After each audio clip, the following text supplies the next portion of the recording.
I woke up as a level 30 boss in the newbie zone, with 10,000 players about to flood my domain. My only advantage? I can see their player forums. They see me as XP and loot. I see them as fuel for my evolution. They think this is a dragon slaying game, but they have no idea they're the ones being farmed. I stared at the panel in front of me, my mind a complete blank. Name, Xiao Air. Level, 30. Class, Necromancer Archmage. Status, Outer Lord of the West Continent. Yesterday, I was a player waiting for the launch of the game Oracle. Now, I'm a level 30 newbie zone boss inside it. I know the creatures known as players all too well. They call themselves the Fourth Calamity, Infinite Respawns, Dirty Tactics, and a penchant for exploiting bugs. My seemingly impressive level would be farmed into nothing but experience points in a few days, my bones dismantled for crafting materials. No way. I have to run. From what I remember, the game launched on July 13th. It's now the 15th. Only 2 days have passed. The main player force is still leveling up. I still have time. I shot up from my chair and rushed into the bedroom, ready to grab everything of value and flee. Undead Girl Modification Manual. Moaning Magical Phonograph. What is all this junk? Where's the money? As I stood there dumbfounded, a tall young woman appeared outside my bedroom door. She had fair skin, and a small demonic tail swayed gently behind her. Name, AI Wear. Level, 23. Class, Succubus. Status, Deputy of the Undead Territory. Lord Xiaer, she began, a large wave of adventurers is invading our territory. My heart sank. How many? Around 50. 50 people? Are they running a world raid? The flicker of fighting spirit I had was instantly extinguished. Seeing the packed bag on my back, AI Wear seemed to understand. My lord, are you? I'm just going out for a walk, I bluffed without missing a beat. I hear Moon Island on the East Continent is nice. Do you know any smugglers? AI Wear sighed. My lord, have you forgotten the contract you signed with the witch? If the territory falls, your soul will be annihilated along with it. A contract? That's a thing?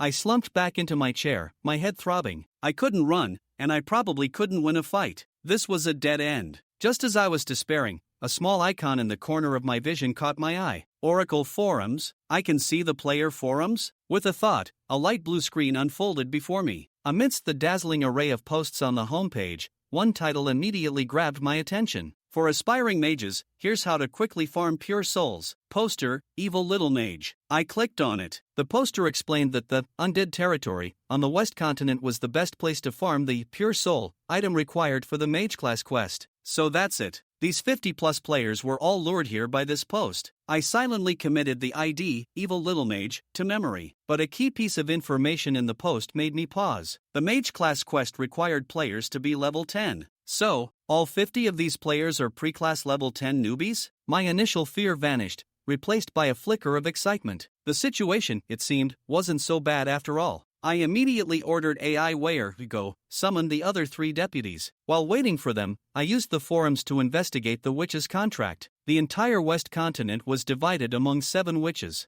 I was a minor lord under the Witch of Pride, my soul bound by her contract. The forums had no information on how to break it. Players only cared about how to kill NPCs. It looked like I was on my own. Soon, my other 3 deputies arrived. Tai Nu, a hulk of a man carrying a massive hammer. Edward, a man so gaunt he looked like he could collapse at any moment. Xiaogui, a little girl with white hair and red eyes who looked no older than 7 or 8. A brute, a sick man, and a little kid. This was the extent of my forces. They were all around level 20. Paired with me, a level 30 boss, we were the definition of a starter zone setup. Lord Xiaer, I'll go slaughter those adventurers right now. Tai Nu boomed. I stopped him immediately. Sending this simple-minded brute out alone would just get him kited to death by players. This batch of adventurers is different. I'm coming with you. My decision made all 4 deputies look at me with surprise, especially AI Wear. In their memory, the former Xiaer was a useless hedonist. I ignored their shock and strode out of the castle. A moment later, I walked back in and cleared my throat. Ahem. Someone lead the way. Meanwhile, in the western part of the Undead Territory, a player named Leysan cleaved 3 undead soldiers in 2 with a charged slash. As a beta tester, he had already completed his warrior class quest and was leading a party for a rich female player, Xiao Shui, to farm materials. Leysan, are we almost there? Xiao Shui asked. Almost, Leysan said confidently. I specifically chose the western region, which is under the jurisdiction of the deputy, Xiaogui. For some reason, during the beta, her drop rate for pure souls was 100%. As soon as he finished speaking, the small figure of Xiaogui appeared in the distance. Get ready to fight. she's a vampire, dodge her skills, Leysan shouted. The attacks of a dozen players instantly focused on Xiaoguei,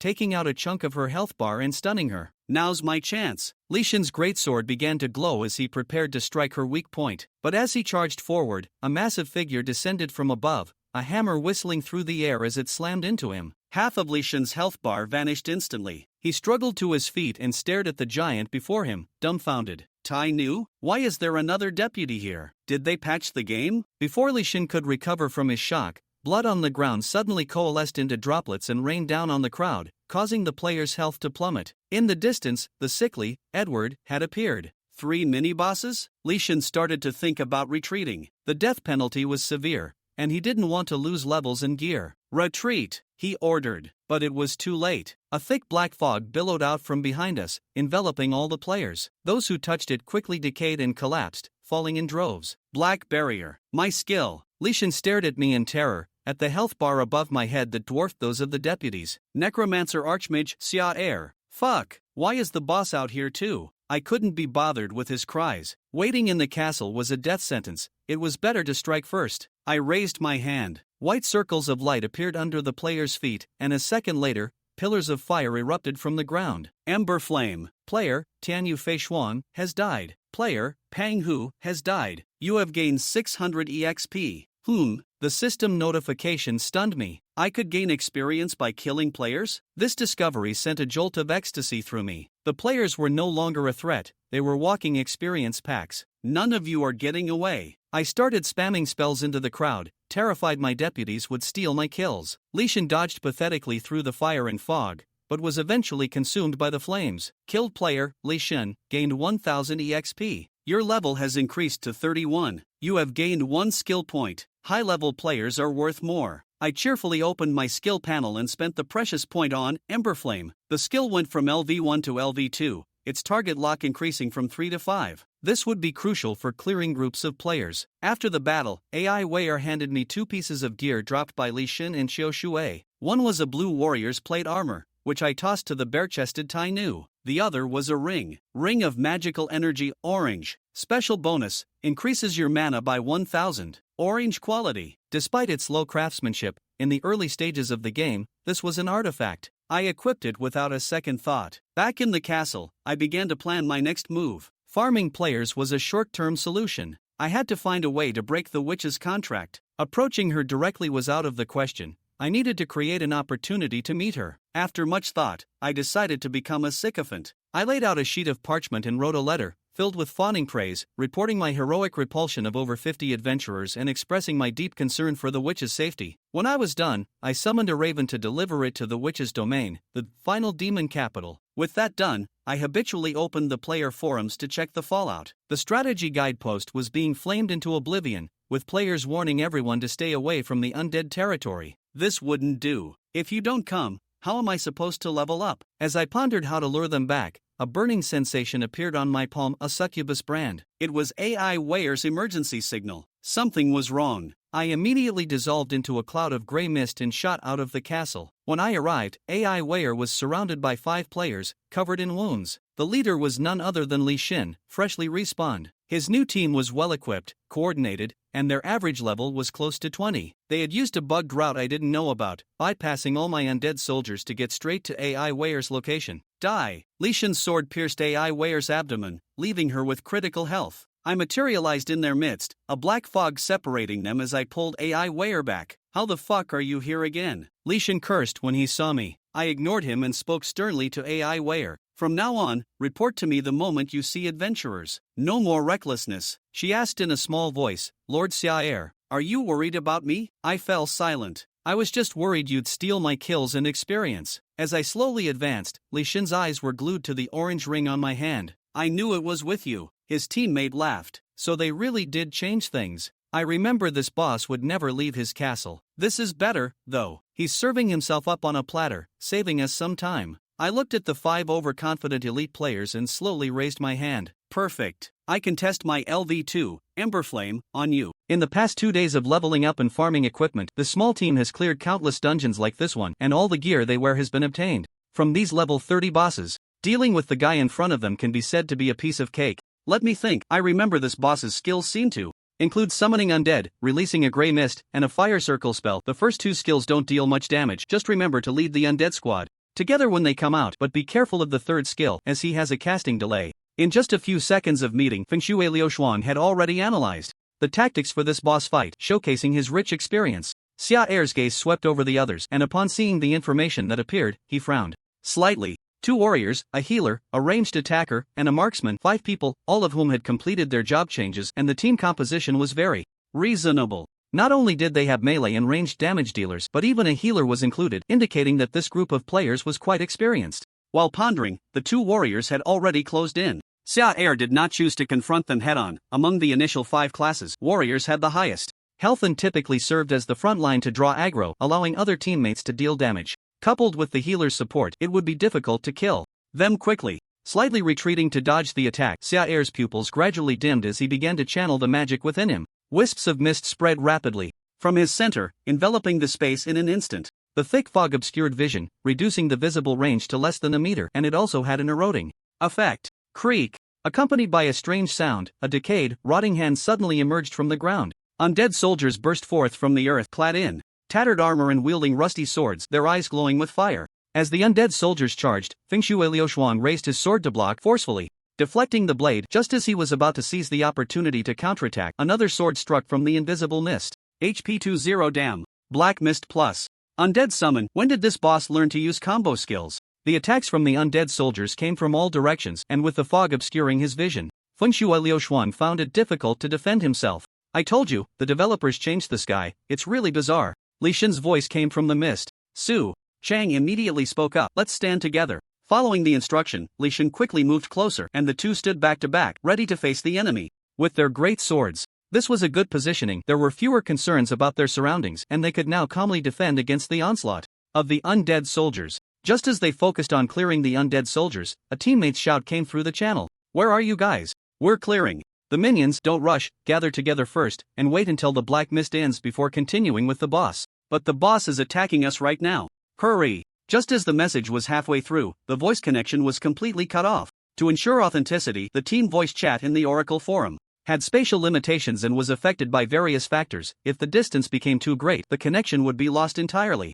Clearly, the reason for the disconnection was simple. The other party had been killed by the boss and had already returned to the novice village. This is no longer just bizarre, right? Can they even cut to the backline? Fengshui Liuxuan was completely astonished by the intelligence level of the opponents. During the closed beta, he had encountered bosses with quite high intelligence, but that was later in the game. To have something like this appear near the novice village, the developers might suggest you take a trip to the national highway another day. Uncertain how long it took, the two finally dealt with the undead minions. As the mist gradually dissipated, clarity returned to their vision, revealing that all the teammates who had been standing behind had vanished, leaving only a pile of dropped equipment on the ground and the blood bar of the undead archmage, which had lost a bit of health. Looking at the dazed duo, Sire's expression showed no change. Being players themselves, he understood the thoughts of these guys all too well, so at the start of the battle, he had released the mist to obscure vision, using the undead soldiers to hold back the two warriors while he circled around to attack the backline. The plan was a resounding success. The three with lower health managed to take them down with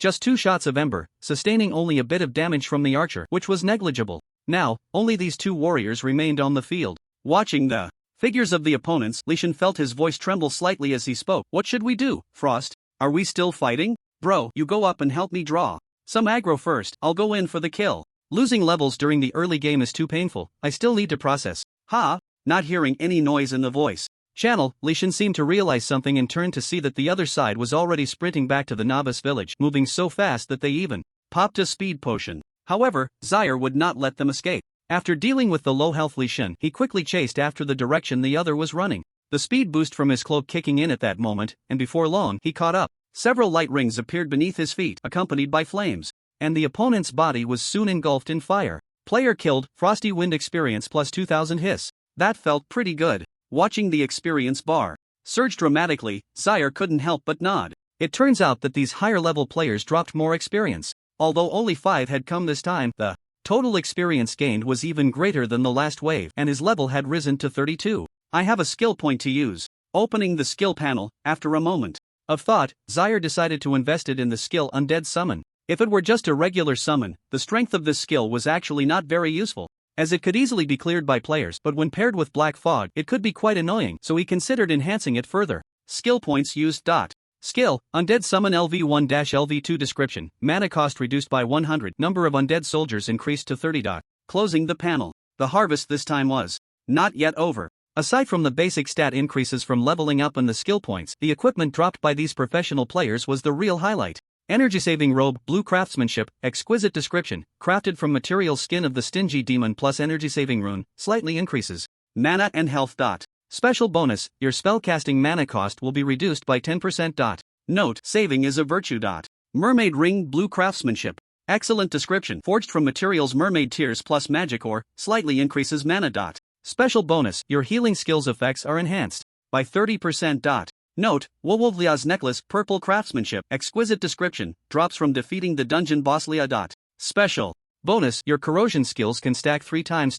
Note, hiss. 5 players dropped a total of 3 pieces of equipment with a pretty good drop rate. After checking the attributes of each piece of equipment, Zaire couldn't help but nod. Although it wasn't as stunning as the first orange quality ring, its overall quality was quite high, especially that exquisite purple necklace, which perfectly matched his skills. Besides that, the robe that could save blue mana was also something Char intended to keep for himself. Even though the mana ring provided a boost of 1000 mana, it must be said, spellcasting professions really do suffer from a lack of mana, especially the blackout spell, where one could see their mana bar rapidly depleting every second while in use. Wearing the robe and looking at the slightly bloodstained necklace in his hand, Char felt a bit emotional. Another boss had fallen to the hands of players. He hoped he wouldn't end up in the same fate. With 2 pieces of equipment now his, as for the remaining ring, it didn't seem suitable for him based on its effects, so Char planned to give it to his deputy in the territory. The matter of the soul contract was still in its infancy. He needed to enhance the overall strength of the territory. The little ghost is a vampire. She should be able to benefit from the healing effects.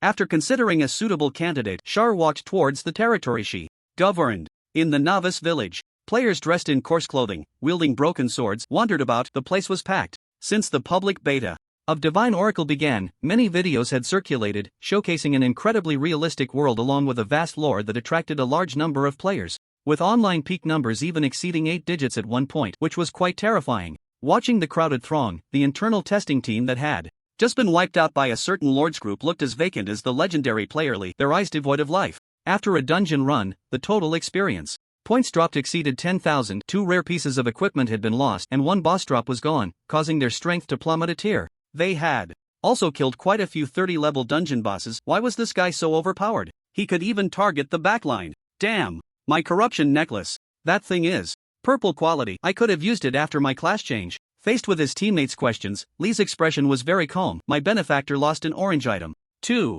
The reason for his calmness was simple. His heart was completely dead. He knew stronger players, but those in the T1 tier were all busy with class changes and pushing the main storyline, having no time to come over, and he couldn't offer a suitable price either. After several struggles, Lee opened the chat box and found the player ID named Choyue. Lee, Sister Choyue, I just called up a few guys I met during the internal test and went to the undead territory again.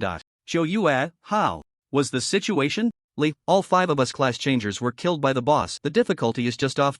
Lee, as for the money for the orange item, sorry, I can only cover half. After a moment of silence, finally, a single word came back from her. Okay. Lee quickly replied, thank you, Sister Choyue. If there's anything in the future, feel free to call me, no charge. Choyue, I wouldn't dare to call you for free anymore. Closing the chat window, Choyue felt a bit of a headache. Did all 5 of the internal testing teams that had completed their jobs fail to clear this dungeon? After a moment of silence, she quietly opened the forum. Aside from team strategies and other interfaces, there was a very popular feature in the forum, online trading. Players could post in the free market to trade items or money, and there was also a special trading method, bounty. In the eastern area of the Undead territory, it was governed by the Little Ghost. As one of the 4 main deputies of the territory, although she held the title of deputy, she didn't actually fulfill any management responsibilities, spending at least 20 hours a day lying in a coffin. After a moment of searching, Char slowly walked to a coffin and knocked on the lid. Knock, knock, knock. There was no response from inside the coffin. Char directly lifted the coffin Lid.at. This moment, the little ghost was lying inside, hands placed on her abdomen, sleeping peacefully. Seemingly startled awake by the noise, she opened her sleepy eyes and looked at Charles with some confusion. Lord Charles, why are you here? The little ghost scooted over a bit, making space. Do you want to come in and sleep for a while? Charles, still sleeping, almost sleeping stupidly. He shook his head and silently took out the ring. This ring has healing properties, you should be able to use it. Thank you, Lord Charles. The little ghost slowly crawled up from the coffin, taking the ring, looking quite human-like. Charles couldn't be bothered to make any more comments. After handing over the equipment, he was about to leave when his gaze suddenly caught sight of a bright red tooth exposed at the edge of the pillow. A line of information appeared in his view. Item. Name, Lilia's token. Description, a relic left by the vampire progenitor Lilia, seemingly possessing some special function. Note, this is a past that should not be discovered. What is this? In response to Lord Charles's inquiry, the little ghost fell into memories. This is a token my father gave me before fleeing to your territory, Lord Charles. My father handed me this tooth and told me to hide it. Charles frowned slightly. I seem to have forgotten some previous matters. Which territory did you live in before? The little ghost did not hide. Blood Clan. Alright, I understand. I won't tell anyone else about this. You can continue lying in the coffin. On the way back to the castle, Charles was analyzing what had just happened. If he guessed correctly, he should have inadvertently discovered a hidden plot. To ensure the game was rich enough, the Oracle Studio would add various side quests and hidden plots within the game. From what the little ghost just said and the token he found, it was clear that her background was not simple. Lilia. Charles opened the forum and searched for information, but only found very limited details. This Blood Clan progenitor did not belong to the era of Enlightenment but was a creature from the previous age. So the remaining clue was just Blood Clan. This was a large family living in the territory of the Greedy Witch, benefiting from the naturally noble bloodline of vampires, leading many demon clans from birth, something that a mere border lord like himself could not touch. But that was fine. The little ghost clearly had some not so good connections with the Blood Clan, so this matter needed to be kept hidden. With nothing to do, Charles began to explore other functions of the Oracle Forum. Team up, live stream, hiss, trade? His gaze quickly focused on this option. The first two options were certainly useless to him as an NPC. At most, he could watch live streams to understand the current top players' development levels, but trading, if he could use it, it would be a great help for him. Item for sale. Earthbear Spirit's Claw. Amount, 3 low-level magic crystals. Seller's message, early stage warrior weapon material, no price reduction. Those with Heart of Revival can trade items. Wanted, Undead Bones. Amount, 1 high-level magic crystal. Buyer's message, transitioning to a mage, just need bones now, hoping a kind person can help. In the Oracle, magic crystals were the basic currency of the game. Every 100 could be synthesized into a higher-level magic crystal, categorized as low-level, mid-level, high-level, and flawless, all of which were needed for forging or smelting. There weren't many magic crystals in Charles's territory. If he had to say, there were quite a few resources, such as Undead Bones. If he remembered correctly, there were at least a dozen piled up in the graveyard. He continued to look down. Bounty Boss Undead Mage Amount, 1 low-level magic crystal. Buyer's message, an item has dropped in the territory. Interested parties, add me. Cash payment, please bring some skilled players. Zaire. How did I end up being posted here while just browsing? To be honest, after scrolling through this large number of trading posts, this is the first time I've seen someone offering a bounty for a boss. It should be the player who dropped this ring earlier. Zaire quickly deduced the source of the bounty. If he wasn't mistaken, the group of adventurers that suddenly entered the territory earlier must have come for this ring. They really are persistent. Zaire couldn't help but frown. It has been 5 or 6 days since the server opened, and there is still a batch of top-tier players. Zaire couldn't guarantee that his current stats could defeat them. He would need to employ some tactics. After some thought, he ran to Edward's territory. The other party's profession was also a variant of a mage, but a bit more sinister. He was a plague mage. Mr. Zaire. Seeing the Lord approach, Edward, who was fiddling with various corpse specimens in the room, put down what he was doing and slightly bowed in greeting. Smelling the pungent odor in the air, Zaire couldn't help but ask, still tinkering with specimens? Yes, just some hobbies of mine. Have you made any progress in your research? Upon hearing this, Edward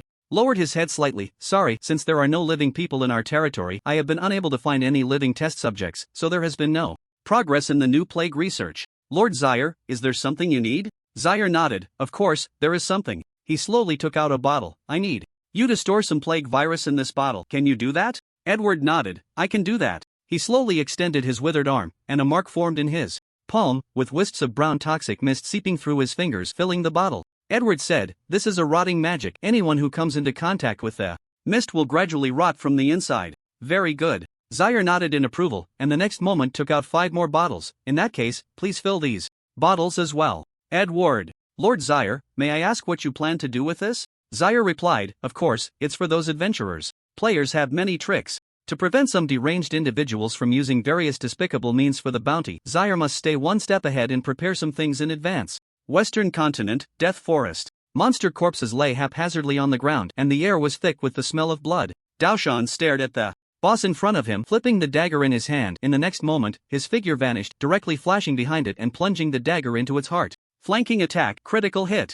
A portion of the health bar instantly disappeared and the boss collapsed to the ground, a message appearing in his view. Dungeon. Boss Forest Demon has been defeated. A smile appeared at the corner of Daoshan's mouth. How about that, soloing a dungeon? Did the assassin players in the live stream learn anything? Messages flooded in instantly. 666. Pretty awesome. Brother Dao is still fierce. Is this the strength of current T1 players? Is the material from this forest demon for sale? Watching the comments from the livestream, Daoshan nodded. Yes, of course it's for sale. Send me the player ID. I'll throw a rocket directly at you. As a T1 level player, unlike those crazy players rushing to progress, Daoshan's purpose in playing this game was very clear. To make money. The official public beta of the Oracle has only been out for 5 or 6 days, and through gold farming, Daoshan has earned even more in these days than his salary from the previous month. By the way, streamer, have you seen that post on the trading forum? There's a bounty for the boss in the Undead territory.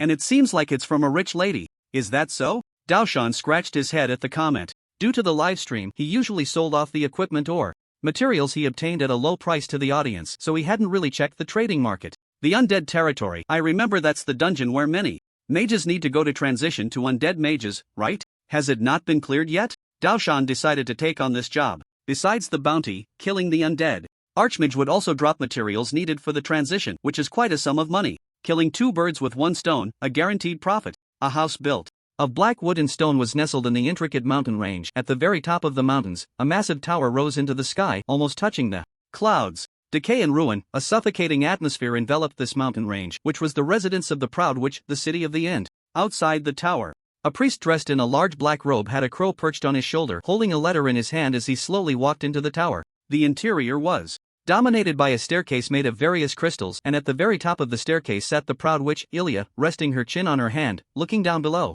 The priest did not dare to ascend the stairs, bowing his head, his voice echoing within the tower. My lady. Ilya's voice sounded very flat. You've returned. Priest. What's the situation at the border? The priest spoke. Very bad. Those adventurers are acting like they've gone mad, recklessly invading the territories of the monsters, and their strength is rising at a terrifying speed. The vast majority of the lords stationed at the border are already dead. Hearing this, Ilya frowned slightly. What about the other witches at the border? The priest nodded. The same, some have even begun to make contact with the central region.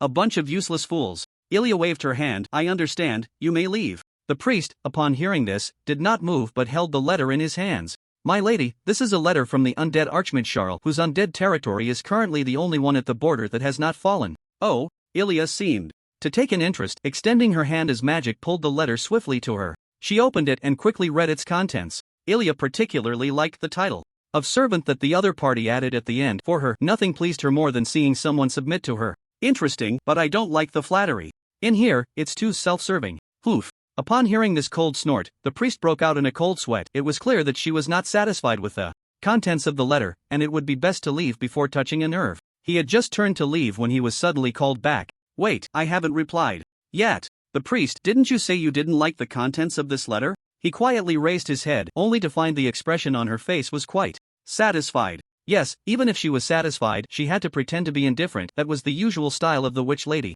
Soon, the letter was sent back and the priest dared not look too closely, quickly sealing it up and letting the crow hold it. Send it back to the Undead territory and do it quickly. Not long after the bounty post was released, Shoyue received many contacts from players, all expressing their intention to go to the Undead territory to take down the boss, but after a brief assessment of these people's strength, Shoyue chose not to hand over the bounty to them. She knew that the Undead Archmage was not an ordinary level 30 boss. Its intelligence was exceptionally high, and only players with T1 level combat power could handle it. However, she soon received a message. Hello, employer, I am a streamer, player ID Daoshan, level 36. I have completed the job change task and my profession is thief. I can solo a level 30 dungeon without any problem. Job change is currently a significant indicator of a player's combat power. Once a player reaches level 30, their initial profession will unlock many different branches, such as the mage unlocking Undead Mage and Lightning Mage, leading to a qualitative leap in strength, but the materials required for job change are quite difficult to obtain. Shoyue highly recognized the value of his job change, but the next sentence made her hesitate a bit. Shoyue, are you sure you want to solo? Daoshan, yes, this type of mage-oriented dungeon is not difficult to solo. I just cleared a level 30 dungeon. Shoyue, to be honest, this boss is a bit different. The planners have made some hidden adjustments, and a T2 level adventurer team was wiped out earlier. Daoshan, if you're inexperienced, Just practice more. Trust me, I'll stream the whole process for you, I can solo it. Show you at, alright. After replying, she entrusted the bounty to him, sent part of the payment, and opened his streaming room. Alright, brothers, the bounty has been accepted, get ready to solo. Daoshan seemed very confident about this task. As an assassin who had already completed his job change, he had a lot of experience dealing with these low-health, fragile enemies. Relying on his profession's high agility, he could easily take them down with a little maneuvering. He had even cleared the previous forest demon without taking any damage. Quickly arriving at the novice adventure village through the portal, Daoshan soon reached the vicinity of the undead territory after some trekking. I remember there was a secret passage here during the last internal test that could bypass most soldiers and lead directly to the ancient castle. Daoshan stood in front of a raised mound, carefully inspecting it, and soon a pitch-black cave entrance appeared before him. Looks like it hasn't been repaired yet. In that case, I won't bother with those small monsters and will leave them for you. As a professional gold farmer, Daoshan knew how to make money in the most efficient way. His task was simple. Just kill the boss. Killing these small monsters was easy, but the time invested and the returns were not proportional, so Daoshan planned to skip them entirely. Boom, he lit a torch, the light dispelling some of the darkness, making the environment barely visible. As he walked, he spoke to liven up the atmosphere in the streaming room. The thief's passive is night vision. Even in the darkest places, it looks like broad daylight to me. This torch is specially lit for your viewing experience. Great, the streamer gets full marks for details. Is the thief this awesome? Too bad the game doesn't allow creating alternate accounts. Otherwise, I'd want to play as an assassin. This is something. Comments flooded in, capturing all of Daoshan's attention at that moment. He walked quickly forward, completely unaware that he had quietly stepped on an abnormal protrusion. Crack, crack, the sound of some mechanism echoed in his ears, and in the next instant, the solid ground beneath him suddenly collapsed, revealing a deep pit full of spikes. Daoshan was startled, but he quickly reacted, reaching out to grab the edge, intending to climb up. In the next moment, a massive rock suddenly fell from above. Who the hell set this trap? You have killed player, Daoshan experience. Plus 5,000 inside the ancient castle. The sudden pop-up message left Xiar momentarily stunned. What the heck?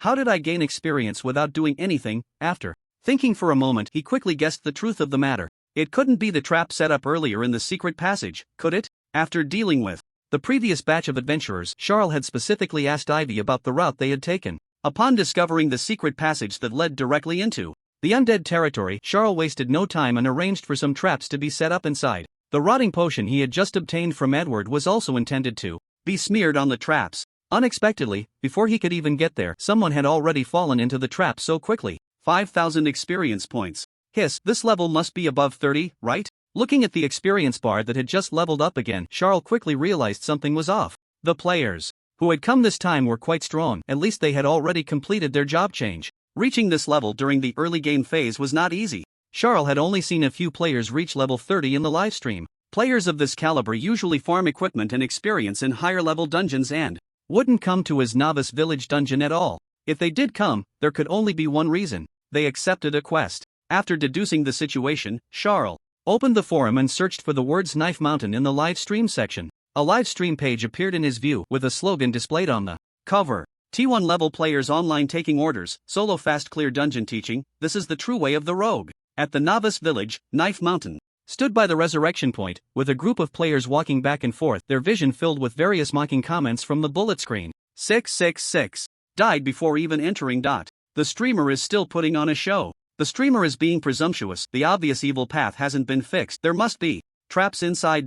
Did the rogue get killed by the traps? That's interesting.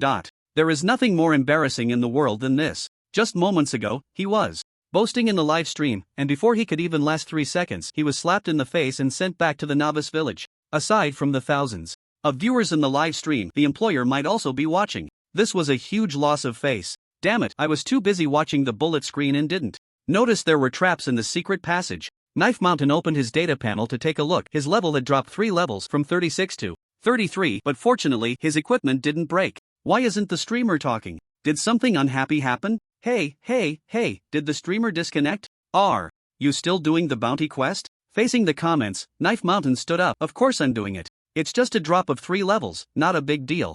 I won't be joking around with you this time. After a quick adjustment, Knife Mountain returned to the undead territory. This time, he chose not to take the secret passage but to go through the front gate directly. Knife Mountain skillfully climbed over the wall, holding a dagger, moving like a ghost behind the undead soldiers, taking them out with a single strike each time, without any hesitation. In just a few minutes, a large group of undead soldiers ahead had been dealt with. without losing a single hit point, showcasing his professionalism. Originally, Knife Mountain had planned to speed through the secret passage, but after getting caught off guard once, he resolutely chose to go through the front gate for a true solo dungeon run. After the smooth operation, the tone of the bullet screen indeed shifted a bit. Not bad. Has the streamer entered battle mode? This is what a rogue does, attacking from behind for double damage. These low-level monsters in the novice territory can basically be taken out with one hit. Knife Mountain smiled, don't rush, just some small monsters, basic operations. I remember there are 4 sub-bosses here, watch me clear them all without taking damage in one go. Knife Mountain planned to clear all 4 areas of the territory in a clockwise order to prove his strength. Unfortunately, the ideal is full, but reality is thin. Just as Daoshan finished clearing another wave of minions and continued forward, what appeared before him was no longer a territory deputy, but a boss. Undead territory boss, Undead Mage. Just as the employer said, it really has changed. Seeing the boss suddenly appear in front of him, Daoshan quickly prepared himself. The employer had mentioned to him earlier that there had been changes to the boss of this territory. Sorry, the plan to clear the deputy has fallen through. Let's see if we can take down the boss without any injuries. Daoshan looked at the opponent while explaining to the viewers in the livestream, as an assassin facing a mage, the most important thing is to kite. You all learn well and watch how I do it. With that, Daoshan suddenly stepped forward, and in the next moment, his figure vanished. This was the skill he obtained after transitioning from assassin to rogue shadow step, which allowed him to become invisible for 5 seconds. Daoshan was accustomed to using this skill to unleash a burst of damage first, then continue to kite. With a 50% speed boost from the skill, in almost just 2 seconds, Daoshan had already closed in on the opponent. Just as he planned to circle around to deliver a backstab for double damage, a strange scene unfolded. Daoshan found that, despite being completely invisible, the opponent's gaze was still fixed on him. What the hell is going on? Am I being paranoid? Daoshan hesitated for a moment but ultimately charged forward, dagger reversed, and raised his hand to deliver a slash. Just as the blade was about to make contact, the undead mage suddenly moved, retreating just 2 steps, perfectly dodging the attack, and seized the opportunity to counterattack, unleashing a torrent of magical power that slammed directly into him. HP 90, his health bar dropped by a small half, and Daoshan quickly retreated, his eyes filled with astonishment. He wasn't being paranoid. The opponent had truly seen his movement trajectory while he was invisible, otherwise, it would have been impossible to dodge the attack so precisely. This was the first time Daoshan had encountered such a situation with a boss since becoming a rogue. TMD, did he activate wallhack?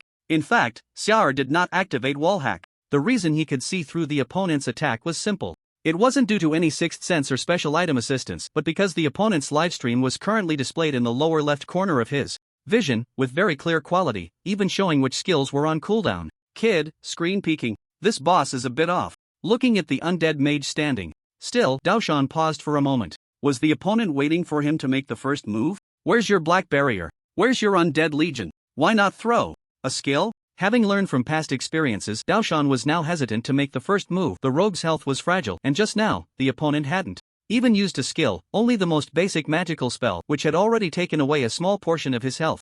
As the two remained locked in place, finally, the undead mage moved. Layers of mist began to emanate from the opponent, which was the black barrier. These mists did not obscure Daoshan's vision, as mentioned earlier. Rogues had a passive immunity to blindness. He could clearly see that the opponent was casting a spell to summon undead soldiers. This was a good opportunity. The summoning spell had a very long casting time, and this was exactly what Daoshan had been waiting for. He no longer hesitated, gripping his dagger and charging into the mist at high speed. Lunge. One of the assassin's initial skills, it allowed him to dash forward a short distance to reach the target faster, with a 30% chance of dealing critical damage. Xiar stared at the opponent, a slight smile on his lips. Hooked. Seeing the opponent rush into the mist, Xiar immediately cancelled the summoning spell and began to use his third skill, Embers. A faint white halo appeared ahead, causing Daoshan to pause in surprise. He wanted to dodge, but found that all the other landing points at his feet were also halos. His actions had been predicted. Boom! A pillar of fire shot into the sky, and in that moment Daoshan's health bar was reduced to half. Xiar did not give the opponent a chance to recover and immediately cast necromancy. Pale hands shot up from the ground, gripping Daoshan's ankles tightly. Damn! What the hell is this boss? With a single strike, Daoshan severed the hand of the undead soldier, looking at the distant undead mage and feeling as if his worldview was being refreshed. If he guessed correctly, the opponent had intentionally left a flaw while using the black barrier earlier. This was a very common tactic in PvP among players, and Daoshan had used it many times. But what was a boss doing with this move? One undead soldier after another crawled closer like maggots, leaving Daoshan no room to maneuver. The opponent stood just outside the mist, continuously unleashing Ember skills, compressing his survival space. Damn, it looks like the streamer is about to lose. Are you telling me this is a newbie village boss? If I'm not mistaken, it seems the streamer has been pulled by the boss? Barrages of comments floated by, filled with mockery. Although he was reluctant to admit it, the comments were not wrong based on the facts. As a player, Daon was currently being pulled by a boss. The only 2 times he got close were intentional flaws left by the opponent, and his health was now down to a third. If he took some potions, he might hold on a bit longer, but it was no longer necessary. As the white halo reappeared beneath his feet, Daoshan's body completely dissipated in the flames. You have been killed by the undead mage Xiar. Upon returning to the newbie village, he did not immediately check what equipment he had dropped or how much experience he had lost, but instead opened the chat box and sent a message to his employer. Daoshan, sorry, I got a bit too cocky earlier. I have some urgent matters at home. Let's call this commission off. Xiao Yue. You have defeated player Daoshan, experience plus 5,000. As the system prompt sounded, experience surged once again, and Xiar's level had now reached 35.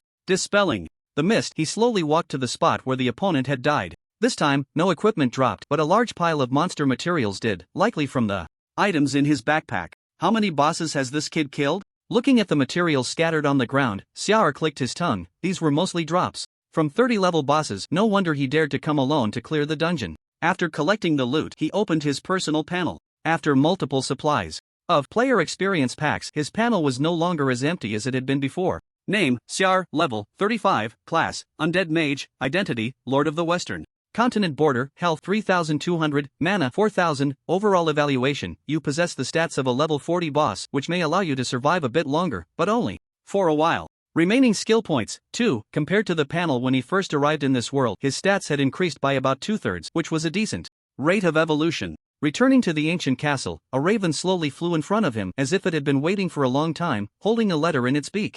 Xiar paused for a moment, quickly realizing something. The witch had replied to him. He took the letter, hurriedly opened it, and read down the page, finally seeing a single character as a comment beneath his lengthy content. Read, Xiar. Truly the proud witch, one can sense a strong condescension from just that word. But it's fine, there is a saying that goes, the beginning is always the hardest. Since the other party has read the letter and replied, it indicates that the plan is feasible. As long as I persist, I believe the lady witch will notice me.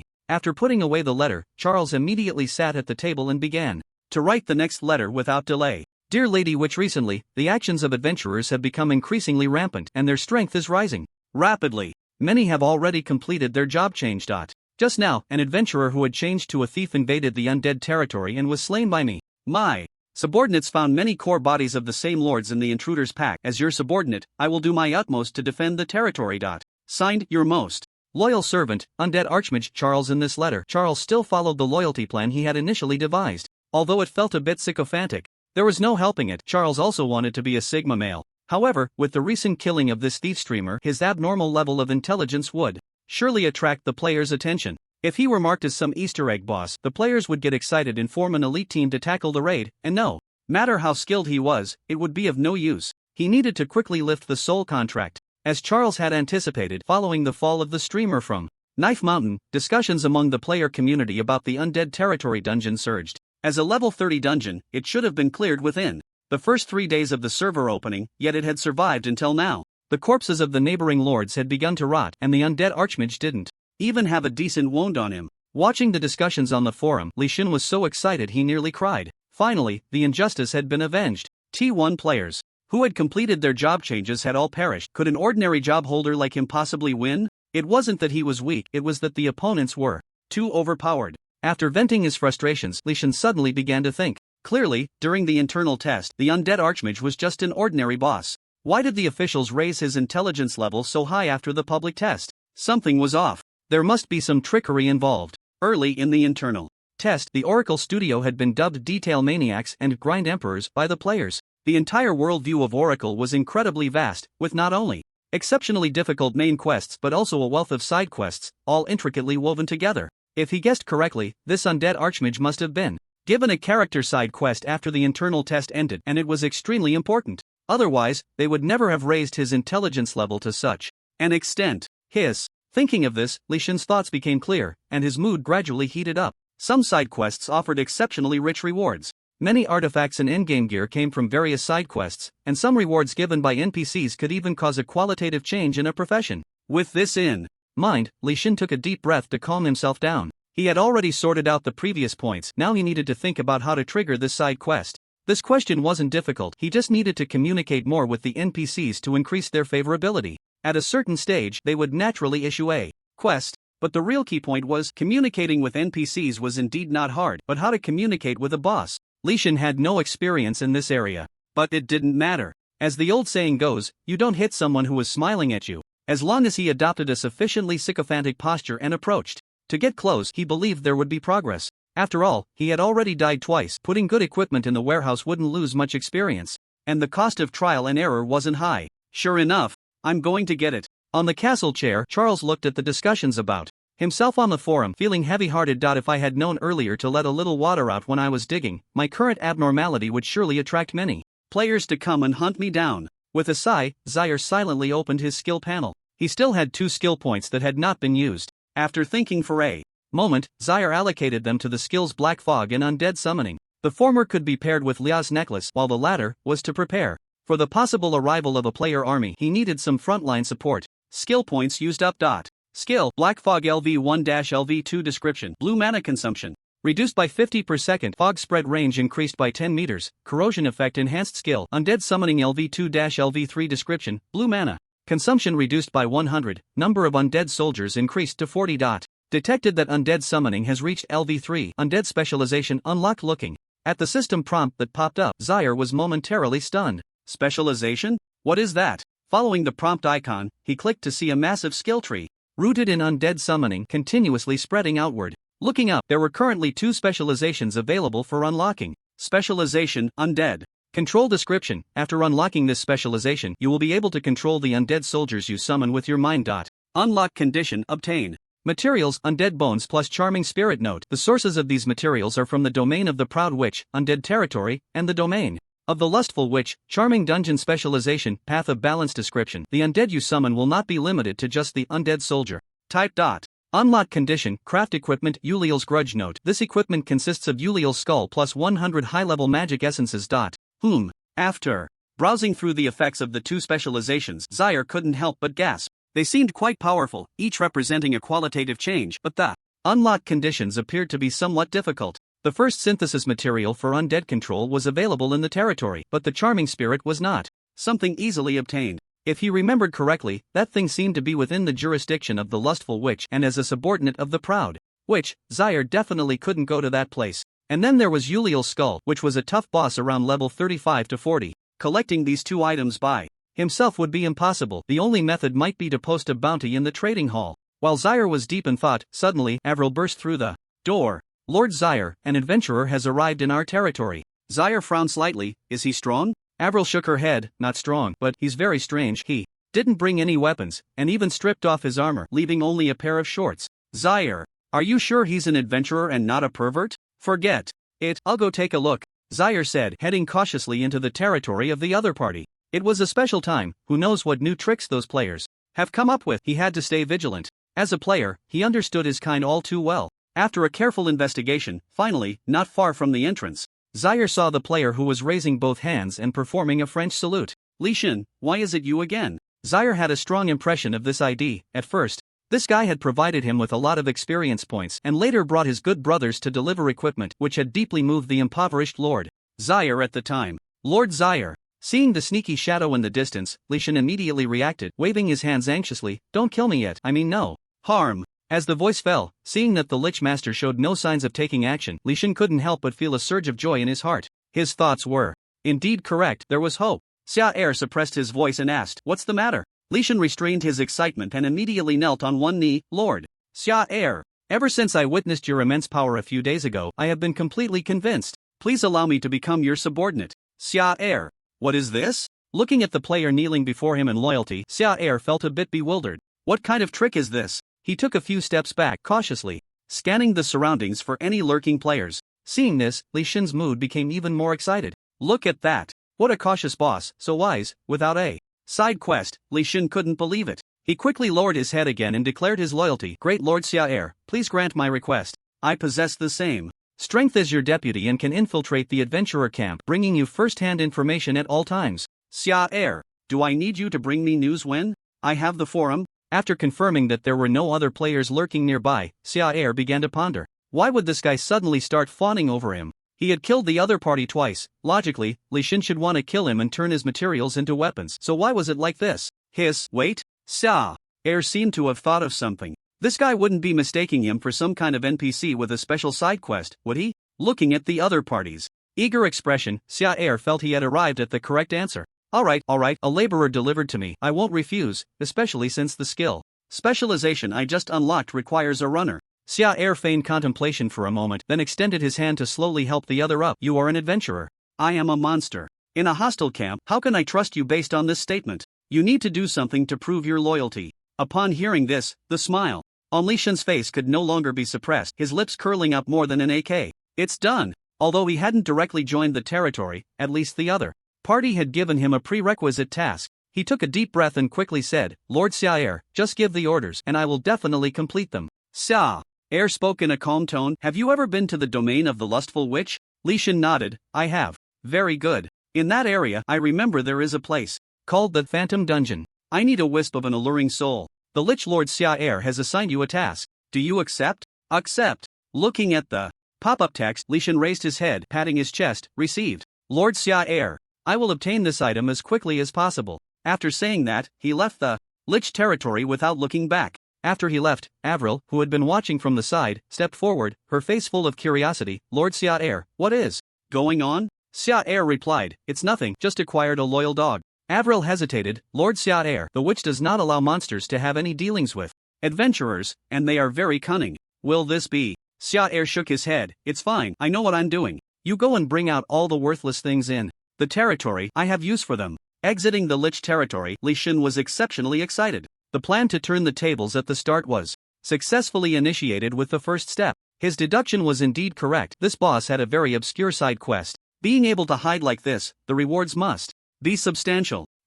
Taking a deep breath, suppressing his excitement, Leysan turned his gaze to the taskbar. Enchanting dungeon, if I remember correctly. It seems to be a dungeon for levels 25-30, which is a bit challenging for me. Should I call someone? The thought crossed my mind, but Leysan immediately dismissed it. No way. During the closed beta, some rewarding side quests were not unique, and he had seen many players fight over a single side quest. It's better to take it slow and steady by myself. Although the dungeon is a bit difficult, it's not impossible to handle, and I'm not after any boss level drops. Back in the novice village, Leysan re-equipped his stored gear and weapons without hesitation and set off towards the portal to the lustful witch. Do you want to cross server? Teleport to Lust Zone? Yes. Please pay 1 intermediate magic crystal.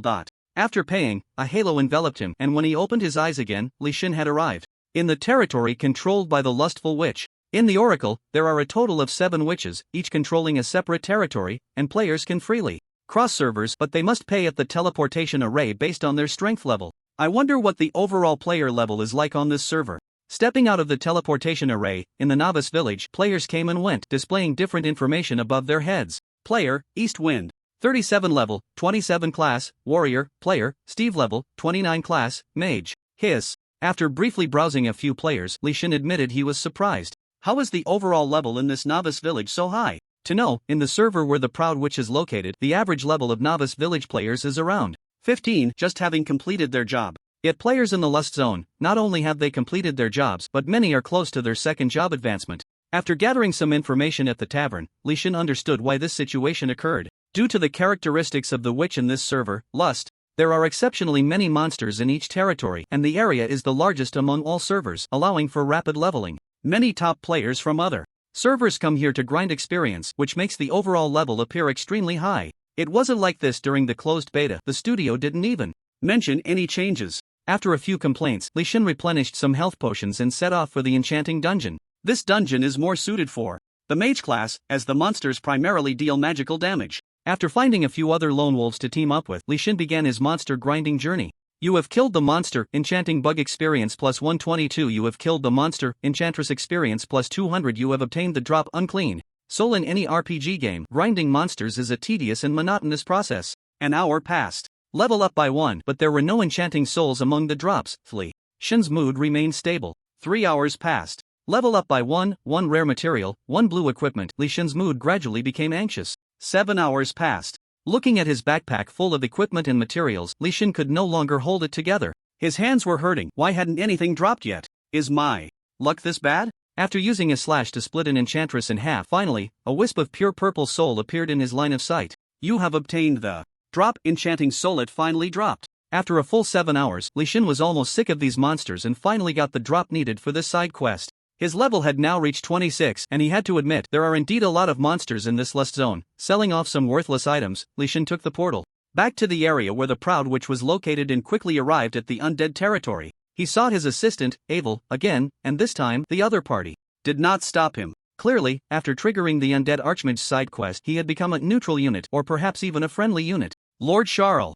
Upon seeing that thin figure from afar, Charles immediately went over. He took the enchanting spirit out of his backpack and presented it with both hands in a very respectful manner. This is the enchanting spirit. As soon as I received the task, I rushed over. Charles nodded faster than I expected. This was not an empty compliment. He had checked some information about the enchanting dungeon on the forum, and for Leysan, who had died twice, this dungeon was definitely not simple. He had thought he would have to wait a while, but he didn't expect to arrive so quickly. It was clear that this guy was very eager to push the progress of the side quest. Unfortunately, there was none. As the prompt for completing the Yi quest appeared in his view, the voice of the Undead Archmage echoed in his ears. Good. You have successfully proven your loyalty. But, not enough. Leysan? Not bro? To be honest, when he heard the first sentence, Leysan could feel his heartbeat quickening. He thought he could enter the side story. But unexpectedly, there was a pause. After a few seconds of silence, Leysan quickly adjusted his emotions and smiled. Lord Charles, is there anything else I can do to express my loyalty to you? Indeed. Very understanding. Charles was quite satisfied with this guy's performance and said slowly, if you can bring me the resentment of Ulil, I will increase my trust in you. Undead Archmage Charles has issued a quest. Do you accept? Yes. After gritting his teeth and accepting the quest, Leysan was about to leave when he was suddenly called back. Wait. Hearing this, Leysan turned around. Lord Charles, is there anything else you need? Charles stepped forward and patted his shoulder. Next time, you can come directly to the castle to find me. As you command. Upon hearing this, Leysan's mood visibly lifted. Although he hadn't received any substantial rewards, it didn't matter. Initially, he had to communicate through the assistant when they met, but after this task, he could now enter the castle directly. What did this indicate? The Undead Archmage's level of trust in him was gradually increasing. There were a few more prerequisite tasks, but the more tasks there were, the more it proved that the value of this side quest was far greater than he had imagined. Ulil. Damn it, keep grinding. Only by putting in efforts far beyond the ordinary can one reap significant rewards. After giving himself a pep talk, Leysan quickly left the territory, completely unaware that a certain lord was smiling slightly. Players are really easy to deceive. They don't even need substantial rewards, just verbal trust is enough to make them restless. Looking at the enchanting spirit obtained effortlessly, Charles felt he had found the true approach of being an NPC. He opened the skill panel and entered Undead Specialization. Charles had long prepared the material of undead bones, and now that the enchanting spirit was in hand, he could activate it directly. Do you want to use the materials, Undead Bones plus Enchanting Spirit to unlock this specialization? Yes. Specialization Unlocked, Undead Control. With the specialization lit up, Charles immediately summoned the Undead team. Hands broke through the ground one by one, and he could clearly feel that his connection with the Undead was strengthening. In the past, he could at most issue basic commands like attack this target, but now, Sia could even arrange these Undead into formations. If he fully invested his mind, he could control the movements of up to 8 Undead at once. This was a change that could be called a qualitative transformation. Undead that could not be commanded and those that could were entirely different concepts. The enhancement was complete. Sia found AI Wei and said, call the other deputies in the territory. I'll be waiting for you at the castle to hold a meeting. Not long after returning to the castle, the 4 deputies had already gathered. The sharp-headed Iron Slave was the first to ask, what is it, Lord Sia? Is it those adventurers causing trouble again? Sia shook his head. No, the reason for calling you here is simple. Make a list of the equipment you lack and the items needed to enhance your strength and give it to me. In the Oracle, monsters could also grow stronger. But the items each monster needed to strengthen themselves were quite different. For example, Sia, as a necromancer, could enhance his power not only by killing players but also by consuming some powerful souls. It was certainly not enough for him to grow stronger alone, let alone staying in the territory. If he could really break the witch's contract and go elsewhere, Sia would need several capable followers. Hearing this, AI Wei was taken aback. Lord Sia, what do you mean? Are you going to help us collect these items? As the Lord, you have already done enough. Other border territories have nearly fallen, and only our undead territory still exists. Collecting these items is truly exhausting. To be honest, AI Wei Er was already very satisfied with the current performance of this Lord. In the past, he only knew how to hide in the castle study, not knowing what to do every day. Compared to now, it was like night and day. Xia Er waved his hand, dismissing AI Wei Er's statement. Just do as I say, everyone should submit a list. As for the issue of exhausting energy, Xia Er paused for a moment, a smile appearing at the corner of his mouth. There will be people who come to help us voluntarily. After seeing Leysan's performance, Xia Er's self-definition had already changed. What was the point of the boss fighting and killing players? It was both exhausting and dangerous. It would be better to take advantage of this opportunity to expose himself and directly transform into a hidden NPC with side quests, luring more players to come and work for him. Before long, the 4 deputies had compiled a list of the items they needed and submitted it all. Xia Er picked it up and took a look. Oh, they were indeed not polite. The list was densely packed, making his eyes blur. With so many materials, relying solely on Leysan as a laborer to gather them would definitely not work. Given the other party's attitude, they probably also did not intend to disclose this matter, but it didn't matter. Xia Er had plenty of ways to spread the word that he was a side character. He opened the forum, chose to post anonymously, and after a moment of contemplation, Xia Er began his favorite writing session. Recently, I've seen fierce debates on the forum about the Undead Archmage boss, with many people cursing the studio for unreasonable secret changes, but I think your thinking is all wrong. What is the Oracle Studio? It's a detail monster. Do you think they would design such a powerful boss for no reason near the novice village? There is clearly more to this than meets the eye. Based on my experience, this undead archmage most likely has a side quest, and it's definitely not simple. I wonder if any brave warriors would try to make friendly contact. Also, this is just a passerby speaking, please don't flame. After editing, he sent it directly. The topic had already sparked a high level of discussion, and shortly after the post was made, it caught attention. After carefully reviewing the content, the players who had been mocking the designer's brain suddenly realized something. Right, side quests. How did we not think of that? Replies began to pop up in the comments section. Wow, that makes sense. The Oracle Studio probably wouldn't make such a rookie mistake.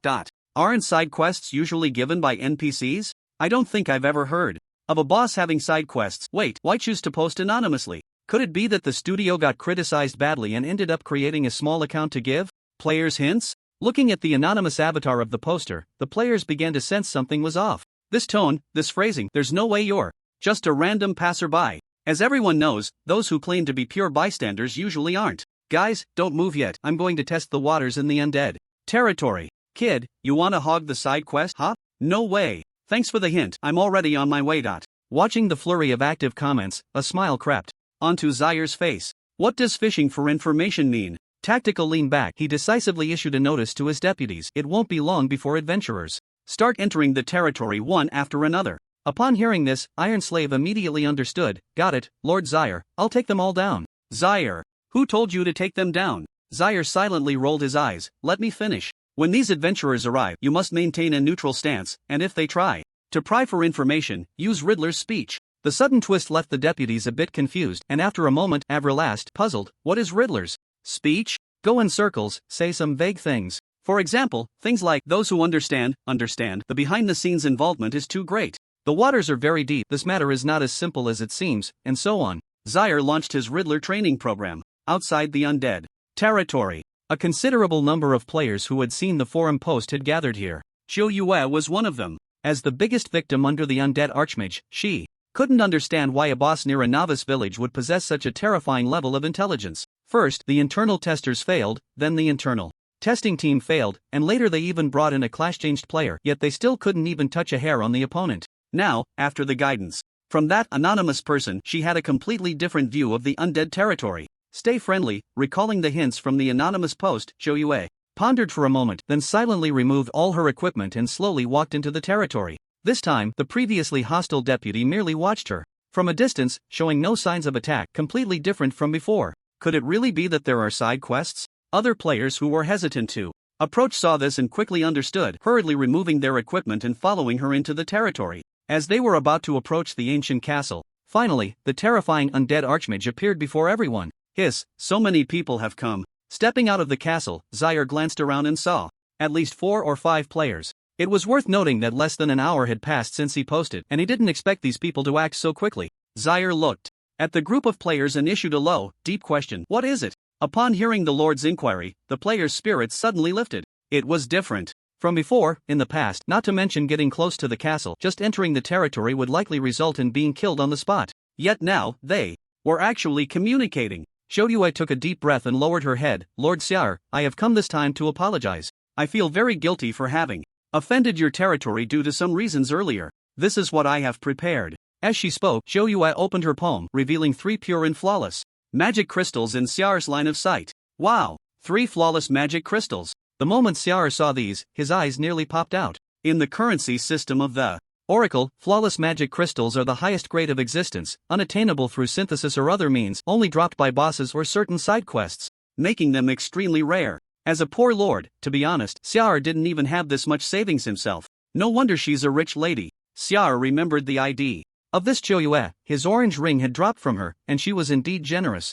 Very well, I can feel your sincerity. Xiar nodded and without any hesitation pocketed the 3 magic crystals. He then turned his gaze to the 3 players behind her. What about you? Players? Damn. They had thought they could slip by unnoticed, but it seemed they had been caught. They definitely couldn't extract anything like flawless magic crystals, but with such treasures in front of them, if they pulled out something subpar, they might be kicked out of the territory in the next second. The players reluctantly presented their gifts. This is the soul of 10 level 20 monsters. It should be useful to the Lord and I. Meeting for the first time 3 flawless magic crystals, 10 level 20 monster souls, 1 purple item, and 1 level 30 boss drop. The haul was quite substantial. After collecting the items, Xiar looked at everyone in front of him and slowly spoke. Good, I can sense your guilt. But that's not enough. Here is a list. If you can collect the items on it and deliver them to me, I will tell you some things. Undead Archmage, Xiar has issued a quest.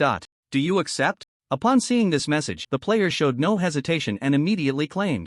It's as expected. The information in that post was not empty words. It must have been a tip from someone inside who couldn't stand by any longer. Although the requirements for the prerequisite quest were a bit more, it didn't matter. This was clearly a very important side quest. There is no reward without effort. Meanwhile, in a certain neighborhood, just waking up, Leysan immediately started the game after boiling a pack of instant noodles. Oracle, activate. Ever since discovering that the Undead Archmage had side quests, Leysan felt a sense of anticipation every day he logged in. The unpleasantness of yesterday's 7-hour session was now a thing of the past, and what lay ahead was an even more despairing next quest. Uliel's Grievance. This was a boss drop from the Deep Rift, level 35, with formidable strength, and the dungeon mechanics were exceptionally twisted. In this dungeon, the elite team had accumulated several deaths, gaining a notorious reputation. At only level 26, soloing was clearly not a rational approach. I can only call for help. Resolving his mind, Leysan opened the chat box and reached out to the team that had suffered losses in the Undead territory last time. Just as he was about to send a message, a new message suddenly appeared in his view. Fengshui Liuxuan, Leysan, do you have any pure blood? Leysan hesitated for a moment and replied, I have a few bottles. Why? Fengshui Liuxuan, get some for me, I need it for a side quest. Leysan, okay, I'm over here in the newbie village, come find me. Leysan was not stingy. Due to his earlier call for these companions to the Undead territory, which resulted in a total wipe, he had lost quite a bit. He had been carrying a sense of guilt, and this was a perfect opportunity to make amends. Before long, Fengshui Liuxuan had arrived. Brother, you've really helped me out. I've been grinding for pure blood for half a day and I'm still a bit short. Get me 3 vials. Leysan nodded, suddenly curious. What side quest is this that requires blood? Is it related to the Blood Clan? Fengshui Liuxuan shook his head. It's not related to the Blood Clan. Speaking of which, this side quest has a bit to do with us.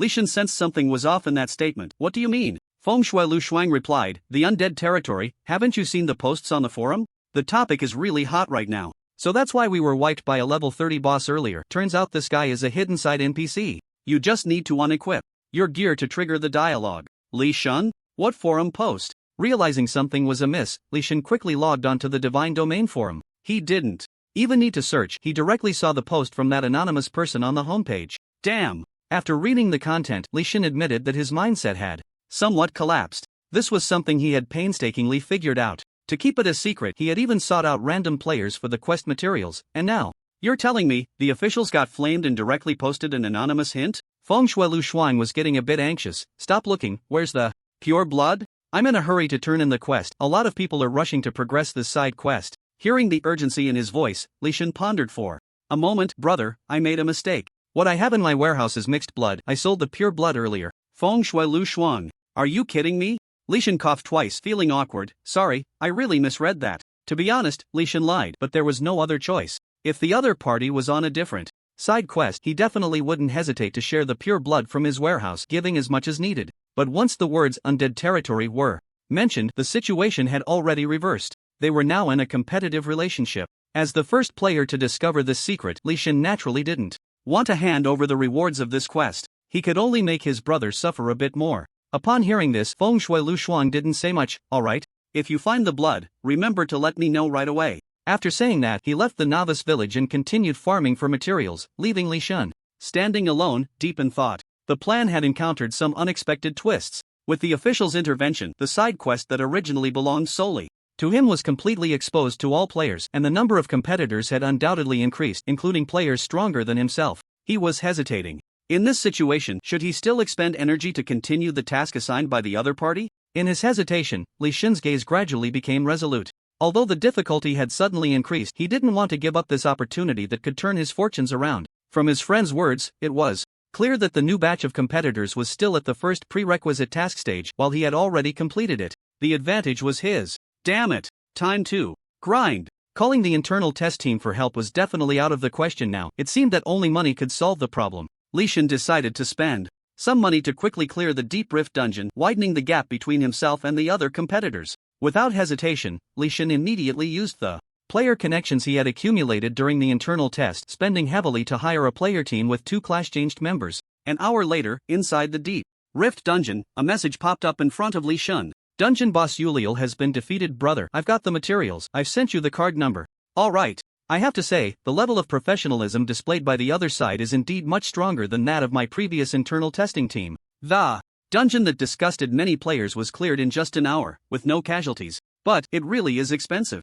After paying the fee and obtaining the materials needed for the quest, Leysan slowly exhaled. According to the tone of the undead archmage when the last task was completed, after this quest he should be able to truly engage in the so-called side story. As long as he works hard enough, there's no reason he can't stand out among the players. At the same time, Leysan was quite curious. After the internal testing and the hidden updates, what kind of content had this boss been given? The end of days. The tower. Ilya sat high on her throne, holding a crystal ball that reflected the entire continent of oracles. A thick black mist enveloped it, representing the territory ruled by the witch.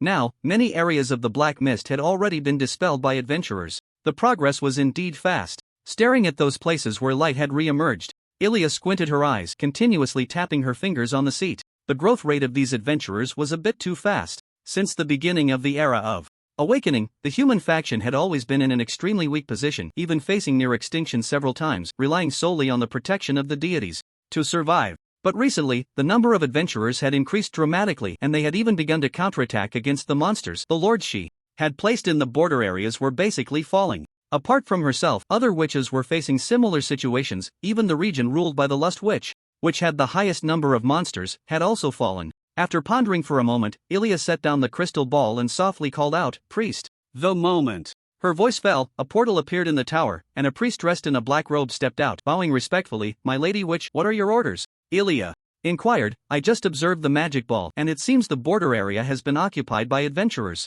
"That cannot be allowed." The priest lowered his head, his tone somewhat flustered. "I have been trying to contact those border lords, but..." Enough. Ilya extended her hand, and a deep green eyeball appeared in her palm. "Take this eyeball and set it up. I do not want to see these adventurers advance any further." For certain reasons, Ilya could not leave the tower during this time, so she adopted another method to teach these adventurers a lesson. The eyeball in her hand was called the Eye of the Abyss, and after infusing it with magic, it could leave a gap for the monsters dwelling in the abyss to emerge. The priest reached out and caught the slowly descending eyeball, saying, "By the way, my lady witch, I have something to report." Ilya asked, "What is it?" The priest whistled, and a deep black crow slowly flew in, holding a letter in its beak. The priest looked a bit awkward. "That border undead lord sent another letter. Do you wish to review it?" Ilya remained silent, simply extending her hand to draw the letter over with magic and opened it. There was a lot of content, but the information on it was already known to her and held no significance. However, she was still quite surprised. This guy's territory had not fallen yet?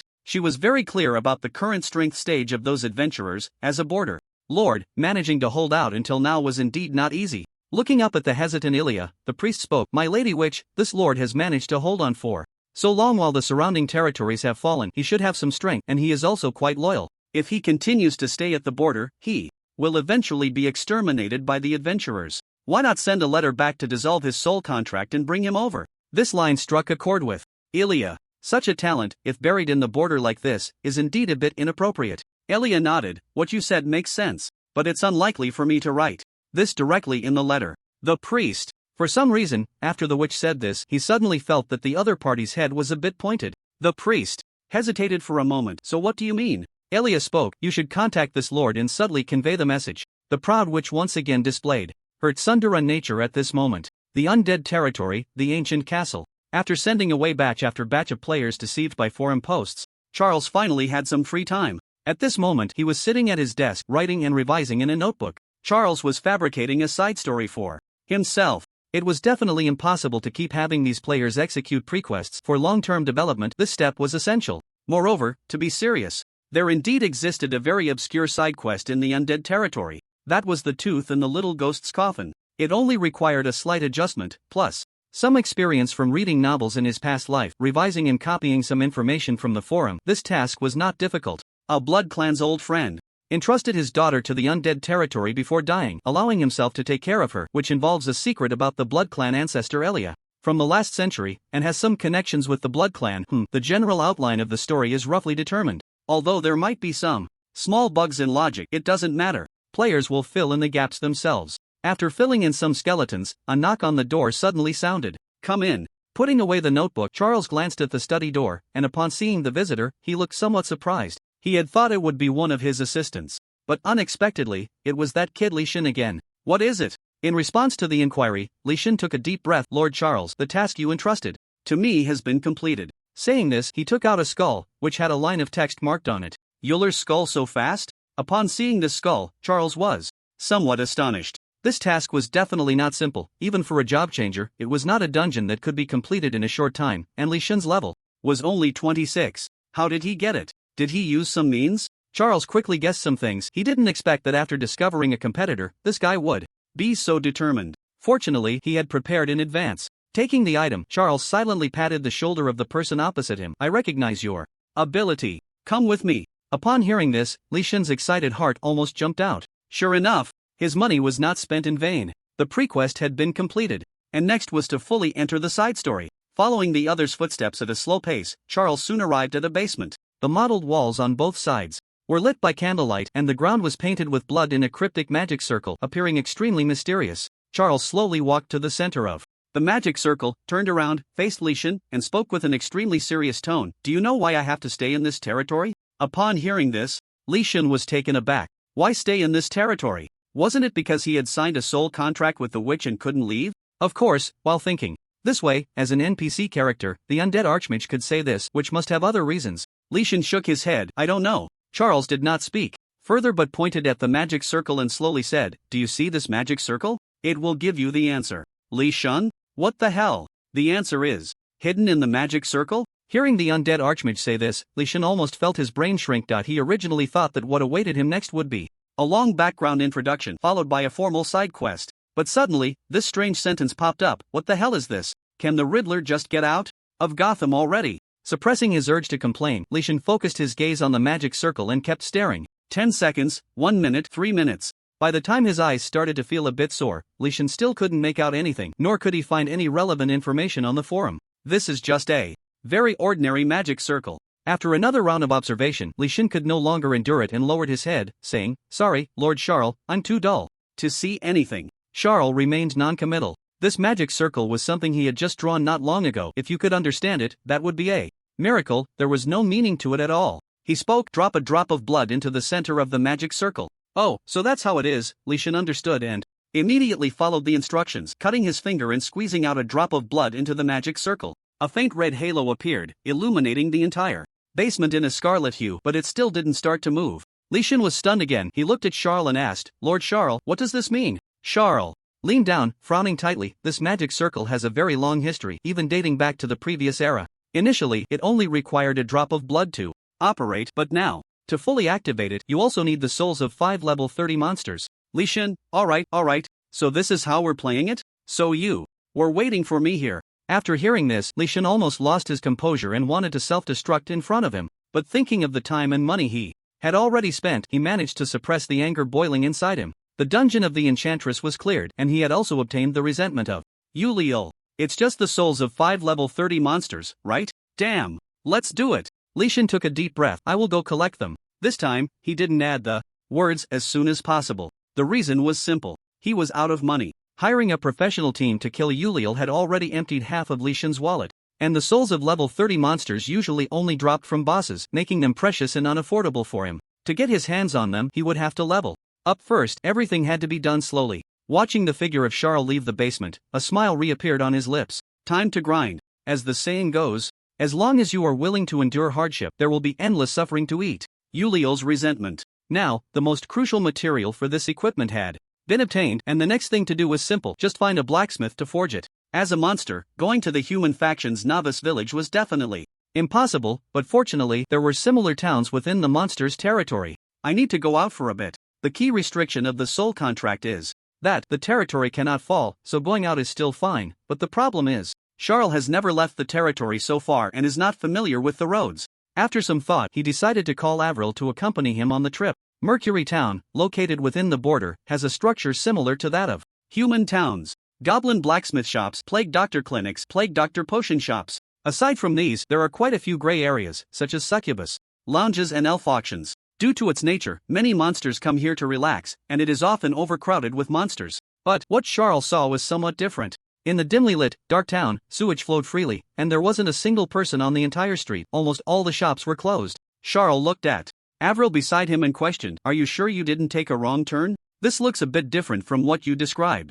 Avery was very sure. "I definitely didn't take the wrong path. Some of the logistical supplies in the territory were purchased by me here. As for why this happened, I think it must be because of those adventurers." Unlike the calm atmosphere in the Undead territory, most of the lords stationed at the border had already fallen. Further delving into the domain of the Proud Witch, the shopkeepers, hearing the news, naturally chose to flee. Is that so? Let's check the blacksmith's shop first, maybe it's still there. Since they had come this far, Charles naturally didn't want to return empty-handed. Under Avery's guidance, they continued deeper into Mercury Town. Although many shops had already moved away, Charles could still sense a hint of exotic charm from the remnants of the storefronts. Succubus Inn. Damn, I didn't know there was such a nice place. Looking at the wooden house on the left that still emitted a fragrant aroma, Charles felt a surge of indignation. After all, the effort he had put in since crossing over, he hadn't enjoyed a single day. Forget it. Perhaps this is what a lord has to endure. He looked ahead, and a green creature appeared before him. It was a goblin, small in stature but with extremely strong muscles in its arms, currently hauling a cart filled with various weapons and armor. Hiss. Is this the blacksmith goblin you mentioned? Avery followed its gaze and quickly nodded. Yes, that's him. Charles gave up on arguing and immediately strode over, grabbing the cart that the goblin was slowly dragging. Wait, don't rush off. I have a business deal. The goblin turned around, a bit nervous. Don't mess around. Those adventurers are coming over soon. You should hurry and escape. Charles asked, "Are you very scared?" The goblin couldn't help but roll its eyes. "What do you think? I just got news that the chief was dismembered by this group and turned into weapons. It's too brutal, even more so than us monsters. Stop holding me, let's go quickly." Charles still didn't let go. "Don't be in such a hurry. I just came from the border and haven't even reached here yet. Help me forge something first and then you can leave." Hearing this, the goblin was taken aback. Came from the border? It carefully examined Charles's appearance, somewhat shocked. "Wait, you are the lord of the Undead territory? Aren't you dead yet?" "Charles, what do you mean by that? Are you looking forward to my death?" Realizing it had misspoken, the goblin blacksmith awkwardly smiled. "Sorry, I thought all the territories on the border had fallen." "The Undead territory hasn't been invaded by adventurers?" Charles shook his head. "It has. It's just that those adventurers couldn't take it down." The goblin was shocked again. In its impression, the other party was only around level 30, while the chief of its tribe was level 35 and was still turned into materials for weapons. Was it trying to fool him? Seeing the goblin's skeptical expression, Charles was too lazy to prove it. "Just help me forge the equipment." Saying this, he directly began unloading all the items from the cart. Goblin blacksmith. "I haven't even said whether I agree or not. As a goblin, it really couldn't believe that it would have a day of being forced into a deal like this. Looking at this situation, it was clear that it wouldn't be able to leave before finishing the equipment. Back at the blacksmith shop, the fire was lit. The goblin blacksmith skillfully put on an apron and asked, "What do you need?" Charles silently took out the items, using this material as the core, forge a staff. Taking the skull from the other party's hands, the goblin blacksmith was surprised as he felt the surging magic and resentment within it. "Ulil?" "Yes. After receiving a precise answer, the goblin blacksmith found himself in a bit of a dilemma. He wasn't concerned about the origin of this item, he just thought the forging difficulty was a bit high. Zaire asked, "Can you forge it?" The goblin blacksmith hesitated. "I can, but it will take a bit of time. If you rush it, it can be done in a day, but the quality of the craftsmanship will be very low. Materials of this level usually require 3 days to polish properly. For equipment, craftsmanship quality is an extremely important indicator. With such good materials, Zaire naturally didn't want to rush it, then it will be 3 days. The goblin blacksmith shook his head. No. In 3 days, those adventurers will definitely catch up. I don't want to die. Either finish it in a day, or come with me to the new town and pick it up after 3 days. Zaire couldn't accept this proposal. In 3 days, who knows how many players would have completed their tasks and be waiting for him? How many opportunities would be wasted for the players? After some thought, Zaire came up with a perfect plan. The Undead territory is not far from this town, you can forge it directly in my territory. Once it's done, I'll escort you to the new town. The goblin was momentarily unsure how to respond. This drop from Uliel seemed to prove certain things, but he was still afraid of being ambushed by those adventurers once he entered the other party's territory. After some contemplation, the goblin blacksmith gritted his teeth. I can do it. But it will cost more. Zaire nodded. No problem, come back to my territory. He extended his hand, and a magical mark slowly flowed, and in the next moment, several undead soldiers burst from the ground, dragging a heavy cart swiftly toward the territory. The goblin blacksmith followed behind, watching the undead soldiers wielding their large blades, feeling a bit uneasy. Am I being too rash? This guy didn't look like a good person at all. With a nervous heart, after about an hour of trekking, finally, the undead territory appeared in the goblin's sight. The scene before him exceeded his expectations. He had thought that this territory must have survived through fierce battles, using the lives of magical creatures to continuously fend off those players to remain intact amidst so many fallen territories. But in this territory there were no corpses, not even a decent trace of battle. It didn't look like adventurers had come to attack at all. Entering the undead territory, as soon as the goblin blacksmith stepped inside, he saw a group of adventurers dressed in thin clothing standing in front of an ancient castle, wearing strange smiles and staring directly at him. The moment he made eye contact with them, the goblin felt a wave of goosebumps spread across his body, and the questions that had been blocked in his mind suddenly became clear. No wonder the undead territory had no signs of battle. It turned out that this lord had colluded with human adventurers. Otherwise, he couldn't fathom how these adventurers could arrive at this location without wearing any equipment. Oh how! It's a trap! With a clear mind, the goblin blacksmith immediately turned to run, but before he could take a step, an immense magical force enveloped him, rendering him completely immobile. He stiffly turned his head and found Zaire smiling at him. Master Blacksmith, are you planning to leave before the equipment is ready? Is there something wrong with my territory? The goblin blacksmith thought. Your territory doesn't seem right at all. After a fierce outburst in his heart, the goblin blacksmith revealed a somewhat ingratiating smile on his cheeks. There really isn't anything wrong. I just want to find a suitable place to work quickly. Upon hearing this, Char nodded and patted the other's shoulder. That's good, then you can get back to work. Also, there are my assistants overseeing the 4 areas of the territory. If you need anything, just let me know. Since you're here, don't think of yourself as an outsider. As a blacksmith who often dealt with monsters and lords, the goblin blacksmith knew that these few words meant more than the surface level concern. It was a warning not to think about escaping. Remembering the tragic fate of the chief when weapons were being made, the goblin blacksmith glanced at the glowing eyes of the adventurers, and his body involuntarily shivered. He quickly patted his chest and said, "Don't worry, Lord Char, I definitely won't think of myself as an outsider." Saying this, he hurried to the cart, unloaded everything, and even picked out 2 high-quality weapons. Lord Char, these 2 weapons are of very high craftsmanship. Please accept them. There should be assistants in the territory who can use them. Seeing the equipment handed over, Char was momentarily taken aback. Isn't this a bit too polite? I hired you to forge, and I haven't even paid you yet, and you're already giving me things? It's fine, we're not outsiders. The goblin waved his hand, his face full of a desire to survive.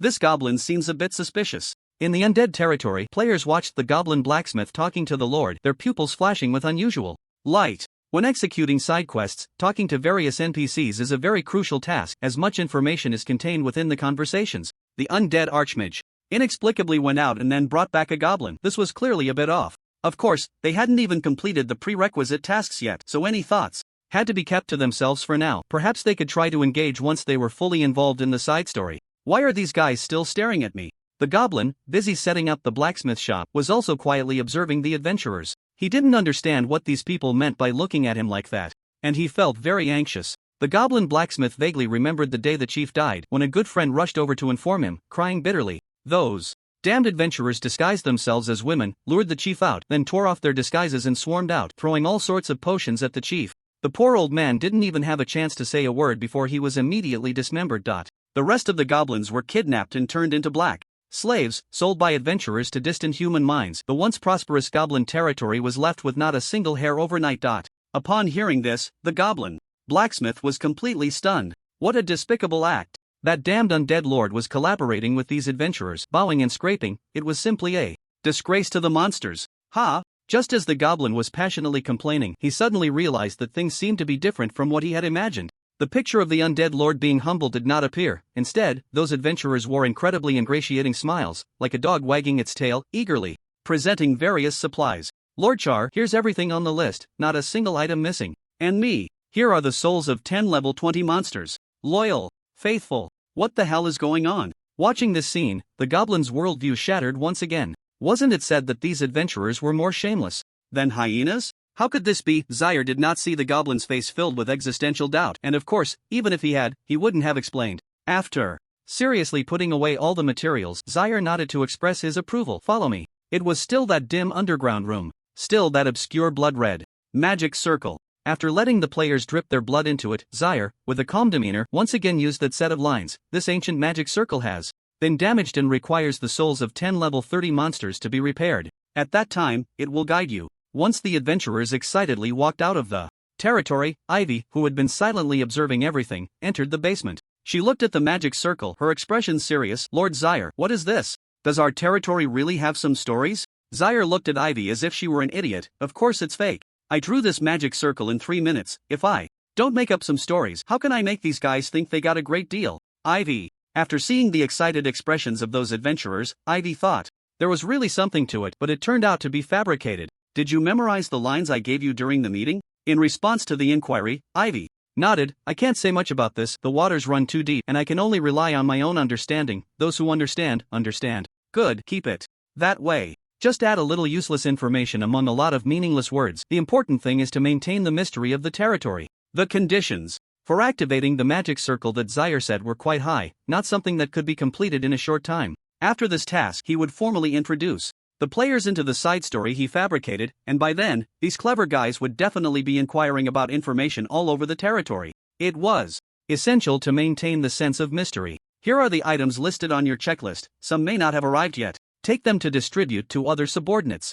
to enhance their strength. After handing over the magic bag, Zyre returned to his study and opened his personal panel. His current level was 35. Since the last time he killed that class-changing player to complete his character transformation, Zyre had not taken action against those players who came to trigger hidden quests in order to maintain his character, resulting in no significant change in level. To alleviate this issue, he decisively proposed the task of collecting monster souls to these players. After accepting a wave of labor results from the players, Zyre now had 10 souls of level 20 monsters. He took them out of the magic bag and infused them with a bit of magic power. The originally dazed souls began to wail as they sensed it, continuously emitting black mist, representing their grievances before death. It was evident that in the hands of those unworthy players, these guys had died quite tragically and were very unwilling. My poor kindred. It's okay, I will avenge you, please lend me your strength. Saying this, Zyre closed his eyes and stuffed all these souls into his mouth, instantly refining them. Experience plus 900 experience plus 600 experience plus 600 with the system prompts appearing. Zyre's frozen experience bar began to jump continuously, slowly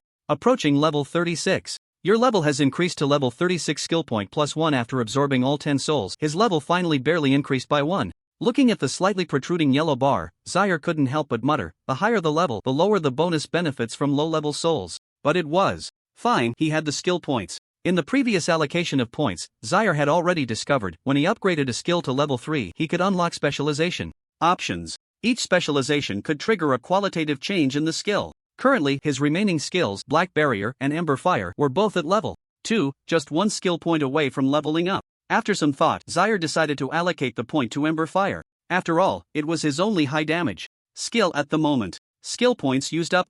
Skill, Ember Fire Lv.2-Lv.3 description, mana cost increased by 300, maximum locked targets increased from 5 to 10, damage slightly increased. Unlocked magical flame specialization like the Undead specialization, a massive world tree appeared before him, with 2 specializations available for unlocking. Specialization name, condensed flame description, when you concentrate, a halo will appear in your palm, and The casting animation of Ember Fire will be cancelled. Unlock condition: collect materials Ghost Flame plus residual ancient poem. Note: these materials can be obtained from the domain of the Lazy Witch Ghost Realm and the special dungeon Ancient Ruins. Specialization name: Magic Energy Convergence. Description: you can freely control the size of the halo based on your mana limit, even gathering it together to form stacked damage. Unlock condition: obtain equipment. Crown of Thorns. Note: this equipment is made from thorns of the Hatred Tree Demon plus brain matter of the Siren. Both specializations bring a qualitative change to the skill and have a very difficult collection requirement. Compared to other items, the ancient ruins mentioned in Condensed Flame caught his attention. Special dungeon, what is that? Unsure of what to do, Zyre decisively opened the Oracle forum and searched for the term. There was very little relevant content. The official post only briefly explained that ancient ruins were remnants from the last century, formed during the battles between adventurers and monsters. There was no information on how to unlock them. Looks like I need to find an opportunity to learn more. The effect of this specialization was strong, allowing the skill to become a single target instant cast, which was a change Zyre desperately needed. He had to get it. While he was pondering, a raven quietly flew to the window of his study. It seemed that the witch had replied again. Zyre eagerly opened it, his gaze immediately dropping to the response, which contained only 2 short words. Read whom. Still as cold as ever, but compared to the previous single word, this time the proud witch added one more. It was clear that his efforts were yielding results. If this continued, perhaps the witch would even write him a little essay? After writing another letter to the raven, Zyre enjoyed a rare moment of leisure. Due to the difficulty of the magic circle task, players were visiting the undead territory less frequently, and the only things left to do each day were 2, urging the goblin blacksmith to hurry up with the equipment and occasionally welcoming new players who had been lured by the posts. Speaking of posts, Zyre was quite surprised that players referred to themselves as behind-the-scenes personnel. He had originally chosen to post anonymously to avoid revealing his identity, but it had led to a misunderstanding among the players. The Oracle Studio also did not clarify, merely posting updates about the worldview based on player progress, like a robot. However, this was a good thing. If he could solidify this identity, it would greatly benefit his role as an NPC in side quests, even allowing him to guide players on certain larger levels. One could only say that self-interpretation was truly a terrifying thing. A day passed in the blink of an eye. After Avril distributed the supplies in the magic bag, several of the subordinates in the territory experienced a significant increase in strength. The subordinate, known as Little Ghost, with a special background, reached level 29, just one step away from becoming a boss-level monster, with exceptional talent. It was not in vain that Zyre had painstakingly nurtured him. August 16, 322 of the Era of Enlightenment. A month had passed since Zyre first arrived in this world. It must be said that the achievements he made during this time were quite remarkable. First, he repelled the players, and then, relying on his astonishing wisdom, he completed a transformation of his character, leaping to become an NPC, continuously exploiting the labor of the players. Speaking of which, Uliel's resentment should have been forged by now. To encourage the other party to improve the craftsmanship of this equipment, Zyre deliberately extended the deadline, asking them not to worry about time, for days had passed, so it should be about ready. Stepping out of the ancient castle, Zyre was planning to find the goblin blacksmith to inquire about the situation when he discovered an unexpected guest had intruded into the territory. The person was dressed in a black robe, their face shrouded in shadow, making it impossible to see their features. 3 large black question marks floated into view, indicating that this person was extremely dangerous. This was the first time Zyre encountered such a situation. The other party's strength was certainly far beyond his own, otherwise he wouldn't be unable to gather any information at all. This was not a player.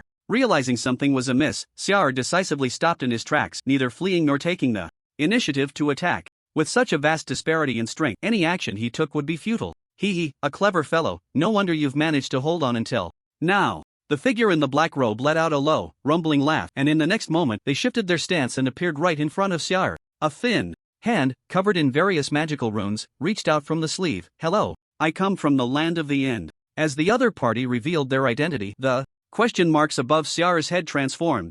Magical body source energy controller, Lord of the Destruction Ring, High Priest of the Land of the End. A series of titles floated into view, causing Zyre to grimace. How impressive. However, upon learning the other party's origins, the initial panic in his heart vanished. It turned out to be one of his own. It seemed his letter had some effect after all.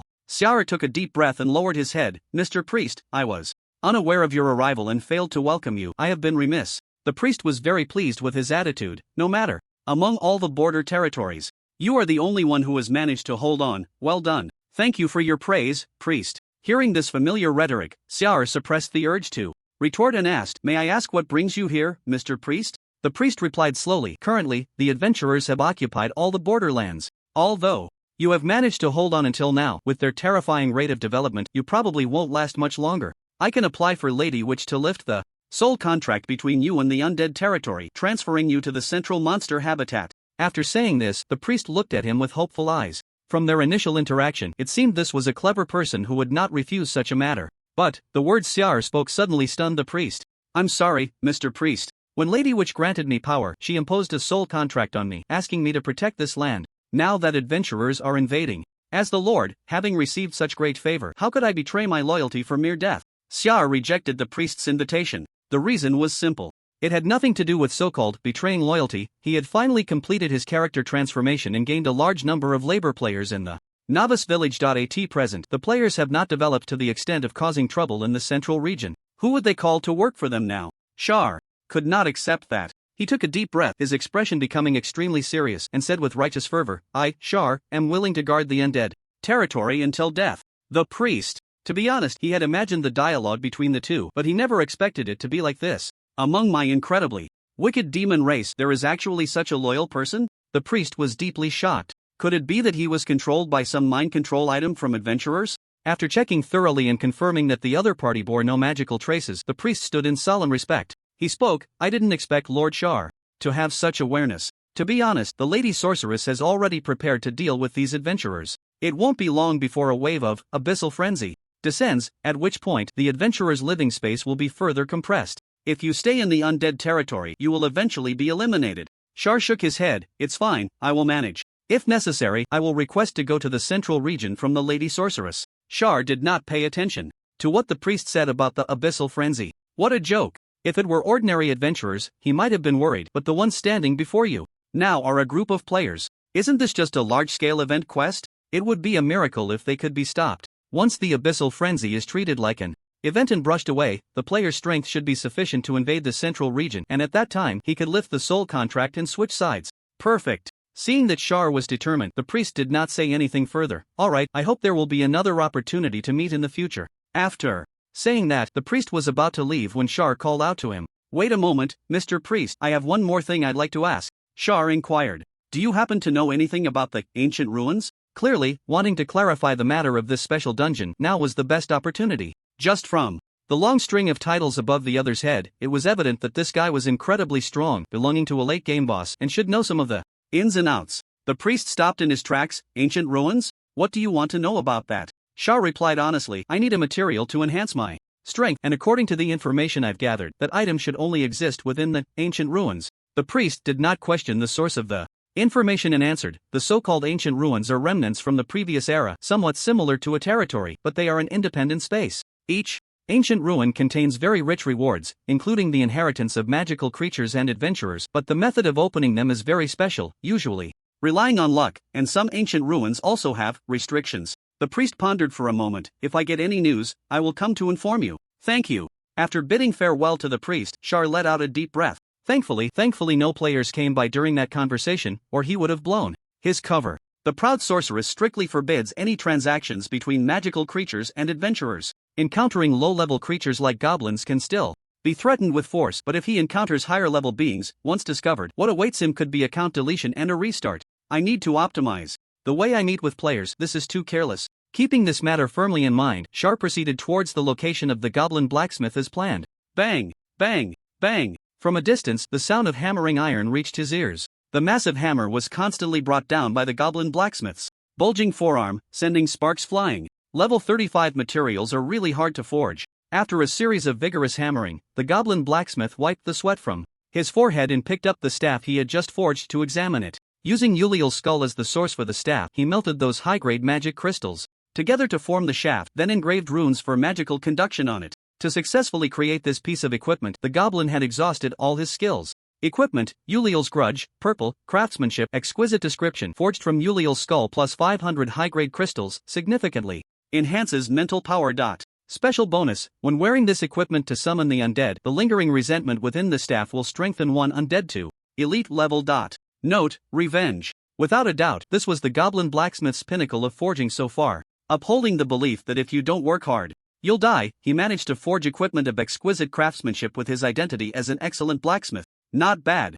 just as the goblin was feeling pleased with himself, a familiar voice suddenly startled him into a cold sweat. A lord who had colluded with human adventurers had somehow arrived near the blacksmith shop, smiling as he looked at him. Lord Charles. The goblin quickly reacted, immediately presenting the staff in his hand. The equipment you requested has been completed, please take a look. I've already seen it, and I can tell you put in a lot of effort. Having inspected the data, Charles silently took the staff, feeling the strange power emanating from it, quite satisfied. His original thought was that excellent would suffice, at least to showcase the quality of the purple material, but he didn't expect the other party to forge it to exquisite. Indeed, only pressure could bring out a person's potential. This is your reward.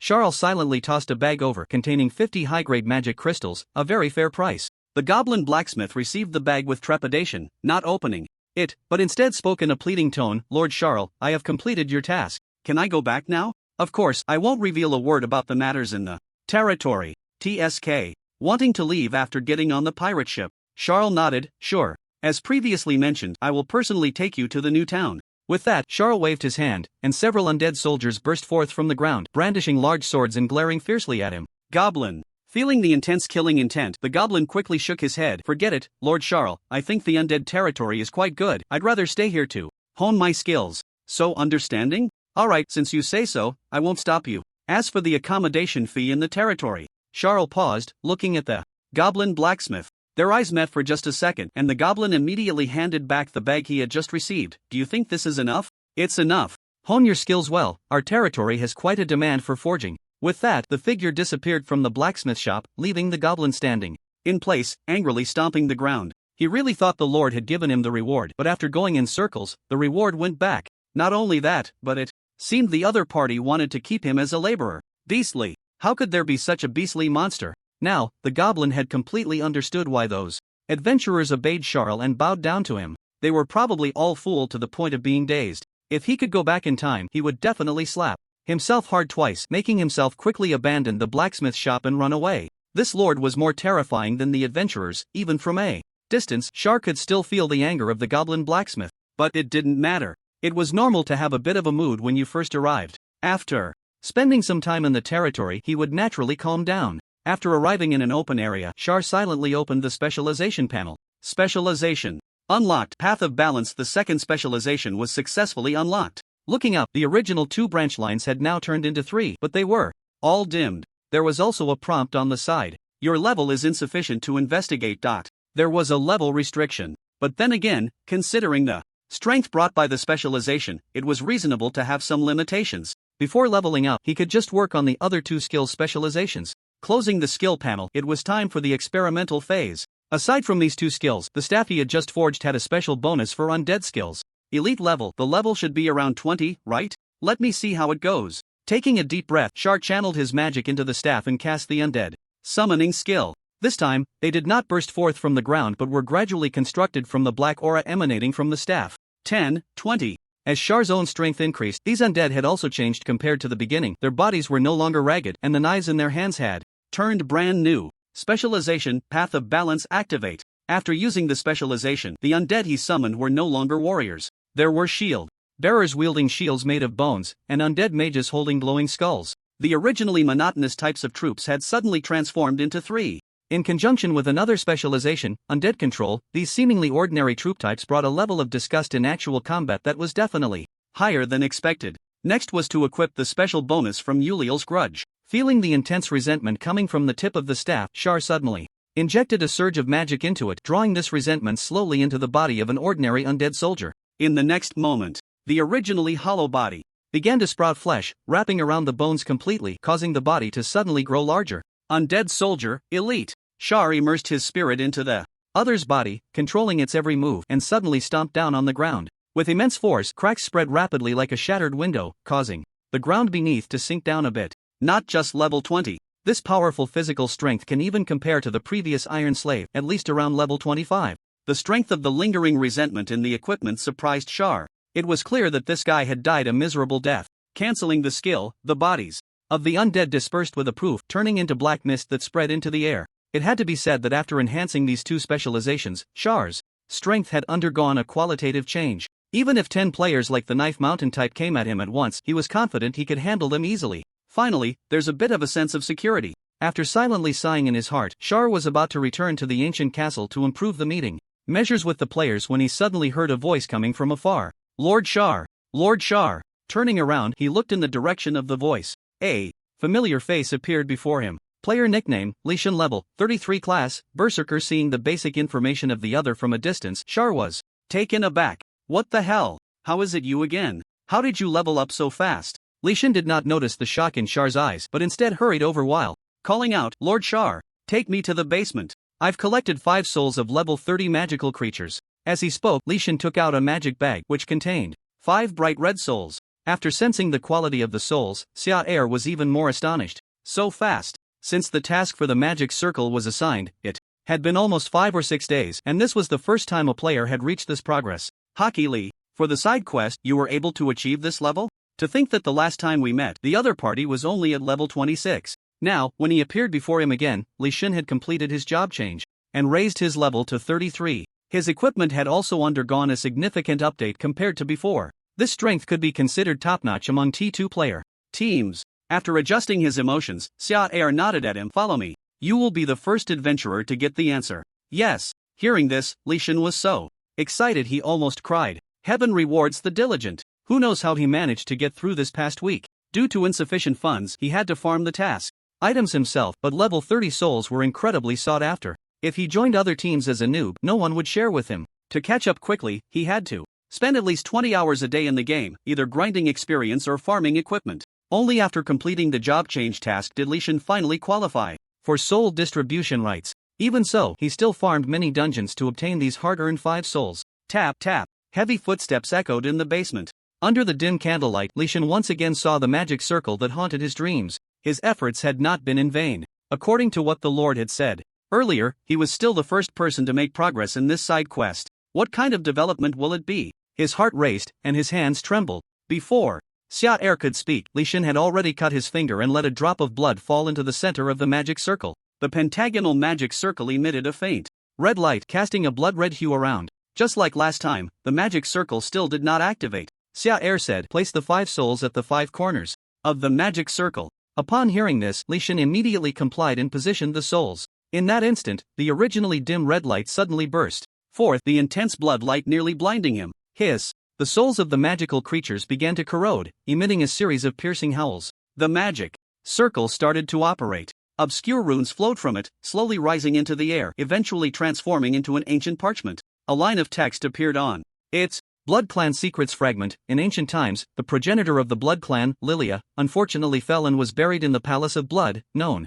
only to her closest descendants. To obtain the progenitor's legacy, many elders of the Blood Clan sought the location of the palace but were all dissuaded. Time passed, and the lineage closest to the progenitor gradually withered under repression, ultimately leading to the mysterious death of her descendants, with their whereabouts unknown. Please go to the Blood Clan, investigate the truth of this matter, and report it to Lord Xiaer. Leysan took the parchment with both hands. He took a deep breath, suppressing his shocked heart. Ancient times, this side quest could trace back to such a distant era? To be honest, the difficulty of the task far exceeded Leysan's expectations. What kind of existence is the Blood Clan? Back during the internal testing phase, Leysan had barely encountered some Blood Clan members when he and other players pushed into the central region, but unexpectedly, just at the beginning of the plot, he had already touched upon such a deep area. He would have to wait until the main storyline progressed further. However, judging by the current progress of the T0 players, the main storyline should be triggered soon.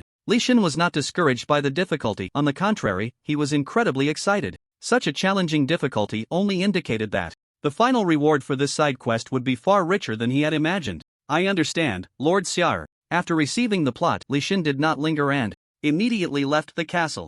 In order to encounter those blood clans after the main storyline pushed into the central region, he had to prepare in advance. He needed to continue enhancing his strength. After leaving the Undead territory, the priest wandered along the border area, observing the situation in other territories. Just as reported, apart from the Undead territory, the entire border area controlled by the Proud Witch had fallen. There were no corpses on the ground, only open empty treasure chests and a strong smell of blood. How brave! The priest couldn't help but murmur. Since the beginning of the Era of Awakening, under the oppression of the 7 Great Witches, humans had exhausted all their strength just to survive, let alone counterattack the territories of monsters. He never expected these adventurers to clear the border area so quickly. If they succeeded in reaching the central region, wouldn't that turn everything upside down? Thinking of this, the priest quietly took out the abyssal eye that the witch had bestowed upon him. Even though it had been separated from its original host, the organ still retained its vitality, with its upright pupil swaying left and right, observing the surroundings. The priest frowned and quietly increased the pressure.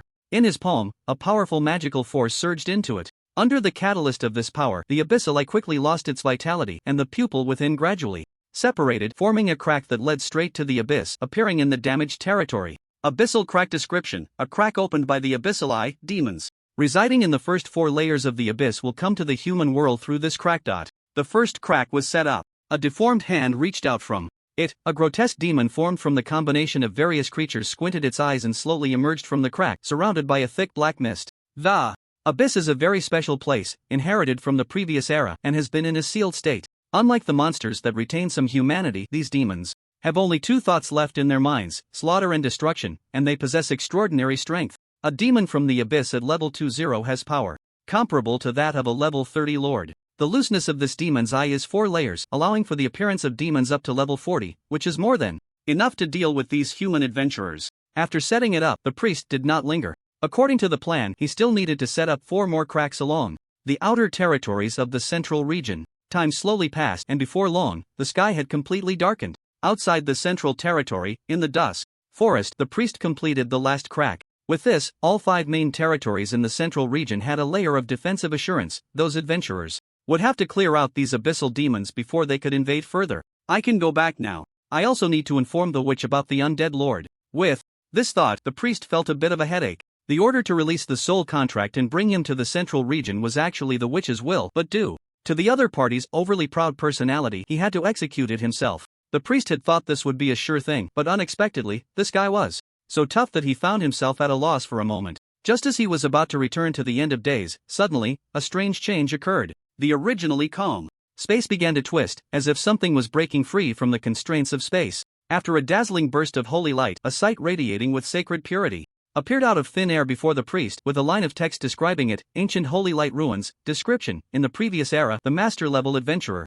Holy Alice, led a team to attack the territory, Spirit of Death. During the battle, they perished together with the Lord, thus forming this ruin. Note: adventurers above level 40 are prohibited from entering this ruin, and each adventurer has only 2 chances. Note 2: the ruin will open in 3 days and last for 7 days. Note 3: this ruin contains 5 legacies of adventurers. On August 17th of the Era of Awakening, as soon as they logged in, players received 2 major announcements. The first: a large-scale event is coming to the entire server. After more than a month of effort, the borders of 7 regions have nearly collapsed, significantly advancing the main storyline and triggering event quests. Abyssal Invasion: in this event, to block the player's advance, the witches of each region will use the power of the abyss to set up abyssal rifts in the central areas of their jurisdictions. Demons from the abyss will launch a ruthless counterattack, and only by killing all these demons can players further advance the main storyline. After defeating the demons, players can exchange the dropped item, Abyssal Breath, at the Adventurers Association for various items.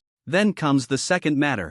The ancient ruins have emerged. The ruins, inheriting the will of ancient adventurers, have appeared after sensing the breath of abyssal demons, with 1 in each region. They contain quite rich rewards and various legacies of adventurers, specifically designed to help players enhance their strength to eliminate those demons. Its importance is even greater than the first event, as the resources obtained from each ruin are non-renewable and have a transformative effect on classes. However, these things are not so easily obtainable. The witches will not allow adventurers to freely access resources within the ruins. Therefore, when the ruins emerge, they usually employ certain means, sending qualified lords inside to act as gravekeepers. In the afternoon, when a poor lord leisurely opened his eyes after a satisfying nap, a priest in a black robe was standing before him. Seeing the familiar figure in front of him, Char was momentarily stunned and quickly stood up from his chair. "Mr. Priest, when did you arrive?" The priest waved his hand. "Just arrived, and you happened to wake up. Earlier, you mentioned something about the ancient ruins, do you remember?" Char asked.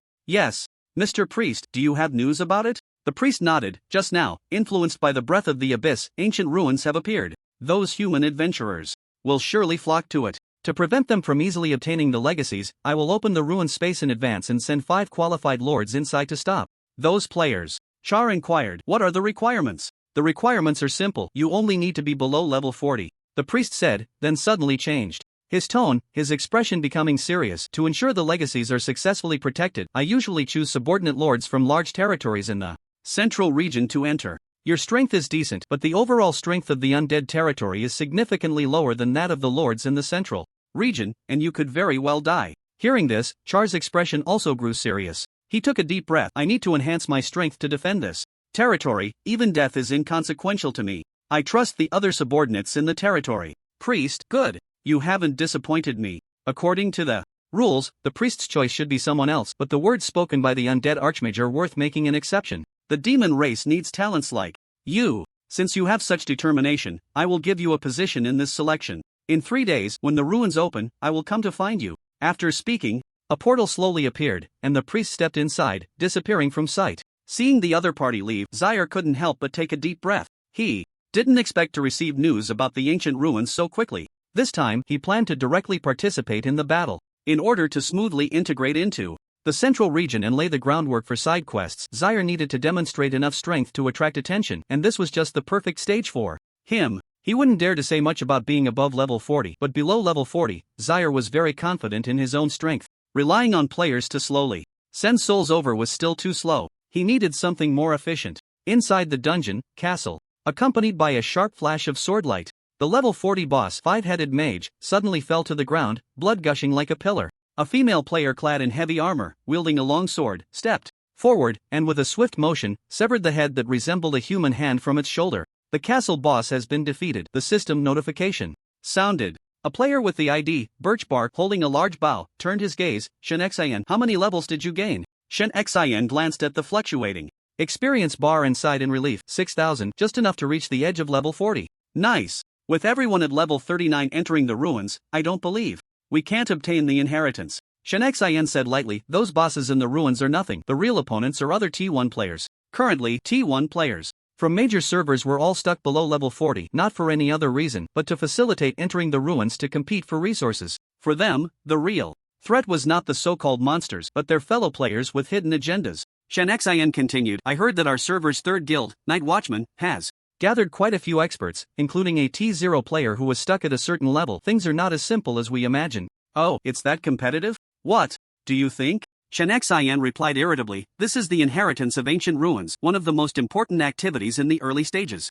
Many people rose to the top tier of combat power during the closed beta because of it. Now that it's open beta, the news has spread, and it will definitely be a scramble. Bark frowned, what should we do? Playing with these seasoned players won't end well. As he spoke, he seemed to have an idea, and his expression suddenly became lively. I have a good plan. What plan? Birchbark coughed twice. A few days ago, I saw a post by a player who compiled statistics. Among the current 7 servers, the players in the Pride server have the weakest average strength. Instead of clashing head-on with the local strong players here, we might as well run over there to compete for the ruins resources. But that will easily attract criticism. In the player community, there was an unwritten rule that when certain rare resource points appeared, players from other servers were not allowed to recklessly seize them, or they would provoke a siege. But rules are dead, and people are alive. The officials had not defined this. After pondering for a while, Shinyu nodded, let's do it. Meanwhile, players from the Pride server were also eager to try. In order to obtain resources in the ruins, players began to form teams, even the self-proclaimed lone wolf assassin streamer, under a generous invitation from a certain guild, joined the team. The forum was filled with various team-up and trading posts, as everyone hoped to strengthen their power as much as possible. Within these 3 days, it really is a vibrant scene. Everything is competing to thrive. At this moment, Zaire was intensely posting. Among the items given to him by players, many were of no use, so he took this opportunity to post anonymous trade offers to sell them off and make a fortune. A blood profit. However, the team-up posts here are just SOSO. The real experts probably contacted each other privately long ago and don't need to come to the forum at all. After browsing through the posts, Xia chose to close the forum. It was time for him to improve himself. In terms of levels, due to players preparing for the ruins recently, he couldn't level up for the time being and could only focus on his equipment. He was currently wearing 4 pieces of gear: Magic Energy Ring Orange Lia's necklace Purple Euler's Hatred Purple Energy Saving Robe Blue, along with a cloak that provided a slight increase in movement speed. Looking at his mage stats, he still had 2 empty slots, a pair of shoes and a crown. Aside from the insane bonus from the Magic Energy Ring, the overall quality of Xia's current equipment wasn't very high. He was relying on his own strength to hold up, and he didn't even have a complete set of gear. He needed to pay a visit to the goblin blacksmith. Gathering the materials, Xia quickly arrived at the blacksmith's shop. The goblin blacksmith, who was slacking off, immediately stood up upon seeing him, wearing a flattering smile. Lord Xia, what brings you here this time? Sia replied indifferently, you look quite free. Just in time, I have a little task for you. With that, Sia directly tossed all the materials he had accumulated over the past few days in front of the goblin. I need you to craft 2 pieces of equipment for me, a pair of shoes and a crown, and I need them done within 3 days. As for the quality, just make them similar to this staff. The goblin blacksmith.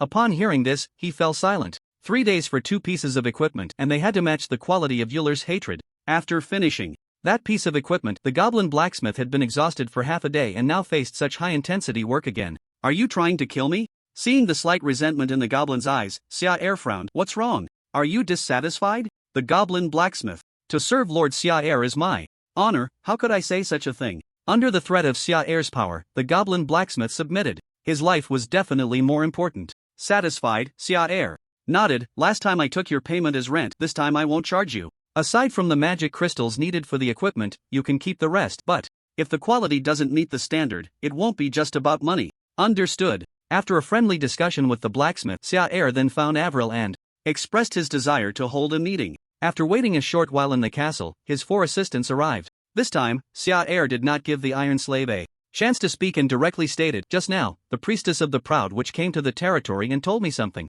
In 3 days, an ancient ruin will be opened. To prevent players from obtaining the legacy of the ancient adventurer, the priestess will select 5 eligible lords to enter, and I am one of them. Due to some necessary matters, I did not consult with you and directly agreed. Saying this, Sia lowered his head and sincerely said, I apologize to you all. Seeing their lord so sincere, the Iron Slave immediately couldn't hold back. Lord Sia, why are you apologizing to us? As subordinates, it is our duty to follow the Lord's orders, especially since you treat us so well. The Iron Slave was very grateful for the actions of this undead lord. He didn't have to do anything these days. He had resources when he needed them and equipment when he wanted it, greatly enhancing his strength. Wasn't it just guarding a piece of territory? How hard could that be? The other assistants echoed in agreement, and seeing this, Sia nodded. The plan was a success. He had thought these assistants would oppose him, but he didn't expect them to be so loyal. Coughing twice, Charles cleared his throat and said, things are not as simple as they seem. This time, we are facing top-tier adventurers, not those guys who deliver supplies to us.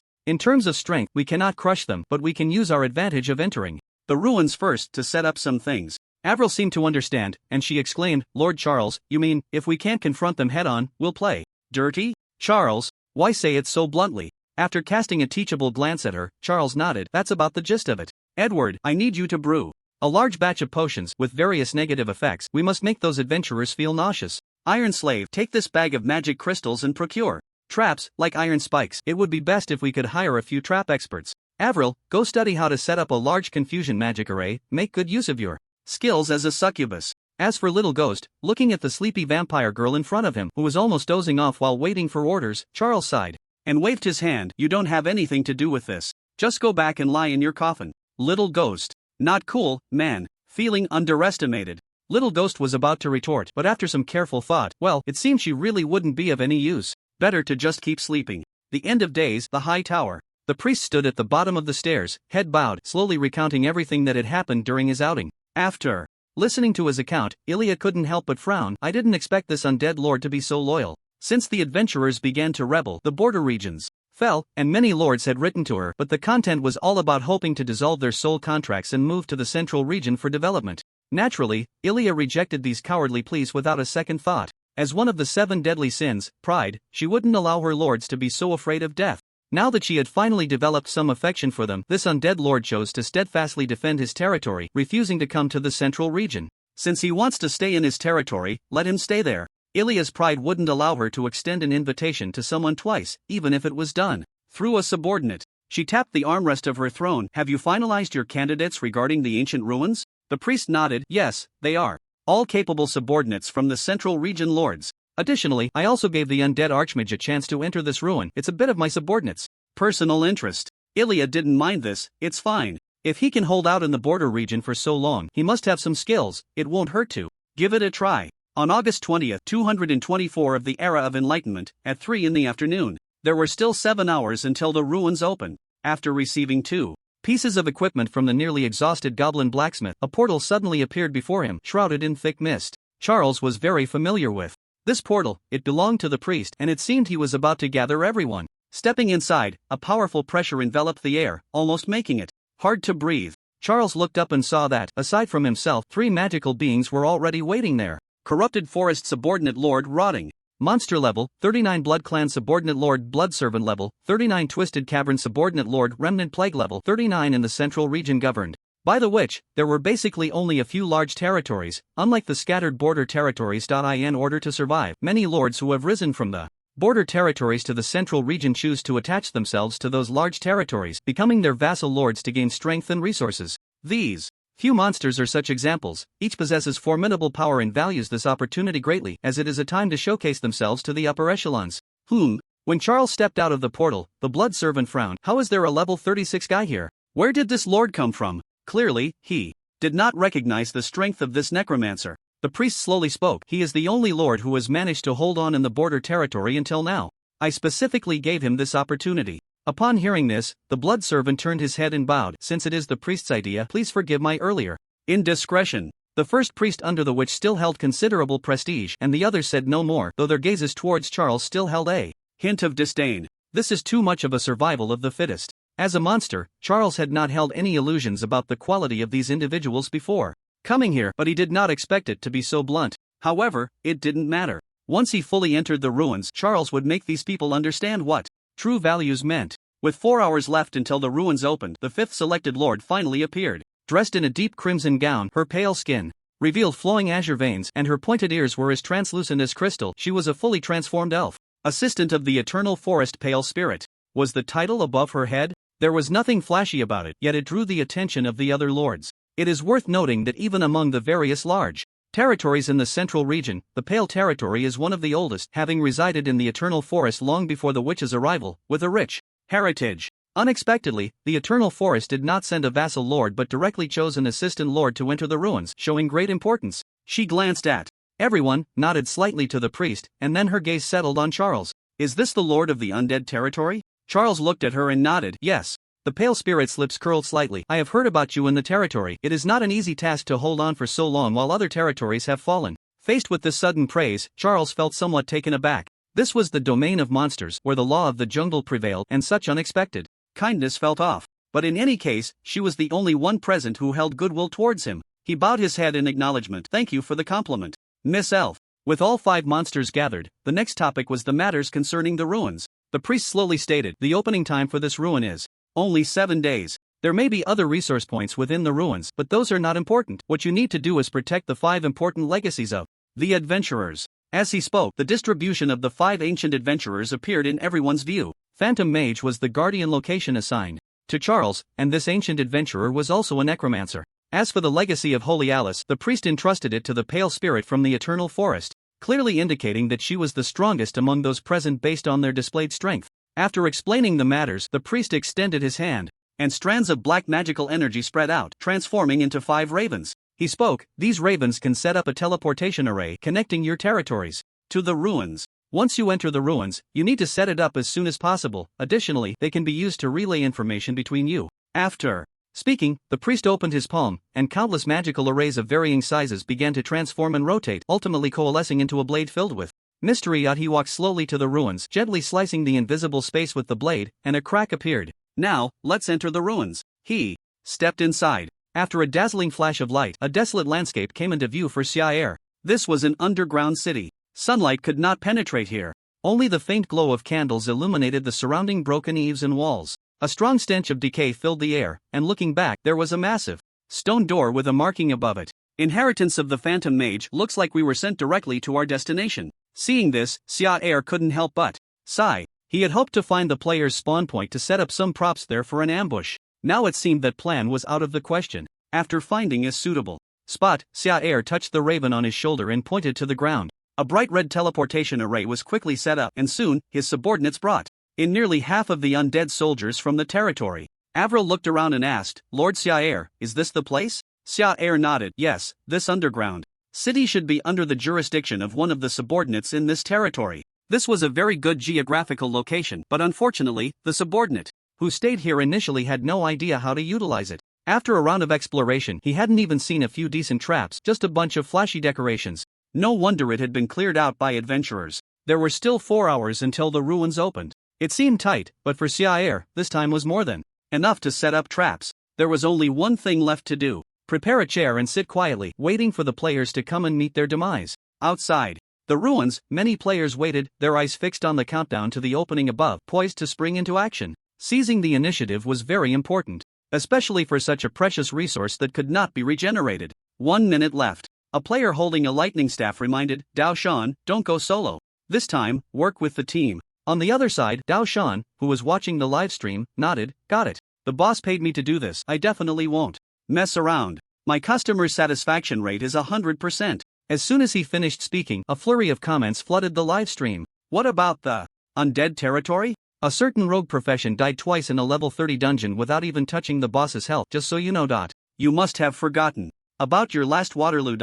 Looking at the comments flying by, Daon choked a bit. That time in the Undead territory doesn't count. How was I supposed to know? That guy had a hidden quest? No wonder his intelligence was so high. The boss who hired him this time was named Old Mage, the vice president of the top guild, Mage Alliance, who was very generous, allowing Daon to temporarily abandon his previous daily tasks to participate in this ruin. That works. Old Mage then instructed, once we enter the ruins, let's not worry about other resources, our only goal is to obtain the inheritance of the Phantom Mage. As the guild's vice president, Old Mage's level was not high, stuck at 39, even lower than several of his capable subordinates, because he wanted to obtain the inheritance before continuing to level up. This would greatly enhance the strength of his profession. Time ticked away, and soon, the smoothly changing countdown suddenly turned bright red. Countdown 3, 2, 1. As the countdown reached 0, a dazzling white light burst forth, forming a swirling portal in front of the ruins. The ruins have opened, according to the plan, let's gather immediately. Under the Old Mage's instructions, Daon took the lead, directly activating the assassin's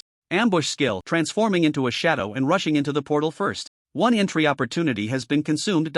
Ignoring the system's prompt, Daon began to observe his surroundings. This was an extremely desolate area, with cracked earth and the bones of various monsters scattered everywhere. The entire ruin was composed of a vast demon territory, and the area he was currently in should belong to a certain lieutenant, judging by the environment, the adventurer legacy. Here should not be the ghost mage. Others should be coming in soon, Daon thought, silently taking a candle from his backpack and lighting it. Wisps of smoke drifted out, gathering into a line that floated in a certain direction. This was a special item exchanged by the captain at the Adventurers Association. Once lit, it could lead them to the location of their teammates based on the direction the smoke flowed. After a brief search, they quickly regrouped. This small team consisted of 7 members, 3 mages, 2 warriors, 1 assassin, and 1 healer. All 7 had completed their job transitions, were above level 35, and their equipment was mostly of purple quality, making for a rather luxurious setup in the proud server. The old mage slowly asked, I spent a hefty sum at the Adventurers Association to obtain some information regarding the Ghost Mage's legacy. It should be located in a dungeon terrain.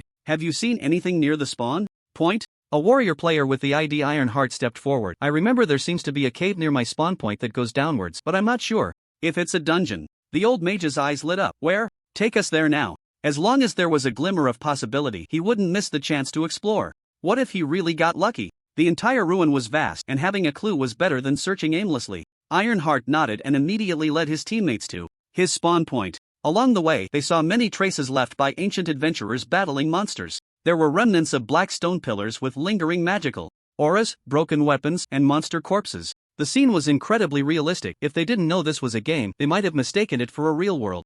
After about half an hour, Ironheart arrived at his spawn point and pointed to a location. This is it. Looking in the direction he indicated, a pitch-black cave appeared before them, and through the dim light, it seemed there was a downward passage inside. Daon spoke up. I'm a rogue with a night vision passive skill, let me scout ahead. With that, he stepped forward and gradually entered the cave. As he squeezed through the narrow entrance, the space began to widen. A faint smell of blood filled the air, and monster corpses were piled everywhere, with every step crunching a bone. This is the mark of necromancy. The old mage looked at the large pit smashed into the wall, his eyes gradually filling with excitement. It seemed he had really struck gold. This was clearly the trace left by the ancient adventurer, the ghost mage. The old mage took a deep breath and cautioned his teammates behind him. Don't get too excited. If this is indeed that dungeon, be careful of traps. Daon shook his head. The traps here should have been mostly destroyed when that ancient adventurer came through, but we need to be wary of any lords the demons might have sent in. With that, he continued to delve deeper, and soon a long corridor appeared before them, with a massive stone door at the end. This door should be the official entrance to the dungeon, the old mage said, unable to contain his excitement any longer, eager to step inside and enter the dungeon. But just as he took 2 steps, Daon was suddenly called to a halt by a voice. Wait! Don't move! Daon quickly approached the other person slowly bent down and picked up a small stone, gently throwing it towards the bricks ahead. At the moment it landed, a massive pit suddenly appeared in the previously flat area, densely filled with spikes that seemed to be coated with poison. Thud! A huge rock fell from above, crashing down into the pit. It was hard to imagine what would have happened if someone had stepped into it just moments ago. Daon stared blankly at this scene, a sense of unease rising from the depths of his heart. This trap, why does it look so familiar? Familiar. Too familiar. The spikes in the pit, the giant rock falling from the sky, hiss. Daon remembered he had died this way last time in the Undead territory. Didn't you say the traps had been mostly cleared? Behind him, old Fa watched this chilling scene, a layer of cold sweat breaking out on his back. This was a pure death trap. Although the players were strong, they weren't at this level. If someone had stepped on it just now, the healer wouldn't have had time to provide treatment before they bit the dust, wasting a chance to enter. Daon explained, the original traps in this ruin must be gone, but the new lord selected to enter the ruins can set them up. What do you mean? Otherwise, why don't we try to compete for the inheritance of Holy Alice? Daon admitted he was a bit scared now. From this familiar trap setup, he felt a strong presence of an old acquaintance. If the undead archmage was chosen to be the guardian of this inheritance, then Daon felt that this time it was probably over. Old Fa frowned upon hearing this. What do you mean by that? Holy Alice is currently the most fiercely contested inheritance. Even if our team is strong, we might not be able to secure it. It also depends on luck. Let's stick to the plan and first obtain an ancient adventurer's inheritance. Old Fa had a clear understanding of the situation. But it was just a trap. Being cautious was enough. Did they really need to give up the inheritance right in front of them? Daon sighed at this. Alright, be as careful as possible, but let me continue leading the way. Unable to persuade the other, as the muscle, all he could do was take care of his own responsibilities. Daon began to use all his skills as a thief, never slacking off for a moment, his gaze constantly scanning the surroundings, checking even the tiniest corners. Before proceeding, in the mere 100 meters from the passage to the grand door, he managed to find 7 or 8 hidden traps, poisonous crossbow bolts ready to fire, sculptures that would spray corrosive liquid, columns that released flames. The other players were left dumbfounded. What the hell is this? Even the tomb rating notes don't have traps like this. After a lot of effort, Daon finally arrived at the stone door, but due to excessive focus, his vision began to blur slightly. If he had only suspected before, now Daon could confirm it. The one taking on the role of the guardian of this inheritance was the undead archmage, Shar. How outrageous. A single corridor was set with so many traps, he couldn't even imagine what kind of trials awaited him once they officially entered the underground city. I'm about to open the door, you all get ready. Healer, prepare your skills in advance. I'm afraid of an opening kill. Taking a deep breath. After thoroughly preparing himself mentally, Daon extended his hands and forcefully pushed against the stone door. Creak! The dull sound of friction reached his ears. Daon immediately activated his invisibility and quickly stepped back, crouching low, cautiously observing the surroundings. Ha! No opening. Kill! The great door swung wide open, revealing a glimpse of the dungeon beyond, yet no traps were in sight. Could it be that the traps ahead were merely a facade, designed to deter others? The group looked around, with the warrior leading the way, shield raised, checking every corner. There aren't even any minions hiding here. How strange, Daon muttered, when suddenly a red light flashed on the screen. This was one of the passive skills of a rogue. Crisis warning. He quickly turned to look, and above the massive stone door, several skeleton soldiers were stealthily lurking, steel blades in hand, suddenly leaping down to slash at the group. Historically, operatives never looked up. To think that despite their caution, they still fell for this trick. Daon was the first to react, reversing his dagger grip and raising his hand to block in an instant. The blades clashed, sparking a few flickers of fire. The hidden undead soldiers on the stone door were not high level, around level 20, and even after a surprise attack, this elite team could handle it with ease, only losing a bit of health. However, amidst the focus on battle, no one noticed that in the distance, a squad of undead mages was quietly aiming their skulls at the players, preparing to cast spells. Bang! Bang! Bang! Dark burning magic suddenly struck from afar, dealing area damage, and in this confined space, the damage was quite significant. HP 70, HP 80, HP 120. The group's health was rapidly declining, and the healer in the team quickly infused magic into the crystal ball, releasing a vibrant green aura. Life heal. A basic healer skill, but under the benefits of high level and full purple gear, it instantly restored everyone's health. This is the advantage of having a healer in the team. They could fight with peace of mind, without worrying about health loss, and could restore their status during critical battles. After clearing the lurking monsters on the stone door, a steady stream of undead soldiers surged up the steps, igniting a small-scale skirmish. The old mage had thought such a situation would not arise until they ventured deeper, but it came so soon. Fortunately, these soldiers were coming from below, and the terrain was relatively favorable. As long as they maintained their defensive stance, they could smoothly get through this wave of encounters without exhausting their resources. However, speaking of which, Now that they had triggered an encounter, why were they only seeing minions? Where were the elite monsters? A sense of foreboding arose. Daoshan realized this and suddenly turned to look behind him, only to see a large undead soldier, shrouded in black mist, quietly approaching the healer from behind with a sharp sword. When did it come here? The old mage was stunned. He was certain that every inch of the corridor had been thoroughly searched and there should be no overlooked spots. Moreover, with such a large size, it couldn't possibly hide. If one had to say, it was likely that this soldier had been lurking nearby before they arrived at the cave entrance and only followed them quietly after they began to fight. Oh no! At this thought, the old mage felt a chill run down his spine. A player, outsmarted by an NPC. This was too bizarre. Put under Char's mental control, the elite undead warrior swiftly pierced the healer player with a single sword strike, leaving her health plummeting in an instant. The once full health bar dropped by more than half. Char did not give her a chance to heal. Dark energy wrapped around his hand, gripping her neck, and he violently twisted to the side. Crack! The already dwindling health bar hit zero, and she vanished without a trace. Player killed. Yeah, soy sauce. Experience gain plus 8,000. I have to say, high-level players really drop a lot of experience points, especially fragile classes, like assassins and healers. As long as you find the right opportunity, it's very easy to kill them. Damn it! Steelheart shouted angrily upon seeing this. His body surged with energy as he charged forward, shield raised. Shield slam. The heavy blow struck him, causing his entire body to stiffen for a moment. This must be the stun effect attached to the opponent's skill. A few mages, seeing this, temporarily distanced themselves from the undead soldiers, casting spells and unleashing all their skills on this elite undead. The mages, nicknamed Mage Master, truly lived up to their title. Even though it had only been a month since the start of the dungeon exploration, the mage players, with their equipment and roles already taking shape, had already achieved considerable damage. As spells rained down, the skeletons simply couldn't withstand such pressure and exploded, turning into a pile of bones. The mental connection was severed. Zaire opened his eyes, a faint smile appearing at the corner of his mouth.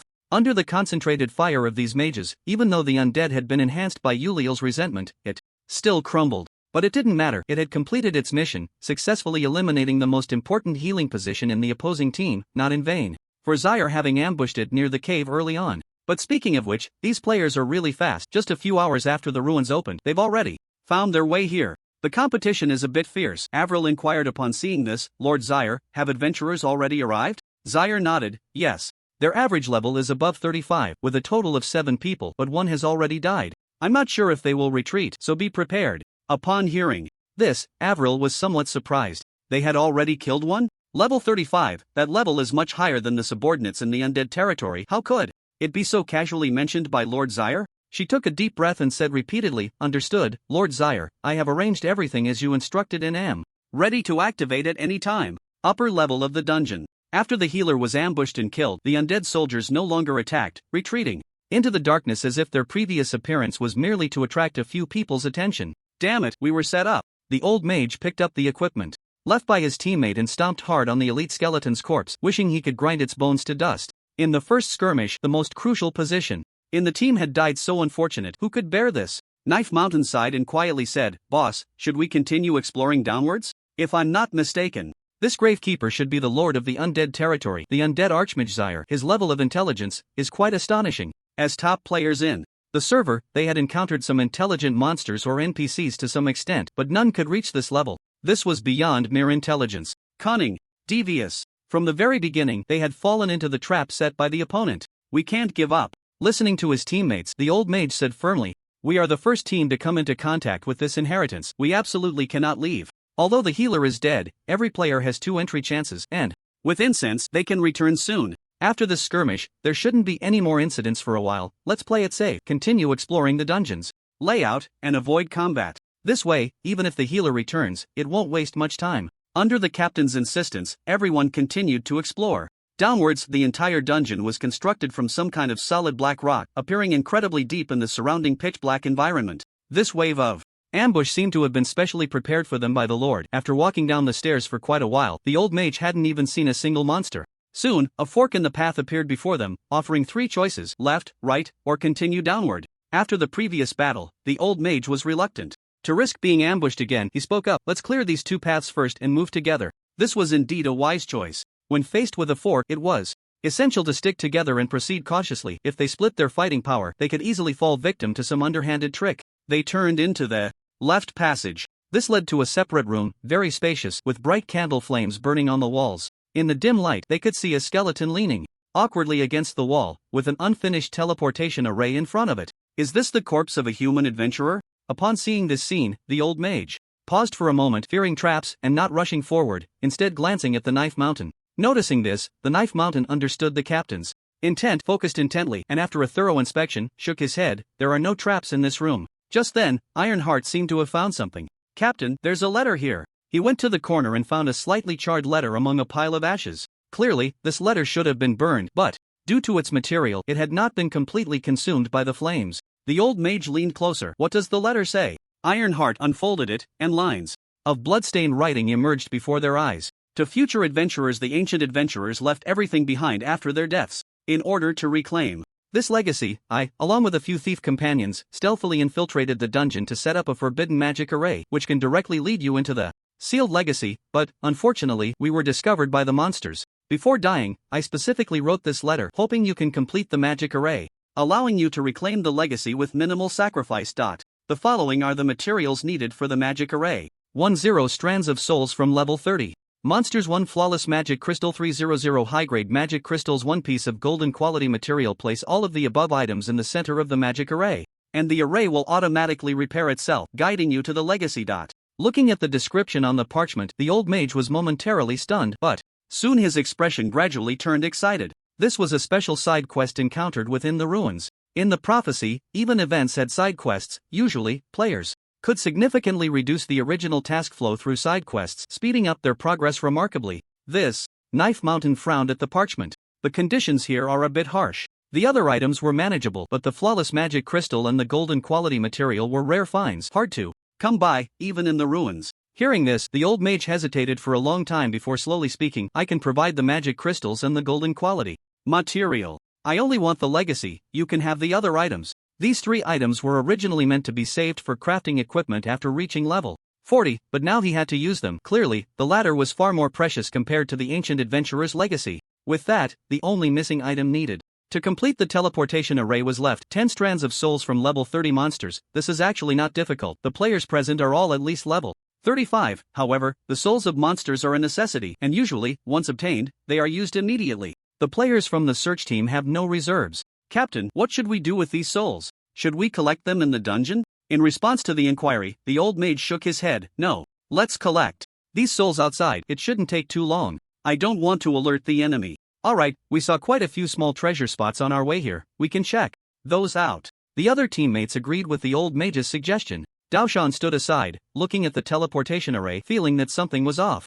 With the wisdom of a Death Knight, does he really not know that there is a side quest leading directly to the inheritance here? He wanted to say something, but seeing the old mage's excited expression, he silently held back. Forget it. It wouldn't be good to stick his neck out and take the blame later. After re-establishing their battle plan, the team left the dungeon and immediately regrouped with the healer to start searching for other treasure spots. These places are not as difficult as the dungeon. Usually, they only have some manifested resentful spirits with levels around 30, which are not hard to kill. Compared to these resentful spirits, the competition among players is far more terrifying. In the ruins, all players turn into a red name status, able to attack anyone at will, like a massive PvP battlefield. A few particularly twisted players don't even come for the resources. They find a spot to hide, wait for an opportunity to ambush someone, then immediately grab the loot and run, which is quite disgusting. However, there is a rogue in the old mage's team, so they don't need to worry about this, which is also why Daon was hired. Aside from a certain T0 level player, the other side should be the best rogue in the current Proud server. Leaving the dungeon, this top-tier team showcased their true strength. They easily secured 3 or 4 small treasure spots along the way and even managed to take down a team of players. 10 strands of souls have been collected. We can head back now. With the items in hand, the old mage didn't want to hesitate for a moment and immediately led everyone back to the entrance of the underground passage. So, have any other players come by? To prevent being robbed, the old mage had specifically arranged for a teammate to keep watch here. The teammate shook his head. No. Great, it seems luck is on their side. After a careful search, they soon saw the corpse. Again, everything was just as it was before. The old mage took a deep breath, suppressing the pain, and placed all the items in the center of the magic array. The dark patterns began to emit a series of lights, swallowing everything above, and then lines began to spread out, completely repairing the magic array. Obscure magical symbols appeared in sight, and the old mage didn't hesitate much, walking to the center position. This magic array could only accommodate one person to go to. the inheritance place, but that was enough. With the system backpack, he wasn't worried about not being able to fit everything. Bloodlight flickered, and when he opened his eyes again, the small room had vanished, transforming into a massive stone door with a line of description ahead. The inheritance of the Phantom Mage. The old mage slowly reached out, placing his hand on the center of the stone door, as if sensing his aura as an adventurer. He heard a series of clicking sounds, and the stone door began to open, revealing an already opened coffin inside. Inside the coffin were 2 pieces of equipment and a skill book, seemingly ordinary, but it stirred up a storm in the old mage's heart. It worked! The allure of the ancient adventurer's inheritance lies here. The equipment on the other person not only has high quality but also excellent craftsmanship. Each piece of equipment can be paired with the mage's skills, potentially multiplying their combat power several times. It doesn't look that luxurious, it looks shabby and useless. The old mage immediately retorted, "You don't know anything. The skill book of the Dark Mage is one of the late-game graduation skills. Do you know how powerful it is? If you don't understand, then don't." As he spoke, the old mage suddenly realized something was off. Wait a minute, he clearly came here alone. Who was that voice behind him? His body froze suddenly, and he slowly turned around. A man in a black robe with a pale face was standing behind him, a long health bar hovering above his head. Undead Archmage Zyre Dam. Goosebumps covered him, and the old mage reacted quickly, wanting to cast a spell to attack, but was enveloped by a thick black mist. Countless undead soldiers surged from the mist, charging at him one after another with their blades, extremely terrifying. What's going on? Why is the boss waiting here? Confusion and anger filled his mind, and the old mage kept trying to pull away, but there were too many of them, and the mist obstructed his vision, making it difficult for him to cast a spell completely. No! Accompanied by a reluctant roar, a message entered Zyre's line of sight. You have killed a player, experience plus 12,000, your level has increased.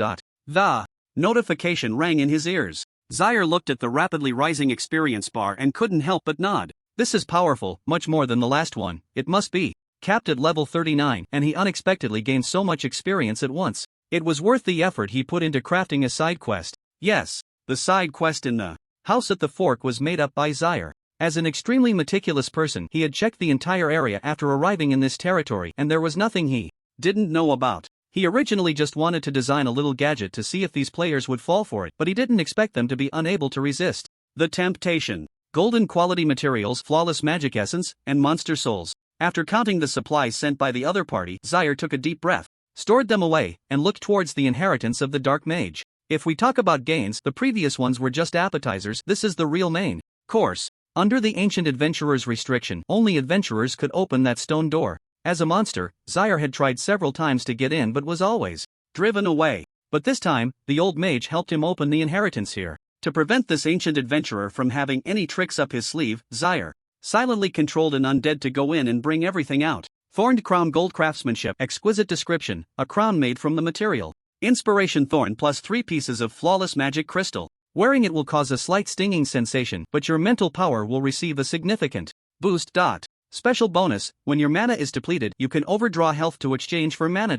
Note, explode the soldiers. Give me the soldiers. Sin Dragon.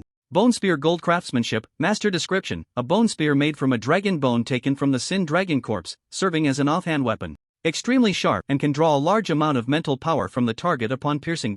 Special bonus, the undead you summon will be enhanced under the influence of the Sin Dragon's aura. Note, stab your kidneys. 2 pieces of equipment, both of golden quality, and one with master craftsmanship. The perverse skill mechanics left Zyre almost dumbfounded. I can't believe this is the real good stuff. What is the most important thing for a mage? Naturally, it's mana, even for a boss like Char, whose stats are already extremely exaggerated. After upgrading a few skills, he often finds his mana insufficient. Now, with these 2 pieces of equipment, one that allows him to overdraw his health to regain mana, and the other that can directly siphon mana from others, the mechanics are truly overpowered. No wonder this player is willing to pay such a high price just to obtain the inheritance as soon as possible. Without needing to compare, Char decisively removed his crown and offhand equipment, equipping these 2 items instead. After doing all this, he turned his attention to the skill book. Item, Inheritance of the Phantom Mage. Description, a seemingly ordinary skill book, but it contains the most exquisite spells known to this ancient adventurer. Note, upon opening the skill book, 3 spell options will appear, and you may choose one to learn. Without hesitation, Char opened the skill book. A dazzling magical mark floated in the air, branching out into 3 skill icons. These represent the 3 popular class transitions for mages: Lightning Mage, Elemental Mage, Necromancer. 1 is known for high damage, another for high potential, and the last for being utterly annoying. As a Necromancer, Char had no choice but to click on the last skill Icon. A line of text appeared. Skill name, corpse control description. Within 5 seconds of killing an enemy unit, you may choose to directly sign a soul contract with it, allowing it to become a necromantic servant under your command.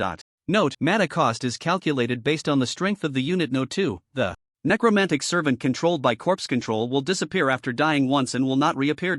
Gah! Looking at this description, Char couldn't help but gasp, nearly exclaiming how terrifying it was. No wonder this was referred to as a graduation skill by the internal testers. It really is quite powerful. Char's biggest shortcoming at the moment is that the summoned undead soldiers are too weak overall. With this skill, his combat reserves will be greatly enhanced. However, that said, can he really turn players into undead by killing them? Due to the old mage having been gone for over 5 seconds, this question couldn't be tested and would have to be set aside for now. Char opened the skill panel and directly allocated the newly acquired skill point to corpse control. Its level successfully increased from Lv.1 to Lv.2. He just didn't know if it would unlock a corresponding specialization upon reaching Lv.3 like other skills. But speaking of specialization, there was surprisingly no mention of the broken ancient poem in this material inheritance. After searching through the coffin again carefully, Char confirmed that aside from the 2 pieces of equipment and the skill book, there was indeed nothing else. The acquisition difficulty shouldn't be this high. The 2 items for the necromancer specialization were not hard to obtain, so this ember should be the same. It was probably found in a small treasure chest outside.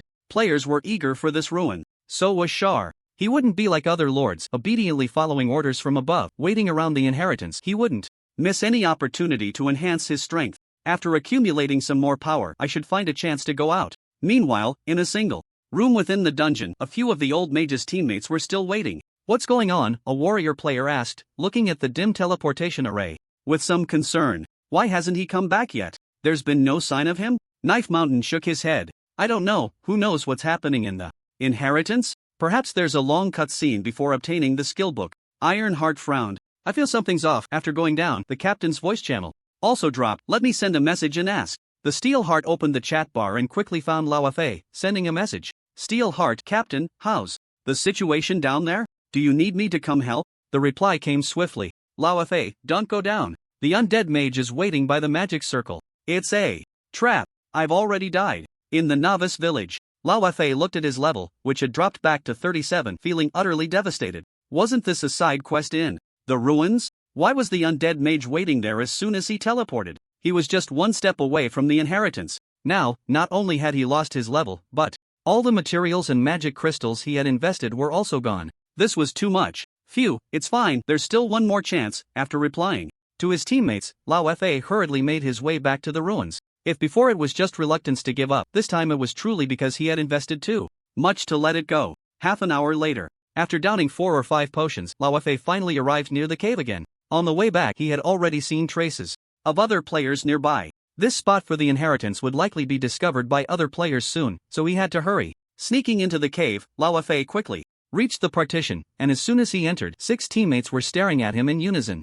Captain, what happened? Faced with their inquiry, Lawafei helplessly said, when I went down, the undead mage was lurking nearby, waiting to ambush me, and he killed me instantly. I had no way to counter it. We can't take this shortcut anymore, let's just fight it out honestly. Also, we might have to be a bit reckless this time. I saw other players appearing near the cave just now. Then let's do it. Daoshan didn't want to say much at this point. He had sensed something was off when he saw the teleportation array. With the intelligence level of the undead mage, he should have already scouted the entire dungeon by the time he arrived at the ruins. The only reason for leaving this thing behind was to deliberately use this side quest as bait. Although the overall strength of the monsters guarding the dungeon was somewhat weaker than in other places, if given a choice, Daoshan would rather tackle other inheritance points than face such a highly intelligent boss. Unfortunately, given Lawafei's current investment, it seemed he had to go all in. After setting up the advance formation, the group began to push into the dungeon. They ignored any forks in the road and kept heading down. They had already gone completely mad. Other players were about to explore this area, and to save time, Lawafei had no choice but to proceed this way. It was unclear how long they had been going down. Finally, a large wave of undead appeared before them. 4 deputies, including Xiaer, had all the monsters stationed in the dungeon summoned over. Damn, is this how you play? Looking at the dark mass of the undead army, Lawafei's eyelids twitched. He had originally planned to quickly clear wave after wave of soldiers with a surprise attack and then delve deeper into the dungeon to directly initiate the boss fight. This way, the necromancer wouldn't be able to utilize his annoying summoning abilities. But unexpectedly, this guy was so decisive, as if he had guessed what Lawafei was planning, and had concentrated all his forces together. I knew this guy would be desperate. In the distance, Xia Er gazed at this adventurer team with an average level above 35, a hint of a smile appearing at the corner of his mouth. Calculating the time, he estimated that other players would soon be coming in as well. With other players intervening, obtaining the inheritance would become extremely difficult. If it were him, he would definitely want to take a gamble while there was still a time difference. Xia Er said nothing more, and the black mist instantly spread out, covering the entire area. Daoshan was extremely familiar with this move. He immediately said, "Maintain the formation, don't panic. My vision won't be obstructed, I'll command. There's a squad of undead soldiers attacking from the left. Warriors, go block them. Captain, you and the other 2 mages prepare your skills to strike in the southeast, about 20 meters. I'll go clear out those annoying ranged undead." Despite always considering himself a lone wolf as a top player, Daoshan would not show any disconnection when it was time to cooperate. He reversed his dagger grip, and in an instant, his figure transformed into a blur, rushing to the side of those skeletal mages. With a swift motion, he dispatched them as easily as chopping vegetables. But soon, Daoshan noticed something was off. The equipment he was wearing and the short dagger in his hand were continuously emitting a hiss sound, and his health was steadily dropping without any attacks. The mist was corroding him. Has it become stronger again? During the last battle, the opponent's black barrier didn't have this effect. After such a short time, this guy's rate of becoming stronger was even faster than that of players.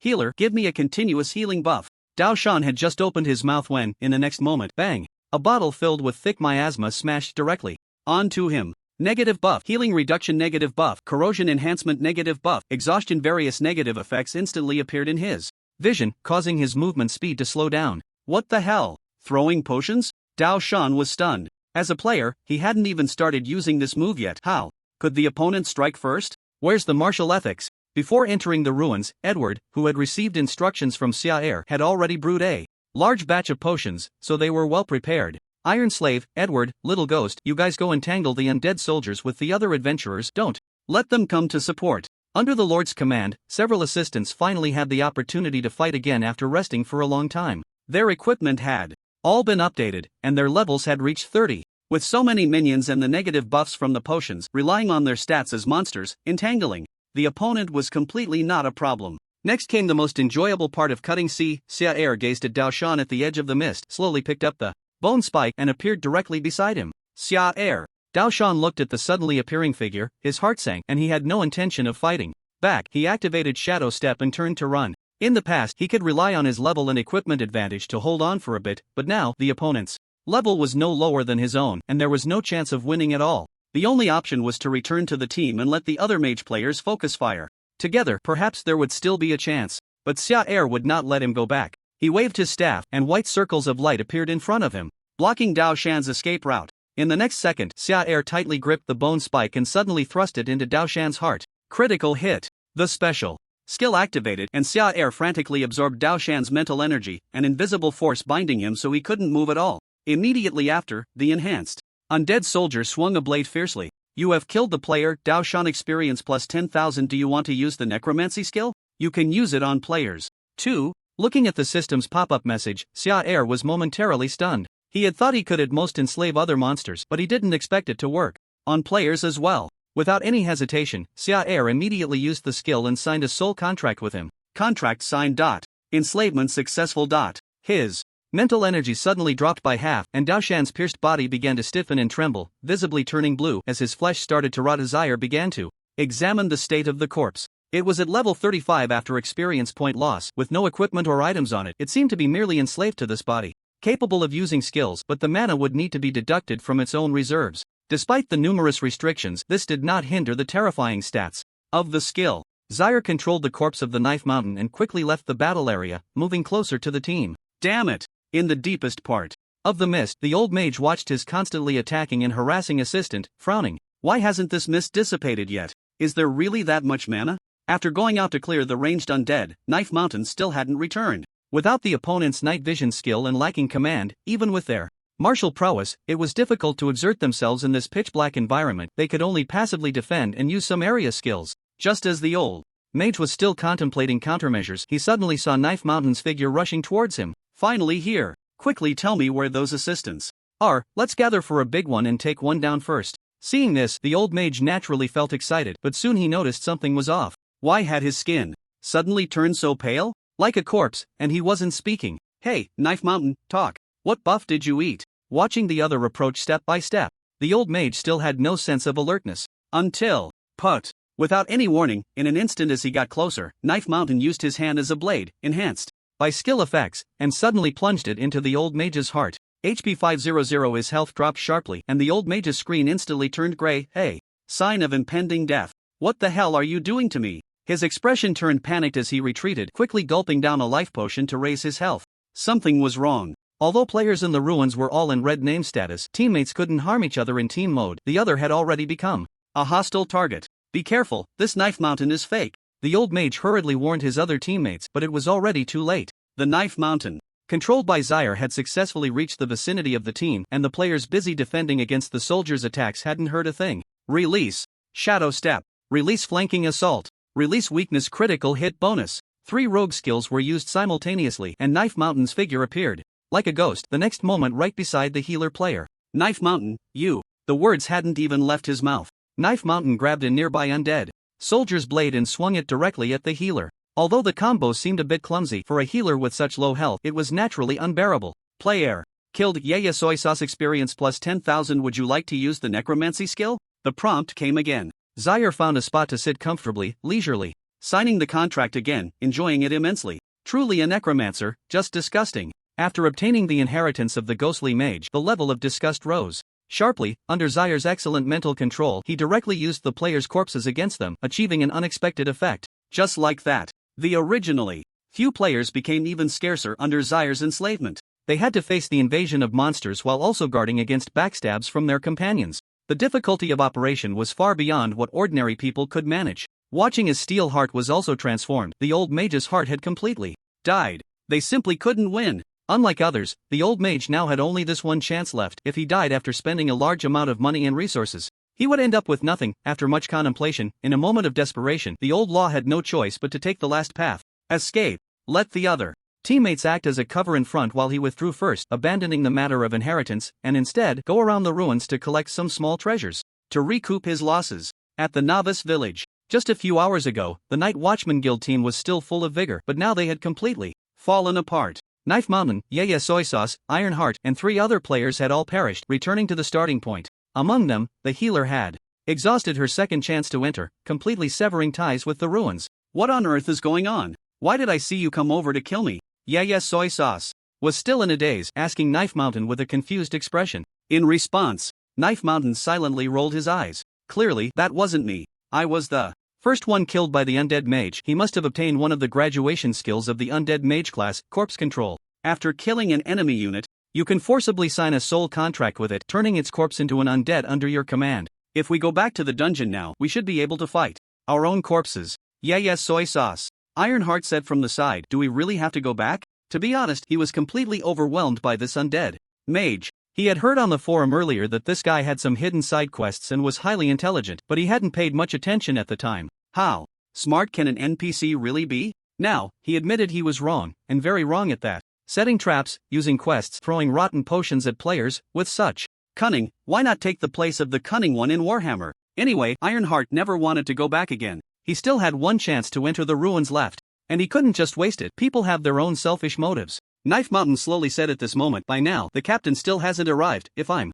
not mistaken, he should have run away. Let's give up on the inheritance of the Ghost Mage for now, and farm some treasures in the shallow layers of the ruins to make up for our losses. This undead mage, no matter how perverse, can't possibly charge out of the dungeon to hunt us down, right? Knife Mountain's guess was quite accurate. As the saying goes, a cornered rat will not be pursued. Even if the player suspected to be the core of the team had escaped, Zyre had no intention of pursuing. The gains this time were already substantial. A pile of equipment plus nearly 40,000 experience points accumulated had just raised his level directly to 38. He was not far off from those chosen sublords by the priest. Take a look at these pieces of equipment to see what can be used, put them on directly, and rest for a moment. There might be more people coming later. After this battle, the small team had paid such a huge price that they should not return to the dungeon again. But the ruins had only been open for less than a day, and there was still a long way to go before it ended. Surely other players would find their way here. However, for Zyre, who had already mastered corpse control, this was actually a good thing. As long as it wasn't a massive influx of players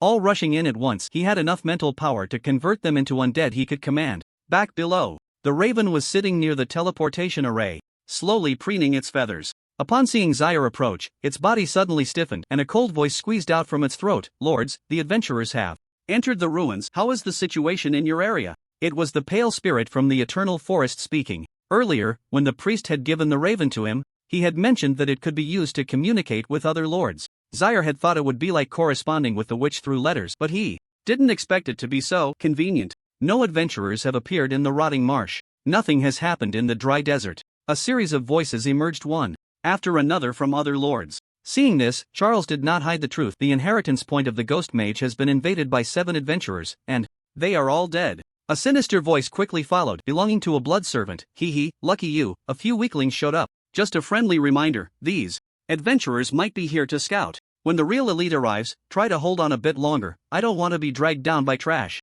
With the priest absent, this blood servant expressed his dissatisfaction without any concealment, and the sarcasm made Charles feel inexplicably strange. He hadn't provoked this guy, so why was he looking for trouble? Charles coldly replied, "Mind your own business, you lowly creature who sold your life to the Blood Clan." Upon hearing this, the blood servant's face turned red with anger. "Say that again." Although they were all monsters, there was still a certain class difference among them. These lords had directly signed contracts with the witch, while blood servants were a race enslaved by vampires. Attacking on this front would surely break defenses. At this moment, the pale spirit intervened, saying, "Enough, I just want to hear information about the adventurer's relic inheritance points, not listen to arguments." As the lord chosen by the priest to guard Holy Alice, there was no doubt that the pale spirit held the highest power and status among these monsters, naturally taking on the role of mediator. The blood servant snorted coldly, seemingly cutting off the connection. Charles looked at the raven, narrowing his eyes slightly. The blood servant really thought he could get away with it just because they were teammates? From the earlier conversation, Charles had already learned that the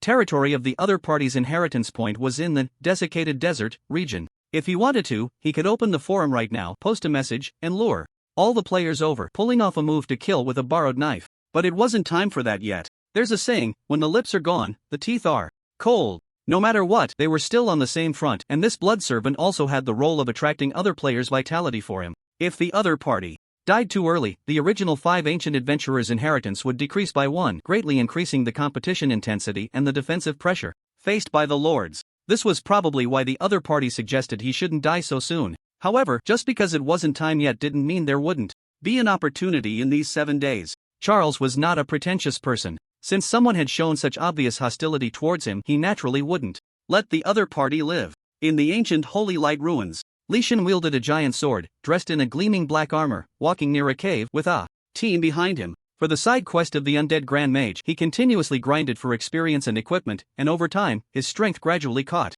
up, leading to an invitation from a guild called Barbarians to become a member. Although he hadn't gained any tangible benefits from Charles yet, why did it feel like he was slowly improving from some unusual angle? It's really strange, we haven't found a single treasure point so far. Is it really this unlucky? A player murmured behind, feeling quite frustrated. Their team's overall strength wasn't very strong, so they had never intended to compete with other major guilds for inheritance from the start, but instead focused on these smaller treasure points, trying to gather as many resources as possible. However, as they traveled along, they hadn't seen a single one, which could be considered an extreme level of bad luck. Just as a few of them spread out to search everywhere, someone quietly entered the cave, and soon an excited shout rang out, "There's a passage leading down here. It should be a treasure point." Hearing this, the others immediately gathered around. Leysan lit a torch, the flames dispelling the darkness and illuminating the dim passage inside. He carefully stepped down, only to find that the view was becoming increasingly expansive. Wait a minute. Something's not right. Can a treasure spot be this large?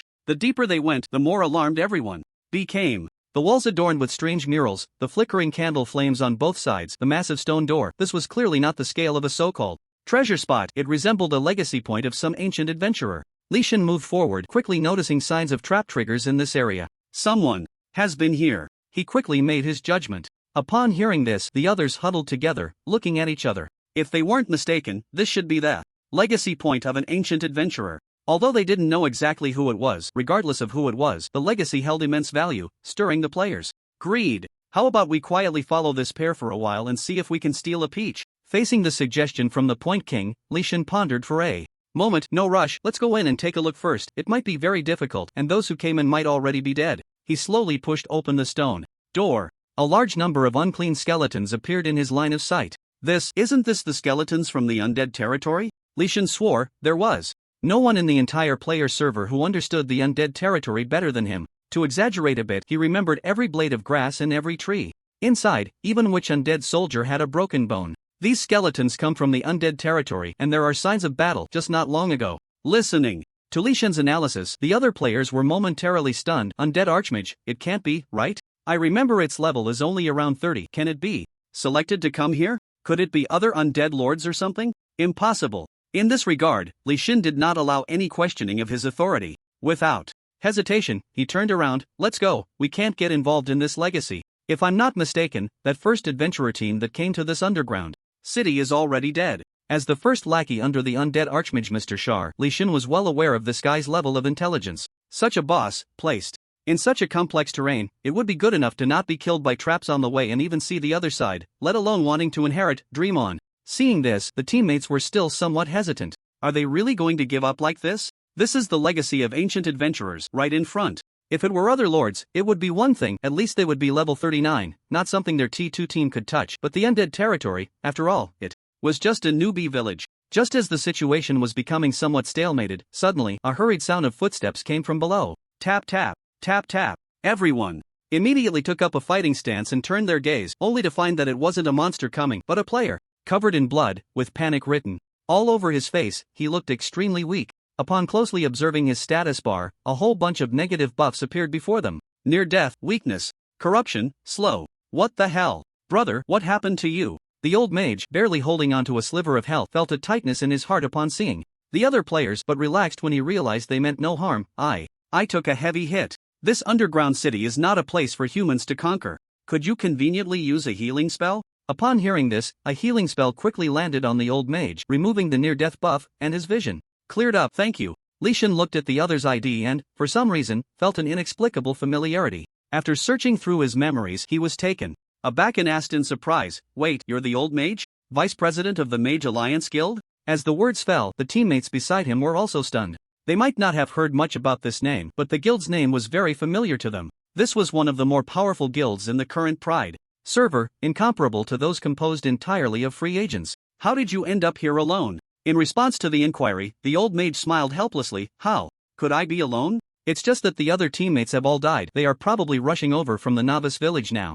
Upon hearing this, the other players were even more shocked. As the vice president, the team he organized to enter the ruins must be the elite of the elite, and they all died? Leysan was not surprised at all. He had said before that the adventurers here had already perished. It was not a boast but a confidence gained from his long experience with a necromancer. The situation was dire. The old mage looked at the few of them, seemingly guessing their thoughts. Let me give you a piece of advice, don't waste your opportunity to enter the ruins. It's better to give up early. This inheritance is not a place you can touch. Of course, if you think I'm trying to guide you not to fight for the ruins, just pretend I didn't say anything. The old mage spoke sincerely. He had thought these players would directly kill him, but he didn't expect them to be so friendly, so he kindly reminded them. Like himself, he had invested so many materials in the side quests and had already used up one entry opportunity. If he hadn't run fast enough, he might end up with nothing. Let's go, Leysan said, leaving the dungeon with the others. It was more suitable for them to look for some small treasures. The old mage followed behind the group, planning to regroup with his teammates.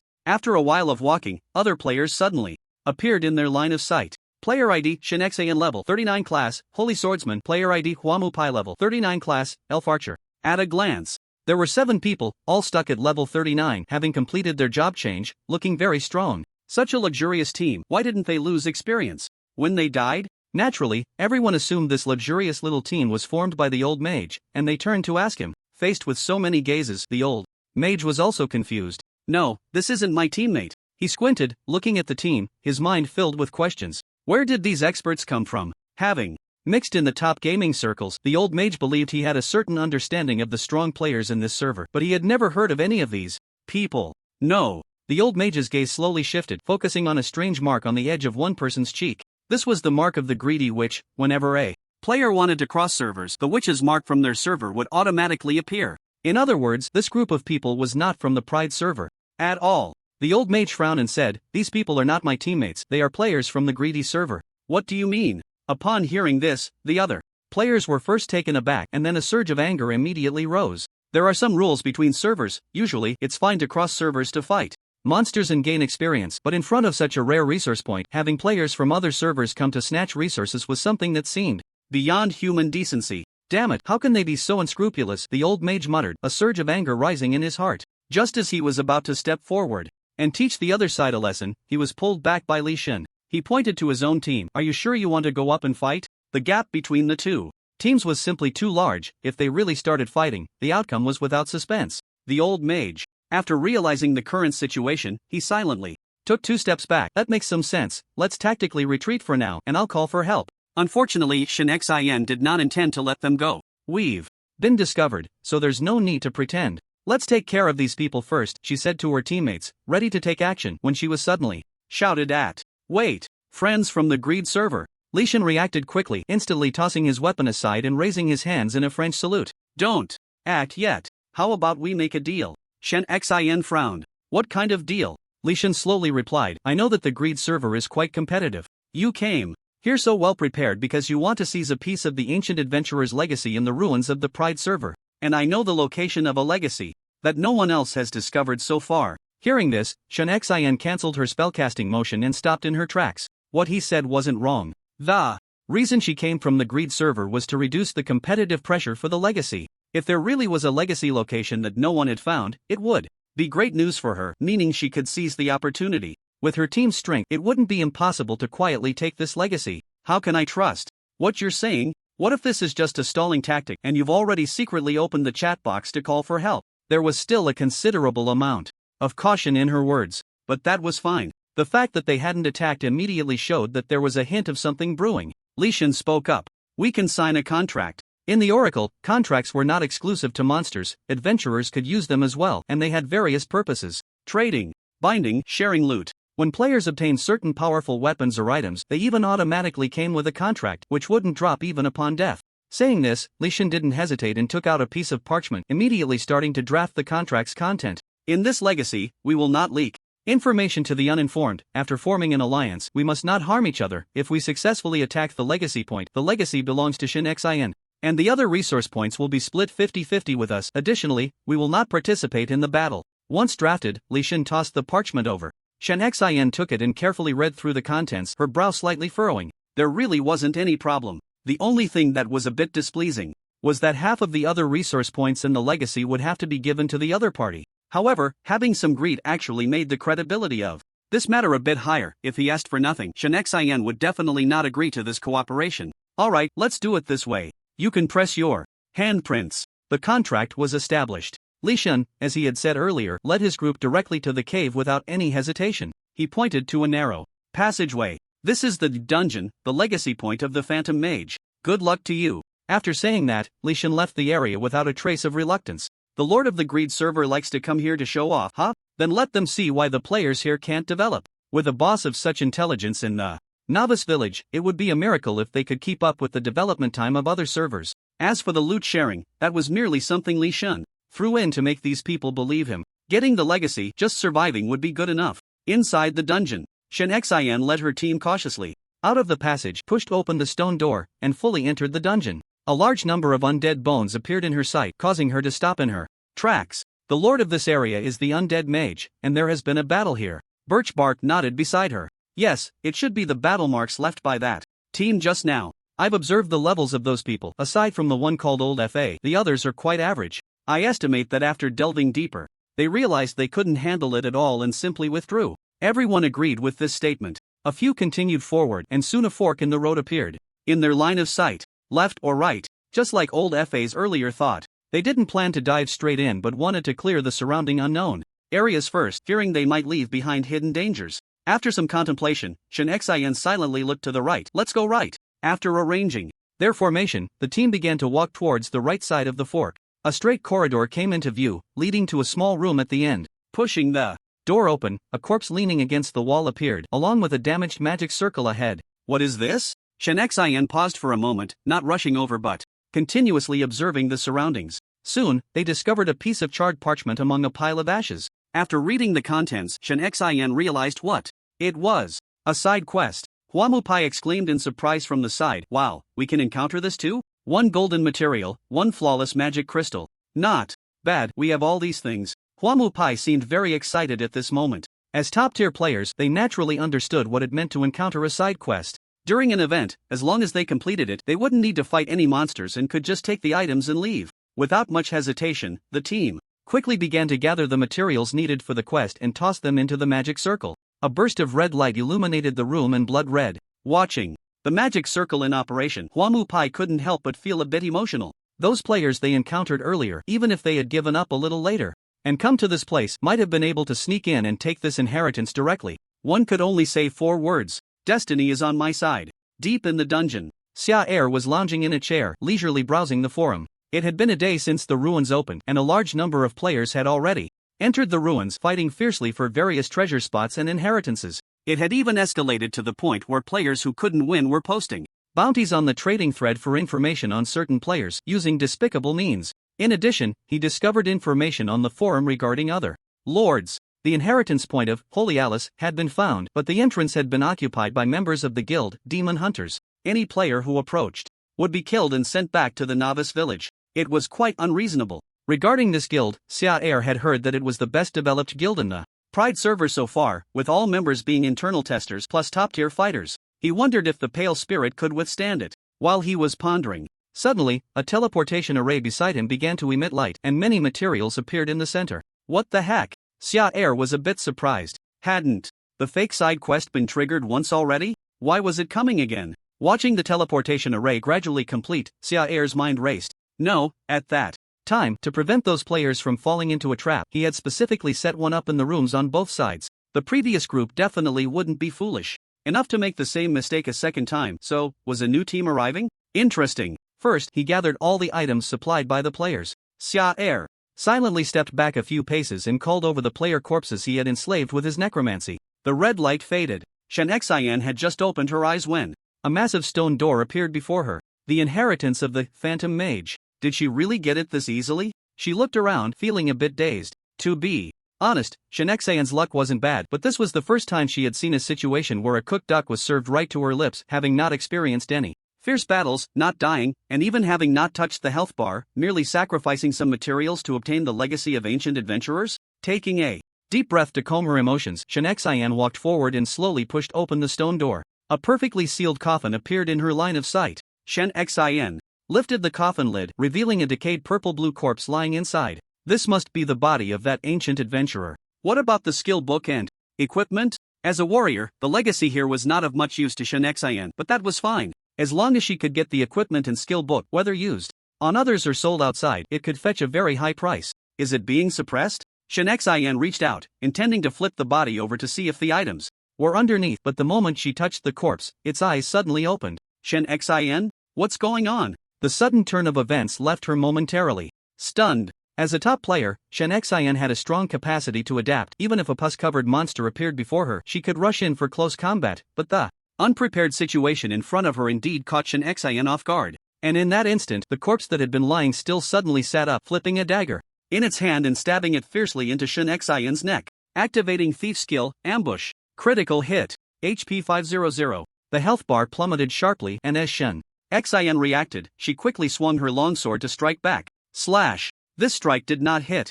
After the ambush was completed, the corpse instantly retreated. Incredibly agile. Is this a thief's skill? Shen Xian quickly recognized the opponent's move, her confusion deepening. Even if it was an ancient adventurer rising from the dead, it should be a necromancer, so why was it using a thief's skill? Her confusion didn't stop there. After completing the task in the Knife Mountain, Zaire had no hesitation, commanding other players to swarm forward. Warriors engaged in close combat, mages provided ranged output, healers performed healing, and assassins were ready to strike at any moment for a fatal blow. Although Zaire's command was not very precise due to limitations in mental strength, at least each position still played its role. Even so, relying on the dual pressure of level and equipment, Shen Xian was still struggling to hold on. Gazing at Shen Xian, who was still resisting, Zaire seemed to have discovered something. This mark seems to be from the Greedy Witch. Is this a player from the Greedy set? After a careful observation, Zaire confirmed his thoughts. No wonder she was so formidable. Turns out she was a high-level player from another server.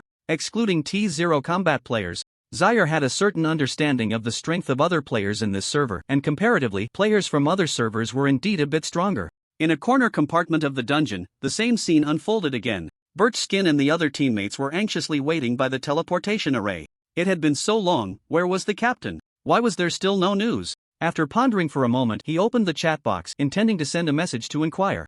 But unexpectedly, the other party sent him a message. Shin Xin, come save me quickly. Just 4 simple words made Birchskin's heart sink sharply. What the hell was going on? Weren't they about to obtain the legacy? How did the situation suddenly become so urgent? Birchskin, what happened? Shin Xin, there might be a problem with that side quest. As soon as I entered the legacy point, a group of powerful corpses started beating me up.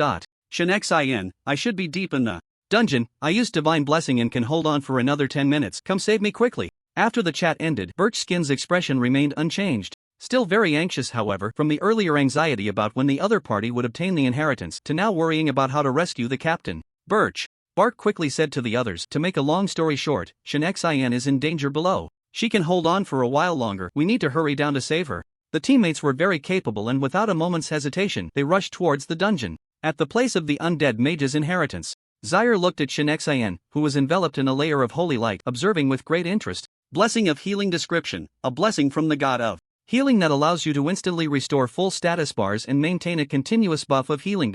Note, can be exchanged for 5 flawless magic crystals. At the Adventurers Association, useful in critical moments. 5 flawless magic crystals, tisk tsk, so powerful, I wonder how long you can hold on. Watching Shin Xin still struggling for her life, Zaire couldn't help but sigh. He didn't expect adventurers to have such interesting things. Its effect was comparable to a fairy bean, but he didn't know if monsters could use it. Although this blessing gave Shin Xin a moment's respite, it didn't change the situation for Zaire. He just needed to make the players' corpses operate a bit more conservatively, adopting a defensive encirclement posture, and they could still resolve it. Time passed. Second by second. Watching the buff time dwindle, Shin Xin felt quite exhausted. Where are my teammates? Hurry up and save me. She activated her defense and silently opened the chat box. Shin Xin, Birchbark, where are you guys? The buff is about to wear off. I can't hold on much longer. Birchbark, Captain, we are doing our best to get there, but these traps are too disgusting. Shin Xin? Birchbark, that damned lord, I don't know how many hellish traps he placed on the way to the depths of the dungeon, and occasionally a few undead soldiers pop up to throw rotten potions. It's really disgusting.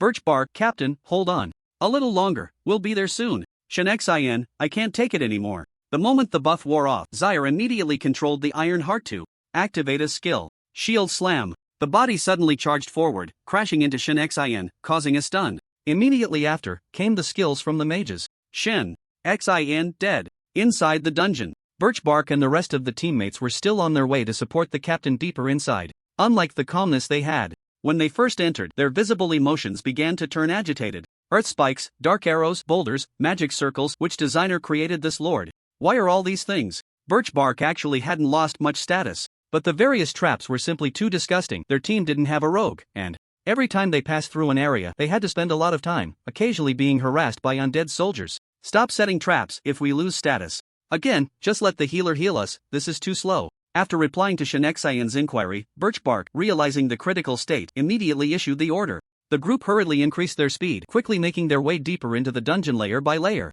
Unexpectedly, during this process, the team encountered no obstacles at all. The surrounding environment grew darker and deeper, indicating that they were about to reach their destination. Could it be a trap? One teammate had a bad feeling. In a territory, aside from the Lord, there are usually many subordinates or small bosses, and they had already delved into such an area without seeing a single one so far. This was indeed a bit off. Birchbark took a deep breath. No matter what, even if it's a trap, we have to go in. The captain can't hold on much longer. The higher the level, the more resources are consumed when crossing servers. Although they still have one more chance to enter the ruins, it's best if no one gets left behind. Soon, a flat space appeared in their line of sight, illuminated by flames, or a figure emerged, covered in injuries.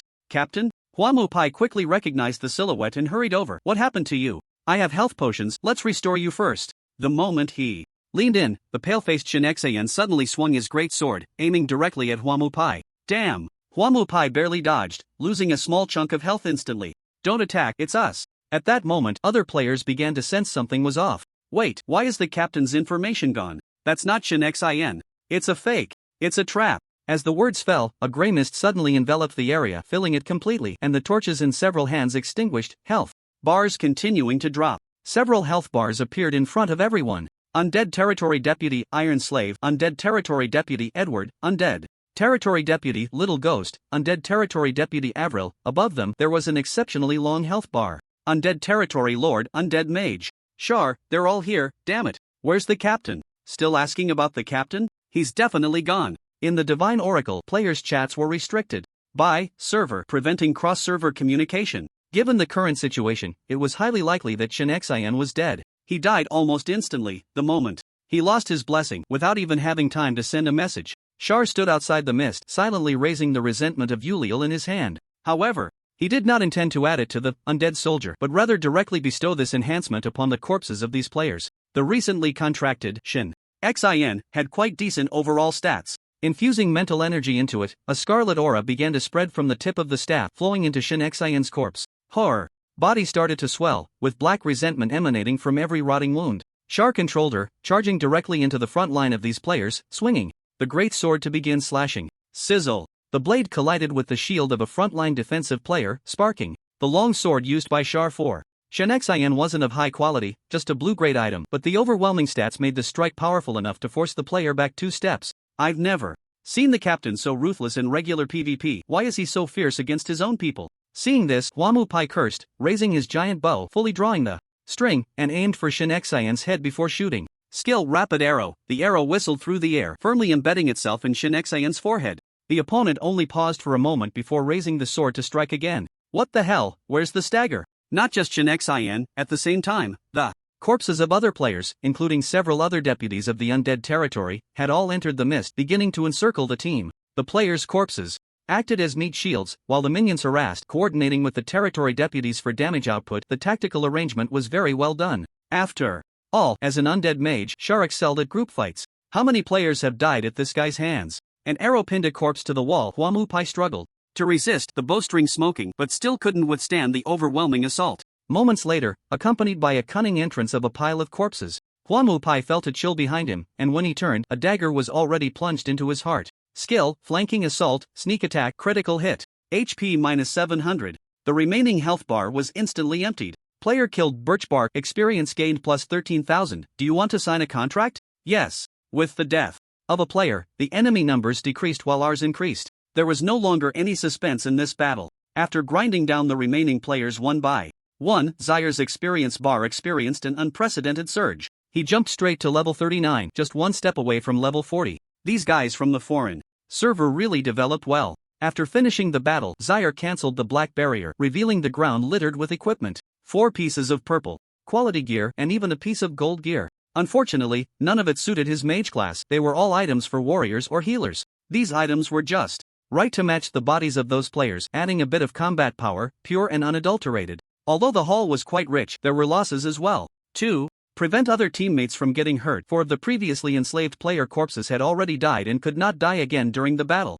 However, it wasn't a big deal. After all, players are a renewable resource. There will always be more in the future. In the novice village of the greedy server, Shin Xian stood silently to one side. Beside her, several fallen teammates had also returned to the novice village. Birchbark was now in a state of nervous breakdown. In the recent death, he had dropped a finely crafted golden weapon in the undead territory. Now, he didn't even have a suitable bow in hand. Birchbark looked at Shin Xian, a smile appearing at the corner of his mouth. Ha, you died too, Captain, what a coincidence. Shin Xian. Chatting cannot cross server boundaries. I sent messages to your phones, but no one answered. Shin Xian felt quite helpless at this moment. Who would have thought that a perfectly fine side quest would inexplicably turn into a trap? Had that lord discovered the corpse, or was it a forgery? No matter how you looked at it, the intelligence of the opponent terrified Shin Xian. So far, with the main quest having progressed this much, it was her first time seeing such a despicable boss. Captain, my golden weapon fell inside. Bark said, his entire being now in a daze. A suitable main weapon is hard to craft. Golden quality, exquisite craftsmanship. Moreover, he had inscribed many enhancement runes into that bow, each costing a great deal. Losing it now was equivalent to losing half his fortune in life. Shin Xian spoke up. I told you earlier to bind it with a contract. Why save that little bit of money? She sighed. Let's go buy a bow that can barely be used at the market, then head to the proud server. Birchbark was taken aback. Are we going back to the dungeon for revenge? Shin Xian. What revenge? Shin Xian shook her head. If I'm not mistaken, before us, there was another team of players that entered the dungeon first. That undead lord lured them to open the inheritance point's door, directly obtaining the inheritance of the undead mage, which should be necromancy, and those player corpses are controlled by that necromancy. Our corpses should also have been enslaved by now. Going back would be no different from seeking death. After hearing the captain's analysis, Birchbark felt goosebumps all over. Is this really an NPC? How can they be so much darker than players? Realizing this, Birchbark suddenly understood why the previous team of players had so easily revealed the dungeon's location to him. They had already suffered a setback. No wonder he saw someone sneering as they left. It turned out to be like this. Damn it, Shin Xin closed her eyes and pondered for a moment. The guild here is very hostile, and there will definitely be skirmishes at other inheritance points. When the time comes, we will wait for the right moment. Let's go hit some treasure spots to recover some losses first. Deep in the dungeon, now at level 39, Char was allocating his skill points. He opened the skill panel, and a line of information appeared before him. Currently, the skills Ember of Fire and Undead Summoning had both unlocked their specializations, while the remaining skills, Black Barrier and the newly acquired Corpse Control, were both at level 2. There were 3 skill points available for allocation. Use skill points: Black Barrier Lv.2-Lv3, Corpse Control Lv.2-Lv3. Both skills had unlocked their specializations. Additionally, after unlocking a specialization, skill points could still be used to enhance the skill level for strengthening effects. Char chose to add the remaining point to Corpse Control. Next came the main event. Regarding the effects of specialization, Char first clicked on Corpse Control. So far, the effects of this skill could be described as immediate and powerful, perfectly compensating for the poor quality of the undead. Like other specializations, it had 2 branches. Specialization, Self-Destruction Technique. Description: you can control your undead to self-destruct, unleashing power far beyond their actual strength, including the enslaved undead. Unlock condition: obtain item, Zivi's Research Manual. Note, Zivi is an undead mage residing in the central area of the Proud District, who enjoys isolating himself to study a series of related matters about the undead. Perhaps you can find him at the Succubus Lounge. Specialization: Undead Curse. Description: upon death, your undead will transform into a layer of curse attached to the enemy target, increasing damage dealt to the cursed individual during combat. Unlock condition: obtain materials, Mummy Wrapping, plus Curse Echo. Note, this material can be obtained in the Lazy District Dungeon, Mysterious Pyramid, and Undead Ship.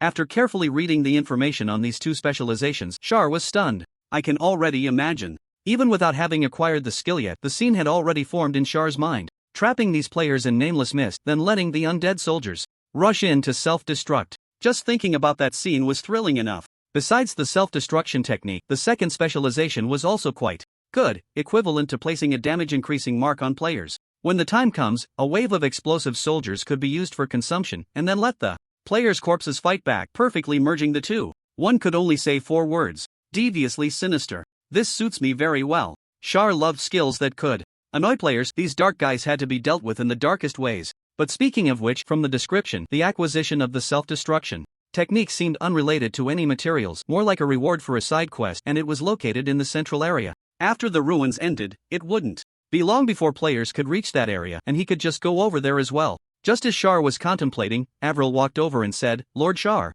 an adventurer has come." Char frowned. "What does he want from me? Just take him down. Is he strong?" Avril shook her head. "It's someone familiar." Familiar? Upon hearing this, Char was somewhat surprised and said, "Let him come over." Moments later, a familiar figure approached with both hands raised. Char focused his gaze, and an ID appeared before him. Leysan, Lord Char. After receiving permission, Leysan excitedly rushed over from a distance. "When I saw those undead corpses, I knew it had to be you, Lord Char, who was chosen to be the guardian of this place. Those players should have been dealt with, right?" Upon hearing this, Char nodded. "Yes, how did you know?" A proud expression appeared on Leysan's face. "I lured them here." Char, so it was you who brought the ghosts into the village. Not bad. Char did not reprimand him but nodded in encouragement. The young man was quite perceptive. In the future, he could call over more of these naive young folks. Leysan asked, "Lord Char, the adventurers have not yet advanced to the central area, so we still cannot understand the situation regarding the Blood Clan. Is there anything else I can assist you with before that?"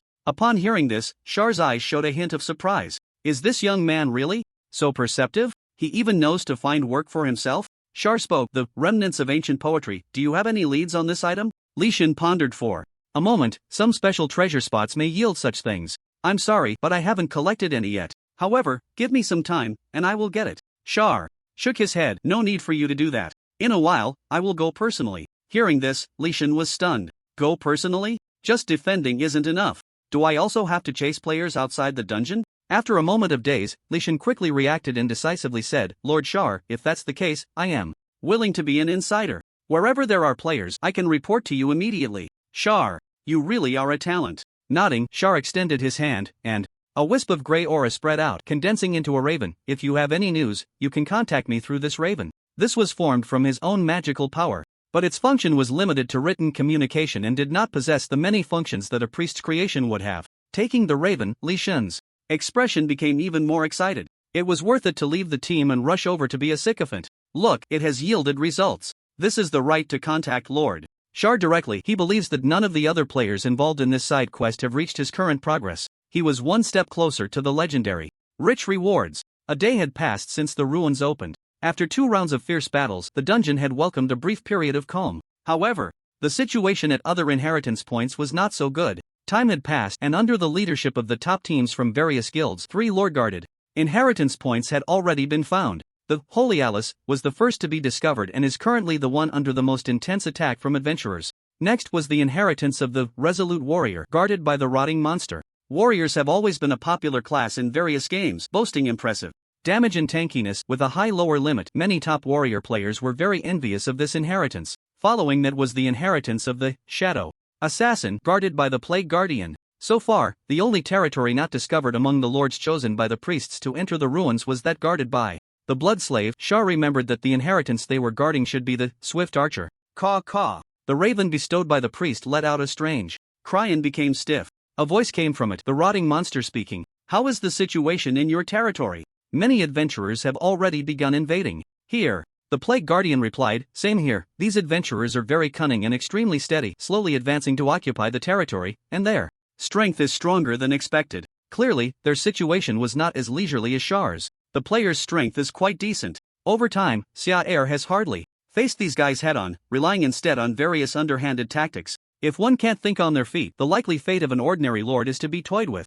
by the players. The Pale Spirit spoke up. I also have many adventurers here, but they won't be able to come in for a while. If you need assistance, just say so. Wow, no wonder they are from the Central Region's great territory. The Holy Alice should be the most fiercely contested inheritance at the moment, with top players below level 40 gathering here. Even so, they can still divert some monsters to support other territories. Xia said. A wave of adventurers just came to the dungeon, and they are all dead now. As soon as the words fell, the air grew a bit heavy. This was the second time Xia had said this. Among all the territories, the dungeon was the first to be discovered. 2 waves of adventurers, all dead? A lord from a border area could achieve such a feat? The Pale Spirit broke the silence first. Indeed, a lord who can survive in the borderlands. What about the Blood Servant? Upon hearing this, the Blood Servant coldly replied, I'm here. I still haven't been discovered by any adventurers. Hearing this, Xia frowned. Not discovered yet? How can old Deng be so good at hiding? Players entering the ruins aren't just running around like headless chickens. They usually obtain some information about the inheritance from the Adventurers Association.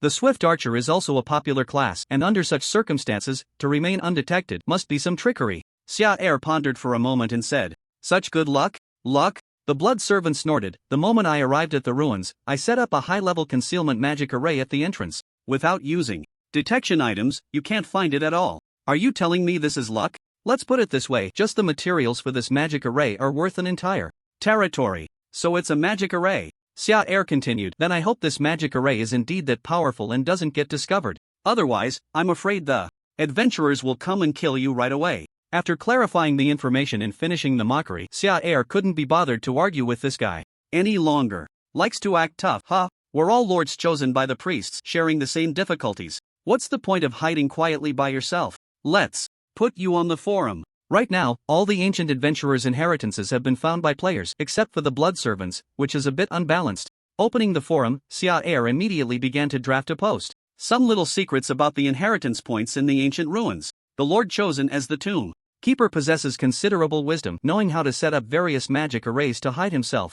Players with detection items might want to check out the desiccated desert. There may be unexpected gains. Poster Anonymous. After finishing the post in an official tone, Xia let out a long breath. Good. I believe it won't be long before I receive good news from the Blood Servant. Once the post was published, many people took notice. No other reason. Mainly because this Anonymous was just too conspicuous. Usually, players don't choose to share information anonymously. Most posters are typically bloggers or streamers hoping to attract traffic through their posts, and only some ad posts would do this. Besides that, the remaining ones are those who have leaked information about the Undead territories. Side quests, that behind-the-scenes personnel. Players began to reply under the post. Are you the one who previously leaked that there was a side quest in the Undead territory? Of course, brother. Have you ever seen a player's statement so official?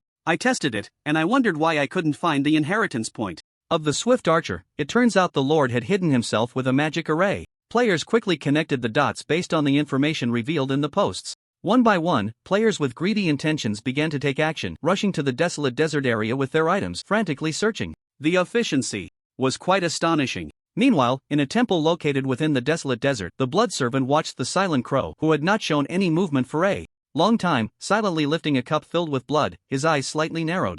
Zaire. The two, as lords who had never met, one in the central region and the other on the border, should theoretically have no connection at all. The blood servant's strong hostility was simple to explain. This was a task assigned to him by the Blood Clan master. This guy, or perhaps something within his territory, possessed something related to the Blood Clan. Before entering the ruins, the blood servant had planned to find an opportunity to directly enter the undead territory and kill him, but unexpectedly he ended up entering the ruins together with the other. The priest seemed to favor the other party. This was bad news. However, there was also good news. Before entering the ruins, he had specially prepared a magic array with strong concealment effects. In the short term, adventurers should not notice this, giving him ample time to think about how to deal with this undead archmage. While he was deep in thought, a bat-like creature hurriedly walked into the hall, looking anxious. It had a human form, but its organs had completely transformed. Behind it were huge, pitch-black wings, pointed ears, crimson eyes, and a nose resembling that of a canine, making it look very strange, with a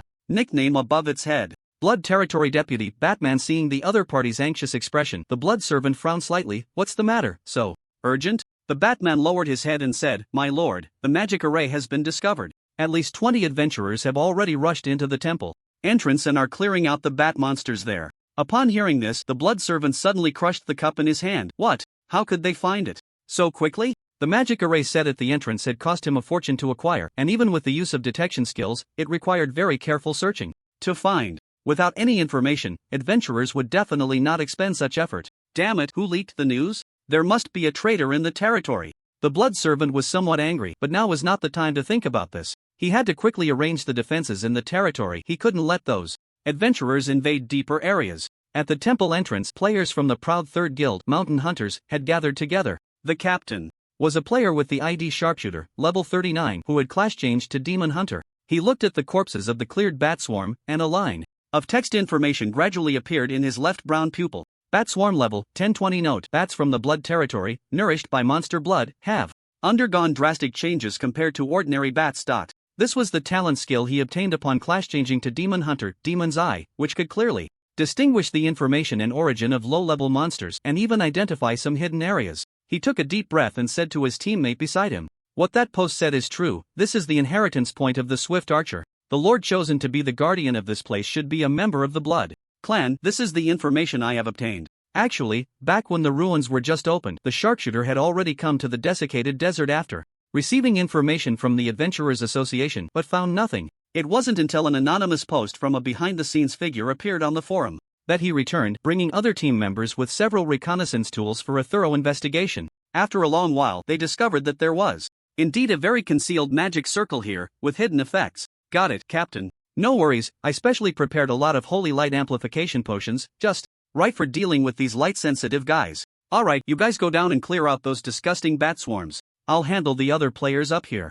In the ruins, finding the inheritance point doesn't mean it belongs to you. In this matter, breaking through the Lord's defenses isn't even the hardest part for the players. The most difficult thing is competing with others, as there's no telling who might play dirty. Especially now that this matter has been exposed, the number of players rushing in is anyone's guess. The sharpshooter needs to keep these guys out, creating a good environment for strategy. Sure enough, just 10 minutes after clearing the bat swarm near the front hall, a wave of players came charging in with great momentum. All of them were warriors, familiar faces from another major guild of the proud server, Soul of the Warrior. Yo, you guys are quick, but sorry, let's compete. Saying this, the team leader with the ID, Lion's Roar, tried to lead his people in, but was abruptly stopped by the sharpshooter. Brother, that's where you're wrong. Lion's Roar, displeased, drew his sword. This is public resource. You can't just claim it because you found it first. Want to have a PvP? The sharpshooter shook his head and simply said 4 words, send the account number. Lion's Roar. Within the circle, Soul of the Warrior has another nickname, called Gathering Place of the Poor.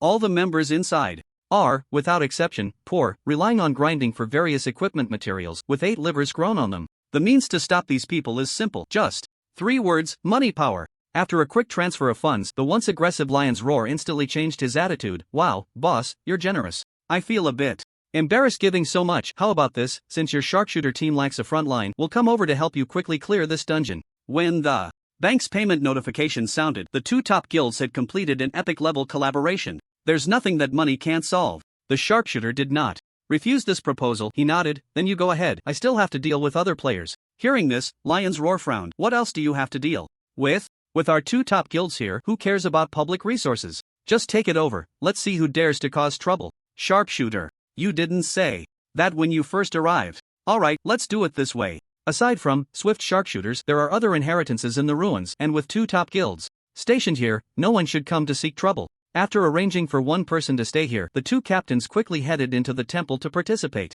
in the cleanup operation. Without having to guard against others, the players cleared the ruins at a surprisingly fast pace. Not to mention level 39, even the mid-level area lords at level 40 or 45 were just a matter of time for a team composed of top players. Skill, rapid fire, the sharpshooter pulled back the bowstring, moving at incredible speed, and in the blink of an eye, shot out 5 or 6 arrows, accurately hitting the swarming bats in the air. Another area was cleared. From discovery to now advancing into the inner sanctum of the temple, it took only a few hours, an incredibly fast pace. These are just minor soldiers. With our progress moving so quickly, we should expect a deputy to arrive soon, so be prepared, Lion's Roar instructed. Before long, a figure emerged from the shadows. Lean and gaunt, the skin clung tightly to the bones, devoid of any flesh, with blood-red eyes and a title above its head. Blood Territory Deputy, Blood Blade Level 39C. What I said would happen. Prepare for battle. With a command from Lion's Roar, without any hesitation, he swung his greatsword fiercely forward. The sword energy he unleashed vibrated continuously, missing the opponent and striking the wall, leaving a deep dent.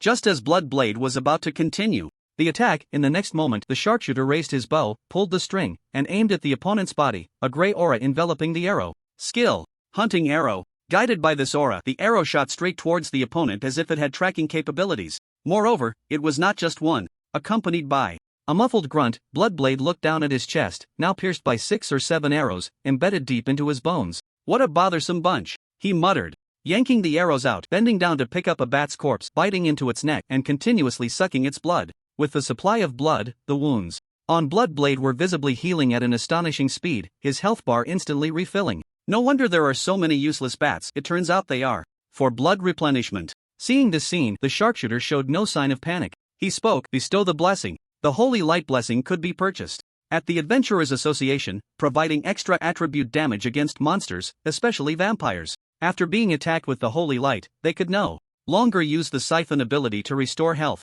A teammate took out a scroll, activating it. A faint holy aura descended upon everyone. Holy Light Blessing. Acquired an inexplicable power surged forth, and without hesitation, the sharpshooter raised his hand to release another arrow. The arrow flew from the bowstring, the holy light effect causing the arrowhead to embed itself in Bloodblade's shoulder, accompanied by a series of sizzling burn sounds. What the hell is this? A strong burning sensation hit him. Bloodblade tried to restore his health but found that the power of the Blood Clan within him seemed suppressed, making it impossible to heal his wounds. The effect was undeniably powerful. This was also why many players were vying for the legacy of Holy Alice. This ancient adventurer was a healer, but unlike ordinary healers, her healing effects also granted teammates a blessing buff, which was crucial in later dungeon battles.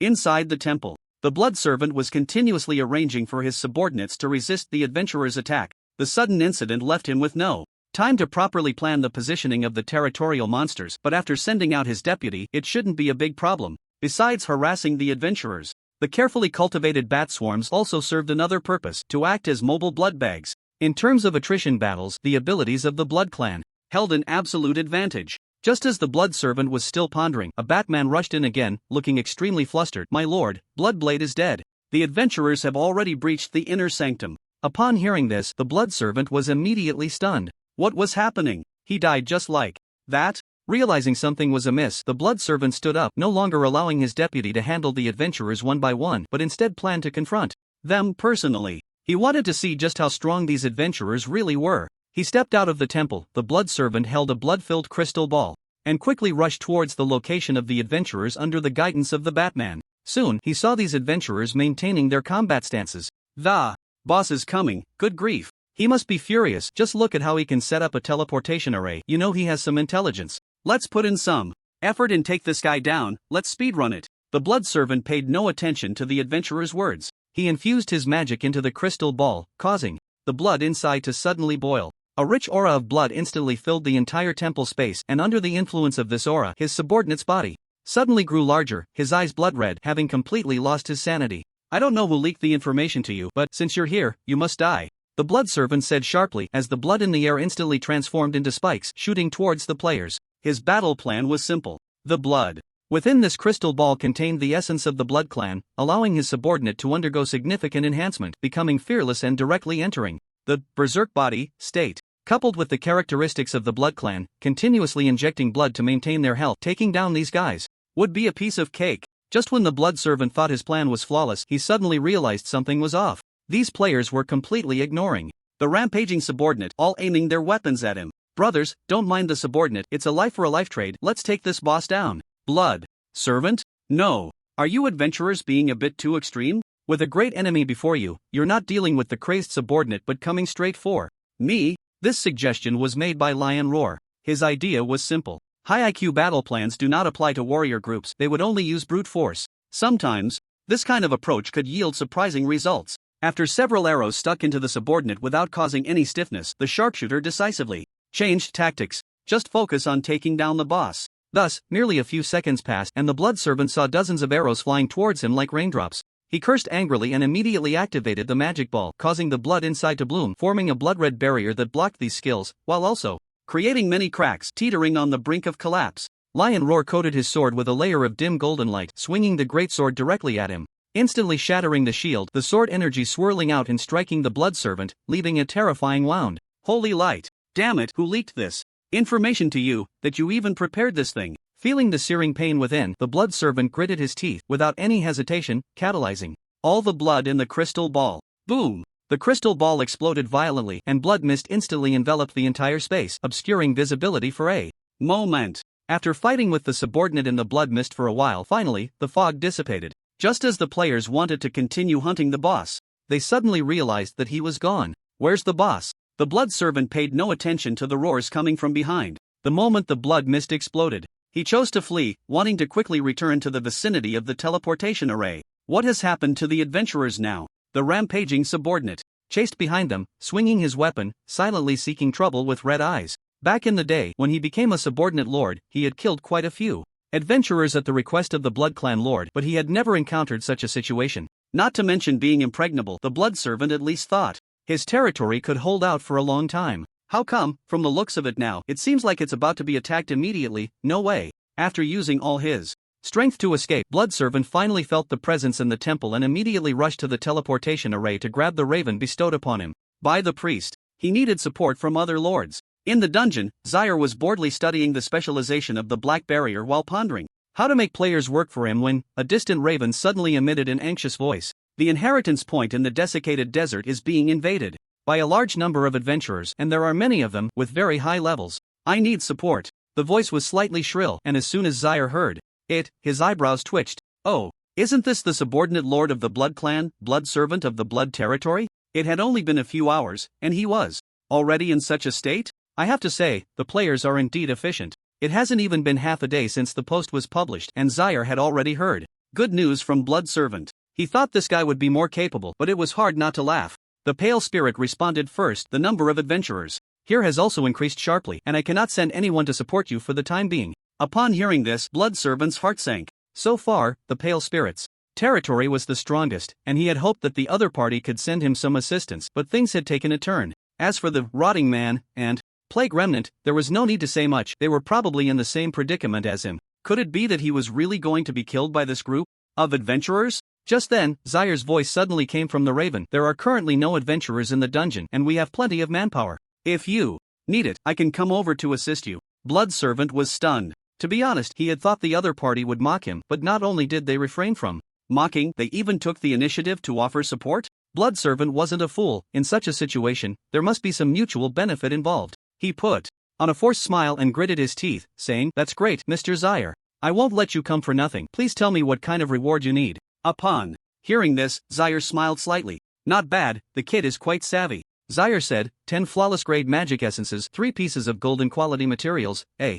portion of the blood of a noble of the Blood Clan, and the method for setting up your concealed magic array. Undoubtedly, this request was asking for a lot. Although Blood Servant was from the central region, after constructing that concealed teleportation array, he had very few resources left. These conditions were practically equivalent to digging out his own bottom line. But no matter how exorbitant the other party's demands were, Blood Servant could only choose to accept. There was no choice. If he didn't accept, he would become material in the hands of the adventurers. He took a deep breath and said in a conciliatory tone, "No problem. Mr. Zaire, can you come over through the teleportation array now? The situation here is a bit critical and I will gather the items for you shortly." Zaire replied slowly, "Is that so? No problem, then I'll wait for you to gather the rewards before coming over." Blood Servant, that damn beast. No rabbit, no hawk. Seeing this, Blood Servant didn't continue the conversation and quickly pulled out his resources, packed them into a storage bag, and sent them to the other party through the teleportation array. "Alright, Mr. Zaire, I've sent the items over. Please check them, and if everything is fine, hurry over." After carefully counting the items, Zaire nodded and said, "No problem. Use the Raven to connect our teleportation arrays. I will bring my subordinates over to assist you right away." If Zaire wanted, he could have taken the items and ignored the other party. After all, this guy couldn't do anything to him now. But Zaire still wanted to go over. The reason was simple, that he had no connection with him at all, yet was targeted like this. It was definitely the will of the Blood Clan. Among the Blood Clan, someone knew that the little ghost was in the Undead territory. Zaire needed to have a heartfelt and friendly exchange with this Blood Servant after clearing out the players, to see if he could uncover who the mastermind was. For this, he had prepared at least a dozen sets of special tortures aimed at the Blood Clan. The teleportation arrays of the two territories began to connect. Zaire did not rush to enter but first let the bodies of the enslaved players step into the teleportation array. Amidst the swirling blood-red light, the Blood Servant eagerly awaited the arrival of reinforcements, only to find a group of pale-faced humans staggering out of the teleportation array. "Aren't these adventurers?"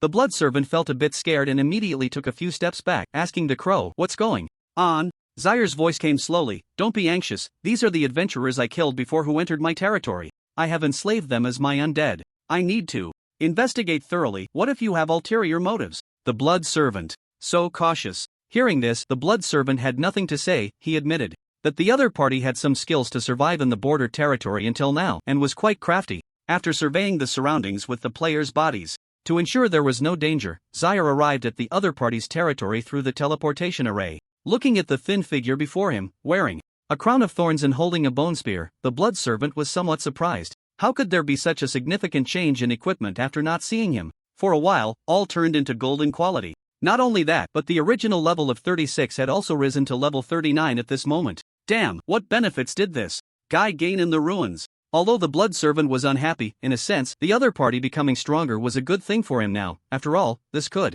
help fend off the players' attacks. He continued to wait by the teleportation array, and after a long time, still saw no one. The Blood Servant asked in surprise, "Zaire, why did you come alone? What about your deputy and those undead soldiers?" Zaire stretched his muscles, "I'm enough by myself. Besides, don't you have some subordinates in your territory? Is your deputy still around? Don't tell me they're all dead." The Blood Servant replied, "One is dead, and two are still holding back those adventurers ahead. Their fate is unknown. They are very extreme, completely ignoring those berserk subordinates and attacking the Lord recklessly. Just a heads up." Upon hearing this, Zaire silently rolled his eyes. After dealing with the locals too much, they must think of players as fools. Of course, they would capture this fragile boss first, since there's a resurrection mechanism in place. Although both were fragile mages, Zaire preferred the players to adopt such a reckless approach compared to the Blood Servant. "Lead the way." As soon as he finished speaking, under the Blood Servant's guidance, Zaire quickly arrived at the battlefield. The two deputies on the opposing side were very resilient. Even with the Lord having fled, they held on for several dozen minutes before being dealt with by the player teams from two top guilds, even exchanging 2 lives in the process. One could only say that the Lord of the Central Region still had some skills. Cutting open the chest of the corpse, he extracted the heart, a top-tier purple quality material in hand. In addition, these deputies usually contained a portion of Blood Clan power within them. Collecting the blood could also be exchanged for decent contribution points at the Adventurer Association. They were truly treasures all over. Alright, let's take the most valuable materials first. We can deal with the rest after obtaining the inheritance. We need to quickly take down the boss. Looking at the players diligently extracting materials from the monster corpses, the sharpshooter instructed. Delays could lead to changes. Although the current situation seemed promising, he remained somewhat uneasy until the inheritance was secured. Just as everyone was packing up to delve deeper, the figure of the Blood Servant reappeared before them. Unlike before, a gaunt man appeared beside him, a title hovering above his head. Undead Archmage Czar. Hiss. Isn't this the Lord of the Undead territory? What is he doing here? The players were not unfamiliar with this ID. After all, the information in the last post by that anonymous person was about Czar being a hidden NPC. No matter who it is, as long as they block us from obtaining the inheritance, they must die. After receiving payment, Lion's Roar's level of concern for this matter was no longer the same. The firmness in his tone even caught the sharpshooter's attention. Brother, is he really this professional? He actually gets things done after being paid? While the players were sizing up Czar was also observing these guys. Hiss. There are more of them than I expected. After a round of observation, he roughly understood why the territory of the Blood Servant had been pushed forward so quickly. For some reason, these two top teams of players had no thoughts of infighting. They were very united, and no one was trying to sabotage. If that's the case, it's no wonder.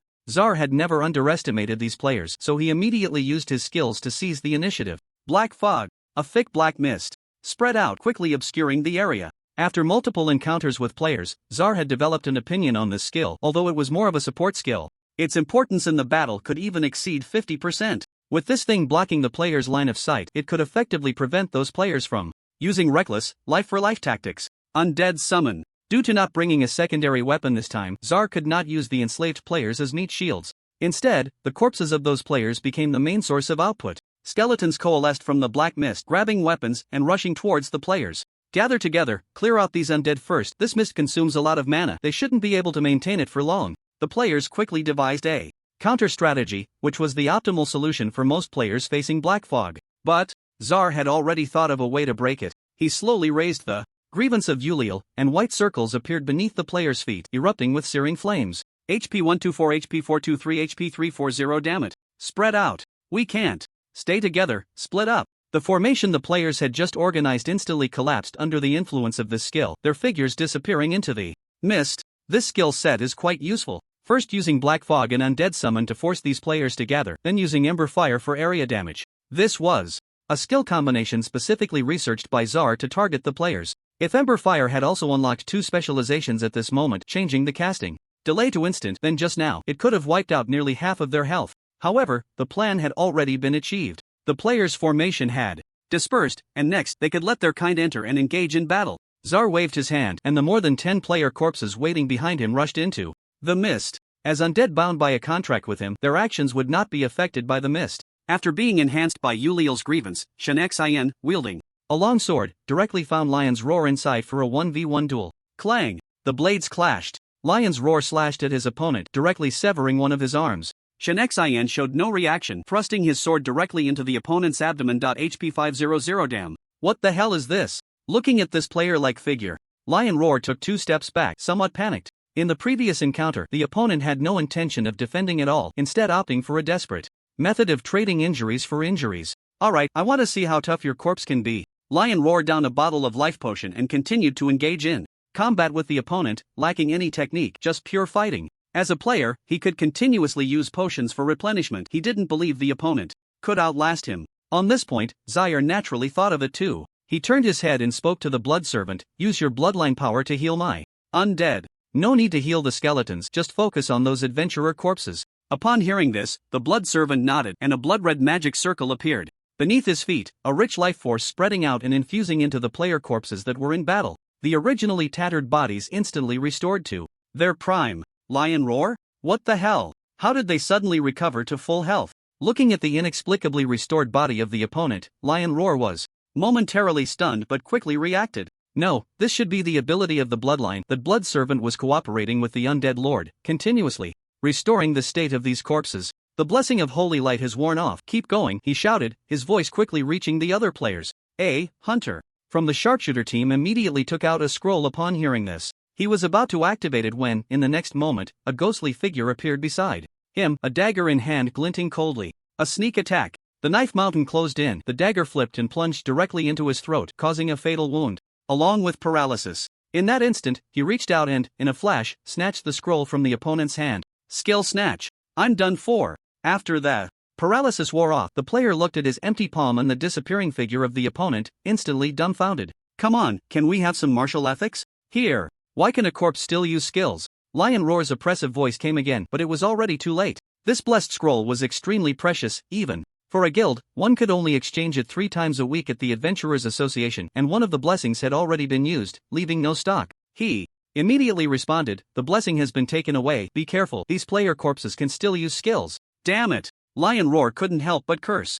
Unable to suppress the opponent's recovery with the blessing of Holy Light, it turned out that he, as a player, was at a disadvantage in this war of attrition. Then, let's stall, maintain the state, wait until that boss runs out of mana, and then directly hunt them down. This plan was quite good, while simultaneously controlling player corpses and needing to continuously release black barriers. Zyre's mana consumption was astonishing. If he hadn't previously obtained a lot of equipment that boosted his magical power, he would have run out of energy long ago. However, this shortcoming was resolved after obtaining the inheritance of the Phantom Sorcerer. Zyre watched as Knife Mountain emerged from the mist, taking the Holy Light Blessing scroll just snatched from the player, then handed over his bone spikes to the other. He was someone who cherished life greatly. Unless the timing was perfect, he wouldn't actively enter the mist to fight players, so Zyre chose to let Knife Mountain, a rogue, go in and hunt those players. Meanwhile, he would utilize the skill characteristics of the bone spikes to absorb mental power. After changing weapons, Knife Mountain re-entered the mist. Upon finding a target with low health, he activated Shadow Step, flanking for a surprise attack, and in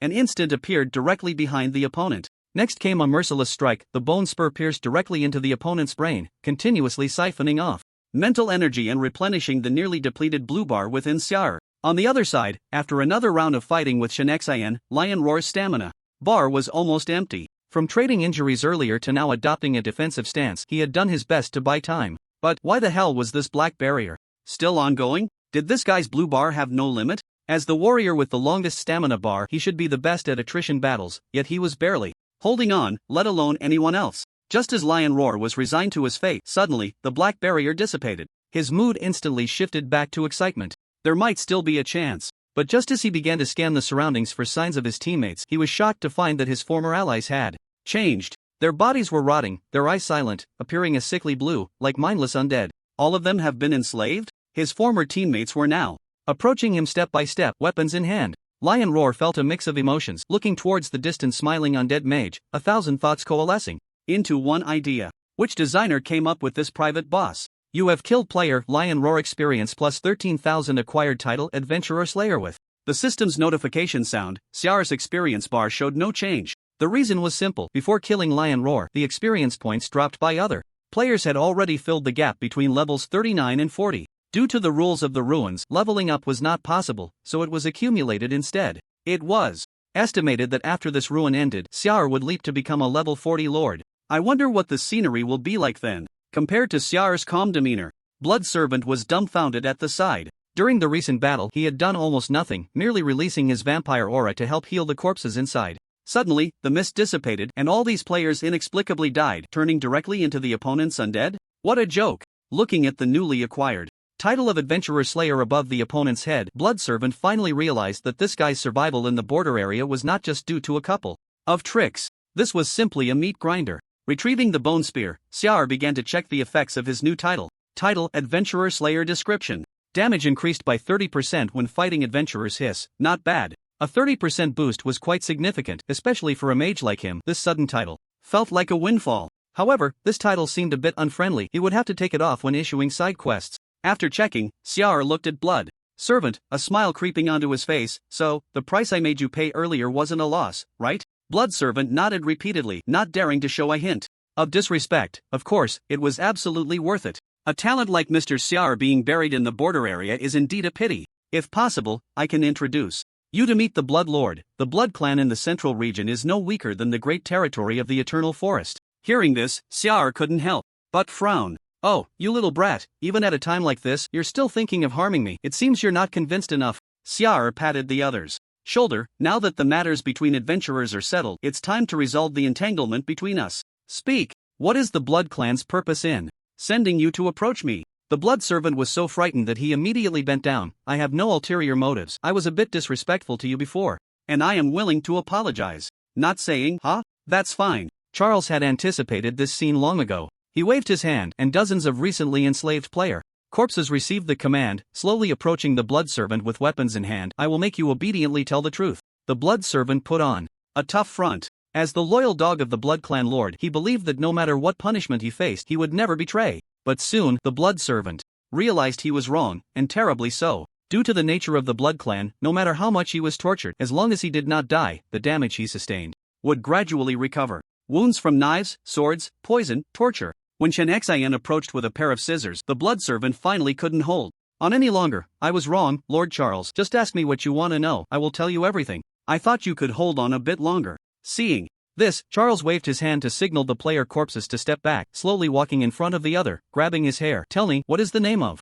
the vampire who issued the order to you, and what level is he? The blood servant immediately replied, a Mank, blood clan count, level 50. Charles then asked, what is your purpose? The blood servant said, I really don't know this. Count Mank only told me to keep an eye on you and that it would be best to kill you directly if the opportunity arose. Charles frowned and thrust a bone spike directly into the other, still not willing to tell the truth. The pain of both body and spirit hit the blood servant, causing him immense suffering, and he quickly begged for mercy. What I said is the truth. I suspect there must be someone or something in your territory that has ties to the blood clan, otherwise Count Mank wouldn't have given such an order. Charles stared at him for a long time, then slowly pulled out the bone spike. Alright, I'll believe you this once. As the pain subsided, the blood servant gasped for breath, wearing a flattering smile. Thank you, Lord Charles, for sparing my life. Don't worry, I absolutely won't speak of today's events. Charles did not respond to his words. Not speak of it? He wouldn't believe such words. Only the dead can keep secrets forever. Charles silently turned around and issued a command to the player corpses. In the next moment, the previously motionless adventurers surged forward, wielding their weapons. The blood servant, dead. Due to the fact that the other party had already signed a soul contract with the Blood Clan, Charles could not convert him into his own undead servant. However, even so, the corpse still held considerable value. After all, it was a level 39 lord. Charles was someone who knew how to cherish resources. When instructing the players to take action, he deliberately left one complete corpse, making it easier to gather materials later. There were 2 items in total. Material name, Blood Clan Essence Gold description, contains a trace of the power of the vampire progenitor for the Blood Clan. This is the key to their potential strength.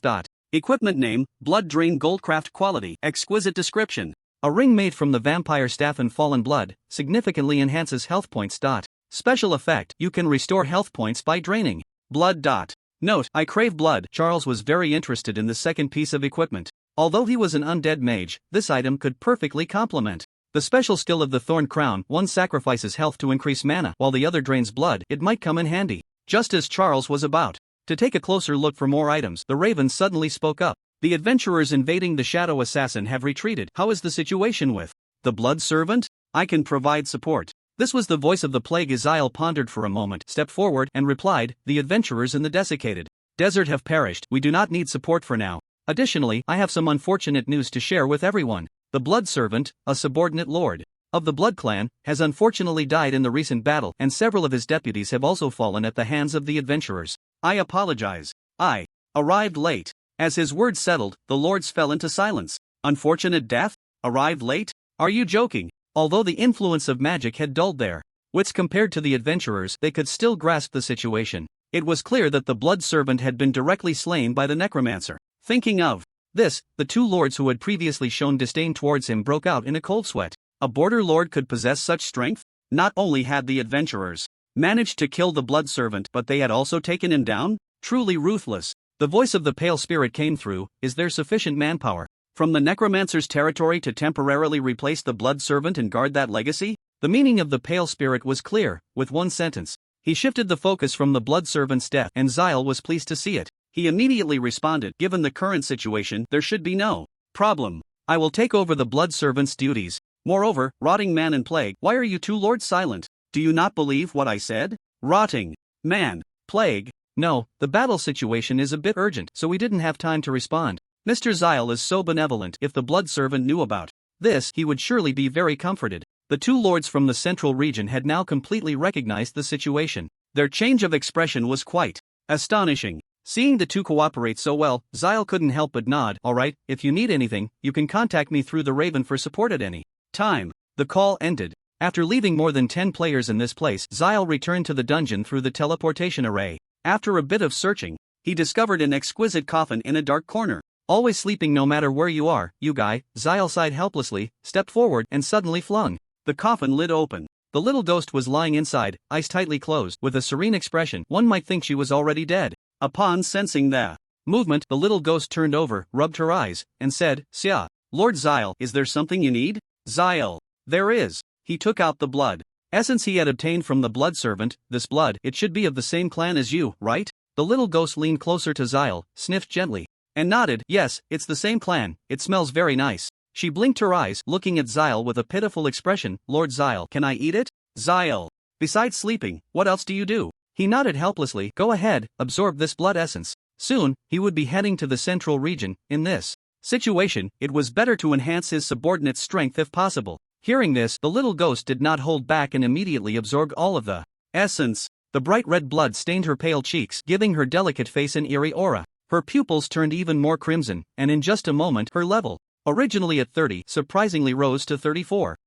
Such a significant boost? Seeing this scene, Zyle was stunned. Although the blood servant was level 39, the boost shouldn't be this high. Or perhaps this little ghost harbored incredible potential within her? She was full of mysteries, and without sufficient information, Zyle couldn't make sense of it. He said, just go back to sleep, you have no further business here. The little ghost nodded and instantly fell into a lying, bored state. Truly enviable sleep quality for a worker. He closed the coffin lid. Charles sent a letter to Godly through the Raven, asking him to come to the temple. Upon receiving the summons, even while clearing treasure points with his teammates, Godly rushed over immediately. There was no need to elaborate on loyalty. Following the guidance, he walked into the temple entrance. The corpses of bat swarms on the ground caught Godly's attention. It seems like adventurers have been here. Godly was not surprised by this situation. He had browsed that post when it was first published, but due to his strength, he had no thoughts about it. However, since the necromancer had summoned him here, if he guessed correctly, those players must have already perished. He ventured deeper inside. Soon, Charles and the numerous player corpses around him formed a necromantic army appeared before him. Correspondingly, there was a particularly eye-catching title. Adventurer. Slayer. Goodness. How many players must have been killed for this? Godly's expression showed slight astonishment as he asked, Lord Charles, what is this? Charles explained, this inheritance point is being guarded by a blood clan subordinate lord and they called me for support. I just happened to kill both the adventurers and the lord. Godly. So it was just happened? Godly quickly said, good kill, dealing with this bunch of blood clan scum should be done this way. Lord Charles, do you have any orders? Charles pointed to the inheritance beside him. Go open this inheritance. The inheritance of ancient adventurers can only be opened by players, and they must be alive. Player corpses controlled by necromancy cannot do it, which is why he called the other party over. Upon hearing this, Godly did not hesitate and walked directly to the inheritance door. Creak. Responding to the sensation, the door slowly opened. Like the ghostly mage, this inheritance was also very simple, containing a skill book and 2 pieces of golden equipment. Unfortunately, as a necromancer, neither the skill book nor the equipment was of any use to Charles, and the deputy profession in his territory had nothing to do with archer. He could only temporarily hand it over to the player corpses for use. Among the many archer professions earlier, the player named Sharpshooter had the highest base stats, and the class he transitioned to was very special, likely completed through a certain side quest, allowing him to maximize the use of these 2 weapons. Inheritance. Watching the inheritance of the swift archer being handed over for the corpse to use, Godly felt very frustrated. He had thought Lord Charles would directly bestow the items upon him. However, upon careful consideration, as a warrior, it indeed seemed useless for him to take this, as long as he gradually raised his favorability. Later, he believed he could cling to a powerful ally. Charles keenly sensed this. Observing the other party's unabashed eager gaze, after pondering for a moment, Charles slowly took out a great sword. Equipment name, Sword of Fury, gold crafting level, excellent description, a great sword forged from fallen iron and Heart of Fury, significantly increases attack power. Special effect, can enter a berserk state for 30 seconds, during which there will be no stiffness and damage taken will be greatly reduced. Note, do not let the battle stop. This was the weapon dropped by the player named Lion's Roar. Charles had a deep impression of it. During the battle with Shin Xin, the opponent had shown exceptional bravery. If it weren't for the infinite recovery of the blood servant, it was hard to say whether he could handle this guy. He handed the sword over. Take this, it's something dropped by these adventurers, and you can use it as a weapon. After browsing the attributes above, Godly's eyes immediately widened. My goodness, gold weapon. Although the crafting level wasn't very high, for him, this equipment was already more than sufficient. You should know that even many T1 level players might not be able to save up for a golden weapon. Leysan quickly took it, a smile appearing at the corner of his mouth. Thank you, Lord Charles. I will definitely use this weapon to diligently complete the tasks you have assigned. While receiving the reward, he did not forget to emphasize his loyalty. At this moment, Leysan had completely transformed into Charles' shape. He waved his hand. Lord Charles, I will take my leave now. If there are any special circumstances, I will contact you again. The task was over. Leysan did not linger and immediately returned the way he came. His teammates were still farming treasure spots, and they would surely be very confused to see him come back with a golden weapon. Sure enough, the initial choice was not wrong. He admired the weapon while walking out. With all his attention on the great sword, Leysan did not notice that the entrance of the temple, which was originally empty, was now crowded with players. Hey, where did you get that weapon? Hearing the inquiry, Leysan was taken aback for a moment and looked up. More than 10 players were staring at him with fierce eyes, their appearances strikingly familiar, resembling the corpses enslaved by the undead. Mage. Hiss, wait a minute? Could it be that the players who were wiped out have come back for revenge? Leysan's guess was not wrong. In the instant they were wiped out, the two teams, Mountain Hunters and Soul of the Warrior, quickly gathered together. The reason was simple. They wanted to reclaim their equipment. Especially for Lion's Roar, as a member of the gathering place for the poor, who knows how many days and nights he had to endure to finally forge a golden weapon. That suited his profession, only to lose it due to a lack of energy to handle contracts, resulting in it being dropped upon death. Lion's Roar looked at the incredibly familiar weapon in Leysan's hand, filled with rage. So you took advantage of others' deaths to sneakily pick up loot, huh? Let's see if I can kill you. Compared to Lion's Roar's anger, the sharpshooter appeared somewhat confused. No, wait, logically, their weapons should have been directly stored on the undead mage after their deaths. This guy didn't even mix in at that time. How did he get the weapon? A thought suddenly popped into the sharpshooter's mind. The earlier anonymous player had revealed that the undead mage was a boss with side quests, very special. Many players had gone to the undead territory trying to increase their favorability, and this guy was one of them. Realizing this, the sharpshooter immediately cursed, "Lackey, you like to mess with your own people alongside NPCs? Ha, get him. Who the hell is your own person?" Seeing his identity exposed, Leysan didn't bother to explain much and immediately retorted, "Everyone was here to compete for resources, not teammates. How could there be such a thing as own people?" However, cursing aside, given the current situation, he definitely couldn't take on such a group of top players. So, after a moment of hesitation, Leysan decisively turned and ran towards the interior of the temple. Chase! Lion's Roar shouted to his teammates and rushed forward. He couldn't accept that the golden weapon he had poured so much effort into had fallen into someone else's hands. It had to be reclaimed. The sharpshooter didn't need to say much either. They were currently allied with Soul of the Warrior, so they naturally followed the chase. Watching a barrage of arrows coming from behind, Leysan cursed angrily and immediately activated his berserk, sprinting towards the interior of the temple without stopping. Meanwhile, Charles had not yet returned to the underground city but was instead holding that skill book in deep thought. Player. Corpses couldn't learn skills, and neither could he or his subordinates. The skill book should be the most precious one in the inheritance. Should he keep it, or sell it on the trading forum? Just as Charles was pondering, suddenly, a voice came from afar. "Lord Charles, save me." He turned to look. Leysan, who had just left not long ago, had now returned, looking very disheveled. What happened? Upon seeing Sia, Leysan rushed over as if he had found a savior. "Lord Sia, the adventurers you killed earlier are back. They saw the weapon you bestowed upon me and immediately started hunting me down." As he spoke, the group of sharpshooters, led by Lion Roar, had already arrived. They were shouting and cursing, vowing to kill this player scum, but their bodies suddenly froze upon seeing Sia. Wait, did we forget that the undead lich is still here? Yes, at that moment the players finally came to their senses upon seeing Sia. Had they let their anger get the better of them and forgotten something important? The atmosphere became somewhat awkward. Sia turned his head to look at the group of players, frowning slightly. They arrived quite quickly. He did not use the skill Black Fog again but instead directly manipulated the group of players to stand in front of him. Damn it. What do we do, Captain? Of course, we keep fighting. There's no turning back now. Did you not see your equipment? It's all in the hands of the undead lich now. At this point, there was no retreat. Sia was quite pleased with this outcome. While he was still here, he could deal with these resentful players, thus avoiding the hassle of running back and forth between the dungeon and the desolate desert later. Last time he managed to kill this group of players, and this time their equipment and levels were not as good as before, so Sia was naturally unafraid. Just right, he could use them to test the strength of the player corpses. Sia infused his mental energy into the corpse of the sharpshooter. Skill-charged arrow. The sharpshooter's corpse slowly drew back the golden weapon, an extremely pure power infused within it. As the bowstring relaxed, the arrow, carrying a powerful airflow, shot forward suddenly. Bang! This fast arrow was hard to dodge, and immediately, a fellow archer player was hit, his body pinned against the wall, creating a huge crack. HP 700. What the hell? What the hell is this? The damage is so high. With one arrow, the health bar was almost depleted, and the accompanying airflow hit him hard, making it difficult for him to stand. Seeing this scene, the sharpshooter looked very confused. This was not right. He was clearly the original, so why did this counterfeit version seem so much stronger?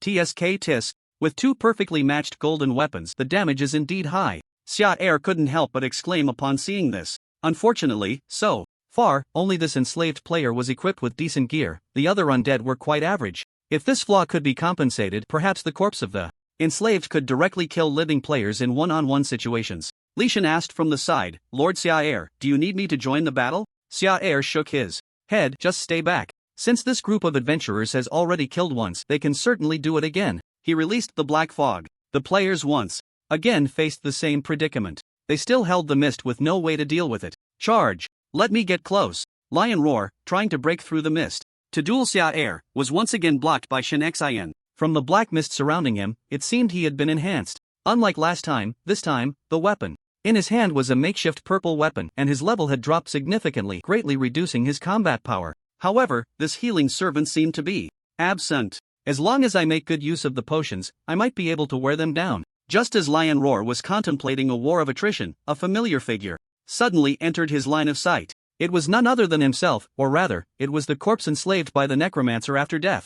Although unequipped, its base stats still retained a level of 39. A fierce onslaught struck like a storm. Lion's Roar immediately raised his great sword into a defensive stance, trying to find an opportunity to counterattack, but it was just too difficult. 2 against 1, can't you be a decent person? With no other options, Lion's Roar could only watch helplessly as his status bar continued to drop. After eliminating his group of players, the enemy's strength had significantly increased once again. This was destined to be a losing battle. Player Lion's Roar has died, player Sharpshooter has died, player Super Tyrannosaurus Warrior has died. Uncertain how much time had passed, messages appeared in Char's vision, and as the mist dissipated, only a ground full of equipment remained. People always unleash unimaginable potential when facing death. Players too. This was their last chance to enter the ruins. To survive, they nearly exhausted all their strength, using every last trick up their sleeves, managing to prolong the battle for quite some time. They had steamed, but unfortunately, they hadn't steamed enough. Ultimately unable to escape the fate of being wiped out.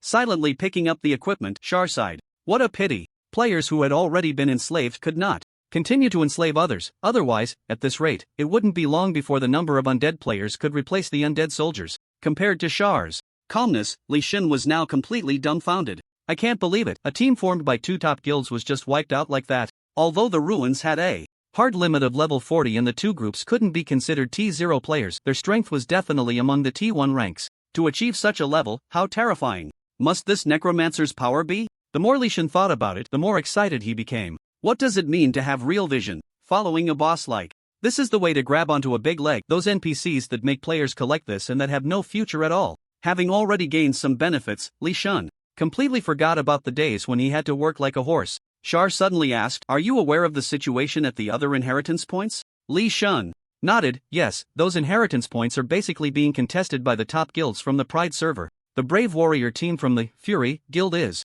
competing with a large number of passers-by. The Shadow Assassin is being contested by the Nightwalker and Despicable Assassin guilds. As for the Holy Alice, that's a bit more complicated. Leysan took a deep breath. The only T0 guild on the Pride server so far is Scales, with 3 top guilds plus countless passerby players, all planning to get a piece of the pie. So far, this is the most chaotic inheritance point, and no one is willing to give an inch. I heard that. They seem to have established a rule over there. Whoever kills the boss gets the inheritance, and now all the major players are eager to try. After hearing this, Char roughly understood the situation at the other inheritance points. Since the top players were now gathered at the inheritance site, what about the treasure points? A bold idea surged in Char's mind. First of all, the lords summoned by these priests would definitely be unable to fend off the players' invasion. Don't be fooled by the current situation. In a few days, they would surely bring news as good as the blood servants. This was true for the rotting freaks, the plague remnants, and the same for the pale spirits emerging from the eternal forest. Char maintained the same attitude when the time comes, with players invading in multiple threads. He won't be able to support so many territories at once. In fact, even if both the dungeon and the desiccated desert were to find an invasion simultaneously, Xiaer could only choose one to protect. Therefore, Xiaer needed to enhance his strength as much as possible. In terms of equipment and levels, he certainly couldn't gain much improvement within this ruin. He could only focus on necromancy. During this time, he could hunt down those players who weren't very strong. With this thought, Xiaer had already come to a realization. He looked at Leysan and slowly said, I have an idea to go up there to search for traces of ancient poems, and by the way, hunt some adventurers. Do you understand what I mean? Upon hearing this, Leysan couldn't help but get goosebumps. Just killing players within the territory wasn't enough. Now he wanted to actively hunt them? Lord Xiaer really was overflowing with martial virtue. Leysan was very clear about his identity as a lackey and immediately said, no problem. I can inform you of the movements of other players. Very good. Xia Er nodded. Go ahead, I'll wait for your good news. 2 days had passed since the ruins opened. Shen Xian and others from the greedy server were still wandering around various treasure points, continuously grinding monsters to make up for their previous losses. Captain, what's the point of always messing with these small things? It's not even enough to cover the cost of my golden weapons tip. When can we pull off a big score? After collecting the items from the treasure, Huamu Pai looked somewhat dejected. He had crossed servers, and this was not the scenario he had been hoping for. Right now, with no weapons left, grinding these treasure points wasn't yielding anything good. He felt like giving up. Hearing this, Shen Xian also fell silent. Continuing to grind like this was indeed not a solution. The morale of the team was almost extinguished. She slowly spoke. Did you see the recent post by that anonymous person? Upon hearing this, Huamu Pai nodded. The one about the desiccated desert? I saw it long ago. Shen Xian continued. It's been almost a day since the news was released, and if I'm not mistaken, the players who caught wind of it should have already entered the interior. Maybe we can try to ambush them. That place is the inheritance point of the swift archer. If a weapon drops, you can use it. Upon hearing this, Huamu Pai immediately perked up. Let's go. This time, I want to reclaim everything I've lost. Perhaps they couldn't handle a boss as ridiculously powerful as the Lich Mage. But if they couldn't beat the boss, could they not handle this group of underdeveloped players? The players from the greedy server were still very confident in themselves. After confirming the plan, the group didn't hesitate much and immediately headed towards the desiccated desert area. Not long after arriving nearby, a familiar figure appeared before them. Leysan? Huamu Pai was the first to recognize him. The reason was simple. He hated him too much. At first, Huamu Pai thought he had stumbled upon a bargain, but unexpectedly, it was a massive pitfall inside. What a coincidence! Upon seeing this group of players from the greedy server, Leysan immediately forced a smile. What was going on? Why did he keep running into acquaintances and the ones he had previously tricked, which was even more awkward? But it was fine. They had previously signed an agreement. As long as they were within the ruins, these guys couldn't harm him. What a coincidence. I was wondering why you were willing to give up the inheritance point earlier. It turns out you were setting a trap. As Huamu Pai spoke, he wanted to shoot him back to the novice village with an arrow, but unfortunately, he couldn't. Leysan helplessly spread his hands and said, there's no such good thing in the world. You can only blame yourselves for not being cautious enough. Birch Bark was infuriated by this remark, and he said, fine, after this relic ends, don't let me see you in the greed server. Upon hearing this, Leysan immediately became displeased. So you want to play the threat game, huh? Do you really think I'm just an ordinary T2 player? I have someone backing me. Without any hesitation, Leysan secretly sent a message through the Raven to Xia Er. There are player traces at the dry desert inheritance point just nearby. After doing all this, he waved his hand. Alright, I'll definitely contact you proactively then. See you next time if fate allows. With that, Leysan directly took off. This group of people definitely wasn't enough to take down the undead sorcerer. He needed to quickly find a new target. TSK. Wild dogs. He cursed under his breath. Birch Bark activated the archer's exclusive detection skill to scout the surroundings. It seems there's a magic circle here, but it's already damaged, he said, gradually moving closer to it, and there's a player on lookout over there, quietly waiting for me to take him out with an arrow. As he spoke, Birch Bark raised his bow, focusing on his aim. Just as he was about to release the string, the other party suddenly turned their head sharply as if sensing something. Wait a minute, why does this look a bit familiar? Looking at the sharply defined, gloomy face, Birch Bark froze for a moment, his gaze gradually lifting. A line of titles appeared before his eyes. Undead Sorcerer Adventurer Slayer Xia Er. Holy crap. Brothers, something's wrong, retreat quickly. Upon seeing this true god, Birch Bark no longer had any thoughts of ambushing. He quickly turned around to shout for his teammates to run. Shen Xian looked bewildered. What's wrong? Did other players find us? Birch Bark hurriedly shook his head. Not players, it's the Undead Sorcerer. Run quickly, it's coming after us. Hearing this, Shen Xian was even more confused. The Undead Sorcerer? No way, the distance between the two territories is so far. How could it appear here? Following the direction pointed out by the other, Shen Xian couldn't help but shout, holy crap, it really is, run. Meanwhile, Xia Er also noticed the commotion over here. After a careful observation, he felt somewhat disappointed. Why is it an old friend? Killing them wouldn't allow for a second enslavement. Forget it, since we've met, let's consider it fate. Just think of it as accumulating experience points. A dark barrier spread out, blocking the path with undead soldiers. Xia Er looked at this group of familiar faces obstructing his way, and without much hesitation, he summoned all the player corpses behind him. What the hell? A sea of dark figures appeared before them, leaving Shen Xian in a daze. How could the numbers have expanded so much in such a short time? Adventurer Slayer. How many players must have been killed for this? Xia Er didn't bother to say much to this group. Players who had already been enslaved didn't hold any value for him to waste time on. Taking out Uriel's resentment, Xia Er immediately unleashed the embers. White circles of light appeared beneath this group's feet, flames erupted, and the damage was incomparably greater than before, instantly killing 2 players. Captain, it really came after us. What do we do? After dodging several attacks with rolls, Birchbark now looked extremely panicked. Damn it! What a good plan, and how did I run into this freak lord again? Can't it just stay in the dungeon? Who provoked it to come out and kill players? In response to the inquiry, Shen Xian could only shake his head helplessly. What to do? There was nothing to be done. They couldn't handle it before, and now the opponent's strength level had increased so much, there was no chance of turning the tables. They couldn't even escape. No wonder the players in the Pride server developed so slowly. With something like this around, it's a miracle if they could develop at all. Before long, this batch of players was cleared out. The equipment was directly used on the player's corpse, which could be considered a power boost, not a bad deal at all. Next was the real hunting moment, lightning. Accompanied by the skill release, a dazzling light quickly emanated from the evil little mage's staff, striking a grey bear spirit. The high burst of damage instantly shattered its defenses, leaving a terrifying wound on its chest. Bang! The massive body of the bear spirit slowly fell. Behind it was a huge treasure chest radiating brilliance. Well done, little mage. The damage from a mage's burst is indeed high. It was down to half health and then just got one shot. What a pity, this bear spirit was just a wraith. Otherwise, the materials would have been quite valuable. Hearing this, the evil little mage shook his head. The materials from this thing aren't worth much. As he spoke, he turned his gaze to the treasure chest, his eyes sparkling with light. A treasure point, guarded by a level 35 wraith, and it's shining. We should have a good haul. As a beta player who often wrote guides on the forum, the evil little mage now possessed T1 level strength. Many guilds tried to invite him, but the little mage remained unmoved. He chose a different path, gathering a group of players specifically to search for treasure points. The reason was simple. There were valuable items to be found in the ruins. Aside from the legacies of ancient adventurers, the only other resource points were these treasure spots. Many players thought these were compensations for ordinary players to obtain some resources, but in reality, the treasures also contained rare resources that, like the legacies of ancient adventurers, could not be refreshed. These resources had immense value in the mid to late game. With this thought in mind, the evil little mage suddenly flipped open the treasure. A large amount of magic crystals and materials piled up. Inside, even a flawless magic crystal, but none of that mattered. His gaze fell on a piece of parchment that was emitting a dim glow, and he felt a surge of joy.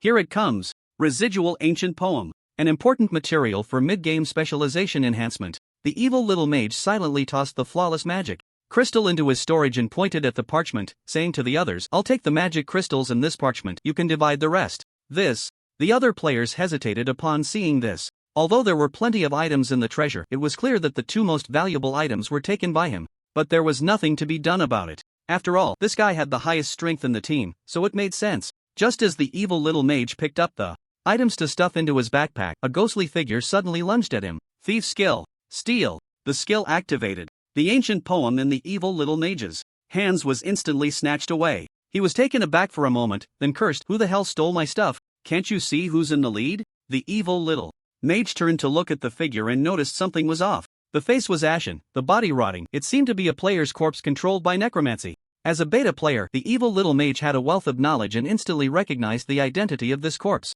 But the problem was, this should be the legacy of some ancient adventurer who managed to take it so early and be this strong? While pondering, an extremely long health bar appeared in his line of sight. He looked up. An extremely long title appeared before him. Undead Archmage Adventurer Slayer Charles? An undead archmage? What's he doing here? The evil little mage stared at Charles in confusion. Charles was also watching him. Evil little mage hiss, "Why does this ID look so familiar?" Charles suddenly remembered. When he first entered the Oracle Forum, it was this guy who posted information that led a large number of players into the realm of the undead. Alright. I finally caught you, you little rascal. Watching a white halo emerge from beneath his feet, the evil mage immediately retreated. Something's off. How did this guy's level become 39? He was aware of the rumors on the forum about the necromancer being secretly buffed. He had seen many people come to insult him in the replies of that tutorial post. But this is an absurd buff, right? What the hell is an adventurer killer? Realizing that something was wrong, the evil mage didn't bother with ancient poetry anymore and turned to flee. There were only 2 chances to enter the ruins. As long as he stayed alive, he could get back in sooner or later. With so many players around, surely they wouldn't chase him down. With that thought, the evil mage cast a buff on himself and ran far away from the treasure point. Just when he thought he was safe, he turned around to look. That shadow was still closely following him, its crimson eyes filled with murderous intent. Evil mage? No way, man. With so many players standing there, why are you coming after me instead of attacking a close-range target? I didn't provoke you. The evil mage couldn't understand why this boss had inexplicably targeted him. Looking at the increasingly close gaunt figure, he only knew one thing. It seemed like he was about to die. Meanwhile, inside the treasure point, watching the vanished evil mage and the necromancer, everyone was a bit bewildered. What just happened? Did a boss suddenly barge in, steal the loot, and then chase after the evil mage? The sudden turn of events left everyone's brains a bit overwhelmed, but soon, someone reacted. Never mind. Let's grab the loot first. When the first person started taking items from the treasure chest, others quickly realized and hurried to grab what they could and run. Don't save it, or that boss might come back. While everyone was dividing the resources in the treasure chest, a voice came from afar. Help me. Everyone turned to look. The evil mage, who had originally been fleeing, was now running back, covered in wounds, followed by a dark mass of undead soldiers. Damn. What the hell are you coming back for? Don't lead the monsters back here, you beast. They had no intention of offering any help. Running away at the first sign of danger and then coming back when things got serious, what kind of human are you? With the enemy closing in, the players instantly fell into chaos. Charles followed closely behind the evil mage, unable to suppress a frown. He can run pretty well, trying to use other players to distract me, huh? Then let's kill them all. A rolling black mist spread out, covering the entire treasure point. Charles focused his mental energy on the corpse of the sharpshooter, raised his golden weapon, aimed at the evil mage's body, and fired a tracking arrow. Boom! A powerful gust of wind carried the arrow straight towards the evil mage, embedding it into the wall. The next moment, Shen Xian raised his greatsword, giving the opponent no chance to resist, and struck down directly. No! With a scream, the evil mage was dead. As for those low-level players, harvesting them was even easier. In the Proud server, at the Novice Village, the evil mage stepped out of the teleportation array, his face filled with indignation. What the hell is this? Why is there a boss that doesn't stay at the inheritance point to guard the ancient adventurer's legacy but instead chases after players? Where are those T1 guild teams? Did they all die? No, wait, the evil mage suddenly remembered that there seemed to be many corpses of players controlled by the corpse manipulation spell around the boss. Could it be that all the players who went past are dead? He looked around and suddenly noticed that there were unusually many players in the Novice Village today, and each one was at a relatively high level, all around level 30. Others also turned their gaze over, and in a flash, they confirmed something. Brother, you can't be someone who was sent back by the undead lich from the ruins, right? The evil little mage was stunned and asked, you guys too? The person had a face full of tears. Yeah, we were just farming treasure points when this guy suddenly charged in, indiscriminately killing without giving us a chance to fight back. This doesn't look like a new village boss at all. I thought a world boss had come. One remark stirred up 1,000 waves. After hearing the conversation between the two, more and more players gathered around, asking. It turned out everyone had been sent over by the undead lich. What a coincidence. The evil little mage counted the numbers, and the more he counted, the more horrified he became. There were at least 20 players here who had been killed by Zaire, and the other side hadn't stopped. Planner, look at what you've done. However, thinking about this, the evil little mage felt a bit puzzled. Treasure points, like inheritance points, are in relatively hidden locations, and only players can discover them. How did the other side find them so accurately? Wait a minute. The evil little mage asked, when you were clearing the treasure points, was there anything unusual? A player scratched his head. No, everything seemed normal. Oh right, there was a figure that seemed to pass by for no reason, but I looked, and it was a player. A voice immediately echoed, I saw it too. Me too. The evil little mage suddenly shivered and then asked, what was that person's name? I think it was Leysan. Achoo. Walking through the ruins, Leysan sneezed inexplicably. Strange, he hadn't caught a cold these past few days. Could someone be talking bad about him?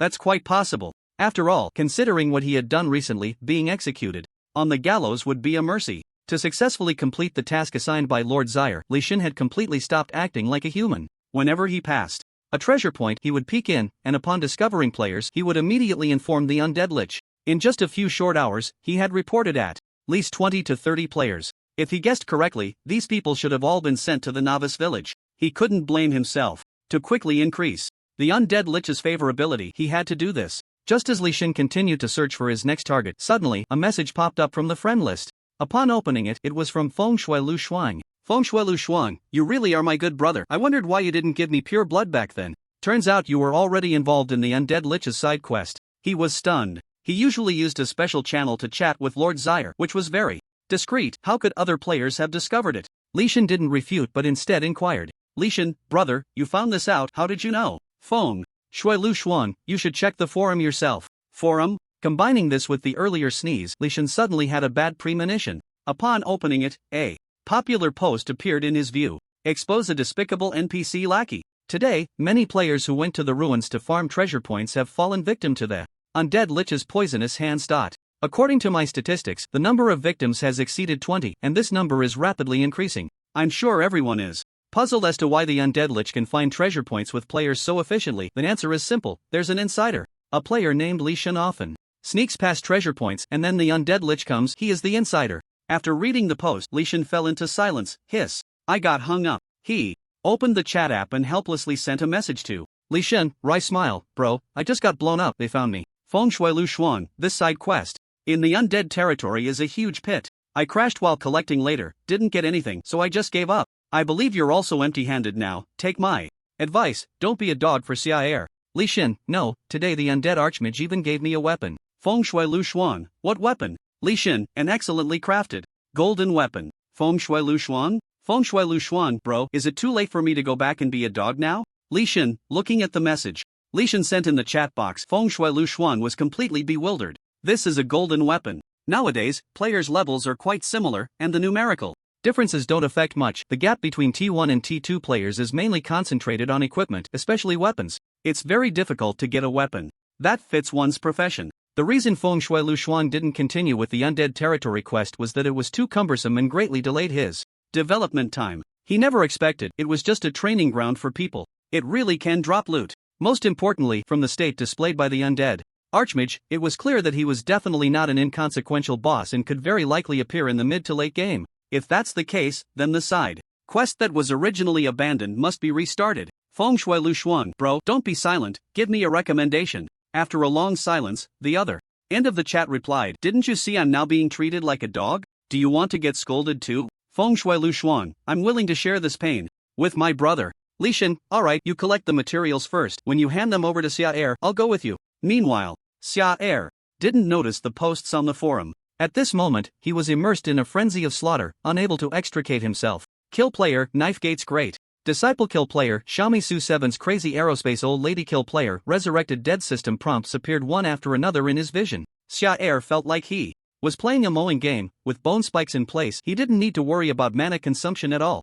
Finally, after killing another batch of treasure point players and signing contracts, Xia gathered all these players' corpses together and counted them carefully. 50 people. This was the limit of his mental control. To continue increasing, he would have to wait until the ruins appeared to level up. These undead players had an average level of around 30, with 20 above level 35, all high-level players he had killed earlier at the strategy inheritance points. It must be said that this treasure point was indeed a bit lacking, but it didn't matter. This number was already completely sufficient. Aside from the players, he also obtained the residual ancient poems needed to unlock his specialization. After sending a message to Leysan via the Raven, Xia prepared to head back home. With this slaughter of players, it would definitely attract a lot of attention, even hatred. To prevent these victims from seeking revenge on him, he needed to reinforce the defenses of the dungeon. As for the desiccated desert, he had already taken the inheritance from there, so sending a few undead to guard it and gather some information would suffice. Even if players invaded, they wouldn't get anything good. Back in the dungeon, the subordinates maintained a high-intensity patrol after the Lord left, except for a certain vampire, who slept all day. Everyone else was on high alert guarding various positions. Not bad. Very dedicated Desire was quite satisfied with the transformation of these subordinates. It should be noted that when they first crossed into the Undead territory, the players had already invaded, and only Avril knew and informed them. In time, guarding the front was Iron Slave. Upon seeing the large number of player corpses behind the Lord, Iron Slave scratched his pointed head. Lord Zaire, did you go out to pick up some goods? Zaire, something like that. Have you repaired the traps in the dungeon? Iron Slave nodded. All repaired. Well done, but you can't always rely on my commands. You need to train your own abilities in this area. Iron Slave replied, don't worry, Lord Zaire, I not only repaired them but also reinforced all those traps. Compared to before, I've definitely undergone a significant transformation. Hearing this, Zaire raised an eyebrow. Oh really? Then let me ask you. For a plain and unremarkable bridge, how would you make adventurers feel tormented while crossing it? Iron Slave thought for a long time. First, place a treasure chest at the end, then set traps next to the chest.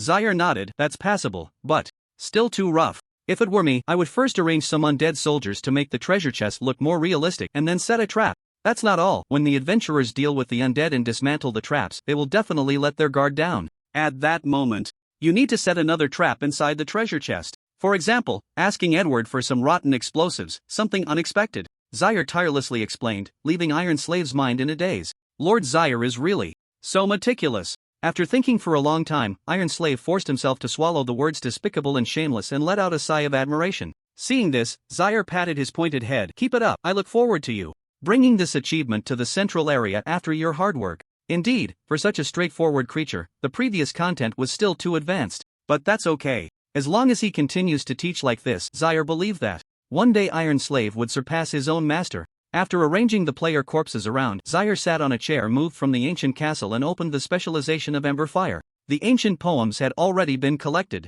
As for the other material, Ghost Flame, it could be directly purchased through the trading forum. Selling player equipment there would definitely not work, it would be easily guessed, but buying things was fine. During this time, through the offerings from players, Zaire had also accumulated a decent fortune. Ghost Smoke was among them. Unlock Specialization, Concentration Fire? Yes. With the confirmation, the first specialization of Ember Fire was successfully unlocked. From now on, this skill would no longer have a delay after casting, but could be released directly. Thinking of this, Zaire focused his attention, raised his hand, and a white light circle quickly emerged from his palm, with magical energy bursting forth in flames, illuminating the dark space of the dungeon a little. It was a nice improvement. With the instant cast feature, players would find it even harder to evade his attacks, and the hit rate of the skills would greatly increase. Just as Zaire was about to sit comfortably in the chair for a while, the nearby priest's raven suddenly emitted an extremely weak voice. It was Remnant Plague speaking. Just now, I was fighting with the adventurers. A team of adventurers silently infiltrated and took away the legacy of the Shadow Assassin. Quick, I need support. The tone of the other party was very weak, clearly at a critical moment. However, no one replied. The reason was simple. The third day of the ruins was about to pass, the progress bar was over half, and the top guilds were certainly unwilling to continue dragging it out, all starting to exert their strength. The Pale Spirit and the Rotting Monster are currently facing a fierce battle, not to mention support. There isn't even time for the Raven to communicate. Of course, this excludes a certain undead lord who has just been on a killing spree. After waiting for a while, Shar said to the Raven, it seems the other lords are busy. I'm the only one who can help you. Bring out some chips of your own, Remnant Pestilence said. 10 flawless magic crystals, 2 pieces of golden materials, and besides that, any resources from my territory, take whatever you fancy. At a life and death moment, Remnant Pestilence showed considerable sincerity, without a hint of stinginess. Suddenly, he fell silent for a moment. There's one more condition, that is, after you repel the adventurers, don't kill me. Remnant Pestilence clearly remembered the message from the Blood Servant calling for support before dying. If there were any other way out, he would never let this guy come to his rescue. Shar, brother, are you misunderstanding something? The Blood Servant was really killed by the adventurers, I guarantee it with my character. If you're so worried, then forget it. Remnant Pestilence? You've become a monster. What character do you still have? He cursed inwardly, but now he could only helplessly say, Mr. Shar, please hurry over. I've already connected the teleportation array, and those adventurers are about to arrive. The area occupied by Remnant Pestilence is called the Dark Magic Cave. It has a terrain structure similar to a dungeon, consisting of multiple caves which should be very easy to defend. However, because this place is the legacy of the Shadow Assassin, most of the visitors are assassins of the thief profession. The originally dark terrain environment, under the professional characteristics of these players, not only is not a disadvantage, but rather becomes an advantage, making it very easy to conquer. The players of the Nightwalker Guild have now reached the depths of the cave, just a step away from the ancient adventurer's legacy. Logically, everyone should be very excited right now, but they are behaving unusually restrained. The reason is simple. They have been robbed. This legacy, apart from the Nightwalker Guild, is also being contested by another assassin guild, Despicable and Shameless. Although both are assassin professions, the playstyles of the two guilds are completely different. The members of Nightwalker adhere to a professional spirit, scouting, moving stealthily, looking for weaknesses, and finally launching a fatal strike like a snake lying in the grass waiting for the right moment. In contrast, the members of Despicable and Shameless live up to their guild's name. They use dust, backstabs, ambushes, and stalking, whatever is disgusting, they do it. Just a moment ago, the captain of the Nightwalker team, Shadowstrike, during the battle with the boss, members of Despicable and Shameless quietly entered the deepest part of the cave through a secret passage and successfully took the legacy of the Shadow Assassin while both sides were engaged in combat. During their retreat, they even sent someone over to gloat. Truly, it was the height of annoyance. Damn it! This is really damn frustrating. In the atmosphere of despair, a team member couldn't help but curse, Captain, I can't swallow this anger. Why don't we go back and give those guys some trouble? Shadowstrike replied, we've definitely made an enemy, but going after them now won't do any good. Just now, that boss was heavily injured. Let's take him down first, and at the very least, we'll get some good materials, maybe even find something valuable inside? After the suggestion was made, the other players nodded in agreement. Indeed. Thinking calmly, the captain's proposal is indeed the most profitable. As for those members of the Despicable and Shameless Guild, let's clear the dark cave first. Thinking about it, the group finally regained their spirits and continued to push deeper inside. During the previous battle, the boss, Plague, had troubled them for quite a while, and after being reduced to low health, it had managed to escape. If it weren't for that, who would inherit the legacy was still an unknown. They were now extremely angry, just waiting for the boss to appear so they could immediately take it down, dismember it on the spot to collect materials, and vent their pent-up fury. Before long, the originally narrow cave began to gradually widen, and amidst the unchanging darkness, a few flickers of firelight started to emerge, indicating they had reached the deepest part of the cave. A long health bar appeared before everyone's eyes. Hiss, isn't the situation a bit off? Wasn't that boss nearly dead? I remember it had only a sliver of health left. How did it recover so quickly? Amidst the confusion, the group slowly walked out of the cave. The title hidden above the health bar emerged. Undead Archmage Adventurer. Slayer Charl, what's this guy doing here? Seeing this ID, Shadowstrike felt puzzled. Even if this guy had been secretly modified and chosen to become a Gravekeeper, he should be in another area. So how did he end up in the territory of Plague? Just as Shadowstrike was about to step back and reconsider, his teammates had already moved past him. Adventurer Slayer? I want to see what kind of strength you have. Hey, I'm really angry right now. Just what I need is another boss to vent my fury. Secret modification? Interesting, looks like I can only apologize to those players currently doing the Undead Lord side quest. After their hard work was stolen, this group of players had completely lost their minds to anger. No matter which boss it was, anyone standing in their way had to die. Watching the bold rush of the group, Charl couldn't help but be taken aback. Come on, guys, aren't you all assassins? Why aren't you scouting or using any items, just charging in like that? Are you playing Assassin's Creed or what? Seeing these players underestimate him so much, Charl couldn't help but laugh in anger. Alright, each one of you likes to show off, then don't blame me for not playing fair. With a gentle wave, mist spread out, gradually forming the appearance of player corpses controlled by necromancy. The number was as high as 50, far exceeding the opposing side. Members of the Nightwalkers? Oh how! The situation has changed. When a group of iron-faced player corpses appeared before them, the anger that had been on the faces of the Nightwalkers' members vanished, replaced by confusion and disbelief. What was happening? What were these things standing in front of them? They looked like players but displayed no information, more like corpses. Although they didn't immediately recognize the true nature of necromancy, it didn't stop the members from realizing that something was off. This undead Archmage Charl was suspicious. No, we need to retreat. Shadowstrike, who had long been on guard, immediately issued a retreat order. As assassins, their speed in fleeing was naturally unmatched. As soon as he spoke, he was the only one left on the scene. Shadowstrike.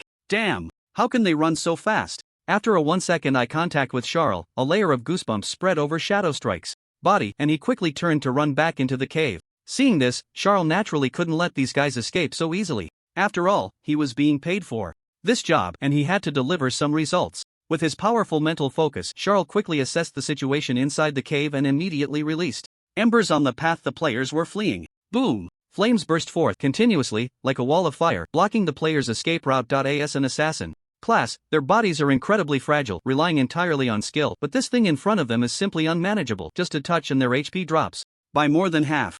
It can't be this unlucky. Shadowstrike felt desperate. After all the effort to reach the depths of the cave and confront the boss, with the inheritance right in front of them, another team quietly snatched it away. Now, wanting to go in and reap the low health boss to make up for the loss, they turned around only to be confronted by an abnormally powerful undead mage who sealed off their escape route with a single skill. Zaire controlled the players' corpses, constantly closing in, compressing the opponent's combat space. Then, the desperate Nightstalkers began to counterattack. The moves were flashy, the action smooth, and the skill connections incredibly seamless, but it was all for naught. In the face of overwhelming numbers and stats, all resistance was futile. In no time, several kill notifications popped up in Zaire's view from the system. Enough! Controlling the undead while continuously casting embers of fire caused his mana to deplete at a visibly rapid rate, to the point where even using Bone Spike to absorb mana couldn't keep up. A few assassins, the moment the embers of fire dissipated, immediately used their skills to escape. It was indeed quite difficult to chase down these assassins.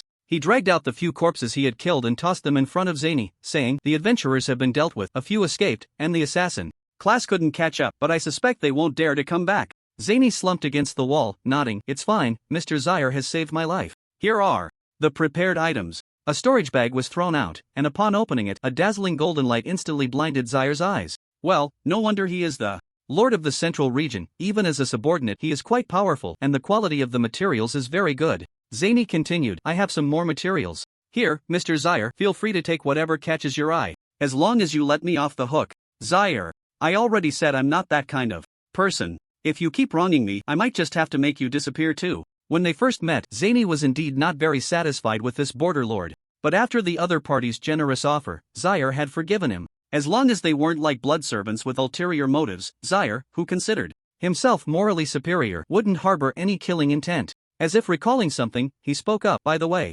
you mentioned earlier in the Raven that the inheritance of the Shadow Assassins was stolen. What happened there? Zany replied, there were 2 teams of adventurers that came here, they shouldn't be from the same guild. While I was fighting the people you killed, another group quietly snuck in and took the inheritance. Upon hearing this, Zaire couldn't help but furrow his brow. According to the information he had previously gathered from Leysan, the ones who stole the inheritance should be members of the Despicable and Shameless Guild. Their actions are indeed quite despicable. This is bad news. Zaire had originally planned to collect all the ancient adventurer inheritances from the Holy Light ruins, so he would need to be wary of this guild's members in the future. Pulling his thoughts back, Zaire began to wander around the other party's territory, looking for anything interesting he could acquire. The subordinate lord of the central region was still quite affluent. Even after giving him such a generous reward earlier, there were still plenty of good items. After some exploration, Zaire's gaze slowly settled on a dark green vial. Special item, source of pathogens, description, a special pathogen that, when affecting living beings, will not be influenced by resistance. Zaire, I can't believe it. Upon seeing the description that it wouldn't be affected by resistance, Zaire instantly perked up. What a fun item. As the players leveled up and their resistances increased, the highly toxic potions developed by Edward had become ineffective. Now, with this new pathogen in play, it was believed that with Edward's abilities he would surely be able to upgrade all the potions. I'll take this, Char said, taking the pathogen and stowing it in his storage bag. He was about to return to the dungeon when he suddenly remembered something. Plague, say a few words to the Raven to prove you're not dead. Plague, he slowly walked up to the Raven and said, ahem. With Lord Char's help, the adventurers in the dark cave have retreated, and it is temporarily safe. The voice of the pale spirit came through. The dark cave can't hold out much longer? I was just attacked by adventurers here. It's very urgent. These adventurers have indeed changed significantly from before. Their strength is formidable. What about the rotting abomination? How's the situation on your end? Hearing the pale spirit's inquiry, Char suddenly remembered that this lord hadn't revealed any news through the Raven for quite some time. Could it be that he had already died at the hands of the players? The pale spirit seemed to have guessed this as well and said, I have a way to determine whether the rotting abomination is dead. After waiting a moment, the voice returned with bad news. The rotting lord is dead, and the legacy of the ancient adventurers has been taken. The development of events was just as Char had imagined. The rotting abomination had been killed by the players. During the battle, he hadn't even had the chance to escape and call for reinforcements. He must have died quite tragically. These damned adventurers. Upon hearing this news, Plague couldn't help but curse. Their strength had grown far too quickly, completely on a different level than before. If it weren't for Char, he probably wouldn't have survived today. He would have been torn apart on the spot. So far, only the pale spirit and Char had the strength to deal with these adventurers. Thinking of this, Plague couldn't help but feel a bit shocked. The high-level magical creatures from the Eternal Forest were struggling so much against the adventurers. And this border necromancer not only killed the invading adventurers but even had the leisure to come and provide support. Indeed, heroes are as numerous as fish crossing a river. Alright, the matter is settled. If any more adventurers come, you can contact me. Consider it complimentary. After sales service. After saying this, Char returned to the dungeon through the teleportation array. He first found Edward. To avoid delaying the research progress, Edward had even moved the laboratory of the necromancer's territory directly into the dungeon, wearing a birdbeak mask and meticulously preparing new potions. He carefully took out a drop of purple liquid and placed it into a cup. The moment the two liquids touched, bang! A loud noise erupted, nearly destroying the entire laboratory. Another failure. Edward looked at the charred mess and couldn't help but shake his head. During this time, thanks to the Lord's sudden change, he had ample time to tinker with his potion research. The strength of the adventurers was increasing day by day. To help the Lord, he had to continuously improve the potions, but due to limitations in raw materials, Edward had never been able to achieve this. Lord Char had already done so much, he felt too embarrassed to ask him for some materials. Just as he hesitated, Char appeared beside him without him noticing. Seeing this, Edward quickly took off his mask and said, Lord Char, I'm sorry, the research on the new type of potion hasn't yielded any results during this time.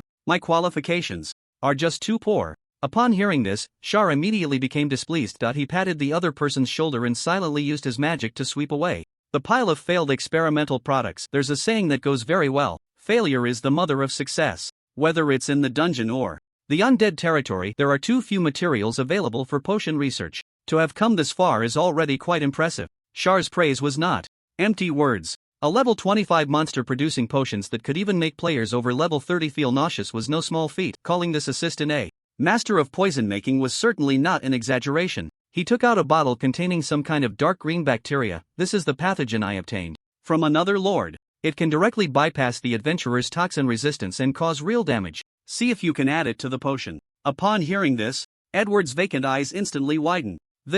He pressed his eyes against the glass, his face filled with fervor. This is perfect, Lord Shar. I need this material right now. 3 days? No. Give me 1 day. I can definitely develop a new type of potion. Shar nodded and handed over the bottle. There's no need to rush, you can take your time. Soon, our undead territory will be moving to the central region. I look forward to you bringing your impressive talent there. After hearing this motivational speech, Edward was almost moved to tears. After so many years of working on poison research, both adventurers and monsters had looked at him with disdain. But now, he looked up and saw no trace of contempt in Shar's gaze, only admiration. Go do your research, and don't forget to level up. Yes, Lord Shar. The once dim belief suddenly revived. If this journey of the heart could be materialized, Edward would surely have a shining halo above his head, inscribed with the word faith. It was a burst of virtue. Watching the other person rush off excitedly, Shar silently nodded. Not bad. Another one fooled. This set of motivational speeches was indeed effective, especially when dealing with these monsters. Just a few words could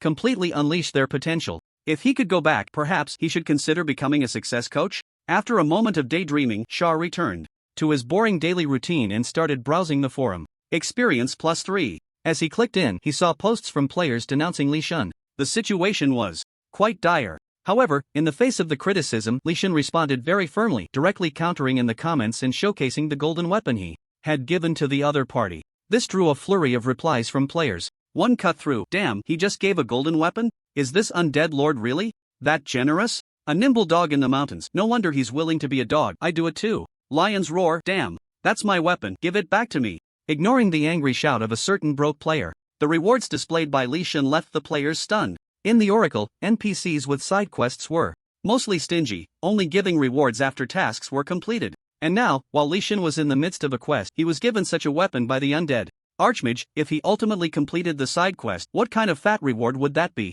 Most importantly, as a T2 player, Leysan's actions held little value. He was merely selling out other players. If it were me, I would do the same. Thus, a group of players who ignored the side quests in the undead territory couldn't contain their excitement and turned their gazes toward Leysan, even asking him to take them along in the replies. To this, Shar had long anticipated. He was no longer the impoverished lord he once was, needing to entice players to work hard for him with grand promises, directly providing substantial rewards and allowing Leysan to showcase himself indirectly would lead to more players willing to follow him. It's a very simple process. Invite guests to behead and take them as dogs. In the unfamiliar central region, Xia needs a group of crowds to help him carry out some unspeakable plans. Time flows swiftly, and the Holy Light ruins have now entered the 5th day. In 2 days, the ruins will close and all the resources inside will disappear. The majority of players in various servers have already conquered the Tombkeeper, taken the legacy of ancient adventurers, and are now indulging in the dessert phase of treasure hunting. Of course, excluding the Pride server.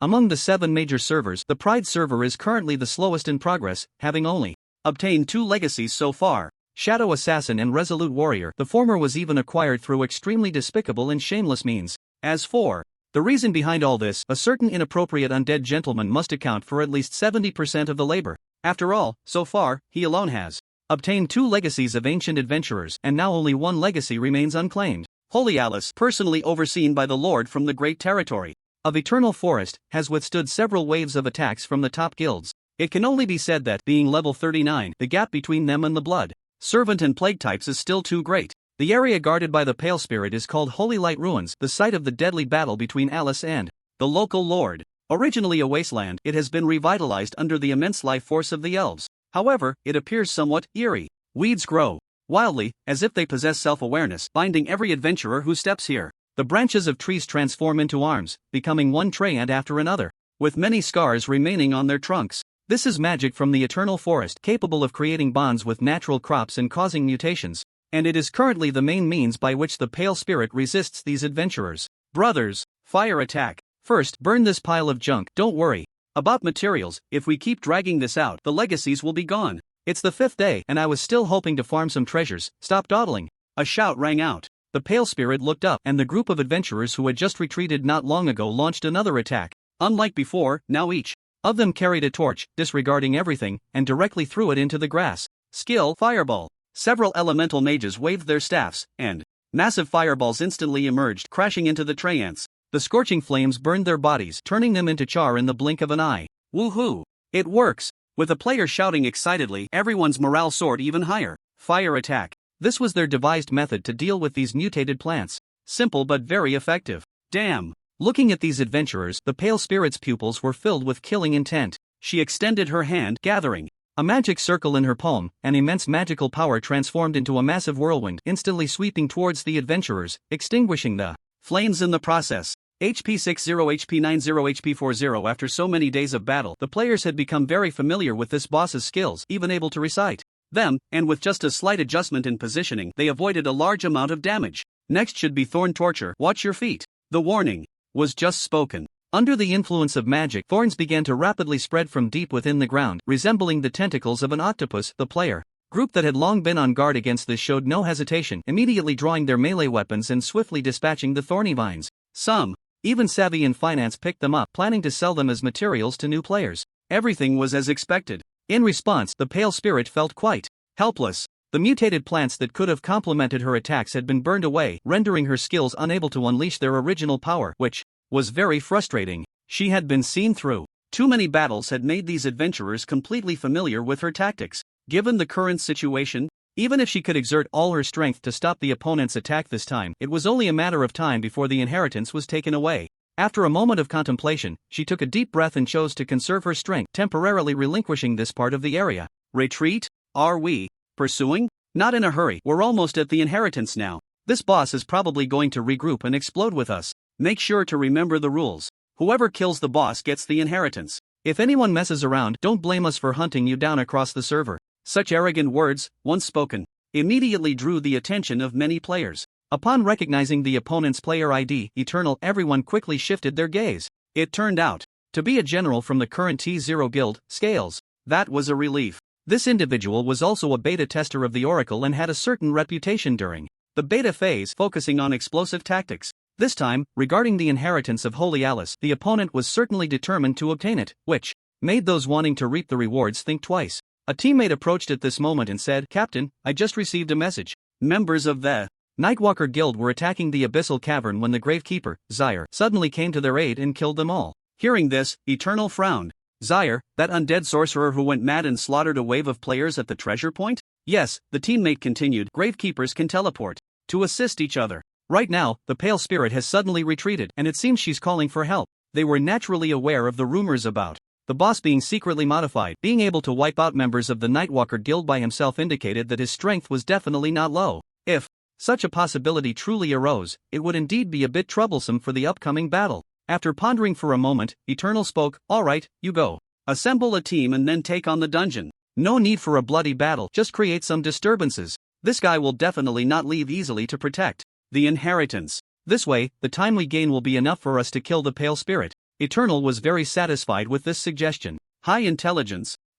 Does he really think players are brainless? Obtaining the inheritance of Holy Alice was a crucial step, even concerning whether the guild could maintain its T0 status. He would absolutely not allow any accidents to occur, even if it meant paying a little extra. Meanwhile, compared to the tumultuous waves at the Holy Light Ruins, the dungeon was exceptionally calm, only occasionally stirring up small waves. The long-standing tranquility had caused the deputies to relax their vigilance a bit, but only Zyre knew. Beneath the calm lay a hidden vortex. He was currently browsing the forum, and on the homepage, there was an exceptionally popular post. "I plan to form a victim team to take down the undead sorcerer Zyre brothers. Yesterday while I was farming treasures, I was killed by Zyre and couldn't sleep all night. As players, how can we play so humiliatingly? If I had been killed in a siege battle, that would be one thing, but this guy actually chased me down to kill. He has no semblance of humanity left. I know the developers have buffed this guy, but I do not approve of such secret modifications. Are there any brothers who are also victims? Let's go to the dungeon and take this guy down.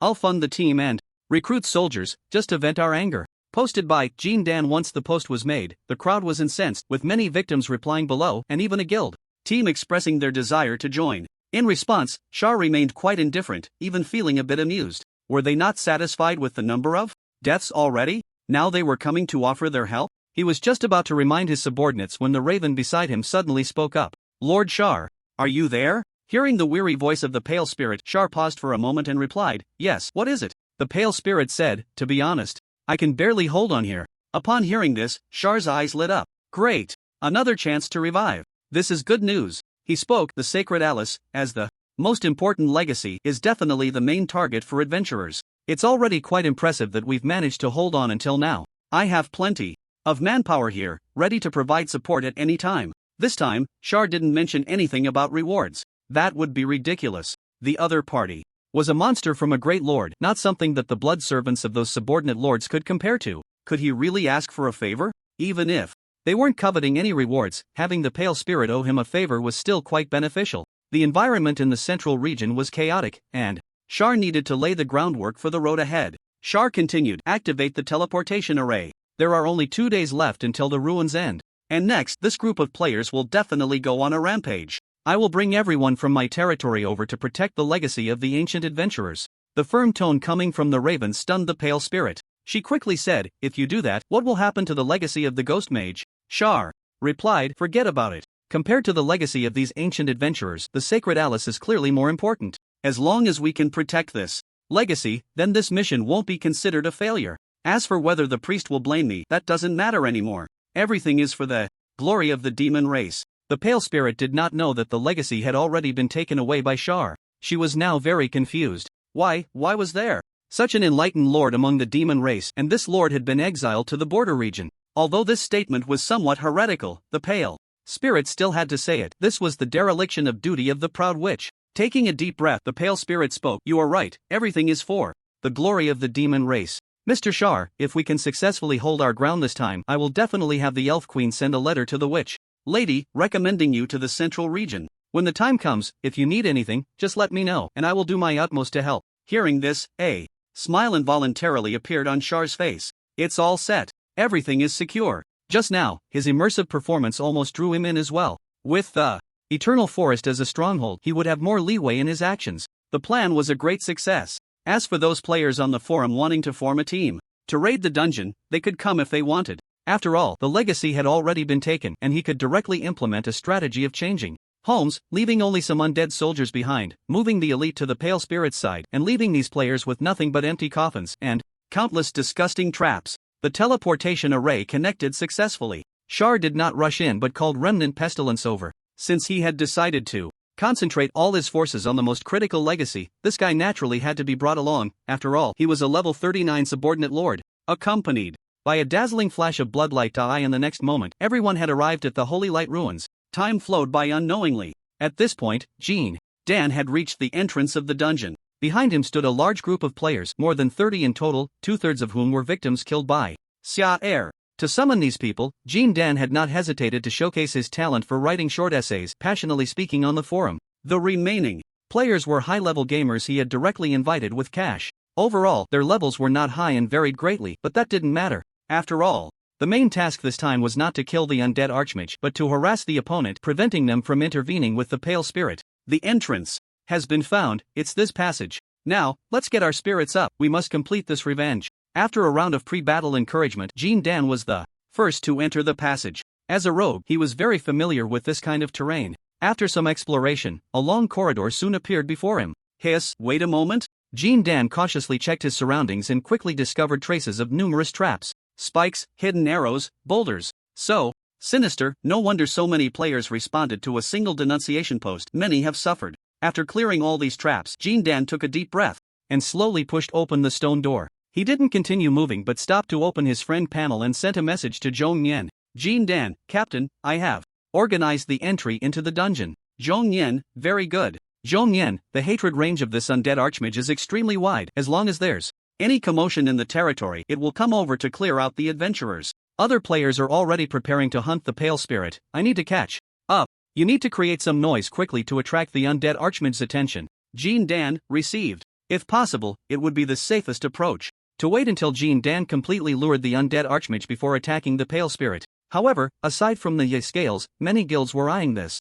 inheritance, so to prevent the boss from being stolen, he had to keep up with the other players. I need to make some noise quickly. With this thought, Jean Dan slightly quickened his pace. Before long, they encountered a group of undead soldiers. If it were a normal dungeon run, it would be best to use stealth assassination methods to quickly clear them out without making noise, but now it was different. Jean Dan said to his teammates, no need to be cautious, the louder the commotion, the better. It would be best to attract Xia Air directly. Upon hearing this, a mage player nodded, waved his staff, and suddenly swung it forward. Bang! A massive bolt of lightning appeared out of nowhere, crashing down on the undead soldiers and instantly scattering them. Not only that, the residual power created a large hole in the corridor, making a grand spectacle. Yes, just like that. Under Jean Dan's encouragement, although the teammates felt confused, they chose to follow his lead. In an instant, all the powerful skills that should have been used on elite monsters and bosses were unleashed on the undead minions. The flickering bright lights and the continuous sounds of explosions echoed throughout the dungeon, continuously attracting other undead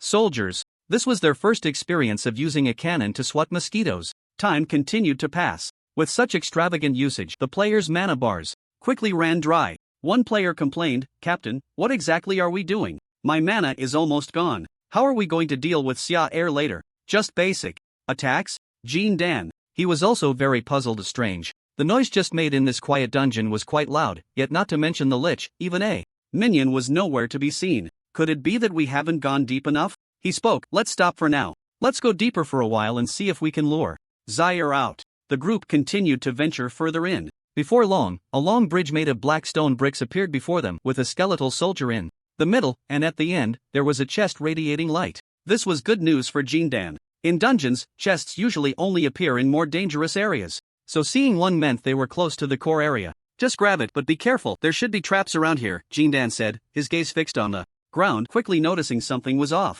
Sure enough, Zaire wouldn't just set up these small monsters so simply. There were traps on the ground. After disarming the mechanism, the group moved forward, and with a simple wave of skills, they eliminated the skeletal soldiers. One player hurriedly ran to the chest, reaching out, let me see, I have good luck. And just as he opened the chest, a golden, obscure magic circle appeared in front of him. Boom! The bridge suddenly exploded. Healing potions. With a cry of alarm, the player fell into the abyss, his face filled with despair. Bystander A dead. Jean Dan. The rest of the teammates. Damn! How sneaky. So the chest was a trap too? Can't we just play the game properly? Jean Dan felt his understanding was once again strongly shaken. This lich was far more troublesome than he had imagined. Just as he was looking for another way out, the captain sent a message. Zhong Nian, how's the dungeon situation? We're about to start the final battle here. Jean Dan, we tried to lure it out, but so far there's no sign of Zaire. It might be too far. Jean Dan, Captain, wait a moment, I'll speed up and check the situation. He closed the chat window. Zhong Nian looked at the players, rushing forward one after another, frowning. There wasn't enough time. These players were charging too fiercely. If they waited for Jean Dan to thoroughly explore the dungeon, the pale spirit would probably be overwhelmed and killed by the players. No, he had to take a risk. At worst, just be a bit more cautious. With that thought, Zhong Yan led the rest of the team to follow. A broken ruin filled with thick miasma appeared in front of everyone. The pale spirit stood in the center of the ruins. Behind it was a massive stone door. Killing this guy would grant them the inheritance of Holy Alice. The pale spirit gazed at the adventurers, its expression slightly changing. There are too many adventurers. Counting all the teams and lone wolves, there were at least 50 or 60 players gathered here, all for the inheritance. Even the well-informed regional lord rarely encountered such a situation. While the pale spirit assessed the players were also evaluating the setup for this final battle. Zhong Yan was the one observing the most seriously. He constantly scanned the surroundings and even had his archer teammate use a detection skill for a detailed observation, ultimately reaching a conclusion. He saw no signs of the undead. It seemed that Guy was still in the dungeon, but Jean Dan was too far away to attract its aggro. With that thought, Zhong Yan couldn't help but breathe a sigh of relief. With this uncertain factor ruled out, he could say this battle was almost guaranteed to win. In terms of burst damage, no one present could compare to him. In that case, let's start the battle directly. WIYY. The unique strange howls and cries of players before battle erupted. The mages and archers, among other ranged classes, launched the first wave of attacks. In an instant, a flurry of colorful skills and arrows descended like a torrential storm, overwhelming the senses. The pale spirit showed no sign of retreat, as a vast magical power spread out and vines rapidly began to grow from the ground, forming a massive defensive barrier that blocked all incoming attacks. These adventurers will rush over soon. Can you hold them off, Remnant Plague?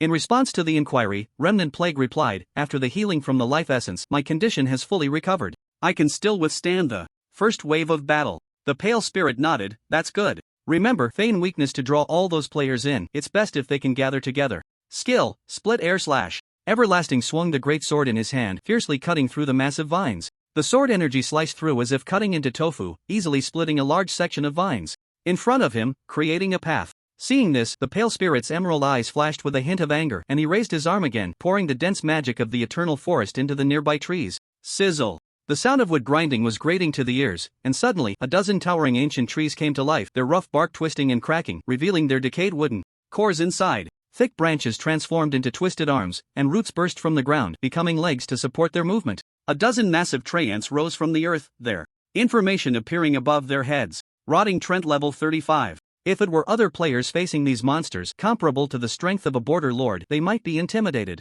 But the players who came to the ruins this time were all high level, and their expressions showed no change as the treants charged at them. Whoosh, whoosh, whoosh. A rain of fire arrows and spells bombarded down. These treants were large and had extremely low intelligence, showing no awareness of evasion. They could only rely on their health advantage to withstand the attacks, quickly becoming staggered. In the next moment, a graceful figure leaped up from behind, holding a dagger. Skill, instant slash. With the skill activated, the figure immediately appeared in front of a staggered rotting treant, reversing the dagger and accurately stabbing it into the core. The treant howled in pain, its body rapidly decaying amidst chilling screams, and in an instant it turned into a piece of dead wood. This core was their greatest weakness. As long as the opportunity was seized, it could even lead to a one-hit kill. Bai Ji. Everlasting looked at the ID of the player, frowning. Although this was a female player, her strength was not to be underestimated. He had faced her in PvP during the internal test and could only say she had impressive skills. I thought she leveled up to 40 to push side quests. Turns out she was hiding, waiting for the final assault.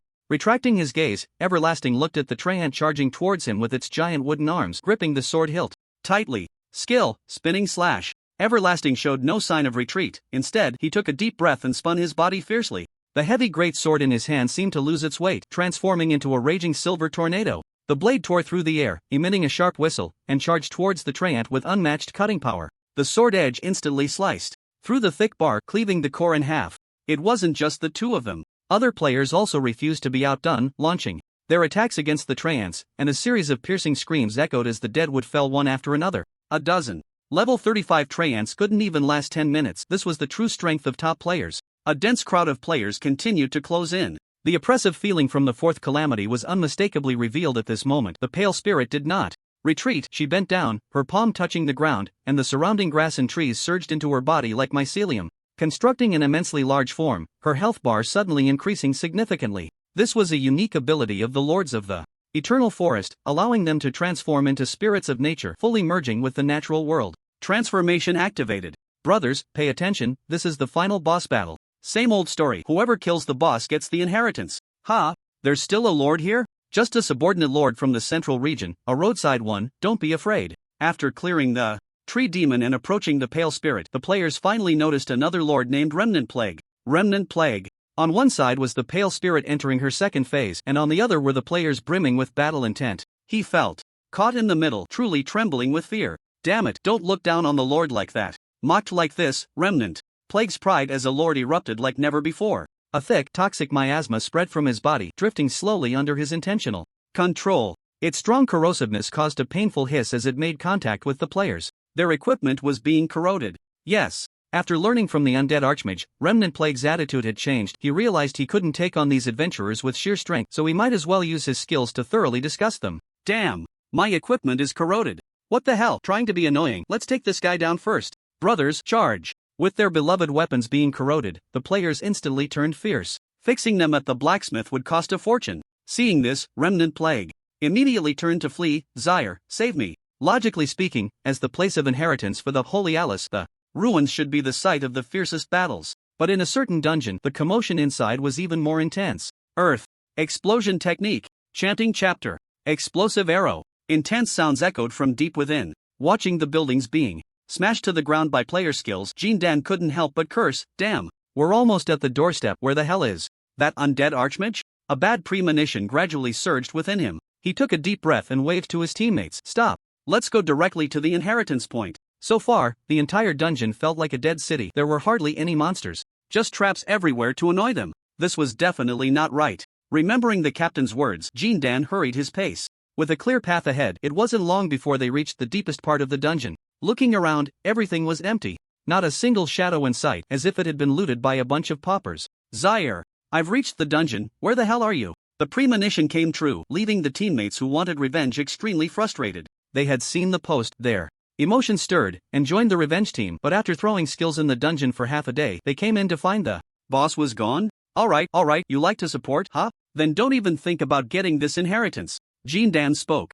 Zaire isn't here, let's go, we'll take the inheritance ourselves. Hearing this, everyone's eyes lit up. Right. Seizing this opportunity to take the inheritance, this trip would definitely be a blood profit. With excited hearts and trembling hands, the group slowly pushed open the door, eagerly casting their gazes into the coffin. Then they discovered there wasn't a single hair inside. Damn, where the hell is the inheritance? The players were now completely on edge after seeing the revenge post. They were filled with adrenaline, joining the team and foolishly battling the air, throwing skills for half the day. When they finally arrived at the inheritance point, not only was Xiar missing, but the inheritance had also been taken. What a joke! At this moment, Dan was not in the mood to sigh. He immediately opened the chat box and sent a message to the captain. Xiar is not in the dungeon, be careful. At that moment, Zhongyan was standing inside the ruins fighting against the pale spirit in its second phase alongside many players. Upon seeing the incoming message, he paused for a moment. Xiar is not in the dungeon? Where could he be? So far, the battle had reached a fever pitch, yet there was no sign of the undead. The opponent was so intelligent that it was hard to guess their movements. It was also possible they were hiding somewhere within the ruins. Zhongyan replied, in that case, you should take the inheritance from over there. Dan, I've been there, the inheritance has already been taken. Dan, Captain, you must be careful, I have a bad feeling. Zhongyan, I know what I'm doing. He raised his head to look at the pale spirit's health bar. With the skills of nearly dozens of players pouring into it, the opponent's health bar had already dropped below half. Whether Xiar was here or not, they had to give it a try. If the opponent wasn't here, and they let the inheritance slip away, that would be too embarrassing. Damn it! Come out and help. I really can't hold on any longer. While the pale spirit was fighting against the top players, Kenny was also engaging in a battle of wits and strength with other high-level players. To be precise, he was being beaten and running around in a panic. His once powerful pride had been shattered by the players' relentless attacks, and as he watched his health bar drop lower and lower, Kenny was starting to get anxious. The pale spirit also noticed the situation of this teammate. She frowned and then sighed helplessly. It seemed she had to act a bit earlier. A massive arm made of mycelium suddenly plunged into the ground. All her magic power was infused into it, and a huge thorny cage rose from the ground, trapping all the players inside the ruins. The next moment, the pale spirit released the state of the nature spirit and softly said, Mr. Xiar, the people are trapped. As her voice fell, Xiar's figure appeared in a remote corner. Not only him, but also his assistant from the undead territory and the elite monsters seemed to materialize out of thin air, appearing in the air. This was the Blood Servant's concealment magic array. As soon as he arrived, Xiar had already begun to set it up, hiding himself first to let these players lower their guard, luring the enemy deeper and trapping them. Kenny was gasping for breath beside him. There are probably about 30 people trapped inside. They should be the strong ones among this group of adventurers. What do you plan to do? Xiar silently raised the resentment of Euler. What to do? Of course, we are going to hold a grand barbecue feast. Skill, Ember Fire, full power infusion, inside the thorny prison. The players looked at this scene, feeling somewhat confused. What does this mean? Suddenly releasing a prison to trap them without sending any monsters inside? Is it to divide the terrain and deal with other players first? Zhongyan gripped his great sword with both hands and swung it fiercely at the vines, green liquid gushing out as he cut through a thick layer. TSK, I wonder how long this thing can hold us. He was about to call over his teammates to break a gap together. Suddenly, a white light circle suddenly appeared from beneath his feet, in great numbers. What is this? Zhongyan instinctively felt something was wrong and quickly rolled out of the circle's range. The next moment, a pillar of fire erupted from within, distorting the burning space. Zhongyan successfully dodged it, but many players who were momentarily stunned were caught off guard. The health bar instantly dropped by more than half. It's a mage skill. Watch out. Don't stand in the center. Damn, who the hell is lagging me? After a round of attacks, another wave followed immediately. Normally, dodging skills with a delay wouldn't be a problem at all. But now, the terrain was restricted, the area to move was constantly shrinking, and every spot to land was contested by other players.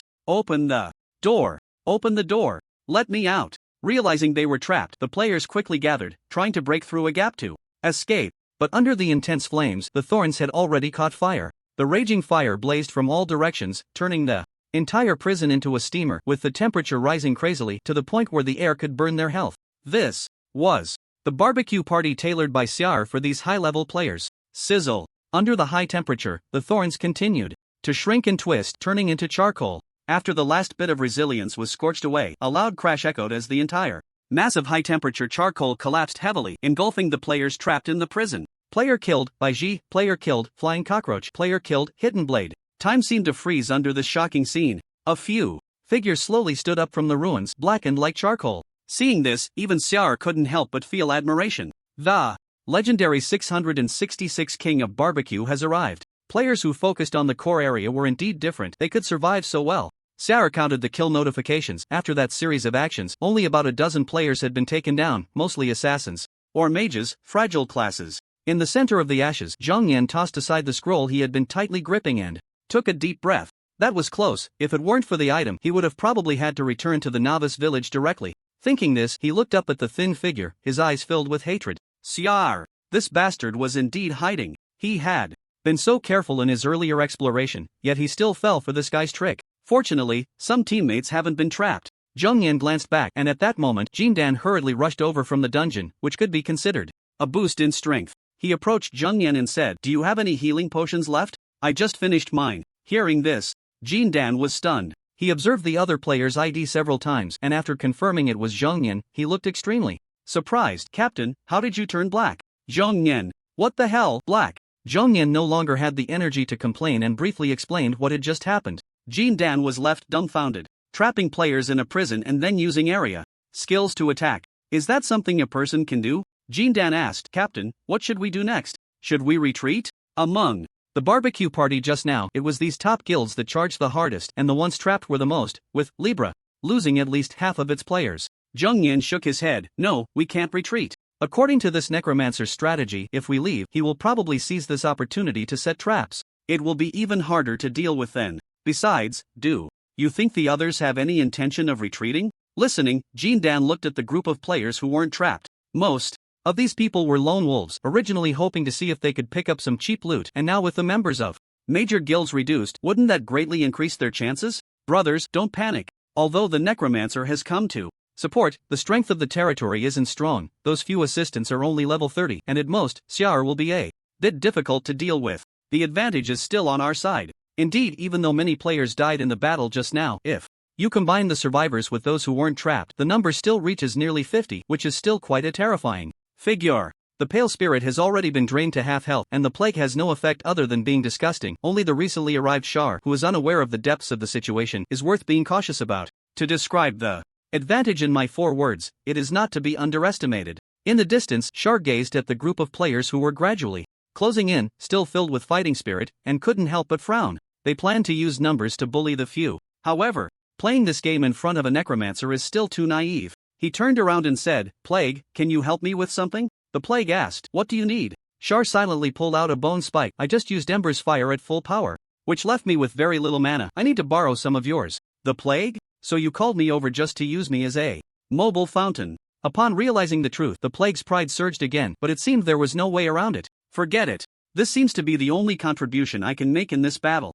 With that thought, the plague took a deep breath. "Alright, be gentle. Shar, why does that sound so wrong, brother?" After a slight internal complaint, Shar raised the bone spike and directly stabbed it into the plague. Both being level 39 lords, the opponent's stats were also very high, and the previously depleted mana instantly restored to half. One couldn't help but marvel, just how much was this guy slacking off earlier? Wait, what's this boss doing, turning against each other? Not sure, but in any case, it's a good opportunity, let's go for it. First, take down Shar. Once the necromancer gets going, it's going to be really annoying. The players reacted quickly and immediately launched their attack, but unfortunately, they were still a bit slow. After the mana was absorbed, a spark flashed in Shar's pupils, and wisps of mist suddenly spread out, forming a multitude of player corpses. The number was even greater than that of the opponents. Damn, why is my friend's corpse here? Did he get killed? No.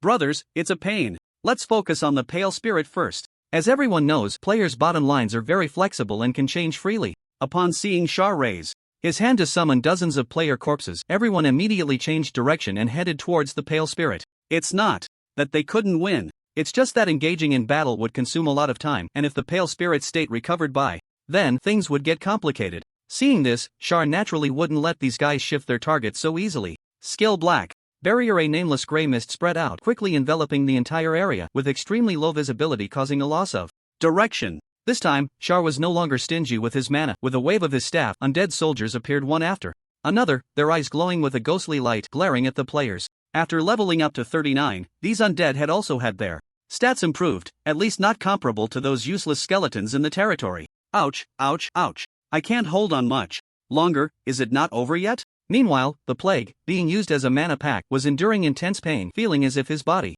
was being hollowed out. Char glanced at his still relatively full mana bar and pulled out the bone spike. You can rest now. Also, don't stray too far, I might need you later. The plague, he wanted to curse a few times, but his entire state had weakened to such a degree that he was even weaker than when he was chased by that group of assassin adventurers, to the point where he didn't even have the strength to speak, only able to nod helplessly. Miss Pale, Char called out. These adventurers are very strong. I can't say I can defeat them on my own and need your assistance. They are now trapped in the mist. Visibility is limited. Please try to restrain them. To be more precise, the more disgusting, the better. During the previous battle, the pale spirit had also undergone significant consumption, so Xia Er did not expect her to act as the main damage dealer. He only needed her to use her abilities to provide support. Upon hearing this, the pale spirit responded, I understand. She immediately reached into the ground, and thorny vines spread out, not seeking to cause much damage but hoping to distract the adventurers. In the mist, Zhongyan silently took out a piece of parchment while watching the undead soldiers' blessing of the holy light. To successfully obtain the inheritance of Holy Alice, he had prepared thoroughly, with various blessings at his disposal. Zhongyan swung his great sword, and with just one strike he instantly cleaved an undead soldier in half. Just as he was about to choose a path to force his way out, two pale figures suddenly appeared before him. One woman and one man. The woman was unfamiliar, but the man, even with his decayed face, Zhongyan recognized immediately. Wasn't this the lion's roar from the beggars' gathering place? As a fellow berserker, Zhongyan had an impression of this guy. His strength was quite good, but now his corpse had turned into a puppet before him, indicating that he had been killed by Xia Er. The two sides began to confront each other. Xia Er infused his mental power into the fray, watching the holy light emanating from the opponent's great sword, unable to help but shake his head and sigh. If only he could unlock the specialization in corpse manipulation sooner, he wouldn't have to focus so intently on controlling the player's body. A bunch of self-destructing undead rushed forward. Wouldn't he just blow up right there? As the team leader sent by the J Scales Guild, Zhongyan was still quite skilled. Facing the attacks from the two players' corpses, he not only managed to block each attack accurately but also found opportunities to counterattack in between. With the blessing of the holy light, every attack against such undead left deep wounds that were hard to recover from. 2 against 1 is still a bit tough. Ha! Xia Er was not surprised by this scene. Although the basic stats of these two players were high, their equipment was too rudimentary, at most just 1 or 2 pieces, and his mental power did not support the continuous use of skills by the undead corpses. Looking in another direction, the situation of the other corpses was also not optimistic. Unlike the team encountered in the dungeon before, each player had extremely rich combat experience, leaving no openings. Upon closer observation, it seemed that they were gradually at a disadvantage. They needed a boss that could enter the battle as the main damage dealer. Xia Er suddenly asked, Miss Pale Spirit, how long will it take for you to activate the nature spirit state again? The Pale Spirit paused for a moment and replied, at least 10 minutes, but I need to draw on natural power, which means I won't be able to assist you. Hearing this, Xia Er shook his head. It's fine, Miss Pale Spirit, you go ahead and draw. I will enter the fray to make up for your absence and buy you 10 minutes. Generally, Xia Er did not want to personally engage in battle with these players. But now, there was indeed no other way. The pale spirit needed to recover, the residual plague was of no use, and the 4 deputies in the territory, although they had developed for a while, could at most provide support, hardly able to shoulder this heavy responsibility. Since that was the case, only he, the head coach, would actively enter the fray. In the mist, accompanied by the continuous clanging of iron clashing, Zhongyan's battle with the two players' corpses had entered a heated stage. Skill, Whirlwind Slash. Gripping the great sword tightly, Zhongyan's power erupted in an instant, and in the gap of one of the opponent's attacks, he swung fiercely, directly cleaving the body of Lion's Roar in half. Ha! Breathing heavily all year round, he asked in the team voice. I've almost dealt with the 2 corpses on my side. How's it going over there? Jean Dan's voice came through. It's fine, Xia Er's mental power isn't enough to control so many player corpses at once. Just use a little brain power, and it won't be a problem. Alright, this black fog probably won't last much longer. Let's regroup as soon as the mist clears. The Pale Spirit's auxiliary means are gone, it's very likely recovering, so be careful. After the warning, he downed a bottle of stamina potion and turned his gaze to Shin Xian, preparing to strike a fatal blow with his sword. Just then, a thin figure in a black robe suddenly emerged from the mist. Another one. He smiled, thinking that Xia Er must have realized his combat power was quite formidable, so he sent another corpse over, but unfortunately, it was useless. However, as the figure drew closer, an extremely long health bar hidden in the mist appeared in his line of sight, accompanied by a title. Undead Archmage Adventurer. Slayer Xia Er. Damn. How did the boss come? The smile that had just appeared on his face instantly froze. He had thought it would be a player corpse or some assistant, but unexpectedly, Xia Er appeared right in front of him. He immediately called out, "Xia Er is here, can you come over?" Jin Dan replied, "Not for now, Captain, we're tied up, just hold on a bit longer." Damn. Seeing this, he took a deep breath and stared intently at Xia Er. Since his teammates couldn't come over for the time being, so be it. The opponent wasn't a melee-type boss. No matter how high his intelligence, he was just an undead mage, and a level 39 boss was not something he hadn't soloed before. With that thought, he quickly moved forward, closing the distance between them. A warrior against a mage, the worst thing is to be pulled by the opponent. His first step was very seasoned. He watched the other party, and soon, Xia Er made a move, raising his staff. Now's the time. Seeing this, he squinted his eyes and dashed forward in a quick step. Mages have a casting animation, especially undead mages. As long as he sees this gap, with his explosive power, he could definitely deal a considerable amount of damage. The distance between the two was getting closer. Just as he was about to swing his sword, Xia Er raised his hand, a white light circle forming in his palm. Specialization Fire of Condensation.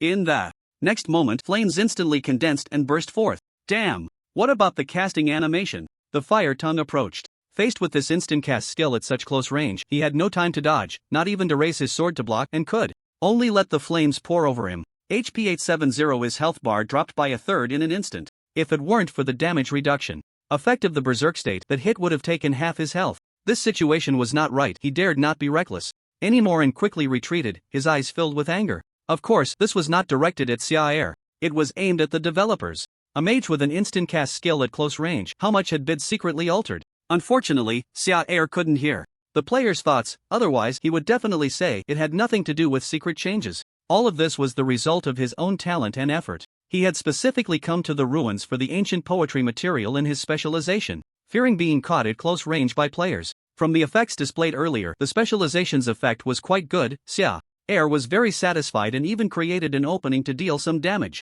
Ha! After being forced back, he stood still, silently, raising his great sword and taking a stance. He breathed heavily, his body gradually heating up, his eyes bloodshot. This was a sign of going berserk. Is the real battle about to begin? Xia Er, holding a bone spike, faced him directly. The next moment, he turned and retreated, not stopping for a second, very decisively. The brothers activated their skills and ran away. Seeing this, Char hesitated for a moment before immediately chasing after. Hoof. Trying to escape? He remembered that the corpse of the Lion's Roar player had been cut in half by the opponent, just right to use you as a supplement. With a wave of his staff, embers of fire burst forth from the circle, instantly blocking the opponent's retreat. Damn it! Zhong Yan exclaimed, having no choice but to turn around and look at Char. So we can't even run away, huh? This is too much. Fine, then I'll just blow up with you. Moments later, a faint cry for help came through the voice channel of the Jindan team. Come save me, I'm about to be killed by the undead mage. The captain's voice came through the voice channel.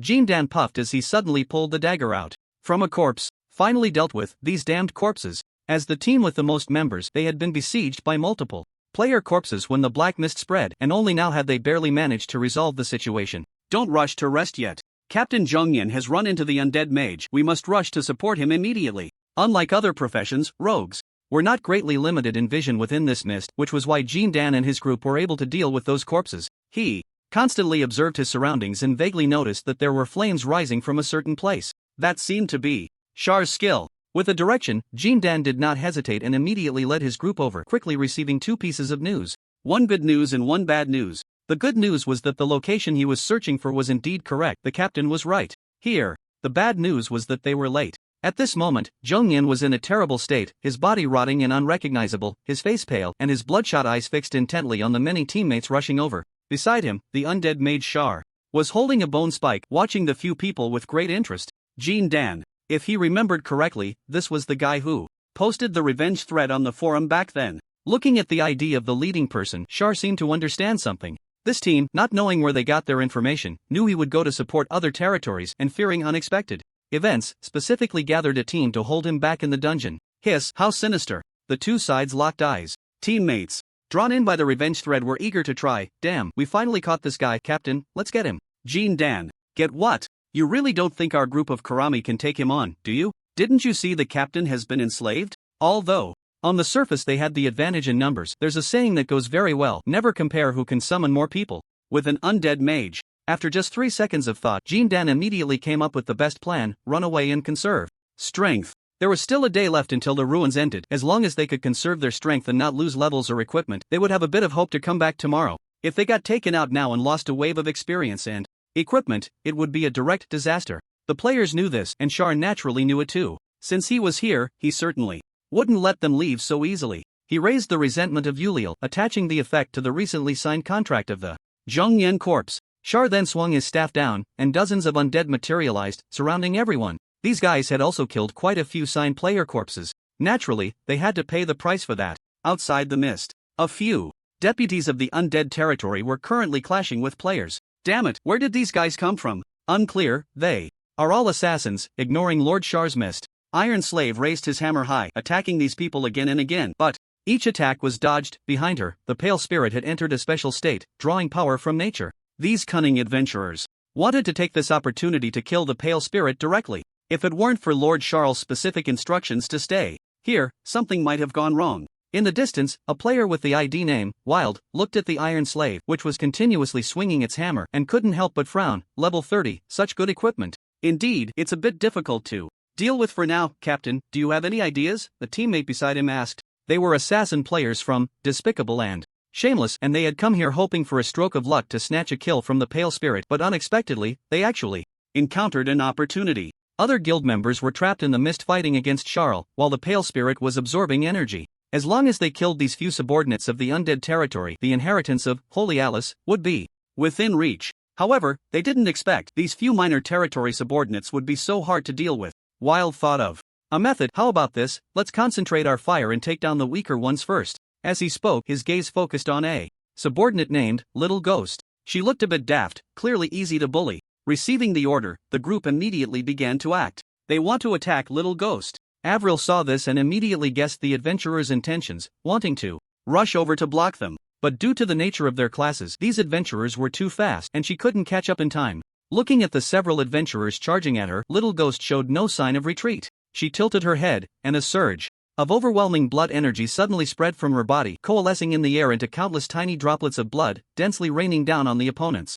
HP 300, HP 400, HP 500. Damn, why is the damage so high? The blood droplets pierced through their bodies. Seeing the health bar drop significantly in an instant, Wild couldn't help but curse. Was this the combat power a subordinate should have? How much had the developers changed in the undead territory? Witnessing this scene, not only the adventurers, but even the locals of the undead territory were a bit dumbfounded. When did Little Ghost become so powerful? Wasn't she always lying in her coffin sleeping? Could it be that she was secretly training? Surprised as they were, this was definitely a good thing. Wild decisively chose another target. This idea is too risky. Let's take down that succubus named Avril first. Just as the players were about to strike again, suddenly thorny vines sprouted from the ground, firmly locking them in place. Wild looked into the distance and found that the Pale Spirit had opened her eyes, a strange glint in her pupils. TSK, she managed to recover. Let's retreat. With a swift slash, he cut through the thorns. Wild and his teammates hesitated not at all, immediately using various skills to flee.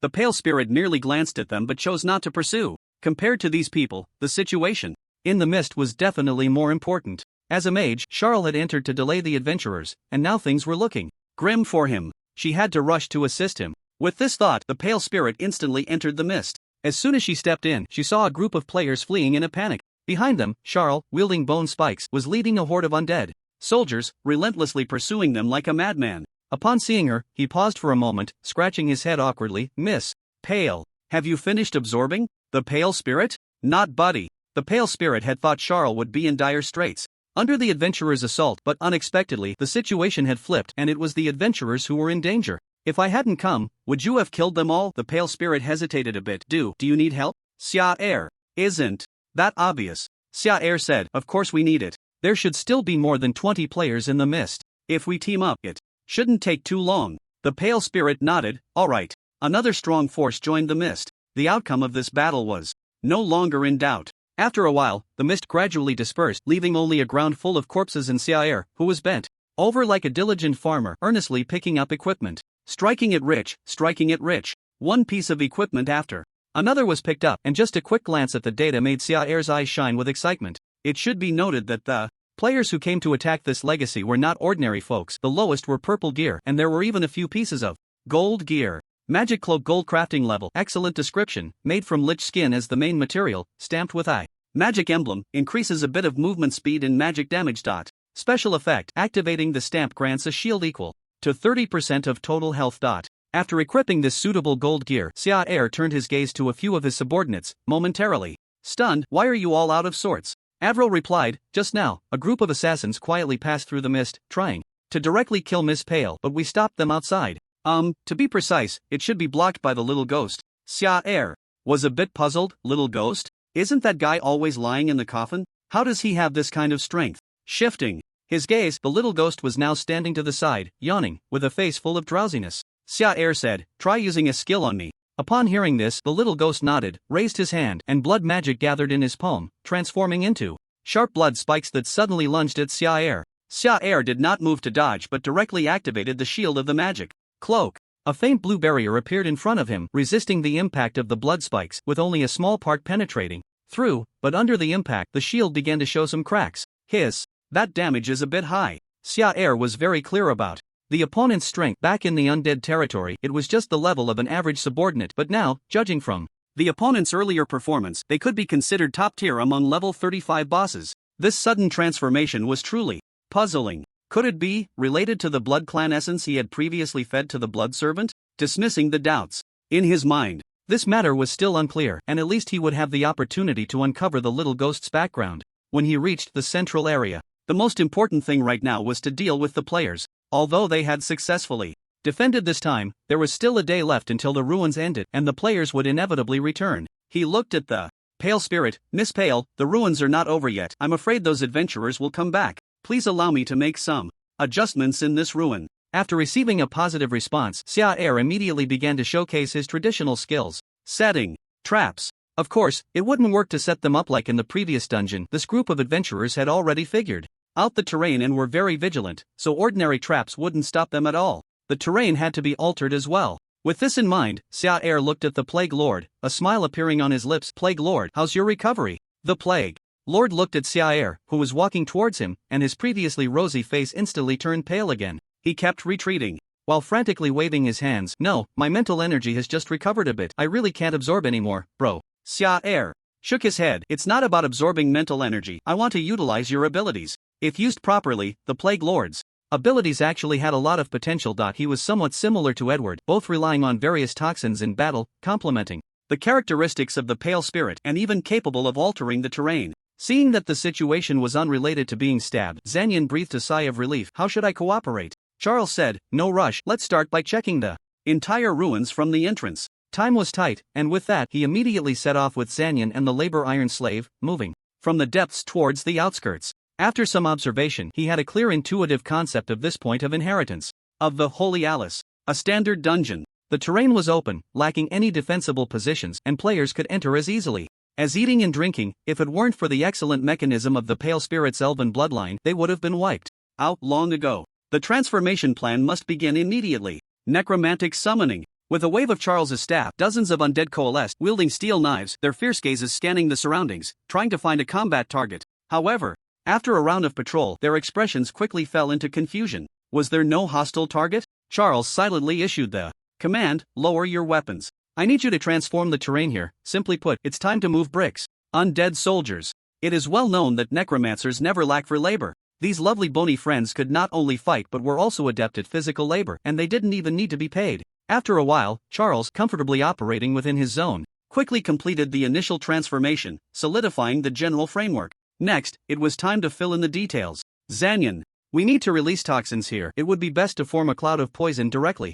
Do you see this water pool? I need the strength to corrode an adventurer's leg the moment they step in. Yes, that's right, a teachable child. After a flurry of activity. Zanyan, who had exhausted his mental energy from releasing numerous skills, fell into a half-dead state, even worse than before. It was better than being stabbed by a bone spear. How dark must the border region be to produce such a lord? Feeling the intense resentment in the other's gaze, Charles didn't mind, his eyes filled with appreciation. Your ability is indeed quite useful. Before long, I estimate I will also head to the central region. Interested in hanging out with me? Zanyan. Devil. Getting used to it, planning to keep treating himself as a laborer, huh? Zanyan shook his head frantically, speaking in a weak tone, bro. I want to live a little longer. He had no intention of accepting the invitation. Indeed, based on the strength displayed by the undead archmage, he was fully qualified to go to the central region. But as the saying goes, when you come out to mix, background matters. The 5 noble bloodline territories had almost firmly controlled the central region, making it difficult for him to stir up any waves. Compared to that, it was better to remain a stable subordinate lord.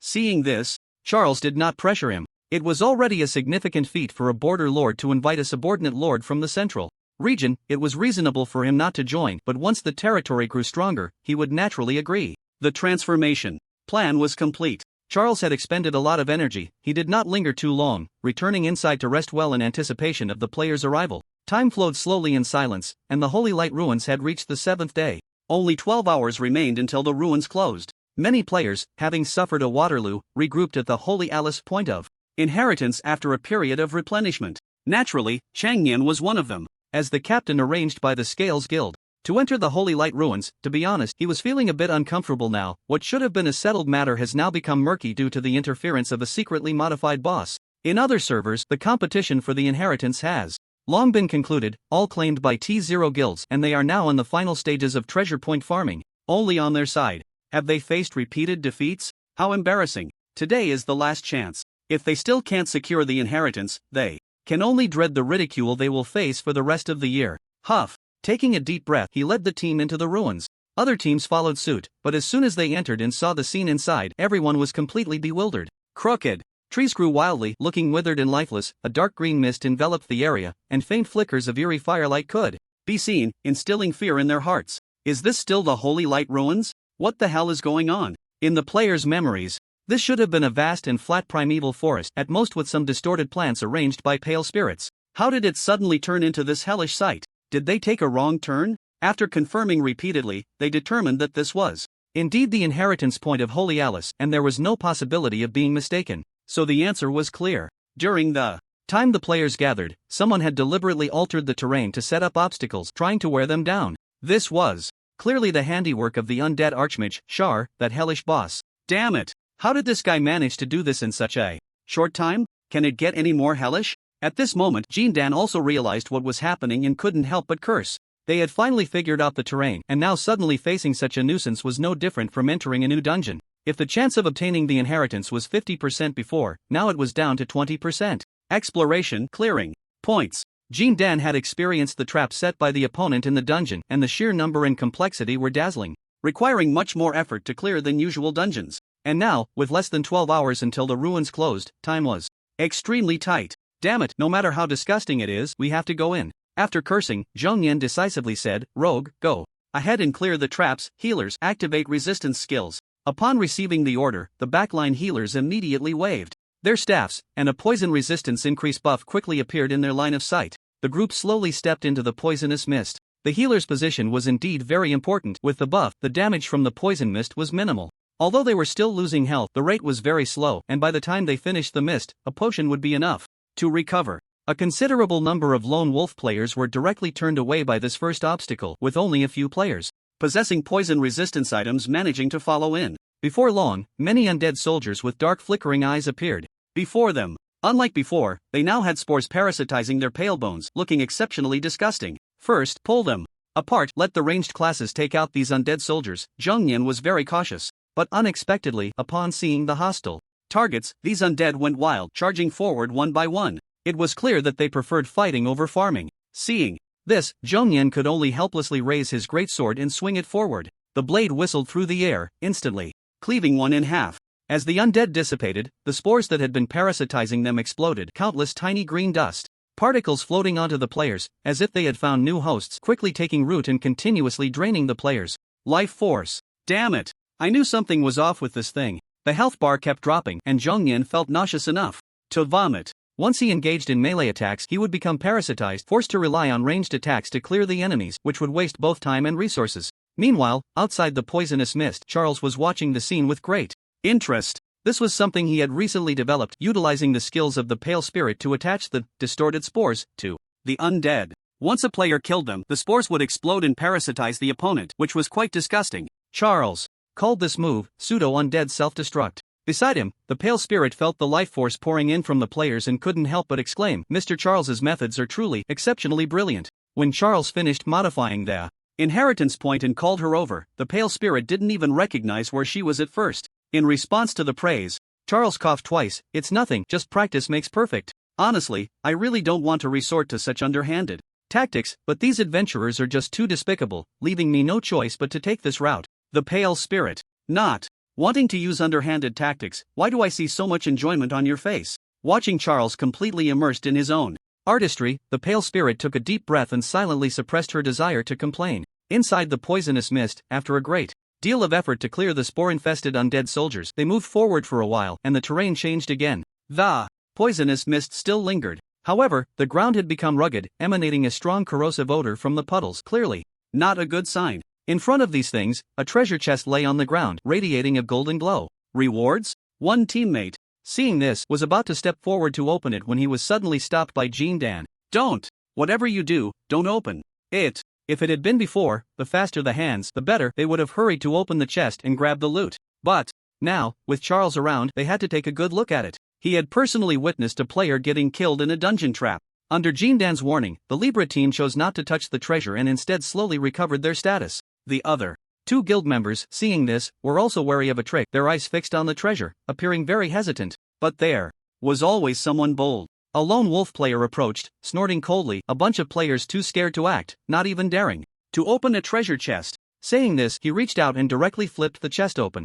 A distorted man-eating flower lay quietly inside, suddenly opening its gaping maw and swallowing the player's head whole. HP 500. The damage from such a distorted creature was not enough to instantly kill a player. Just as the lone wolf player intended to cut it down, a thorn quietly crept up, binding his legs and dragging him towards the nearby thicket. Following the direction of the thorns, a group of rotting tree ants stood ready. Damn! One trap couldn't kill him, and now there's a chain trap too. This is getting ridiculous. The dragged player was quickly beaten to death. Watching the tree ant turn to face him, Zhongnian quickly issued an order: "Prepare for battle. Be careful, this time it probably won't be as simple as before." After encountering the spore-infested undead soldiers, Zhongnian had completely treated this site as a brand new dungeon. And just as he had anticipated, when the rotting trant's body fully appeared before everyone, an extremely disturbing scene unfolded. On its crooked branches, skulls of mages hung like fruit, their eye sockets glowing with fire, mouths opening and closing, squeezing out eerie incantations. At its chest, a massive skeletal frame filled the space, protecting a fragile core. Is there even a hint of humanity left? The rotting tree demon was not difficult to deal with. Although its skin was tough and thick, its combat methods were quite simple, relying solely on melee attacks. As long as one found an opportunity to strike at the core inside, it could be easily killed. But now, the opponents seemed to have patched itself up, not only increasing the defense at the core but also adding ranged attacks. The level of disgust had risen sharply. Waves of spells thick with the aura of death rushed towards everyone, forcing them to dodge. The dense poisonous mist also obscured their vision, and one careless step could easily lead to stepping into a puddle.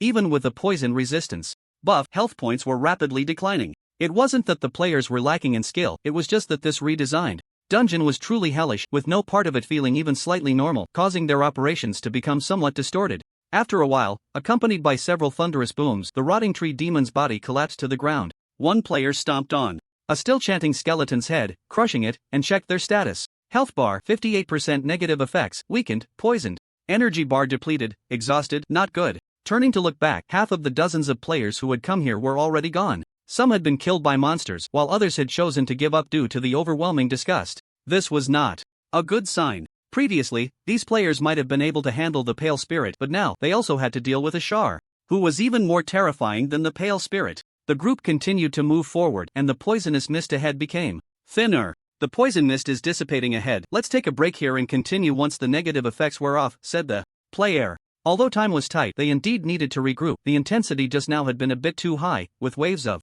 nauseating monsters charging at them. The thick poison mist gradually dispersed. Just as the players were looking for a place to rest, they lifted their heads and two extremely long health bars appeared in their line of sight. Eternal Forest Pale Spirit Undead.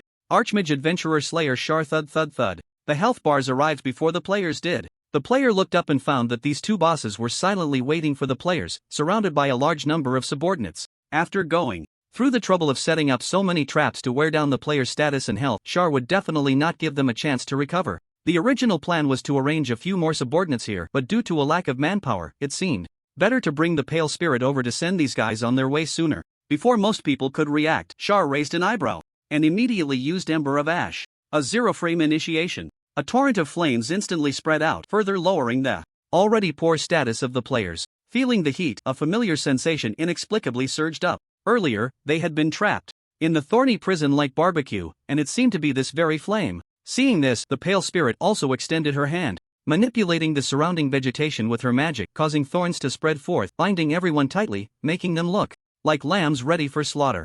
A gray mist enveloped them, obscuring their vision. The player looked at the numerous corpses of players and felt a surge of despair. It was over. There was no room for maneuver. Just as their status was worn down, and the negative buffs hadn't even ended, they were directly blocked and killed at the door. Clearly, this had been calculated. After this death, there would be no chance to enter again. This time, they could even say they had lost their pants. Not long after, as a group of player corpses surged forward, a message appeared in the player's line of sight. You have been killed by Undead Archmage. Shar, when I opened my eyes again, I found myself back in the novice village. Jean Dan and the other teammates had been waiting here in silence for a while. Seeing this, Chong Yin sighed heavily. Well, this defeat is a defeat. Next, let's focus on the event.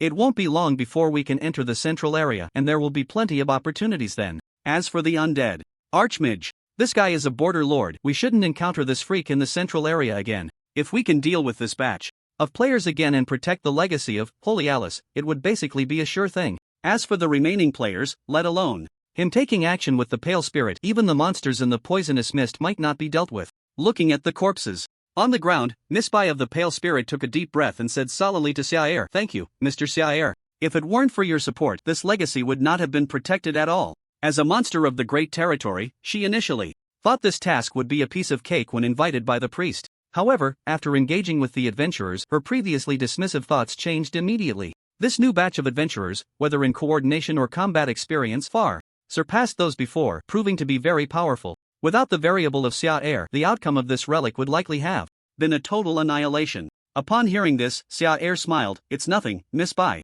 Everything is for the glory of the demon race." Even though it was the second time she had heard this phrase, the Pale Spirit was still quite moved. "After this relic ends, will you come to the central area?" Xiaer replied, "It depends on the situation. When I signed the contract with the witch, I vowed to always protect the Undead territory, so, in fact, I really don't want to leave. But, if that group of adventurers breaks through the defenses set by the priest and enters the central area, if the demon race needs me, I will definitely come to support." His words were resolute. In reality, this was just for show. Jokingly, Xiaer wanted to enter the central area faster than anyone else. This trip to the relic had offended too many players. Who knows if this group would gather their forces to take him down out of embarrassment when he returned? But the timing wasn't right yet. The show had to go on. Outside the Holy Light relic, the priest stood in the darkness, looking at the space connected to the relic, feeling heavy-hearted. The relic had ended. The priest had been quite confident about the guardians selected to enter the relic until he heard news from other witch-controlled areas. Except for the Proud Witch region, all the legacies of ancient adventurers had been taken by the adventurers, and all the guardians had perished. Now, so much time had passed, yet there was not a single sign of movement. Like the situation with the other witches, had they all been wiped out? Thinking of this, the priest couldn't help but sigh. He had high hopes for that undead archmage, but unexpectedly he had died just like that. Just as the priest was about to return to the end of days to report the news to the witch, suddenly, the teleportation array activated. A bright blood-red light illuminated the surroundings. In his line of sight, three figures slowly appeared. It was the Pale Spirit, the Plague, and Xiaer. Upon seeing the priest, the Pale Spirit immediately lowered her head, showing guilt. "I'm sorry, priest. In this ancient adventurer's legacy, we only managed to protect Holy Alice. As for the other legacies, they were all lost." As her words fell, the atmosphere fell silent for a long time. She thought such a disastrous performance would surely incur the priest's punishment, but, unexpectedly, the priest appeared unusually excited. Good. Well done." The situation took a dramatic turn, and the priest couldn't be happier. To be able to protect one legacy is already extremely difficult, let alone Alice's. This is the most important piece of inheritance from many ancient adventurers. I will report this to Miss Witch, and you can wait for your rewards. After the priest said this, the expressions of several people eased slightly, but one person remained unchanged. The priest turned his gaze to Shar, only to find that he still wore a sorrowful expression, as if he had experienced some significant upheaval. The priest was taken aback and quickly asked, Shar, what happened? Shar took a deep breath, but his body trembled uncontrollably, his voice tinged with a hint of tears. We survived, but some sacrificed. The rotting man and the blood servant. These two lords unfortunately died while resisting the adventurers. I am very sad. As he spoke, a crystal-clear tear slowly flowed down from Shar's eyes. The realistic performance left the nearby Jean-E dumbfounded. No way. You are really too good at acting. The rotting man can be counted, but wasn't the blood servant killed by you? Jean-E couldn't understand, but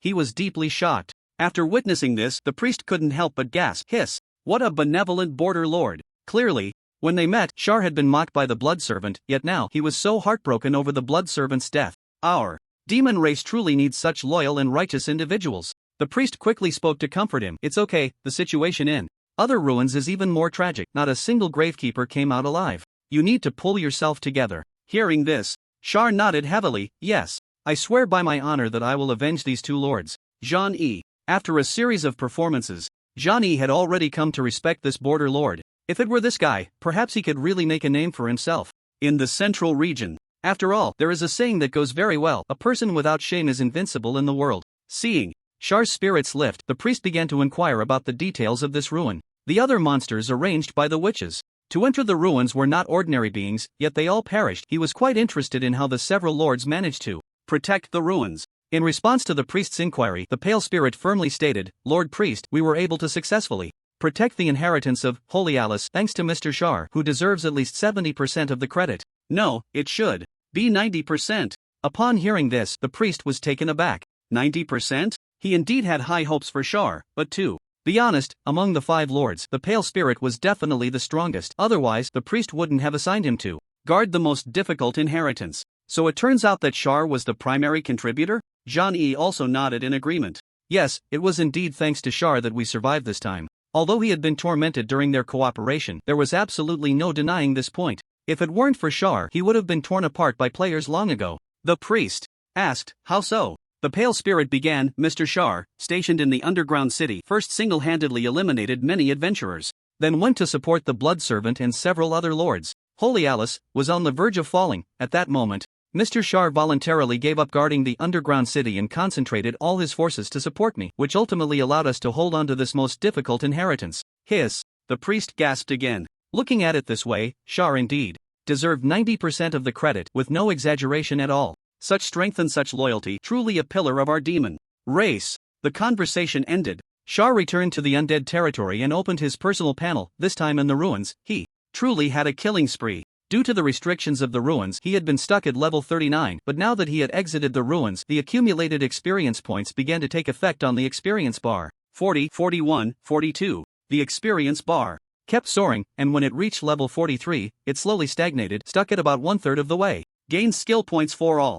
Attribute averages increased by 20%. Unlocked core undead plague description. This is your core as an undead mage. When activated, it will significantly reduce the consumption of summoning undead. Note, I am the embodiment of disaster. When each monster's level reaches 40, a special core will be unlocked, somewhat similar to the elf spirit of nature state. The core that Zyre unlocked was quite to his liking. After evenly distributing the skill points, Zyre waved his staff and summoned the undead. Thanks to his level increase, these undead had also improved in their base stats, averaging around level 28. If he enhanced them further, with Ulil's resentment, they could even be equivalent to a level 30 boss. Back in the ancient castle, as soon as Zyre entered, he found Avril waiting for him. He asked in confusion, what's the matter? Avril replied, Lord Zyre, there is a group of adventurers outside the territory waiting to see you, about 7 or 8 of them. Hearing this, Zyre nodded, let them come in. It seemed that his arrangements in the ruins had taken effect. Previously, he had given Leysan a golden weapon to promote himself. He wasn't just making empty promises, there were indeed rewards, and they were quite generous. He didn't expect to see results so quickly. Before long, a group of players who had removed their gear hurried over.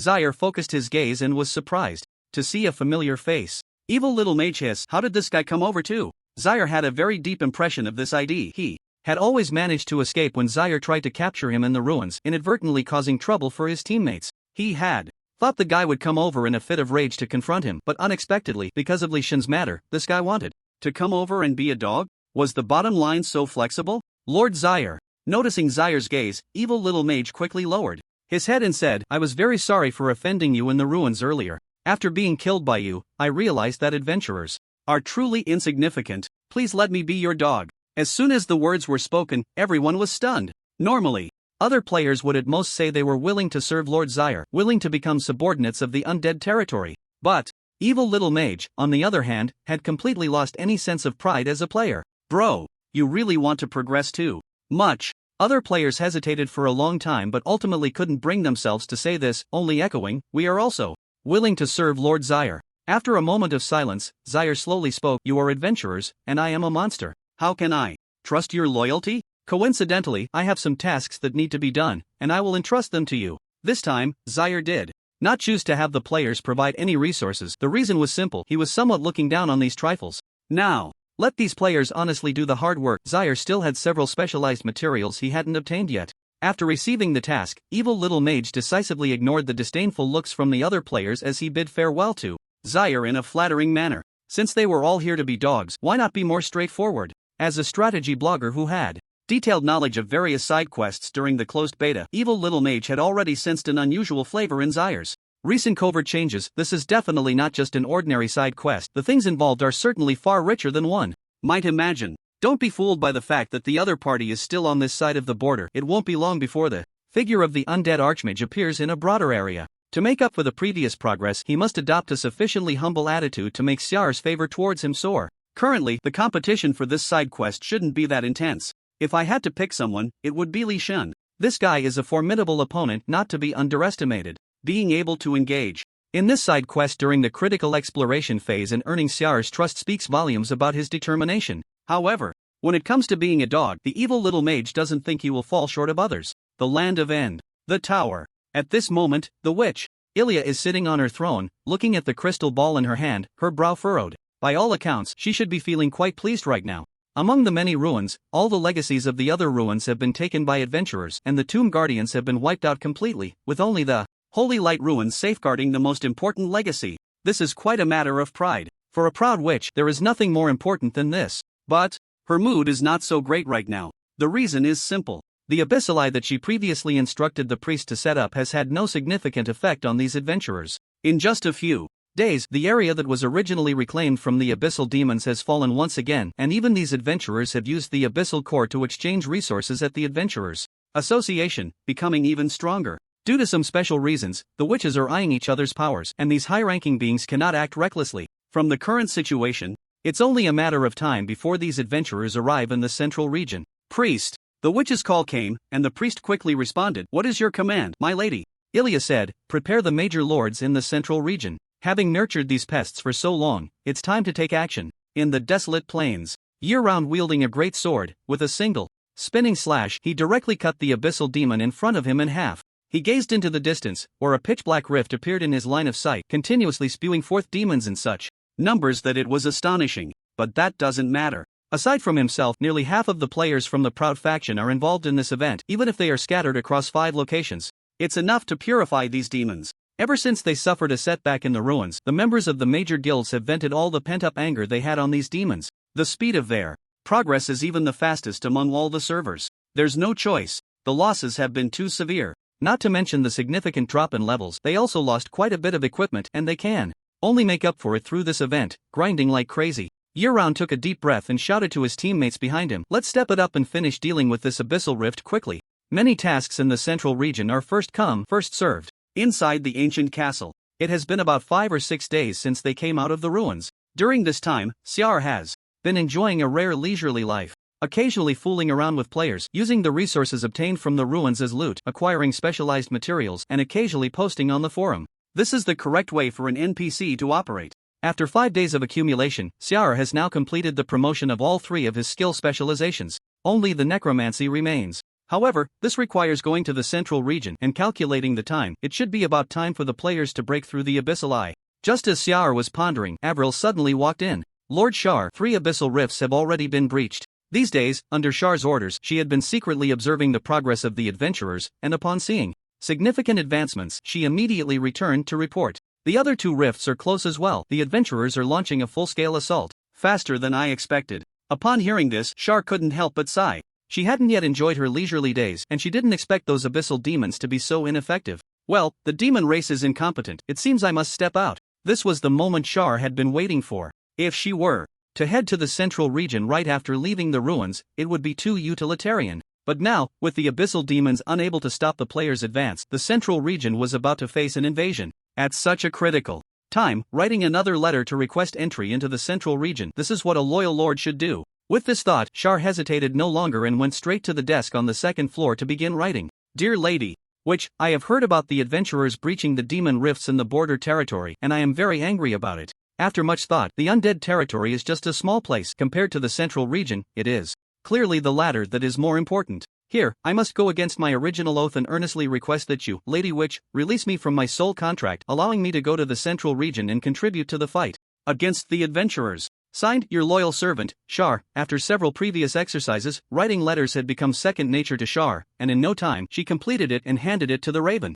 Deliver it to the end of days, quickly. Under Char's urging, the Raven's speed was particularly fast this time. As the daylight turned from dim yellow to pitch black, the Raven silently swooped down from the sky and slowly flew to the priest's side. A letter? Seeing the letter, the priest paused for a moment and glanced at the signature on it. It was indeed Char. He opened it, and after reading the contents, he took a deep breath and quickly stepped into the tower. He was the first to speak. Report to the Lady Witch, I have informed several major territories in the central region. Additionally, here is a letter from the undead archmage Char. Char. Oh, I remember now, that guy. Who often writes letters. Upon hearing this name, Ilya became interested, her slender fingers lightly beckoning, and the letter floated gracefully to her. After reading the contents, Ilya fell silent. Could it be that our demon race truly has such loyal individuals? Previously, she had instructed the priest to guide him to the central region, but Char had refused, and the reason was simple. He had sworn to protect the undead territory. Now, with the central region about to face an invasion, it was clearly a good thing for the border undead territory, making it safer, yet he expressed a desire to have his contract released to go to the central region and fight the adventurers.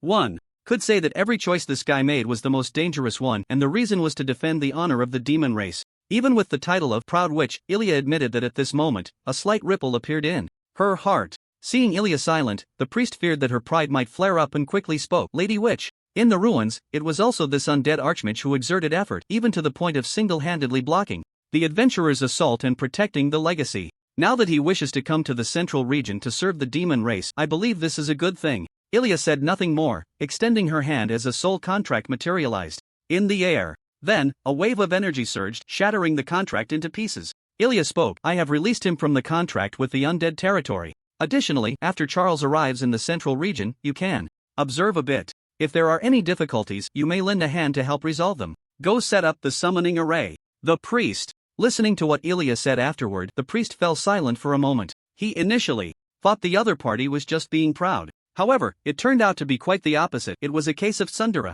For summoning, a simple notification to the monsters in the central region would suffice, yet they called upon themselves. No matter what, he was still the high priest under the witch, holding a significant position. Forget it, work is important. The priest nodded and said, understood, I will go set it up right away. Your soul contract has been. A sudden pop-up message appeared in Charles's line of sight. He was momentarily stunned, but quickly reacted. It seemed that the Raven's message had been sent. Ha! Charles took a deep breath, suppressing his excitement, and instructed Abel to call the other assistants for a meeting. Before long, everyone arrived. Even the little ghost lying in the coffin was dragged out. She rubbed her sleepy eyes and asked in a crisp voice, Lord Charles, what's the matter? Charles slowly spoke. The abyssal rift has been breached by adventurers. Just now, I wrote a letter to the witch, expressing my desire to enter the central region. The witch has the soul contract with the undead territory and agreed to the request. So, it's time to go to the central region and fulfill your talents. After explaining the matters, Charles walked out of the ancient castle, and a teleportation array slowly appeared. There was a mark on it. Summoning array description, a summoning teleportation array from the central region. It will guide you to a more expansive location. Stepping into the array, the blood-red halo engulfed his vision, and when he opened his eyes again, Charles found himself in a brand new area. This was a dungeon. Unlike the dungeon he had guarded in the ruins, this place was similar to Mercury Town, specifically designed to serve monsters, but it appeared to be on a much larger scale. A whole goblin tribe had dug it out with shovels, and the orange-yellow candlelight dotted the surroundings, making it look very bright. There were plague doctor clinics, cannibal restaurants, dwarf blacksmith shops, various industries gathered here. If it weren't for the overly strange signs, Charles would have almost thought he had arrived in some prosperous town. It seems you've come to a Realization. A sudden voice came from behind, and Charles turned around to find the priest in a black robe standing right behind him. Charles quickly said, "Priest, what brings you here?" The priest patted his shoulder. "The witch specifically instructed me to come and guide you after reading that letter. This is Ryan Dungeon, considered the core of the central region. I'll take you to register first." "There's registration?" Hearing this, Charles was momentarily stunned. "Are we demons really this formal? Shouldn't we just pick a piece of land and grow freely?" The priest seemed to see through Charles's confusion and explained, "Don't think of it too formally, it's just a simple understanding of your destination." After a while of walking, they soon arrived at their destination. It was a place similar to an adventurer's guild. Pushing the door open, they found 5 monsters waiting there. The priest spoke. "These 5 represent the 5 noble bloodlines of the central region. The Eternal Forest composed of elves, the Blood Fortress led by vampires, the Iron Barrier constructed by dwarves, the Shadow Realm established by shadow demons, and the chaotic wasteland inhabited by mutated creatures. In the central region dominated by these 5 great territories, border lords who are promoted generally choose one of the 5 territories to become their vassal.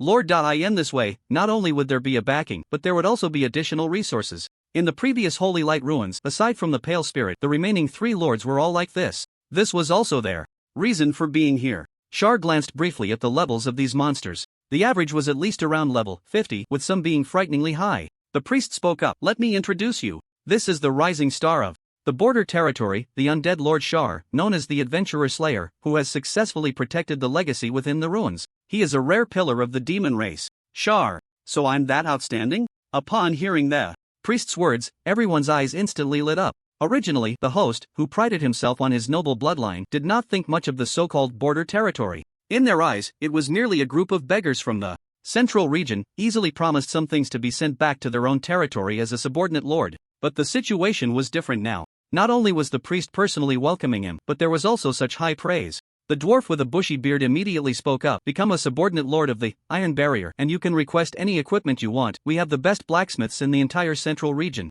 You only need to collect some ores each month." The shadow demon, cloaked in darkness, continued, "Here, you can enjoy the most comprehensive intelligence network. Of course, some assassination activities will be required." The host from the chaotic wasteland, with a grotesque body, spoke up, and $$ and %UN. "What the hell is this gibberish?" It was clear that this guy was so deformed that he couldn't even speak clearly. After listening to the conditions, Char understood the nature of the large territories. The conditions offered by these territories were indeed tempting, each with its own differences, all beneficial for territorial development. But why did it feel like they wanted to use me as a laborer? As someone who had fished countless players, Char was too familiar with this kind of business. First, they painted a grand picture, but in reality, they wanted the newly arrived subordinate lords to work for the large territory. Char wasn't falling for that. Mixing with such a bunch of insects, how could the demon race improve? "I must go solo." Faced with numerous temptations, Char shook his head and chose to decline, speaking to the priest. "Mr. Priest, I do not wish to become a subordinate lord of any territory.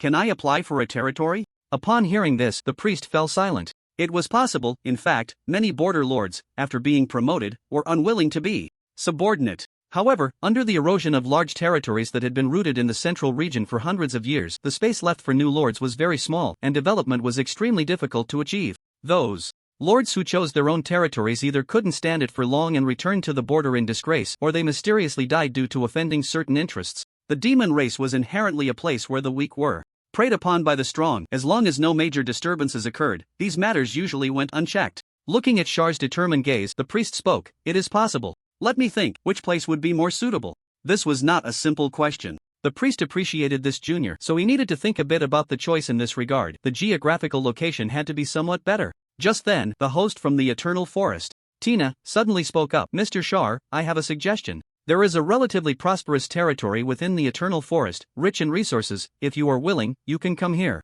I have no other intentions, it's just that Miss Pale Spirit once mentioned you to me, and this is to repay a part of the previous favor." Hearing this, Char thought for a moment and nodded. "Then I'll trouble you." Doing this still carried certain risks, but there was no choice. One had to have a backing. After all, in this central region, someone wants to see themselves dead. Thinking of this, Zaire turned his head to look at the shadowy eyes of the Blood Clan's attendant. He took the initiative to speak. "Earlier in the ruins, I went to support a blood servant, but unfortunately, by the time I arrived, it had already died at the hands of adventurers." Hearing this, the Blood Clan member shook his head and said, "It's all right, Mr. Zaire, this is a problem caused by its own incompetence. You need not feel guilty about it. If you have time, feel free to come by for a chat." "Chat? What do I have to chat with you about?" As Zaire walked over to Tina, a teleportation array appeared, engulfing their vision in crimson. This was a plane. Dozens of meters high, the bonewood formed the skeletal structure of the territory, with the ground covered in deep purple moss, hiding a dense network of finger bones beneath, looking exceptionally eerie.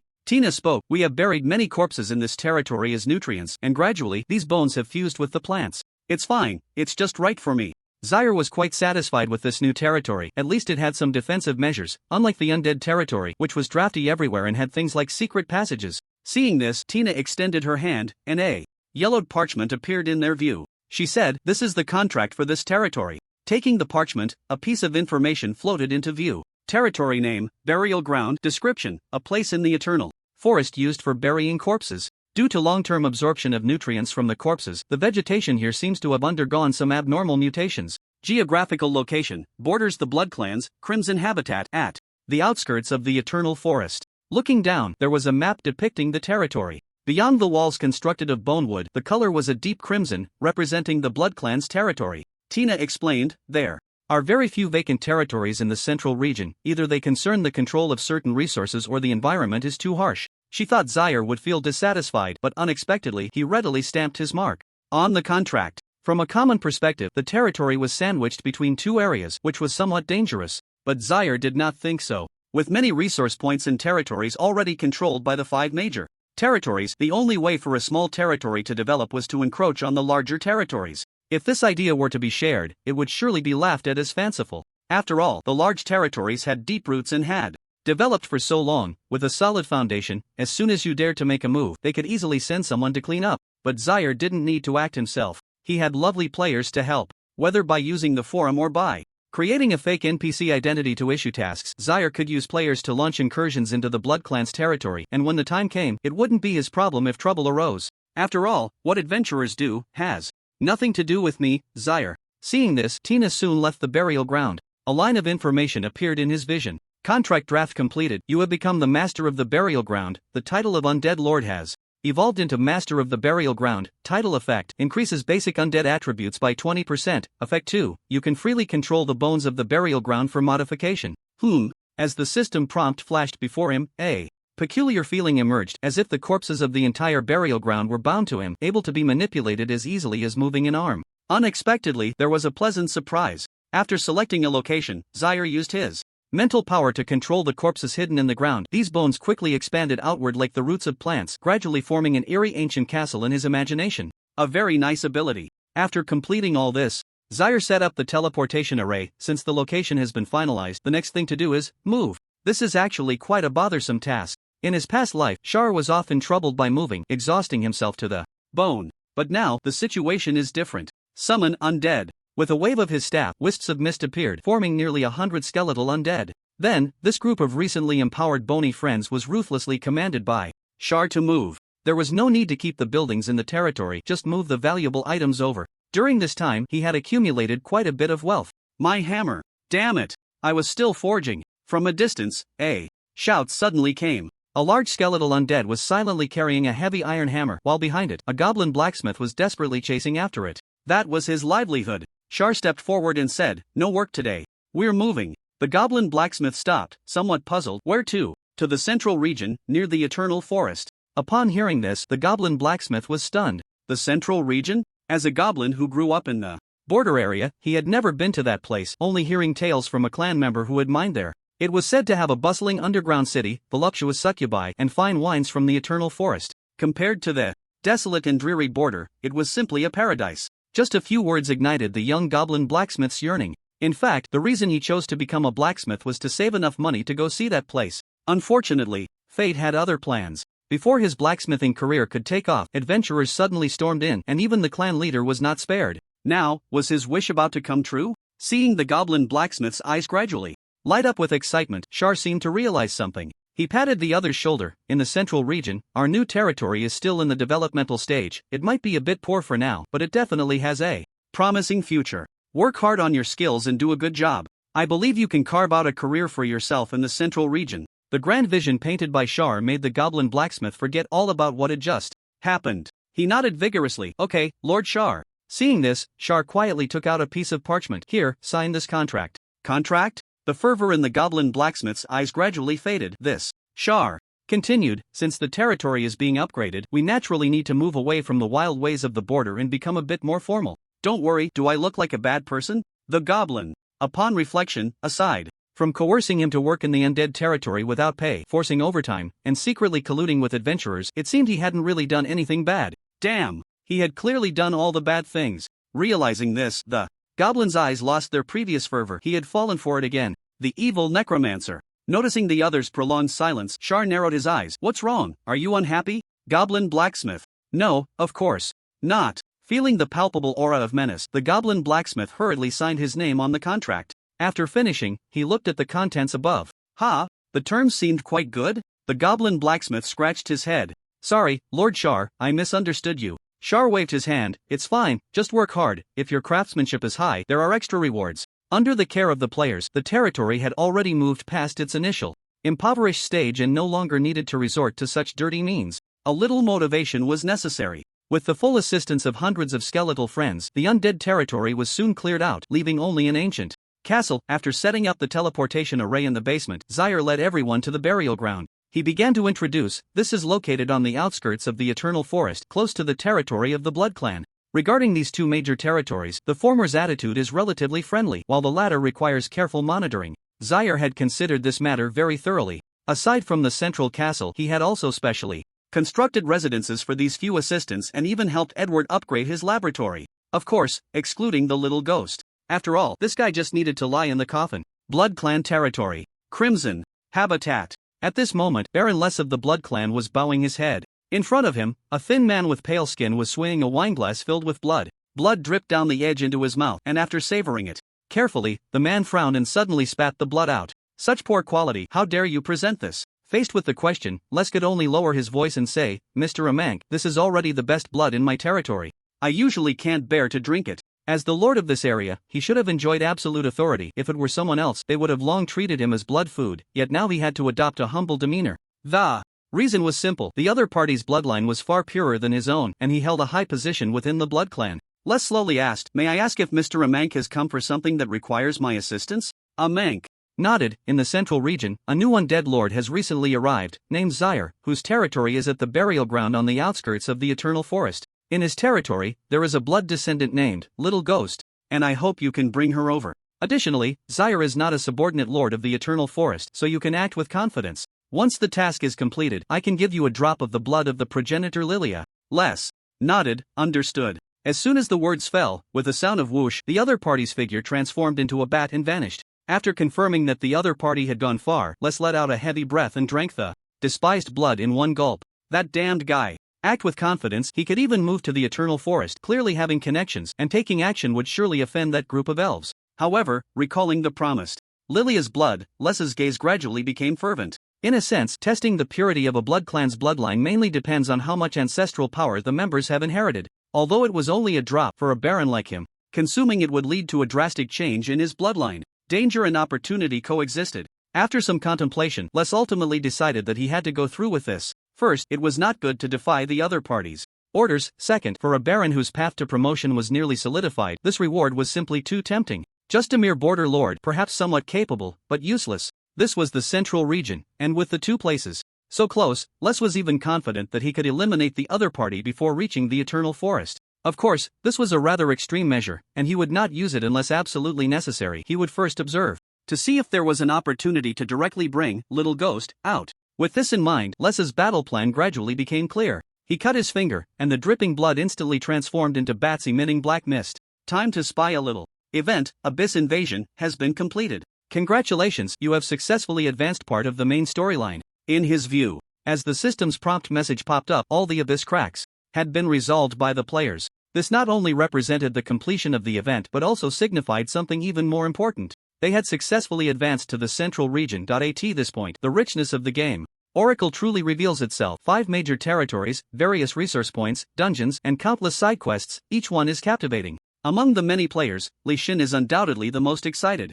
Finally, his side quest in Shar can finally make progress. As the first lackey under the Lich Master Shar, his progress was originally far ahead of everyone else, being the first to come into contact with the secrets of the Blood Clan. However, due to the activities at the Holy Light Ruins, the main storyline had not progressed, resulting in many competitors catching up. I must immediately prove my loyalty to Lord Shar. Returning to the novice village and exchanging some items, Leysan arrived at the castle. Upon seeing the emptiness around him, he was stunned. Where is everyone? Did Lord Shar run away? He searched carefully and made his way to the castle's basement, only to find that the magic circle related to the quest was gone, replaced by a teleportation array. Phew, he breathed a sigh of relief. If he guessed correctly, the other party should have advanced to the central region, which is why they moved everything out of the territory. Leysan walked slowly to the teleportation array, and a burst of crimson light immediately enveloped his vision. Eternal forest outskirts, burial ground, a landmark reminder appeared. Leysan opened his eyes to find himself in a mysterious altar. Everything around him was made of bones, looking eerie and terrifying, and the magic circle that held secrets was located at the very center.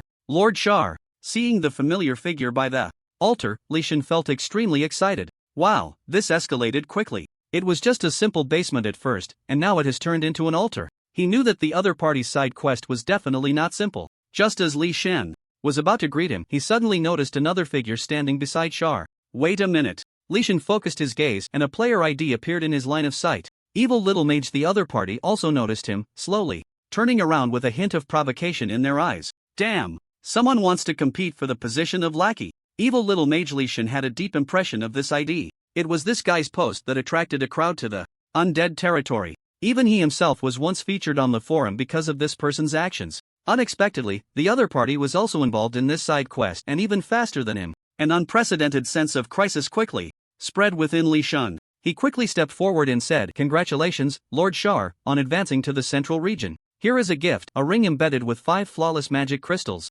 Upon hearing this, Shar couldn't help but raise an eyebrow. This young man is quite perceptive. Is there a reason to be used and then rush to give gifts? Shar patted the other person's shoulder in encouragement. I am very aware of your loyalty to the territory. There's no need to send these things to prove yourself. This is just a part of my test for certain adventurers. Saying this, he silently accepted the ring. Leysan. So sweetly spoken, but why is his hand so quick? Of course, when facing the great Lord Shar, he could only complain in his heart. He definitely couldn't say it out loud. After receiving praise, he turned to look at Evil Little Mage, raising an eyebrow as if to say, no one understands how to be a lackey better than I do. Poof. Evil Little Mage snorted coldly, not paying attention, and lowered his head to ask Shar, Lord Shar, I actually came here to inquire about the secrets of the Blood Clan. Like Leysan, he had also entered the main storyline of this side quest. As a strategy blogger, Evil Little Mage believed he had some understanding of the various forces in the game and should be able to complete the task quickly based on his accumulated knowledge, but when he saw the quest about the secrets of the Blood Clan, the Evil Little Mage was completely stunned.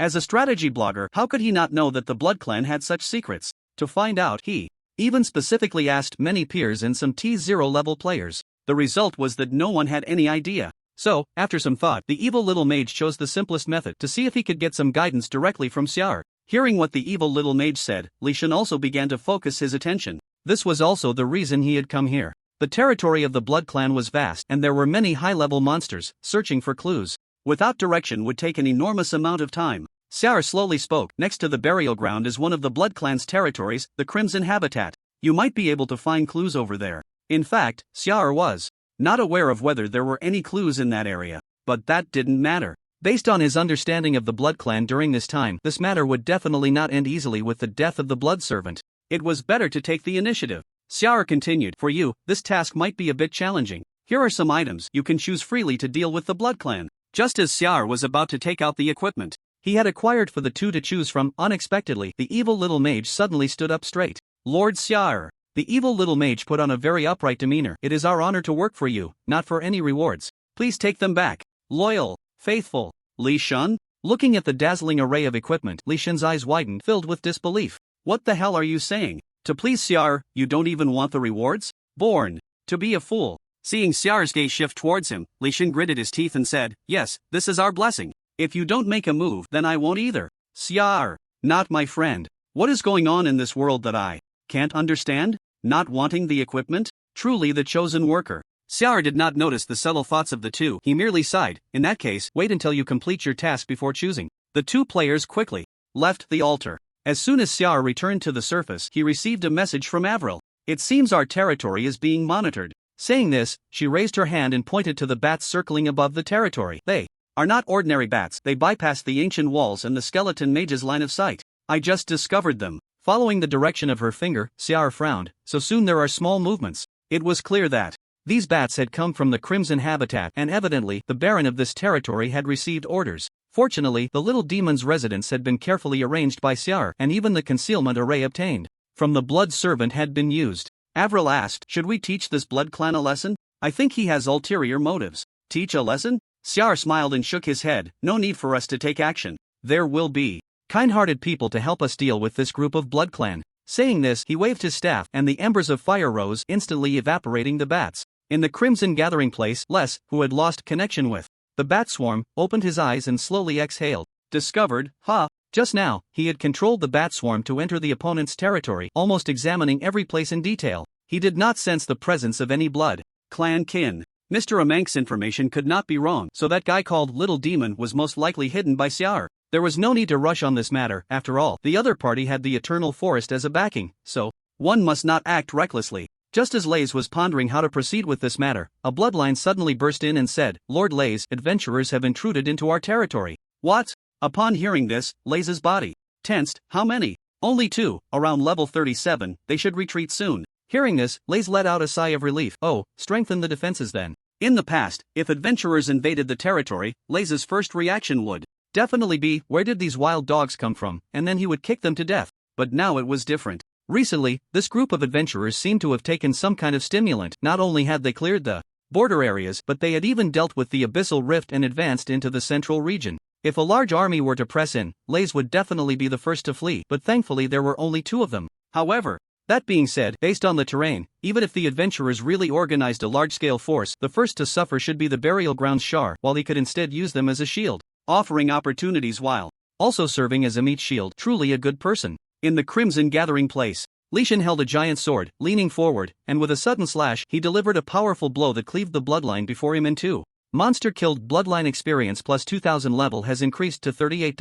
A system notification popped up. Leysan swung his sword, shaking off the blood that had splattered on it. Truly a golden weapon, it felt so smooth to use. In order to quickly advance the task progress, after leaving the burial ground, Leysan did not hesitate for a moment and immediately arrived at the Crimson gathering place to start farming monsters. As a territory in the central region, although this was just the edge of the blood fortress, the monsters inside were still quite high in level. The average level of the small monsters was around 30, and occasionally swarms of bats would come to harass. If it weren't for the golden weapon in his hand, he would probably be kept outside the door. Let's continue to explore deeper. Leysan knew that with his own strength alone, it would be very difficult to clear this dungeon. The purpose of this trip was simple: to test his luck, see if he could find some clues, and clarify the general terrain to lay the groundwork for the next move. This approach indeed carried some risks, but there was no other choice. After all, who told him to encounter a formidable opponent in his career as a dog? With a sigh, Leysan continued to walk forward. The dark red blood mist enveloped this plain, with undulating mounds filled with bones, and a strong smell of blood permeated the air. Suddenly, a burst of firelight appeared in his line of sight. Looking up, a familiar figure was seen, currently using a staff to farm monsters. Evil little mage. He seemed to have noticed the commotion. Here, turned his head, and the two stared at each other in silence for a moment. Good. Truly a respectable opponent. Thankfully, he had also come to farm, otherwise he would have been secretly overtaken by this guy. Just as Leysan was thinking of finding another path to avoid him, gradually, a few more figures approached from behind, curiously asking, Little mage, who is this, our teammate? Leysan? He suddenly turned around and saw the corner of the evil little mage's mouth gradually curling into a mocking smile. Truly foolish. Coming alone to farm a dungeon, how much progress could one make? In a competitive situation, isn't that just a waste of time? Like Leysan, the evil little mage, realizing he had encountered a tricky opponent, also decided to head to the Crimson gathering place to quickly advance after leaving the burial ground. The only difference was, relying on the connections he had built up, the evil little mage decisively chose to call others to come along and push the progress here. Your timing for coming over is perfect. The monsters ahead are getting difficult to clear. As for this guy, not familiar. After a simple reply to his teammates, the evil little mage turned around, and the figures of several people slowly disappeared into the blood mist. Leysan, damn.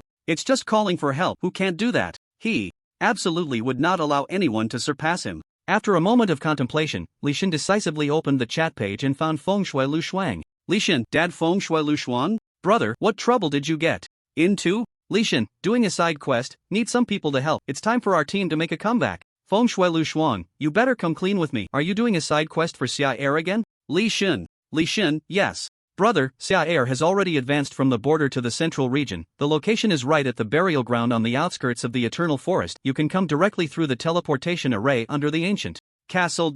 Feng Shui Lu Shuang, okay, with the utmost respect among men, Feng Shui Lu Shuang did not hesitate and immediately led the team over. After this period of hard development, this internal test expert team successfully made up for the previous damage suffered in the undead territory, developing quite well with an average level of around 36, and their equipment had also been upgraded. The Scarlet Gathering Place. As soon as he arrived, Feng Shui Lu Shuang recognized it. He had come here during the internal test to farm materials. The difficulty was moderate, and the Lord was a level 43 vampire baron, not too hard to defeat. If one was willing to spend some resources to exchange for a blessing of holy light at the Adventurers Association, it could even be done quite easily. Leysan spoke up. Besides us, there's another team working on this side quest. We must surpass them. Behind the curtain. After much contemplation, Leysan had already come up with a plan to deal with Sia. Slander. Once he captured those two adventurers, he would slander them as being in collusion with Sia and then use that pretext to enter the burial ground. It was simply perfect. Unexpectedly, these two adventurers who had somehow come to the Scarlet Gathering Place would unexpectedly become his allies.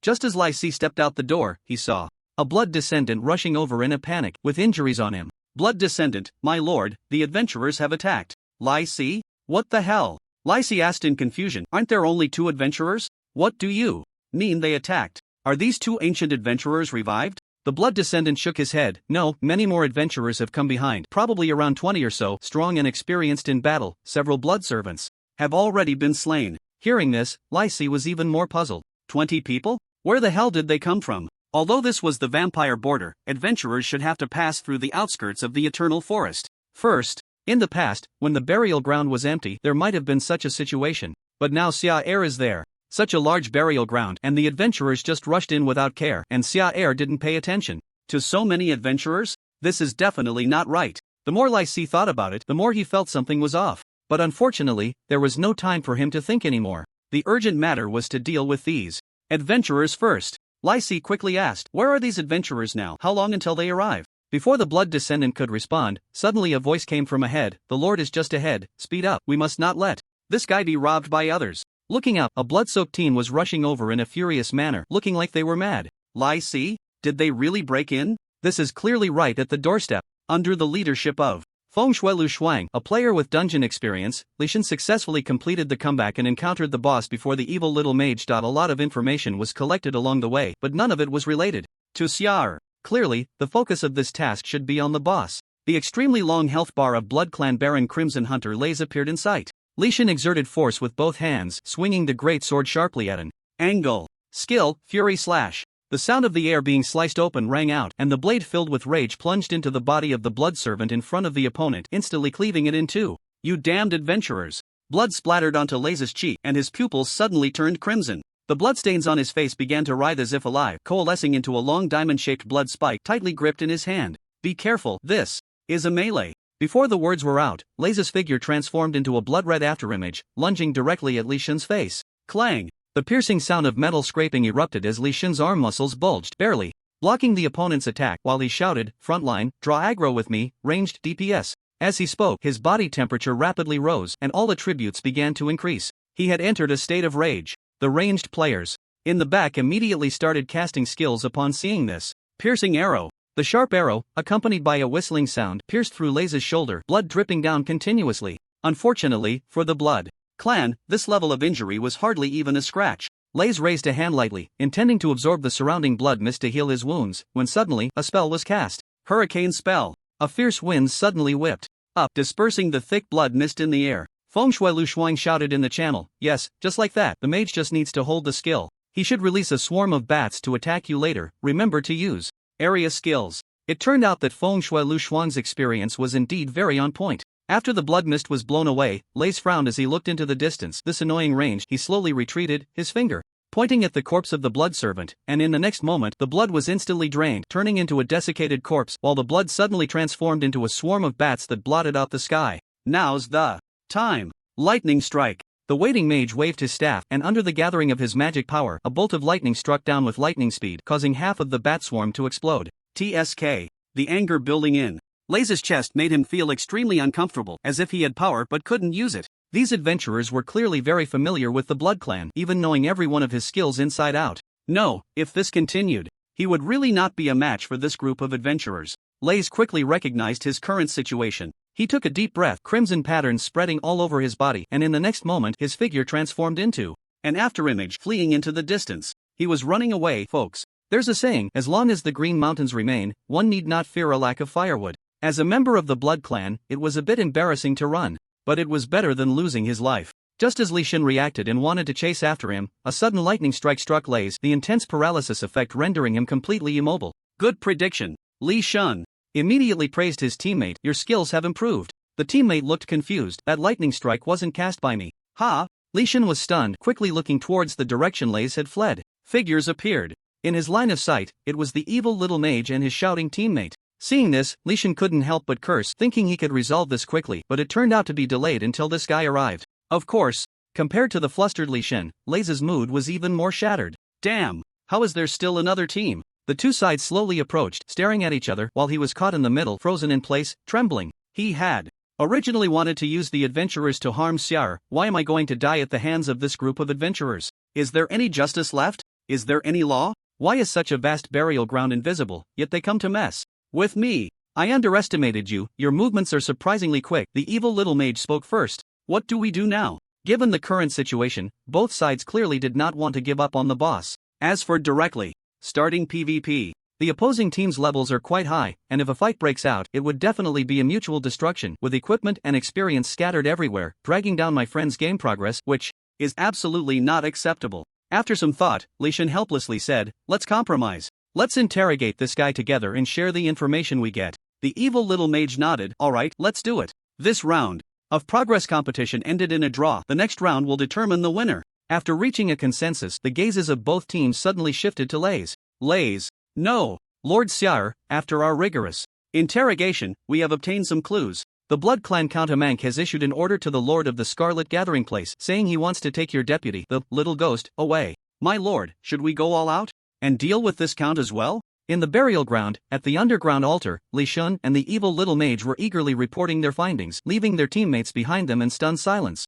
No wonder they could earn the trust of the necromancer so deeply. This obsequious posture resembled the big yellow dog at the entrance of my village. Although everyone often said that being a dog was fine, when it came to actually doing it to this extent, they were still reluctant in their hearts. After receiving the information, Syar couldn't help but frown. It really is related to the little ghost, but that's normal, judging by the things in the other party's coffin. This guy clearly has a hidden quest, but it was too well hidden and had not been discovered by players. He slowly spoke. There's no rush regarding a mank. Take it slow. You did well on this task. Syar looked at the teammates behind the two. You all participated in this activity as well, so you contributed. Come on, pick any one item from inside. As he spoke, he opened the treasure vault, and the dazzling array of materials and equipment left everyone dumbfounded. What the heck? Such good fortune. The original restraint vanished completely. Everyone hurriedly gathered around, their expressions serious. Lord Syar, from now on, we will also be your dogs. Syar. Is the change of face this quick? Watching the players select items, Syar did not show any signs of heartache.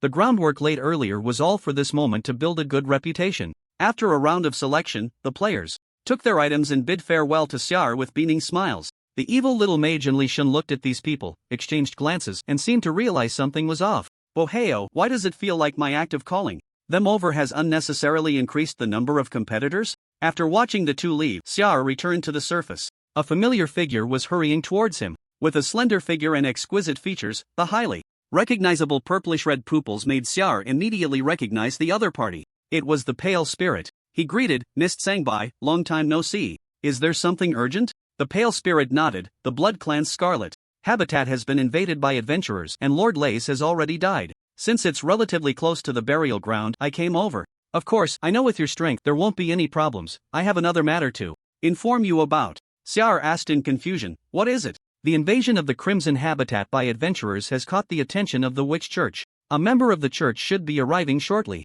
The Witch Church, a direct institution under the Proud Witch, is specifically tasked with overseeing the central region and other areas to prevent any incidents. Typically, members of the church rarely make an appearance. Even the unexpected death of a lord wouldn't disturb them. However, this matter is related to the Blood Clan and seems a bit suspicious, which is why it has drawn their attention. Upon hearing a bit of insider information, the Pale Spirit hurried over to warn. After all, once targeted, this group can be quite troublesome. After listening to the other party's account, Charles understood. It's fine. As the saying goes, a person of integrity need not fear a crooked shadow. I, Charles, am loyal to the demon race, with a life free of blemish, so let them investigate as they please. Just as the pale spirit had said. Soon after, a member of the church appeared at the burial ground. Dressed in a long, deep black robe, he was very thin, with sunken cheeks that made his cheekbones protrude, and coupled with his vertically slit pupils, he looked exceptionally eerie. Which church? Leon. Charles stepped forward slowly, extending his hand and speaking. Hello, Mr. Leon. May I ask what brings you to the burial ground?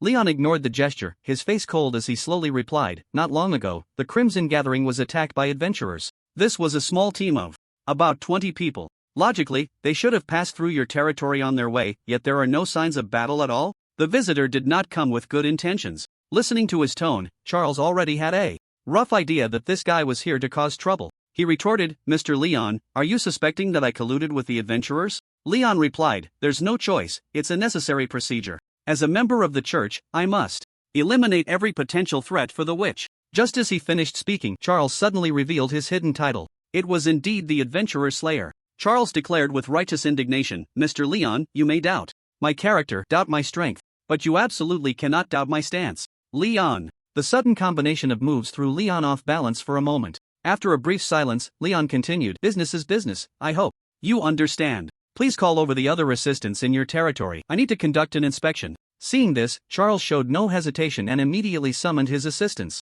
Avril, Iron Slave, Edward. Leon's gaze swept over the group, asking, are there only 3? From what I understand, shouldn't there be one more? Charles narrowed his eyes slightly, about to erupt when the pale spirit suddenly stepped forward. Mr. Leon, rather than focusing your energy on the burial ground now, it would be better to immediately track the traces of those adventurers. Charles was personally brought to the central region by the High Priest, so you can rest assured on that front. Upon hearing the title of High Priest, Leon's gaze wavered slightly, and finally, he sighed, since he has received the High Priest's approval, then let it be. It seems that waving a big flag is indeed effective. Watching the other party's retreating figure, Charles felt he had learned another trick. The pale spirit spoke up. In the past, when something happened in a certain territory of the Eternal Forest, members of the church would also come, but they were far less diligent. This guy seems a bit off. Be careful. I need to return to the territory. If anything comes up, contact me through the Raven. Alright, thanks for the reminder. In truth, even without the warning, Charles had already sensed the strong malice emanating from this guy. He had already set up a solid defense mechanism, yet the other party was still not giving up and wanted to continue, especially during the assistant inspection phase. It was hard not to suspect ulterior motives given how quickly he had learned about the situation after moving in. Is there a connection with the Blood Clan? Leaving the burial ground. After wandering through various areas, Leon arrived at a hidden place. A man with pale skin and a thin frame stood in the shadows. It was a Mank. How's the situation? In response to the inquiry, Leon shook his head. That lord named Charles is very cautious. As soon as I asked, he went into full defensive mode, and I couldn't find any suitable breakthrough. The Lord of the Eternal Forest is also present, using the title of priest to pressure me. It's not good to be too forceful. A Mank frowned. His plan had been laid out well, but shortly after returning to the Blood Fortress, he received the bad news that the Scarlet Gathering had been invaded by adventurers, and the Blood Clan Baron, Les, was found dead on the spot. Seeing this, a Mank had to seek other methods and approached this longtime collaborator from the Witch Church, hoping to borrow some power to forcibly reclaim the little demon. However, this attempt also ended in failure. A Mank took out a storage bag and handed it to the other person, from which a faint golden light seeped. It's fine, this is just a setback. Since we're in the central region, we have countless opportunities.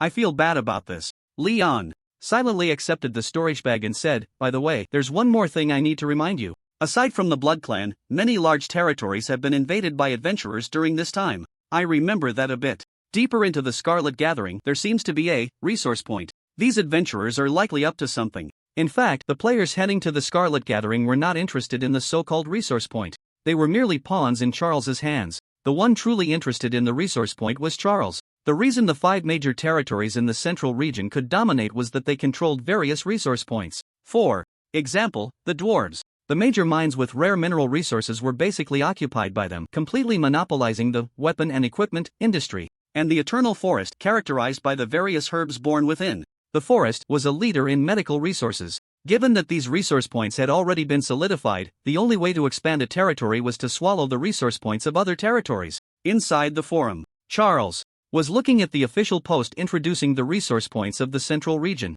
Resource point name, Blood Pool, location, Blood Clan territory, Scarlet Eye, description, an ancient spring left over from the past, continuously bubbling with pure blood, gathering into a pool. Blood Clan members usually further purify this blood for drinking. Players who soak in it will gain basic attribute enhancements based on the duration of their immersion. This is Charles's goal. The burial ground had nothing remarkable about it. As the number of players increased, the equipment in his treasury would eventually become insufficient, and he needed something new to attract players to come and work for him. The Blood Clan's resource points were quite good. Don't blame me for targeting you guys. It's not my fault your Blood Clan's resource points are not only suitable but also close by. This was not an empty boast from Charles. Just like the location of the blood pool, he only needed to push a bit deeper into the Scarlet Gathering to successfully obtain it. However, it was still too early. Although the blood pool was just a small resource point, the Blood Clan had quite a few people stationed there, with a small team of Scarlet Hunters alone. Moreover, once Charles approached that area, the Blood Clan would definitely not tolerate an invasion of their territory, making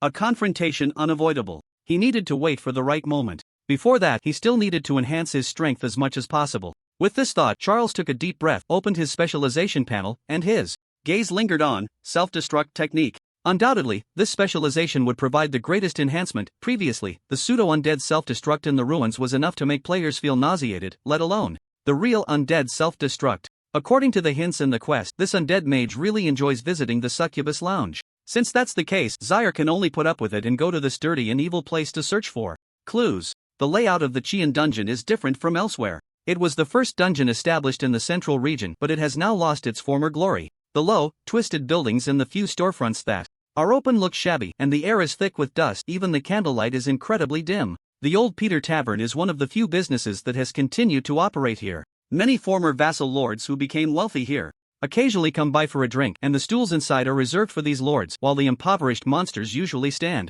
Zivi is the only lord who stands while drinking. As a lord who rose from the border territories, he had a very proud self-esteem when he first arrived in the central region and did not choose any major territory to become a vassal lord. As a result, with the arrival of various problems such as resource shortages and exclusion, the monsters in the territory either fled or jumped over the walls, quickly declaring bankruptcy. From then on, the proud Zivi fell into despair, spending his days locked in his room studying necromancy, and when he had money, he would go out to spend, living a very chaotic life. Old Peter, I'd like a bowl of ancient wood juice and a serving of dead fish. Zivi slowly approached the counter and pulled out a few low-level magic crystals from his pocket. This was almost the cheapest set meal in the tavern. The monsters immediately shouted, "This guy must have spent his money at the succubus lounge again." Zivi widened his eyes at them. "How can you slander my innocence like this?" "What innocence? Just a few days ago, I saw you being beckoned in by someone. You have no self-control, you old lecher."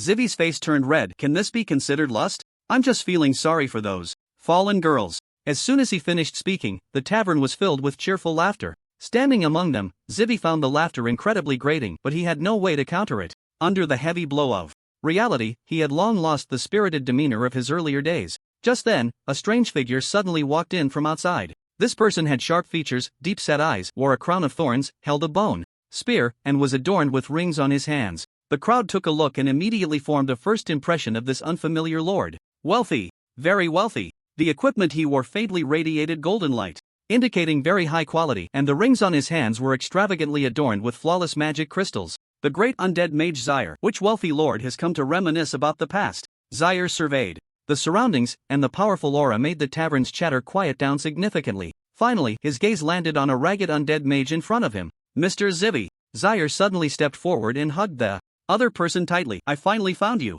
Zivi." Feeling the other's enthusiasm, Zivi was a bit dazed. "Who are you?" Zaire excitedly replied, "It's me, Zaire. Don't you remember back in the Borderlands? You even hugged me. It was your encouragement that led me to the path of becoming an undead mage, Zivi. Is there such a thing?" Why can't he remember? Looking at the bone spikes and the series of equipment on the other person, Zivi was filled with confusion. Seeing this, Zaire smiled and silently handed over a ring inlaid with flawless magic crystals. "Mr. Zivi, you once guided me. Please accept this ring." A crystal as pure and flawless as a gem appeared in sight, and Shiwei seemed to feel the surging magic within it. This, half pushed, half accepted, the ring was already on his finger. Charles looked around the surroundings and then said, "Why are we eating here? Come on, let's go to the Ryan Underground City and catch up. I just got a card at the Succubus Tavern over there not long ago." "Shiwei, Xiaoxia, I've missed you so much." Ryan Underground City, the Sesha Succubus Tavern. The eerie purple stone bricks set the tone for this building, with various obscure patterns engraved on the walls.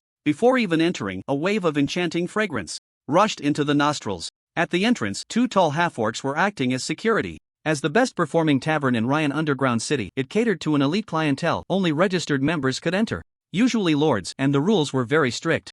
Wei took a step back. How about we change places? I'm no longer a lord. I might not be able to get in. Don't worry. Charles took out a previously obtained membership badge and stepped forward. This is my friend. Could you give us a favor and let us in? The half-orc shook his head. Sir, I'm afraid I must refuse. There are regulations here that cannot be disregarded. Slap. Before he could finish, 5 high-grade magic crystals were slapped into their palms. The half-orc was momentarily stunned, then said, this guest, it's really not about the money. Slap. 10 crystals. The proud head of the half-orc lowered. Please enter, esteemed members.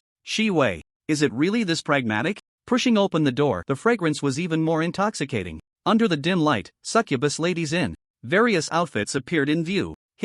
Even Charles, who considered himself very resolute, felt a slight wavering upon seeing this. No. The expansion of territory has not yet been completed. How can I be so immersed in beauty? Madam, here are 100 high-grade magic crystals. Bring me the most beautiful succubi. In the end, Charles couldn't resist the temptation. There was no way, since crossing over, he had been too busy. Every day was either scheming against players or negotiating with other monsters, and he really needed to relax. The madam was very efficient. In no time, a row of succubi had gathered. Charles politely said, Mr. Wei, you choose first.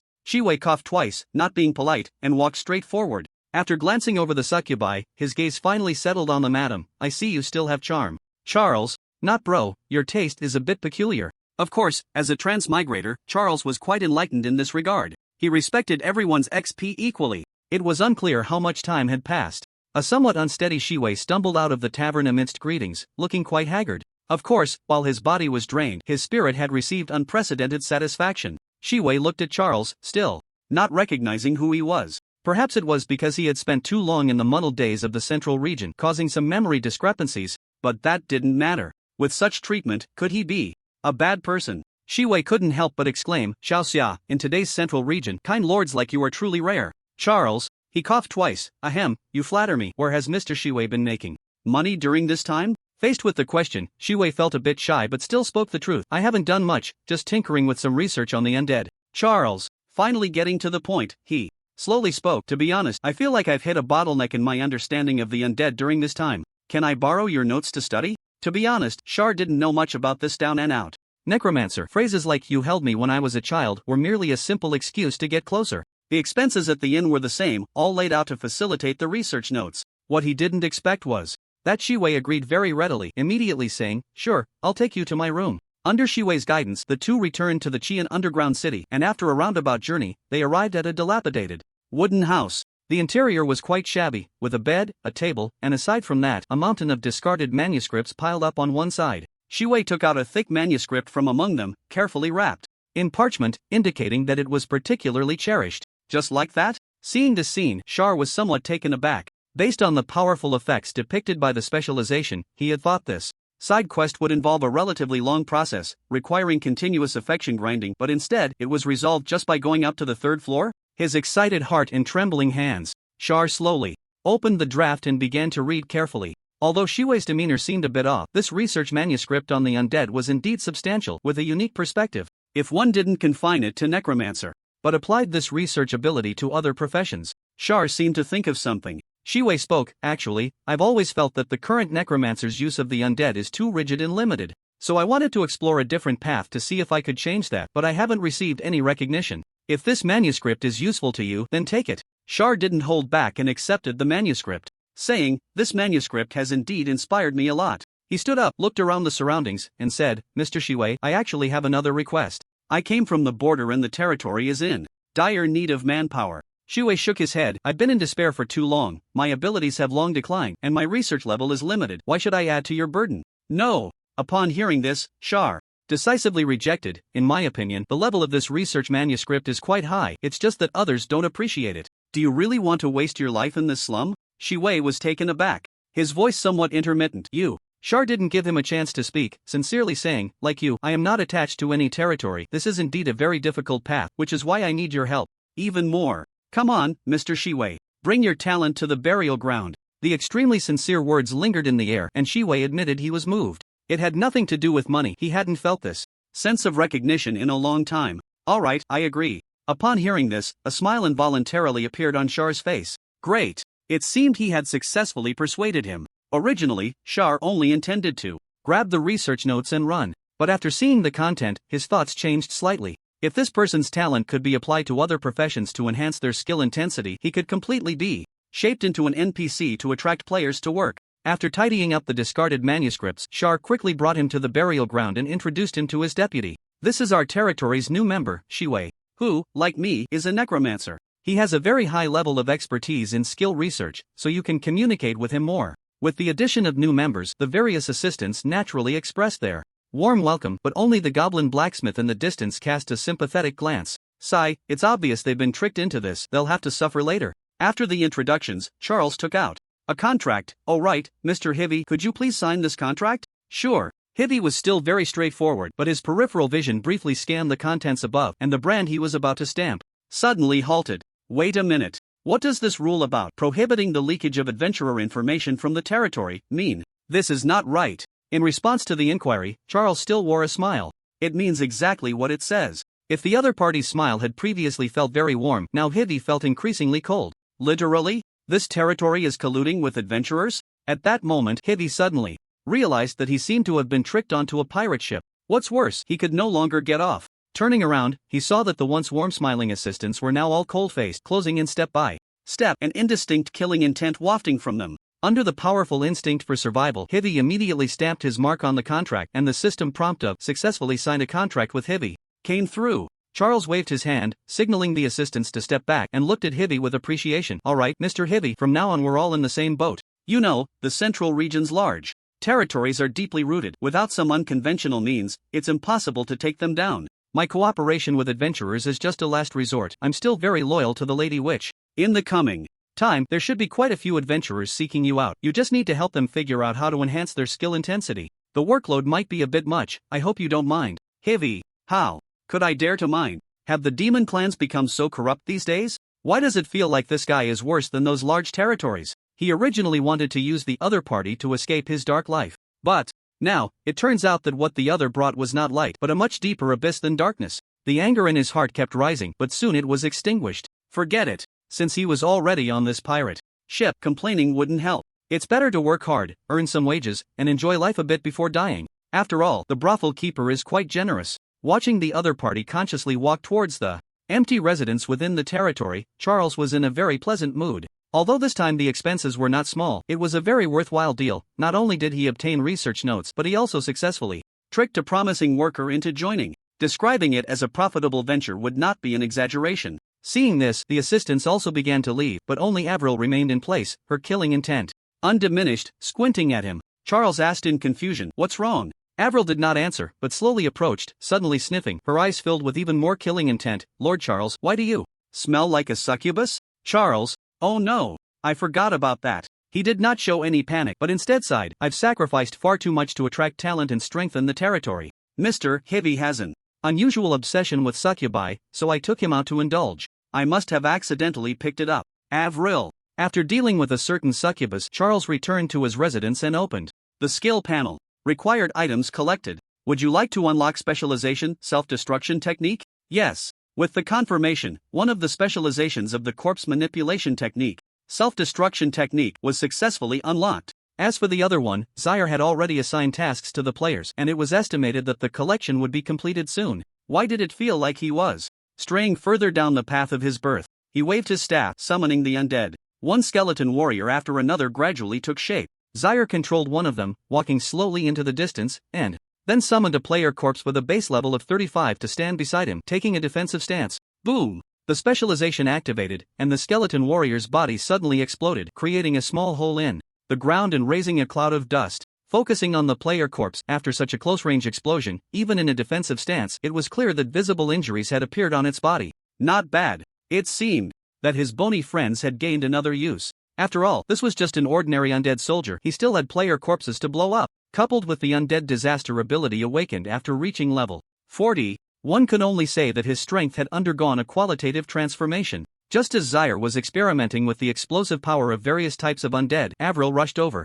"Lord Zaire," she said, "adventurers have launched an attack." Hearing this, Zaire was taken aback. "Huh? Which adventurer dares to cause trouble?" Avril shook her head. "It's not our territory, but the outskirts of the Eternal Forest. A large number of adventurer teams have launched an attack, and the target seems to be a resource point in the Eternal Forest. Currently, 3 territories have been attacked simultaneously and are calling for help." Should we go help? Zaire thought for a moment and nodded. We should go, but I can go alone, the rest of you stay in the territory. To some extent, the reason the Blood Clan did not dare to invade the burial ground so brazenly was mainly due to the existence of the Eternal Forest. In such a situation, it was naturally better to help, to let the other party owe a favor which would be beneficial for future plans. Just in time, the self-explosion specialization had been fully unlocked. It was time to let this group feel what true explosion art was. On the outskirts of the Eternal Forest, in the dungeon, mysterious Fundal Forest. Tall ancient trees stood, shrouded in thin grayish-white mist, while the ground was covered with various twisted and bizarre fungi. Holding a torch year-round, he scanned every area and turned back to say, "Be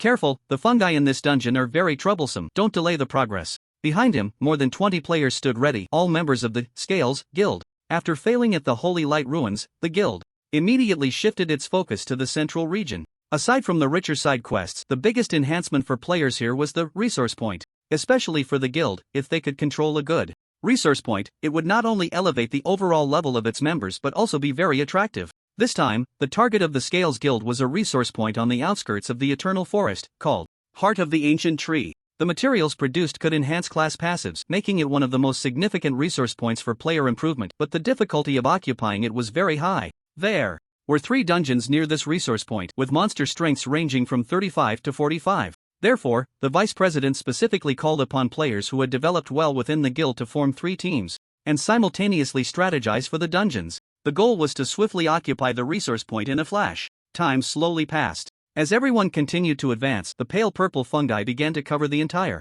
forest, dense and pulsating like a heartbeat. These fungi started to gather together, gradually forming a twisted human figure. A line of titles appeared in sight. Fundal Forest Lord, Kakata, level 43, the boss, has appeared. Looking at the twisted figure, Zhongyan showed no signs of panic and immediately issued the command. As usual, the healer goes first to amplify, and the back row waits for the right moment. This guy will have a phase of physical form, and only damage dealt during this time will be effective. After saying that, Zhongyan gripped his greatsword and charged forward with several other warriors. After the Waterloo at the Holy Light Ruins, he had been frantically making up for lost progress, spending 20 hours online each day, grinding for experience, collecting materials. His level had already reached 40. Skill, Whirlwind Slash. With both hands on the sword, Zhongyan moved like a shooting star, the sharp sword energy slicing through the opponent's body. The Fundal Lord was directly cut in half, but only suffered very minimal damage. The mycelium spread and instantly reattached the upper and lower halves of its body. This was the boss's special state, allowing it to be immune to most attacks.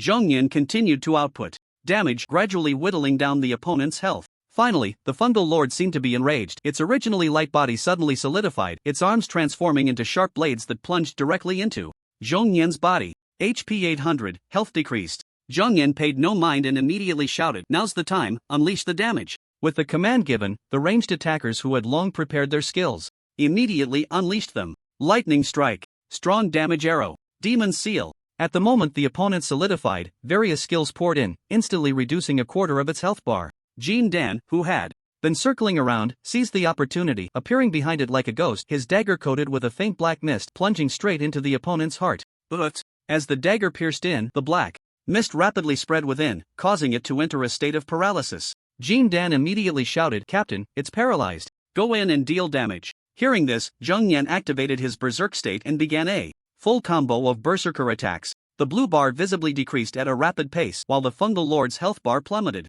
Awesome! The unparalleled sense of impact combined with the thrill of operation made Zhongyan feel extremely pleased. Everything was progressing as expected. It wouldn't be long before they could successfully take down this boss. Watching the Fundal Lord's condition worsen, Zhongyan couldn't help but recall a certain undead lord from the Holy Light Ruins. This was the way a normal raid should go. To be honest, ever since being bloodily defeated in the Holy Light Ruins, Zhongyan had lost his confidence for a long time. If it weren't for the vice president personally ordering him, he probably wouldn't have dared to lead again. However, after this raid, Zhongyan could feel his confidence returning. Indeed, as long as he didn't encounter that guy, his skills were still up to par. After a wave of attacks, the Fundal Lord returned to its special state, with only a third of its health remaining. The scales of victory were gradually tilting. Just one more wave, and they could successfully take down this lord. Under the player's siege, the Fundal Lord's form kept retreating, then suddenly dispersed, vanishing from everyone's sight, while the white mist in the forest grew denser. Seeing this, Zhongyan reminded, it's about to unleash its ultimate move.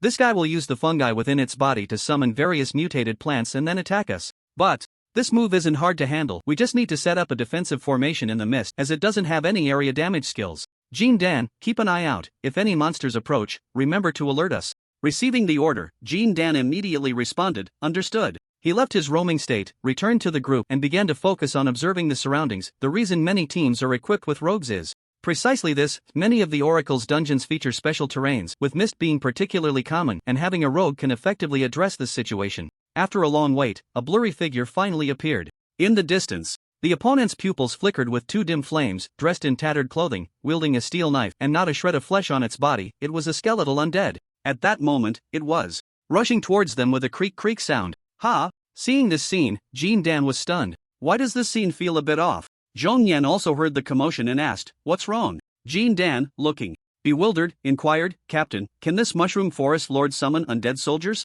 Zhong Yan? Hearing Jin Dan's question, Zhong Yan was also confused. Can the mushroom forest lord summon undead soldiers? What nonsense are you talking about? Zhong Yan replied irritably, who has time for jokes right now? What is going on? Jin Dan, looking innocent, said, I'm not joking, the monster that came is really an undead soldier. As soon as he finished speaking, the two sides were so close that no reminder was needed. Everyone could see the flames in the undead soldier's pupils. Hiss. This is really strange. I don't remember the strategy mentioning any undead mages or similar subordinates in this dungeon. Has it been secretly modified? Looking at the undead soldier charging straight at them, Zhong Yan had an inexplicable bad feeling. Why does it feel like I've seen this somewhere before? Never mind. Zhong Yan grabbed his great sword, ready to strike it down in one blow, but in the next moment, the undead soldier exploded. A certain special force propelled its body, and the flames in its pupils suddenly enlarged, piercing through its entire body, and then it exploded violently on the spot. Boom! A massive shockwave hit, and Zhong Yan didn't even have time to block, instantly losing 300 HP, looking completely bewildered. What just happened? How could this undead explode? A teammate quickly reacted. This seems to be the specialty of undead mages. Self-detonation? Hearing this, Zhong Yan also caught on. He immediately warned, no, be careful, we have an enemy attack. The strategy was not wrong. There were no undead mages or similar subordinates in this dungeon. The current situation only indicated one thing. Aside from the members of the Libra Guild, other players had entered this dungeon. Which guild is targeting the same resource point as us? The Mage Alliance? Just as Zhong Yan was still pondering, Jin Dan suddenly became extremely anxious and hurriedly said, Captain, another wave of undead soldiers is coming. What should we do? Zhong Yan looked up and saw, amidst the thick white mist, flickering flames continuously emerging from the distance, so numerous that it made his scalp tingle. If they all rushed over and exploded, what would happen? Zhong Yan immediately spoke up. Which guild's expert is this? Let's not rush to attack, let's have a good chat to clear up any misunderstandings. As the only T0 level guild in the current Proud server, Libra had a large number of members, and often had friction with other guilds. Normally, if someone came to provoke them, they would directly start PvP without hesitation, but in this situation, they had to prioritize the bigger picture. After his words fell, a long time passed without any response, while the number of undead soldiers around continued to increase. It seems they are determined to fight. Seeing this, Zhong Yan slowly exhaled. Do we have the blessing of the hunt? Jin Dan nodded. We do. This was also one of the blessings that could only be exchanged at the Adventurers Association, on par with the Holy Blessing, but with completely different effects. After using the blessing of the hunt, players would gain X-ray vision, unaffected by any terrain, allowing them to accurately capture every hidden enemy around them. Receiving the command, Jin Dan immediately used the blessing. A peculiar sensation enveloped his eyes, and his vision suddenly became clear at that moment. Having observed the surroundings for years, he quickly saw a gaunt figure through the bodies of numerous undead soldiers. Above its head was an extremely long title. Master of the Burial Ground, Slayer of Adventurers, Undead Grand Mage Xia Zhong Yan. Looking at the name attached to the figure, he rubbed his eyes, unable to believe it as he looked several times, ultimately standing there in a daze. Jin Dan sensed something was off with the captain, and following his gaze, he too was stunned. He trembled as he asked, Captain, didn't you say Xia was the Lord of the Border? Why is he here? How the hell would I know? Zhong Yan's mindset had completely collapsed. Just having escaped the nightmare of the Holy Light ruins, how could he immediately run into this damned guy again? More importantly, why does he always target me? Noticing more and more gazes converging towards him, Xia awkwardly took a few steps back. Caught. Although he didn't know what methods these people used, it was clear from their state that they had seen him through the mist. He had initially wanted to hide a bit longer, but since it was like this, he might as well stop pretending. Xia slowly walked forward, surrounded by the bodies of players, weapons in hand, poised for action, exuding a strong sense of pressure. His gaze swept over these players, somewhat surprised. Hiss, there are actually a few familiar faces? Watching Xia stride over, Jin Dan snapped back to reality, shaking the dazed Zhong Yan. Captain, don't just stand there, can't you see this guy is coming over? Hurry up and command, we might just win. Win? What the hell are you talking about? After days of development coupled with the rewards from the Abyss activities, Zhong Yan's strength had increased significantly compared to when he was in the ruins, especially after reaching level 40, which was akin to a transformation. But he still felt this was a battle with no suspense. The reason was simple. It wasn't just him who had transformed. This perverse undead lord had also greatly enhanced his strength, leveling up even faster than this player. Moreover, the most important thing was that this guy had mastered the specialization of corpse manipulation. A combination of a stat monster and a mechanism monster. How could he fight that? I'm done for. If possible, Zhong Yan wanted to curl up in a corner right now and give up. But as the captain of the team, such behavior was certainly unacceptable. Even in the most desperate situations, one had to at least try to fight back. He issued his final command: members who haven't contracted with Jinwu can run now, the rest cover for them. Also, when you die and return to the novice village, remember to send my regards to the planner's parents. As soon as he finished speaking, Zhong Yan activated his berserk state again and charged forward, attempting to buy time for his teammates with his life. Xia Er naturally noticed this. He simply issued commands for his skeletal friends to form a wall, trapping all these players, and then used the self-detonation specialization. The fire in the pupils of hundreds of undead soldiers suddenly intensified, engulfing their bodies, and then they exploded violently. Boom! The explosion was art. Zhong Yan only saw an incredibly bright white light flash before his eyes, and when he opened them again, he had returned to the novice village. You have been killed by Xia Er. The same ID, a different way to die. He sat down dejectedly on the ground as a message popped up in his friend list. Seraphim, we cleared our dungeon, how about you? Need support? Zhong Yan, please don't come to support. Under the self-detonation of hundreds of undead, the interior of the mushroom forest was now in complete disarray. The thick, towering trees leaned under the force of the impact, and the ground was blasted into a massive deep pit. You have killed player Eternal, you have killed player Golden Core, you have killed player Super Tyrannosaurus Warrior. System notifications appeared in front of him, and the experience bar surged dramatically. As his level increased, the required experience also grew larger, yet despite this wave of at least 20 players, Zaire remained stuck at level 43, unable to break through. Looking at the scattered fragments of players and equipment in the pit, Zaire felt a bit regretful. The power was still a bit too strong. It was blown apart like this, and he couldn't even use the corpse manipulation technique to enslave them. But then again, this self-detonation specialization of the manipulation technique was indeed effective, just a bit taxing on the bones, my friend. At that moment, the figure of the fungal forest lord walked out from the side, looking at everything before him with a somewhat shocked expression. Have the border lords become this crazy now? Upon seeing Zaire come alone to provide support, he felt despair, never expecting that the other side would take out all these adventurers. The fungal forest lord stepped forward and bowed his head in greeting, saying, "Thank you, Mr. Zaire." "It's nothing," Zaire waved his hand and asked, "What's the situation in the other two territories?" The sudden formation of multiple teams by the players to launch simultaneous attacks must have some ulterior motive, most likely for resource points. He just didn't know if the other dungeons had held up. As the Eternal Forest was currently his stronghold, Zaire naturally didn't want to see it fall so quickly. He didn't want the entire outer area to become a graveyard while they were fighting. At that point, he would have to deal with both the players and the Blood Clan, which would be exhausting. The Fungal Forest Lord shook his head. Since the news of the enemy attack, there has been no further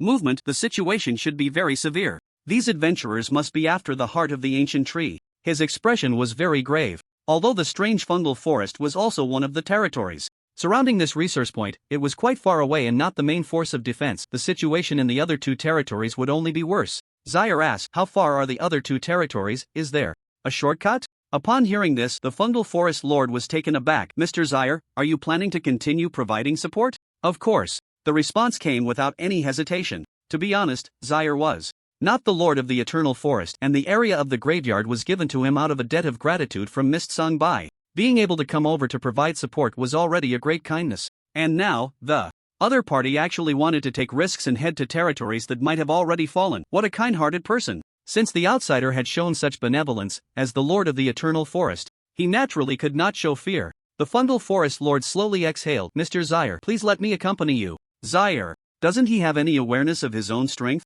Just now, he almost got torn apart by the players, and now he wants to go out and court death instead of staying here? Of course, such words could not be bluntly expressed. Zaire chose a more tactful way to express it. "No need, you just got injured. It's better for you to stay behind and guard the territory. Perhaps that group of adventurers will come back again." "No," the Fungal Forest Lord said firmly, "I want to support you." Zaire, is he really not understanding the high emotional intelligence here? Zaire nodded. "All right, but before that, I need you to help me with something." "What do you need?" He silently pulled out a bone spike, the earlier necromantic summoning Consumed too much of my mental energy, I need a bit of replenishment, it might hurt a little. Upon hearing this, the fungal forest lord displayed great generosity, immediately patting his chest. Come on. It was just a little poke. What was so difficult about that? Just now, he had been slashed dozens of times by the adventurers without even making a sound. Seeing this, Char did not hesitate and immediately thrust the bone spear into the opponent's body. After a moment of tingling numbness, an indescribable pulling force suddenly emanated from the tip, as if it wanted to drain the brain matter along with it.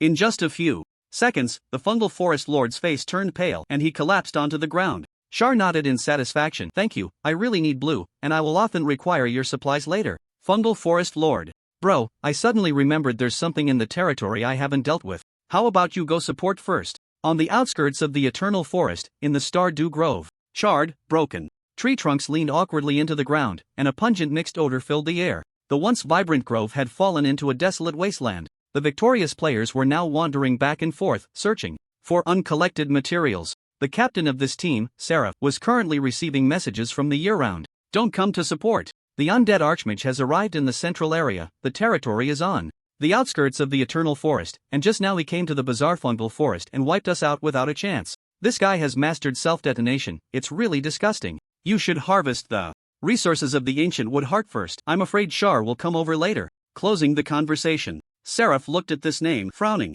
The undead archmage, Char, he had heard many times about this secretly modified boss. First, he occupied the undead territory and killed a large number of adventurers. Then he guarded the legacy of ancient adventurers in the Holy Light ruins, causing the guild's layout to fail. And now, the guild was organizing manpower to launch an attack on the resource point, trying to recover some of the previously lost progress. But this guy came over to cause trouble again. Does he really think the Libra guild has no one? After some thought, Seraph exhaled and suppressed the desire to fight. Forget it. With 2 dungeons successfully cleared and the resource point in sight, it was better to collect the items first to avoid trouble when other elves arrived for support later. After clarifying his thoughts, Seraph decisively issued the order. Stop searching, let's go, head to the resource point ancient wood heart. The things there are worth much more than these. We need to hurry and meet up with another team. Following the instructions, the guild members quickly gathered, and just as they began to advance along the designated route, a dense gray mist began to spread, within which a thin figure could be vaguely seen. It was the undead archmage Char. Looks like I'm still late.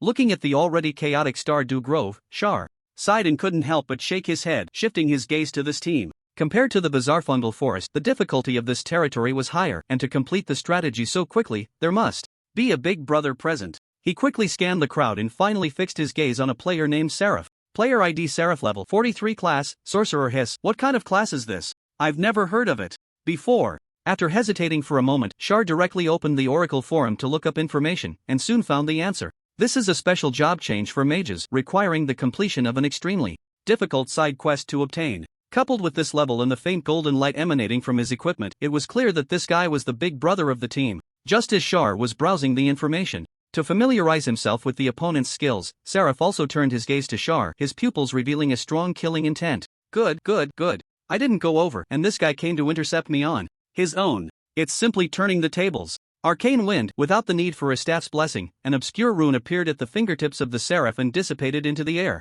The next moment, a violent whirlwind suddenly swept through the calm space, instantly dispersing the black mist. He spoke, all personnel, spread out and concentrate your attacks on Zyre. As for those self-exploding undead, leave them to me. The characteristics of a mage are similar to those of an elemental wizard. Both can summon various magical powers, but the limitations are far fewer for the former. As long as a sufficient backline is established, with extremely high operational limits and decent power, they can handle any boss's skills. I see. After watching the introduction of this class on the Oracle forum, Zyre understood what was going on. This is a class that excels in magical duels. By cleverly neutralizing their own skills and allowing other teammates to deal damage, the boss has no chance to retaliate. It is likely that the lord of this territory was tortured to death by the opponent. After some contemplation, Zyre had already devised a countermeasure. He gently waved his staff, and player corpses began to materialize around him, their pitch-black pupils staring at everyone. Seeing this, the Seraph hesitated not at all. Magical energy flowed at his fingertips as he quickly drew 3 runes in the air. Arcane Flame Dragon Pillar. In the next instant, a scorching wave of heat that twisted the very space rushed towards them, accompanied by a faint explosive sound. Zyre extended his hand, gathering magical energy in his palm, sketching out a white halo, and the embers of fire burst forth, colliding with the opponent's skill. Boom! The dazzling flames filled their vision, and both sides were evenly matched, unable to determine a victor. Once the skill ended, Zyre, holding a bone spear, had already arrived in front of the Seraph. So you excel in magical duels, huh? Today, let me teach you the essential lesson for mages: close combat. What the hell? A piercing attack came rushing towards him with a whistling sound. The Seraph quickly turned to evade, confusion written all over his face. Where are your undead summons? Where's your self-explosion? Why the hell are you coming over to fight me in close quarters? Someone, come over and help me hold him back, hurry. The Seraph shouted in the voice channel, but received no response. He turned to look, and those enslaved corpses had already scattered at the moment of skill collision, all going to restrain his teammates. Meanwhile, Zaire intended to engage in a true 1v1 manly battle. Damn, is this really happening? Realizing something was off, the Seraph immediately began to draw runes, but before they could take shape, his finger was seized. Then, crack, Zaire twisted the opponent's finger, a smile creeping onto his lips. Too slow. Your skill release is simply too slow. He suddenly stepped forward, closing the distance, the white halo reappearing in his palm, and the embers of fire launched again without any delay. HP 1000, a third of the health bar vanished. The Seraph was now a bit at a loss. Usually, he would backline the boss's skills and then catch the opponent off guard. But now, why did it feel like he was the one being backlined? Under Zaire's relentless pressure, the Seraph had no opportunity to use his skills and could only engage in close combat. If it were a warrior or assassin, that would be one thing, but he was a mage. Although their levels were similar, as a boss, Zaire's base attributes far exceeded his own, making it impossible to fight back. Unfair, unfair. I want a rematch. Compared to the incredibly frustrated Seraph, Zaire was thoroughly enjoying this pure battle. What a thrill. No wonder they say that a mage who doesn't want to be a melee fighter isn't a good mage. This visceral feeling of punches landing is indeed much more exhilarating than commanding the undead. Thud. He swung the bone spike, plunging it forcefully into the opponent's heart, taking away the last shred of their remaining health. Seraph died. Would you like to enslave them? Yes. The corpse manipulation technique was activated. At this moment, there was another general under Char's command. He used his mental power to control the body of the Seraph, straightening the broken fingers and beginning to inscribe runes. Arcane vines entwine. Thick vines emerged from the ground, tightly binding the player's legs. Char waved his staff again, summoning hundreds of undead who raised their steel blades and charged towards the enemy. Of course, at this point, self-destruct techniques were no longer necessary. He still cherished the players' corpses. With the death of the big brother, the remaining players naturally fell apart, and soon they were all cleaned up. Double kill. Meanwhile, the last team of the Libra Guild had arrived at the resource point of Heart of Ancient Wood. Numerous Ancient Wood Guardians lingered here, taking defensive stances and staring at the group of adventurers. Damn it! Where are the Seraphs? Seeing the emptiness around, Captain Chica was somewhat puzzled. It was one thing for the Eternal Year to be attacked over there, but why hadn't the Seraphs made a sound until now? Could it be that the players had gone berserk and directly taken their forces to deal with the undead Archmage? That wouldn't do. If they didn't come soon, some elves might rush over to provide support. Realizing that time was becoming urgent, Chica opened the chat box, intending to ask this big shot what was going on. However, the other party's message had already come through. Seraph, bro, run. The undead Archmage is coming. Chica? What's going on? Looking at the message sent by the other party, Chica was completely bewildered. It was one thing for Eternal Year to be killed by the undead Archmage. After all, there had been precedents and they had already been marked as weak. But the Seraph was different. They were the backbone of the Libra Guild, with strong power, T0 level combat strength, and had even completed a special job change, relying on them to break through many dungeons. And now they had also been taken down by Char? What the hell was going on? Chica was very clear about his own strength. He was at most on par with Eternal Year. Watching the continuous barrage of messages from the other party, Chica thought for a few seconds and made a decision. He chickened out. First, a tactical retreat. His equipment level was hard-earned. He couldn't just lose it like that. With that thought, Chica immediately turned around and issued orders to his teammates. Brothers, the situation has changed. Retreat in formation. Meanwhile, at the resource point of Heart of Ancient Wood, the guard captain was staring at the group of adventurers across from him, his eyes filled with determination to fight to the death. Not long ago, he had suddenly received news that 2 dungeons had been breached, and a large number of adventurers were flocking to the resource point. As a wise being born from this ancient tree, their duty was to protect this resource point. Even if these adventurers were powerful, far exceeding him, the guard captain would fight until the last moment, even if it meant death. He needed to buy enough time to hold out until the elves could provide support. Just as the guard captain was lost in thought, suddenly, the team that had been closing in withdrew. Without any hesitation, very disciplined, just one word from the leader, and the entire team immediately turned and ran. Their speed astonishing. What's going on? The sudden turn of events left the guard captain stunned. He had even thought of his last line before dying, and now they weren't going to fight? No. Given the cunning of these adventurers, there must be a trick. The guard captain spoke, maintain a state of alert, do not let your guard down for a moment. Thus, the ancient wood guardians continued to remain in a combat-ready state. Time flowed slowly, and soon, 3 figures hurriedly arrived at the resource point, the very elves coming to provide support. In the Eternal Forest, the monster lords are mainly divided into 2 factions. One consists of monsters born from the environment of their territory, such as the Mushroom Forest Lord, while the other is made up of elves, who are naturally favored by nature and possess powers exceeding those of ordinary monsters. What about those adventurers? In response to the inquiry, the captain of the guards spoke up. They left. I don't know exactly what happened. They had already reached the resource point, and then inexplicably retreated. He had thought there was a trick involved, constantly engaging in a battle of wits with the adventurers, only to find out he was actually outsmarting thin air. Hearing this, the pale spirit couldn't help but furrow her brow. They ran away? Sending out so many people at once, splitting into 3 small teams, they must have prepared for a long time, and after finally arriving at the resource point, they just ran? What does this mean? Before she could ask the captain of the guards for more details, suddenly, a large number of figures began to appear from the distance. A group of panicked adventurers surged out of the forest, precisely the ones who had arrived at the resource point earlier. I knew these guys wouldn't give up easily. Get ready for battle, the captain of the guard said, preparing to gather his men, but was suddenly stopped by the pale spirit. Wait, why does it feel a bit off? The pale spirit squinted her eyes and observed carefully, noticing something. These adventurers all bore severe injuries.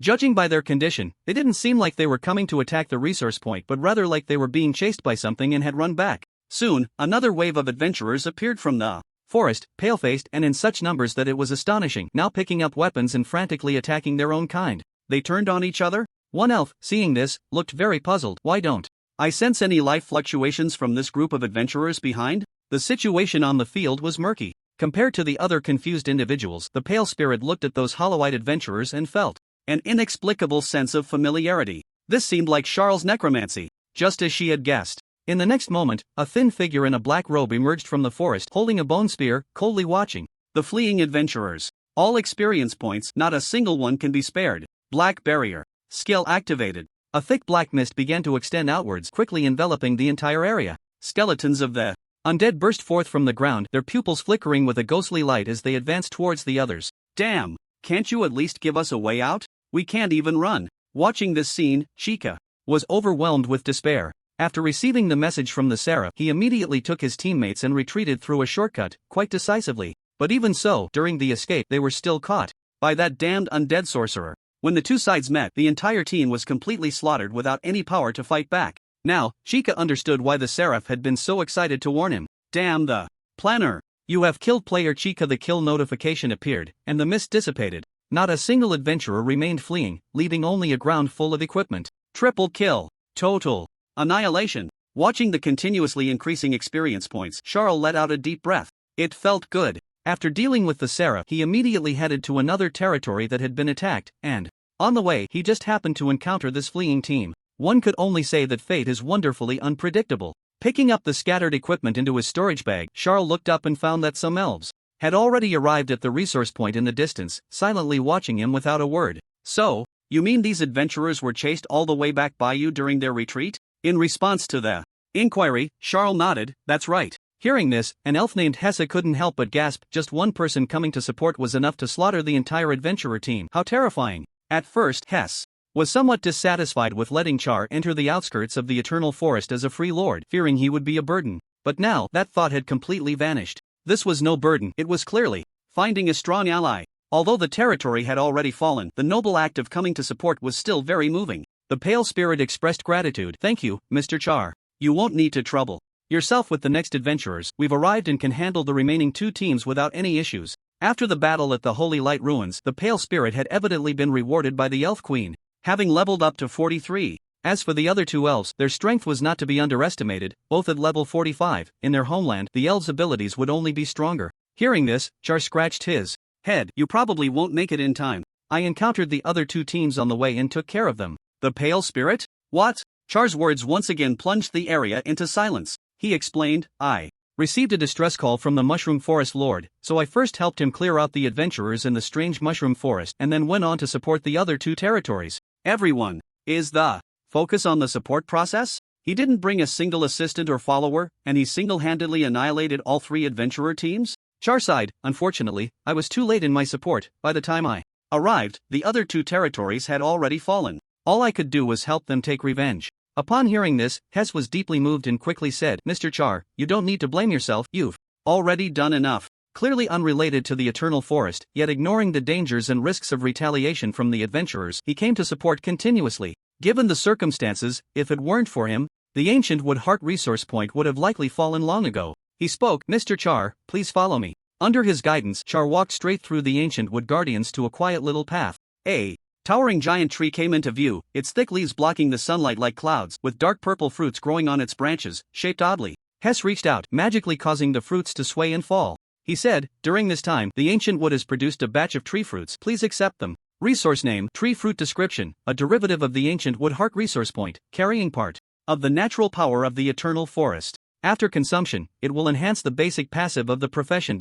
Note, confused tree on a confused fruit. Confused tree below you and me. Char did not refuse. Firstly, the tree fruit could indeed enhance him, and secondly, it would make a great reward for players. He accepted the storage bag, which contained about 30 fruits, and gazed at the towering ancient tree before him with envy. Having a resource point was wonderful. If only he had something like this in his territory, he wouldn't need to diligently search for resources every day to trick players into working for him. Thank you. After bidding farewell, Char quickly returned to the burial ground. After the passive promotion by the God of Lee, this place had become a thriving scene. Many players flocked here, and when they couldn't find Char, they sought clues about the quests from other assistants in the territory. Zivi was the first to be discovered. As a newcomer to the territory, he was immediately targeted by many he hadn't slept for 3 days and nights, constantly researching how to enhance the skills of various professions. The goblin blacksmith, due to its high cost-performance ratio, was currently hammering away, its stout forearms even stronger than those of the dwarves from the steel fortress, showing a noticeable improvement in skill. Even Edward found himself entangled with a few unconventional players, researching disgusting potions together. In the laboratory. Damn, is this really a burial ground? It looks more like Florida. The bizarre scene of coexistence between humans and demons made Charles' desire to complain surge, and he quickly expanded the concealment array to cover the entire territory. It seemed he would need to find an opportunity to handle this matter more formally. Things were different now compared to the Undead territory. Upon arriving at the underground ruins, a group of players who had completed their tasks were now eagerly watching him, waiting for their rewards. After distributing the spoils seized from the Balance Guild, Charles gazed at the increasingly empty treasury, gradually falling into contemplation. Turning useless resources into power was a good thing. However, this feeling of poverty made him very uncomfortable. If this continued, with the number of players steadily increasing, he would surely be drained dry. No way. He needed to raid a resource point. Opening the map, Charles looked at the resource point of the Blood Clan that he had been eyeing for a long time, took a deep breath, and issued a special mission. Inside the Pride Guild, Leysan was currently standing in the Adventurers Association, submitting various task items. Completed association task, Blood Clan bounty reward obtained 100 high-level magic crystals. After submitting the items, he couldn't help but spit in disgust at the extra magic crystals in his backpack. Bah! What a wild dog place, giving such a meager reward for a bounty task. In the player camp, the Adventurers Association was a very important place, assigning various tasks to players every day. For ordinary players, these rewards might be decent. But for Leysan, who had already betrayed the human camp, these rewards were hardly worth a single strand from Lord Charles. He wondered if the burial ground had unlocked anything new. Just as he was about to seek out Lord Charles again, a task pop-up suddenly appeared in his view. Special task, counterattack of the burial ground. Task description: since advancing to the central region, the Blood Clan has repeatedly harassed, going too far and becoming quite annoying. It's time to prove your loyalty to Lord Charles. Task requirements: capture the Blood Clan territory, Crimson Eye. Number of participants, 20 plus reward, tree fruit. Do you choose to accept? Yes. The moment he saw the name Charles, Leysan did not hesitate at all and immediately accepted the task. Even without any rewards, just to increase the other party's favorability. He felt it was his duty to be the first to strike at the Blood Clan. This is loyalty. Furthermore, the rewards this time were quite rich. As a closed beta player, Leysan naturally knew the efficacy of the tree fruit. It was a great item for boosting stats, having been occupied by major guilds early on during the closed beta, and even the occasional trade was extremely expensive. Compared to the previous association, the difference could be described as heaven and earth. Indeed, betraying was the right choice, directly avoiding decades of detours. After accepting the task, Leysan rushed to the burial ground at the first opportunity. Due to the generous task rewards, by the time he arrived, a considerable number of players had already gathered at the altar, their figures overlapping like some sort of cult scene. Dressed in a black robe, Charles stood at the center of the altar, facing the crowd, and instructed, "This task is very difficult. The overall level of monsters within the Crimson Eye far exceeds that of the gathering place, and there are 4 barons guarding it. You are outnumbered and need to be cautious. This was not advice given to win hearts, as the territory of the Blood Pool resource point, the Blood Clan had stationed quite a number of personnel here, making the difficulty extremely high. Although the players in the territory had developed quite well, facing a dungeon of this level with only a little over 20 people was definitely insufficient. Lord Zyre, please rest assured. The evil little mage spoke first. I have made many friends among adventurers and can call them to attack the Crimson Eye without any reward. Upon hearing this, Zyre cast an appreciative glance at him and nodded slightly. Not bad. There are still sensible ones. The number of tree fruits is limited, and it certainly can't be like before where every participating player gets a share. It can only be treated as a grand reward, using the players to gather some free labor. What a birth! Seeing this scene, Leysan felt a bit hot. This guy's eagerness was a bit too fast, always managing to get ahead of him. If this continues, his title of the first dog of the undead mage would surely be snatched away. He quickly squeezed through the crowd and said, "Me too." Zyre also gave him a look of approval. After spending some time together, he had already noticed the subtle competition between the two. This is a good thing. As the ultimate beneficiary, Zyre couldn't be happier to see these two getting into it. He just needed to fan the flames. Additionally, Zyre faced the crowd and slowly took out a dark green bottle. "This is a highly toxic potion newly researched by my assistant Edward. It may help you in this battle." Blood Clan territory, Crimson Eye. The cold wind blew, stirring the thin mist, and the blood-red land was desolate, with only a few bats fluttering about. Pushing the view inward, a huge deep pit appeared in sight, emanating a strange red light, resembling a giant eyeball. This was one of the entrances to the dungeon. Unlike the Crimson Gathering Place, the overall structure of the Crimson Eye was located deep underground, in a harsh environment. At this moment, Leysan had already arrived with a team, holding a map. Fengshui Liuxuang stood beside him, looking at the bottomless pit with a frown. This dungeon won't be easy. Unlike the Crimson Gathering Place, there were 4 Blood Clan barons here, all above level 45, and even their subordinates were at level 40, which was equivalent to some bosses in affiliated territories. It won't be easy, but we have to do it. Leysan suddenly took out 2 pieces of parchment from his pocket, engraved with the mark of holy light. He had invested heavily this time, specifically obtaining 2 holy light blessings to deal with this group of vampires. There was no choice. After all, there was another formidable enemy in this side quest. Realizing his teammates' determination, Fengshui Liuxuang said no more and introduced, "Due to the terrain, the defense mechanisms of this dungeon are far more sophisticated than those of the Crimson Gathering Place, connected by numerous blood nests. These blood nests will continuously provide energy recovery for the Blood Clan creatures inside. There are a total of 4, and to completely break through the dungeon, we must first destroy these blood nests." After some discussion, the plan was roughly determined. The group no longer hesitated and jumped into the deep pit one by one. A strong smell of blood assaulted their senses. The surroundings were pitch black, and the piercing screams of bats echoed in their ears. Whoosh! The torch was lit. The flickering flames illuminated the outlines of the surroundings, revealing a straight passage ahead. Many bat-like humans hung upside down above, and upon sensing unusual movements, they suddenly opened their crimson eyes wide. Crack! In the next moment, Leysan drew his sword, and the sharp blade instantly sliced through a body, cutting it in half. Of the high damage made Fengshui Liuxuang envious. Golden weapons are just the best. It's all because I took the wrong path back then, betraying too late. Otherwise, would I still be running around desperately for equipment materials? By the way, there are many traps here, so we need to be careful. Upon hearing this, Leysan almost burst out laughing. Traps? How could the traps here be any threat? As one of the first victims in the undead territory, after going through Lord Charles' training, even though he wasn't a rogue, he was quite sharp in this regard. In the next moment, Leysan's gaze sharpened, and with a simple sweep of the faint firelight, he waved his sword energy, directly disarming 3 or 4 traps. Ground spikes, hidden arrows. Compared to Lord Charles, these are just too rudimentary. After easily passing through this passage, the space ahead gradually widened. Fine blood vessel networks clung to the cave, looking quite unsettling. Blood slaves, thin as skeletons, crawled on the ground, their eerie eyes staring at the incoming adventurers. This was a being 1 level lower than blood servants, yet still possessed some Blood Clan power. Don't use blessings yet, save them for the boss. Let's directly drain these blood servants to death.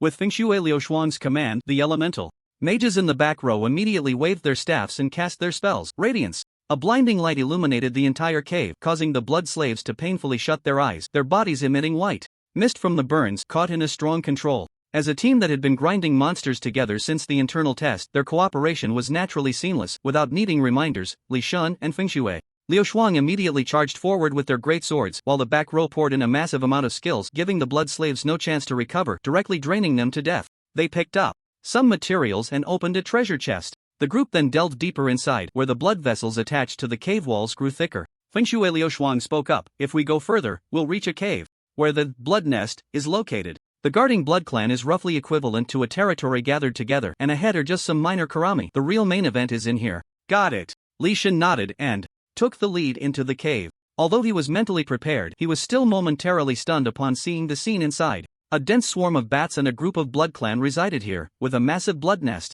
clinging to the wall, pulsating powerfully, and right beneath the blood nest stood a blood clan baron staring at them. Blood nest baron, Crimson Hunter Sellower's crimson eyes fixed on the group, licking his lips. As a pure-blooded baron, he should have had a very comfortable life, living in an ancient mansion and enjoying fresh blood delivered by servants every day. However, due to resource point issues, the blood clan had specifically assigned him to guard the blood pool here, not knowing how long he had been stuck in this place, feeling quite miserable. But now, finally, there was some fun to be had. Go, enjoy your fresh blood feast. Sellower waved his hand, and the restless blood slaves let out sharp cries, rushing forward. Leysan did not panic. After a brief moment of daze, he took out the prepared parchment. Holy light blessing. Pure holy light instantly enveloped everyone. As the best-selling blessing from the Adventurers Association, this thing's enhancement was a natural counter to the Blood Clan, not only suppressing their recovery ability but also greatly boosting their attacks. Skill, Arrow Rain. Skill, Holy Light Burn. Skill, Explosive Echo. In the face of the collective attack from the small monsters, the nobility of area damage skills was thus revealed. Under the blessing of the holy light, the arrow rain from above resembled sacred arrows shot by angels, and after piercing through the blood slaves' bodies, the remaining holy light continued to dissolve their filthy forms. By the Baron sighed, several blood servants frowned and immediately rushed over. Leysan, it's time for us to take action. Cover the backline. Got it. These blood servants were all level 40, and if they were allowed to charge into the team, this boss battle would be pointless. Berserk state, activate. As their skin gradually became scalding hot, all their stats surged dramatically. Leysan swung his greatsword and executed a spinning slash, the blade cutting through the air and plunging into the opponent's abdomen. But the chest cavity was torn open, revealing already rotting entrails. Holy light blazed like flames, igniting fiercely upon contact with the insides. The blood energy swirling in the blood nest attempted to repair the blood servants' bodies, but it only managed to hold its ground against the holy light. Kid, the power of money. The number of times the holy light could be blessed was limited, usually saved by large guilds for major dungeons, and for these two blessings, Leysan didn't hesitate to tap into his own little treasury. However, as long as he could gain Lord Xiara's approval, it would all be worth it. Fury slash. Leysan gripped the sword hilt with both hands, the fiery orange rage and holy light clinging to the blade, and he struck down at the blood servant, cleaving it in two. After doing all this, he immediately turned to help Fengshuelio Shuang. No wonder they could reach the central area. They really have some skill. Sealer watched the two sides slaughter each other, as if enjoying a performance, thoroughly entertained, even if it was his own subordinates dying. He slowly stood up from his chair, his body suddenly exploding into a mass of formless blood mist, splitting open a gaping maw, sharp fangs sinking directly into Leysan's neck. His health rapidly decreased at a visible rate. Leysan gritted his teeth, trading injury for injury, and thrust his sword directly into Sealer's abdomen. A searing pain shot through him. Sealer stepped back, murmuring, "Holy light, it seems you all have prepared quite well. It's a pity, it's of no use." In the next moment, the blood nest convulsed violently, a large amount of blood energy surged into its body, enduring the burning of the holy light to restore its flesh. Unlike those minor monsters, the blood accumulated in the entire blood nest could be used by the Baron, and under such a massive base, the feeble holy light was insignificant. Damn it! Leysan asked, "Is it possible to destroy the blood nest directly?" Fengshuelio Shuang shook her head. "It's difficult. If we had the big brother, it might be possible, but there are still many blood slaves and bat swarms left to clear out. Getting close isn't simple."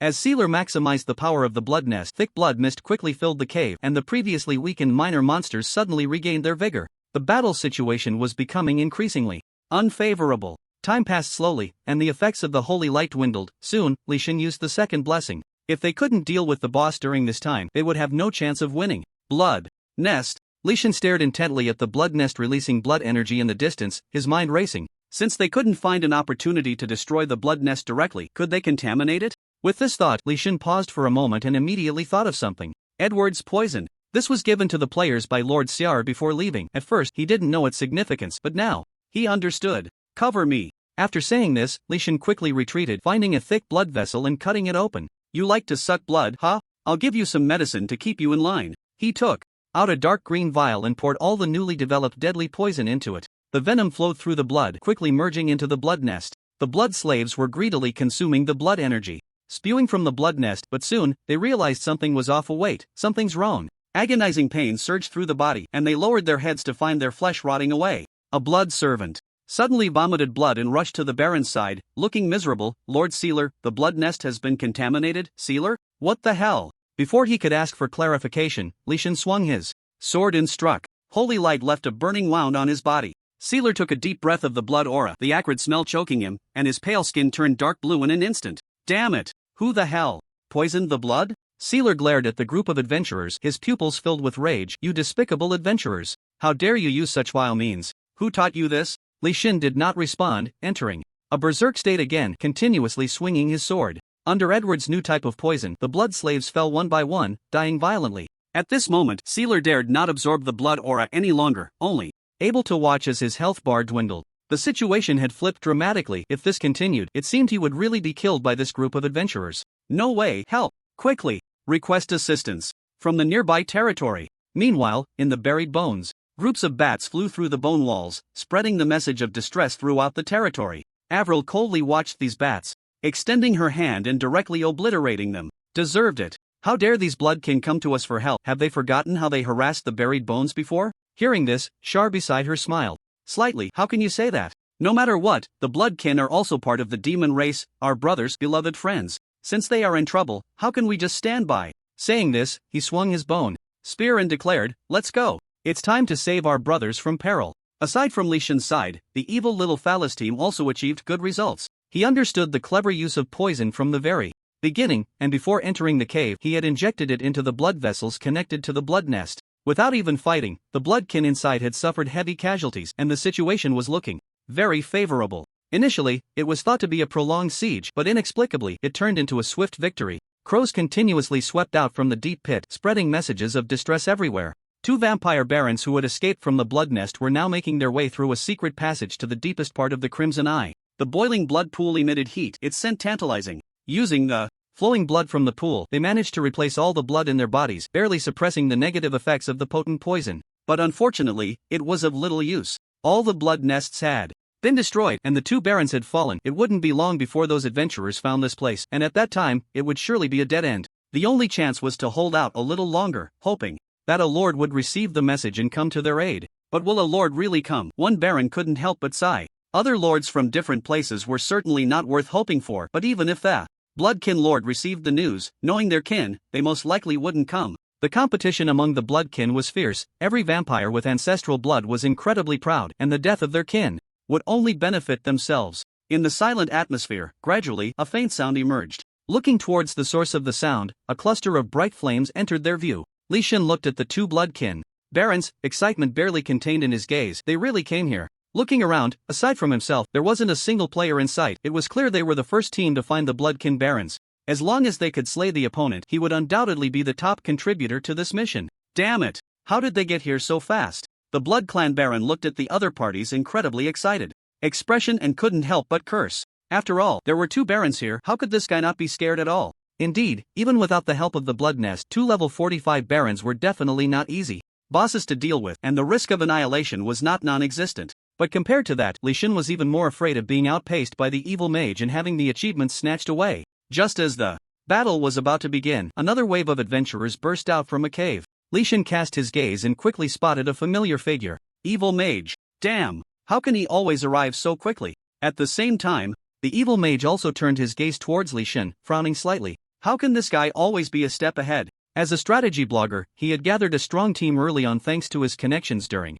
the beta testing phase, clearing the blood nest at a rapid pace, but he didn't expect to fall behind the other party just like last time. What a formidable opponent! After sharing a mutual sentiment in their hearts, both sides shifted their focus back to the Blood Clan Baron. Two teams, two barons, just one for each. To prevent another small team from coming in and stealing the kills, the two no longer hesitated and immediately began the final boss battle. If facing two Blood Clan barons posed a risk of annihilation, then with the number reduced to 1, the odds of victory undoubtedly increased significantly. After consuming another stamina potion, Leysan activated his berserk state once more, charging at the baron like a mad dog, swinging his great sword in attack. The sword wind howled. Skills released by distant professionals in the back.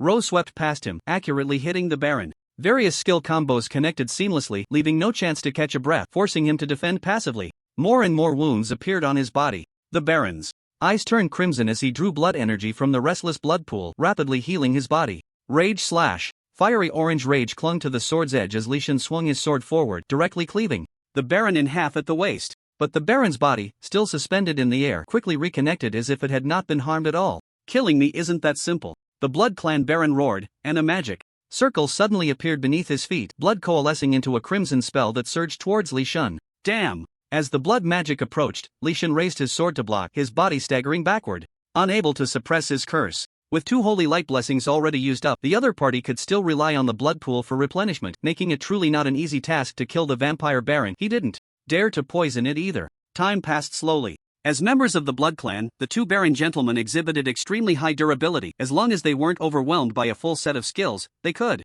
recover their state. Just as the situation became somewhat stalemated, footsteps echoed again from a cave leading to the blood pool. Another team of players? Hearing the commotion, Leysan couldn't help but sigh. Well, it's good that another team has arrived. Let's quickly deal some damage and eliminate these 2 damned Barons. As for the kills, let's see who can snatch them. A thin figure in a black robe slowly walked out. Just as Leysan was about to call for help, an extremely long health bar appeared in his line of sight. Gravekeeper Lord Undead made Shar. The moment the title appeared, not only Leysan but all the players present were momentarily stunned. How did Lord Shar get here? Compared to some players who were at a loss, the 2 Blood Clan Barons felt their previously hopeless hearts reignite upon seeing Shar. He came. A lord really received the notification from the crows and rushed over to assist. I never expected that the one coming to support us would be Charles. They were all too familiar with this name. The relationship with the Blood Clan was quite unfriendly, to the point where a certain count had once issued an order that if the opportunity arose, Charles could be killed. Unexpectedly, at such a critical moment, the other party was able to put aside past grievances and rushed over for support the moment they received the news. What an admirable spirit! As Charles slowly approached, a Baron immediately broke into a smile. Mr. Charles, I never thought you would come. These adventurers are very cunning and skilled in the use of poison. You must be very careful. Upon hearing this, Charles shook his head. There's no rush on that. He waved his staff, and wisps of mist instantly enveloped the entire area. Then, he extended his hand. Let's discuss the matter of fees. Baron, not a chance, buddy. There's no such thing as a free lunch in this world, and the Baron knew that if the other party came, it was certainly for some benefit, but this is a bit too straightforward, asking for money right off the bat. The Baron forced a smile. Mr. Charles, what are your demands? There was no choice. Complaining aside, apart from Charles, no other lords had come to provide support. He had to grasp this last lifeline. Hearing this, Charles was not polite and took out a piece of parchment. On the spot, it's already written, please take a look. Baron. Taking the parchment, the Baron quickly glanced over it, murmuring, 80 flawless magic crystals, 5 pieces of golden quality materials,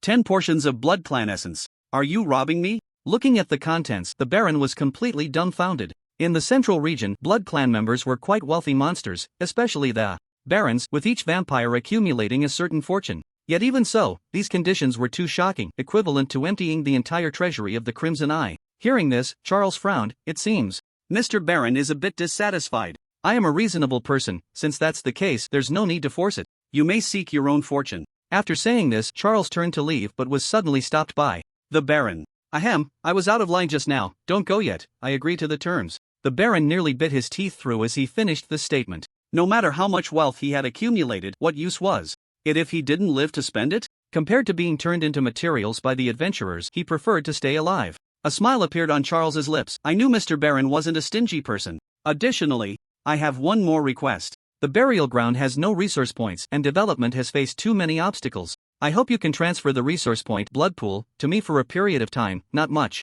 Just 30 years. Baron, are you out of your mind? As for the money and such, if given, then so be it. After all, as long as he was alive, he could earn it back sooner or later. But resource points were different. This was the most important thing in the territory of the Crimson Eye, and becoming rich basically relied on this blood pool. Over the years, the Blood Clan had only ever asked other territories for resource points. They had never transferred resource points to others. A hint of killing intent spread in Charles's eyes. It's just business. Mr. Baron, why be so angry? The burial ground has been harassed by the Blood Clan multiple times. This is just a small compensation. Compared to life, I believe you should be able to distinguish which is more important. The Blood Clan Baron fell silent for a moment. You first bring the contract for me to take a look. Charles immediately drafted a contract. Support contract. The Lord of the Crimson Land must pay the following resources to Charles. Flawless Magic Crystal 80, Blood Clan Essence 10. In addition, the resource point, Blood Pool, must be transferred to Burial Ground for a period of 30 years. In return, the undead Archmage Charles will help the Crimson Land expel all adventurers. Note, if the Lord is unable to provide the resources for any reason, the creditor Charles can demand them from the Blood Clan based on this contract. After reading the above content, the two barons exchanged glances, nodded, and decisively stamped the Blood Clan seal on the contract. The Lord from the border territory is still a bit too inexperienced. After their earlier observation, they had already discovered that this contract had loopholes. It only guaranteed the perfection of the resource point but completely failed to ensure their own safety. Once the adventurers were expelled, they could easily regroup and return to the burial ground to reclaim everything they had lost while also completing the task assigned by the Count. So greedy, let you earn your life but not have a life to spend. The contract was signed. The two Blood Clan barons eagerly said, "Shall we get started, Mr. Charles?" "Of course, you can always trust my character." Satisfied, Charles put away the contract and immediately cancelled the skill release of the Black Barrier. Looking at the confused players in the mist, he calmly said, "You did well on this mission. Now leave the Crimson Eye territory but do not return, stay on guard nearby, and do not let any bats or similar creatures escape. Leave the rest to me." Hearing this, the players were stunned, some not understanding Charles's intentions. But soon, Leysan stepped forward, speaking with full vigor, "All right, I will follow Lord Charles's orders. Loyal, faithful." After saying this, he left with his teammates without looking back. To be honest, Leysan also didn't know what kind of play Lord Charles was putting on, but that didn't matter. As the first loyal dog under the undead archmage, his task was singular. That was to act according to Lord Charles's will. The evil little mage, seeing this, cursed under his breath and then stepped forward. "Understood. Don't worry, Lord Charles, with us here, not even a mosquito will escape alive." Saying this, he also quickly left with his group. In just a few words, the originally aggressive adventurers left the Crimson Land like obedient house dogs. The absurd scene made the two Blood Clan barons' eyelids twitch. It was clear that this undead archmage, who had risen from the border, was in collusion with the adventurers. In fact, the two attacks the Blood Clan had faced were instigated by the other party, all for the resource point blood pool. Now that the adventurers had been expelled and were stationed around, they were not even given a chance to send word. It could be said that from the very beginning, this guy had no intention of letting them live. After realizing this, the two Blood Clan barons felt somewhat broken.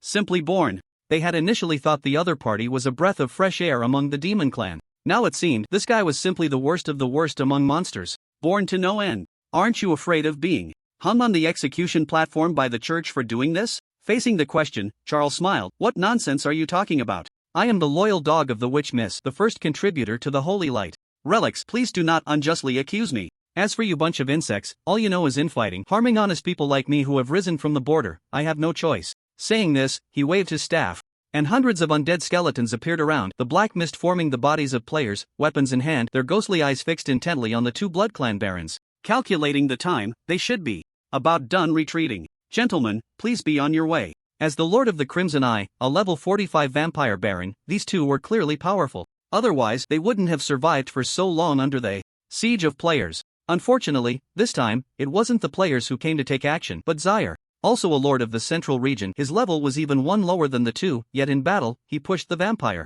baron back relentlessly. The pressure was suffocating. "Damn it! Can someone explain why the necromancer is so strong?" As time passed, the emotions of the two vampire barons quickly shifted from anger to despair, relying solely on their vampire powers to cling to life. They couldn't understand. Why had the strength of a border lord increased so rapidly, with his entire body radiating golden light? It was simply illogical. He really can survive. Watching the other party repeatedly recover, Zaire frowned. Logically speaking, necromancers are not easy to deal with for vampires, lacking any restraining skills, relying instead on a war of attrition, and it was difficult to drain them to death. But Zaire was different. He had a specialization in self-detonation. After slowly cornering the two into a dead end, Zaire waved his staff and decisively unleashed the necromancer's self-detonation. Boom! A brilliant flash of fire erupted instantly. The commotion caused by hundreds of necromancer self-detonations could even be felt by the players stationed outside. Task completed, all that was left was to return to the burial ground and await Lord Zaire's reward.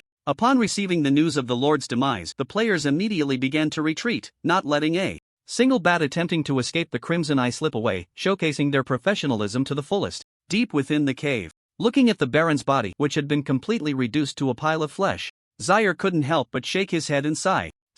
He hadn't intended to use this move. With it blown to bits like this, it was unlikely he would obtain any valuable materials. These damned vampires, even at death's door, refused to give themselves a bit of dignity, forcing him to go all out. After dealing with these last two lords, Zaire didn't rush to leave but leisurely wandered around the Crimson Eye. After a while, A sudden sound of hurried footsteps broke the silence of the cave, and 3 figures entered the Crimson Eye. Witch Church Leon, Witch Church Halia, Vampire Count Amank, 2 members of the church and 1 Vampire Count. Recently, adventurers had repeatedly invaded various territories, prompting the Witch Church to become more active. They had been investigating the traces of adventurers nearby when they suddenly heard a loud explosion from within the Crimson Eye. Leon sensed something was wrong, notified Amank, and immediately rushed over with another teammate. A thick smell of blood filled the air. Amank looked at the gruesomely mangled corpses of the blood slaves on the ground and carefully discerned the scent in the air. Aside from the vampire members, there's also the smell of human blood. It seems adventurers have invaded the territory, Amank said, continuing deeper inside, soon spotting the blood nest. At this point, it had been completely destroyed, hanging on the wall like a deflated balloon, the ground littered with vampire corpses. Even the Baron was torn apart into pieces, the brutality of the act chilling to the bone. Amank's brow furrowed. The vampires were a cold-hearted race, and he didn't care much about the deaths of his kin. What concerned him was that this group of fools had failed to defend the resource point. As a count, the small area starting from the Crimson Gathering was under his watch, and now with 2 territories breached in succession, he was bound to face some punishment. Let's go, check the blood pool. Amank no longer had the patience to inspect the other 3 blood nests one by one, following the dark cave deeper down. In the distance, a pool of boiling fresh blood appeared in sight, and the spring was still emitting steam. Wait a minute, the blood pool hasn't been destroyed? Seeing this scene, Amank was somewhat taken aback and quickly walked over. Soon, something even more astonishing happened. A thin figure in a black robe was standing at the edge of the deep pit holding a massive stone tablet. Xyle? Leon recognized the person first, his expression full of confusion. What are you doing here? Upon hearing this, Xyle slowly turned around, his face solemn as he said, to establish a tune for the 2 heroes ruthlessly killed by the adventurers. Leon, what nonsense are you talking about? He came to his senses and coldly asked, why are you here? Xyle looked at him and countered, what do you think, Your Excellency? Do you think I would consider you one of those shameless people colluding with adventurers? Leon did not deny it. I indeed have such thoughts. Last time, the adventurers specifically bypassed the burial ground to attack the Crimson Gathering, and now, with the adventurers invading again, you are not staying at the burial ground but appear here. It's hard not to be suspicious. Hearing this, Xyle shook his head. I thought my life was flawless, but I didn't expect to be viewed this way. Sigh. He sighed and recounted the events. Half an hour ago, I was resting at the burial ground when a bat flew in, saying that the Crimson Eye was under attack by adventurers and needed support. A few days ago, the Crimson Gathering was also invaded, and I didn't notice it at the time, which led to Lord Ruse's death. I didn't want the tragedy to happen again, so I rushed over to provide support, successfully meeting the 2 lords and repelling the adventurers, but unfortunately, by then they were already gravely injured and beyond saving. Leon. He narrowed his eyes, not moved by this story. Is that what you say it is? Mr. Xyle, I have reason to suspect you are colluding with the adventurers. Please come with me for an investigation. Leon did not want to miss this opportunity.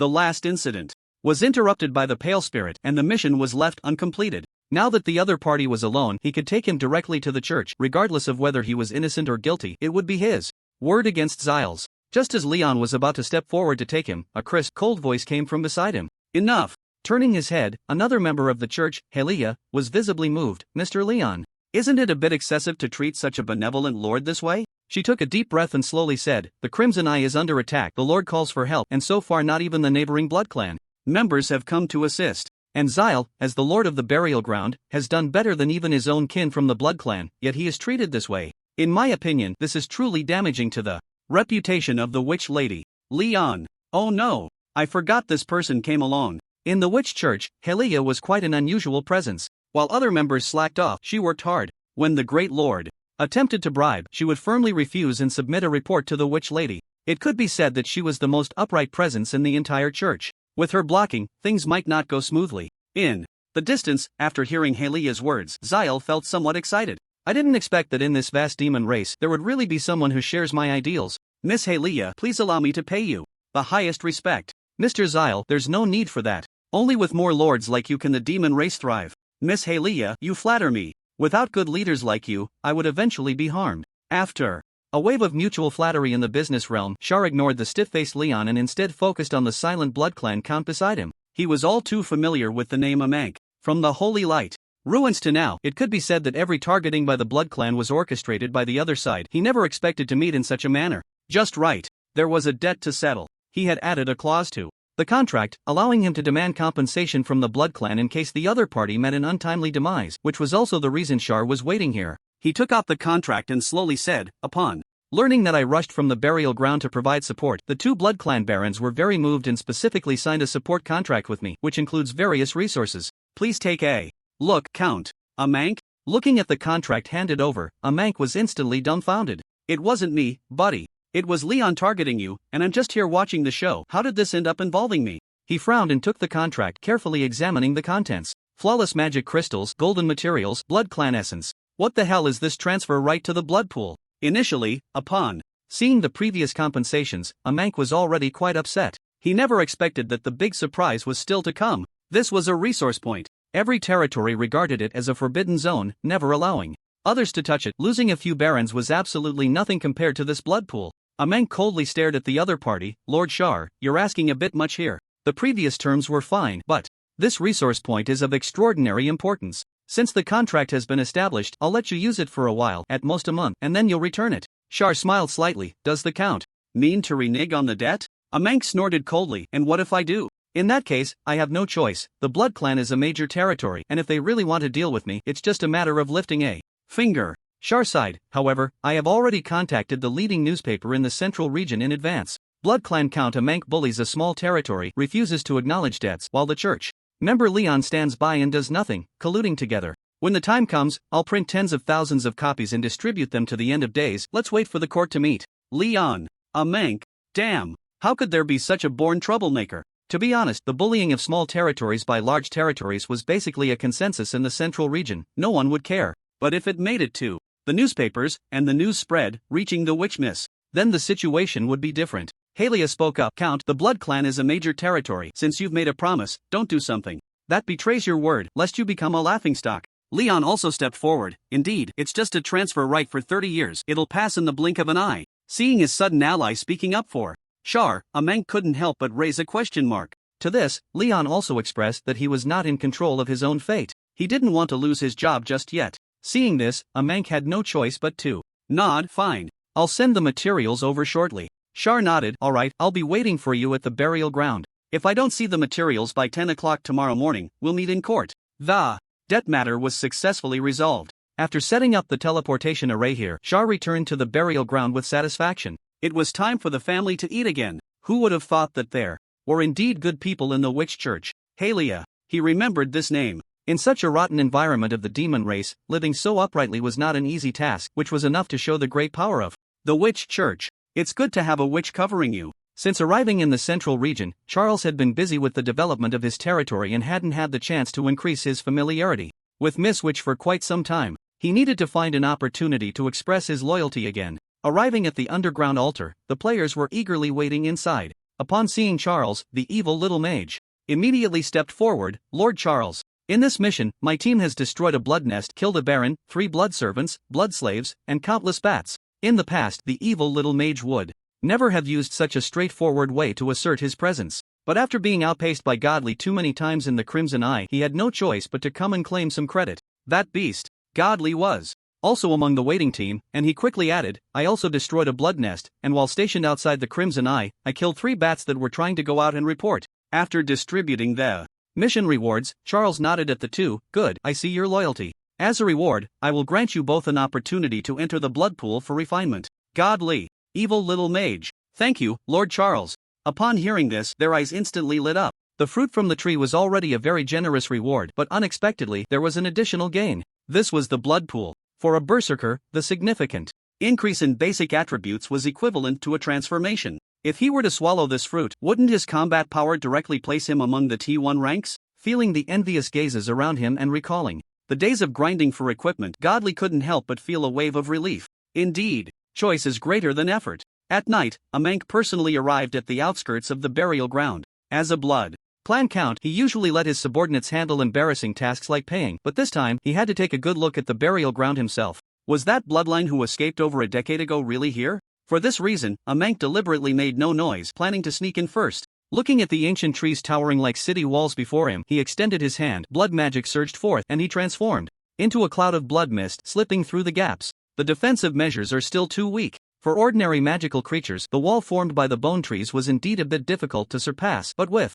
a little skill, one could easily slip through the gaps. He couldn't understand why that group of adventurers was so intent on hunting down the Blood Clan. Just as a Mank was about to release bats for a thorough Investigation, a pale hand suddenly shot up from the ground, gripping his ankle tightly. In the next moment, the once solid ground began to writhe, layers of earth flipping outward, revealing a dense mass of undead. Soldiers standing inside, their pupils glowing with a ghostly light as they stared at the intruder. A mank? What the hell is this? Before he could react, the ghostly light in the undead's pupils flickered, ignited, and then exploded violently. Boom! A tremendous sound erupted near the bone trees of the burial ground, waking Charles from his rest. Which blind fool is causing trouble in the burial ground? He frowned, and quickly made his way to the scene. As the dust began to settle, a bloodied and mangled body came into view, half of it blown off, yet it was bizarrely and rapidly repairing itself. Blood Clan Count a mank. Charles, no, Count, you should have given a heads up before coming over. Look at the mess you've made. From the first day he arrived at the burial ground, Charles was well aware of the problematic areas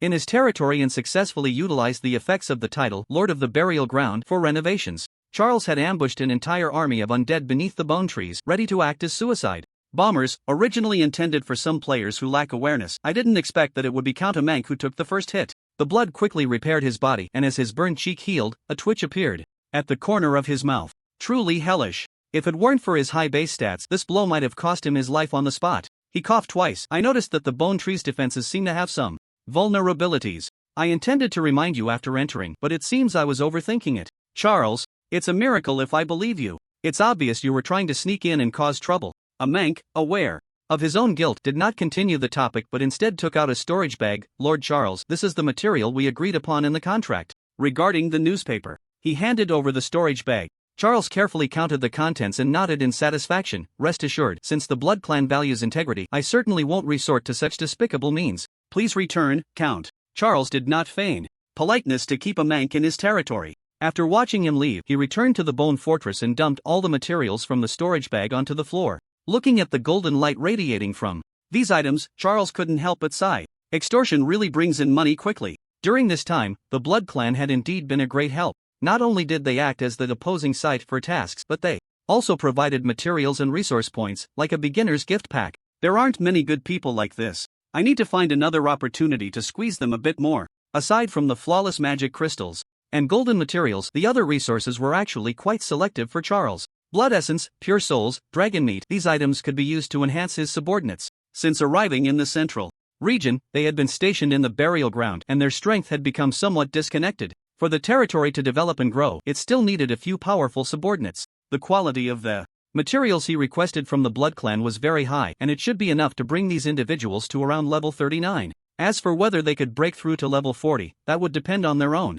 efforts. After distributing the materials, Charles took the remaining 10 bottles of blood essence and quickly found the little ghost lying in the coffin. Smack! He suddenly threw open the coffin lid. The girl lay quietly inside, only a faint breath escaping her lips, looking as delicate as a porcelain doll. Seeing her still asleep, Charles couldn't help but twitch at the corner of his mouth. She really sleeps well. Hey, wake up, it's time to eat. Upon hearing the word eat, the little ghost reflexively opened her eyes wide, her slightly eerie dark red pupils staring at Charles. Where's the food? Charles, every day it's either eating or sleeping, and even the blood is personally delivered. Who's the lord here? He silently arranged the 10 bottles of blood essence in front of her, recently obtained from the Blood Clan. The quality is very pure. Little ghost. She uncapped a bottle, and a rich smell of blood wafted out, making one's fingers itch with desire. Gulp, gulp. The little ghost didn't pause for a moment, devouring all 10 bottles of blood essence as if she hadn't eaten in half a month. Last time, she had only absorbed 1 bottle of blood essence and had already leveled up by 4 levels, so what would the effect be this time?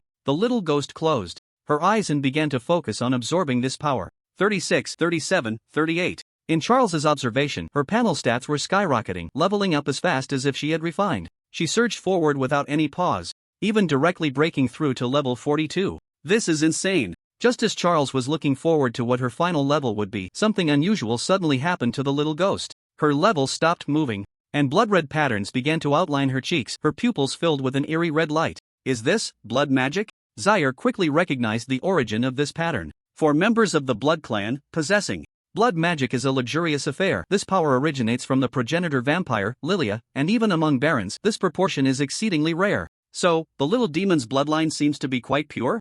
Zaire's heart sank heavily. It couldn't really be as he had previously fabricated. Bad. The prophet is actually me? Now, a piece of good news and a piece of bad news lay before Zaire. The good news is that the little demon lived up to expectations, successfully leveling up to 40, becoming a capable aide in the territory. The bad news is, the connection with the Blood Clan is deeper than he had imagined. What's wrong, Lord Zaire? In response to the inquiry, Zaire shook his head, not revealing his concern. It's nothing, you did well, you can continue to sleep. Saying this, he slammed the coffin lid shut. The little demon, there's no helping it. Having just broken through, the blood energy radiating from her is quite strong. She needs to cover it up a bit, or it would be troublesome if discovered. The other deputies in the territory also completed their absorption, and surprisingly, the Iron Slave also broke through to level 40. Whether it was the dragon blood and flesh he had obtained that was too nourishing, or his absorption ability was too strong, in any case, Zaire highly recognized this natural body refining talent. In the following period, the burial ground entered a very smooth developmental phase.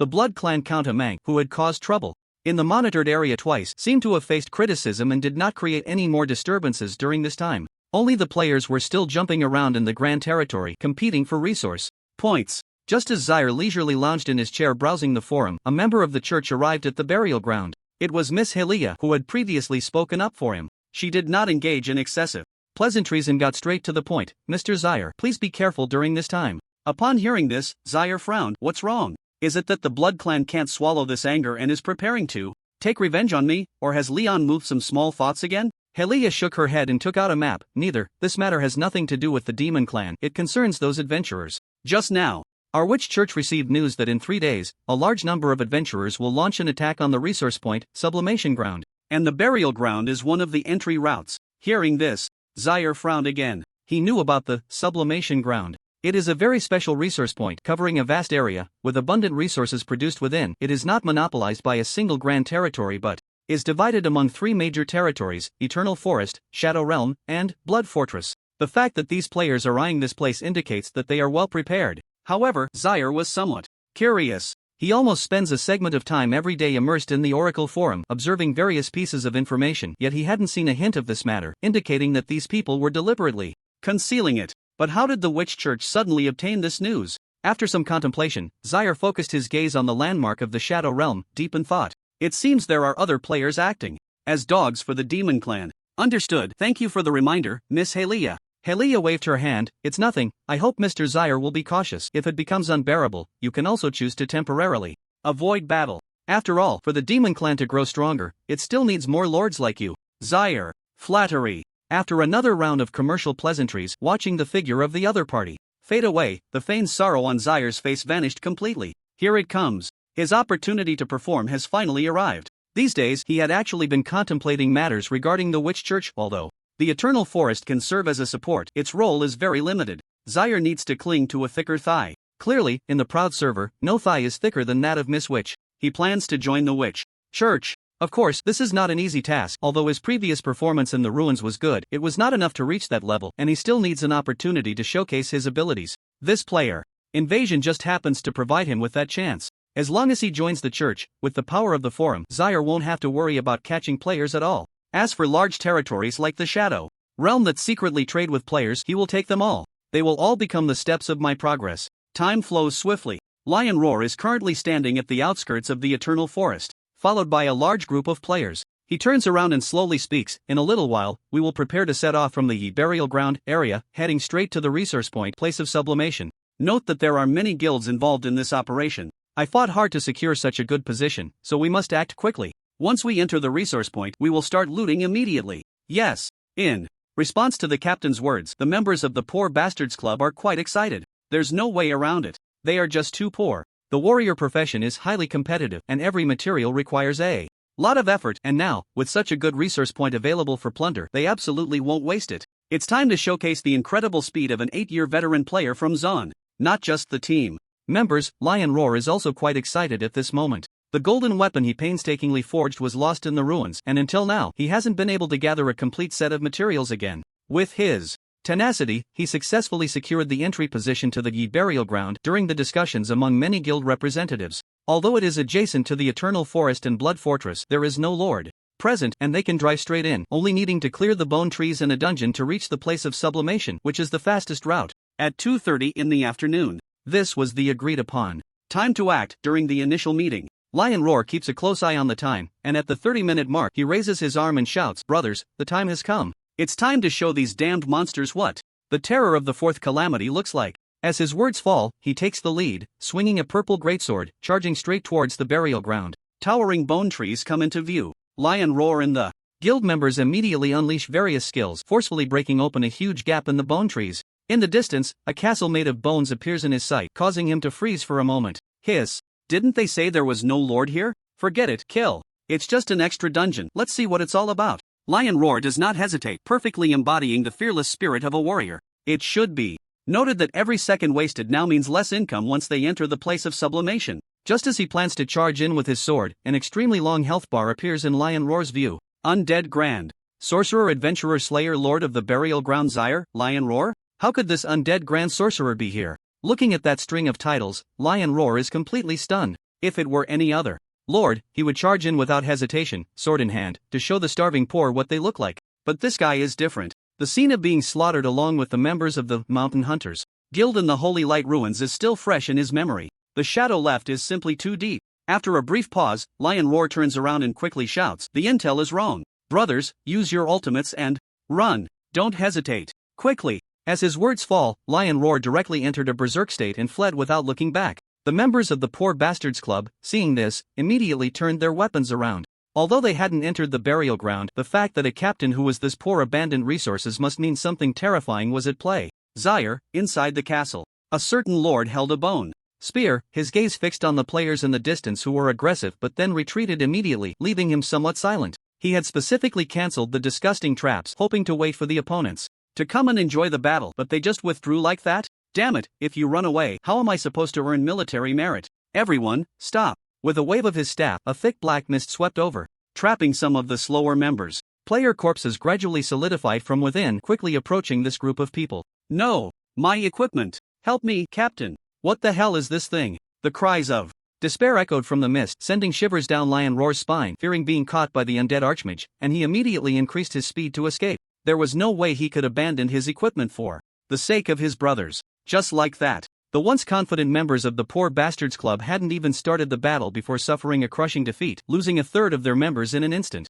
This was with his quick reminder. If they had reacted any slower, Lion Roar didn't dare to think about how many more people they would have lost. "Captain, what should we do next?" A teammate behind him spoke up, his tone filled with strong dissatisfaction. They had finally waited for this moment, a resource point they could plunder at will, and now they were running away with their tails between their legs. It was just too painful. Lion Roar felt helpless in this situation as well. That was an undead archmage, after all. They couldn't just charge back in, or they would die. What was once the best entry point had now turned into the worst. Such important news, and yet no one knew, or perhaps they did know but chose not to say anything, deliberately setting them up. Damn it, they had been played. No way. After some thought, Lion Roar came up with another idea. Since we can't go through the burial ground, let's take another entry point. Logically, the entry points had already been planned, and each guild member should act according to the plan. Doing this felt a bit shameless. But they were already this poor, so what did it matter? After sorting out his thoughts, Lion Roar immediately led the remaining teammates to another entry point, Blood Clan territory, the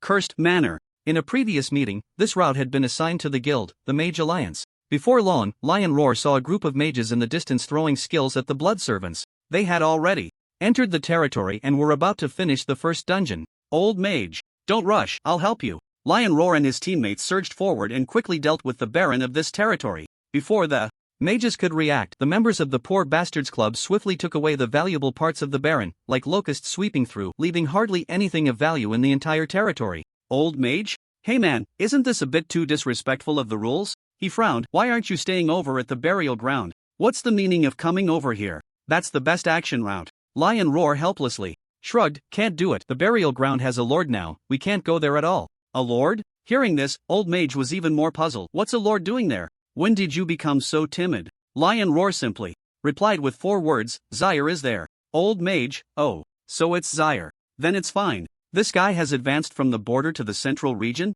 As one of the victims of the Holy Light Ruins, Old Mage had a high regard for the worth of this boss. It's already impressive that the Lion Roar can survive and run out of the burial ground. But you can't come over and mess with me. Sympathy aside, just thinking about the scene of the poor club members swarming like locusts made the old law feel a shiver down his spine. If they all entered the sublimation land together, wouldn't all the materials be snatched away? The Lion Roar shamelessly said, "Brother, it's impossible for me to go back to the burial ground, but you can rest assured, I'll go to other places to grab supplies. As for the dungeon route to the burial ground, let those guilds that want to participate deal with it. The number of guilds participating in this resource point siege was particularly high, nearly half of the Pride servers guilds wanted to get involved. Although the sublimation land was vast, it was still a case of too many wolves and too little meat compared to such a large number of players. To ensure everything went smoothly, aside from the main forces, there were actually substitute guilds in the rear. Soon, news about the burial ground was reported to the organizer of this operation, prompting them to activate the substitute entry plan.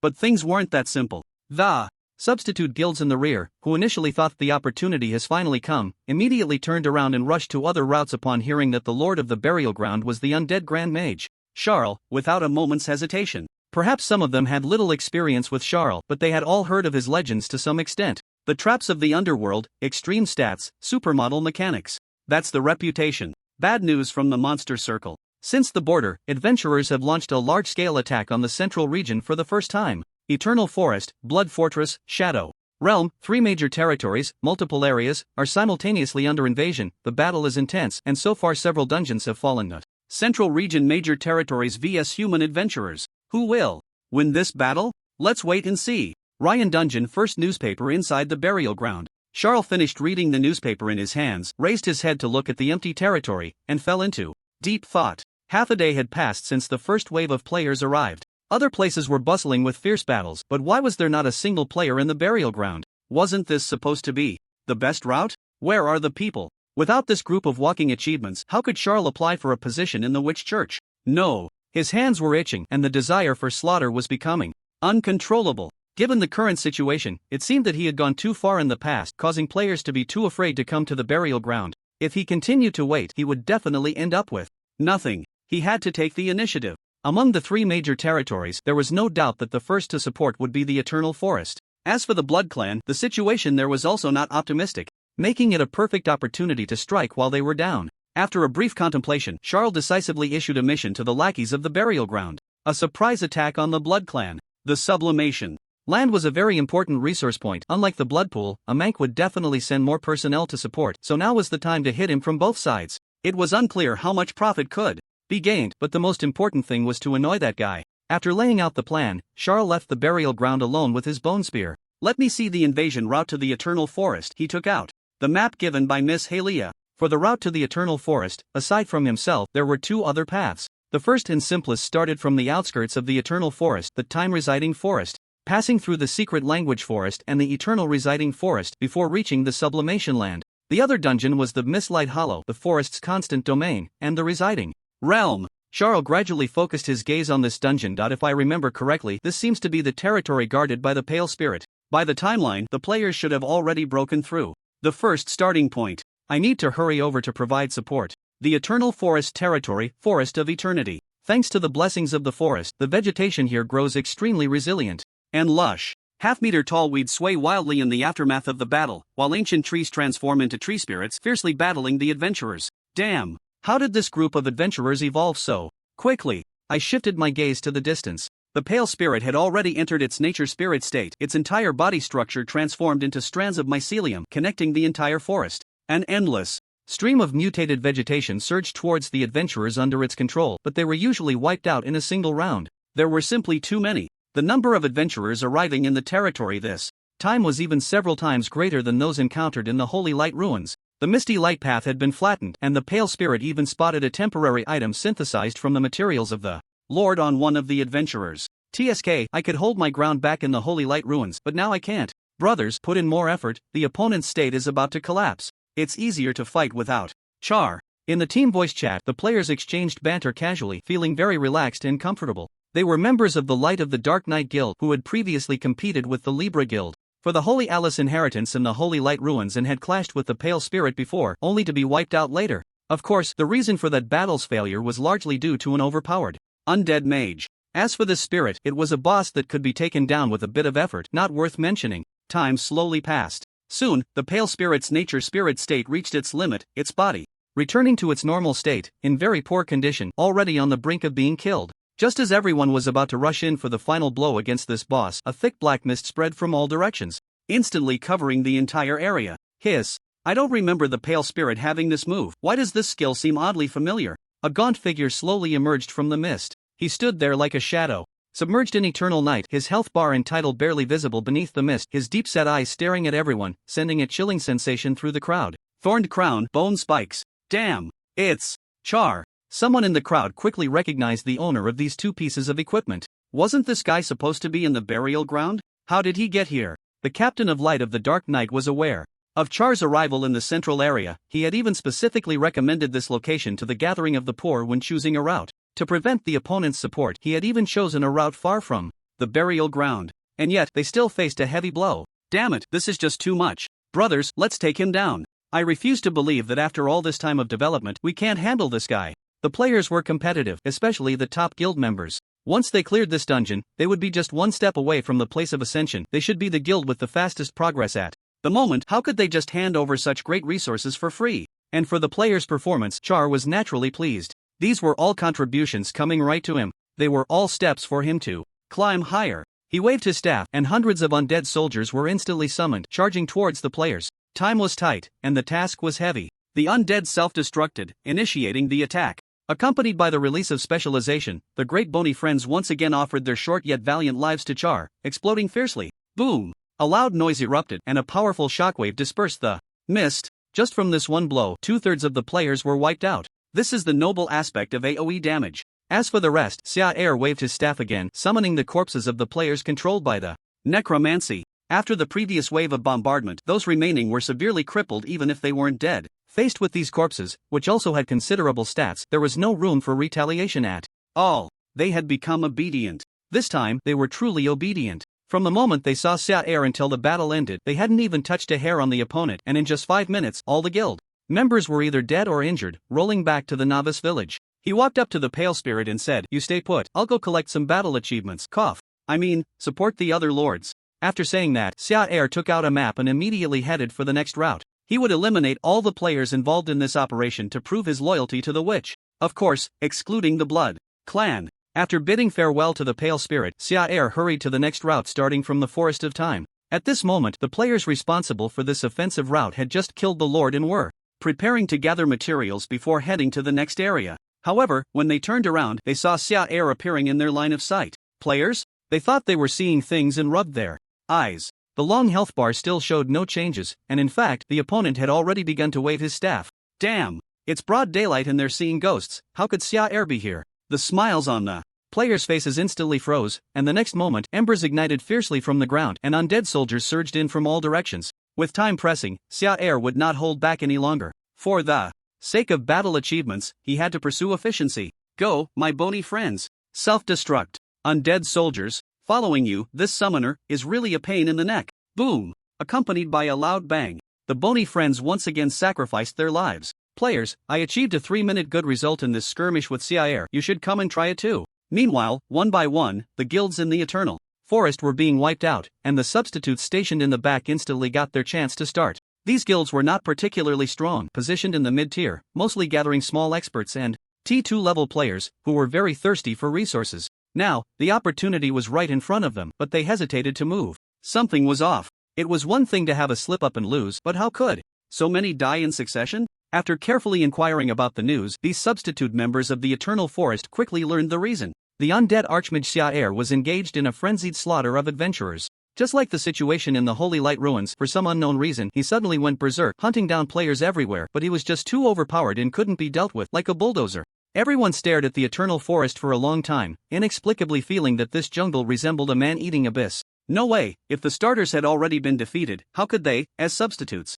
possibly go up? Wouldn't that be delivering food? After some thought, everyone quickly made a decision. Change the destination. Since you're going crazy in the Eternal Forest, then keep going crazy. At worst, we'll find another place to make a living. Shadow Realm and Blood Fortress don't have Xia there. After clearing this batch of players, Xia stood still and waited for a long time, not hearing any movement. Clearly, news about him had spread, causing no guild to dare approach the route in the Eternal Forest anymore. Back in the Forest of Eternity, the Pale Spirit had already picked up all the equipment dropped by the players and stored them in her bag. Upon seeing Xia return, she sincerely thanked him, saying, "Thank you, Mr. Xia. If it weren't for the other party, I would probably have died at the hands of this group of adventurers." "It's fine." Xia waved his hand. "I've been a bit bored in the burial ground, and since this group of adventurers is deliberately avoiding me, I guess I'll have to go find them. By the way, do you know the way to the Shadow Realm?" Upon hearing this, she fell silent for a moment. Mr. Zaire, are you planning to support other territories as well? Zaire nodded, of course.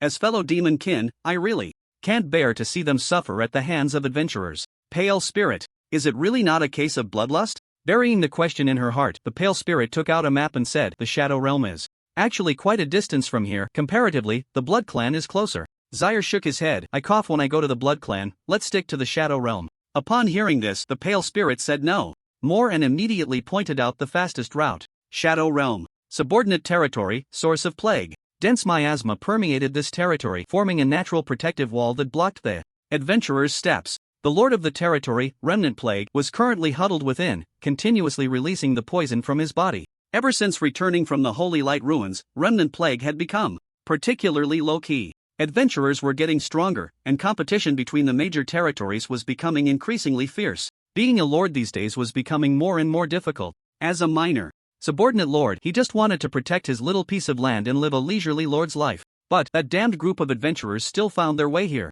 Looking into the distance, a large number of adventurers were standing outside the swamp, glaring at him with predatory eyes. The healers holding crystal balls were currently casting spells, streams of magical energy pouring from the crystal balls, forming some obscure patterns. Skill, poison immunity, buff successfully stacked. The players calmly inhaled the poison gas, inching closer step by step. Remnant Plague had no way to counter this. Although he had gained some strength and reached level 40 after the ruins, these adventurers had also become stronger, and their numbers were even greater than what he faced during the ruins. Waves upon waves, he didn't know how many had inexplicably joined in. Is it really this way towards me? Watching the approaching adventurers, Remnant Plague felt a bit regretful. He still remembered when he was at the Holy Alice Inheritance Point, a certain Undead Archmage had invited him to join the Undead territory, but he had refused. If he had agreed back then, would he not be facing such a situation now? Of course, he might have ended up being drained dry. I heard Zaire has been promoted to the central region. Seems like he's over in the Eternal Forest. It looks like there won't be another chance to meet.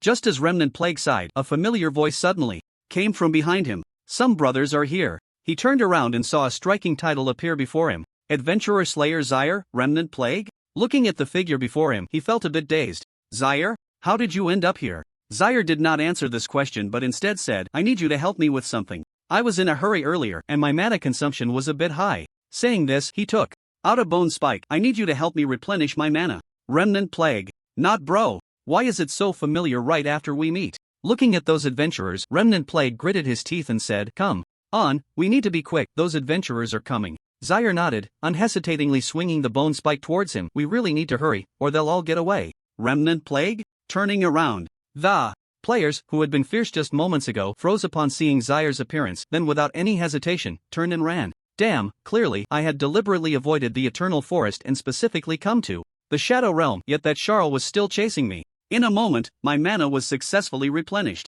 I must say, the residual plague mana pack is quite comfortable to use. Charl waved his staff, and a black barrier spread from all directions, trapping some players who had not successfully escaped. You have killed player, Meow King you have killed player, Big Black you have killed player, Claypot Rice level has been raised to level 45. The system notification sounded. After eliminating this group of players, Charles' long stagnant level began to change again. It was just right. In fact, what Charles had thought earlier could have kept another group of escaping players. The reason for letting them escape was simple. Both the Eternal Forest and the Shadow Realm had shown their presence. If these players wanted to gain anything further, they had only one choice left. The Blood Clan. I suppose it must be quite lively over there now. Things were indeed as Charles had imagined. After suffering setbacks in both the Eternal Forest and the Shadow Realm, the players were now completely enraged. They couldn't go to these two places, right? No problem. There's still the Blood Clan. He couldn't believe that this Charles could run so well, managing to oversee 3 territories at once.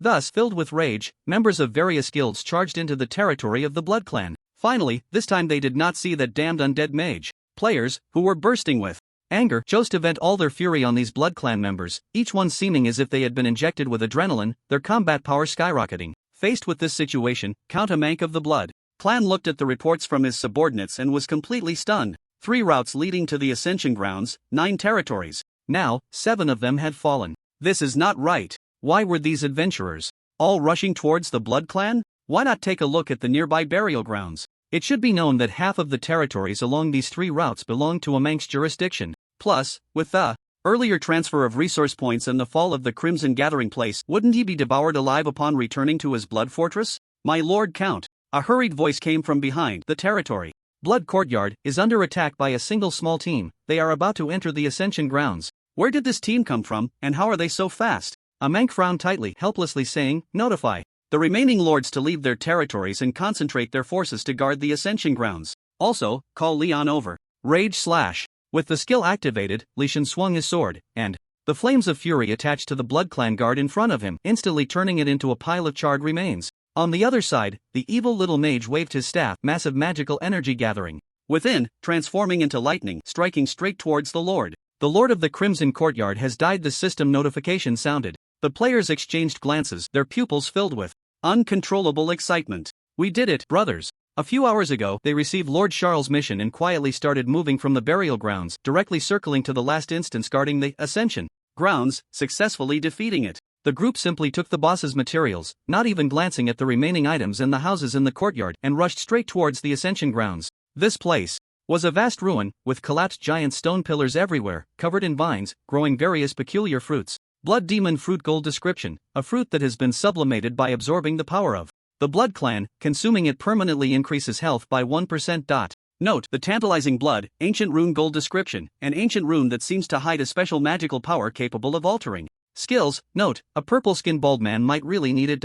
Looking around, various valuable materials appeared in sight, making one feel as if they were in paradise. Leysan immediately spoke up, brothers, hurry and grab. Take the most valuable ones and let's retreat. There are adventurers behind us, don't expose ourselves. Since they had only cleared the Blood Clan dungeon, they couldn't touch the Eternal Forest or the Shadow Realm, and could only take advantage of the Blood Clan's resources. However, this trip could still be considered quite rewarding. Thus, the group decided to leave while the going was good, and soon after, a second wave of people arrived. It was Lv.30 and the Poor Ghost Club's Lion Roar. Fortunately, we chose the Blood Clan route earlier. Lion Roar couldn't help but sigh as he looked at the strange items inside. He was already aware of the situation in the Eternal Forest and the Shadow Realm, and it was a good thing they hadn't chosen to confront them head-on, but rather shamelessly teamed up with Lv.30 to bully the Blood Clan. The only odd thing was, why did it feel like someone had gotten there first? Not a single golden material left? After a quick glance at these resources, Lion Roar felt a bit disheartened, but quickly rallied himself. Whatever.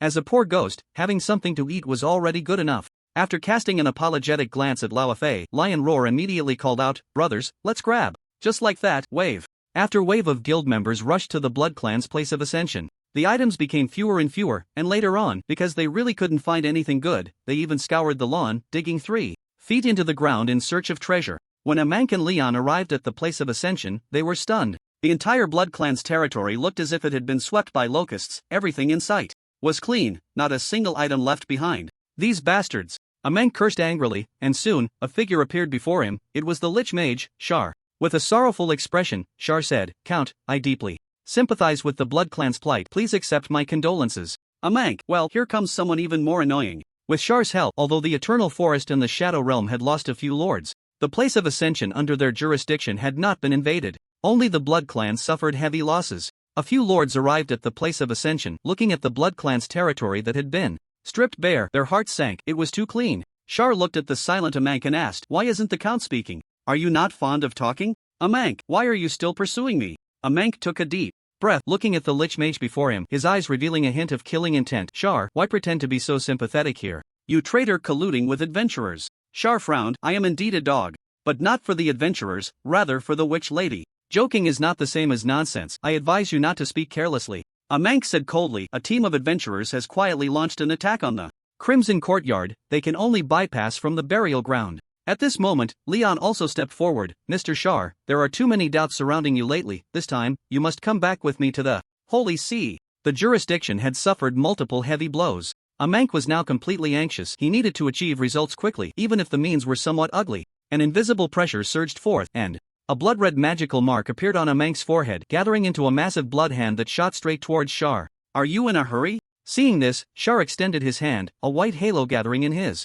palm, and ambers of fire burst forth, colliding with the blood hand formed from blood magic. A surge of overwhelming energy swept through the surroundings, as two skills clashed in a battle of mana consumption. Amank furrowed his brow, the blood-red mark on his forehead glowing even brighter, and he extinguished the flames with a wave of his hand. Level 50 still has some tricks up its sleeve. On the other side, Leon rushed over as well. Dark energy swirled around him, the power granted to the members of the church by the Lady Witch transforming above Charles' head into a massive suspended sword that plunged downwards. Skill. Thorn vines. In the instant the giant sword fell, a multitude of vines erupted from the ground, forming a shield that blocked the attack. The pale spirit looked at the two. Gentlemen, isn't this a bit excessive? I know all too well whether Charles is colluding with the adventurers. If he hadn't intervened, the sublimation grounds under the jurisdiction of the Eternal Forest would have fallen as well. Leon ignored the words. Whether there is collusion or not, your word doesn't count. You need to come with me to the church. If you try to intervene again, you will also be considered a suspect. Last time, he had held back out of respect for the Eternal Forest, but now that the mask was torn off, there was no need to hold back any longer. Black Barrier. Undead Summon. On the other side, Charles, who had not matched pure mana before, decisively called upon his skeletal friend for assistance. He looked at the bloodthirsty count, unable to suppress his amazement. Such hatred. Charles slowly said, having a dog of the church is quite useful. In that case, I will call for help too. Charles had actually anticipated this series of events. After repeated setbacks in the Blood Clan territory, they would surely be driven to desperation, and he was waiting for this opportunity to break their defenses. A raven slowly materialized from his shoulder, a gift from the priest during the time of the Holy Light Ruins. Charles spoke, Mr. Priest, please come to the sublimation grounds. Meanwhile, in the land of the end, the priest in a black robe was, as always, waiting outside the tower, ready for the Lady Witch's summons. Sigh. Life is not easy, the priest sighed. The situation in the central region has not been optimistic lately, with many resource points seized by adventurers, causing the Lady Witch to become very angry. Logically speaking, given the strength of those powerful territories in the central region, uniting to deal with these adventurers should be a piece of cake, but unfortunately, they were always caught up in internal strife. To solve this problem, he even established the Witch Church, hoping to curb such situations, but the results were minimal. Life was becoming increasingly difficult, and he wondered how long this job could last. Just as the priest was pondering, the raven beside him suddenly squawked, Priest, please come to the sublimation grounds. Ha! He paused for a moment, quickly recognizing the source of the voice. It seemed to be Charles. What happened? Speaking of which, the priest hadn't paid much attention to this young man who had risen from the border territory lately, and he didn't know how he was developing.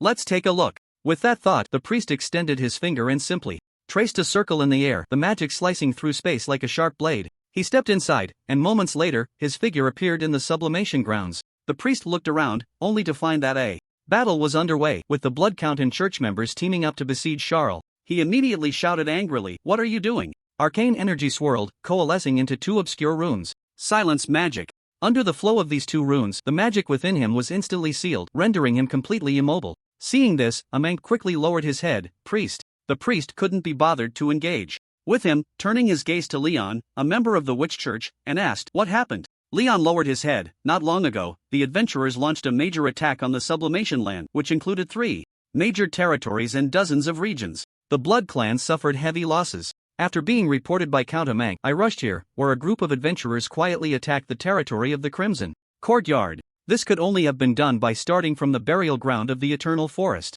And the burial ground is precisely Charles' territory. Upon hearing this, the priest furrowed his brow and looked at Charles. No way? This is a loyal member of the Demon Clan, could he really do such a thing? The priest spoke up, Charles, is what Leon said true? Charles shook his head, I'm not sure, I wasn't at the burial ground at the time. At that time, many territories in the Eternal Forest had already been invaded. I couldn't just stand by and watch my kin be killed by this group of adventurers, leaving only a few subordinates at the burial ground, which may have been a bit careless. Regarding this matter, I admit it was my negligence, and I am willing to accept punishment. However, I believe it was worth it. In this incident, I at least protected 5 routes, saving the Eternal Forest and the Shadow Realm from the adventurers' clutches. After this explanation, the priest understood the origins of the situation. Listening to Charles' words, his brow gradually relaxed. 5 routes, does that mean you single-handedly protected 2 major territories? The priest looked at the other lords of the sublimation land. The Lord of the Shadow Realm lowered his head and quickly said, Yes, this time we owe it to Mr. Charles' support.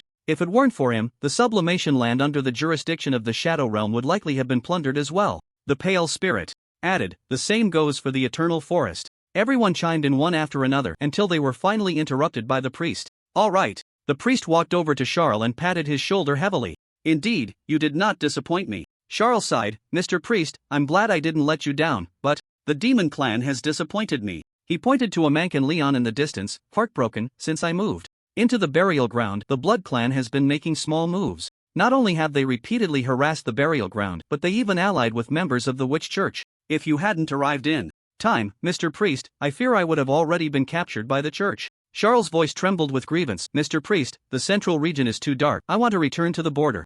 Mank. Leon. Don't say anything, bro, I'm sweating, really, don't say anything. The situation had flipped dramatically, and the two felt as if 10,000 alpacas were galloping through their minds. This is too much of a performance. Listening to Charles' heartfelt words, the priest turned his head to look at the two, who were already sweating profusely, his eyes beginning to fill with uncontrollable anger. You two pests. In the priest's view, the reason the demon clan had fallen to the point of being counterattacked by adventurers was precisely because these major territories were constantly fighting among themselves. What a sincere young man. To support other lords, he even disregarded the safety of his own territory and successfully repelled the adventurers. He had already put in so much effort, yet still faced targeting. The future of the demon clan has already been strangled by you. Rest assured, I will give you an answer. The priest slowly walked to the two, you two, one is account of a major territory, excluding the new blood of the demon clan, and the other, forgetting the mission of the church, colluding with each other. This is truly too much. As the words fell, two obscure runes emerged, floating above their heads.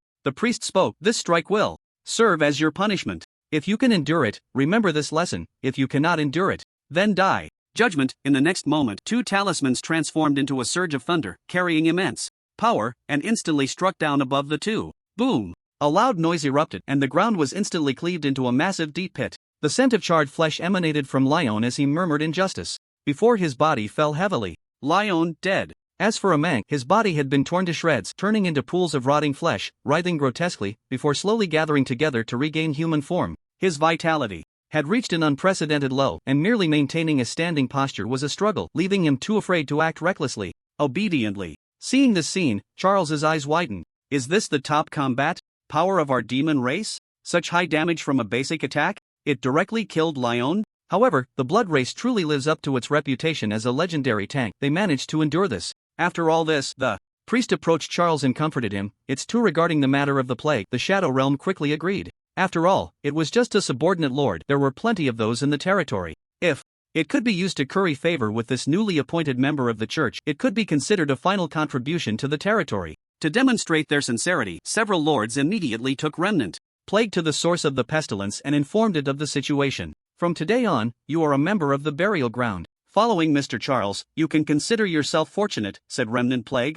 I'm not going to be drained of my essence. The decision was made. As a subordinate lord, Remnant Plague had no power to resist. Thus, after quickly tidying up the resources in his territory, he set off with Charles on the road back to the burial ground. Before long, a massive castle constructed of bones appeared in their sight. The towering bones and the writhing mycelium on the ground sent shivers down their spines. Charles introduced, this is the burial ground. Located on the outskirts of the Eternal Forest, close to the Blood Clan's Crimson Gathering Place, but there's no need to be on guard now. The lords of that territory are basically all dead. Remnant Plague pondered, did you do that? Charles, your misunderstanding of me is a bit too deep. After taking a stroll around the burial ground, Charles continued, in short, this is the current state of the burial ground. Although it's a bit small, it has vast potential for development and it can definitely be expected to flourish in the future. Now, you can finally bring your talents to the burial ground. Hearing this, Remnant Plague couldn't help but recall what Charles had said when he invited him to the Holy Light Ruins. He never expected that after all this time, Charles still remembered his words. Moreover, during this attack by the adventurers, he had resolutely chosen to come and support. Remnant Plague felt a bit moved. He took a deep breath and nodded. Since I've come to the burial ground, I certainly won't hold back my abilities. If there's anywhere I can be of use, just say so. Good. Seeing Remnant Plague's determination, Charles was very pleased and replied, no rush. Come, let's sign a contract first. Looking at the soul contract presented by Charles, Remnant Plague was indifferent. He had signed something like this when he became a subordinate lord of the Shadow Realm, so he was used to it. He barely glanced at it before quickly stamping his mark on it. Once the contract was signed, under Charles's guidance, Remnant Plague began to meet the other members of the territory. Aside from the assistant he had met earlier in the Holy Light Ruins, there were two unfamiliar faces. One was a goblin blacksmith who was huffing and puffing while forging. The other was a person named Zivy who was locked in a room, constantly researching. For some reason, during the process of greeting these two, Remnant Plague always felt a hint of sympathy in their gazes. After meeting with the assistants, Charles seemed to remember something and said, oh, by the way, there is actually a resource point in the burial ground that was transferred from the Blood Clan, called the Blood Pool. Let me take you to see it. Moments later, the two quickly arrived at the resource point, the Blood Pool. The boiling blood surged in the pool, and a strong metallic scent assaulted their senses.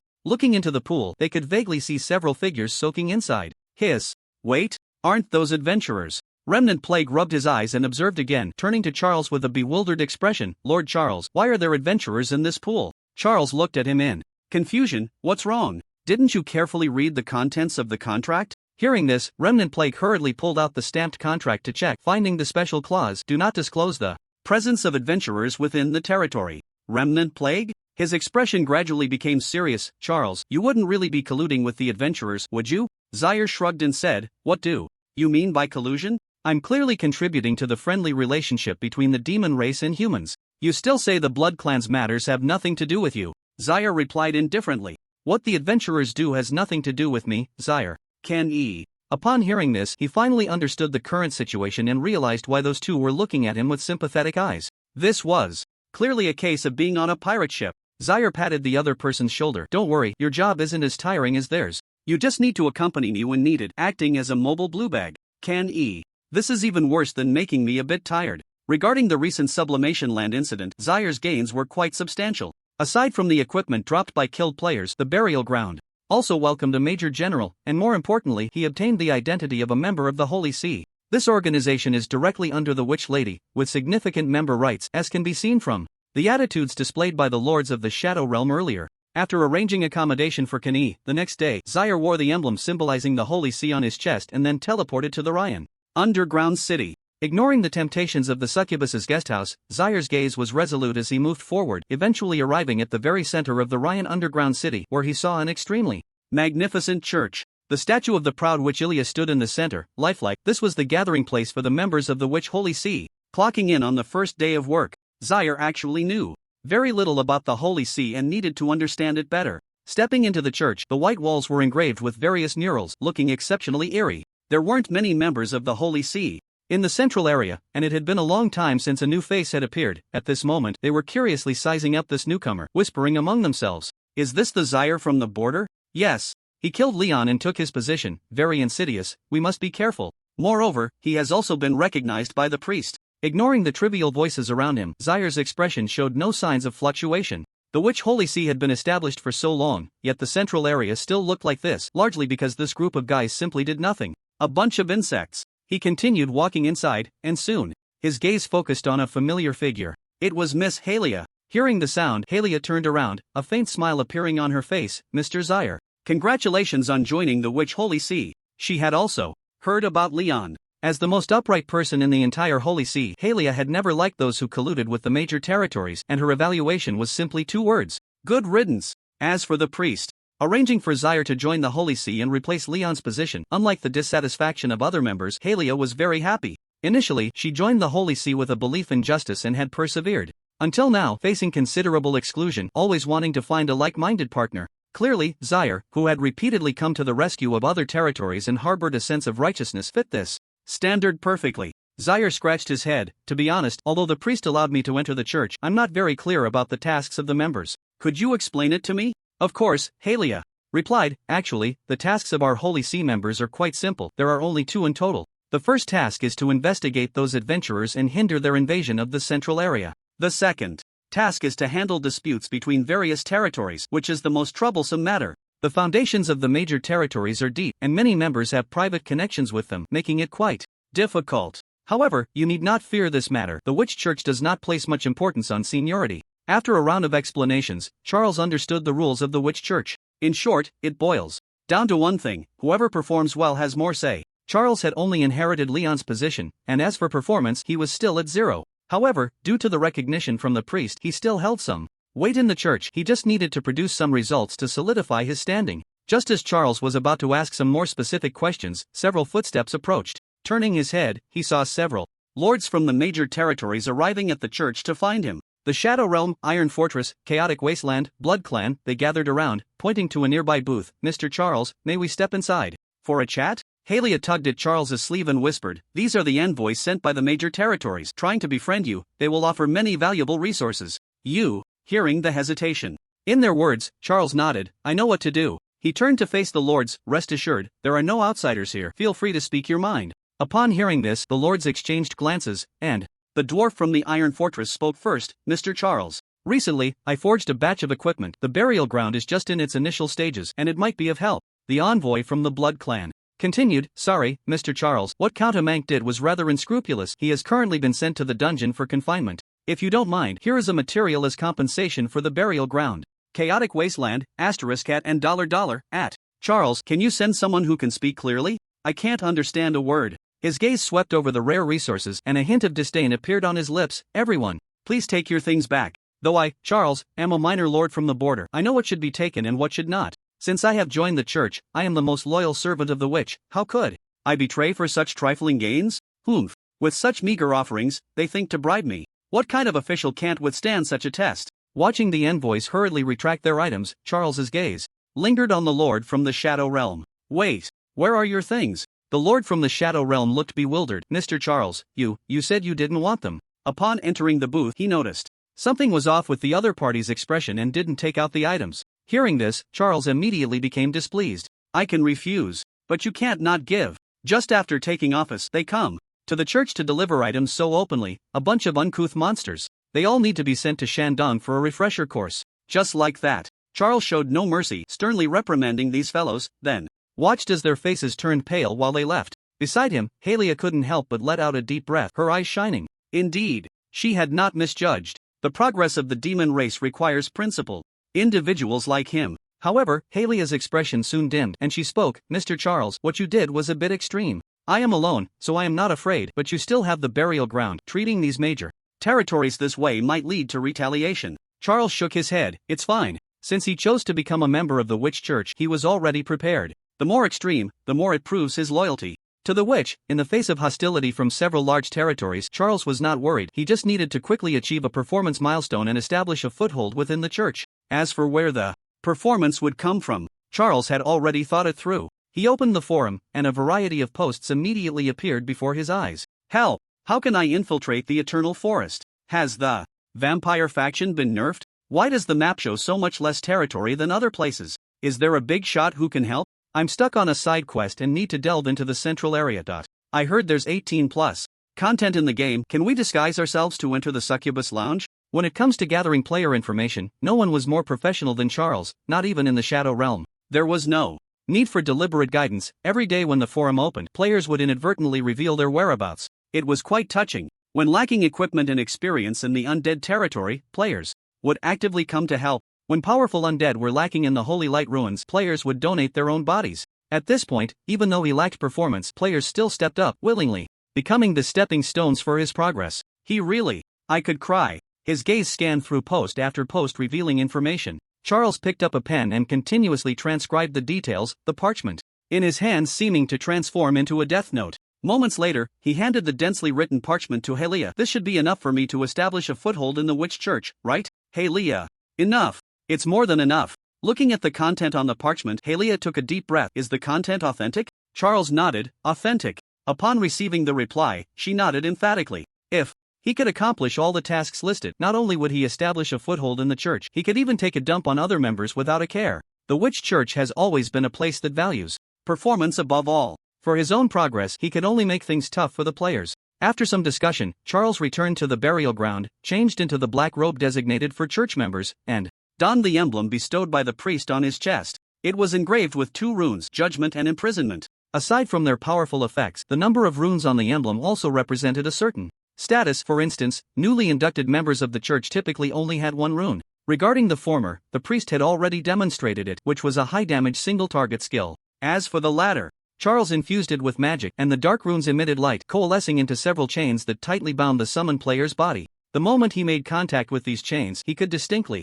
feel that his connection with the undead was severed, rendering him unable to control them. Not only could it bind the physical body, but it could also seal the consciousness of the controlled entity. Hissing, it was quite comprehensive. After retracting his magic and thoroughly understanding the rune's functions, Charles opened the player forum and began to lock onto his target. Side quests have always been a very important branch within the Oracle. Aside from fixed points like the Adventurers Guild that issues tasks daily, many other quests require players to actively engage with various crowds, travel to different locations, and even venture into demon territories. Located within the Ryan underground city, a member of the Despicable and Shameless Guild, Say, was currently walking down the street, surrounded by passing monsters. This was an underground city specifically built for monsters. Logically, adventurers appearing here should have been executed on the spot, yet he went unnoticed by anyone. The reason was simple. Previously, in the Holy Light Ruins, he had inherited the legacy of the Shadow Assassin, and among its skills, the disguise technique allowed him to move freely even in the demon realm. As long as he didn't engage in combat, he would never be exposed.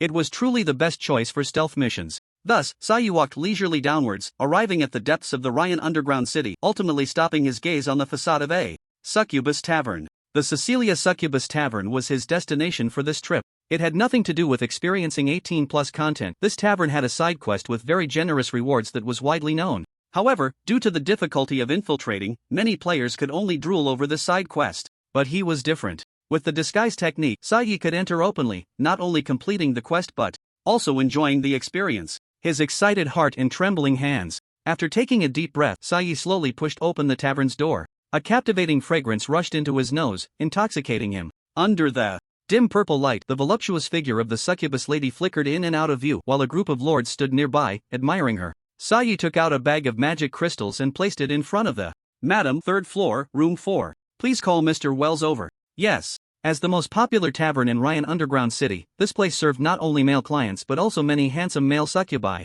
Usually, these male succubi were requested by female guests, while male guests were relatively rare. However, this was of no concern. As long as one had money, their service attitude was very professional. After waiting for a moment, in the room on the 3rd floor, a knock sounded at the door. Sayi opened the door to see a tall and imposing man, nodding slightly. Mr. Wells, I know you've been having some difficulties at home and really need money. He took out another bag of magic crystals, a smile appearing at the corner of his mouth. Come, close the door, and let's have a good chat. Thud. The door slammed shut, just as Sayi was preparing to take it slow, listening to the other's unfortunate family background and then bringing up the side quest. Another knock sounded. Knock knock knock. Who is it? Sayi frowned, walked to the door, and impatiently pushed it open. A thin figure appeared in his line of sight, looking very familiar. Charles pointed to the emblem on his chest. Hello, the witch church is here for an inspection. Sayi? What the hell is going on? Why is a member of the church here for an inspection? And how could it be Charles? A flood of confusion filled his mind, leaving Sayi in a state of shock for a long time.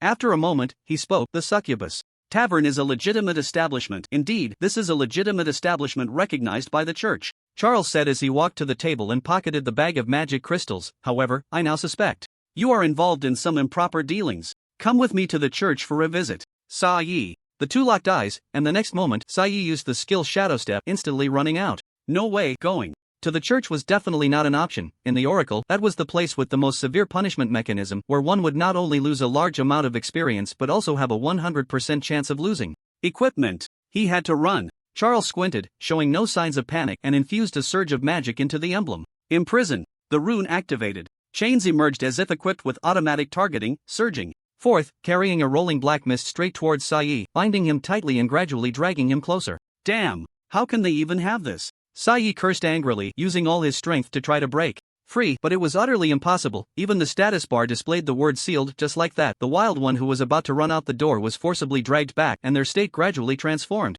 from struggling to despair. Birth. How could a perfectly fine side quest evolve into this situation? The gaze shifted. Wells had a panicked expression. Lord Char, I'm a good citizen. I really didn't know this guy was disguised as an adventurer. Facing the plea for mercy, Char replied indifferently, don't worry, I won't capture you. After all, this was a big fish that could lure players for a long time. How could he possibly let it go? As for this player, of course, they would be sent to the Witch's Holy See, becoming a stepping stone for his own progress. One player successfully captured and brought to justice. Char's ambition would naturally not be satisfied with just this. This was merely a small appetizer. Just from the data he had collected earlier, there were dozens of people to deal with today. If he stayed with those old folks in the Holy See, spending all day just eating and waiting to die, how could the demon race improve? It was time to give this group of insects a little shock of competition. Thus, for the entire day that followed, Char wandered through the central region. Sometimes in dungeons, sometimes in certain territories, and even in some extremely hidden caves, his figure could be seen. As soon as he moved, there would definitely be gains. With the support of the forum and the emblem, capturing players was now as easy as catching chicks for Char, and his performance was skyrocketing. Indeed, having hacks was exhilarating. In contrast to Char's cheerful mood, the players from the Proud server were plunged into complete despair. Normally, if they saw you coming to support during a territory attack, that would be fine. But why, when going out to do a side quest, did they encounter this over-the-top monster? They were given no chance to survive at all. On the forum, the victims who were captured and brought to the Holy See for judgment were extremely agitated, posting wildly, with one post particularly popular. On the first day of the exploration period, while farming materials in the Undead territory, I was captured by Char. On the fourth day of the Holy Light Ruins event, while farming treasure spots outside, I was captured by Char. On the first day of the Sublimation Land invasion, I successfully cleared 2 dungeons but was ultimately captured by Char. While doing quests in the central region, I was captured by Char. Damn. Planner, can you come out and explain what the hell you designed here? Poster, no way out. It was clear that this player's demeanor was actually quite good. They had simply recorded their deaths in previous encounters. However, after being captured during a side quest, they completely broke down. How could they continue playing with something like this in the Proud server? Below, a bunch of players were replying in the comments. Thanks for the invite. I just got captured by Char and brought to the Holy See, a great judgment that made my experience points and equipment vanish into thin air. Those who don't understand are still stubbornly fighting Char in the Proud server, while those who do have already run to other servers. Can we crowdfund to call a few T0 level players to take Char down? Inside the Witch's Holy See, Char had made countless trips back and forth, tossing the players bound by chains into the prison. The members of the Holy See stared at the groups of adventurers inside, their expressions completely frozen. This was outrageous. Initially, when the first adventurer was sent to the Holy See, they didn't think much of it, just assuming Char wanted to quickly solidify his position. But as more and more adventurers were brought back, they realized something was off. In just one day, the prison of the Witch's Holy See was completely stuffed. This was clearly an attitude aimed at rolling us over. Snap. Closing the cell door. After another performance entry, Char stretched lazily. That would be enough for today. He was about to leave when he saw an elderly man with graying hair and deep-set eyes walking up to him. It's good for a young man to have drive, but working so hard is a bit inappropriate. Seeing this, Haley quietly leaned in. This guy is an old member of the church, named Vons. In the past, he has made many contributions and even received rewards from the witch at the end of days, so his qualifications are quite high. You should try not to provoke him. After the warning, Haley looked at Vons and coldly said, "Old man, why haven't I seen you reprimanding other church members before? Relying on past achievements to boss people around, huh? Sooner or later, you'll get what's coming to you." Vons, Charles. So, I should avoid provoking him, and then turn around and scold him, right? No wonder she's the only upright girl in the church, she's really tough. Ignoring the dark expression on the other's face, Charles slowly walked out of the church with Haley and asked, "How much more do I need to catch up with this old man in terms of performance?" Haley thought for a moment. "Although you caught so many adventurers today, he has been in the church for too long, so overall, you're still quite far behind." Charles didn't respond but silently opened the player forum. "The road to clearing pests needs your help, my beloved friends. Send me a few more heads." His gaze swept through the posts until he finally found one with a very heated response. The Burial Ground Subjugation Operation. I'm sure everyone has heard about today's events, at least dozens of players were arrested by Charles while executing side quests and sent to the church. Level 5. I dropped a whole 5 levels of experience from 39 to 34 and lost 2 pieces of matching equipment. How long will it take to make that up? I specifically checked other servers, and our Proud server's overall development is the slowest. A big reason is that this boss has dragged down the pace too much. So, I will fund the hiring of 3 T0 level players from the greedy server to form a team to subjugate the burial ground. I hope everyone will actively participate and take down this inherently evil undead mage. Wow, this is planning to invest heavily. Looking at the content of the post, Charles not only didn't panic but felt a spark of inspiration. Isn't this a great opportunity for performance? Truly my most loyal partner, always bringing a pillow when I'm sleepy. After pondering for a moment, he said to Haley, "Miss Haley, during this time, I've been constantly supporting the territory, and now I've caught so many adventurers, I'm afraid I'll become the target of everyone. Given the despicable actions of these adventurers, they will likely gather a team to try to break into the burial ground and eliminate me." Hearing this, Haley frowned. There is indeed such a possibility. Your actions are a bit too extreme, making it easy to face retaliation. Should we temporarily move out to avoid the storm? Charles smiled. Avoid his sharpness? What I mean is, we can stay at the burial ground for a while and see if we can make a big catch. If the poster truly has such determination, then the scale of players this time will far exceed previous ones, and there will be 3 top-tier fighters.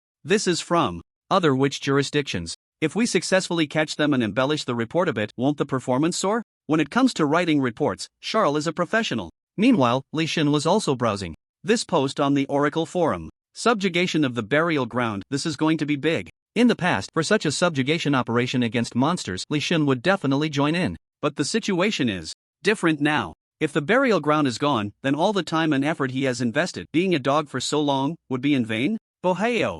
Lord Charles is in trouble, I must report this. Realizing the seriousness of the situation, Leysan immediately used the teleportation array to arrive at the underground altar. Just as the crimson light of blood faded, he saw Charles standing at the edge of the altar. Leysan was just about to speak when, in the next moment, a flash of bloodlight appeared and a familiar figure came into view. It was the evil mage. The two exchanged a glance, instantly guessing each other's thoughts, and spoke in unison. Lord Zyre, I have an important matter to report. Zyre asked, what is it? The evil mage spoke first. Not long ago, I received news that an adventurer, unable to withstand your righteous judgment, has begun to gather a team, preparing to launch a raid on the burial ground. Leysan added, yes, that's what I wanted to say as well. Moreover, this team is almost fully assembled, with a considerable number of members, including 3 top-tier adventurers from other witch jurisdictions. Lord Zyre, you must be careful. You must not let anything happen. The last sentence was shouted with heartfelt sincerity by both. This was related to their future with the Oracle. After hearing this, Zyre nodded, all right, I understand.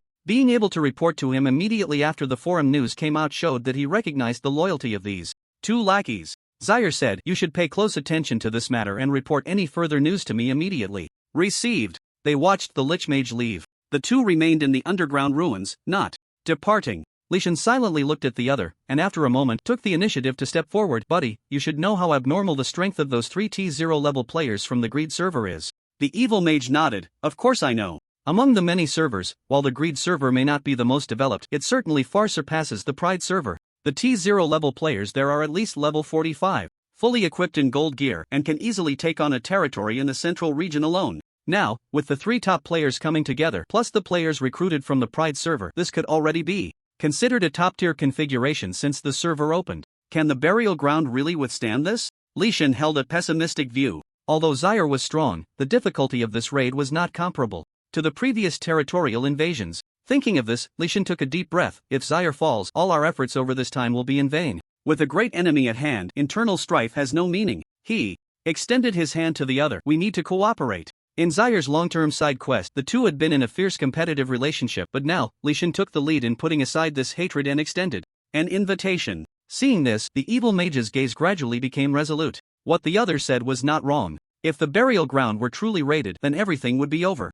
He firmly grasped the other's hand. Cooperation. With their alliance established, the next step was to discuss the detailed content of the battle plan. Given the current number and quality of players in the burial ground, they were certainly far inferior to those on the other side. Therefore, to achieve success, they could only rely on cunning. The evil mage thought for a moment and said, first, we need to grasp the specific movements and actions of this raid team. We have done too much for Zyre, and it is already well known. Later, I will arrange for a few friends to infiltrate the raid team to see if we can gather information. In addition, we need to try to improve our own strength. This was an opportunity to increase their favorability. With such a large-scale raid, if they did not retreat and remained on the same front as Zyre, wouldn't their favorability soar? I estimate those 2 guys are probably busy devising strategies for the burial ground right now, trying to gain favor. After leaving the underground altar, Zyre pondered silently. Simply relying on this group of players would definitely not work. The difficulty of this raid is on a completely different level compared to before. Regarding the current strength of T0 players, Zyre has also gathered some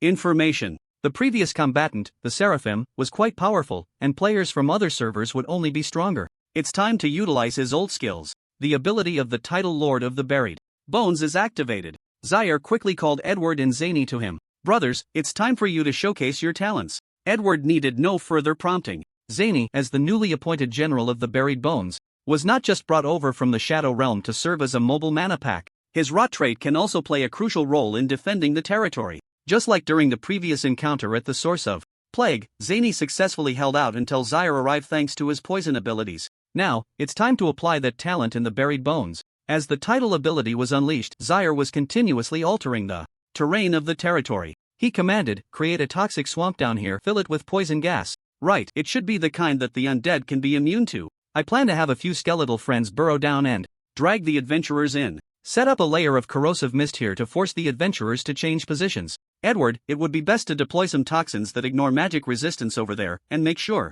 to conceal them. We must catch them off guard. Under the command of a naturally evil undead mage, various traps were set up. Zany wiped the sweat from his forehead. Is this enough? Zyre inspected the results. It's passable for now, we'll refine it later. Also, make sure to rest during this time, those adventurers could strike at any moment. I need a sufficient mana pack to provide me with power. Zany. Meanwhile, the Buried Bones raid team was busily arranging various tactical setups. This raid was on a much larger scale than the previous one called by Jindan in the Holy Light Ruins, so careful consideration was even more crucial. They must ensure that Zaire's head becomes a trophy hanging at the entrance of the Adventurers Association. During the meeting for the Buried Bones raid operation, the initiator of this event, No Talking Aloud, was sitting at the table engaging in discussions with great seriousness. As a T1 level player from the Proud server, he was in the midst of a very important side quest delving into the central region. Completing it would allow him to join the ranks of T0. But during this quest, that damn Zaire found him and locked him up in the Witch's Church.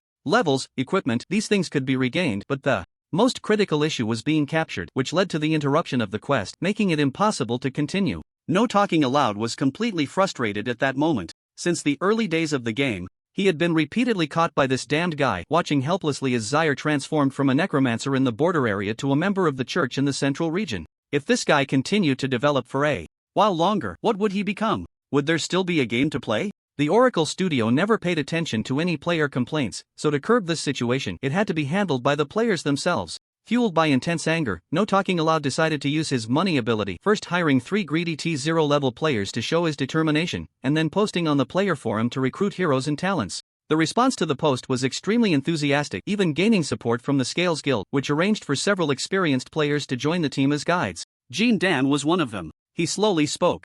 Although our raid team is numerous, we still need to remain cautious. Zaire is not an ordinary boss, and we must prepare a strategy. First, let's discuss this guy's skills. The Embers of Fire, an AoE type skill, not only has high damage but can also be cast instantly, usually preferred to be used in conjunction with other skills. The Black Mist can obscure vision and can be dispelled by the Elemental Mage's Hurricane spell, possessing some corrosive effects. These two are manageable, but the most disgusting are the latter two skills, Undead Summoning and Corpse Control. The former is originally a very basic skill, easy to handle, but when Zaire summons the undead, they can also self-destruct. This is extremely twisted. A wave of explosive troops rushes in, and at this stage, no player can withstand such damage, so after the opponent summons the undead, it must be dealt with promptly. As for Corpse Control, it can turn the bodies of slain players into one's own undead, lacking equipment, and the experience points will drop a bit, but skills can still be used. As the one most respected by Zaire in the Oracle, Jindan showcased his rich experience from being victimized multiple times and summarized 3 key points for this operation.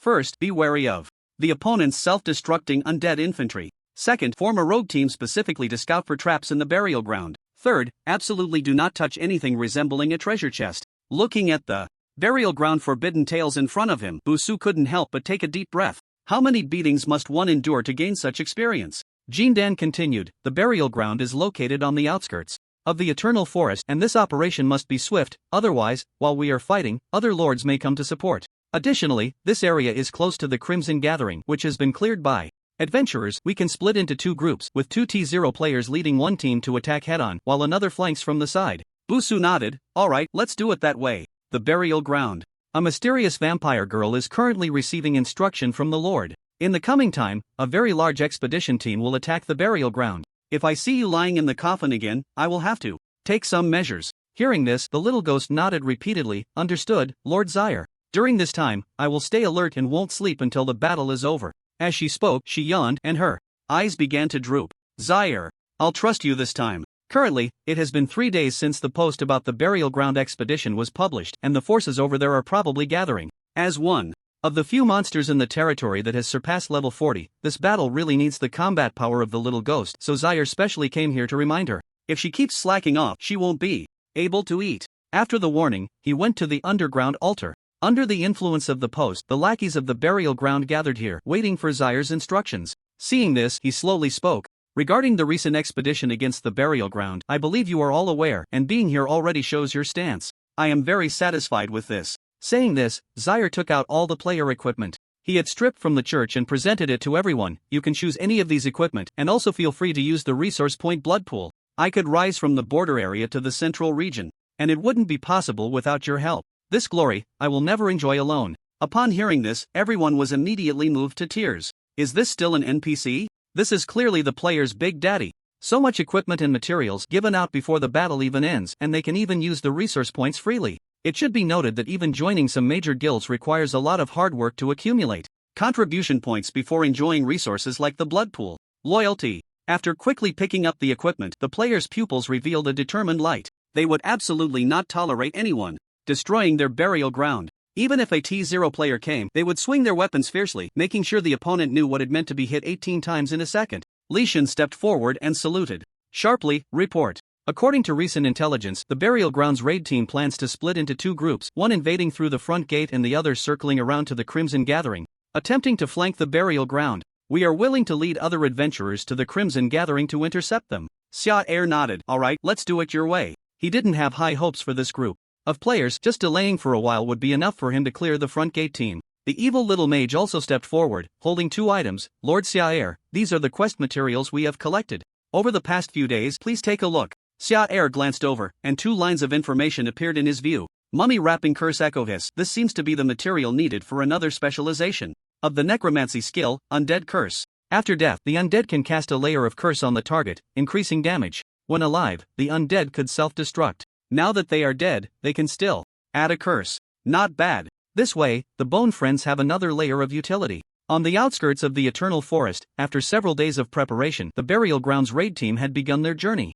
To ensure the success of this operation, the team had done extensive strategizing, exchanging no less than 5 blessings from the Adventurers Association, and the items, such as Holy Powder and Purifying Silver Bell, were crafted at great expense. Various enhancement potions were also fully prepared. With such a large investment, even if they won this battle, the gains would likely be hard to recoup, but that didn't matter.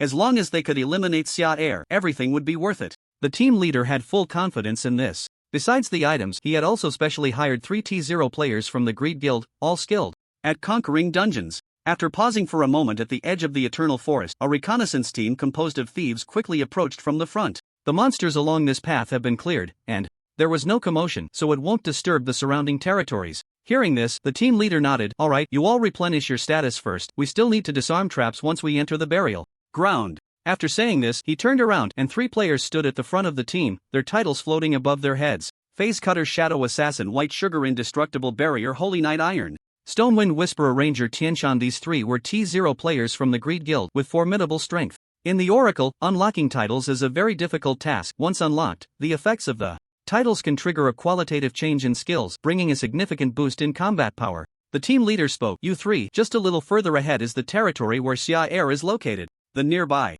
Crimson Gathering can directly infiltrate the burial ground from the side. You can choose one person to lead the way, as the monsters inside have already been cleared. Hearing this, Tianshan frowned. It's just a level 40 boss. Is it really necessary to make such a big fuss? Although they were in the Greed Guild, they had heard a bit about Xia Er. Something about the planning being secretly altered, intelligence being enhanced, and the boss being an overpowered model. His only comment on this was, if you're weak, just practice more. In the Greed Guild, Tianshan had killed countless bosses like this. If it weren't for the enticing price offered, he definitely wouldn't have come all this way for it. No underestimating Shar, said Busu. Not long ago, when the Libra Guild invaded the Eternal Forest Resource Point, a T0 player was corroded, and he's still leveling up now. After a brief discussion, Bai Tang led a portion of the raid team towards the Crimson Gathering place. As for the remaining large force, they began their assault from the front gate as originally planned. The raid team started to move quickly. The trees on both sides receded from view, and in no time, the burial ground appeared before them. It loomed at the dark edge of the Eternal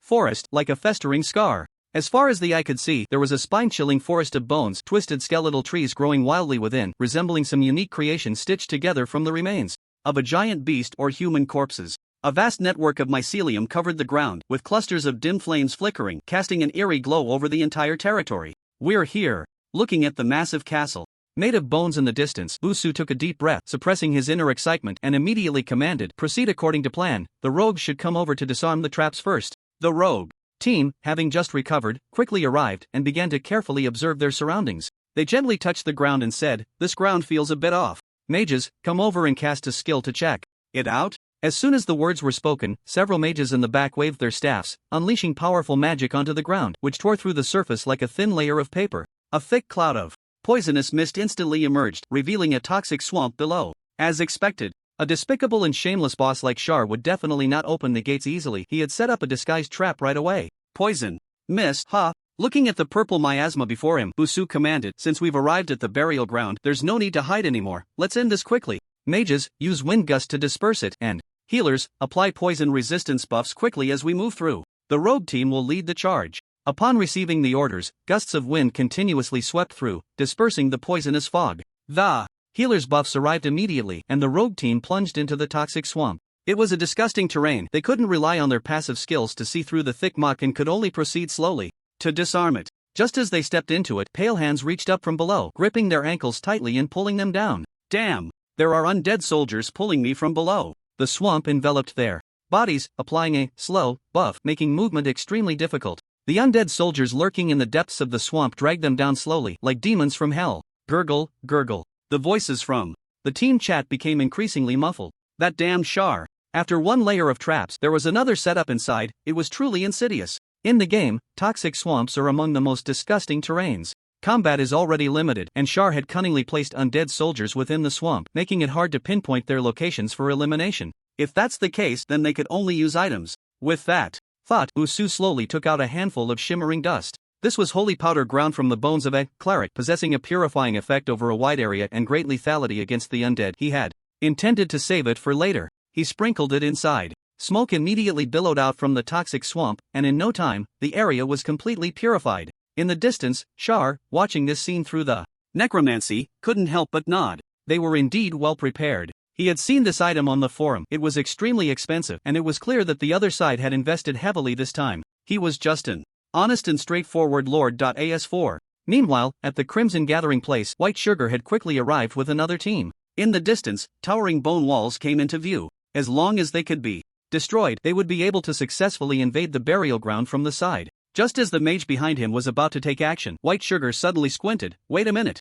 Who's over there? He looked towards a hidden corner, a dark glimmer flickering in his pupils. Moments later, a team of players slowly emerged from within. It was none other than Leysan and the evil little mage. Seeing the IDs of this group of players, White Sugar frowned. Are you also members of the raid team? Why haven't I heard of you from the no-talking order? At this moment, a member of the raid team beside him also noticed the ID and quickly reminded him, they're not members of the raid team, Leysan, they're infamous lackeys of Shar. Last time at the Holy Light Ruins, they caused a lot of trouble for players. Lackeys? White Sugar roughly understood the meaning of this statement. Got it, you accepted Shar's side quest, right? You came here to try to stop us? Level 41, strength is decent. Did you earn that by being a dog? To prepare for this battle, he and the evil little mage had been leveling up like crazy these days, reaching level 41, and had called a bunch of friends to come help. He had originally thought about lying in wait here to see if he could launch a sneak attack, but unexpectedly, the players that came over were assassins. They were directly caught. Facing the mockery, Leysan's expression showed no change as he stepped forward with his sword, looking at the other raid team members. You all say I'm a dog by Shar's side. Today, I'll show you what's wrong with being a dog. Berserk state, activate. His body temperature rapidly rose, emitting heat continuously. Brothers, let's go all out against this raid team. A passionate shout rang out, and many followers from the burial ground picked up their clubs and charged straight ahead, mixing it up with the raid team. There was no strategy, no tactics. When the two groups of players collided, the deepest desire for slaughter within them completely dominated their minds. It was a contest of who had more drive. One side attacked out of hatred and meager wages. The other side retaliated, unwilling to lose their high rewards. Swinging clubs with force, lifting feet with precision, raising hands with height, throwing punches with angles, every strike had attitude. Under Shar's rewards that day, they were like they had been injected with adrenaline. The club swinging in the air left after images. Leysan tightly gripped his golden weapon, taking a quick step forward, launching a whirlwind slash towards White Sugar. What of a T0 player? Today, no one would get into the burial ground. Loyalty, faithfulness. White Sugar frowned slightly, taking a light step back, his figure flickering strangely, and in the next moment, the flipping dagger swiftly slashed across his abdomen. Skill, open gut and belly HP 800. Blood splattered. Instead of retreating, Leysan, who had entered berserk state, became even more excited. Furious slash. The sword energy, carrying an orange-red glow, swept away, and White Sugar moved like a ghost, quickly dodging and weaving. In the air, one could only see the remnants of the opponent's shadow. In the next instant, White Sugar appeared directly behind Leysan, a cold light flashing just as the dagger was about to pierce his heart. Boom! A bolt of lightning quickly gathered above him and struck down, the immense power causing the ground to kick up a cloud of dust. Soon, the dust settled. White Sugar's figure stood on the other side, and at the moment the lightning was about to fall, he stopped his attack and chose to dodge. Thanks, man. Leysan looked at the evil little mage who had come to help and expressed his gratitude. The T0 players in the Greed server are indeed very valuable. Just now, if it weren't for the evil mage's timely intervention, the effect of the sneak attack combined with a fatal blow might have resulted in an instant kill. The evil mage said coldly, you definitely can't take him on alone. Didn't we agree to form an alliance earlier? The battle between the squads is currently at a stalemate. You and I just need to deal with this guy. You know what to do, right? Got it. Upon Hearing this, Leysan gulped down a large potion of life and swung his greatsword towards White Sugar again. He added all the Berserk state buffs to attack speed, not seeking to deal much damage but rather to entangle this guy and create enough output space for the evil mage. Skill: Quick Slash.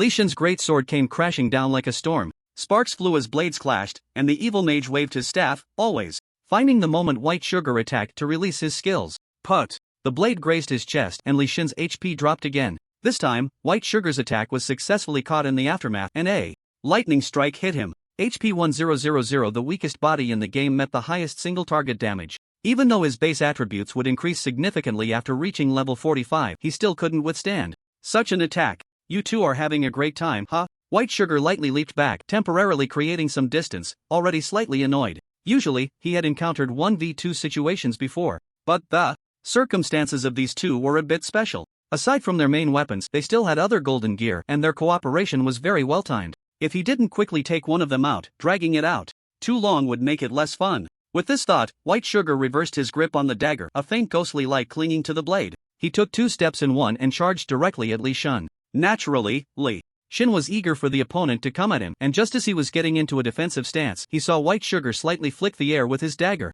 Under the ghostly light, a rift was quickly cut open in space, and his body slipped into it. The next moment, as if teleporting, he passed through Leysan and appeared right in front of the evil mage. This was the ability of the Tidal Phase Cutter, which allowed him to attach a cutting state to his weapon, slicing through space to create an effect similar to a teleportation portal, appearing anywhere within 100 meters centered on himself. Just now, White Sugar charged at Leysan merely as a feint to lower his guard. His real target was the evil mage releasing skills from behind. So, how about trying to catch me in the aftermath again? White Sugar taunted, but saw a hint of a mocking smile on the evil mage's lips. As a strategy expert in the forum, how could he not know the effects of this title? This was just a feint. So what if he caught you in the aftermath? Watching White Sugar charge at him, the evil mage decisively changed his casting target to himself. Heavy dark clouds gathered overhead, and the brewing lightning struck down with a thunderous crash the moment the dagger pierced his chest. Skill: Thunder Prison Leysan. Now's the time. This strike had a very strong paralysis effect, instantly immobilizing White Sugar. Leysan had already rushed over, his eyes glowing red. Bastard. This is our blood-boiling combo skill. Berserk Slash. With the release of the skill, Leysan's state was once again reduced, leaving him with very little left. This was the Berserker class's ultimate move, which could exchange reduced personal state for higher damage, and now was the perfect time to use it. He gripped his greatsword tightly, staring at White Sugar, who was paralyzed by the lightning, and swung down directly. The wind of the sword howled. At this moment, Leysan unleashed his utmost loyalty, swinging the heavy greatsword in his hand, creating afterimages with each strike that landed solidly on Baitang. Despite the opponent's superior equipment and damage, as an assassin, the shortcoming of a low health bar was something that could not be compensated for. In terms of standing output, the Berserker was also a top-tier class, and with the power of the golden weapon in hand, after just a few strikes, Baitang saw his HP plummeting, leaving him with barely a sliver of health. Is this how I go down? He felt extremely frustrated. He had originally intended to use the ability of his title to create an information gap and take out the mage in the back first, but instead, he was caught in a trap. The paralysis effect was incredibly long-lasting, being the only control skill in the Lightning Mage's class. Without a healer to remove the negative status, once caught, one would be controlled for at least 3 seconds. For an assassin, being subjected to 3 seconds of standing output from a Berserker meant he would end up losing several thousand HP. Die for me. Leysan roared, ignoring the unwilling gaze of his opponent, and delivered a final blow that pierced through Baitang's chest. You have killed player Baitang. The system notification sounded. Both the evil little mage and Leysan revealed smiles at the corners of their mouths, nodding slightly in mutual recognition. Good cooperation. Having mixed in the burial ground for so long, their strength was only at the T1 stage, but now they had successfully challenged T0, and although there was a bit of luck involved, it was still a noteworthy achievement. With this, our task is complete. Next, it depends on how Lord Xia Air deals with the main force of the expedition team over at the burial ground. Inside the burial ground, having successfully crossed the poisonous swamp and advancing step by step, Bu Su Dao received a message. Baitang, in the Scarlet Gathering Place, there is a group of Xia Air's followers blocking me. Baitang, I was ambushed, and I have now returned to the novice village of the greedy server. I will refund your reward, sorry. Upon seeing this message, Bu Su Dao was completely stunned. A top assassin like you got ambushed? Was it really an ambush, or did you just lose? He couldn't help but furrow his brow. Cross-server transfers required a significant fee, and the higher the level, the more expensive it became. For a level 45 player like Baitang, the cost of making another trip was simply too heavy. Bu Su Dao helplessly relayed the message. The team over at the Scarlet Gathering Place was ambushed, and Baitang has died. Hearing this news, Tai Shifang was also somewhat astonished. As players at the forefront of the game, they naturally knew each other's strengths. This guy was not weak, so how could he just go down like that? Tian Shan coldly said. If they're gone, then they're gone. Don't worry about it. Continue advancing towards the Bone Fortress and finish off Xia Air as soon as possible. With things having come to this, they could only proceed according to the original plan. However, this didn't matter much. The main force of the expedition team was still here, and as long as Tai Shifang, the tank, held the aggro, dealing with Xia Air would only take a few minutes. He was quite confident in his damage output. After the small incident, the expedition team began to delve deeper. Treasure chests were placed on the ground, shimmering with golden light. Here they come. Bu Su. Dao looked at the treasure chests and immediately recalled the guidance Jean Dan had given him earlier. The third taboo of the burial ground's forbidden tales: do not touch the treasure chests in areas where Xia Air is present. He spoke up. Don't pay attention to these treasure chests, they're probably all traps. Just as Bu Su Dao planned to ignore the treasure chests and continue forward, suddenly, a treasure chest sprang to life. Two thick legs made of bone emerged from the mud and charged towards the crowd. Bu Su Dao. Ignoring you and you come running over, huh? Tianshan said little, a bow made from some kind of vine appearing in his hand. He drew the bowstring, and invisible wind arrows surged forth, instantly dispersing into several, striking the treasure chest monsters with incredible precision. But the arrows pierced straight through their bodies. In the next moment, flames erupted, and the treasure chest monsters exploded, releasing a large amount of green spores that spread and clung to the players' bodies. Not again, using poison. Healer, increase resistance. With a wave of his staff, the poison resistance buff quickly appeared in the status bar. Yet, the health continued to decline. What was going on? Why wasn't the poison resistance having any effect? The reduction in health from the spores wasn't severe. A potion that continuously restored health could easily make up for it, but it came with a layer of weakness effect, which was quite disgusting. What kind of hellish thing has this Shar come up with now? Not Aloud couldn't help but curse upon seeing this. He had previously learned about the traps used by the opponent, but he didn't expect them to have updated. At that moment, Tai Shifang stepped forward. He raised his shield and slammed it down hard, a faint golden light emerging, forming a large circle that enveloped all the members of the raid team. Skill. Excitement. The effects of buffs and debuffs cancelled each other out. In the next moment, white circles of light appeared beneath everyone's feet. It's the Ember of Fire. Pillars of fire shot up into the sky, scattering the players who had been huddled within the circle. When the flames subsided, several figures appeared before the raid team. Iron Slave Little Ghost Avril Plague Remnant Shiwei Gravekeeper's assistant. Adventurer Slayer Undead Sorcerer Shar. The assistants of the Gravekeeper lined up in a straight line, coldly watching the group of adventurers, with Shar standing in the center, shrouded in a black robe. Like a shadow, quietly standing still, as if he had been waiting for a long time. Just looking at their stance is terrifying. Upon seeing this familiar figure, Not Aloud instinctively felt a twinge of fear and took 2 steps back. There was no way around it. Having been captured too many times, he had developed a psychological shadow. Meanwhile, Tianshan appeared unusually excited, gathering all the assistants together. Ha, just right, I can take you all out at once, saving time on searching. The battle was about to begin. Tianshan, who had been patient for so long, showed no hesitation and drew the bowstring. Whoosh! Skill, hunting arrow. The arrow whistled away, charging towards Shar at an astonishing speed. Shar did not dodge, nor did he make any movement at all. An invisible barrier spread out in front of him, and the arrow slowly sank in, eventually stopping in front of him, leaving several cracks. Archer! Shar murmured, his gaze shifting to another player holding a large shield.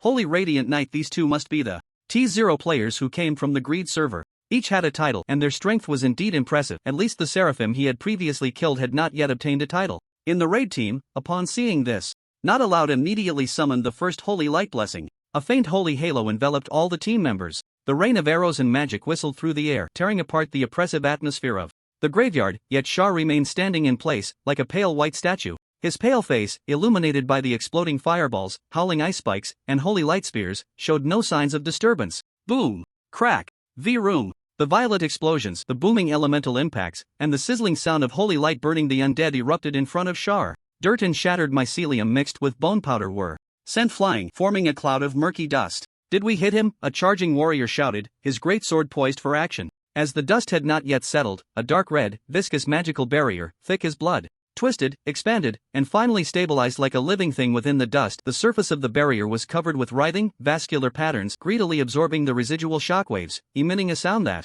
made one's teeth ache. The little demon's fingertips dripped with its own blood, and these droplets did not fall to the ground but transformed into slender lines of blood continuously flowing into the massive barrier. To await the invasion of these adventurers, it had not slept for a full 2 days. The little demon was very angry now. Blood gathered in the air, forming a twisted, massive blood shadow that lunged towards the adventurers. Upon seeing this, Taishi slammed his rune shield against the ground once more, sending forth a shockwave imbued with sacred runes that collided with the blood shadow, both annihilating each other. Roar! At the same time, several heavily armored warriors, bathed in the blessings of holy light, charged towards the barrier. They roared, their greatswords and warhammers wielded with the force to split mountains and shatter stones, striking fiercely against the crimson barrier. Crack! Under the combined assault of the players, the crimson barrier shattered like broken blood-colored glass. In the next moment, dozens of pale-faced, puppet-like player corpses coalesced, engaging in a melee under the leadership of the Iron Slave. But that was not the end. Xiao waved his staff, and hundreds of undead soldiers burst forth from the ground, their pupils burning with dark flames, rushing forward. Be careful. These undead will self-destruct, we need to clear them out quickly, Bu Su reminded, while on the other side, Tian Shan had already drawn his bowstring. The tidal effect of Wind Whisperer activated. Releasing the bowstring, the flowing wind transformed into countless arrows, sweeping towards the undead soldiers from all angles, piercing through the skeletons' bodies as if a heavy rain was washing the ground. TSK. You really have studied this. Watching the undead soldiers fall one after another, Xiao showed no signs of panic. You like killing bone friends, right? Then let's summon more for you to kill. The undead plague activated. A rolling black mist spread from his body, continuously summoning the undead as if it were endless. The blue bar was rapidly consumed, and in the blink of an eye, it was completely emptied. Seeing this, Xiao turned his gaze to Ken Yi. Good brother, it's your time to shine. Ken Yi. Looking at the glimmering bone spikes, Ken Yi glanced at the other subordinates who were fighting with the adventurers, gritted his teeth, and nodded. Come, don't hold back, take as much blue as you need, it's fine even if you drain it all. Put. A steady stream of magical power flowed from the other party. Xiao continued to increase the power, frantically summoning the undead. Ha! I want to see how long you can keep this up. A dense swarm of undead soldiers surged forth. The mountain-splitting warriors and some mages in the back were frantically using AoE skills to clear them out. As long as they could contain the undead self-destruct skill, this expedition would be half successful. Time flowed slowly. While summoning the undead, Xiao also multitasked, controlling the player corpses to fight against the adventurers. If their health was in crisis, he would directly let these corpses, controlled by necromancy, self-destruct. The cost of this multitasking was a significant drain on blue mana. Ken Yi's gaze had shifted from resolute at the beginning to completely scattered now, his posture changing from standing to leaning against the wall, his body trembling involuntarily. Seeing the other party in such a weak state, Xiao pulled out a bone spear and patted his shoulder. You've done enough. Now, rest. Ken Yi, at this moment, didn't even have the strength to speak, merely nodding before immediately fainting. It was clear that he had truly burned himself out. If he continued to burn like this, he would turn to white ash. Skill, Hurricane Arrow Rain. Skill, Fireball. Skill, Chain Lightning Surge. Several AoE skills from the back row struck, clearing the wave of summoned undead soldiers once again. This guy is out of mana. A hint of killing intent flickered in Tianshan's eyes. Without the undead, next up, it's your turn to die. The tactical arrangement was executed very successfully. Under the onslaught of numerous expedition members, the undead didn't even have time to approach for self-detonation before being immediately wiped out. Faced with so many players, an undead mage without mana had only one path, death. Zaire slowly turned around. Looking at the corpses of the undead piling up like a mountain, a smile gradually appearing at the corner of his mouth. Come, feel the resentment of my bony friends. Undead Curse. The specialization activated, and patches of bones on the ground burst into grey mist, wrapping around the targets that had killed them. Impossible to clear, impossible to evade. This curse clung to Tianshan like maggots on a corpse, thick enough to become substantial. Tianshan glanced at the status bar, and a line of dark text appeared before his eyes. Status, Undead Curse Description. Every undead you kill will turn into a curse, significantly increasing the damage you receive. Current curse stacks 579 Tianshan? What the hell is this? Over 500 stacks of curse. Does that mean just being touched will result in instant death? Not just Tianshan. Most players on the field were now entangled with curses from the undead. Zaire turned around, gazing at everyone, slowly exhaling a breath. Now, it's time to take revenge for my bony friends. Zaire's gaze landed on the archer. During the earlier summoning of the undead, this guy had killed the most, with waves of arrows raining down, and now, the curse wrapped around him was the thickest. AT0 level player, huh? Time to take you down. Feeling the cold killing intent, Tianshan froze for a moment and quickly shouted, Taishi Fang, save me. Quick, draw this guy's aggro, don't let Zaire come over. With so many curses stacked on him, he was now in an extremely fragile state, basically shattering with just a touch. Taishi Fang had mainly been fighting against those subordinates during the previous battle, with only a dozen layers of curse on him, and as a knight with tanky health, as long as he drew aggro and dealt damage, they would still have the advantage. Seeing this, Taishi Fang immediately leaped forward to Zaire, his runic shield glowing brightly. Skill, Holy Mark. A rune surged forth, quickly forming a mark on Zaire. Under the effect of this mark, his aggro would be greatly increased, creating a restraining effect. After using the skill, Tai Shifeng immediately raised his shield, adopting a defensive stance, carefully waiting for the opponent's attack. But a strange scene unfolded. Zaire merely glanced at him, showing no intention of attacking, shifting his foot and raising his bone spear, charging straight at Tianshan. Tianshan? Come on, buddy, draw the aggro faster. The blessing of the wind clung to him. Watching Zaire rush over with boiling killing intent, Tianshan immediately took off running backward, cursing as he went. Don't tell me you, a tank, can't even draw aggro. Under the pressure from his teammate, Tai Shifeng also looked bewildered. The mark had indeed been placed, so why was the opponent ignoring him? Does this boss not care about aggro? Just as he was about to chase after, a massive iron hammer suddenly smashed down in front of him. Iron Slave rubbed his sharp head and said in a deep voice, "We're not done yet." On the other side, Tianshan was frantically fleeing, trying to pull his position back into the crowd. Soon, white circles appeared ahead, pillars of fire bursting forth, directly blocking his retreat. Damn! It can also seal movement. Seeing this scene, Tianshan was completely stunned, turning around to find Zaire standing right behind him, the emblem on his chest activating. Imprisoned, chains spread out, dragging down his body, continuously wrapping and tightening, rendering him completely immobile. It's over. His body was imprisoned by the chains, all skill icons dimmed, forbidden from use. At this moment, Tianshan had become a lamb waiting to be slaughtered, helplessly watching as Zaire approached step by step. His eyes were filled with despair. No wonder the players in the proud faction developed so poorly. With such a monstrous thing around, who the hell could compete? Am I really going to die now? Zaire had already reached in front of him. At such a close distance, he could even see the crown woven from thorns atop Zaire's head, his entire outfit radiating a dim golden light. Crack! Tianshan was dragged and directly flung towards the bone fortress. What does this mean? Tianshan stared at the scene, momentarily at a loss. Why isn't Zaire killing him? No! He suddenly recalled the words of the invitation he received. At that time, the captain of the expedition team was sent to the witch church by Zaire, stripped of all his equipment. This damn guy wouldn't want to send me to the witch church too. Is he trying to ruin me completely? Among the many death penalties in the Oracle, being sent to the church is undoubtedly the most severe punishment. It's possible that this could even drop him directly to the T1 rank. Damn it! Hurry up and save me. If it comes to it, just kill me. Dying back in the novice village is better than being sent to the church. Tianshan began to scream for help frantically. Not allowed to see this, quickly called for the back row to attack. Several spells came crashing down, causing cracks to appear in the barrier. Zaire turned around, looking at the slight loss of health he had taken, frowning. With such a large-scale player presence, it was indeed a bit difficult to capture them all. Since that's the case, let's send a batch.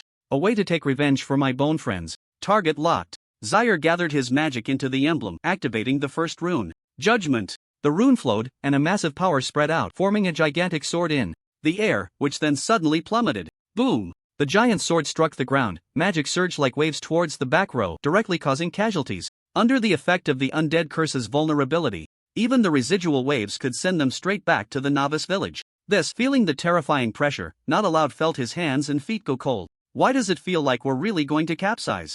After a wave of cleansing, Zaire still did not stop the slaughter. He appeared beside a player, swinging his bone spear, piercing into the opponent's body, instantly draining their mana. Rise, undead soldier. Bone. Friends once again emerged from the ground, under Zaire's control, rushing towards another T0 player on the field. Upon seeing this, Tai Shifeng raised his shield, preparing to counter, but unexpectedly, the undead exploded right in front of him. Boom! The shockwave hit, Tai Shifeng grunted, holding his shield, as steadfast as a rock. Seeing this, Zaire couldn't help but raise an eyebrow. Truly worthy of being a holy radiant knight, his defense points are so high. Let's see just how much you can endure. Waves of undead soldiers surged forth, exploding one after another. After stubbornly holding on for a minute, Tai Shifeng's state was already precarious, with several gaps blown into his shield. Imprisoned. Chains swiftly extended, binding him up, and then he was flung towards Tianshan. This was an adventurer from another server, still so strong. Sending him to the church would be quite a performance. It couldn't be wasted like this. Thud, Tai Shifeng's body fell heavily beside Tianshan. The two locked eyes, staring at each other, both pupils revealing the same despair. The fierceness of their earlier taunts before the battle now matched the severity of the beating they were taking. Two T0 level players from the greedy faction, just like captured prisoners, unable even to beg for death. The water in the proud server is really too deep. If another order comes in here, I'll be a dog. After dealing with these two, Charles turned his attention to the main force of the raid team. Judgment. Ember of the Fire. Two AoE skills bombarded the backline mages and archers. How satisfying it was to clear the undead earlier, and now it all had to be paid back. The reason Charles targeted This group in the backline was mainly that these players were just too troublesome. They would output damage at any opportunity and could kite, making it quite taxing to capture them. It was much easier to deal with the front line and the healers behind. At this point, the situation had completely reversed. After a wave of skills from Charles, the backline players entangled by the undead curse simply couldn't hold on. Any damage they took would lead to instant death. The morale of the raid team members began to waver, and some were even preparing to flee.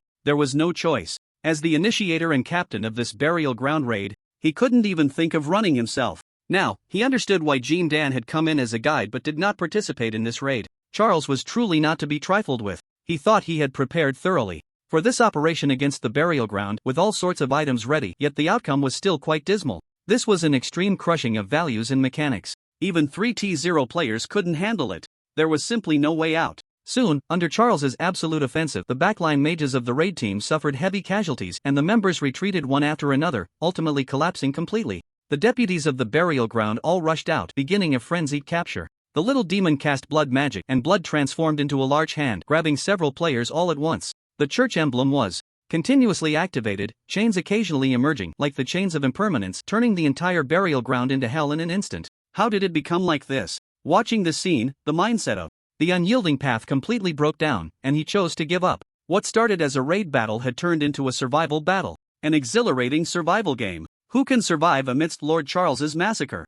Just kidding, not a single one will survive. After a series of struggles, this raid ended once again in a major defeat for the adventurer faction. Members either returned to the novice village questioning life as they looked at their lost levels and equipment, or waited in despair to be sent to the witch church. Alright, the main force has been dealt with. After tidying up the battlefield, Charles led the deputies towards the Crimson Gathering Place. According to the reports from Leysan and the others, there should still be a small team over there. Meanwhile, inside the Crimson Gathering Place, Leysan, the evil little mage, and others were still entangled with these players. Although the leading T0 player, White Sugar, had died, the two remaining were also in very poor condition and could not play a crucial role in the battle, still adopting a defensive stance, fiercely guarding the side of the burial ground. This battle must make Lord Charles feel our loyalty. In the midst of the struggle, suddenly, a gap opened in the ancient wood like a city wall, and figures emerged from it, precisely Charles and the deputies within the territory. What's going on? Leysan was a bit stunned upon seeing this. How could Lord Charles suddenly come over?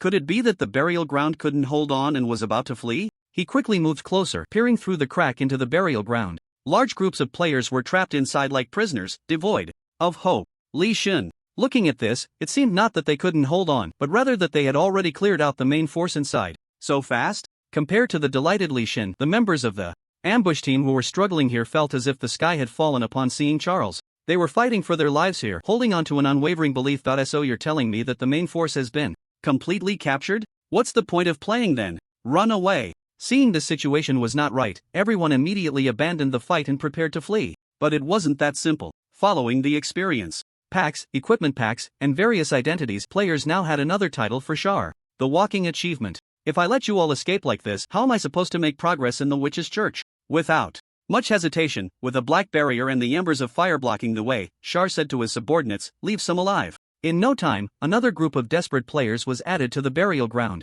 The prize pool was still accumulating. But then again, in that previous team, Shar did not see the presence of another T0 player. It seemed that this group of lackeys had directly killed him, which was a bit of a pity. I didn't expect them to have such strength. At first, Shar only hoped that these people would slightly delay the offensive of the flanking team, but he didn't expect the mission to be completed so excellently. Indeed, when well fed, one has the energy to work. At this point, all members of the burial grounds expedition team were captured. Next, it was time for the escort phase. Inside the witch's church, the veteran members of the church were happily slacking off inside. Recently, they had been in a very good mood. The newcomer who replaced Leon's position hadn't been seen since a day of intense competition. Mr. Fonz, thanks to your earlier warning, it seems that Kid should have been scared. Indeed, I thought he was tougher, but he just temporarily won the favor of the witch. He will realize the reality sooner or later. And that Halia, her disrespectful words must be taught a lesson. The conversations rose and fell, and Fonz slowly nodded, then spoke softly. After all, he's a lord from the border. Is this place as deep as the witch's church something he can just come and touch? Amidst the discussion, a sudden sound of hurried footsteps came from outside. Everyone turned to look at the entrance, only to see a skeleton carrying an adventurer bound by chains, huffing and puffing as it moved into the church. Undead? There was more than one skeleton. Looking further out, groups of skeletons were rushing in, and even a sharp-headed half-orc was carrying 4 or 5 adventurers on his shoulders. So many adventurers? Whose subordinates are these? A bad premonition gradually spread from within. Moments later, the worst outcome appeared. The newly promoted church member, Shar, appeared before them, a smile on his face. Long time no see. Shar waved his hand to greet everyone. Sorry, a group of adventurers recently launched an expedition against the burial ground. And I've been busy with that, so I haven't come by much. But now I've captured all those adventurers. He fixed his gaze on Fonz. I think I just heard you, old man, talking about me? Fonz, as a veteran in the witch's church, being scolded by name like this should have made Fonz furious, ready to stand up and teach this newcomer a lesson. But upon seeing so many adventurers being brought in like a delivery, he hesitated. This was a place where performance spoke volumes. Although the number of adventurers captured by the other side was large, it was still insignificant compared to his years of experience. But now the situation was different. How on earth did the bold demon capture so many adventurers? So he hadn't come for so long, and when he finally did, he pulled off something big? Not just Fonz, but other church members were stunned by this scene. Dude, can you not push it so hard? We're really going to be overwhelmed. Isn't it better for everyone to enjoy the favor of the witch lady peacefully? Why work so hard? In the end, Fonz chose to swallow this anger. There's no way around it. The other party is riding high, so it's best to retreat for a while. But Zaire has no intention of letting this old man off the hook so easily.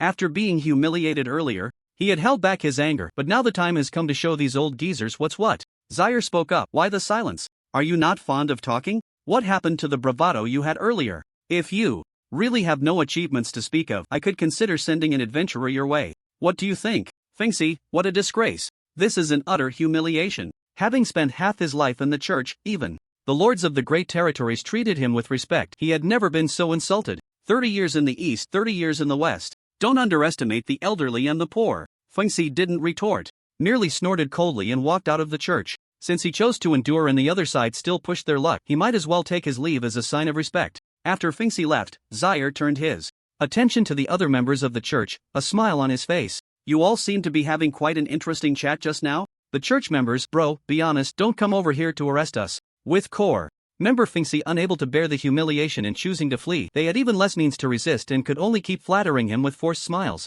Not at all, Mr. Zaire is young and promising, truly a pillar of the demon race. I heard the burial ground is currently in a development phase. I have some magic crystals here. By the way, there's a resource point being allocated recently. I have a letter of recommendation. There were quite a few who were savvy. To avoid workplace bullying, some had decisively paid their protection fees. In response, Zaire accepted the magic crystals handed over by these people and carefully counted them. Dozens of flawless magic crystals, several pieces of golden materials? Hiss, these old folks have been engaging in shady deals with the Lord. Zaire was quite satisfied with this and began to look at these church members differently. An old geezer who can explode gold coins is a good old geezer.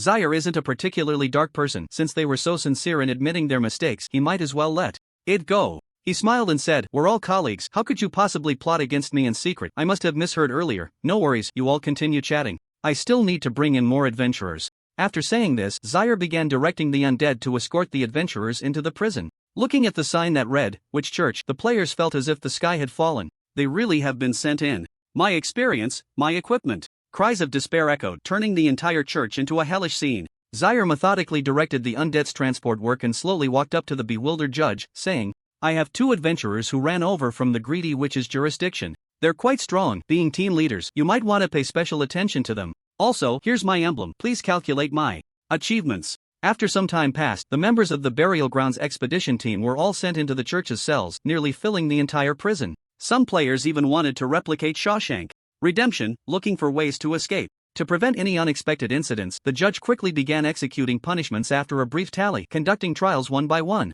Among the 3T0 players involved in this expedition, it was the first to fall, by Tang, who ended up with the best outcome. After a round of statistics, Zaire's emblem was once again adorned with a rune. The proverb, rune, when activated, would form a certain rule based on what was said, consuming magic power according to the strength of the rule. It was quite a comprehensive ability. In just a few days since joining the Witch Church, he not only managed to establish himself but even began to rise a level higher. Looking at the brand new rune on his emblem, Zaire couldn't help but let out a deep breath. This is the result of my extraordinary talent and relentless effort. Now, the most important step has been completed. Next, it's time to realize the value of this ecclesiastical membership. The reason Shar wanted to become a member of the church and worked so hard for achievements was certainly not to bully those old players. What's the point of looting their gold? Poor folks don't have much money to earn. If one is to earn, it should be from the wealthy. As for who is wealthy, that would naturally be those large territories in the central region. Speaking of which, just now when I was looting the old player's gold, it seemed Shar heard something.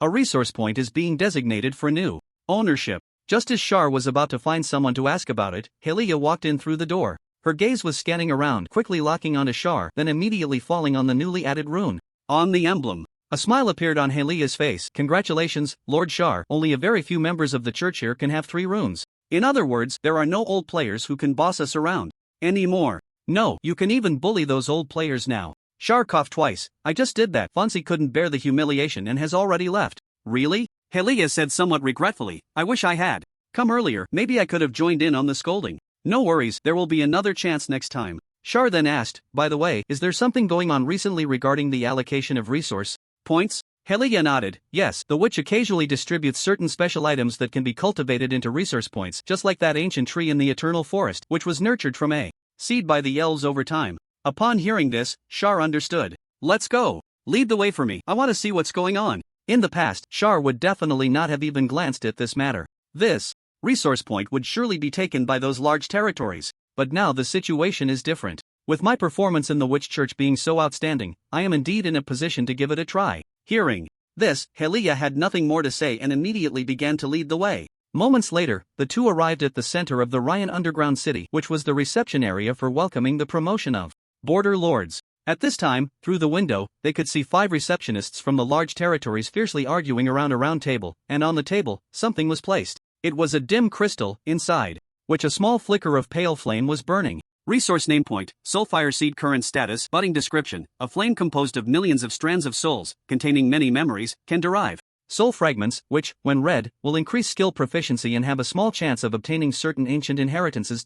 Note 1, it requires high-quality souls as nutrients. Note 2, brothers should come together to pass the fire. Hiss. Looking at the description of this resource point, Shar couldn't help but gasp. This is a good thing. Reading soul fragments, increasing skill proficiency, obtaining inheritances. In a sense, this is another form of job change. How many players could I entice to work for me? After reading the description, Shar had made up his mind. I must get this resource point. The cultivation method is not complicated, it just requires providing enough souls as nutrients, which I can definitely manage. Knock knock. A sudden knock on the door sounded. The receptionists showed displeasure and looked back. Who is it? Can't they have a little awareness? Can't they see we are busy with something important here? Bang! The door was kicked open. Seeing this, the receptionist's anger intensified. Good.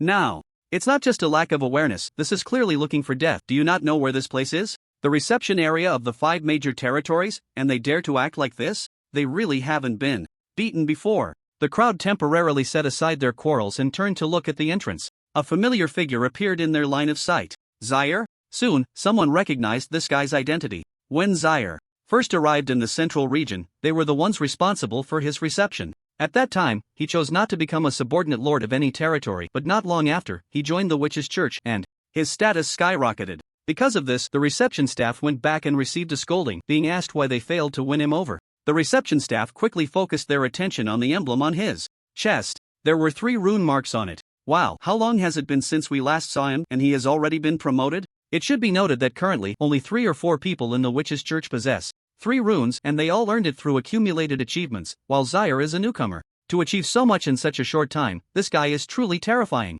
But then again, why did he suddenly come over? After recognizing the visitor, the anger in everyone's hearts had automatically extinguished. The reception staff from the Shadow Realm was the first to smile. Mr. Zaire, congratulations on your promotion. He pulled out a storage bag from his pocket. Here's a small gift, just a token of respect. I hope you accept it. Zaire frowned. Are you trying to bribe me? Upon hearing this, the Shadow Realm reception staff shook his head. That's not quite right. You are a member of the church, so consider this resource as a contribution to the development of the demon race. Hearing this, Zaire's frown relaxed. Oh, the young man is quite savvy.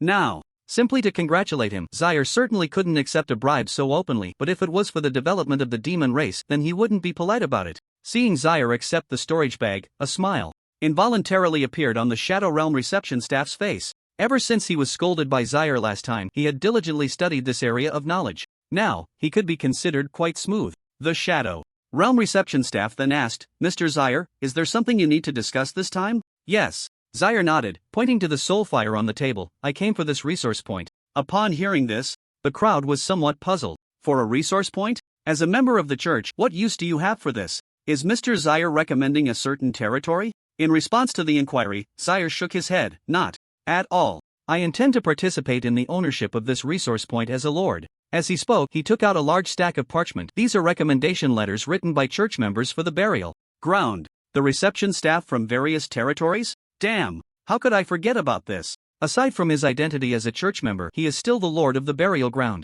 Although it is on the outskirts of the Eternal Forest, he is not a subordinate lord but an independent one. According to the witch's intentions, all territories can participate in the distribution of resource points. However, due to the fact that the central region is dominated by the 5 major territories, no other territories would dare to participate, naturally choosing to ignore it, which evolved into a struggle among the 5 territories. But now the situation is different. The burial ground may be a small territory, but Lord Zaire is not someone to be trifled with. Not to mention his outstanding performance in multiple expedition operations, now with 3 runes on his emblem. It is time for him to show his strength. With so many recommendation letters in hand, it is clear that those old-timers in the church must have compromised under the pressure of his impressive achievements. The Blood Clan's host squinted his eyes. Mr. Zaire, the burial ground is still in its infancy. With the blood pool, you are still not satisfied, and now you want to create another resource point? I'm afraid you won't be able to handle it. Upon hearing this, Zaire turned his head to look at the other party. Is that so? To be honest, I've recently been informed that some human adventurers have been closely entering the Blood Clan's territory. To eliminate this risk, I wouldn't mind thoroughly investigating the Blood Clan. When something comes to light, don't blame me for personally sending you to the tribunal. The Blood Clan's host. The threat in his words was self-evident. The Blood Clan had always threatened others, but this was the first time he had been threatened. Yet, it seemed there was no way to deal with this guy. Previously, this fellow's backing was the Eternal Forest, but now, his backing was the witch. Zaire coldly stared at everyone and asked, "Why is everyone silent? What, are you not convinced?" Of course, the convinced brother was convinced. The host of the Shadow Realm was the first to step forward. The burial ground is just in the developmental stage, and it is precisely when we need resource points. Our demon family has always emphasized mutual assistance. In my opinion, Mr. Zaire taking this Soulfire seed poses no problem at all. Seeing this, the others could only grit their teeth in agreement. There was no other way. The other party was currently a favored one of the witch's church. If any disobedient thoughts arose, they could easily turn around and falsely accuse you of having adventurers in your territory, sending you directly to the tribunal. There was no way out. Seeing this, Zaire's originally cold gaze began to soften. That's more like it. Those who know how to adapt are the true talents. It's just a Soulfire seed, and if they are so unwilling to let go now, there will be extortion later. After taking the Soulfire seed and bidding farewell to Miss Halia, Zaire returned to the burial ground and began searching for a suitable cultivation location for this Soulfire seed. From the details described above, it was clear that the capabilities of this resource point were significantly higher than that of the blood pool, and it was still in the cultivation phase, showing great potential for development. After some thought, Zaire arrived at the center of the underground altar and placed the Soulfire seed above the magic circle. A faint light illuminated the magic circle, and after the arrangement was complete, a fragment slowly floated into Zaire's line of sight. Item name, Soul Fragment description. A soul fragment produced after the Soulfire seed digests the soul's memories. Opening it will grant certain special rewards. Note, come on, it's blind box time. Opening the soul fragment, a memory surged into his mind, accompanied by the system's prompt sound. Old Peter's memory. Fragment Blue Note, Old Peter is a skilled chef, and his fiery stir-frying technique is greatly loved by the neighbors. Reward obtained, Old Peter's culinary skills.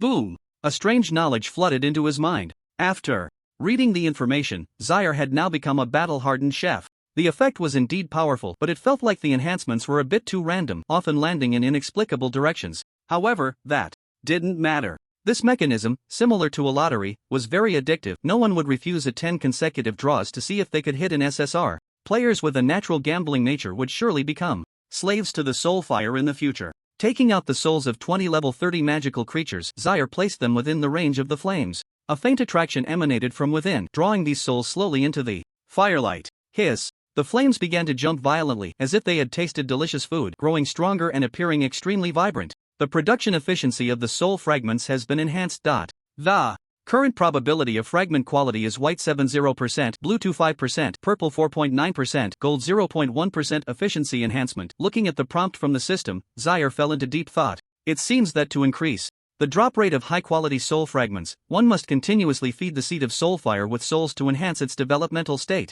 On the other side, after the burial grounds expedition ended, the players and their followers appeared quite excited. Previously, there were so many resources as rewards just at the start of the battle. Now, not only had they achieved victory, but they had also made outstanding contributions during this fight. Considering Lord Zyre's generosity, this was undoubtedly thrilling. As everyone was lost in their thoughts, the taskbar's message had already changed. Burial ground.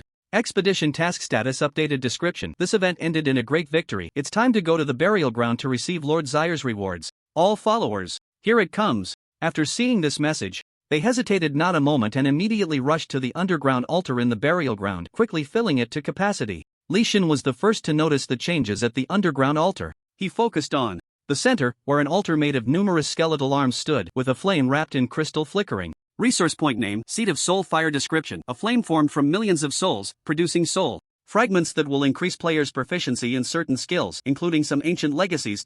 Hiss, it's actually a resource point. And from the description, this resource seems quite powerful. It's important to note that skill proficiency has always been a major issue for players. Advancing in class requires various proficiencies to meet standards, and unlocking certain side quests even has bizarre skill proficiency requirements. Moreover, it seems this thing can yield rewards. Meanwhile, other players also notice this change, their eyes gradually turning greedy. Ancient legacies, just hearing about it is enticing. What if they uncover some ancient adventurer's legacy? Wouldn't that mean they could soar to great heights? Will this reward be related to that? Thus, amidst the players' anticipation, Zyre slowly emerged from the shadows. He spoke this time. I want to thank all of you for your contributions during the burial ground expedition, which delayed the side attack of the expedition team. As he spoke, Zyre opened his hand, revealing a coin engraved with a skull pattern in his palm. This is the Undead coin, which can be used in the burial ground to exchange for various resource points, including this Seed of Soulfire. Each of you will receive 2 coins. With the expansion of the burial ground, some matters also needed to become more formalized. The Undead coin was designed by Zyre as a form of contribution value for players. This way, the burial ground could operate better, and of course, it would also be more convenient to harvest players. Zyre's gaze turned to Leysan and the evil little mage. In this event, your contributions were particularly outstanding, and you will receive an additional reward of 3 Undead coins. Leysan, evil little mage. 5 coins floated in their palms. Although they looked very rough and felt light, the gratitude contained within was as heavy as Mount Tai. Loyalty. After receiving the coins, all players turned their attention to the Seed of Soulfire, their eyes filled with insatiable greed. There was no helping it. It is human nature. While going to the blood pool could solidly enhance their basic stats, what if they hit the jackpot here? Zyre watched this scene, a smile unconsciously appearing on his face. Go ahead and try this thing. Seems like a reward, but in reality, it's just miners tirelessly digging in the mines, trying to find treasure. As for how long it will take to find diamonds, that depends on luck. Let me try the flavor first. A player quickly stepped forward, unhesitatingly exchanging 2 coins for soul fragments. I'll trade my 10 years of single luck for this, give me a shot. 2 memory fragments appeared. White, blue. Damn. 1 by 1, players rushed forward to try, and the colors of the fragments they opened were usually concentrated in white and blue, with an occasional purple, but gold had yet to appear. A strong sense of unwillingness surged in their hearts. No way. Am I really going to give up like this? A player with the IDD looked at Xiaer. Lord Xiaer, aside from the quest, can I obtain Undead coins by offering to the burial ground? Upon hearing this, Xiaer raised an eyebrow. Of course, donating resources is also a contribution to the burial ground. How much do you plan to donate? Lv.30 took a deep breath and immediately brought out all his possessions. All in. Just now, he opened 2 whites, and he couldn't believe his luck could be this bad. Even if he couldn't get gold, a purple would be nice. This is Blessing of the Hunter, exchanged from the Adventurers Guild. This is Spirit of the Night, a material with an extremely low drop rate, worth at least 10 flawless magic crystals. This is the underwear of the Succubus Chadir, which I stole from the Succubus Inn. Xiaer, is there something strange mixed in here? After a round of pawning, 5 Undead coins were in hand. Lv.30 once again approached the Soulfire seed and exchanged everything. White, white, white, blue, blue. Another sky of blue and white. Damn. After reading the memory fragments, Lv.30 felt as if the sky had fallen, the world turned gray. Gone. All gone. Just when he was feeling bold, he almost donated his underwear to the burial ground. Now he was in a state of utter poverty. He couldn't even afford a health potion for the dungeon. Lv.30 looked at his friend and said helplessly, "Bro, can you lend me some magic crystals? I got a bit carried away just now. I'll take it slow after a few more dungeon runs.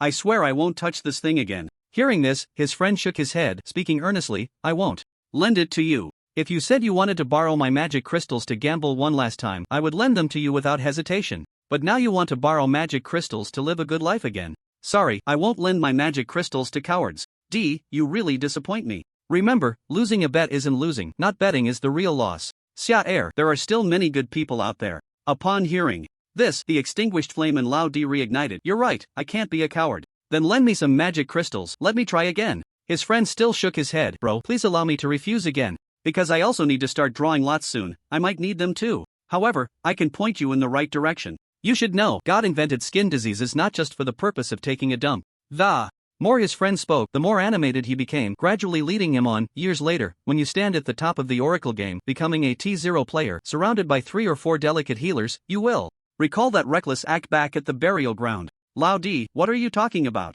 How can there be such a demon in the world?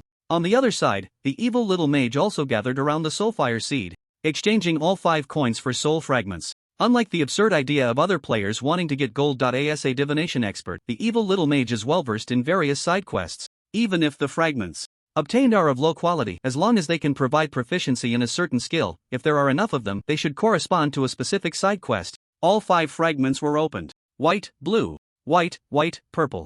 Memory of Master Angler Haynock Blue reward, greatly increased fishing proficiency. Note: from now on, you will completely break free from the Air Force. Memory of Lightning Controller. Char purple reward, increased proficiency in all skills, slight damage boost.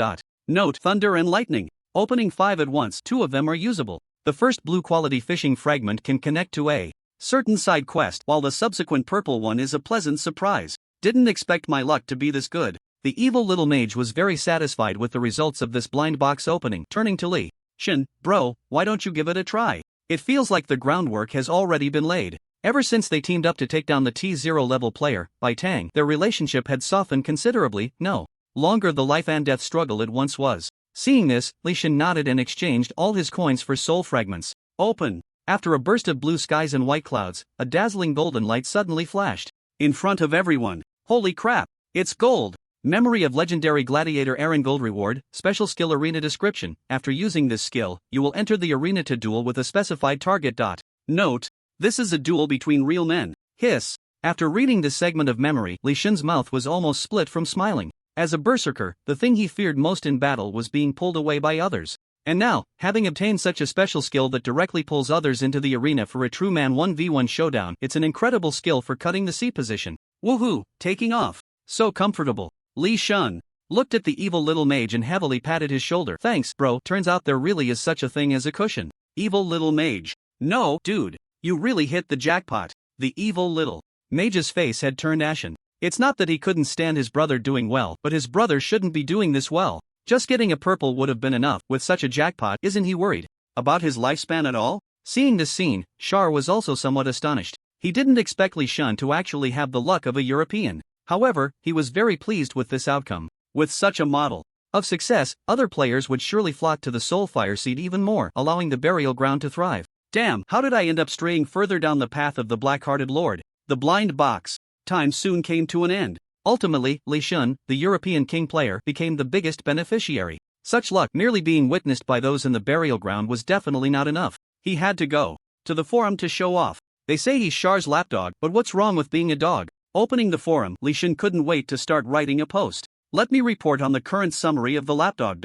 Recently, busy with the campaign, successfully took down a T0 level player from the Greed server with the help of my friend Justice in a 2-on-1. The burial ground has recently added a new resource point. Thanks to Lord Char's care, I successfully obtained a special skill of golden quality. See you at the peak. Inspirational, hard work, warrior player, as the main perpetrator who led players to suffer Char's massacre. In the previous Holy Light Ruins, Leysan had garnered quite a bit of attention, and many had added him as a friend to privately criticize him. And now, it was time to show off. Once the post was out, it was seen by many. Replies flooded in. Damn, you really climbed up the thigh, huh? What resource point can yield a special skill? Is it for real? Damn it. The Phoenix chooses a good tree to perch on. It seems it's time to bring my talents to the burial ground. If the previous rewards like the golden weapons were still within the realm of acceptance, then this sudden special skill reward truly made one feel a bit envious. This was a special skill, its effects even stronger than a title. The Adventurers Association also had them, which could be exchanged for contribution points, but who knew how many tasks one would have to complete to accumulate that many contribution points? Before becoming a dog for Syar, Leysan was merely a T2 level player, but according to the current development trend, he had already stabilized at T1. How could only Leysan be the one to act as a dog? Betraying his family. To the burial ground we go. With a strong curiosity about the new resource point, many players began to flock into the burial ground. Syar welcomed this very much. Although many of these players had previously shown hostility towards the burial ground and criticized him, it didn't matter. When the leaks come knocking, how could one not harvest them? The gambling craze was momentarily rampant in the territory, and Xiao entrusted these matters to Avril to manage while he prepared to head to the Witches' Tribunal. It was time to clock in for work. Arriving in the Ryan underground city, the bustling streets on both sides were filled with various shops, all related to the large territory. Dwarves monopolized equipment forging and a series of manufacturing-related affairs, while the Herbs Inn, the major potion shops, were mostly imported from the Eternal Forest. The presence of vampires could be seen in various entertainment industries, and even assassination, intelligence, and auctions were all controlled by the Shadow Realm. You guys are really raking it in. In the entire central region, apart from the honest folks in the chaotic wasteland, the industries were basically monopolized by these 4 major territories. Even though he had just harvested a wave of leaks from the players, looking at the endless stream of customers in front of him, a certain impoverished lord admitted that his eyes turned red. It was time to initiate the extortion plan. Continuing forward, he entered the Witches' Tribunal. Xiao pushed the door open, scanning the members, and quickly spotted Vons hiding in a corner. Still coming to work, huh? Don't underestimate the elderly and poor. When will you hurry up and get buried? Vons, I specifically hid. Why are you still chasing me to scold me? The daily humiliation of Vons came to an end. Xiao looked at the other members, and then asked everyone who was responsible for handling the review documents from the major territories, and where are they kept? Please bring them over for me to take a look. Upon hearing this, the expressions of the members turned panicked. What are you going to do now? Some decisions from the major territories need to be submitted to the Witches' Tribunal for review to determine whether to approve them. Many of these were not in accordance with regulations, but under the temptation of the major territories' money power, many tribunal members chose to let them pass. This was an unspoken consensus among the tribunal members. And now, suddenly saying he wanted to pull out the documents for investigation. What if something was found? Bro, why don't you just bully us a bit instead of pulling such a scary stunt? Everyone present fell into silence. Seeing this, Xiao continued, don't worry, what I'm about to do will definitely not implicate you. Just hand it over with peace of mind. The atmosphere remained silent. Xiao, seeing this, slammed the table. A bunch of old fools. Have I been too nice to you? In 3 minutes, I'll be waiting at my post. If I don't see the documents, I'll make you all fly. After a round of threats, Xiao returned to his workspace and began to silently count down. It turned out that this tactic was quite effective. Under the pressure of a certain lord's immense power and performance, a stack of heavy documents was eventually placed on the table. Xiao began to flip through them. Inside, various matters concerning the 5 major territories were detailed, and there were certainly no shortage of issues. He didn't need to read through everything, remembering just 1 or 2 things would suffice. Setting the documents aside, Charles took out paper and pen, unable to suppress a deep breath. It was time to reconnect with the Witch Lady after a long absence. Dear Witch Lady, thanks to your grace, I have successfully arrived in the central region and established my new territory, burial ground, near the Eternal Forest. Moreover, I have also joined the church, capturing many adventurers these days, including 2 from the domain of the greedy witch. However, during my time in the church, I have worked diligently, yet I have deeply felt the corruption of these major territories in the central region. Especially the 3 major territories of Blood Clan, Shadow Realm, Iron Bastion, which have committed numerous wrongdoings, yet their deep-rooted foundations mean no church member dares to investigate thoroughly. Some things must be done by someone. For the future of the demon race, I will charge ahead, even if it costs me my life, to make these territories realize that your authority is not to be offended. Signed, your most loyal servant, Charles. With thoughts flowing like a spring, Charles finished the letter, picked it up for a glance, nodded, and felt quite satisfied. It seemed his skills in writing little essays had not declined. Next, he would wait for the Witch Lady's response. At this moment, the church members who had handed over the documents were looking at Charles, anxiously waiting. What on earth was he planning to do? Stepping out of the church, Charles summoned a raven and tied the letter to its leg. As usual, deliver it to the end of days. After finishing, he turned around, only to find the members staring at him. Someone couldn't help but ask, Mr. Charles, what is this? It was puzzling to conduct research on the documents, then write a letter, and send a raven. Why did it feel like something was off? Hearing this, Charles waved his hand. It's just a small matter. I merely reported some unreasonable points from the documents to the Witch Lady. There's no need to panic. The church members? How can you say there's no need to panic? Isn't this a threat to my life? It was one thing to bully a bit earlier, but doing this leaves no way out. As the group of old members began to get agitated, Charles spoke up. Don't worry, this matter is aimed at those major territories, it won't affect you. Of course, the premise is that you must obey. After saying this, Charles ignored them and calmly returned to the burial ground. But the church members were no longer calm. Targeting the major territories? Many among them still maintained covert trading relationships, which was unacceptable. They had to inform others immediately. Count Amank was the first to receive the news. The Blood Clan had members secretly trading with the church, not just Leon, but the connections were the closest with him. Charles sent a letter to the Witch Lady, and he will soon start targeting the major territories, so be careful. As a major territory that had previously targeted the burial ground, it was clear that if this matter truly came to fruition, the Blood Clan would be the first to be cut down. Upon hearing this, Amank felt utterly dismayed. No way, man, not again? After the failure of the sublimation ground plan, he had been nearly killed by the priest and faced severe criticism upon returning to the castle. His life had already fallen into a dark state, and he dared not entertain any thoughts about the burial ground. If he got himself into trouble again, it would truly be a dead end. Amank took a deep breath and hurriedly asked, "Is there any way to remedy this? The matter of money is easy to discuss. Although we lost a resource point, you can rest assured about this." Faced with temptation, the member of the church decisively shook his head in refusal. "This is no longer just about money. I came here this time purely out of our previous relationship. From now on, let's not contact each other anymore." After saying this, the church member left without looking back. There was no other choice. Given the current momentum of Xiar, if any small tricks were played, it would not simply be verbal bullying. It would truly lead to a beating. A clean break was necessary. Meanwhile, the Shadow Realm also received the news. The reporter was Fengxi. Over the years in the church, he had a long-standing trade relationship with the Shadow Realm, making them old partners. Fengxi said angrily that Xiar, disregarding martial ethics, comes to deceive, to launch sneak attacks.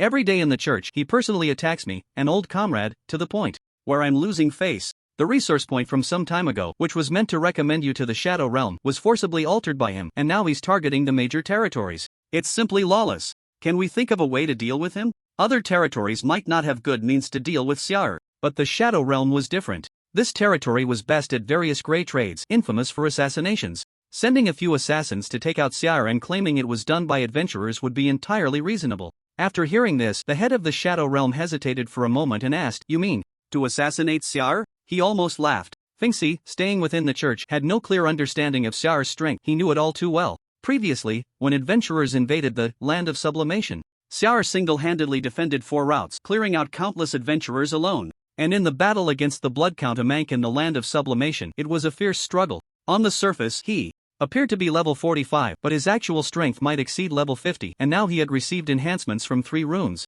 To assassinate such a monster, how many people would that require? Would that even be called an assassination? Forget about this matter. Just endure for a while, and wait for Xiar's momentum to pass. As for the Shadow Realm, I'll see if paying a bit more in fines can help us get through. The end of days. The tower. A raven, entirely as black as ink, flew in from the distant dusk and slowly landed in front of the tower. The priest stepped forward, took out the envelope, and glanced at the signature. Sure enough, it was Xiar again. After reading the contents inside, the priest couldn't help but nod. Young people are indeed full of energy. For someone like him, who had fought alongside the witch for most of his life, just going to work every day was already exhausting, and he didn't want to deal with other trivial matters. The survival of the fittest is also a major characteristic of the demon race. However, since there was such an outstanding junior willing to take on this task, he naturally supported it, not regretting having handed over Lion's position to him. Well done. He entered the tower with the letter. At this moment, the proud witch Ilya had her eyes tightly closed, her consciousness sinking into the crystal ball floating before her.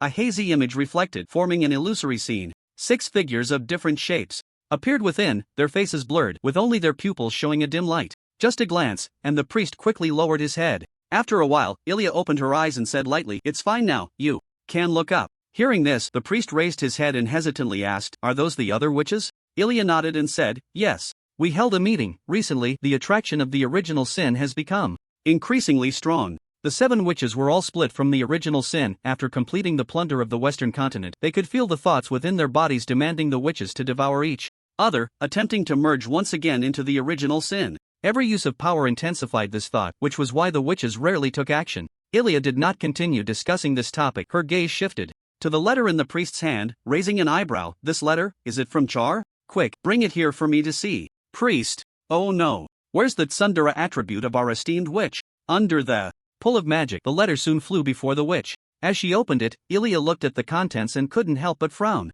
The major territories in the central region had gone too long without discipline. They were getting too unruly. It was precisely because of the concern over the original sin that she hadn't made them realize the cost of betraying her trust. As Ilya continued reading, her tightly furrowed brows gradually relaxed. "Look at Char.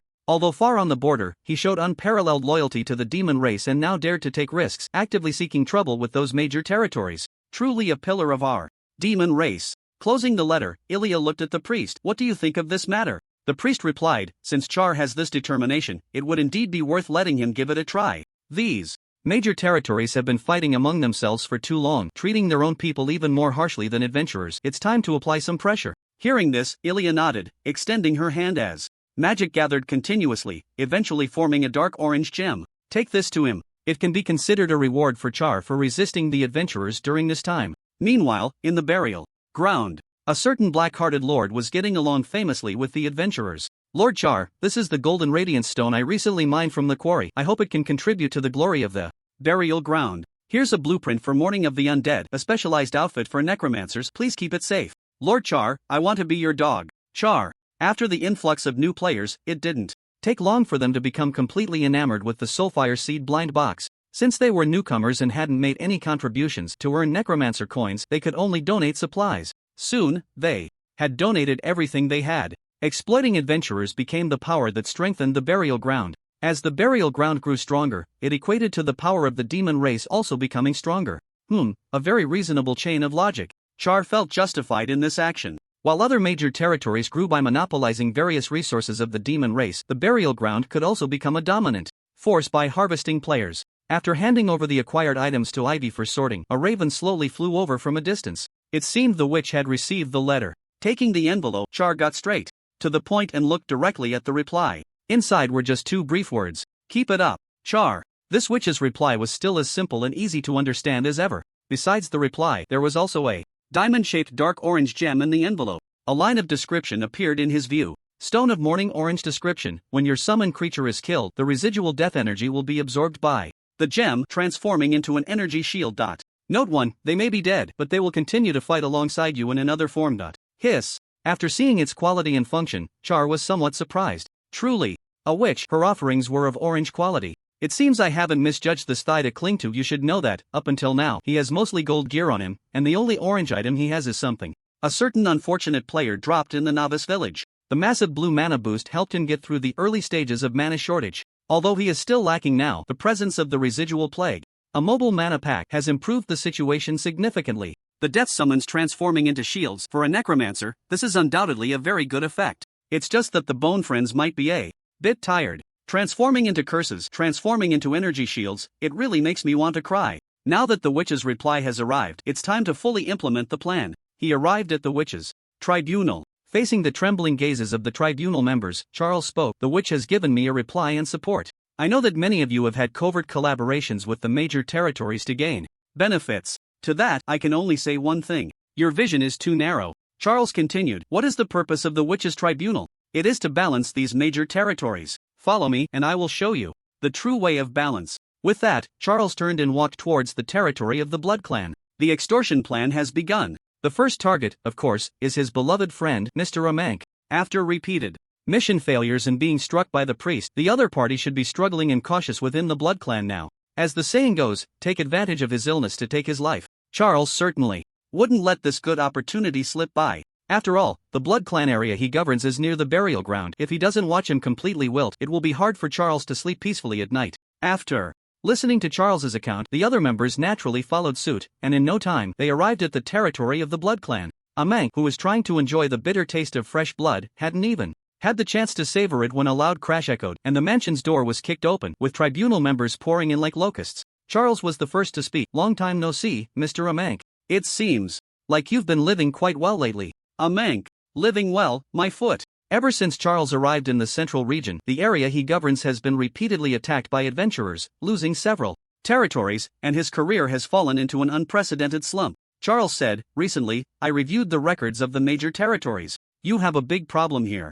Amank didn't dare to have any thoughts of rebuttal. I did many wrong things when I was young and foolish. I hope Lord Charles can forgive me. Upon hearing this, Charles shook his head. Have you ever thought about how much harm your actions have caused to the smaller territories? How many small lords like me, who came from the border with pure dreams, have been bullied by your kind of major territories? Inside the mansion, Charles was giving a furious scolding, while Amank sat trembling on the side, constantly apologizing, not daring to utter a single word of defiance. For a moment, it was hard to tell who was being bullied. After a passionate denunciation, Charles looked at the pale-faced Amank and said, having said so much, I believe you should now recognize your mistakes. So next, let's talk about compensation. Amank, compensation? Hearing the tone of the other parties. Rhetorical question, Charles calmly replied, what, do you think you can just let it go with a few verbal apologies? You've done so many wrong things, it all needs the witches' tribunal to clean up, and the manpower, resources, and finances spent don't require any compensation? Of course, if you want to do it that way, that's fine too.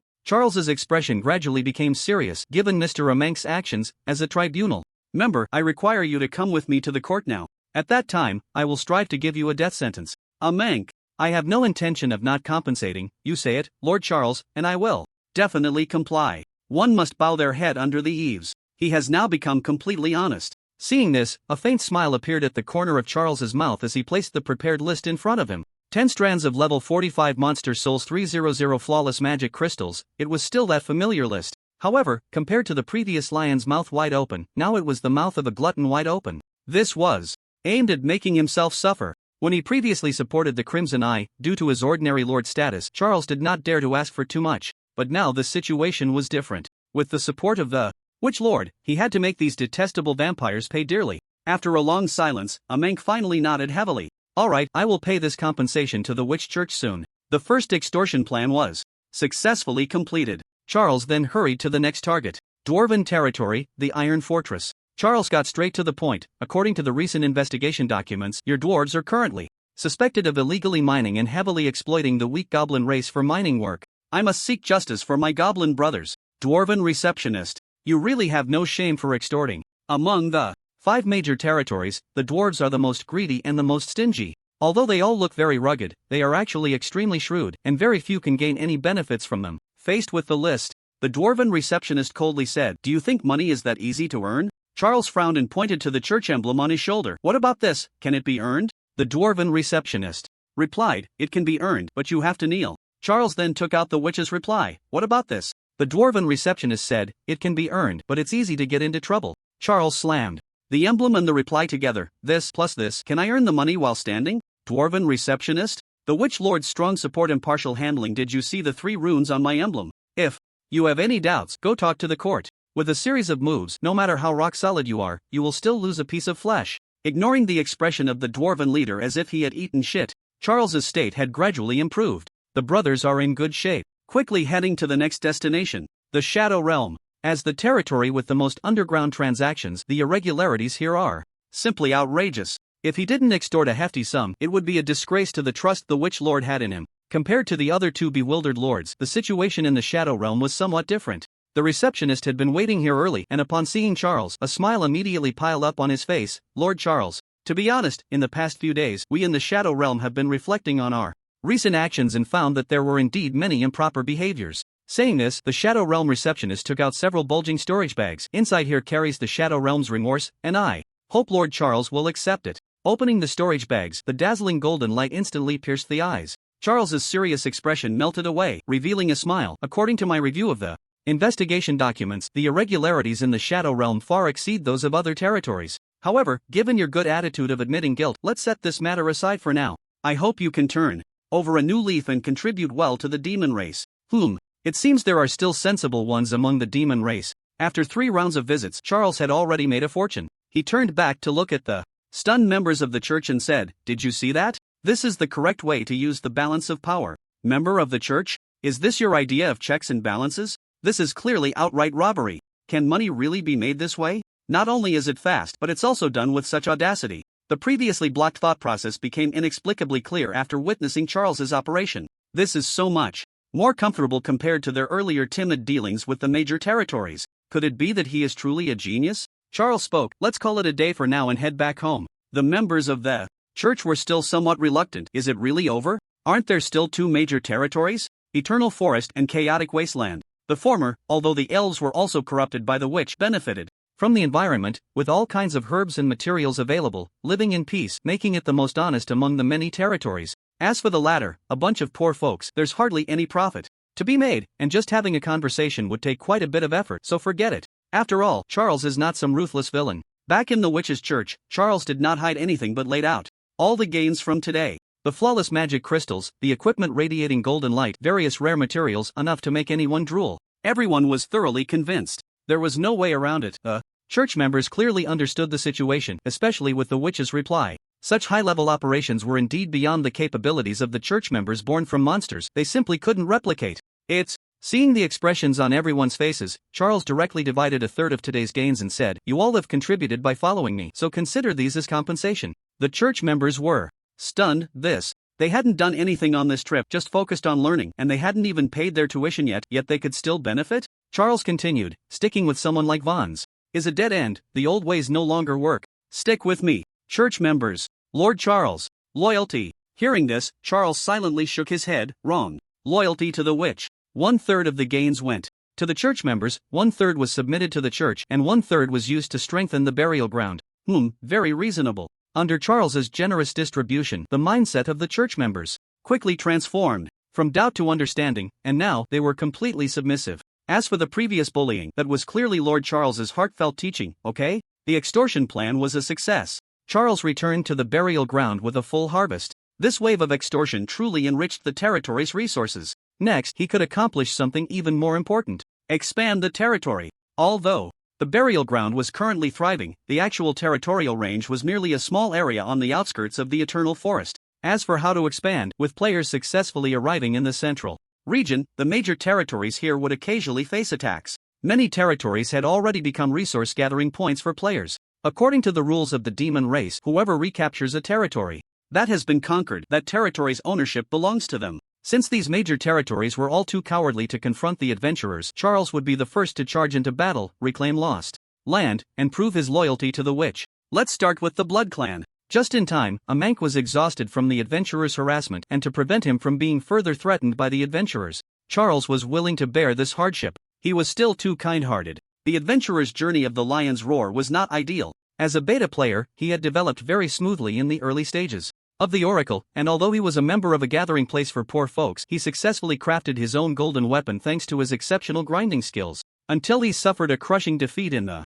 Holy Light Ruins, losing his weapon, which made his already struggling family situation even worse. However, Lion Roar is a resilient player who won't be easily defeated by such setbacks. In the previous battle to invade the Sublimation Land, although he was the first to encounter the burial ground, he quickly adapted and executed a tail-cutting escape, successfully retrieving some supplies within the Blood Clan's territory. Recently, Lion Roar discovered an overlooked territory, the Crimson Gathering Place. This is the Blood Clan's territory, adjacent to the Eternal Forest, rich in crimson aura, which can be refined into blood essence within the guild, making it one of the currently sought-after scarce materials that can be sold for a high price. Due to its proximity to the burial ground, many large guilds are deterred and dare not approach, but Lion Roar is different. As the saying goes, crisis and wealth coexist. They are members of the Poor Bastards Gathering Place, the poorest guild in the entire Proud server. To escape this identity, these risks must be taken. However, from the current progress, things are looking quite wonderful. He has been collecting crimson aura here for 3 or 4 days without noticing any unusual activity.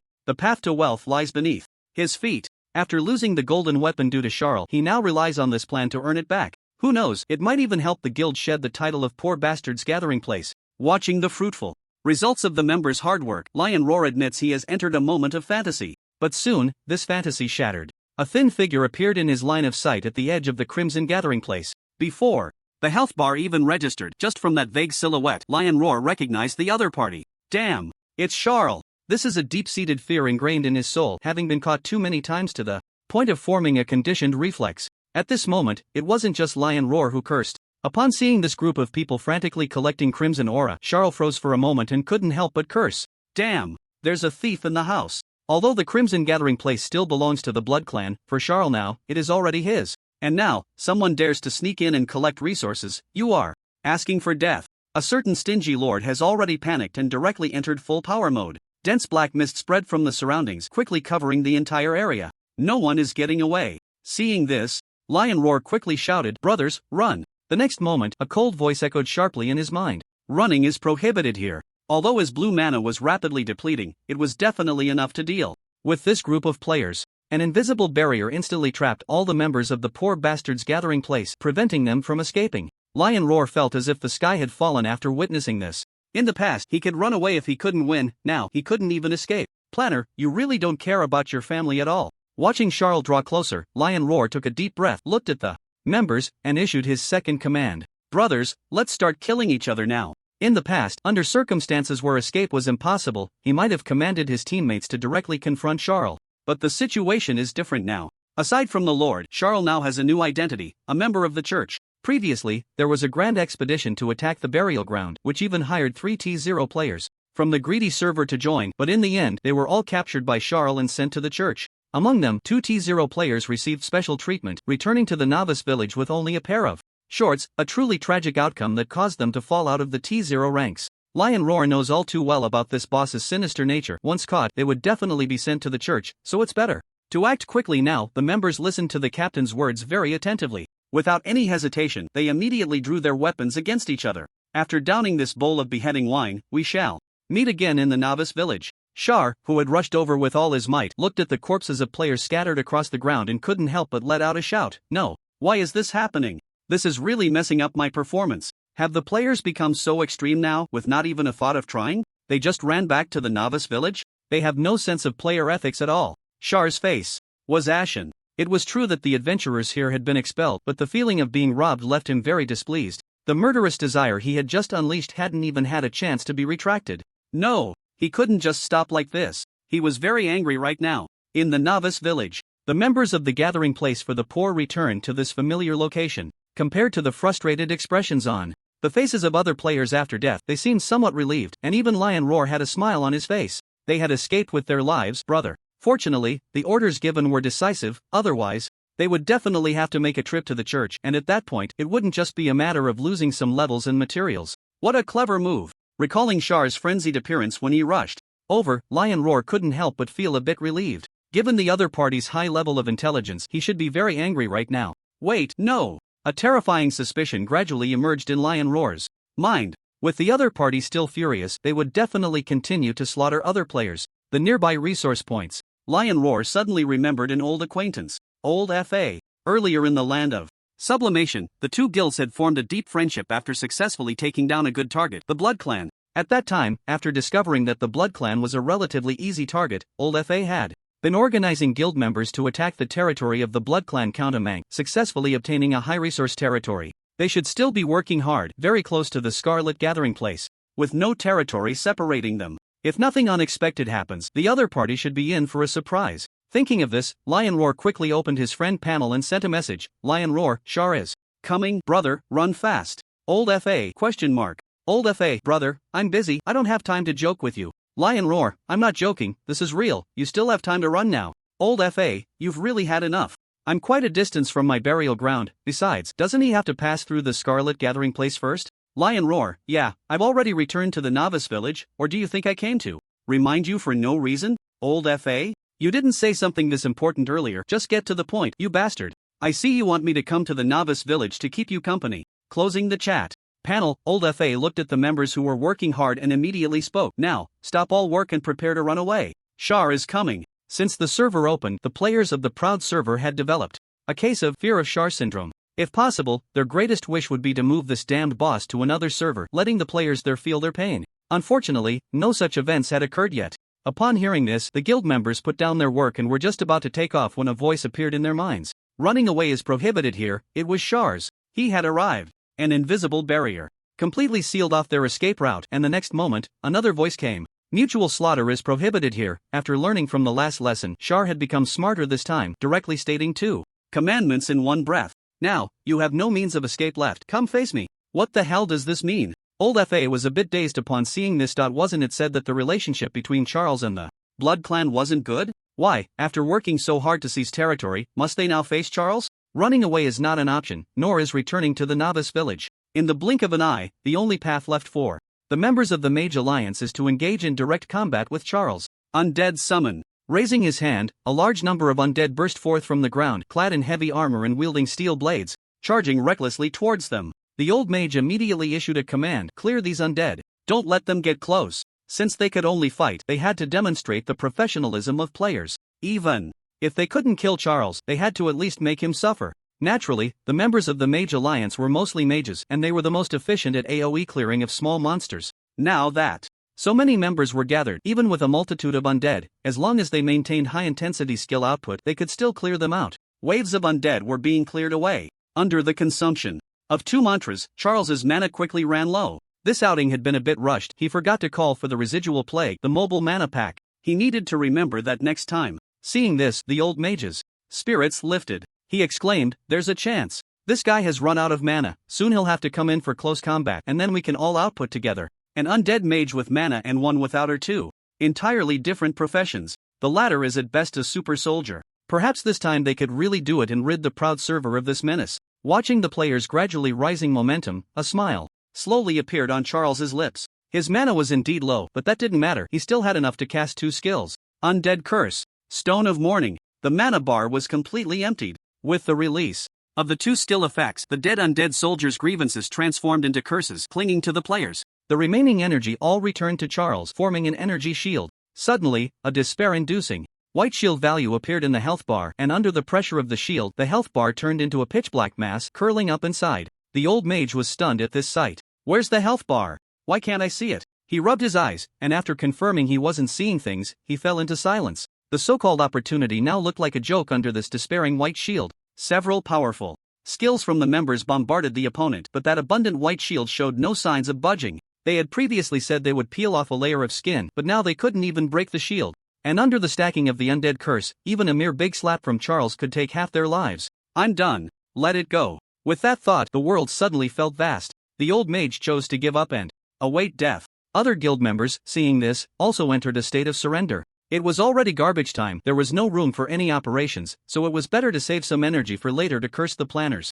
It is well known that the players of the proud server are the most respectful of planners in the entire region. Watching the players give up resistance, Charles was somewhat taken aback. Giving up so soon? Are you waiting to die? That's fine, but Charles was someone who valued talent. "Before you die, come with me to the witch's church." Soon, under the binding's influence, this unfortunate group of players was tied up. The territory they were in was called Blood Hollow, recently seized from the Blood Clan. Although there were no resource points, it could still be considered a territory with relatively high resource output efficiency. But now it belonged to Charles. After bringing this group of despairing players to the witch's church, Zyle briefly recounted his achievements to the judge. "These adventurers have invaded the territory of the Blood Clan, the Crimson Gathering and the Crimson Fortress. As a close friend of Mr. Amang, I simply couldn't stand by, so I took care of them. According to our Demon Clan's rules, shouldn't these 2 territories be returned to the burial ground?" The judge nodded slightly. "That is indeed the case. How about you discuss it with Amang again, Mr. Zyle?" Zyle shook his head. "No need, the adventurers are too ruthless.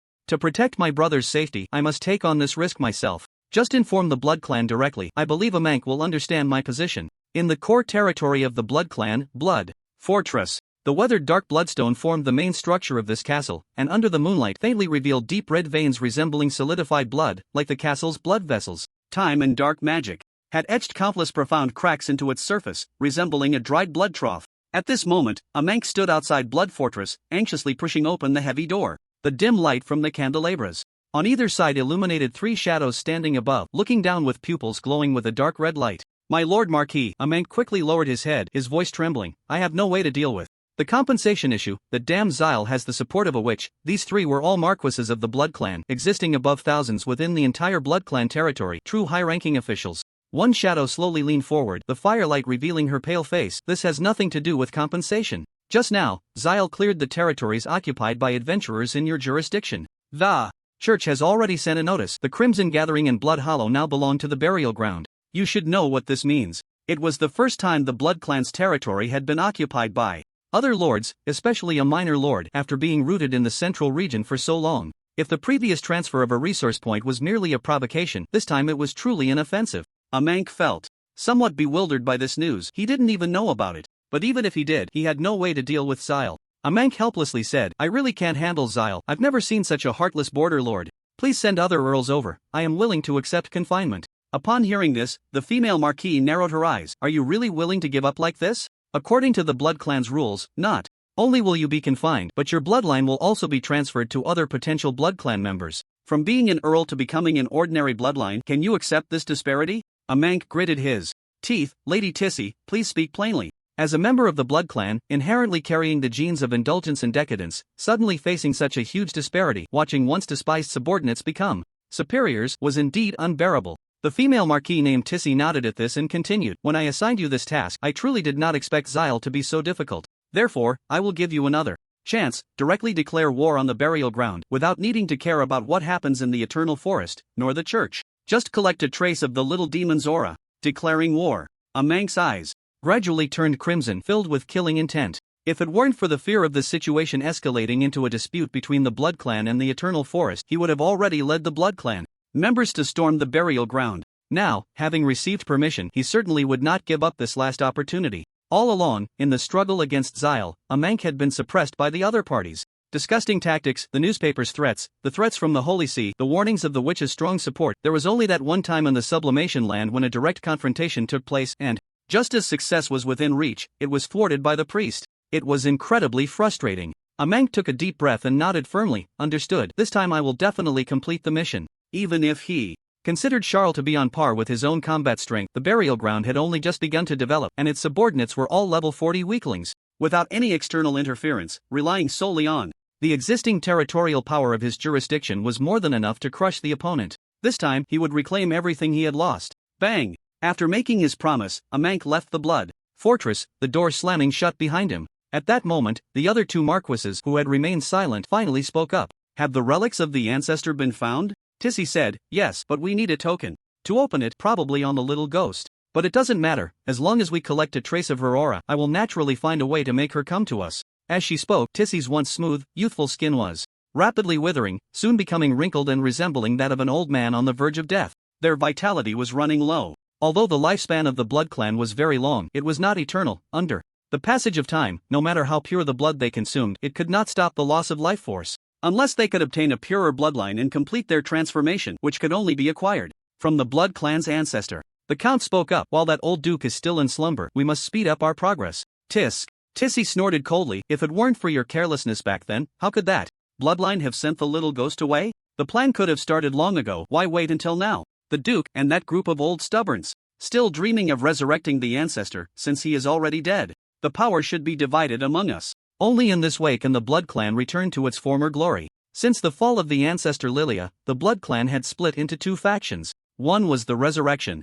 faction, led by her closest descendants, attempting to bring this Blood Clan ancestor into a new era, while the other was the Devouring faction, advocating for the complete consumption of the ancestor's power to enhance their own strength. As time passed, the once dominant members of the Resurrection faction died one after another, gradually losing influence, and even the Duke began to enter long periods of slumber to preserve his vitality. Some members of the Blood Clan, unwilling to die or yearning for greater power, gradually developed a covetous desire for the ancestors' relics. A Mank was one of them. He was not afraid of death. He wanted to gain more power. In the Blood Clan, where the ascension path had completely solidified, this was the only way for a Mank to advance further. The original plan was going very smoothly. Due to the oversight above, the little ghost of the Resurrection faction unexpectedly escaped, and they just needed someone like him, who was neither here nor there, to go searching. But unexpectedly, this guy fled into the territory of a beastly lord like Charles. Not only did they suffer losses and lose resource points, but now even the territory within their jurisdiction had been taken away. They were on the verge of a reverse promotion. This time was his last chance for a comeback, and with the agreement of several marquises, a Mank could go all out to do this. Back at the mansion, a Mank extended his hand, and blood magic transformed into dark red bats. He said, inform the lords of the other territories in the jurisdiction to prepare for battle, gather their forces, and then launch a surprise attack on the burial ground. Inside the Witch's Holy See, after signing the inheritance contracts for the territories of Crimson Gathering Place and Blood Valley, Xyle suddenly sneezed. Achoo! Caught a cold? No, wait. I'm a necromancer, how could I catch a cold? Is someone thinking about me? The speculation lasted only a moment before Xyle dismissed it. Who cares about that? With 2 territories in hand and so many resources, he needed to come up with a way to gather them. Calling players is an option, but the risk factor is a bit high. If things go wrong, they might just pocket everything for themselves. Maybe it's better to leave it to his lovely bone friends. While Xyle was deep in thought, the Shadow Realm's attendant hurried over. What's the matter? In response to the inquiry, the attendant spoke sneakily. Lord Xyle, just now, I received some news about the Blood Clan. A Mank has gone to the Blood Fortress and is currently gathering manpower. It seems he plans to launch an attack on the burial ground. Upon hearing this, Xyle's brows furrowed immediately. Huh?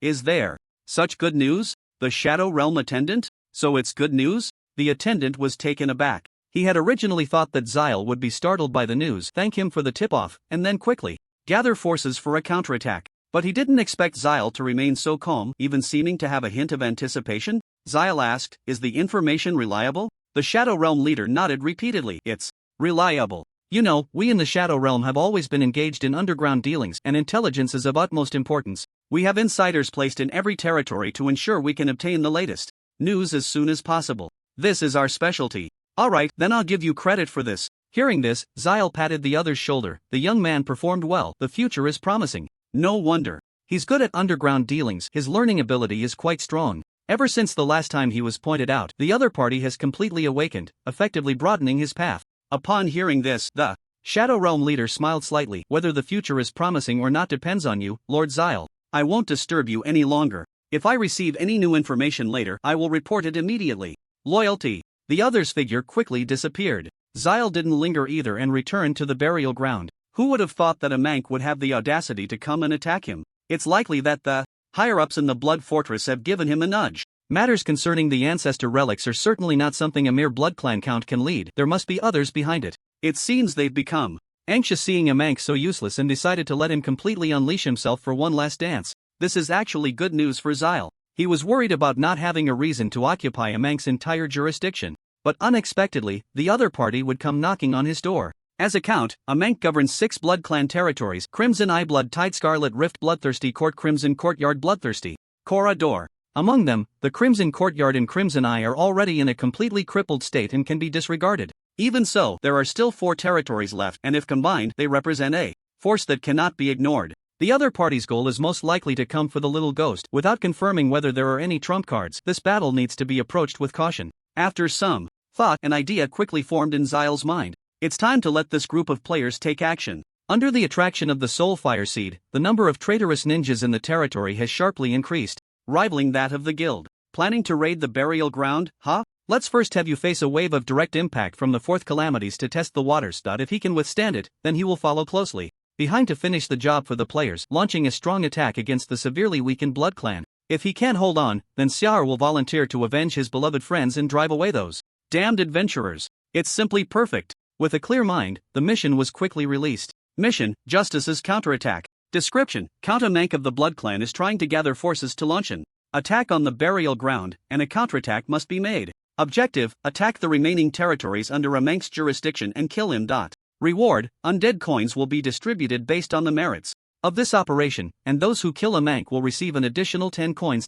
Ding! Suddenly, the updated mission information appeared in the sight of the minions at the burial ground. The players were momentarily stunned upon seeing this news, and then they immediately became excited. The mission has finally arrived. Many newcomers, after joining the burial ground, could only rely on donating resources to exchange for undead coins, leaving them impoverished. But now, a subjugation mission has appeared. Undead coins will be distributed based on military merit, and killing a Mank will grant an extra 10 coins. This is a tenfold reward. Even if they don't exchange it for Soulfire Seeds, but instead use it to trade for equipment or refine in the blood pool, it would still be a significant boost. After receiving the news, the players quickly set aside their current tasks and rushed to the burial ground. Attacking 4 territories in succession, especially since a Mank is a level 50 Blood Clan count, is actually quite a challenging task. At this moment, Leysan and the evil mage also arrived at the underground altar. As Xiar's most important right and left arms, they quickly took on the heavy responsibility and actively began planning the details of this attack. On the Blood Clan, they laid out the map. A Mank's territories appeared before everyone. The average level of the small monsters in these territories ranged from 20 to 35, with high quality, and each territory had 2 Baron-level lords, with a few even possessing blood magic. The only advantage was that, after the Crimson Gathering and Blood Fortress were taken, the distance between the territories became quite far. The evil mage pointed to the Crimson Courtyard territory and spoke first. Here, it suffered heavy losses during the last sublimation event, and even the lord has died, making it very easy to clear. We can first send half of our manpower to quickly take this place. Next to it is the location of the Bloodthirsty Court, which is very close, so there will definitely be someone coming to support. The other half of the manpower will lie in ambush nearby for a surprise attack. We'll take it step by step and occupy these 2 territories first. Xiar might not have many means, but when it comes to dealing with the monsters in other territories, the players are quite adept, especially the evil mage. He is and has done extensive research on how to target the Blood Clan. The evil mage continued, blessing of the holy light is essential, I'll take care of that. Leysan, you handle the ambush, and remember to procure holy water and sunlight stones. After the first wave takes a hit, they should retreat to defend their territory. Inside the Bloodthirsty Court, there is a blood spring that is a strong source of supply, so we also need to arrange for an assassin player to sneak in, exchange poison from Edward, and poison it. As the evil mage opened up his thoughts, various sinister ideas flooded the minds of the other players and they began to exchange ideas enthusiastically. When discussing matters related to the underworld, players always manage to showcase the bottomless moral limits of humanity, akin to an abyss. Blood Clan territory, Crimson Courtyard. Ever since it was ambushed by those damned adventurers, it has appeared extremely dilapidated and desolate. The Lord is dead, and the powerful deputy has been left paralyzed, still recuperating to this day. The entire territory is now in a state of deep despair, and no one pays any attention to the order given by a Mank to raid the burial ground. After all, with the territory in such a state, lacking any decent fighting power, it's better to just sit back and wait for death. The dejected Blood Clan sentinels stand atop the watchtower, yawning and gazing into the distance, hoping for an early shift change. In their line of sight, several figures gradually emerge from the distant hillside, their numbers increasing, all equipped with fine weapons, now rushing towards the Crimson Courtyard. This is adventurers? The Blood Clan sentinel instantly perked up upon seeing this enemy attack.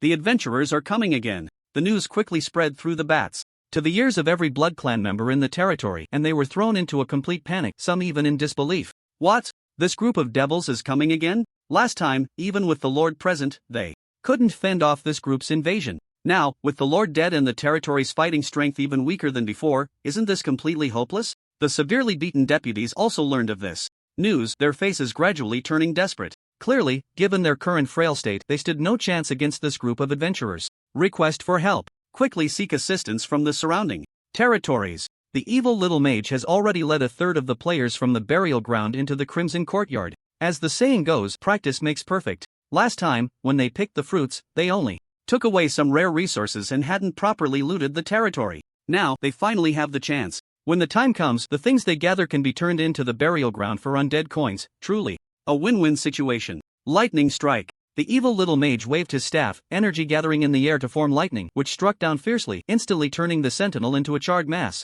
Other players, seeing this, also drew their weapons and began to hunt down the now weak Blood Clan. These are all walking seeds of soulfire, rain of arrows, holy light purification, sword of wrath. Without any restraints, the players unleashed their most primal barbaric instincts, as if they were in a frenzy, continuously plundering their surroundings. Furniture made from blood spirit wood? You noble lords are really extravagant. Brothers, hurry up and tear it down. A painting left over from the last era? Take it, maybe it can be exchanged for undead coins. A defenseless vampire lady, never mind, Lord Charles is an undead mage, this probably isn't right XP, let's just execute her on the spot and take the materials. The players, impoverished by the soulfire seeds, turned red-eyed upon seeing the various luxurious items in the territory, stuffing everything into their storage bags. The Blood Clan members participating in the territory felt utterly helpless upon witnessing this scene. There was nothing they could do, they simply couldn't fight back, they could only hope that help would arrive soon. Meanwhile, inside the mansion, a Mank had already received the news relayed by the bats.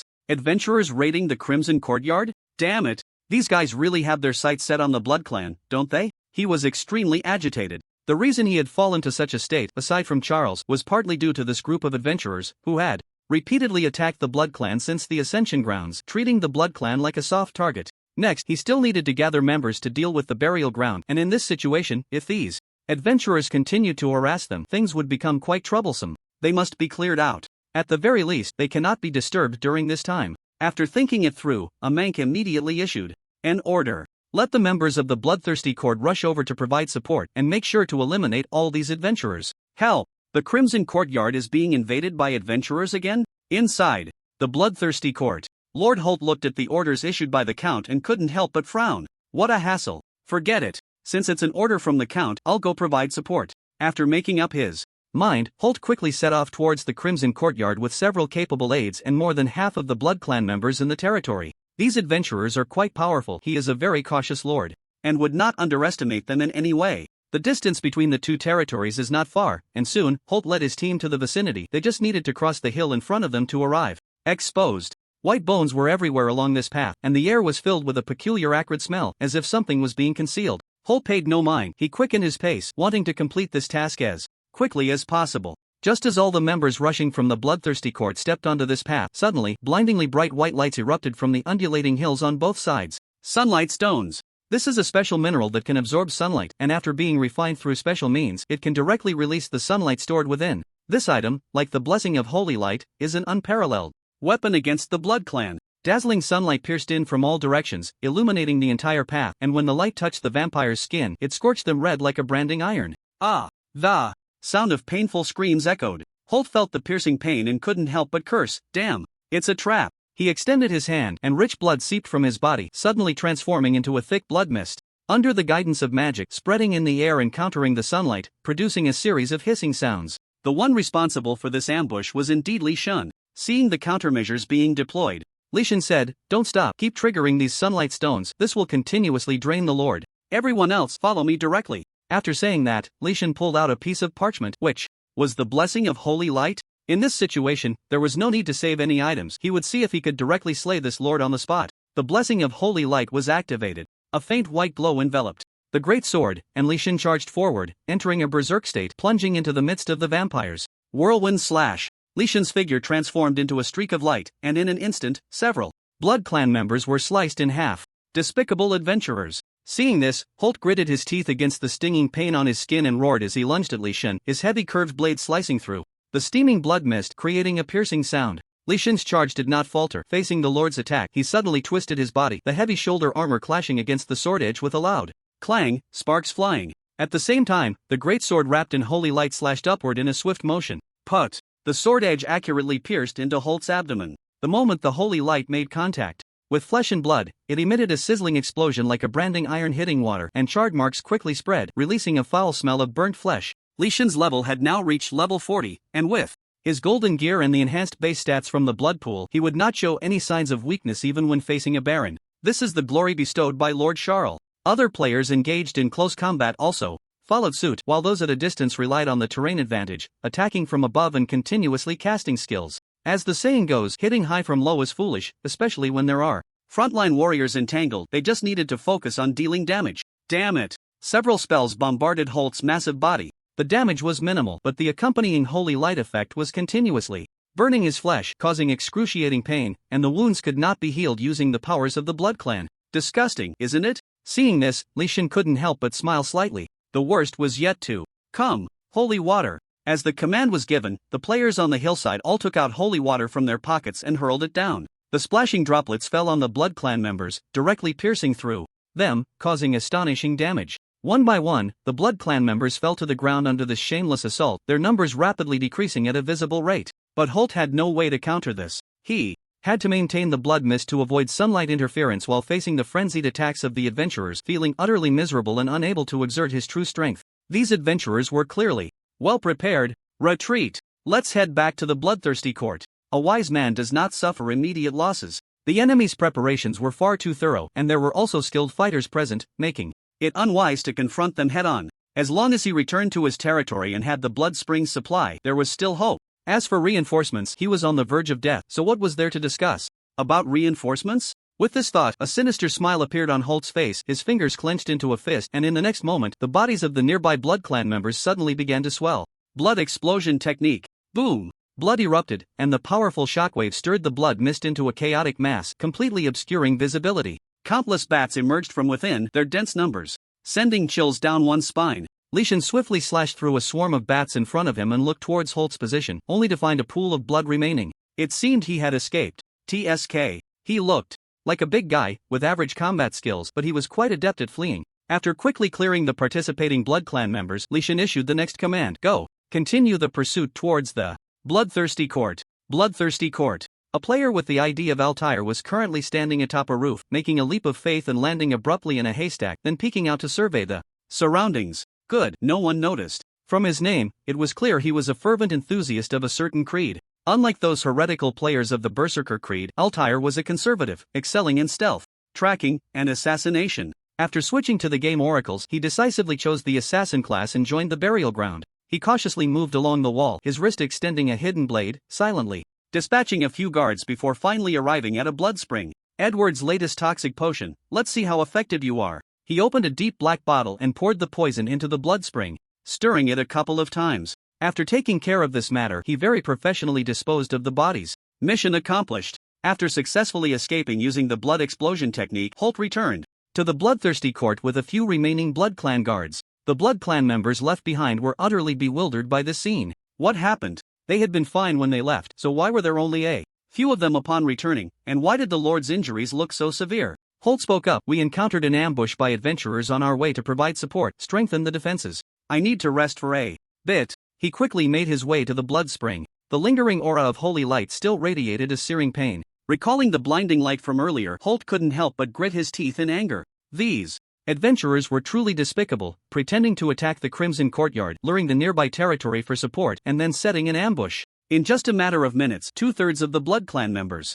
taken from the territory were completely wiped out. Fortunately, I managed to escape back. Pure blood surged continuously. Holt bent down, greedily gulping down the blood, and the gruesome injuries on his body gradually healed under this power. Ha! Just as Holt absorbed this power, a message quickly followed. My lord, that group of adventurers is catching up. Hearing this, Holt frowned. What? One ambush wasn't enough. And these adventurers dared to continue the chase? Did they really think of themselves as soft persimmons? Due to the disadvantageous terrain and being caught off guard, he hadn't been able to unleash his full strength. But the situation was different now. The Blood Court was his territory, although only a third of his forces remained. With the supply from the Blood Spring, dealing with this group of adventurers was no problem at all. Since they want to come and die, they can't blame me. Feeling the magical fluctuations coming from afar, Holt slowly placed his hand on the blood spring, and a crimson pattern spread from it, forming a magic circle around him. He spoke, "Come, accept the gift of blood and eliminate these adventurers." Magic surged. The blood spring began to boil under this power, erupting like a volcano, and blood rained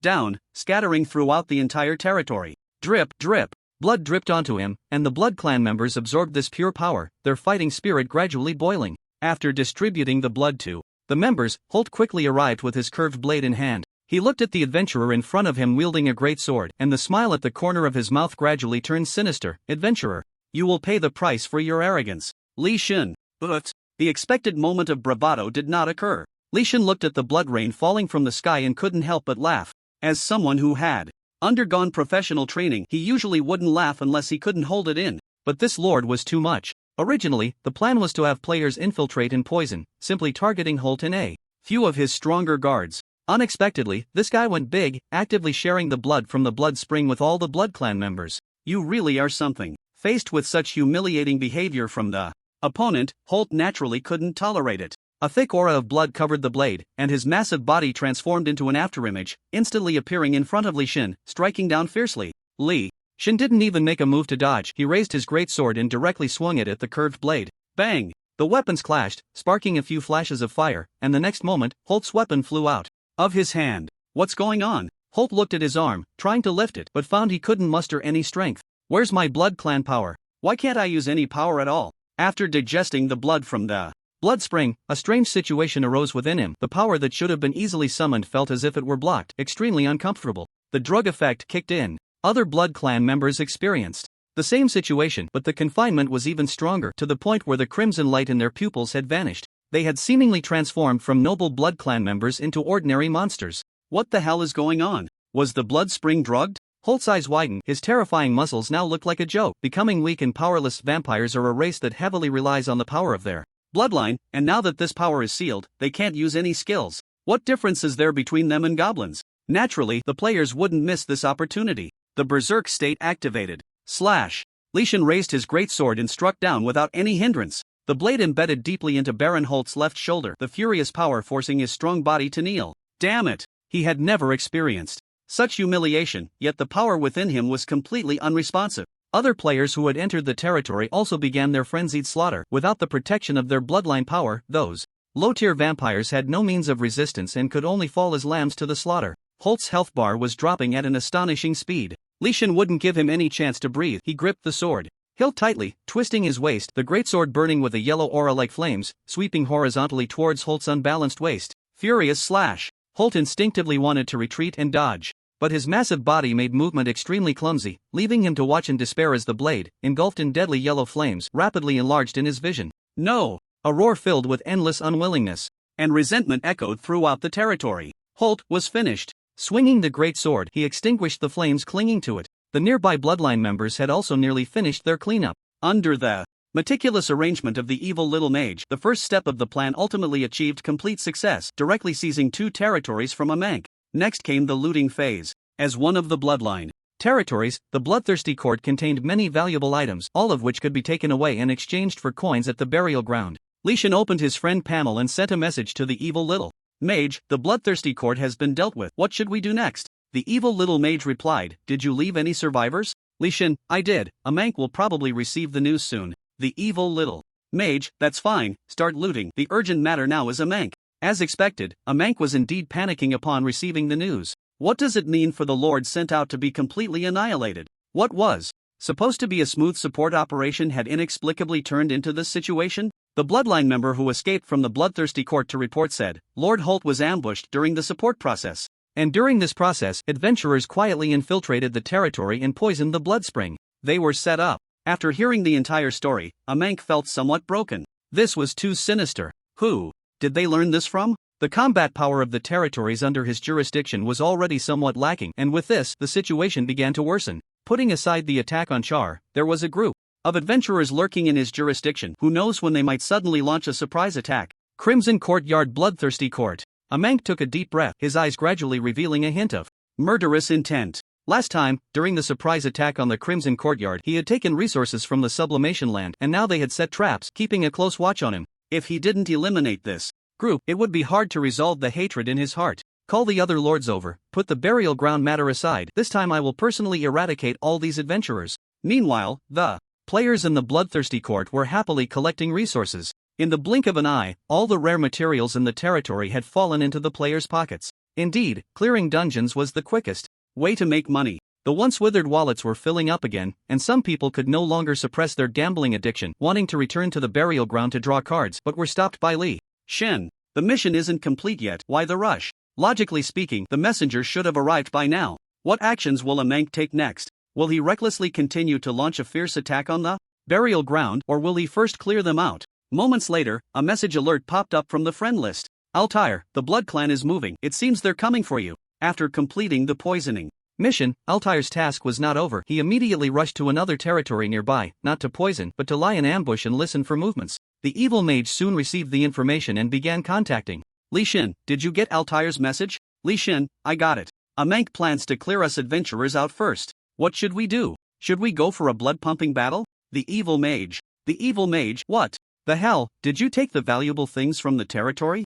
Leysan, I took them. The evil mage, if you took them, then let's retreat directly, leave an empty space for him, and we'll gather at the Crimson Eye. At this moment, a Mank and the other lords had arrived at the Bloodthirsty Court. The journey was not easy. Upon realizing that these adventurers were skilled in using tricks and ambushes, they had set up numerous checkpoints along the way but had not detected the enemy's traces. They must have set up formations within the territory. Sensing the smell of blood wafting from within the territory, a Mank took a deep breath and said, "Be cautious, these adventurers are very cunning. I'll go ahead to scout." As he spoke, he extended his hand, and the swirling blood magic transformed into a highly intelligent bat, flapping its wings and flying into the territory. As a Mank felt the information relayed by the bat in his mind, his expression gradually stiffened. Where are they? Where are these adventurers? Stepping into the territory, it was desolate.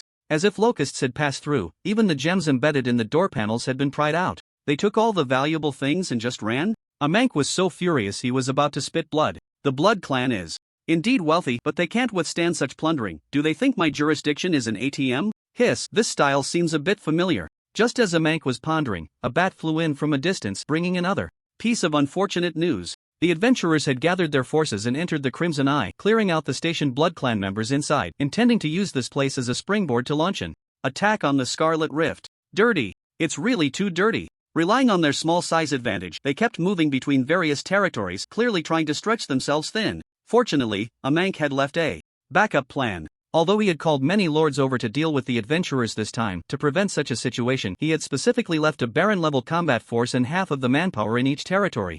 A Mank quickly relayed, "Instruct the Baron of the Scarlet Rift to do everything possible to hold off the adventurers. I will rush over to support immediately. The distance from here to the Scarlet Rift is quite far, but there is a shortcut, which is the Blood Hollow. Inside, there is a secret passage that can be crossed directly, reaching a very treacherous position to surround the adventurers. The only concern is that the Blood Hollow now belongs to the burial ground and is not his territory. But right now, there's no time to worry about that. After dealing with the adventurers, turning against Zaire would be a matter of an instant, swiftly passing through. Just right, if they come looking for trouble later, he could take this opportunity to swiftly take Zaire's head and then march into the burial ground. In a moment, the plan had already brewed in a Mank's mind. It was simply a perfect plan. After thinking it through, a Mank showed no hesitation and immediately led the Blood Clan members towards the Blood Gloom Valley. Perhaps because the territory was newly acquired, there were no undead soldiers guarding it, allowing them to slip in easily. They made their way unobstructed to a dark valley. A monk looked at the dark passage and a smile gradually appeared on his lips. The lord beside him couldn't help but ask, "Why is Count Amank laughing?" Amank replied, "I laugh at Charles for his lack of strategy and wisdom. If I were him, I would have surveyed the terrain the moment the territory was secured and stationed my men along this dark passage." The moment his words fell, dark flames suddenly flickered in the gloomy valley, densely illuminating the outlines of skeleton soldiers. A thin figure slowly emerged from the shadows, looking displeased as he gazed at Amank. It was Charles. Amank was stunned. "Charles, how did you get here?" Charles did not answer the question but retorted, "That should be my question to you. This is now my territory, and Mr. Amank, with this group of Blood Clan members, has suddenly barged in. What do you intend to do? According to the laws of the demon race, I have the right to eliminate intruders." Amank? The reason Charles was here was simple. The lovely players had specifically come to inform him. Charles had originally planned to launch an attack under the pretext of helping to clear out the adventurers, but unexpectedly, this guy had delivered himself right to him, bringing along so many Blood Clan members. So he couldn't be blamed for this. Charles waved his hand, and the undead soldiers, hidden in the valley, received the order and charged directly at Amank. "It's a misunderstanding, Lord Charles." Amank, seeing this, wanted to defend himself. A Blood Clan territory was attacked by adventurers, and I just wanted to get there quickly to resolve the situation. "Let me explain properly." "Explain? What's there to explain? Go tell that to my undead self-destruction." Without hesitation, Charles initiated the undead self-destruction. A dazzling fireball suddenly erupted, sending dust flying everywhere. As the dust settled, some Blood Clan members were blown to pieces, and under this terrifying blast, they didn't even have time to use their Blood Clan powers. The scattered bodies bled slowly, turning into threads that converged somewhere. As the dust cleared, Amank, coldly staring at Charles while using his kin's blood to mend his body, said, "Since you are so unfeeling, then I have no choice but to take action." Originally planning to deal with the adventurers before handling Charles, now that the opponent had come to him, it was time for battle. Blood-red patterns spread across Amank's body as he raised his hand and suddenly grasped forward, gathering blood energy into 5 blood spears that shot through the air like arrows, tearing through the atmosphere with a piercing shriek, heading straight for Charles. Wherever they passed, even the air seemed to be tinged with a faint blood mist, carrying a strong corrosive and life-draining aura. Charles did not retreat. He unleashed the embers of fire, and a towering pillar of flame suddenly rose before him, dissipating the attack. Amank squinted. Although the opponent's level was only 45, he was already able to fight above his level and stand against him. If this guy was allowed to develop for a while longer, what would happen? However, with just your strength alone, do you think you can contend with my entire jurisdiction? Amank had brought several lords with him, all Blood Clan barons. Upon hearing this, Charles smiled faintly. "Who said I came alone?" As his words fell, another figure emerged from the valley. Gravekeeper's deputy. Plague Amank? To be honest, it wasn't that he was arrogant, it was just that hearing Charles's tone made Amank think there were more experts. But was it just this? A nearby Blood Clan baron couldn't help but laugh out loud. "Plague? Damn, joining this burial ground is truly a stroke of bad luck. Not only am I being used as a blue package, but even showing my face here leads to ridicule." Seeing this, Charles immediately comforted, "Don't worry, bro understands your potential." With a wave of his staff, dozens of player corpses suddenly appeared around him. After the last raid in the burial ground, these corpses were no longer in their initial blank state. Each was equipped with corresponding gear, sufficient even to deal with the baron. More people than the necromancer, ha! Charles took a deep breath, the swirling black mist around him boiling, gathering in his pupils. The undead disaster state activated. "Plague, it's your time to perform." This time, Plague did not seem particularly uncomfortable. After being taunted by the opponent, he now felt a surge of anger building in his chest. "Come on, Lord Charles, give this damned Blood Clan a good thrashing for me." Meanwhile, outside the Crimson Rift, the gathered Leysan, evil mage, and others had already heard the commotion coming from the Blood Hollow. Leysan spoke. "Lord Charles should be needing Amank. A fight has broken out. Should we go lend support?" Evil mage shook his head. "Are you questioning Lord Charles's strength? If there were a boss strength rating on the Oracle Forum, Charles would undoubtedly be ranked first. With his own power, he delayed the development speed of the entire Pride servers players. Even if Amank brought a whole bunch of Blood Clan barons, it would only result in a few more deaths. So shall we continue our attack on this territory?" Evil mage still shook his head. "No, the original plan needs to be adjusted. Amank will definitely run away. We should quietly go around and directly block his escape route." The sound of undead soldiers self-destructing echoed continuously in the hollow. Amank's body switched between damaged and repaired states, watching the endless stream of summoned undead soldiers, his pupils gradually turning crimson. This move might work against ordinary Blood Clan soldiers, but against him, it was still too weak. As long as he couldn't be killed instantly, he could rely on the thick Blood Clan power within him to successfully heal his wounds. Amank raised his hand. "Blood magic transforming into a massive palm, crashing down heavily to clear away the undead soldiers. I want to see just how durable your blue bar really is. Other Blood Clan barons were also clearing these soldiers while dealing with the player corpses. The situation seemed to be gradually worsening. Under the frenzied extraction, Plague's face had turned pale, clearly on the verge of collapse. However, this was already enough. Watching the continuously dying undead soldiers, a smile gradually appeared on Charles's lips. Kill. The harder you kill, the more tragic your deaths will be later. So far, Charles had only used the skill, Undead Curse, on players. These demon lords still viewed his strength as being at the stage of the initial sublimation. Sigh. I originally only wanted to use this move against adventurers, but you demon pests are truly too much. It's time for you to feel the despair that adventurers faced back then. Undead Curse. Stone of Mourning. The dissipating energy gathered around him to form a shield, the grievances of his bone friends. Soaring into the sky, coalescing around these Blood Clan members, thick enough to almost become tangible. The sudden turn of events left Amank completely stunned. He could feel that under the entanglement of the undead, his body was becoming extremely fragile, shattering at a touch. What the hell is going on? And the shield on the opponent, why is it so thick? Charles infused his magic into the emblem. Judgment. The giant sword suddenly condensed in the air and fell sharply. Seeing the situation was not right, Amank transformed into a cloud of blood mist, flickering to the side to evade the attack at the center. The moment he came into contact with the energy aftermath, he felt as if he had been struck by a giant dragon. His health bar plummeted, leaving him with only a third of his life in an instant. Some of the Blood Clan barons who failed to dodge the attack even exploded into a cloud of blood mist on the spot. How the hell are we supposed to play this? Now, Amank understood why those adventurers ran away as soon as they saw Zyre. It would be insane not to run. During the previous battle at the place of sublimation, did the opponent actually hold back? This is too insidious. Zyre quickly moved forward, kicking one of the Blood Clan barons to the ground, bone spikes piercing into his body, instantly draining him dry. His gaze slowly shifted to Amank. Come. Now let me see just how tough you are. Amank, what the hell is there to fight about? In just a moment, his survival instincts had already made a judgment about the current situation. He had to run immediately. Zyre was simply not someone he could deal with. It was better to wait and see if he could find an opportunity to sneak into the burial ground and steal a wisp of the little ghost's aura. All Blood Clan members, retreat!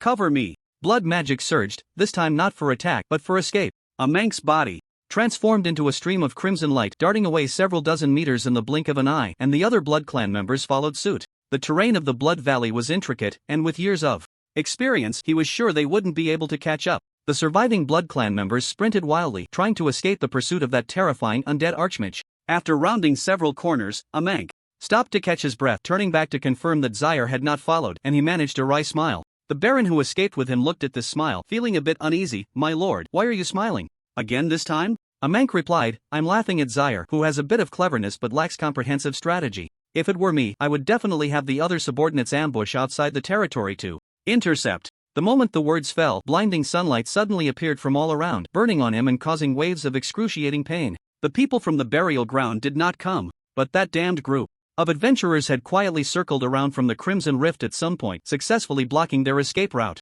Baron, damn it! Amank, what the hell are you smiling about? Don't jinx it! Seeing this scene, the Baron's expression turned completely desperate, to the point where he spoke without any honorifics. Following such account was truly his bad luck. Amank, seeing the situation, wished he could go back and slap himself twice. No, there's no time to fight anymore, Zyre will definitely catch up. Amank said with a serious expression, everyone, run for your lives. At this point, there was no better solution than to escape. A cloud of blood mist suddenly exploded, blocking out the sunlight. The Blood Clan members immediately began to flee in all directions. Leysan watched this scene, quickly locking his gaze on the figure with the most intense curse aura. Over here. That guy. Amank ran to the left. Chase him. We can't let him get away. You have to know, in this mission, the most important thing was Amank's head, worth a full 10 undead coins. If he got away, he wouldn't be able to sleep tonight. Leysan and the evil little mage did not hesitate at all and directly chased after him. The wind howled. Amank had never felt such a sense of crisis. He could feel that every cell in his body was telling him to escape from this hell. Splitting up to draw the adventurer's attention away, combined with his own strength, logically speaking, escaping shouldn't be a big problem, but why are there so many footsteps behind me? Amank turned around and saw a group of adventurers frantically chasing after him, completely ignoring the other fleeing members of the Blood Clan. Damn! Why is everyone coming after me? Watching this terrifying scene, Amank felt a chill run down his spine. Can't they act like humans? The distance between both sides was rapidly closing. The players looked at Amank. Their eyes reddened, filled with a desire for a 10-kill streak. The evil little mage seized the opportunity, waving his staff. Lightning prison descends. Several bolts of lightning intertwined in the air, striking a monk directly, transforming into a prison. The damage of this skill wasn't high, but it had a very strong paralysis effect. Last time, a greedy T0 had been killed by Leysan after being hit by this move. ZZZZ. The electricity coursed through his body, making a monk incredibly stiff, leaving him momentarily dazed. In just a few seconds, Leysan had arrived, directly using Holy Light Blessing. After a layer of brilliance enveloped his great sword, he plunged it into a monk's heart. Put. This was a heavy blow. The holy light burned fiercely within his chest, causing a monk immense pain. He turned around, forcing Leysan back. But more adventurers kept rushing in. It's over. A monk was filled with confusion. Why? You could have taken this opportunity to occupy the burial ground. Why target the Blood Clan? Leysan was amused by this remark. Are you questioning our loyalty to Lord Charles? Despicable Blood Clan, stop resisting. Leysan once again raised his great sword, boiling anger surging along the blade, and struck at a monk, leaving him with barely a shred of skin. In the next moment, the evil little mage unleashed the lightning spell he had been holding, striking fiercely at a monk. Blood Clan Count a monk has been killed by the evil little mage. Woohoo. The head is mine. Stealing kills isn't great, but there's no helping it. I was a bit envious when I saw Leysan get gold last time. At this moment, Charles was still on his way, chasing after the lingering aura. When he arrived, he saw the evil little mage kneeling on one knee, holding a monk's head. Lord Charles, a monk has been slain by me. This is a gift for you. Loyalty. Charles, wow, he's already dead? My beloved friends, you didn't even get to see me one last time before you died. Don't worry, I will manage these territories well in your stead. Accepting the head, Charles nodded. Well done. You all continue to clear the remaining Blood Clan territories. After the task is complete, come to the burial ground to collect your rewards. Now, I need to return to the Witch Church. As soon as he finished speaking, Charles headed straight for the Witch Church. This time, a monk's initiative to enter the territory had actually helped him a lot. Not only did it directly eliminate this guy, but it also provided an excuse to extort the Blood Clan. Upon arriving at the Witch Church, Charles presented a monk's head to the bewildered church members. Blood Clan Count a monk, along with many others, attacked my territory and was killed by me. Now, I need you to follow me to demand an explanation from the Blood Clan. Although they didn't fully understand how the situation unfolded, seeing Lord Charles so furious ignited a sense of righteous indignation among the church members. Shameless Blood Clan. Do they really think they can bully the small territories just because they have a large one? Having received so many gifts from Lord Charles, it's time to give back. Lord Charles, let's go. I will stand resolutely on the same front as you. Wait for me, I'll grab a few handy sticks. To eat the king's salary is to serve the king's cause. Without any hesitation, all the members of the Holy See stood up. Together, the atmosphere of the Witches' Holy See had never been so united. The reason was simple. Charles had given them too much. After extorting numerous territories last time, the generous share of 1/3 of the income had already equaled their years of hard work. Having eaten so well, if there was no sign of gratitude, then their identities as members of the Holy See would be meaningless. Outside the Blood Fortress, the Blood Clan guards were fully alert, keeping watch. 3 marquises were currently lying in their coffins, deep in slumber. To prevent aging from overexertion, the higher-ups of the Blood Clan generally went into hibernation. The leader of the Blood Clan, the Duke, had been asleep for decades. They had to ensure the safety of several lords and could not allow outsiders to intrude. Time slowly passed. In the distance, many figures appeared in sight, looking unfriendly. Members of the Holy See? Seeing the attire of these individuals, a guard stepped forward. Gentlemen, what brings you here? Charles spoke up. There have been some issues in the territory recently, and I need to discuss them with you marquises. Please step aside. The guard frowned. The marquises are currently in hibernation. Please wait here for a moment while I report before deciding whether to meet with you. Charles? You sure have a big marquis attitude, making me wait outside? Charles glanced at the members of the Holy See behind him, his eyes filled with disdain. After all, this was a direct institution of the witch. How had it come to this, needing to wait just to speak with a marquis? The other members of the Holy See felt a twinge of shame at this sight, and then immediately became angry. One person stepped forward and struck a Blood Clan guard with a stick. You dare? Does the Witches' Holy See need to wait for you to act? Show some respect to our Lord Charles. Confused by the sudden blow, the Blood Clan guard was a bit dazed, and anger appeared on his face. Even if you are members of the Holy See, you must wait outside for a report. Do you want to force your way in and disturb the sleep of the marquises? As he spoke, several Blood Clan members had a hint of crimson in their pupils, clearly ready for a fight. In the face of this, other members of the Holy See also stepped forward, raising their sticks at the same time. Brothers, let's go. They erupted with unprecedented combat power. As the binding rune activated, they furiously beat the guards, each one putting in their full strength. Their sticks leaving afterimages. This was the perfect opportunity to prove their loyalty to Charles. Anyone who held back would find it hard to survive in the Holy See in the future. After a brutal one-sided beating, the Blood Clan guards were left in a pitiful state, unconscious on the side. The members of the Holy See looked at Charles, smiles appearing on their faces. Lord Charles, these annoying gatekeepers have been dealt with. Please enter. Charles, very well, I can feel your loyalty. They proceeded to the main door. Charles lifted his foot and kicked the door open. Boom! The loud noise made the candlelight flicker. Charles's gaze swept through the Blood Fortress, quickly settling on the 3 coffins. These 3 should be the spokespersons of the Blood Clan, right? A member of the Holy See beside him replied, yes, since the Duke fell asleep, these 3 marquises have essentially acted as the spokespersons of the Blood Clan. There is another marquis, but he is waiting at the Duke's resting place. Lord Charles, you don't need to do it yourself, we will help you wake them up. Saying this, the members of the Holy See immediately stepped forward and lifted the coffin lids. Tissy, who was in deep slumber, heard the noise and just opened her eyes, only to find 3 or 4 burly men standing by her coffin, looking displeased. Tissy? What is happening? How did the Witch Church's people get here? She slowly stood up and looked ahead, where a thin, shadowy figure stood at the entrance of the Blood Fortress holding a severed head that looked particularly familiar. Isn't that a Mank? In that instant, Tissy understood what had happened. Useless guy. He couldn't even seize the last chance and ended up getting killed instead. She took a deep breath and calmly said, Mr. Charles, it's a bit inappropriate for you to barge in here with so many members of the church, isn't it?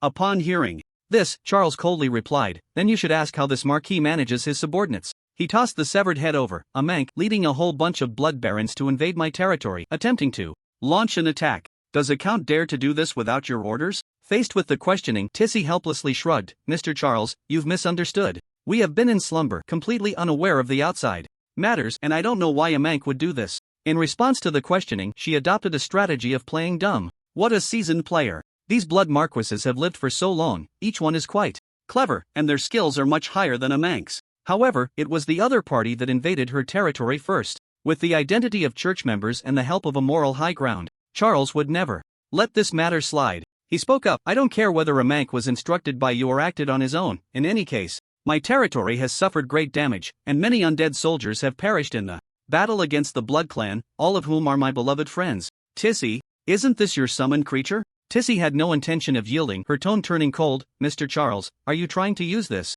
opportunity to extort my Blood Clan? Although the Duke is still asleep, we Blood Clan are not so easy to bully. Before she could finish, a member of the church struck down with a club. Just pay the compensation. Why all this fuss? You Blood Clan are not easy to bully, but we church members are not soft persimmons either. Do you want to bully the witch lady? Tissy? Looking at the agitated church members, Tissy was a bit dazed. When did this group suddenly become so united and so motivated? Another member of the church struck the coffin again. Speak. Don't think that just because you are the spokesperson for the Blood Clan, you're impressive. Do you see the emblem on Lord Charles's shoulder? To bully a loyal minister who would go through fire and water for the demon race, if the witch lady finds out, you old thing won't live either.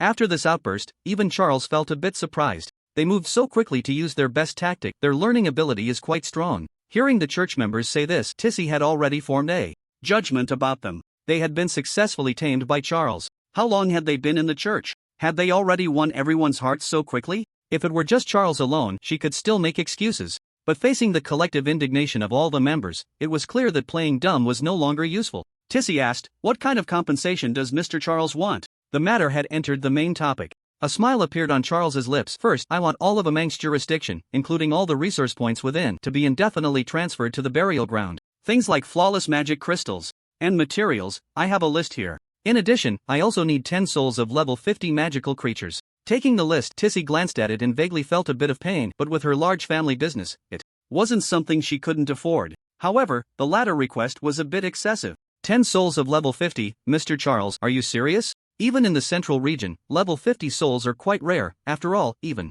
a Mank, as a count, is only level 50. Zaire said lightly, since you are unwilling to provide compensation, I will have to contact the witch to report this matter truthfully. The loyalty of those fighting on the front lines with adventurers has been brutally betrayed by the territory. Sigh, I wonder what the witch will think. Tissy, alright, I will deliver all these items shortly. Zaire nodded, okay, the compensation for the burial ground is settled, now it's time for the other members of the church to provide their compensation. Tissy, there's more? Zaire said matter-of-factly, these church members traveled a long way. How much time have you wasted for them? Shouldn't there be some compensation? Tissy, several marquises suppressed their anger and took out storage bags, saying, is this satisfactory now? Barely acceptable. Zaire replied, since the Blood Clan is so sincere, I won't pursue this matter any further. Saying this, he waved to the church members who had gained a lot. You wait outside for a moment, I still have some matters to discuss with a few marquises. Understood, Lord Zaire. The church members, holding their bulging storage bags, retreated outside the castle without a word to wait. They had originally come simply to seek justice for Lord Zaire. Unexpectedly, even with compensation on the way, the other party still cared for their subordinates and specifically requested a share for them as well. The earlier stick wasn't swung in vain. Bang! The door closed, and Tissy looked at Zaire's actions, frowning. Mr. Zaire, what do you mean by this? Zaire replied, the compensation has been arranged, let's not play riddles anymore, let's get straight to the point. What do you want the little ghost for? A single sentence clarified the matter. The other party must have picked up on some clues. Since that was the case, Tissy was too lazy to pretend. Some internal matters of the Blood Clan. Zaire, name your price. How much will it take for you to send the little ghost over? Just a deputy. As long as you send her over, the conflict between the Blood Clan and the burial ground can be forgotten, and it could even develop into an alliance. Zaire shook his head. The little ghost's background must involve many factors. Just money won't satisfy my appetite. I need to know what you intend to do with her. What a cunning old fox. Even money isn't enough. It's clear he's eyeing the resources involved. I didn't expect such a crafty character to emerge from a border area. Tissy glanced at the two marquises beside her. This matter involved the secrets of the Blood Clan and certainly couldn't be decided by her alone. After some hesitation, the two marquises nodded. Since Zaire had the intention to hand over the little ghost, it was better to speak directly, especially since time was very tight. Tissy said, it's a simple matter. Since the fall of the progenitor, our Blood Clan has been divided into two factions, the Resurrection faction and the Devouring faction. The former holds the relics and methods of the progenitor Lilia, and the little ghost belongs to this lineage. The Devouring faction advocates digesting the progenitor's power, leading to conflicts between the two. Thus, we eliminated the Resurrection faction, and in our carelessness, the little ghost managed to escape. Now, I have grasped the location of the relics. I just need that token to successfully open the door. If you are willing, you can give us that token without handing over the little ghost. After hearing this, Zaire already had a clear understanding of the little ghost's background. So that's how it is. It's quite similar to what I initially guessed. Tissy asked, so, if money doesn't satisfy you, once the relics begin, we can take you inside to share in this relic. This is a highly profitable deal. Zaire nodded, understood. But please allow me to refuse. Pa! What shared experience! I'm afraid the moment I step in, you all will chop me into pieces.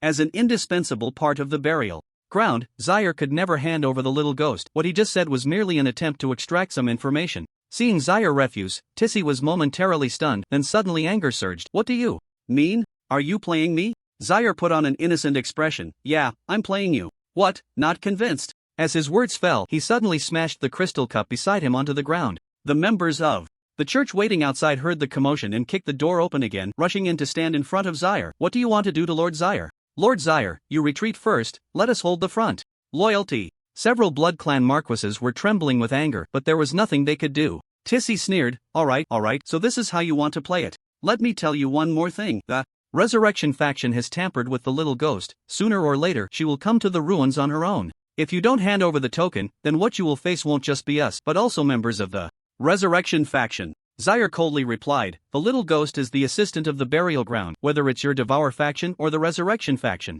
As long as I'm here, you won't be able to touch a single hair on her. With a full harvest, Zaire returned to the burial ground. Looking at the expressions of those marquises, it was clear they had been caught off guard by him, but it didn't matter. As long as the identity of the church members was there, if they wanted to act, they had to think twice. Arriving at the underground altar, he took out the newly acquired souls and placed them beside the soul fire seed, a pole, drawing the souls slowly into the crystal. One soul after another was gradually absorbed by the crystal. The pale soul seed began to undergo transformation, emitting an orange-yellow glow. The soul fire seed has entered the growth stage. High-quality soul fragment drop rate increased. All 10 strands of level 50 souls were absorbed, successfully breaking free from the nurturing stage. To make it fully mature, how many high-level souls would it take? Thinking of this, Zaire couldn't help but let out a heavy sigh. Strengthening the burial ground was still a long way to go. No, he needed to harvest a wave of players' resources to ease the situation. This time, the players' performance in the counterattack against the Blood Clan was commendable. Not only did it attract Amank's attention, but they also successfully blocked his path later on. It was time to call them over to claim their rewards. After updating the task status, it wasn't long before the excited players gathered in the underground altar, looking at Zaire with anticipation. Zaire cleared his throat and slowly said, the counterattack against the Blood Clan is over, and you all did very well. This is your reward. As his words fell, the undead coins appeared in Zaire's hand, then gradually floated into the players' hands. On average, each person could receive 5 coins. In addition, Zaire also rewarded the evil little mage with 10 coins as mentioned in the previous task. The heavy coins floated in their palms. After this task, the evil little mage had accumulated a total of 15 coins, rich beyond measure. This time, they would definitely be able to make a profit. The coins were in hand. But the matter wasn't over yet.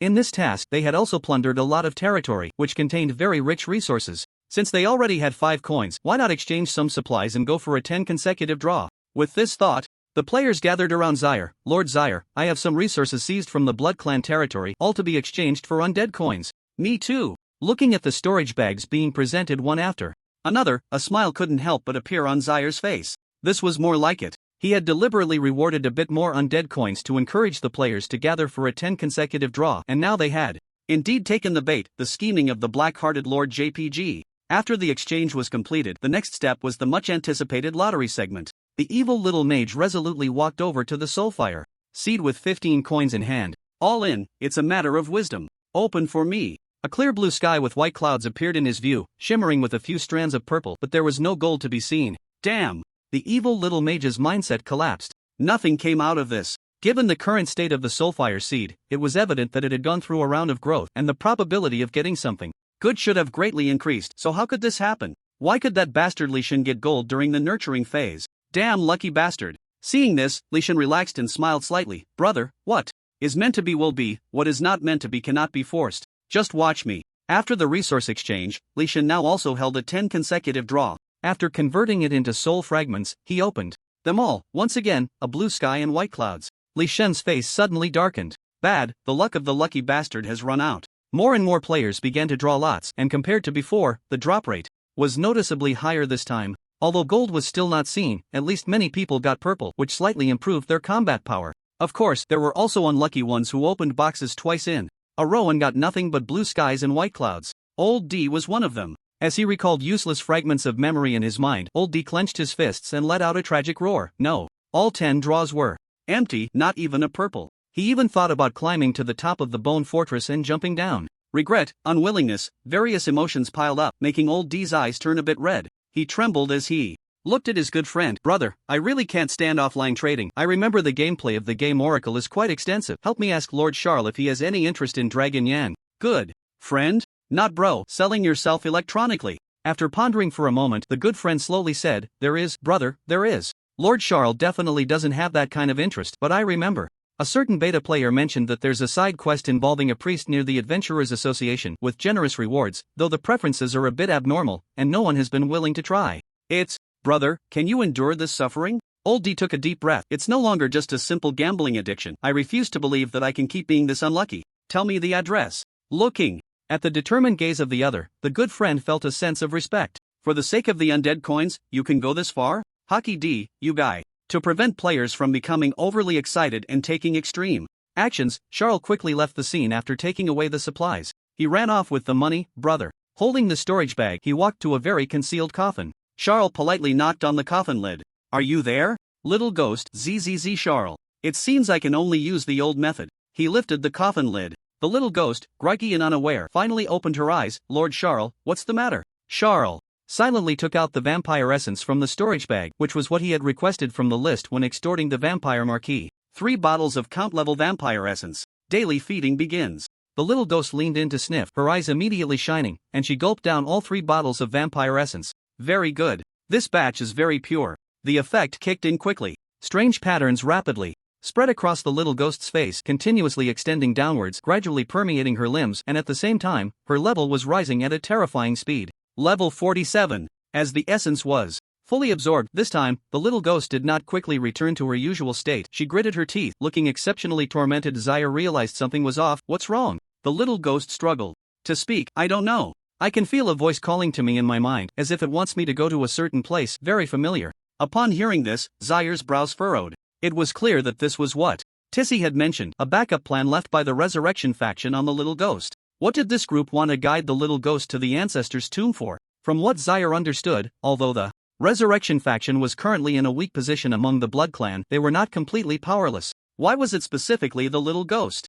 Moreover, with such rapid level progression after absorbing the essence, something was clearly amiss. After calming himself and suppressing that thought, the little ghost slowly said, Actually, I felt this call earlier, but it was very faint. As my strength increases, this call seems to grow stronger. Lord Zyre, you've been dealing with the Blood Clan recently, do you know anything? All along, the little ghost had been in a state of extreme confusion about her origins and was not very interested, spending nearly 2/3 of her life sleeping. But with this call manifesting, she inexplicably felt a stir, as if she were bearing something on her shoulders. Hearing this, Zyre fell silent for a long time before finally speaking slowly. Recently, I did learn some things about your origins from the Blood Clan. This time, he chose not to hide anything and informed her about the Blood Clan factions and what had happened back then. So that's how it is. The little ghost remained silent for a long time after hearing this. Zyre continued, I can't sense any magic from you. This should stem from the mark within your bloodline, which cannot be removed. But you need not worry about this matter. Zyre said, if you truly cannot resist this call, then go to the ruins. At worst, I'll accompany you.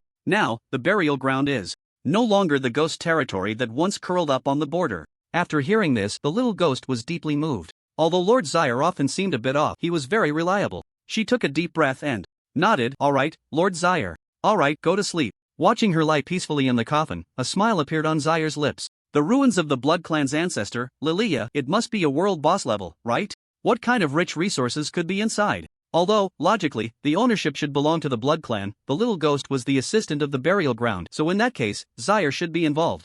The sleepyhead is making a great contribution. Of course, if they were to enter the ruins, they would definitely face resistance. Not to mention the Resurrection faction, just the few marquises with whom he had grievances would certainly not let him off easily. Zyre's current level was only 45, and his actual combat power exceeded that level by quite a bit, but the marquises were no ordinary monsters and could not be compared to the likes of a Mank. He was a very steady person. While the little ghost could still resist the call of the bloodline, it was best to level up first. As for the method, for Zyre, slaughtering players was definitely the fastest way to level up. Let me see if there are any activities going on recently. Opening the forum, Zyre began to browse through the posts, observing one by one. The good news was that indeed many players had posted team-up monster hunting threads, including some guild activities. The bad news was these players were all too low-level, developing very poorly, and their numbers were not impressive either. As levels gradually increased, the experience points provided by these players would become less and less. Even if he went on a killing spree, the time invested would not be proportional to the returns. Bad, he had killed too ruthlessly before, leading to all the players in the proud server now playing cautiously and developing slowly to is there a more efficient leveling spot. While browsing the posts, Charles began his daily work and made his way to the witch church. As he stepped through the church's main gate, he noticed a few unfamiliar faces today. They were dressed in the same uniform, but the emblem on their chests was distinctly different from his, depicting a huge, twisted, spiraling greedy mouth. Charles was a bit puzzled and asked, "Who are you?" At that moment, Halia chimed in, "These are members of the church from the domain of the greedy witch. The two witches have a good relationship, and they are here for a visit." "Oh, so you are guests," Charles said warmly. "What brings you here?" A member named Phyllis spoke up. "To be honest, our adventurers are becoming increasingly aggressive, and the losses in the main territory are severe. Nearly half of the members in the church have been reduced. Lady Estru, the greedy witch, has heard that things are stable here, so she specifically ordered us to come and learn. We hope you can guide us." Phyllis bowed his head to Charles. From the moment they entered, he had noticed the 3 runes on Charles's shoulder, and the respect in the eyes of the surrounding church members was quite evident, with some even showing admiration. Clearly, Charles held a significant position within the church. Upon hearing what was said, Charles almost couldn't hold back a laugh. Well. He hadn't expected that just as he was worrying about finding a suitable leveling spot, he would encounter such a situation. The greedy witch, the players over there are developing quite well, and it seems they are currently organizing a large-scale battle, which is exactly what he wants. He immediately said, "You're too polite, brother. How about this? I'll go with you to the domain of the greedy witch and see what's going on." Phyllis was taken aback and quickly waved his hand. "No need for that. There's no need to trouble you to make the trip personally. Just sharing some experience would already be a great help for us." Hearing this, Charles's expression gradually turned displeased. "That's where you're wrong. The greedy witch has a good relationship with the proud witch." "What does that mean?" "It means we are family. When our demon kin are in danger, how can I just stand by? I must go." After hearing this, Phyllis was stunned. In that moment, he immediately understood why the other church members looked at Charles with admiration. What a righteous lord. What a great vision. After years of struggling among the demon race, he knew what kind of nature the monsters had, but he never expected there would be such a person. With someone like him around, it's no wonder the adventurers here have faced repeated setbacks and found it hard to advance.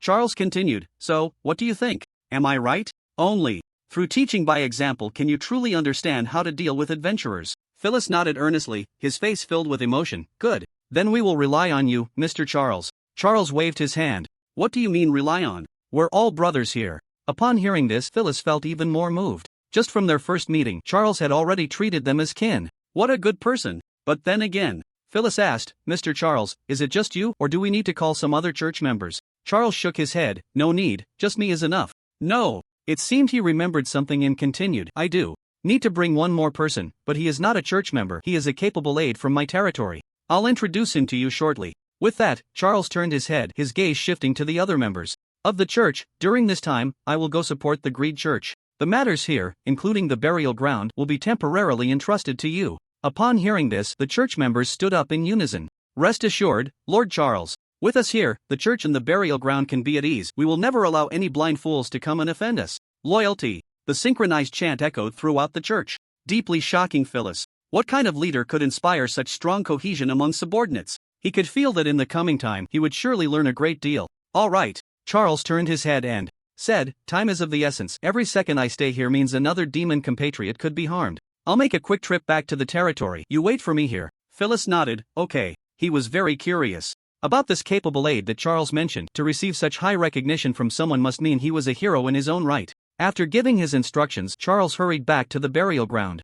As for who this capable aide was, it was clear that aside from the mobile blue pack, no one else could be worthy of such a title. To ensure that the other party could provide him with better supplies, Charles even thoughtfully prepared a complete set of equipment to increase mana, showing his sincere consideration. In no time, Charles found the plague. At that moment, he was soaking in a specially made hot spring, his face pale. He had exhausted himself too much in the Blood Gloom Valley earlier and he still hadn't recovered, remaining in a state of recuperation. Upon seeing Charles approach, Plague asked, Lord Charles, what's the matter? Charles replied, nothing much, just got a job to deal with some adventurers in the territory of the Greed Witch. Come with me. Plague? Charles, you have no heart. Plague was somewhat distraught. Lord Charles, look at me, I haven't even recovered yet. If I engage in another high-intensity battle, I'll die. Charles walked over and patted his shoulder. Brother, remember, a person's potential can only be unleashed under pressure. I'm doing this for your own good. This trip will also let you meet some new friends. Plague was very reluctant to go, but thinking of the other party's methods for dealing with adventurers,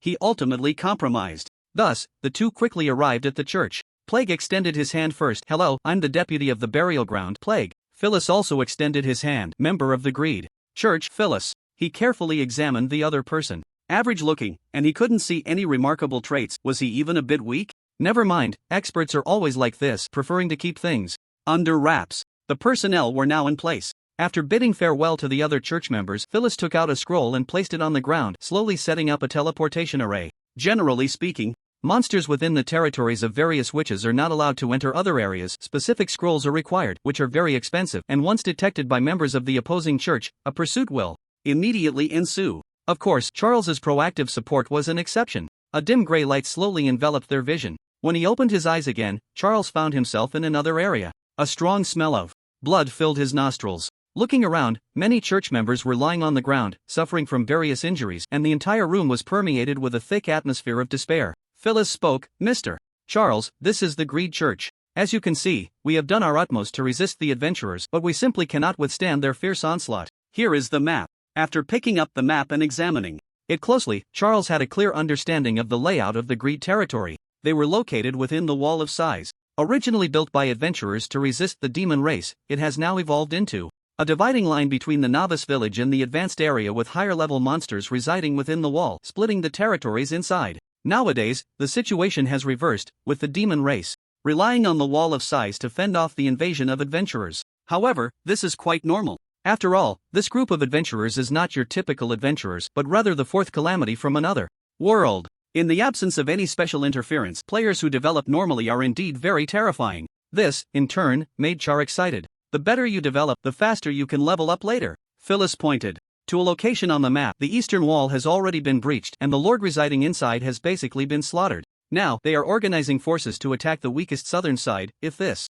side falls as well, then half of the territory within the Wall of Sighs will be completely occupied by adventurers. Understood. This can be understood as a major territory in the central area having been fully occupied by players, and they are now launching an attack on the next major territory. The development of the situation is indeed a bit more severe than Char had imagined. Phyllis took a deep breath. Mr. Char, what should we do in this situation? What else can we do? We just have to fight back. In this situation, they must first repel all the adventurers invading from the south. As for the already fallen eastern side, They would think of a way after resolving the issues here. Hearing this, Phyllis seemed to not fully understand. Fight back? Do you mean we should directly engage these adventurers in battle? Char nodded. Yes. First repel the adventurers from the south. Phyllis. Of course, I know we need to repel the adventurers here first, but the problem is, we can't beat them. Seeing this, Char smiled and reassured, you might not be clear about my style of doing things, but it's okay, after this battle, you'll understand. The Wall of Sighs, southern side. The massive wall stood ancient and towering like a mountain, separating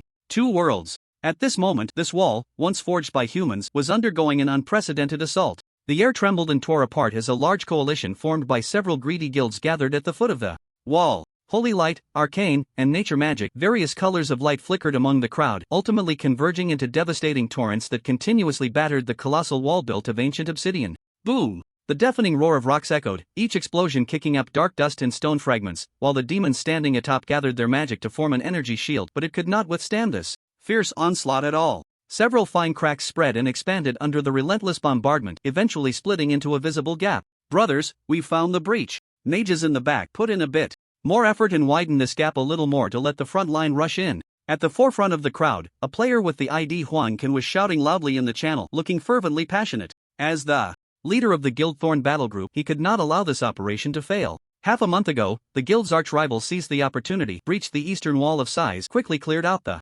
territories inside, and occupied a large number of resource points, now developing robustly and often coming over to taunt. To overtake them, they must take action against other areas of the Wall of Sighs. For this reason, Huangqin specifically allied with several other resource-scarce guilds to launch an attack here. Looking back, a whole mage team was continuously unleashing high-intensity skills, and the gap was gradually widening. The situation was quite good. Although the resources to the south of the Wall of Sighs were not as abundant, the monsters residing inside were weak. As long as the front line charged in, they could quickly clear the territory inside. Boom! Another loud sound echoed. A large section of the wall's gap suddenly cracked open, allowing several people to walk side by side. The time had come. Huang waved his hand sharply, and the frontline players, receiving the command, rushed forward with their weapons drawn. These players had developed well, with an average level ranging from 38 to 45, most of them equipped with purple gear, and many even wielding golden weapons. The southern demon tribe stationed here surged into the gap to reinforce, colliding with the players like eggs against a rock, utterly unable to withstand the impact. Hold the line. We can't let these adventurers rush in. A massive lord watched this scene, his face gradually contorting into a grimace. He raised his staff high, gathering immense magical power within. Just as the charging was about to complete, a ghostly figure slipped through the demon's blockade, instantly appearing before him. A cold gleam flashed, and the sharp blade seemed to slice through space as it came crashing down, severing his arm in an instant. Face cutter shadow assassin White Sugar, having interrupted this spellcasting, did not pause for a moment. The dagger rolled in his hand, and in just a short time he left several fatal wounds on the lord. As a former T0 level player, White Sugar's movements were still incredibly smooth, showcasing his professionalism. If it weren't for underestimating the enemy back then, he wouldn't have been jointly slain by those two little brats, ruining his once great reputation. White Sugar, well done. The praise came. White Sugar simply acknowledged it and then plunged back into the battle, quickly dispatching the lord. He wasn't one of the players from these guilds. He had just come over to act as a hired hand after suffering a severe drop in level, hoping to earn some hard-earned cash. There was no other choice. The proud server was too bizarre. It was better to take on some local quests. After the C position was cut down, the frontline warriors began to exert their strength, with blades entering and exiting, and soon, the entire gap was piled high with the corpses of monsters, resembling a purgatory. Yura! This is the slaughter I wanted. Brothers, don't forget to take the valuable materials. The players, now in a state of battle frenzy, charged forward, completely clearing the gap. Seeing this scene, Huang could no longer suppress the smile at the corner of his mouth. Very good. Having progressed to this point, one could say that the situation was already more than half successful. As long as no unexpected events occurred, the resource point here was practically in their grasp. The monsters were retreating steadily. With the gap lost, they could only fall back to their territory to defend their lands. But could they hold their ground once they retreated to their territory? There were lessons from the past. The eastern side of the Wall of Sighs had also been invaded by adventurers, and now only a few territories were stubbornly resisting. Were they going to be turned into equipment? Despairing emotions spread continuously. Soon, a demon suddenly looked into the distance, somewhat excited. The church's reinforcements have arrived. Everyone looked up, only to see three figures rushing over at high speed, and the flickering hope was quickly extinguished. 3 people. What could they do to provide support? Better to continue retreating, brothers. At this moment, under the leadership of Filier, several people had already arrived at the eastern part of the Wall of Sighs. Watching The retreating monsters. Filier understood what was happening. He was about to call out to them but was stopped by Char. Char said calmly, "It's useless, at this time, they definitely won't listen to you unless there are tangible results. Let's keep moving forward." Seeing this, Filier fell silent and continued to walk forward quietly. The nauseating smell of blood surged into the nostrils. Looking ahead, the corpses of monsters had piled up into a small hill, their deaths extremely brutal, while the adventurers were still chatting and laughing as they collected materials. Seeing the number of these adventurers made Phil feel a bit of a chill. Can we really take them on? Remnant was also frightened by this scene. Of course, it wasn't because he feared these adventurers. With such a scale, once the fight started, Char would definitely draw on his mental energy from himself again. Even the donkeys in the production team weren't this exhausted. Compared to the anxiety of the two, upon seeing the dense crowd of players, Char was now completely excited. Wow, so many experience packs. I really found the top-level grinding spot. Meanwhile, the players also noticed the three figures rushing over, somewhat surprised. Yo, there are actually monsters daring to come over and deliver themselves to death. They must be tired of living. They began to size up. Char, why does this name sound a bit familiar? White Sugar. Wait, who are you talking about? Upon hearing the name Char, White Sugar had a bit of a stress response. Although he hadn't even fought against Char in the last raid, he had heard about the other two T0 players and the tragic state of the raid team. Total annihilation. However, the other party was the Lord of the Pride server. How could he inexplicably come over here, sharing the same name? He quickly followed the gaze of the crowd, his eyes locking onto the thin figure. Master of the Buried Bones, Slayer of Adventurers, Necromancer Shardam. He really came. Without much hesitation, White Sugar instantly realized the seriousness of the situation, pulled out a dagger, cut open a space, activated his title skill, and vanished in an instant. Although this was the Greed server, his home ground, it didn't mean he could handle Char, this bug-level existence. It should be noted that the number of people in the previous Buried Bones raid team was not small, just slightly lower in level, yet they didn't even scratch Char's health bar. No way. I need to notify someone quickly. White Sugar approached Huang Can. There's trouble. The Lord of the Pride server, Char, is coming over. This guy is a bit terrifying. I advise you to retreat with your people quickly. Hearing this, Huang Can couldn't help but frown. Char? Isn't that the one who made you and the other T0 players suffer a Waterloo earlier? White Sugar nodded. Yes, although his level is only 45, his strength cannot be measured by level alone. Huang Can chuckled. Got it, if you're scared, you can leave first, your pay will still be settled. As for retreating, that's impossible. Are you kidding? We've already fought our way here, and now you want to talk about retreating? A level 45 boss, no matter how strong can he be? In his view, the players from the Pride server were simply too weak, to the point of being beaten back by a novice village boss. As for White Sugar, being scared out of his wits after one defeat was truly laughable. Seeing Huang Can like this, White Sugar didn't know what else to say. After all, before realizing the true strength, he couldn't imagine how perverse this boss Char was. Teaching people doesn't work, one lesson is enough. Wish you well. After leaving a blessing, White Sugar turned around and never looked back. Meanwhile, other players were gradually recalling things about Char. They didn't retreat, on the contrary, some were eager to try. A perverse boss that made the players from the Pride server complain? I want to see what this is all about. Who? Taking a deep breath, Char could no longer suppress his desire for slaughter. He raised the bone spear high, and countless undead soldiers burst forth from the ground, their pupils glowing with a dark light, all wielding steel knives as they charged towards the players. Undead summoning. Isn't this the same old trick? I don't see anything special about it. The warriors, seeing this, raised their weapons and charged towards the undead army. At this level, the undead were hardly a challenge. A single strike could take them down, and they were even less durable than the local monsters. Just as they swung their weapons, preparing for a mowing session, the distance between both sides gradually closed. At that moment, the flames in the undead soldiers' eyes suddenly erupted, enveloping their bodies, and then exploded violently. Boom! A series of explosions caught the greedy players off guard. They hadn't even had time to react before their bodies were instantly engulfed in flames, their health points wiped out in an instant by the cascading explosions, leaving only a pile of equipment behind. What the hell was that? Watching their teammates vanish in an instant, the players in the back were completely dumbfounded. The undead could self-destruct. 2. The Oracle Forum had separate servers, and the information couldn't be interconnected. Their understanding of Char was limited to what a few players from the Pride server had mentioned, without any in-depth knowledge. Just like that, nearly half of the warrior group paid the price with their lives, returning to the novice village in a daze. At the same time, the sudden series of explosions also attracted the attention of the demons who had originally planned to flee. The members of the church were fighting with adventurers? Why were there so many screams? Moreover, those screams seemed to be coming from the adventurers. Realizing something was off, the monsters stopped in their tracks and turned around in unison. A certain unrealistic thought crossed their minds. Could it be that the reinforcements really had some tricks up their sleeves? Damn it! In the distance, Huang Can couldn't help but curse at the sight. They would need these warriors to clear the territory later. He immediately commanded, "Knights, push forward. Ranged attackers, fall back and clear out these undead soldiers first. Higher-level players try to flank from the side and attack Shar directly." The undead self-destructing was indeed disgusting, but there were ways to counter it. They just needed to use ranged attacks to eliminate the threat. To break through the city walls, they had specifically formed a whole mage team, and now was the perfect time to put them to use. After receiving the orders, the briefly panicked players quickly calmed down and began to act according to the commands. Phyllis was still in shock. He truly hadn't expected the undead soldiers to be used this way. But the cost to the summoner was enormous.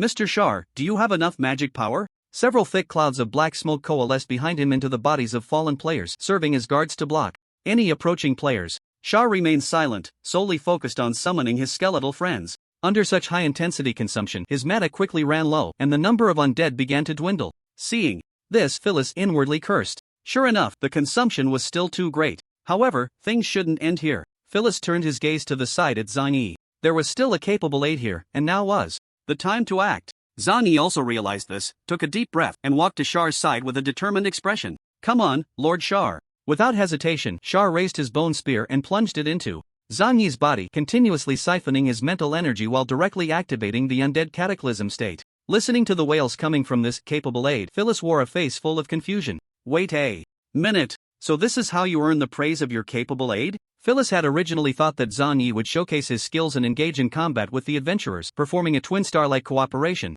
Instead, he was just a moving mana pack in the back. In that instant, Phyllis's admiration for Zhang Yi shattered into pieces. No wonder it's so weak. Being drained of spiritual power like this, it would be a miracle if it wasn't weak. On the other side, the players sent to engage with Xia Er were frantically shouting in the channel. "No way! There's something weird. A player's corpse in full gold gear? How many players from the Pride Guild have died at this guy's hands? No way, Captain, with these weird things around, we can't even get close to him. No, not even close, I'm about to be killed by these copycat players." Hearing this, Huang Can furrowed his brows again. Summoning player corpses, what kind of underworld skill is this? Xia Er is too sinister. Now, he had completely abandoned any thoughts of underestimating the enemy, and said, "In that case, you all fall back, we'll adopt the most stable strategy. Let's use the ranged mage team to wipe out the undead and drain his mana." No matter how twisted the opponent was, their mechanics couldn't escape the positioning of the necromancer class. Once his mana was exhausted, Huang Can didn't believe the opponent would have any tricks left.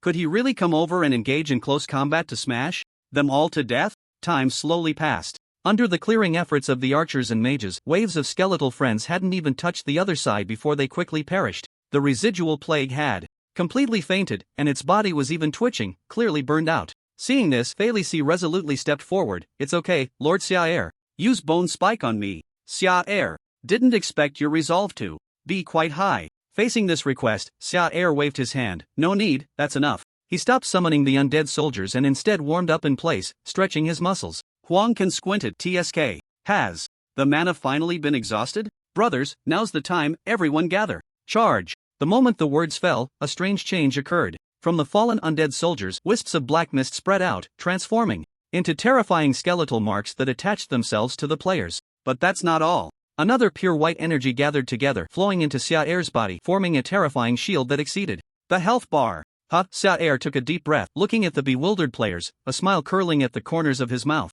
"Congratulations, you've successfully endured the undead catastrophe. Next, you will face the second phase of the boss. Summer Shield Overload Mode." What the hell is this? The players from the Greed Guild had their worldview refreshed once again. Coming to the Wall of Size, they had encountered some twisted bosses before, but something this twisted was a first. Looking at the health bar compressed into a thin black line and the shield value exceeding the health bar display, the players were momentarily at a loss for what to do. How the hell are we supposed to play this? Even standing still would take forever to chop it down. Xia Er didn't give these players a chance to think. After entering the second phase, under Leysan's terrified gaze, he instantly dashed into the backline of the mage team. These people had just been the most enthusiastic about killing the skeletal friends, and the curses wrapped around them were almost overflowing. "So let's use you to replenish some mana." Put. The bone spear swung and directly pierced into one person's body. A basic attack sent him straight back to the novice village. The mana gradually warmed up, and seeing the crowd scattering in panic, Xia Er decisively activated the runes on his emblem.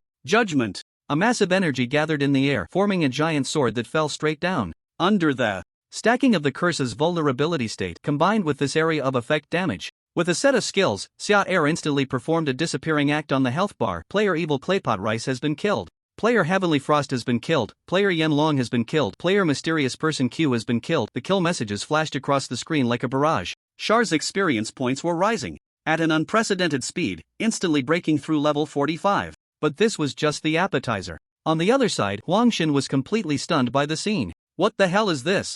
Is this how players on the Pride server live every day? No wonder Bai Tang ran away when he saw Char coming. There was no way to fight back at all. The reality was just as Huangshin had previously scorned. Char, a necromancer, was now wandering among the players engaging in close combat. To be honest, aside from his spells, his attacks didn't deal much damage. But under the effects of the necromancer's curse and the 30% boost from Adventurer Slayer, Char seemed to be playing a mowing game, with embers of fire erupting wildly, leaving nothing alive in his wake. Among this team, there were quite a few skilled players, but they couldn't think of any way to counter him. Awesome! The completely unleashed Char had never experienced such a joyful gaming experience. Other servers were much better for farming. The players on the Pride server were already scared. They would take a detour upon seeing him, or just commit suicide, which was utterly pointless. However, in just a moment, a third of the members from the 3 guilds that had gathered were cut down like vegetables. Equipment lay scattered on the ground, making one's heart race. Bastard!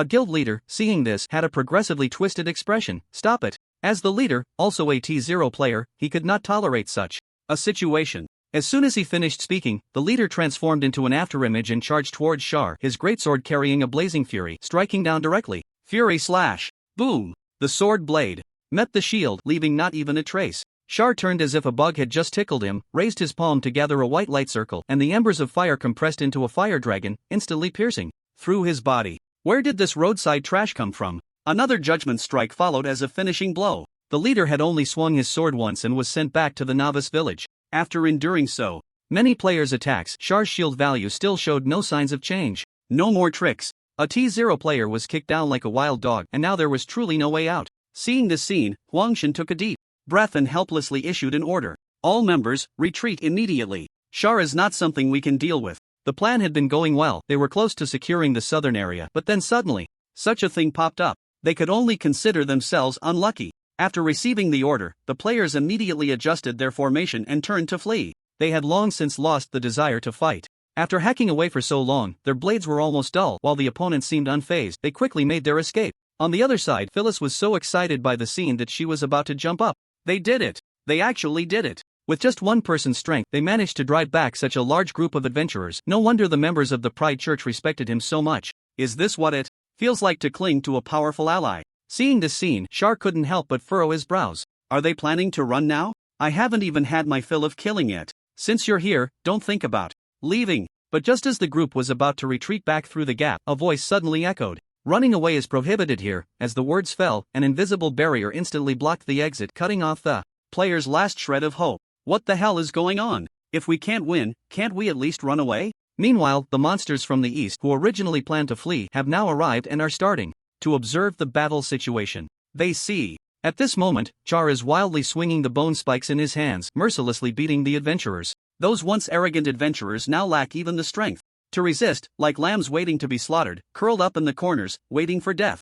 The monsters? There are actually such experts within the church? They had just been repelled by the adventurers, and they were all too familiar with the terrifying strength of this group. Now, however, they are being beaten single-handedly by one person. To be honest, seeing a glimmer of hope, these monsters initially thought of coming to provide support, but given the current situation, their help was completely unnecessary. One monster walked up to the dazed Phyllis and asked, "Is this the reinforcements sent by the Lady Witch from the Royal City?" Phyllis shook her head. "No, this is a member from the Proud Church. I was sent by the Lady Witch to learn from experience," and Mr. Char rushed over as soon as he heard about the situation here. Ha! Upon hearing this, the monsters were even more shocked. Although the two witches had a good relationship, it had nothing to do with them. Generally speaking, it would be good enough to receive a few words of guidance, yet here he was, coming in person to help. As monsters of this area, they felt a sense of ridicule in their hearts for not providing assistance when the other side came to support, and instead, they were running away in disgrace. Damn it! The screams of players dying echoed continuously in the channel, all turning into experience packets flooding into Char's body. Watching the dwindling members, Huangqin felt a deep sense of regret. He regretted not listening to Bai Tang's advice to withdraw directly. But the sharp bone spear pierced through his throat. Huang Can's vision gradually darkened. It was clear he was about to be sent back to the novice village. Unwillingness, anger, regret, various emotions swirled in his mind, ultimately transforming into a helpless smile. He was laughing in anger. With his health bar depleted, his vision completely fell into darkness. When Huang Can opened his eyes again, he found himself in the novice village, surrounded by silent members. A familiar figure approached and patted his shoulder. "How's it going, brother?" Looking up, he found it was that guy Bai Tang. After fleeing, he had anticipated this situation, so he arrived at the novice village early to wait. "This is what you get for not listening to advice earlier. Now you've learned your lesson." Seeing this, Huang Can could only sigh. "Forget it. Let's think positively. At worst, after Char leaves, they could regroup and attack again. But if the other side doesn't leave, that would be even better. Surely he wouldn't be the only one suffering then. Let the entire greedy server welcome the Dark Age. You have killed player, shrimp and pork heart with the last player defeated." Char's level had now skyrocketed to level 49. After using skill points to upgrade all 4 skills, Char couldn't help but stretch. This leveling session was quite enjoyable. In just this short time, it was enough for him to find players in the proud server. Besides, there was also the pile of equipment on the ground. Looking down, the equipment dropped by the players' deaths was now piling up into a small mountain. Although dropping equipment is a probabilistic event, it couldn't compete with the sheer number of deaths. The only regret was, this wasn't the Proud Church, so he couldn't capture these players to count as achievements, wasting another potential use of the players. Taking out his storage bag, Char began his harvest moment, picking up all the equipment. Now, even if he dressed the player corpses with his equipment, he would still have an excess, so he could consider consolidating it and introducing a batch of new seedlings in the Proud server. In the blink of an eye, the battlefield was cleaned up. Looking at the approaching Char, under the guidance of Phyllis, all the monsters bowed down. "Lord Char, thank you for your assistance this time. Without the other party, they would surely have met the same fate as the monsters on the east side of the sighing wall." A lord slowly stepped forward, holding a large storage bag in his hand. "Here are some savings. I hope Mr. Char will accept them." Char shook his head and said, "Take it back. You must have suffered heavy losses in resisting the adventurers, and it is precisely the time to recover resources. How could I be someone who covets wealth and power?" The monsters, after this exchange, they were completely convinced by this unfamiliar member, even feeling a vague impulse to change sides. Working under such an upright and kind member of the church, those large territories in the central region must be living quite happily. The monsters returned to their territories one after another. Char stepped forward and patted the unconscious remnant plague, who showed no reaction, not even a twitch. It seemed that the earlier absorption had been too intense. Char scratched his head. "Do you have anything that can restore mental strength? My capable subordinate seems to have died a little." "Phyllis, there is something in the church. I'll carry him." With remnant plague on his back, the two began to return to the church.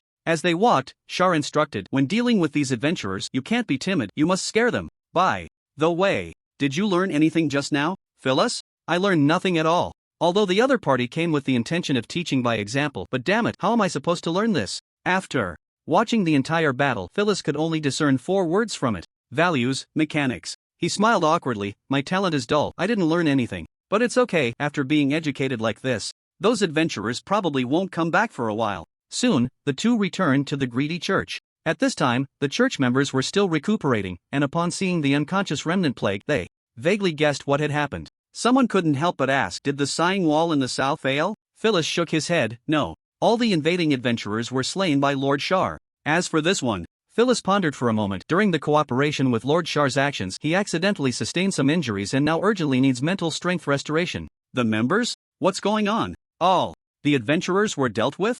They had just retreated from there to rest, and everyone knew how strong these adventurers were. Yet they were resolved by 2 external aids? In an instant, everyone stood in awe.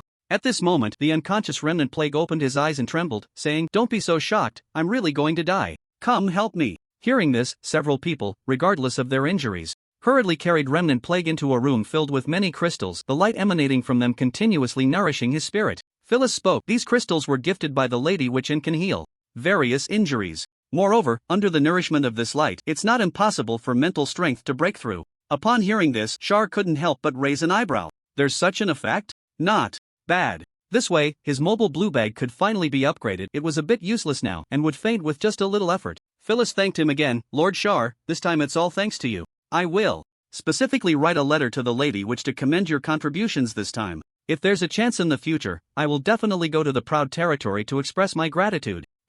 Upon hearing this, Char was taken aback. "Who said I was leaving?" Phyllis was also taken aback. "Huh? The adventurers attacking the southern side of the Sighing Wall had been repelled, which had resolved the most pressing issue at hand. Phyllis thought the other party was about to leave, which was why he had said those words. Charles patted him on the shoulder. The situation in the south has indeed been resolved. However, I seem to recall you mentioning that there are still a large number of adventurers inside the Sighing Wall to the east. Don't you want to get rid of them? Charles continued, I've always believed in the philosophy of teaching a man to fish rather than giving him a fish. Since you didn't learn it just now, I'll demonstrate it for you again. Upon hearing this, Phyllis quickly waved his hands. You've already helped a great deal this time. How can I trouble Lord Charles again? Charles frowned. Then I'll have to criticize you a bit more. I've said it before, we're all family. There's no such thing as trouble. To help my demon brethren escape from their dire straits as soon as possible, this matter is settled. As soon as these words were spoken, the members of the greedy robe from the church looked at Charles with a hint of respect in their eyes. Phyllis was at a loss for words, deeply moved.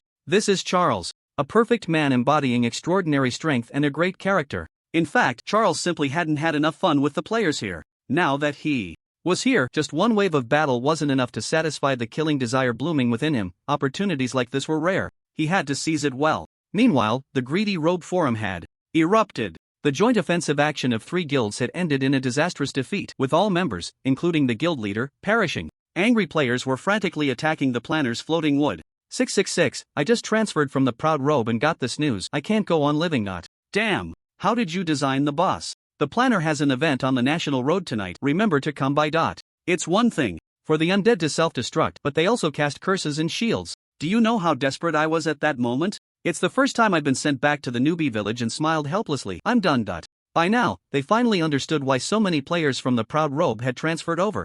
Clearly, there was no way out. With such a freakish thing around, anyone who could still stay in the Proud Robe was a thumbs up. However, the problem shouldn't be too big. After all, Charles was also the Lord of the Proud Robe. He would only stay here for a while before returning, and at most, they would just have to behave for a few days. The news spread quickly. Players from the Proud Robe also received this information. Zhongyan was one of them. Upon seeing the message passed on by a friend, he was first stunned, then almost burst into tears. Overjoyed. Finally, that bastard Charles was off to mess with players from other servers. Do you know how they've been living during this time? To avoid being targeted by Charles, Zhongyan didn't dare to approach the burial ground area at all, nor did he dare to make any big moves, fearing he would be caught and sent to the church. Every day, he could only operate around the territory of the chaotic wasteland.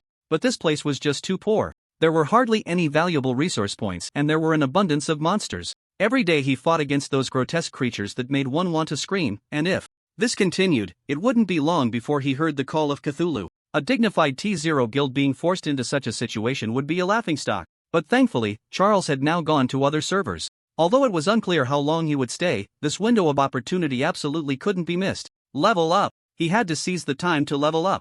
Zhongyan took a deep breath and decisively contacted the members of the guild to hold a meeting. Recently, with Xia Er gone, we can't miss this opportunity. We need to find some high-resource territories to attack. Of course, the target should be a bit farther from the burial ground, and preferably not involve the area near the Eternal Forest. Xia Er may have left, but he will return sooner or later. Given the other party's intelligence, this location must be chosen carefully to avoid retaliation. After hearing the request, soon, a member in the channel made a suggestion. How about the Blood Clan? The city of eternal sin. Melted gold was poured into a massive structure, resembling a giant mouth forcibly frozen in a devouring posture, its lower jaw deeply embedded in the crust. Following the throat of the giant mouth downward, dazzling colors nearly made one unable to open their eyes. The walls were densely embedded with gems of various sizes and colors, containing all sorts of weapons and equipment shimmering with orange light, even the skeleton of some creature. At the very top of this mountain of treasures, a graceful figure sat on the throne. She had dull golden pupils, fair skin, and her golden hair spread out, exuding a faint pressure.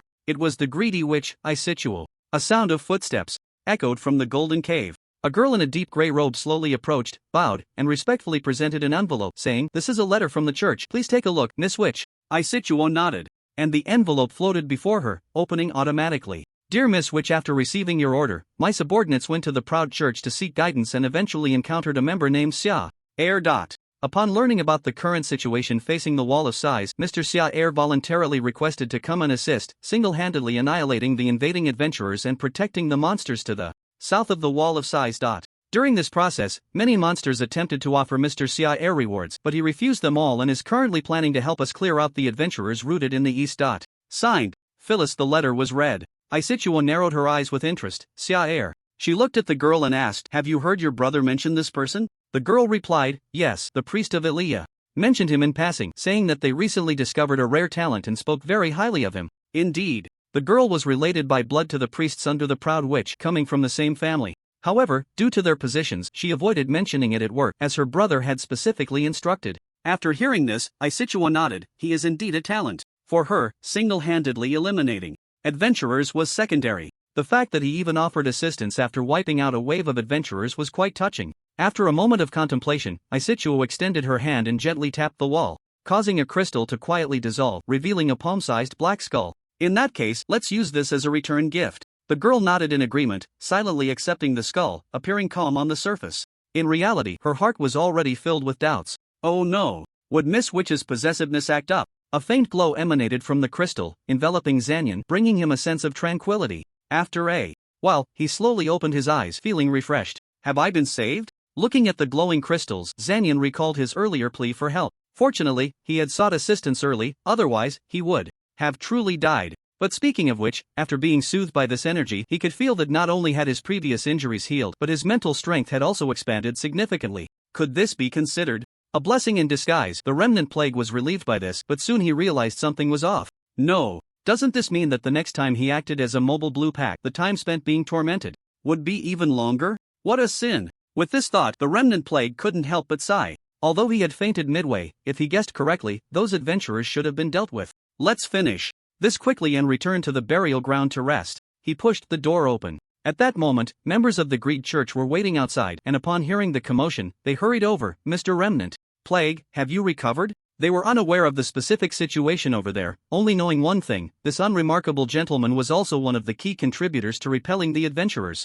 He must be treated well. The Remnant Plague spoke. I've recovered. The effects of these crystals are excellent. Are they for sale? To be honest, he really needed this item. Now that he was on this black ship to the burial ground, who knows how many times he would be exploited by Charles in the future. Although the specially made spring water also had restorative effects on mental strength, it was nowhere near as efficient as this item. The church members pondered for a moment and replied, this is a gift from the witch, it's not for sale. However, we do have some stock left, which we can give to you. Surprised by such a warm reception, the Remnant Plague said, give? That's too much trouble. The church member replied earnestly, please don't decline. If it weren't for your assistance with Mr. Charles, the southern side of the Wall of Sighs would have already fallen. This is what we should do. Remnant Plague. Me? Did I really contribute that much? After putting the items away, the Remnant Plague looked around and asked, by the way, where is Lord Charles? A member answered, he's discussing how to deal with the Eastern adventurers with Phyllis. Remnant Plague? Aren't we buddies? Why isn't he leaving yet? The Greed jurisdiction is indeed enjoyable. Clinging to the big shot, but the one suffering is me. Bang! The door beside them was suddenly pushed open. Charles, having finished discussing matters with Phyllis, slowly walked out and immediately saw the Remnant Plague awake. Hiss, but you still look a bit pale. How about recovering a bit more? The Remnant Plague stiffly shook his head. No need, Lord Charles, I've fully recovered. Charles nodded. I just learned about the situation on the eastern side of the Wall of Sighs from Phyllis. There's no time to waste, let's set off quickly. The Remnant Plague hesitated for a moment and slowly said, Lord Charles, I suddenly remembered I have something to deal with at home. Could you let me go back to handle it? Charles frowned. Isn't your home the burial ground? Don't worry, I've already arranged for someone to take care of things. Over there's no need to be concerned. The monsters in the east are still waiting for our rescue. Are you going to stand by and do nothing? Remnant Plague. Looking at the church members somewhat expectant gazes, the Remnant Plague gritted his teeth and said, how could I do that? Since Lord Charles has arranged everything and there are no worries, even if it costs me my life, I, Remnant Plague, will not hesitate. With this pressure, the Remnant Plague had no way out. Worst case, he would just faint again. Consider it a way to repay these members for the crystals they provided. After hearing this, the church members couldn't help but nod. Truly a capable aide of Lord Charles. Having been by his side for so long, his awareness was indeed high. Just as Charles was about to leave the church, a crack opened beside him, and a girl in a dark gray robe slowly walked out. A line of information appeared in his view. High Priest of the City of Eternal Singreen. In addition, there were many titles behind her, but they all displayed as question marks, clearly being deliberately obscured. The members of the church around lowered their heads and spoke. Green Priest. Shar did not bow his head but extended his hand, saying, hello, I am Shar, a member of the Proud Church, invited here by Lord Phyllis to provide support. The Green Priest nodded. I am aware of this matter. The Lady Witch has seen the letter sent from the church and is very grateful for your efforts. This is a reward from Miss Ace True for you. As the words fell, the Green Priest opened his hand, revealing a letter along with a skull. Item name, Pitch Black Skull Orange Crafting Level, Perfect Description. When you kill an enemy target, the Pitch Black Skull automatically absorbs their resentment, which you can use to strengthen undead soldiers. Note, I need more resentment. Hiss. The moment Char saw the item description, he couldn't help but gasp. Wow, perfectly crafted orange equipment? Such things are rare and can be considered endgame gear. Moreover, judging by the function of this equipment, it is clearly tailored for necromancers. To be so generous right off the bat, this greedy witch seems like a wealthy lady. Respectfully taking the skull and the letter, Char immediately stood up straight. Loyal, no, wait, thank you, Lady Ace True, for your generous gift. That was close. He almost triggered his passive. As the most loyal servant of the greedy witch, how could he change his original intention just because of another witch's momentary generosity? Char quickly calmed down. Being two-faced is unacceptable. He must adhere to his principles. After completing the task for the young witch, the green priest spoke. No need to thank me, this is the reward you deserve. For the lady witch, this is nothing. As the embodiment of greed, Ace True has collected countless treasures in her vault, piling them up to the point of weariness. Of course, her greedy nature cannot be removed. It's just that now, her desire for treasures has shifted to a rare talent. The green priest continued, although you are not the lord of the greedy jurisdiction, the lady witch has always cherished talent and treats everyone equally. I hope you perform well. The green priest left, disappearing into the rift after leaving those final words. Only Char remained, savoring the moment. Hiss, why does it always feel like this guy has ulterior motives? The greedy witch isn't planning to poach, is she? As a senior official of the proud church, Char believed he could withstand this test, at least for now. Dismissing the noisy thoughts in his mind, he began to contemplate the situation regarding the sighing wall to the east. The city wall there had long been destroyed, with a large number of players entering, leaving only 2 territories barely hanging on. In this situation, driving all the players away would not be an easy task and would require careful planning. Char spoke to Phyllis, let's go, take me to see the few remaining territories in the eastern region. Phyllis nodded and quickly took on the role of target guide, leading the way. This time, it wasn't just Char and the plague, but some members of the church also followed. Last time, they didn't participate in the action, simply feeling it was unrealistic. But after Char single-handedly repelled all those adventurers, the situation changed. With such a strong ally, they definitely needed to stick close and learn a thing or two. Before long, the group arrived at the 2 remaining territories in the eastern region. Barbarian tribe burning wasteland due to geographical reasons, the distance between the 2 territories was very close, and later, to fend off adventurers, they simply united, struggling to hold on until today. Stepping into the territory, upon learning that church members had arrived, the tribal chief Iron Kuei quickly came over after being informed by the orcs. The figure before him was massive, clad only in a short skirt made of some kind of beast hide, its muscular body exposed and covered in scars, wielding a huge wolf-tooth club, exuding an imposing presence. The only flaw was, why did its head seem a bit pointed? Hiss. As he watched the figure approach, Zaire momentarily felt dazed, almost mistaking it for Iron Slave. Something was off. This pointed head, could it be that Iron Slave had smuggled himself over? The church had visited multiple times recently, and he had a rough idea of the member Tai Kuei.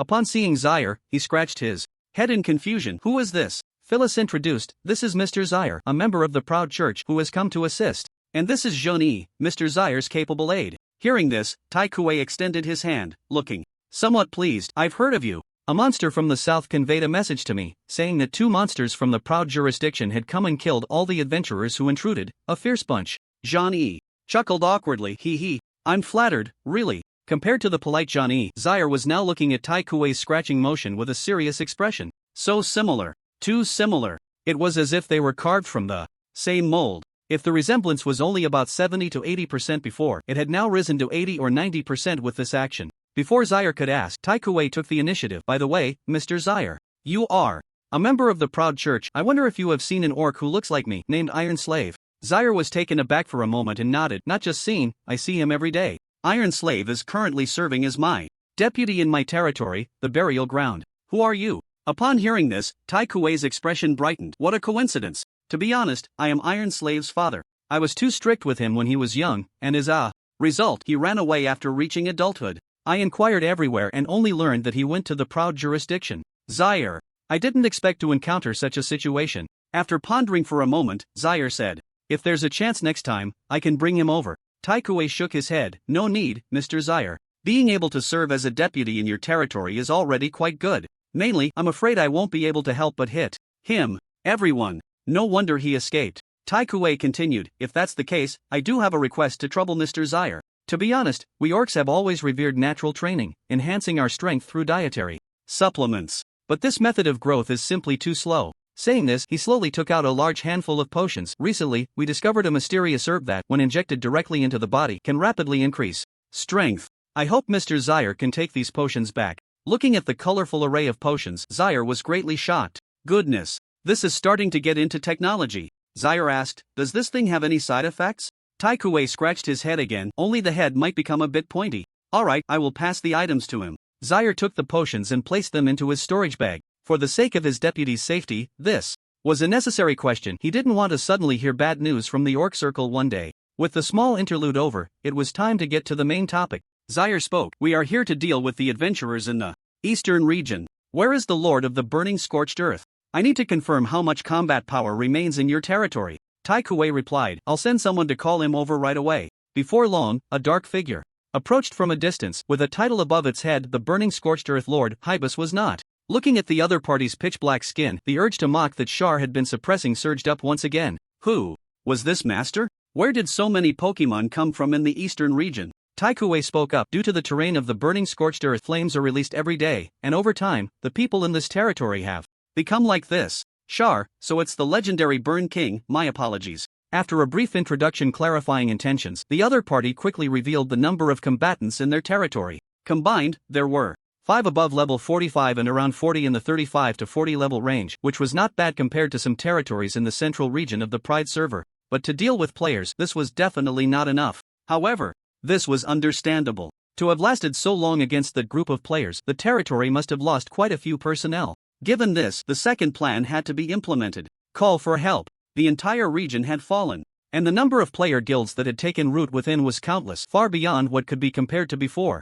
They needed to call in some people for assistance. Of course, Char was not referring to bringing in more people from the Pride server, but rather directly sourcing from other regions to call in some demons for support. He said, these people are not enough to support the upcoming actions. I will contact other demons. Hearing this, Tai Kuei shook his head. This won't work, Mr. Char. The demons from the other regions won't come at all. Even if they do, they will only send a few to put on a show. Upon hearing this, Char frowned. What do you mean? Tai Kuei explained, this goes back a long time to when the demons seized the Sighing Wall from humans. Some demons intended to develop their territories and began selecting locations, but the richness of resources varies in each region. To compete for high-resource territories, many demons fought fiercely, and the lords in the barren lands also had some grievances, which over time accumulated into hatred. TSK. Indeed, no matter which server one goes to, the nature of demons does not change. It seems I have to manage this group of pests myself. Char said, don't worry, leave this to me. You all just wait a moment while I talk to the lords of other regions. Let's start from the north.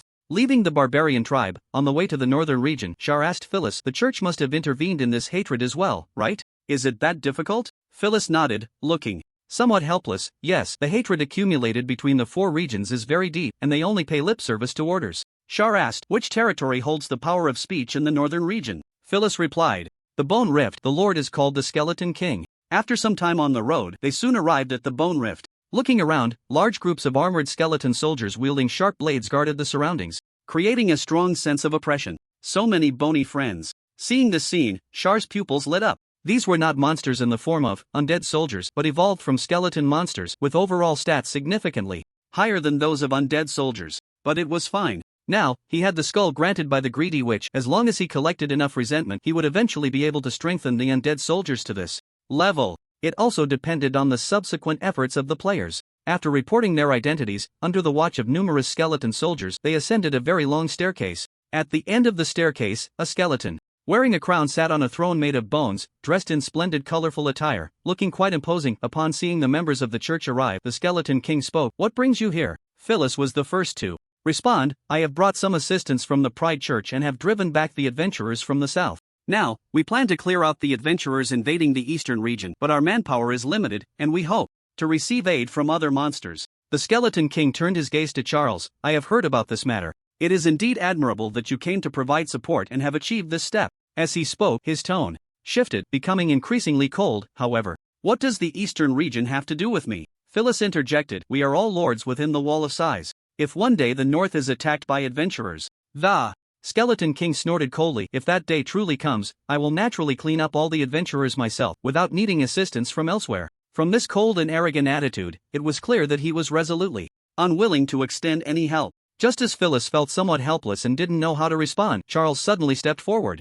Amidst the astonished gazes of everyone, he raised his right hand and slapped the Skeleton King hard across the face. Smack! The force was so great that the Skeleton King's skull spun several times to the left. Skeleton King, Skeleton Soldier, Phyllis and the other church members? Bold! What are you doing? The Skeleton Knight, seeing this, was about to step forward to intervene, but in the next moment he was directly restrained in place by binding. The Skeleton King turned his head and coldly said, Mr. Charles, I admire your act of coming to provide support, but after all, you are a member of the Pride Church. To act this way towards me, isn't it a bit inappropriate? As soon as he finished speaking, there was a loud bang. Smack!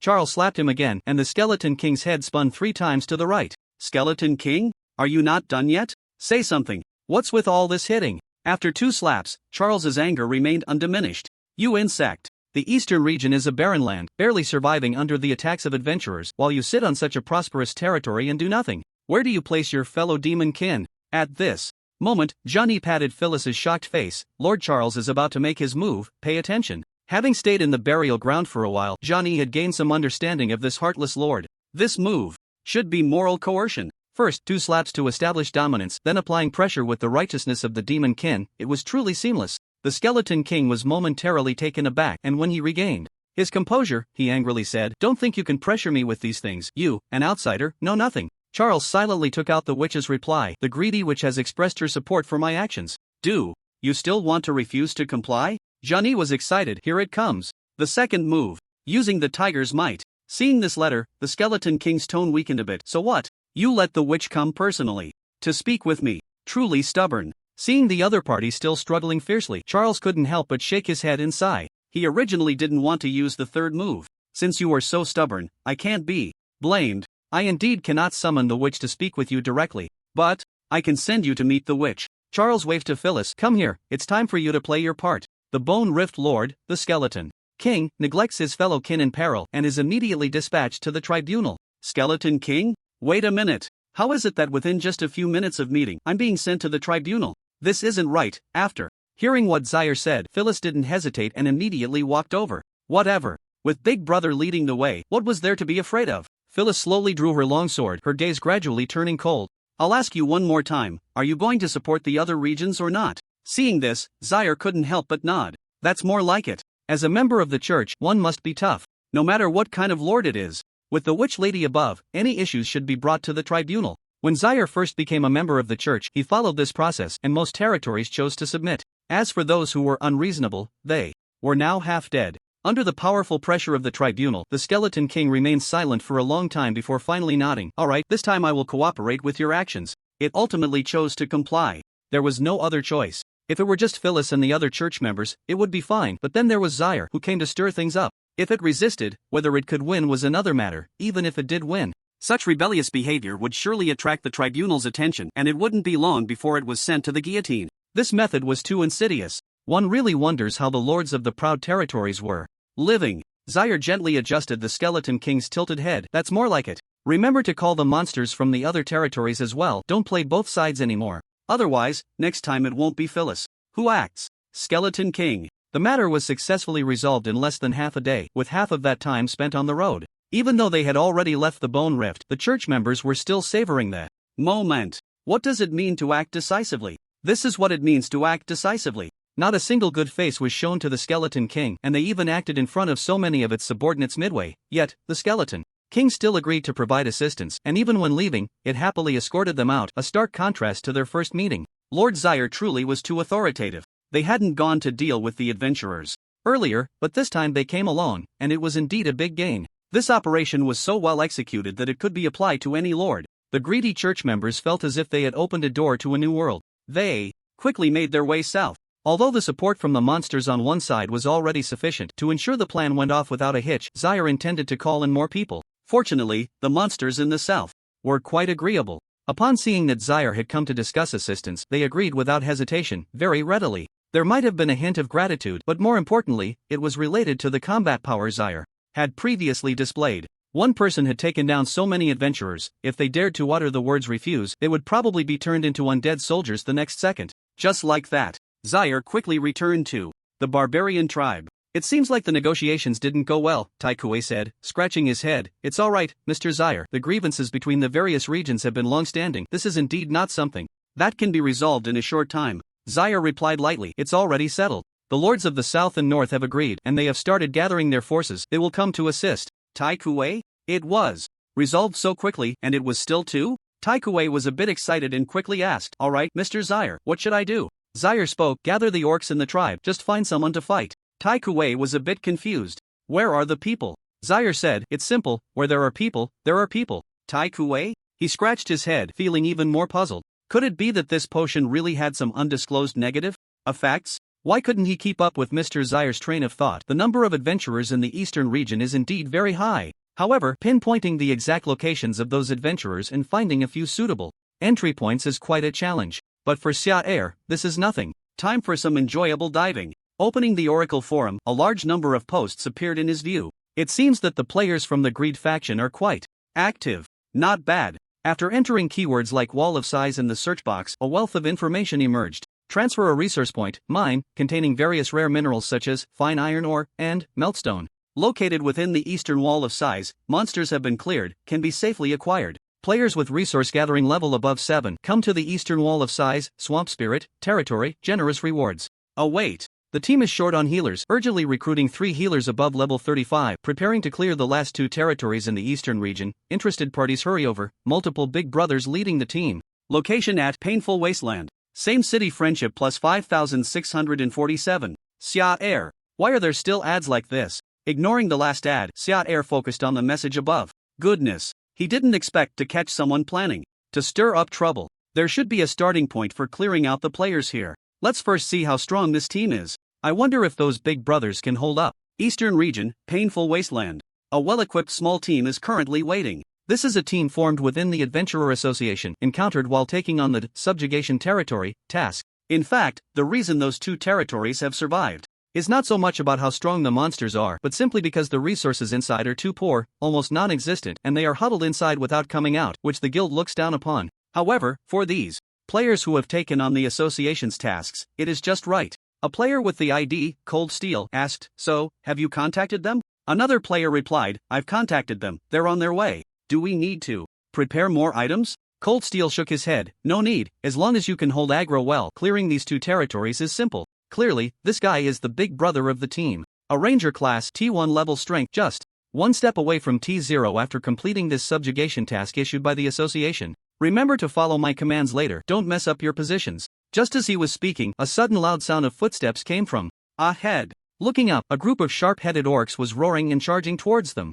Cold Steel? Why are these orcs coming out on their own? Seeing this scene, Cold Steel was momentarily stunned. He knew the information about these 2 territories. These orcs would only hide in the tribe and defend passively. Why are they suddenly taking the initiative today? Have they gone mad? Big brother, what's going on? In response to the inquiry, Cold Steel shook his head, not sure, but since they're here, let's deal with it. Although they were short a few healers, it was still manageable. Since these orcs had come out to seek death, they couldn't blame anyone else. Cold Steel immediately said, T positions, go up and block, don't panic, first hold the aggro of the first wave, leave the rest to me. As soon as he finished speaking, the team quickly arranged their formation. As the orcs drew closer, the boss's health bar title also appeared before them. Barbaric Tribe Chief Berserker Iron Kuei, Burning Scorched Earth Lord Pitch Black Shadow Hebusi, Graveyard Master Adventurer Slayer Undead Grand, Sorcerer Zaire, Cold Steel? Wait, what the hell is that last one? Looking at the health bar and title far exceeding the other 2 bosses below, Cold Steel was instantly dumbfounded. He was naturally aware of what had recently transpired. The most notorious boss from the Pride server had come to the Greed server, wreaking havoc and single-handedly slaughtering players from 3 guilds, demonstrating terrifying strength. He had thought that after completing this act, the boss would leave, but unexpectedly, this guy hadn't gone yet. And why was he with these orcs? In that moment, Cold Steel was completely stunned. Other players also noticed this scene, some in disbelief. Big brother, is that Char, the infamous boss mentioned on the forum? Cold Steel nodded, his face filled with despair. Yes. A player asked, then can you take him down, big brother? Cold Steel. Me? You want me to take down Char? What can I even do? Even T0 players were kicked aside like stray dogs, and if he could last 3 seconds, that would be considered a victory. He was just an ordinary team, how could they encounter such a thing? Were they here to fish for trouble? At that moment, Char stepped out from the charging group. He surveyed the group of players. Hiss, this isn't much. Forget it, even a mosquito is still meat. Let's send them all back to the novice village. Before Tai Kuei and the others could rush in, Char extended his hand, and a white light circle appeared in his palm. The embers of fire burst forth, instantly enveloping the small team. The opponent's figures vanished, their equipment falling to the ground, and in addition, thick strands of resentment were absorbed into the skull. Char swayed a bit, the weight was decent. Just from that one move, he could at least strengthen dozens of undead soldiers. Not bad. The player's usefulness was stacking up. They could drop experience, equipment, achievements, and resentment. It was impossible to find such a comprehensive source again. After collecting the equipment, a slowly materialized, and Char spoke, "Pass the word to the lords of the other two regions. The operation has begun. From now on, I will expel all these adventurers from the Wall of Sighs, without leaving a single one behind." The players in the eastern part of the Wall of Sighs did not flee in panic due to the events in the south. Although the battle in the south was brutal, what did that have to do with the east? Char was indeed notorious, but the eastern region had been under siege for quite some time, with numerous guilds stationed there, collecting resources. They figured that Char wouldn't dare come over. Even if he did, there was no need to be afraid. The players from the Greed server were very clear about the relationships among the demon clans. Each region had deep-seated grudges and wouldn't come to support, even if Char truly went mad and came to clear out the adventurers here. They could just explode. The number of players here was far more than just 3 guilds. There were even many very rare resource points here, which large guilds would definitely not easily give up. It was one thing to hinder the development of the Pride server, but did he really think he could single-handedly slow down the progress of the Greed server players? The idea was grand, but reality was harsh. In the eastern part of the Wall of Sighs, within the precious resource point of the Bone Dragon remains, members of the T0 Guild Earth's Power were gathering resources when they suddenly felt some vibrations in the ground. Hiss, is there even a saying about earthquakes in the Oracle? The guild members felt very confused, looking around, and then they saw a horde of undead soldiers with dark flames burning in their eyes, rushing towards them in a dense mass. Where did so many undead soldiers come from? Before they could react, flashes of fire erupted, and the undead soldiers exploded, sending a massive shockwave that instantly sent a considerable number of players back to the novice village. Damn! The undead are self-destructing. It's Char! Some survivors quickly reacted and shouted, "Hurry and request support from the guild leader." They quickly made contact. Upon learning that Zyre had invaded the resource point with his forces, the president, Leysan, quickly reacted, immediately calling all members of the guild to assemble. Even if they were in a dungeon, they had to rush over right away. The Bone Dragon remains resource point absolutely could not be lost. It was he who led the charge to attack the eastern Sighing Wall first, all for this resource point. Although it was the remains of a dead bone dragon, its value was far beyond that of an ordinary resource point, with equipment, potions, and everything else in abundance and of extremely high quality, making it one of the richest resource points in the early game. After going through so much trouble to obtain it, losing it would be unbearable. At this moment, it wasn't just the Guild of the Earth Veins power. When news of Zyre's arrival in the east spread, many large guilds began to panic. This was not right. They had all witnessed the extreme nature of this boss. What if their own resource points were harmed? No way. He had to be eliminated. The Oracle had tormented players for too long, since the planners had been playing dead without taking action. This time they would act on behalf of Heaven, gathering a good portion of the server's players to target just him, believing they could take down this underworld creature. Thus, in no time, the major guilds arrived at the eastern Sighing Wall with their assembled teams. But soon, a surprising scene unfolded before them. They saw a vast army of skeleton soldiers had somehow arrived at the entrance, with the leaders from the other two regions, accompanied by countless monsters, stationed there, forming a wall of despair. The Skeleton King stood at the highest point, watching these players, twisting its somewhat stiff neck. It looked like a tough battle was about to ensue. However, this was still better than being sent to the Judgment Hall. This time, their mission for coming to support was singular. That was to block all these adventurers from entering.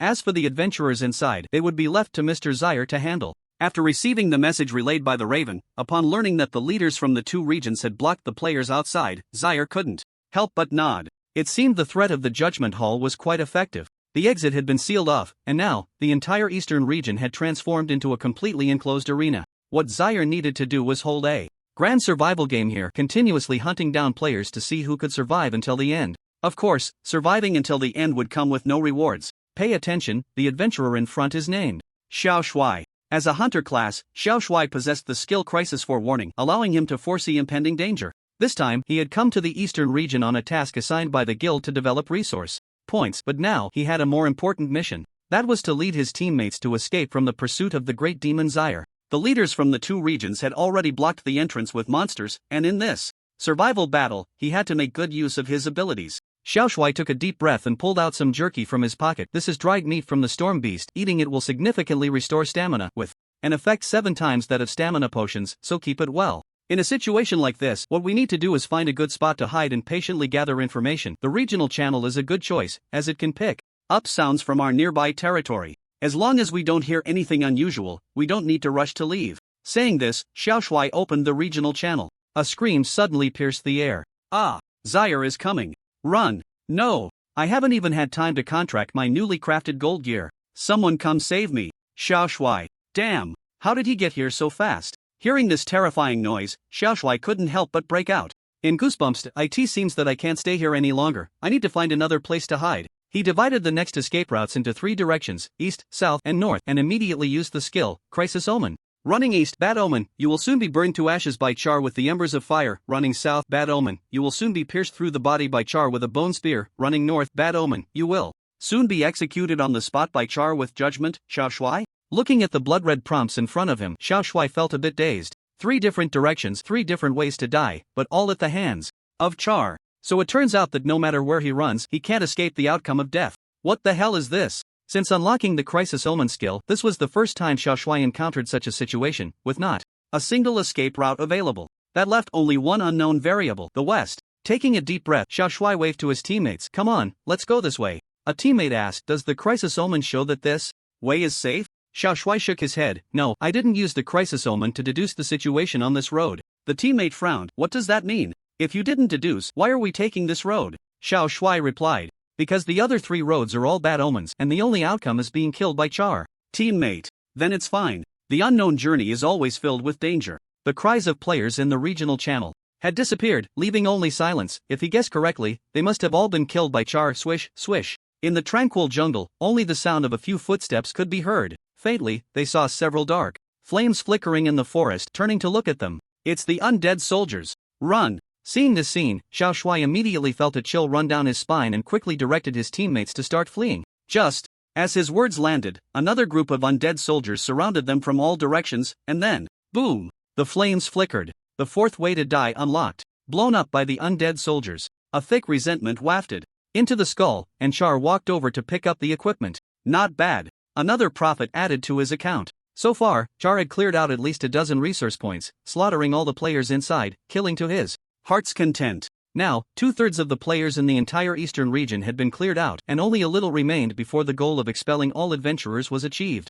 Behind him, the 2 lords, Tai Kuei and Hei Bu Si, led the remaining subordinates in their territory, following Char closely. However, during the battle, they seemed to have been completely useless. Every time adventurers appeared, Char would always rush in first, like a mad dog fighting for food, giving them no chance to act. Over time, the battle-hungry orcs became like cheerleaders, each time roaring in anger followed by praises for Lord Char. There was no gaming experience at all. After clearing out the players in this area, it was time for a break. The resentment within the Dark Skull was already overflowing. Love comes from the players. The effect of this thing is somewhat like the ultimate version of Yell's resentment. The former's increase for the undead is only temporary, but the enhancement of the skull is permanent. Extracting the resentment inside, refining it. Char did not intend to distribute it evenly among each undead but planned to cultivate some undead separately, injecting the resentment into these selected undead. After absorbing this rich resentment from the players, their bodies began to grow gradually, and the flames in their pupils became more vigorous, transforming from small skeletons into big fellows.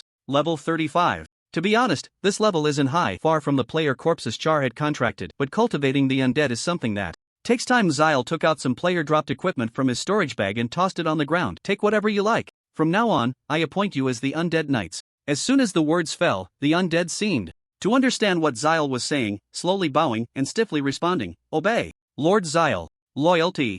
Zyle. Why have the undead started to misbehave these days? Outside the sighing wall to the east, the major guilds rushing to provide support were still engaged in battle with the monsters they were supposed to assist. No way, we can't break through. It's simply impossible. The 2 lords from the northern and southern regions are no pushovers. To avoid the judgment court, they specifically summoned the monsters and lords from their areas this time. Combined, the difficulty is equivalent to attacking 2 entire regions. Damn it! Why have these monsters suddenly become so united? What kind of mind control has Zyle put them under? President Lai Outyen couldn't help but curse at the sight. This matter must be related to Zyle. Before this, these lords were in a state of mutual hostility. One side would cheer when the other was attacked, but after Zyle arrived, it all changed. A player walked over and spoke. President, some members can't hold on anymore. Should we continue? Looking at the wave of despair ahead, Lai Outyen sighed. Let's retreat. It's impossible to force our way in. Notify the members still inside to think of a way to survive and see if they can escape later. The player hesitated for a moment. Zyle is crazily hunting them down inside. The players in the eastern part of the Sighing Wall are almost all dead. Lie out Yen. It's fine. Once Zyle leaves, we can always fight back. Lie out Yen's attitude seemed very relaxed, not caring much. In reality, he was already feeling a pang of heartache. So many resource points. These were hard-won investments of manpower and resources, and now they were being taken back just like that? Lie out Yen was on the verge of tears. But as the president, such weakness could not show on him, he had to hold it together. As the Earth Vein Power Guild withdrew, the other guilds, seeing this, could only accept their misfortune. And, filled with strong resentment, fled from the Sighing Wall. As for the members inside, they had basically been wiped out. Even if a few were hiding in very treacherous spots and hadn't died, they wouldn't stir up much trouble. The plan was a complete success. Once the adventurers had moved far away, the Skeleton King and the southern region's lord, the Frost Wraith, arrived in the eastern part and soon found Zyle. Upon seeing the two approach, Zyle asked, "Have those adventurers retreated?" The Skeleton King nodded. "Yes, many came over, but we kept them all outside." As he spoke, the Skeleton King looked around the territory, seemingly deep in thought. "Mr. Zyle has cleaned this place out quite well. So many resources left empty, what a pity. I could help out here again and arrange for some lords to come over." Ah, so he wants to curry favor. Zyle was not deceived by this grandiose rhetoric. He saw through the other's intentions at a glance. He was too familiar with this process. Compared to Zyle, the Skeleton King was practically a rookie in this regard. However, upon reflection, it was normal for such a situation to arise. The Skeleton King had come over under duress, harboring resentment. Now that the plan was complete, with so many rare resource points left empty, it was only natural to be tempted. But Zyle would definitely not give them up. He called over the Iron Kuei and Hibis. "Let me introduce you to these two. In the case where the adventurers have completely breached the eastern region, these two lords did not give up, and continued to resist tenaciously, guarding the last bit of glory for the demon race, which is commendable. After hearing about this operation, they resolutely mobilized all the monsters to assist me, achieving a significant contribution. I say, such loyal warriors should be rewarded, don't you think?" As the words fell, Tai Kuei and Heibusi were left dumbfounded. Hiss, they hadn't done anything the whole time, just cheering from the back. Who knew it was so crucial? Faced with this inquiry, the Skeleton King hesitated for a moment and nodded. Indeed, they should be rewarded. A smile appeared on Xia Er's face as he patted the shoulders of the two lords and took out a map. "How about this? You both came along and cleared the way, so just take whatever territories and resource points you find appealing. That bone dragon carcass looks good. I think it suits your barbarian tribe well. Additionally, there's a resource point called Heart of Lava, which also fits well with the burning wasteland." Tai Kuei, Heibusi, a guiding hand from the immortal. Upon hearing Xia Er's words, the two lords instantly became excited. As lords of the eastern region, they were very familiar with this area. Those were all very rare resource points. Not to mention occupying them directly, even trying to procure resources from them before would require queuing. Although Tai Kuei was foolish, he knew that such an opportunity to expand their territory could not be missed. The two lords pointed at the map. "This one, and this one. Lord Xia Er, taking. These should be fine, right?" Xia Er did not answer but smiled at the Skeleton King and the Frost Wraith. "Do you think it's okay?" Skeleton King. Actually, he was a bit displeased. Just from that pointing, the high-value resource points in the east had already been cleaned out. But upon seeing Xia Er's smile, the Skeleton King inexplicably felt a chill at his neck and could only nod. "No problem. See, this is generosity." Xia Er continued. "Since that's the case, there are still many less affluent territories left here." The expressions of the Skeleton King and the Frost Wraith began to look hopeful again. "Since the rich ones are off limits, then a sip of soup should be fine. As long as they could arrange for people to settle here, they could slowly regain control of this eastern region." After a brief pause, Xia Er continued with the latter part of his statement. "I think it would be good to recruit some new lords from outside as well. With the adventurers retreating, they will definitely start targeting those lords not within the Sighing Wall. It would be better to summon them in to huddle together for warmth." Skeleton King? Frost Wraith? Come on, not even a sip of soup allowed. That's too harsh. Xia Er was naturally well aware of the thoughts of these two lords. How could he give you such a good opportunity? Of course, rewards still had to be given. Xia Er looked at Fei Li Si. "When writing the report this time, remember to include the Skeleton King and the Frost Wraith as well. Opportunities to gain favor in front of the Witch Lady are rare. Consider it my gratitude to the two of you." Skeleton King. "Well, thank you very much." The Skeleton King and the Frost Wraith left in disappointment. After a battle, aside from their names being seen by the Witch Lady, they gained no actual benefits, which was quite a loss. But they had no way to change that. It was always about the Witch Lady, the tribunal, and so on. There was simply no way out. In contrast to these two lords, Tai Kuei and Heibusi were already beaming with smiles. After this battle, they had turned the tables. Before the adventurers invaded the east, their two territories could only be considered mid-tier at best. Now, moving the territory to high resource points and arranging some subordinates to develop in other territories, wouldn't that directly lead to becoming bigger and stronger? Of course, the emergence of such favorable circumstances has nothing to do with them, it all relies on someone else's efforts. Tai Kuei immediately said, Lord Xiar, thank you. Heibusi also bowed. If you have the opportunity to come to the Greed jurisdiction again, I will do my utmost to help you with anything. I would go through fire and water for you. Xiar smiled. We'll talk about it then. Just remember to make good use of these resource points for development. Although he was not a member of the Greed faction, that did not prevent Xiar from leaving a few backup plans. What if one day he couldn't resist the temptation to switch sides? Xiar was a very prudent person, and these were necessary actions. After giving some further instructions, Xiar followed Phyllis and the others back to the Greed Cathedral. The adventurers in the eastern region had been completely eliminated. For these members of the cathedral, it was quite an achievement. During Xiar's time here, they had lost count of how many times their worldview had been refreshed, feeling as if their heads were itching, as if they were about to grow brains. Phyllis asked, Lord Xiar, the matter has been handled. You? Xiar replied, I plan to stay a little longer. Of course, this time it's not to deal with adventurers again. I intend to purchase some resources from the dungeon here to take back. Phyllis understood and said, Alright, Lord Xiar, I will arrange for a few members to accompany you. Okay. After the conversation ended, watching Xiar leave, Phyllis turned back to his office. Next, he needed to report the results of this side to the witch. After a moment of contemplation, he began to write. Dear Lady Witch, with the help of Mr. Xiar, the Skeleton King and the Frost Wraith have laid down their grudges and gathered forces to support the eastern region. But Mr. Xiar led the remaining two lords to successfully complete the plan to eliminate the adventurers in the eastern region. As a reward, the cathedral has granted several high-resource territories in the east to Lords Tai Kuei and Heibusi. From now on, there are no adventurers within the Sighing Wall, successfully returning to the control of the demon race. Signed, Phyllis. The envelope was delivered quickly. In no time, it had been sent from the Sighing Wall to the City of Eternal Sin. The Blue Priestess took the letter from the beak of the, quickly walking into the Golden Cave. She bent down and said slowly, Lady Witch, this is a letter from the cathedral. Another one so soon? The Greed Witch was somewhat surprised, taking the letter and carefully reading its contents. The more she read, the tighter her brows furrowed. Seeing this, the Blue Priestess hesitated for a moment and asked, What's wrong, Lady Witch? Did some bad news come from there? The Greed Witch shook her head. No, it's very good news. Xiar has made the lords within the Sighing Wall lay down their grudges and go to the eastern region to support, eliminating all the adventurers there. The Blue Priestess was somewhat puzzled. Is that so? Then why are you still frowning? As soon as she said this, the Blue Priestess felt a jolt in her heart. Not good. It seemed she had asked something she shouldn't have. As for why the Greed Witch was frowning, it was simple. She was thinking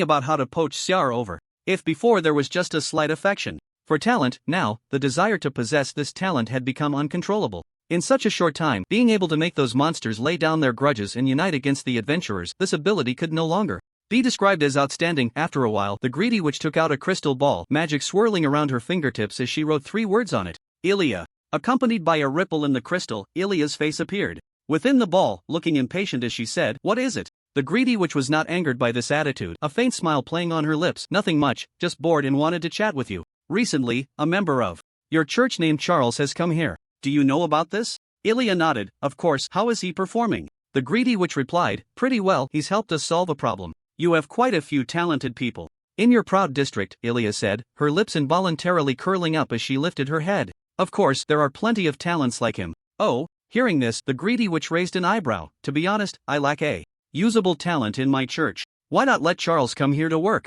Ilia, realizing she had misspoken, the proud witch's smile suddenly froze. Ilia coughed twice. Ahem, well, that's not possible. Don't you have plenty of talents over there? What's wrong with sharing one with your sister? The Greedy Witch provocatively said. Could it be that the principled Miss Ilia is lying? Ilia felt a bit guilty. No. Then why not? Or is it that you can't bear to part with him? Being a witch herself, Isatu understood her sister's temperament very well. As long as she used provocation, constantly teasing the other, the proud witch, who cared about her image, might just give in. But this time, the situation seemed a bit different. Faced with this intense assault, Ilia's mind momentarily short-circuited. Abba. Sorry, the magic signal here is a bit poor. I have to hang up. Let's talk next time. As the words fell, the crystal ball turned pitch black. Greedy Witch. Damn. When did this girl learn to play dumb too? Golden Underground City. As one of the key magical creature trading areas within the realm of greed, the management here is quite strict. A large concealed magic array completely envelopes the area, and 2 guards, both above level 60, stand at attention in front of a cave, checking everyone's identity. Is it really that strict? Seeing this scene, Charles was shocked by the formality of this underground city. Two church members explained this is one of the richest underground cities, containing a large amount of special resources that can only be produced within the realm of greed, precious and rare, usually not allowed to be taken out. However, Lord Charles can rest assured, you have made so many contributions to the wall of size, we will take you inside. All right. Under the guidance of the two members, Charles quickly arrived in front of the guards. But before they could speak, the guards, upon seeing Charles, were first taken aback, then their stern expressions immediately turned respectful. Is this Lord Charles? Charles scratched his head. Yes. How did you recognize me? One of the guards spoke. The witch has given special orders to treat you well. Saying this, one of them took out a colorful crystal card from his pocket. This is a crystal card. It has a limit of 15,000 flawless magic crystals, which you can spend freely in the underground city. Please keep it safe. Lord Charles. Looking at the card being handed to him, Charles's mouth dropped open in shock. How much? You say this card has how much credit? The amount of magic crystals he had extorted from the lords of the central region was far less than what was on this card. Is this what it feels like to be supported by a rich woman? Trembling, he accepted the card, and Charles admitted, his steadfast heart had begun to waver. The greedy witch, what a truly vicious tactic. With a casual mention of a card, she almost made him, a loyal and proud warrior, lose his sanity. Huff. Taking a deep breath, Zaire steadied his mind, a smile appearing at the corner of his mouth. Since Lady Witch is so enthusiastic, I shall not refuse. Please thank her for this generous gift. As he entered the cave, the damp, cold atmosphere of the rocky walls suddenly faded away. The dome sparkled with light. Countless natural stalactites intertwined with artificially embedded giant magic crystals hung down, their cool blue and dark purple light cascading like a galaxy, illuminating the vast staircase that spiraled downward. The air was filled with fine crystal dust, and with every breath, it felt as if he could smell the scent of money. Indeed, this is much more luxurious than over at the proud warrior's side. Seeing this scene, Zaire couldn't help but recall the Leysan underground city, which was also the largest underground city in the central region, but compared to this, it seemed somewhat unremarkable. Next came the shopping segment. Originally, Zaire had only planned to purchase some less common materials to stockpile in the burial ground. But now, with the generous funds from the Lady Witch, the situation was different. Shopping. He had to choose the expensive items. To prevent himself from fretting over the balance on this card, Zaire decided to spend the entire amount this time. Buy whatever is expensive. Having worked diligently for the burial ground, he deserved to enjoy himself. He turned and entered a shop called Treasure Shop. A large golden toad wearing glasses stood at the front desk and quickly greeted him. Welcome, esteemed guest. What do you need? Zaire spoke up. Magic energy crystals, anling grass, gold-eating stones. He tossed out a storage bag. Fill this storage bag up. Do you have enough stock? Golden toad. A big client has arrived. The golden toad took a deep breath and quickly nodded. Yes, my shop has partnerships with several territories. Please wait a moment. Before long, the storage bag transformed from flat to bulging. These items were resources that the proud warriors could not produce themselves, each with its unique use, and the first one could directly enhance the strength of magical creatures, specifically prepared for his deputy in the territory. But that wasn't all. Zaire then asked, do you have any charms? I need one that can grant immunity to holy light. Blessings, preferably with a protective ability as well. The golden toad nodded and soon pulled out a charm from an ancient box. This should meet your needs. Let me introduce it. This charm is called Abyssal Refuge. When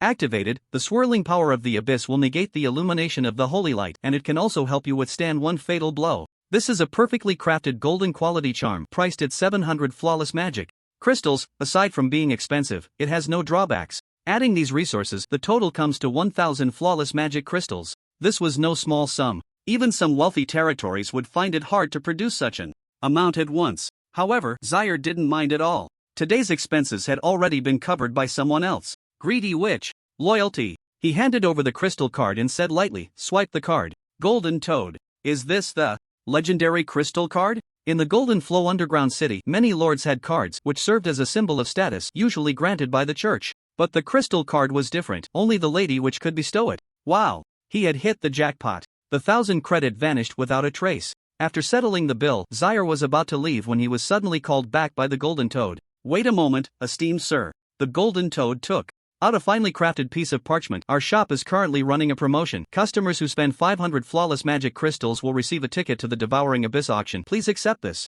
Even if you don't need it, this entry ticket can sell for a high price of 100 flawless magic crystals. Is there such a thing? Zaire took the ticket and glanced at the two members of the church beside him. The two immediately understood and explained, yes, this auction has a long history and only invites wealthy lords. The items inside are very precious, and the buyer's information will not be disclosed during the auction. By the way, the invitation should have introduced some of the auction items. You can take a look. Really? Zaire nodded and focused on the parchment. One item quickly caught his attention. The second to last item for auction, orange flamestone. The description was simple, just one line. This item can help any golden quality equipment or weapon to upgrade to orange quality. Zaire, there's actually such a good thing. Compared to monsters of the same level, the equipment Zaire currently wore was already luxurious. Dressed in golden gear, it even included 3 orange items, which had helped a lot in battles. If there was one drawback, it was that the 3 orange weapons were not main weapons, but more functional. The quality of weapons is the most important among all equipment. If he could upgrade the bone spear by 1 level, it would definitely enhance his future actions.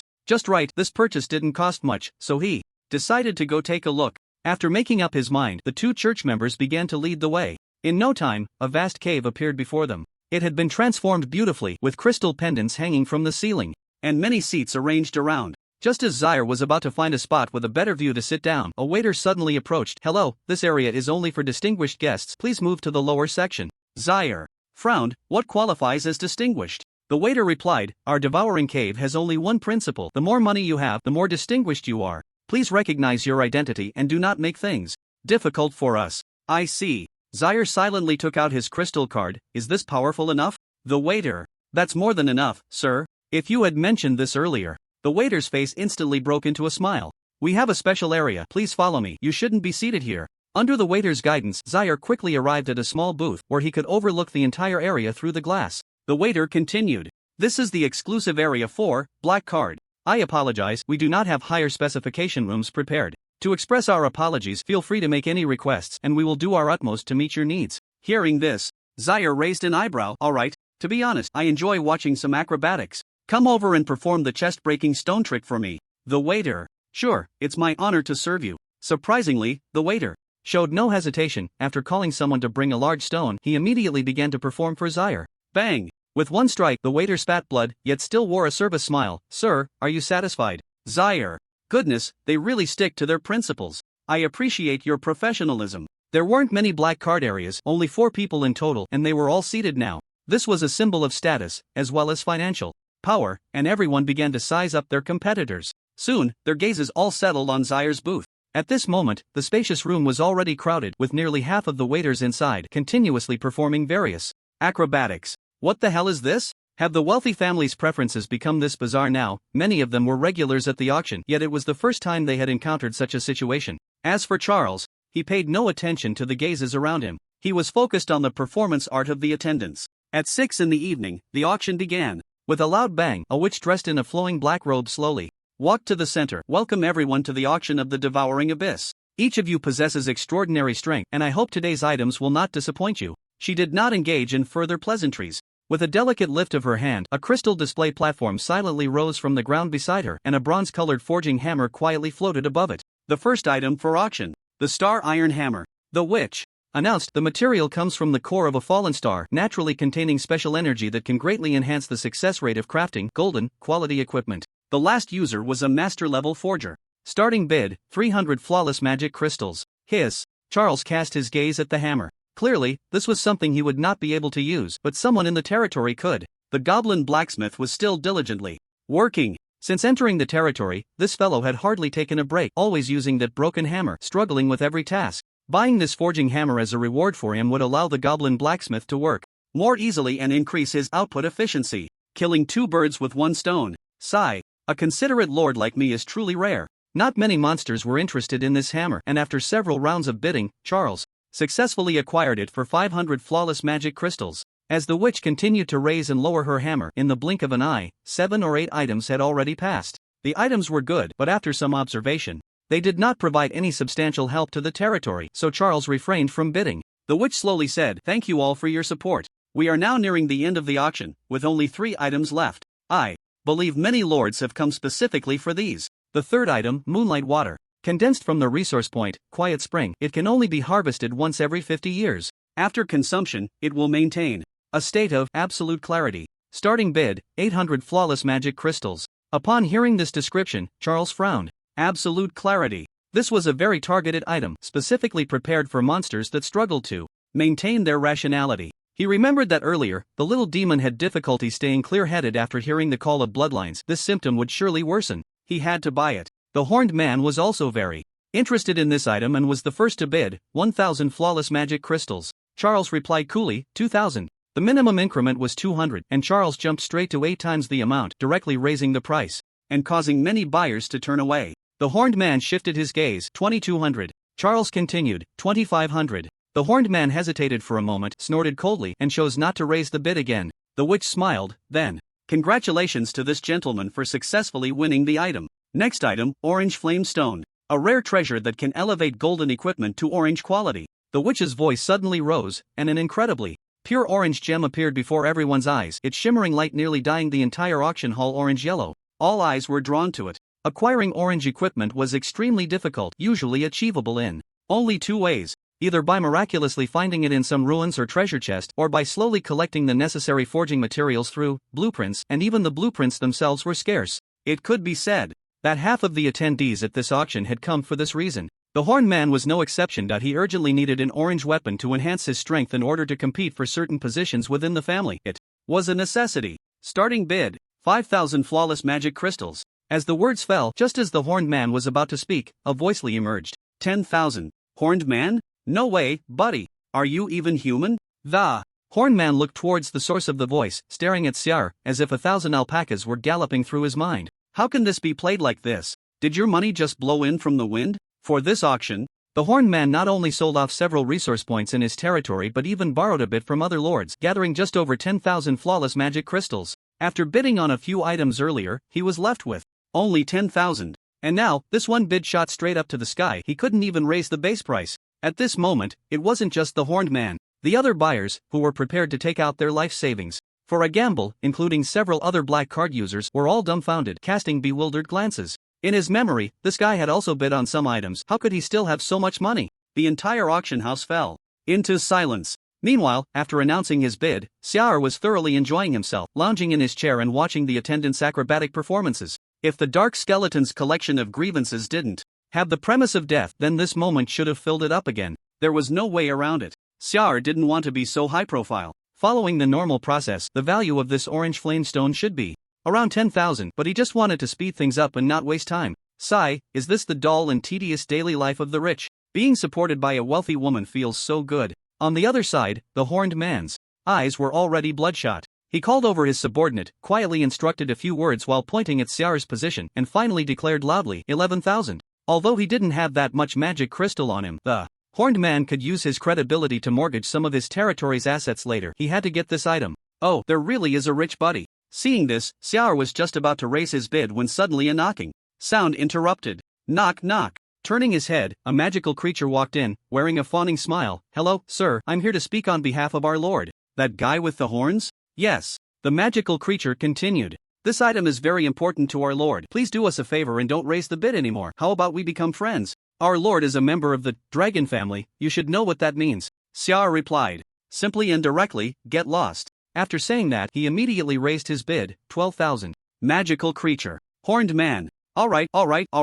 Seeing this situation, the anger within the horned man could no longer be contained, and even scales began to appear on his skin. The attendant beside him immediately said, Sir, please control your behavior. Making a move in the Golden Underground City is a grave sin. You will be taken to the Judgment Hall. Hearing this, the horned man took a deep breath, suppressing his impulse. Yes, making a move here would lead to immediate capture by the members of the church, followed by being sent to the Judgment Hall. Although his family's power was great, it couldn't compete with the sword of the witch in the Judgment Hall. But that didn't matter. While he couldn't make a move inside the underground city, it didn't mean he couldn't do so outside. He would make this guy pay the corresponding price. The horned man instructed, make sure to follow this guy closely. After a moment, the auction house remained silent. The witch, seeing this, suddenly brought down her hammer and announced loudly, then congratulations to this gentleman for obtaining the orange flame stone. Next, we have the final item of this auction. 3 blueprints for orange equipment. The things are great. But unfortunately, Xiar is out of money now. After a shopping spree just now, he even owes 1,000 flawless magic crystals from a 15,000 credit limit.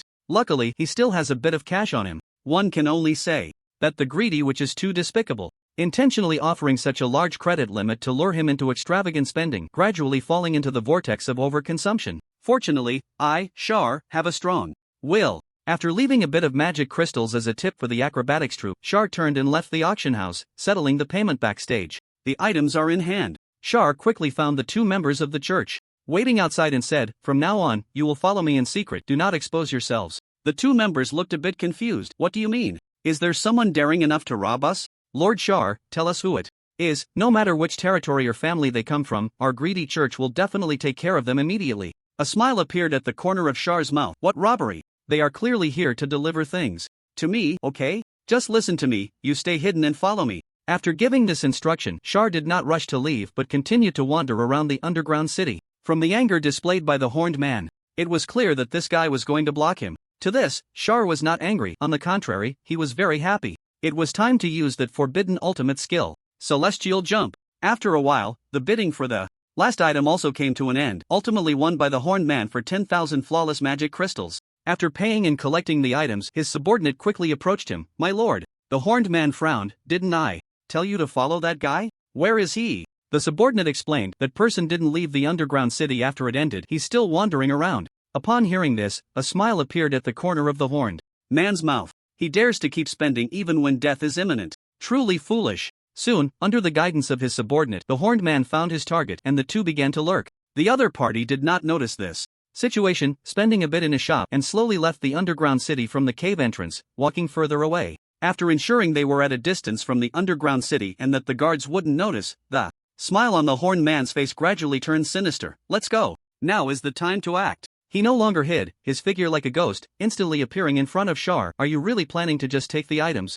and leave?" Shar frowned. "What do you mean by this?" The horned man said. "What do you mean? Of course, it's robbery. I tried to give you face earlier, but you didn't listen. Now that it has come to this, don't blame me." After saying this, dense dragon scales instantly spread across the horned man's skin. He raised his mutated dragon claw, ready to slap the other party to death, when suddenly there was a crack sound. Hidden members of the church rushed out, directly handcuffing him. "You are suspected of attacking Mr. Shar, who has made outstanding contributions to the greedy jurisdiction. The evidence is conclusive. Please come with us to the court for questioning." Horned man? Under the effect of the handcuffs restriction, the horned man felt his power sealed within him and the growing dragon scales gradually faded. Looking at the two aggressive church members rushing over, the horned man was a bit confused. Wait, he hadn't even had the chance to strike. How could he be arrested directly? This is not right. Moreover, from the words of these two, the horned man learned one piece of information. That is, the man who was lavishly spending in the underground city is named Shar. He recognized this name. He had come to support from the proud faction, not only repelling the adventurers from the south but also driving away all the adventurers from the already fallen eastern region, having united with two great lords. He was undoubtedly the most notable figure at the moment. The subordinate who had been following him closely sensed that things were going south and was about to flee, but was grabbed by Xiar and lifted in front of him like a chick. Wasn't it quite enjoyable not to be followed just now? What, did you think you could run after committing a crime? Let me see what your family is up to. Upon hearing this, the subordinate put on a flattering smile. Lord Xiar, this was just an accident. We heard about your great deeds and wanted to invite you to our family as a guest. Please don't misunderstand. Xiar hadn't even spoken yet. The two members of the church beside them directly threw a big slap. Shut your mouth. You've already mentioned robbery. We heard it loud and clear from the side, and you still want to argue? You're coming with us to the tribunal. Crack. Another pair of handcuffs directly bound the subordinate. Just as the two were about to take him away, Xiar stepped forward and waved his hand. You two step back. I'll talk to them. After saying that, Xiar fixed his gaze on the horned man and couldn't help but shake his head and sigh. So, what should we do about this? I came all the way from the proud jurisdiction, having done so much, with no merit but some hard work, and unexpectedly encountered an ambush from my fellow demonkin along the way. You've really hurt my feelings. Horned man, you should have revealed this identity earlier. If he had known about this sooner, he wouldn't have dared to entertain such crooked thoughts. At this point, the horned man understood what was going on. He was likely being set up. The other side guessed that after the warning was ineffective, they might take action, specifically letting the church members hide on the side, waiting for the right moment. His earlier attempt to covertly follow with his subordinate was no different. From two clowns. Taking a deep breath, the horned man put on a smile. Misunderstanding. It's all a misunderstanding, brother. To be honest, I won the last item at this auction, which consists of 3 blueprints for orange gear, costing 10,000 flawless magic crystals, and they're right in my pocket. Xiar couldn't help but raise an eyebrow. He quickly reached out, pulled out a storage bag, opened it, and indeed saw 3 blueprints. Radiating orange light. Blueprint 1, designed for the cloak of the Shadow Weaver. Suitable for classes, assassins, rogues, shadow dancers, and other agile classes proficient in stealth and shadow spells. Blueprint 2, name. Dragon Scale Roar Armguards. Suitable for classes, warriors, knights, guardians, and other strength-based defense specialized classes. Blueprint 3 name, Ring of the Holy Light Binder, orange. Suitable for classes, priests, paladins, judges, exorcists, and other holy or order-aligned spellcasting/support/control classes. Unfortunately, these 3 blueprints were not suitable for necromancers. But that didn't matter. Placing these items in the burial ground to attract players to do work was just perfect. Xiar's expression didn't change at all. It seems like there are some other things in your storage bag. The horned man understood and quickly said, I'll give everything to Mr. Xiar as compensation. Good, I can feel your sincerity. But that's still not enough. If it were in the Proud territory, you wouldn't get away without giving up a few resource points or territories. But since this isn't my turf, let's compensate with some magic crystals. He had just put in some magic crystals in the dungeon, and now he could just make it all back. The horned man showed a tearful expression. Brother, I really have no money left. To be honest, this time for the orange flamestone, I not only sold the resources in my territory but also borrowed some magic crystals from friends. I used all of them to buy these 3 blueprints.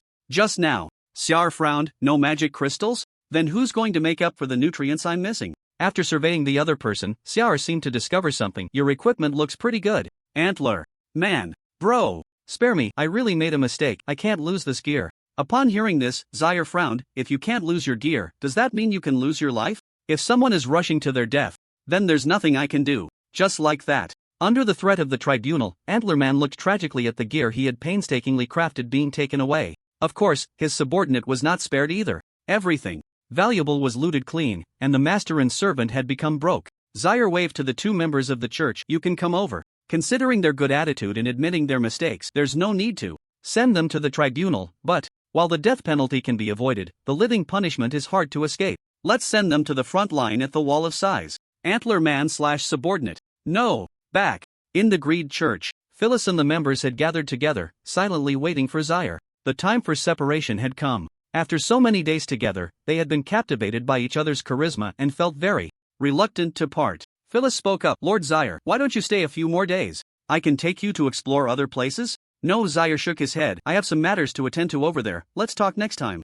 Also, before I leave, I have a few things to tell you. Xiar's expression became serious. Church members must act decisively and efficiently. No matter how high the opponent's level or status is, you must always remember that you are working for the Lady Witch. Only by subduing lords like the Skeleton King can the demon race move towards a brighter future. All church members, Lord Xiar. This teaching was truly moving, bringing tears to their eyes. Since arriving in the Greed jurisdiction, Xiar had been busy dealing with adventurers' matters. Even until now, he was still teaching them how to deal with lords to make the demon race better. Tears had already streamed down the corners of Phyllis's eyes. I understand, Lord Xiar. I will definitely follow in your footsteps and become a church member like you. Xiar nodded, said nothing more, and turned with Ken-E to step into the teleportation array, his figure gradually swallowed by the light. Pride Gear, your emperor has returned. Inside the Pride Gear Witch Church, the members were currently busy beyond measure. Ever since Lord Xiar left, these adventurers had been like they were on steroids, crazily invading the major territories in the central region, a fierce bunch.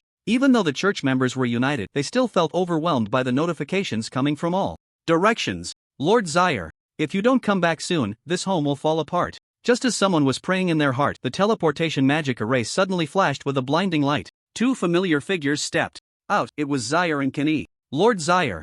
Upon seeing this scene, the church members were momentarily stunned, even putting down their work, rushing over. You finally returned. Xiar showed no expression, only calmly said, what happened? The church members began to complain. Before you left, those adventurers were all too scared to come out, but after you went to the Greed jurisdiction for support, it seems they got the news and started attacking the territories like crazy. We can't clean it up at all. At first, after Xiar left, they thought there was nothing wrong and continued to manage these adventurers. But now, they realized just how important Xiar was. As long as he was present, there was no need to show up. Like a stabilizing anchor firmly rooted in the Pride jurisdiction, no adventurer dared to act recklessly. Xiar nodded, having anticipated this matter long ago. He had deliberately acted so high-profile during this trip to the greedy server to lure out those timid and proud players. This way, he could start leveling up for the second time. Xiar asked, what about Halia? A member of the church replied, we received a distress call from the Eternal Forest earlier. She should still be providing support. Just as they were talking, Halia walked in through the main door, covered in blood.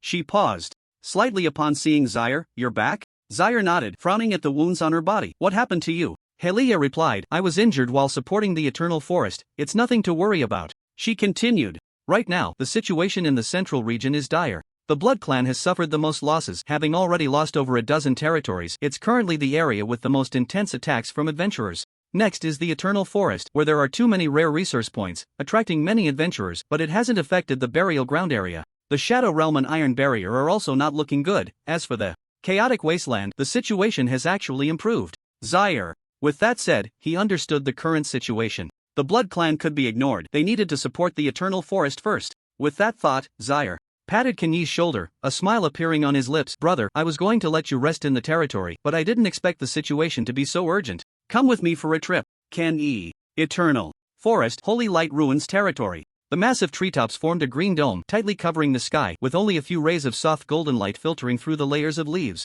In the dense forest, a large team of adventurers walked deeper into it. Their equipment was not good, with mismatched colors, as if pieced together from various sources. Clearly, this was a group from the Poor Bastards Club. The leader was Lion Roar. A player stepped forward and asked, Captain, we're so close to the burial ground, are we really going to attack this territory? What if Zaire comes back? What are you afraid of? Lion Roar rolled his eyes. The bold survive, the timid starve. As long as we take the resource point heart of the ancient tree behind us, we'll be able to turn our fortunes around, you know? Clearly, this was a dangerous and radical move. The heart of the ancient tree, being an extremely rare resource point, was avoided by major guilds because of its proximity to the burial ground, fearing the risk of retaliation from Zaire upon his return. But Lion Roar was different. He chose to ignore the risks. There was no choice. The Poor Bastards Club was simply too poor. Without some risky methods, how long would it take to improve their strength? After a period of frantic development, Lion Roar had forged his own golden weapon, but compared to players who had developed at the same level back then, they had even started forging golden gear. Lion Roar couldn't stand such a disparity, so he had to take this risk. Fortune favors the bold. After some time of exploring the map, soon, a spirit appeared before them. Pale Spirit Lion Roar recognized this boss. Back at the Holy Light Ruins, it was responsible for guarding the inheritance of Holy Alice and had successfully held its ground until the end of the dungeon, achieving impressive results. But Lion Roar didn't see it that way. Although he hadn't fought it, he thought it was merely riding on Zaire's coattails for its achievements. A free win. Now that Zaire had gone to the greedy server, this guy was just a level 40-something boss, completely powerless to stop an entire guild. Let's see who can stop them from seizing this resource point. Brothers, charge! With a command, the warriors of the Poor Bastards Club immediately charged forward. The Pale Spirit took a deep breath, activated the Spirit of Nature state, and the crops connected to it in the territory began to rise. With corrupted tree demons emerging from the ground, glaring angrily at the adventurers. Lion Roar led the charge, stepping forward with a swift stride, unafraid of the massive tree demon before him. The surging anger clung to the edge of his sword, and with a fierce sweep he instantly cleaved it in two. Awesome! The tree demon crashed to the ground. Lion Roar exhaled with great satisfaction, feeling the blood in his body surge with excitement. This golden weapon felt so good to wield. If it weren't for the heavy blow he took in the ruins, he wouldn't have to torture himself with that broken purple sword every day. Today, I will use you to commemorate my lost golden weapon. With that, Lion Roar leaped forward, ready to strike the Pale Spirit with his sword when a white aura covered in dragon scales suddenly surged from the side, crashing into him like a freight train, instantly reducing his health to a sliver. What the hell? Lion Roar, having rolled several times before standing up, looked up to see the aura slowly retreating, ultimately attaching itself to a bone spear. And the one holding this bone spear was none other than Zaire. Silence. The once fierce battlefield fell into a deathly silence after Zaire's appearance. The players stopped fighting, standing still and silently watching this figure. As for Lion Roar, the blood that had once burned within him had turned completely cold. Damn it! When did this guy come back? Can't the greed players hold on a little longer?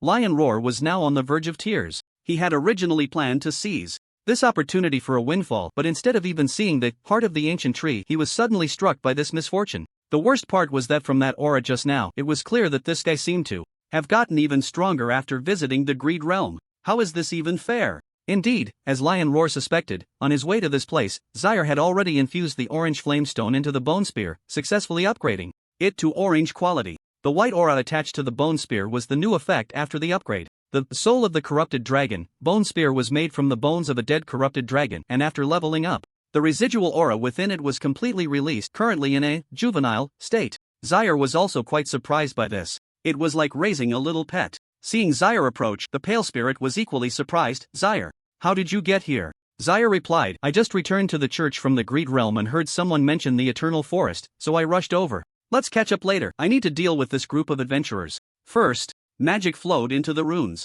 Proverb, activated. No fleeing allowed here. No mutual killing allowed here. 2 proverbs appeared, and an invisible barrier instantly enveloped the territory, cutting off the Poor Bastards Club's attempts to escape. this familiar maneuver. Faced with this, Lion Roar was already in despair. A teammate spoke up. Captain, Zaire is really back. What should we do? Lion Roar helplessly replied, what else can we do? Are you planning to fight him? Let's just wait to die. We'll meet again in the newbie village, brother. Yes. As the player who had been captured by Zaire the most times, he was well aware of this guy's strength and didn't even want to make any moves of resistance. It would just be a waste of time. Anyway, the golden weapon was already bound by a contract, so if he died, so be it. Zaire was quite pleased with this and immediately activated the bind rune, tying up Lion Roar. If he wasn't mistaken, it seemed this guy had managed to gather another golden weapon. But it didn't matter. The church's judgment mechanism naturally had methods to deal with this. Just send him in, and he would behave. Seeing this scene, Lion Roar became flustered. How does it feel like I'm about to send myself to the Vatican? I hope I won't be in for another heavy blow. The golden weapon I just grinded out. Ignoring the wails of these players, time was tight and the task was heavy. There were more territories in the Eternal Forest being attacked by adventurers, and Xiar immediately rushed to the next battlefield without a moment's pause. As more and more people fell victim to the poison, the players of the Proud Guild quickly learned the news. Xiar was back. After seeing this post on the Oracle Forum, Zheng Nian raised his head and looked at the sky, feeling only one thing. The sky had fallen. After experiencing a period without Xiar and the Proud Guild, the lost gaming experience seemed to have returned all at once, but now, all of this was about to be taken away. Happy times always come to an end. Next, it would be time to start shrinking back like a turtle. Even though this place was far from the burial ground, as a repeated victim, Zheng Nian knew all too well. One must never underestimate Xiar's range of detection. With a sigh, he decisively issued the order, let's not tackle this dungeon for now, prepare to run. Hearing this, his teammates were taken aback. As long as we get through this dungeon, the resource point is right ahead.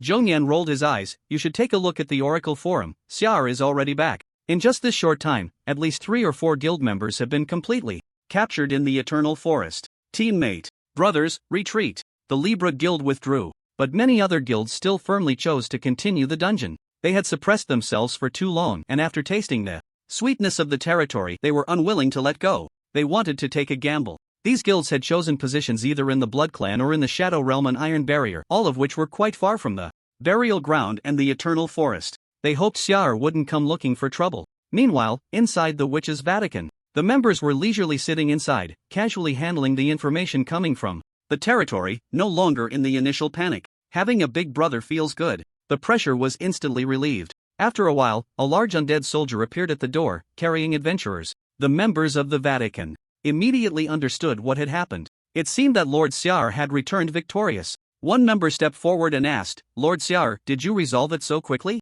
Xiar replied, I just simply captured the adventurers. In the Eternal Forest, I haven't gone to other places yet. The member continued, that's still quite terrifying. He focused his gaze on the wailing adventurers. With so many adventurers, your achievements will surely increase significantly. Upon hearing this, Xiar shook his head, you're mistaken. It's not my achievement, but our achievement. After working together for so long, everyone deserves a promotion. Hearing this, they nearly burst into tears. They had been slacking off here, and not only were they not blamed, but they also gained so many achievements for free. I must be damned. A strong sense of guilt surged up, and one person immediately spoke. Up, Lord Xiar, you rest here for a while, we'll take care of all the other adventurers in the territories. Xiar rolled his eyes, what a load of nonsense. There's no need to rush on the matters of the other major territories. I need to have a good chat with those lords first. After saying that, Xiar waved his hand, let's go, since we've been promoted. Then let's also help you make some money. The members of the Vatican. Lord Xiar. Loyalty. Without a doubt. This was a great opportunity for extortion.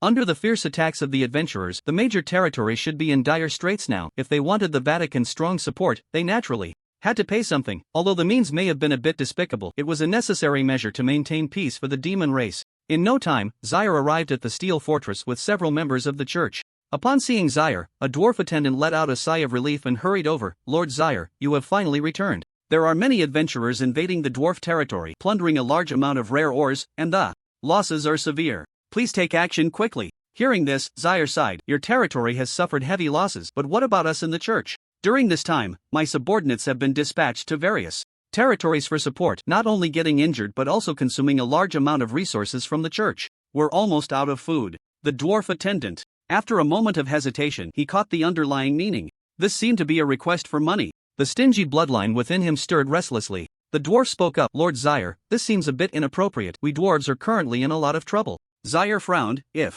you are in trouble, am I not in trouble? My deputy buried in the ground. One is a patient, one is Arno, and one is a little brat who only knows how to eat and sleep. As he spoke, Zaire pointed to the wisp of the cursed dragon's soul on the bone spear. Now there's one more mouth to feed. A whole family plus a pet, all need me to support them. It's not easy for me either. Cursed dragon, dwarf attendant. He initially wanted to hold on and deflect a few more times. But suddenly, the dwarf noticed that the church members standing behind Zaire had all taken out their sticks, their expressions looking fierce and menacing. No way. I would be beaten into a pulp. The instinct for survival ultimately triumphed over his stingy nature. After a round of bargaining, Zaire collected 3 bulging storage bags and nodded at the dwarf. I understand the situation of the dwarves. I will take action immediately. Money for services. Zaire was indeed very trustworthy in this regard. After understanding the current dire situation of the territory from the dwarves, the ruthless killing weapons set off immediately. Meanwhile, the players were still happily picking up materials in the dungeon when a thin figure appeared before them.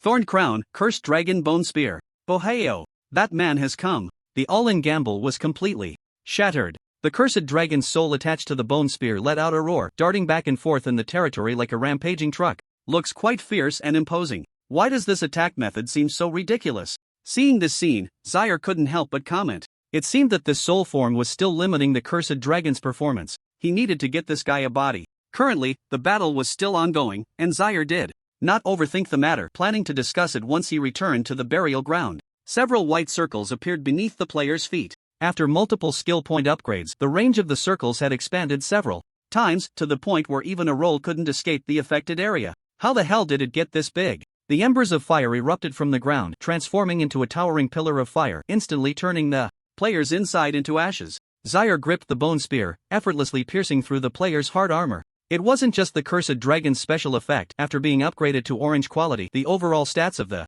bone spear had undergone a qualitative leap, including the blue absorption as well. Now, in just an instant, he could directly drain the player's blue resources completely. I wonder if the residual plague can withstand it. After a moment, the first generation of the Battle Royale players successfully achieved the good news of 0 survivors in this game. Other guilds attacking the dwarf territory hadn't had the chance to escape before hearing the terrifying voice of no escaping allowed here. The entire dwarf territory was cleared in an instant, taking less than an hour. The receptionist had barely passed on the message of the incoming distress call when he saw Char walking back with a calm expression. The adventurers have finished clearing up. It was a pleasant cooperation. The dwarf was stunned. Was it that violent? Char shook his head. No, I usually call it efficient. Let's go to the Shadow Realm. Time was tight and the task was heavy. In no time, Char led his team to the Shadow Realm. Upon seeing Char arrive, the Shadow Realm receptionist immediately became excited. Lord Char, I've been worried about your safety while you were away from the Proud Territory. Are you alright? Char replied, I'm fine, but I heard there are some issues here in the Shadow Realm. The Shadow Realm receptionist sighed. Yes, ever since you left, these adventurers have been attacking various major territories like crazy. But thankfully, you're back now. As he spoke, the receptionist took out 3 bulging storage bags. Inside are 5,000 flawless magic crystals and various specialty resources from the Shadow Realm as a token of gratitude for the church's care during this time. Hearing this, Char couldn't help but raise an eyebrow. The young man was getting more and more savvy. He started with a greeting, not only proactively offering money but also doing it in the name of giving back to the church. Compared to the dwarves, the difference was immediately apparent. Not bad. Taking the storage bags, Char patted the other's shoulder. The path has widened. Stay here, I'll handle those adventurers. In no time, all the guilds in the Shadow Realm encountered misfortune. Char returned to the Proud Guild, and in less than half a day, everyone immediately felt the fear they had once experienced. Moreover, from this operation, they could sense that Char's strength had once again made a qualitative leap during this trip to the Greedy Guild. The players of the Proud Guild were very angry about this, and they had already started venting in private group chats. Proud Guild player, what's going on with you Greedy Guild? Aren't you all showing off your gear and skills every day? Char has even gotten stronger. Greedy Guild player, shouldn't you be asking yourselves? You sent out such a big boss to mess with us, and now you're blaming us? Proud Guild player? What do you mean? Sent? Proud Guild player, you're right, but that's just Char. With an infinite range of targeting, the summoned undead not only explode but can even spawn curses after exploding. They last longer than life itself, and there are mobile blue packs around for supplies at any time. Just when you finally clear the undead, the shield overload mode activates and it's just Proud Guild player, what can you do when you encounter that? Greedy Guild player, the kind-hearted Char didn't know that his extreme actions had sparked a quarrel between the two realms. Of course, even if he knew, he wouldn't hold back. There was no choice. Too many people in the territory were waiting for him to support them. He needed to make some money. With all 3 major territories cleared, the Blood Clan soon received the news. As the most severely affected major territory, they felt quite wronged. Although the Blood Clan was wealthy, they certainly didn't have as many high resource points as the Eternal Forest, yet these adventurers were attacking the Blood Clan like they had gone mad. They simply couldn't withstand it. Now, with the other major territories in the central region already cleared, it should be the Blood Clan's turn. Despite the grievances between the Blood Clan and the Burial Ground, with the adventurers as a common enemy, Char should be willing to set aside his hatred, and at worst just send more money over. As it turned out, the Blood Clan receptionist was overthinking. He anxiously waited here, only receiving frequent bad news from within the territory, but he hadn't seen a trace of Char. This situation was a bit off. After much thought, the Blood Clan's envoy could no longer sit still and directly ran into the Holy See, finding Charles, who was dividing the spoils. Looking at the other's pale skin, Charles frowned. Is the Holy See a place you can just barge into? Can't you see I'm busy here? The Blood Clan envoy replied helplessly. Mr. Charles, our Blood Clan territory is currently under heavy attack from numerous adventurers. In this urgent situation, I had no choice but to come in directly. Please hurry and provide support. Once the matter is resolved, the Blood Clan will surely reward you handsomely. Charles sighed. It's not that I don't want to, but I'm really stretched thin. Having supported 3 major territories in a row is already my limit. This difficulty can only be overcome by you all. Support? I'll give you support for nothing. Charles was a man of principle. This kind of money wasn't worth earning. Upon hearing this, the envoy understood Charles's meaning but was unwilling to leave just like that. Mr. Charles, are you saying the Holy See will just watch as adventurers invade the Blood Clan, standing by and doing nothing? I'll hold you accountable. Hearing this, Charles couldn't help but burst into laughter. Come on, buddy. Are you really resorting to moral coercion? This tactic is indeed effective, but it has a prerequisite. That is identity. As the most prestigious member of the Holy See, a supplier of the tribunal, and the most valued subordinate of the Lady Witch, this tactic posed no threat to Charles at all. As for being held accountable, Charles slowly replied, then you can go back and write a 500-word complaint letter. I'll review it, and if there's no problem, I'll send it to the tribunal for you. Envoy, do you really think you're the only one in the Holy See? The Blood Clan envoy looked at the other members. I don't believe that in this vast Holy See, everyone is just Charles's lackeys. There must be some truth here. Just as the words fell, the impatient members of the Holy See picked up their clubs and surrounded the envoy, beating him mercilessly. You dare! Lord Charles has made so many contributions for the demon race, how can you slander him? What a joke. You still want to hold me accountable? First, take a club from me. Ever since Charles arrived at the Holy See, their lives had become increasingly comfortable. Just a moment ago, they had received a considerable amount of spoils. If you continue to act so recklessly, what use is it for Lord Charles to support them? The swinging clubs made a whooshing sound through the air. Watching the enthusiastic members of the Holy See, Charles felt quite satisfied. Their strength and speed had both improved. Not bad. It seemed they hadn't just been idly eating, ignoring the Blood Clan envoys' wails. Charles left the Holy See and returned to the burial ground. Under the threat of a terrifying reputation, let alone the burial ground, even the nearby territories couldn't see a trace of players. Nothing had changed. Thud, thud, thud. A series of knocking sounds came. Charles turned to look. The goblin blacksmith was still diligently working. His arms bulged with huge muscles as he swung the hammer, sending sparks flying, his movements very fluid. Your forging skills seem to have improved again.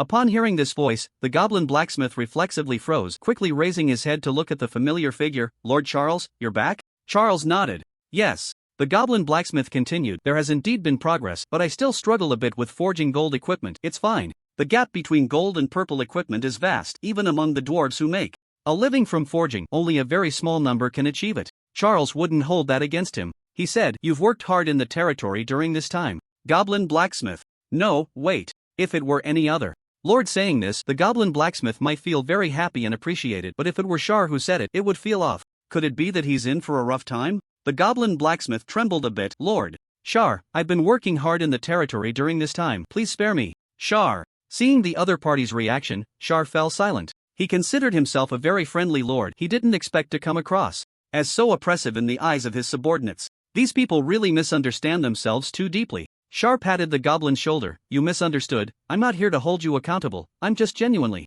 concerned about the subordinates in the territory.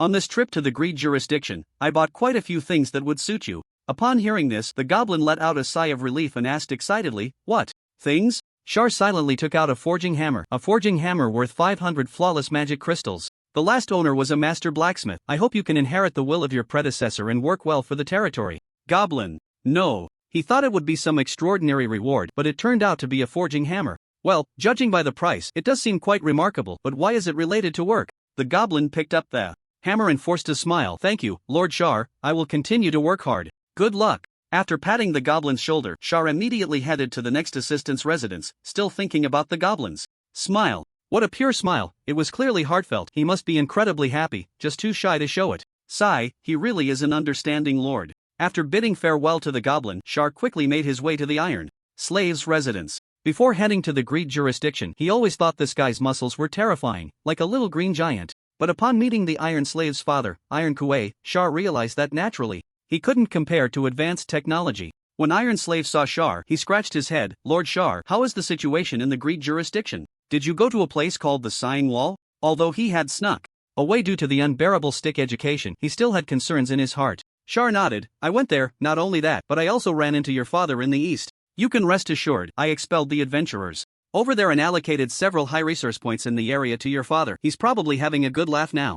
Iron Slave lowered his head. Thank you, Lord Char. No need to be polite. Char waved his hand and continued, by the way, your father discovered a potion made from various herbs that can quickly strengthen barbarians. He entrusted me to bring some for you. Saying this, Char handed over a storage bag filled with various syringe potions. This stuff has certain side effects. It might make your head pointy, so think about whether to use it or not. Pointy head? What kind of side effect is that? After moving from the border to the central region, he increasingly felt that his strength was starting to lag behind, even though he had already reached level 40. Basically, it was Lord Char handling various matters outside alone. As the assistant in the territory, Iron Slave also wanted to become stronger quickly to keep up with Char. Without any hesitation, he immediately grabbed a handful of syringe potions and injected them all into his arm. As the liquid entered his veins, forbidden power began to surge. Iron Slave could clearly feel his muscle mass skyrocketing, an effect that could never be achieved solely through natural training. Technology is indeed terrifying. After a few injections, Iron Slave's physique had grown larger, and his level directly rose to 42. Although it was still a bit inferior compared to the little goblin, it was still a terrifying upgrade speed. Such strong absorption? Innate drug holy body. Seeing this scene, Charles felt a deep respect. Looking at it this way, his territory was indeed filled with talent. After delivering the purchased magic energy crystals to Avril and Edward, Charles finally returned to the Bone Fortress, sitting in a chair to rest for a while. It wasn't easy. When would he be able to enjoy a leisurely lord's life? The gains from this greedy trip were quite substantial, setting aside the witch's rewards and various equipment. The most important thing was that he had successfully conducted an efficient leveling session. After defeating the players south of the Wall of Sighs, Charles's level had already risen to 49, and then he cleared out the players in the eastern region as well as the guilds from the 3 major territories. His level had now reached 55. Aside from the various stat increases, the core of the undead plague had also undergone an evolution, giving him a much greater assurance for the upcoming journey to Lilia's ruins. Taking out the bone spear, Charles looked at the slumbering remnant soul of the corrupted dragon attached to it and began to ponder. How could he obtain a suitable body for it? To be honest, necromancers should be the best at this. After all, they summon skeletons every day. But Charles's research on this was limited to the Undead Daughter Transformation Manual. Wait, how could I forget about this? Although it looked a bit unorthodox, it was actually a very detailed transformation guide, including the structure of skeletons and a series of other information. With a rigorous learning attitude, Charles dug it out and began to study it seriously. After a while, he closed the book and let out a slow breath. He had learned it. The difficulty of this matter lay in how to stuff the soul into the skeleton. The book provided a solution, requiring only a soul fusion magic circle. As for the materials for the magic circle, they were naturally not a problem for the increasingly full boneyard warehouse. The first step was to construct a suitable body. Simply summoning a skeleton to act as a container would not work. It had to be able to contain the power of the corrupted dragon. However, this was not a big problem for Charles. The title of Lord of the Boneyard activated. Skeletons buried deep underground surged forth, continuously merging until they formed an extremely resilient body. The second step was to set up the magic circle. After taking out various materials such as soul, calling stones, blood clan essence, blood tree sap from the warehouse, it wasn't long before Charles arranged a pentagram magic circle on the ground. He placed the skeleton at its center, with flawless magic crystals at the 5 corners. Energy surged, and a pale blue light began to flow along the sap, activating the magic circle. In the next moment, Charles raised the bone spear and guided the still sleeping corrupted dragon soul into the magic circle. The soul fused with the bones, the blood clan essence adhered to the skeleton, and flesh began to grow wildly. A dazzling light flashed, blinding to the eyes. Damn! Who summoned the paladin? As the light gradually faded, a petite figure appeared before him, with some dragon scales covering her slightly chubby face, dark golden horns reflecting faintly in her silver hair, and a blood-stained red robe draping over her clearly defined tail, which hung down to the ground, her eyes tightly closed. Was her small stature due to her juvenile phase? Charles stepped forward and patted her. Hey, wake up. Feeling the touch, the corrupted dragon suddenly opened her eyes and instinctively let out a roar from her throat. Roar. Charles, did you just huff at me? Look at who I am. After seeing the appearance of the person before her, the corrupted dragon seemed to realize something. Her previously fierce demeanor suddenly becoming restrained, and her expression looked quite awkward. Oh dear. It seemed she had accidentally huffed at the wrong person. She lowered her head, checking her current state with some confusion. What is this? Zaire opened his mouth and said, you can't unleash your full power with the bone spear. This is your new body. The fallen dragon lowered its head. Yes, master. Zaire, you can just call me Zaire. Directly, or Lord. He thought for a moment. Also, the name Fallen Dragon feels a bit strange. From today on, I'll call you Hallie. Hallie nodded, looking quite happy. Alright, Lord Zaire. You should take some time to adapt to this new body. After completing this task, Zaire went to the imp's dwelling, ready to hand over the moonlight water. To his surprise, this time, the imp was not in the coffin but was quietly gazing in a certain direction, holding Lilia's token in its hand. Seeing this, Zaire couldn't help but frown. It seemed the call of the bloodline was affecting it. Clearly, during the time Zaire had gone to the Greed Guard, the call within the bloodline had been growing stronger. The seriousness of the situation was evident from the imp's act of leaving the coffin. After all, even he had to remind her several times to get her to wake up. Approaching her, he heard her footsteps, and the imp turned her head, momentarily stunned upon seeing Zaire. Lord Zaire, you're back? Zaire nodded and said, your situation seems quite serious. The imp did not hide it. Yes, in these past few days, the call of the bloodline has not stopped, and it has intensified, making it impossible to calm down. That voice is urgently calling for me. Zaire took out the moonlight water. This can help you suppress the call and stay awake. However, the quantity is limited. Use it only when the situation worsens to the point where you can't control it anymore. After putting the item away, the imp tightly gripped the token in her hand and said, Lord Zaire, when we really reach the relic of ancestor Lilia, what should I do? To be honest, she didn't have much memory of the past. Staying in the burial ground every day, she didn't know how to face such a situation suddenly. Zaire slowly spoke, it's okay, just do as you think. The people of the burial ground will accompany you. In the territory of the Blood Clan, Blood Castle, on the dark red walls, the faint candlelight flickered, vaguely illuminating the figures of 3 marquises. Logically, they should be resting in their coffins to conserve energy, but now they had all crawled up. The reason was simple. The current severe situation of the Blood Clan no longer allowed them to sleep. Due to the earlier harsh words exchanged with Zaire, the church refused to come to their aid, resulting in a significant loss of territory. And those adventurers who had been cleared out from other places saw that the Blood Clan was unscathed and quickly formed groups to join the battlefield.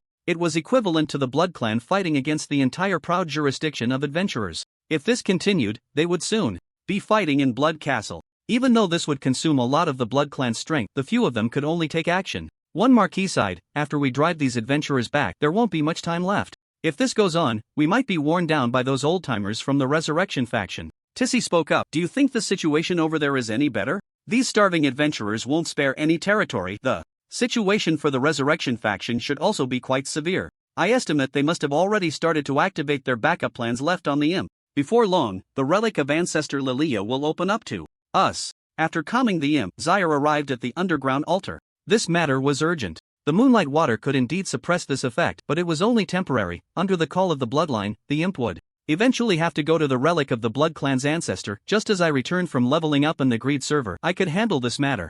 Of course, this was no small issue. Before heading to the ruins, I had to make use of these players in the territory. I sent out a notification, and before long, the loyal dogs of the burial ground quickly arrived at the underground altar, some even rushing over directly from their dungeons. The evil mage was the fastest to arrive. Although his relationship with Leysan had improved after the raid in the burial ground, gaining favor was still something to compete for. The evil mage took a deep breath and looked at Xia. Lord Xia, you have finally returned. During your absence, I felt like a plant deprived of sunlight, withering away. I don't know if you encountered any danger on your journey. Not being able to accompany you, Lord Xia, is truly my dereliction of duty and incompetence. Xia, Leysan, who had just arrived at the burial ground. Not a bro. Hearing this overly emotional and cheesy flattery, Leysan's eyes widened immediately. So you were secretly trying to gain favor behind my back. Damn you. Leysan kept pondering in his mind, but it was all blank. After hesitating for a while, he could only spit out, me too. Suffering from a lack of culture. Xia was too lazy to retort. After nodding in acknowledgement, he raised his hand and issued a new announcement to everyone. The items in the burial ground have been updated. New items, corrupted dust veil of the Dark Moon, lost manuscript, 3 new orange blueprints, cloak of the Shadow Weaver, dragon scale, Roarbracer's ring of the Holy Light Binder. His gaze swept over the announcement. Upon seeing those 3 orange blueprints, the players were instantly stunned. WDF? Blueprints for orange equipment. And 3 of them. This thing seemed to have some kind of deadly allure, capturing the players' hearts the moment it appeared, even pushing the Soulfire seed out of the spotlight. This was Orange Gear. Given the current development state of the players, only a few lucky ones or wealthy players who spent money offline had Orange Gear. Most players had only managed to gather some gold weapons. Although these were just blueprints, they were still rare and valuable. If the news got out, there would surely be a wave of players coming to act as lackeys. It requires 100 undead coins to exchange. After seeing the price below, Leysan felt his breath become heavy. Dragon Scale Bracers, this was perfectly suited for his Berserker class. I must get my hands on it. Watching the greed reflected in the player's eyes, Xia nodded. Good. This is the effect I wanted. Xia then spoke. In addition, there is something very important. Regarding the ruins of the bloodline ancestor Lilia. In the bloodline, there are 2 factions, the Resurrection faction and the Devouring faction, both of which are connected to the ruins. Next, I will take my deputy to the ruins to resolve some matters, and what you need to do is to split into 2 teams and launch an attack on the territories of these 2 factions of the bloodline just to delay for a while. As soon as he finished speaking, a quest appeared in everyone's view. Quest, Echo of the Bloodline description, attack the territories of the 2 factions of the bloodline and delay time. Reward, undead coins based on performance. Will you accept the quest? Without any hesitation, all the players present immediately accepted the quest. Leysan took a deep breath and stepped forward. Rest assured, Lord Xia, even if it costs me my life, I will entangle these bloodline creatures until the very last moment. Loyalty. Now, the players' thirst for undead coins had never been so intense. Not even when the Soulfire seed was released earlier could it compare. Leysan now even wished for the Blood Clan's base to explode. 2 teams. Watching the departing Xia, Leysan then turned his gaze to the evil little mage. It seems that the 2 of us, the bone-buried heroes, have no choice but to part ways. Faced with such a proposal, the evil little mage did not refuse. You take 1 team, I'll take another, and we'll act separately. Without delay, the eager players quickly divided into teams. Nowadays, as the bone-buried territory developed better and better, there were also quite a few players from the Defector Adventurer Association who had turned to the light. Even if they split into 2 teams, their scale was not inferior to that of some guilds. Next came the discussion of their destination. The Devouring faction was located in the area of the Blood Fortress, with 3 Marquises who were currently the dominant Blood Clan members, possessing strong power. The Resurrection faction, located near the territory of Blood Cemetery, had 2 Marquises and a sleeping Duke, which was undoubtedly much weaker compared to the Devouring faction. As for the latter's location, it was revealed by the Blood Clan's host who had previously gone to the church for help after being beaten by the church members, and then passed on to Xia. The evil little mage spoke up. I'll take my people to the Blood Fortress. This time, the 3 orange blueprints did not match with the lightning mage. This did not affect the little mage's enthusiasm. On the contrary, it ignited his inner desire. If it wasn't this time, it would definitely appear later. He must accumulate some necromancer coins in advance for this. Originally, Leysan had already taken the lead during the blind box segment, obtaining golden fragments. If he couldn't rise to the challenge this time, wouldn't his progress fall far behind? Seeing this, Leysan nodded, did not argue on this issue, and readily agreed. Now he just wanted to kill. After the division of labor was completed, and after quickly gathering some Blood Clan special attack items, the 2 teams set off immediately. Blood Clan territory, Blood Cemetery. The territory was located on a wasteland shrouded in a heavy bloody atmosphere. A pale blood moon hung in the sky, casting a terrifying light on the mottled gravestones. The ground was littered with cracked tombs and decaying coffins. The dark red soil seemed to be soaked with dried blood plasma. Looking ahead, in front of the territory, the Resurrection faction Marquis Ica was currently fighting with adventurers. His body transformed into a massive phantom, appearing terrifying and fierce under the blood-red illumination. Blood continuously surged from the coffins, forming a huge blood magic that slammed down onto the ground. Boom! A powerful energy wave surged, and the entire ground was instantly blasted into a huge pit, causing a group of adventurers to rapidly vanish under the impact. Damn! Why is there a level 60 marquee here? Seeing this scene, the captain furrowed his brows, looking quite puzzled. Could it be that they had gone too far, causing the Blood Clan to go mad? Ever since Xia had killed him, the guild had heard the news and immediately relocated to the Blood Clan side, choosing a relatively remote place to launch an attack. The initial progress was quite smooth. Without the obstruction of the monster Xia, and with the cooperation of the guild members, they had successfully taken down several territories in no time. But just when they wanted to push further, unexpectedly, a marquee suddenly appeared here, at level 60. Currently, the proud server players had only developed to around level 40 or so, facing such a large level difference, plus the boss's special bonuses, it seemed they couldn't possibly defeat this guy. Thoughts whirled in his mind. Ica raised his staff, blood magic surged within, suddenly exploding into sharp blood arrows that came rushing towards them. Whoosh, whoosh, whoosh. The blood arrows sliced through the air, producing piercing sounds. Under the onslaught of this rain of arrows, the surviving player's health was rapidly declining, and it seemed they were on the brink of death. He still had a blessing of holy light that he hadn't used, but given the current situation, it was clearly unwise to continue entangling. The captain spoke up. Brothers, retreat. Old man, I'll let you off this time, but watch out. Next time I come, you definitely won't have it so good. Without the protection of Xiar, they could attack again at any time without worrying about any unexpected situations. At worst, they could just regroup and rest. This time's gains were already substantial. With that in mind, the captain and the remaining members immediately took out their sunstones. Under the energies activation, a dazzling light suddenly emerged, dissolving the blood mist that lingered in the air. Aika lowered his head, covering his body with his cloak, curling up like a bat. After a moment, as the scorching sunlight gradually faded, he raised his head to look at the area before him, only to find that the adventurers had vanished. TSK. Aika did not pursue them but glanced at the spots on his body scorched by the sunlight where new flesh was slowly repairing itself. In the end, I am getting old.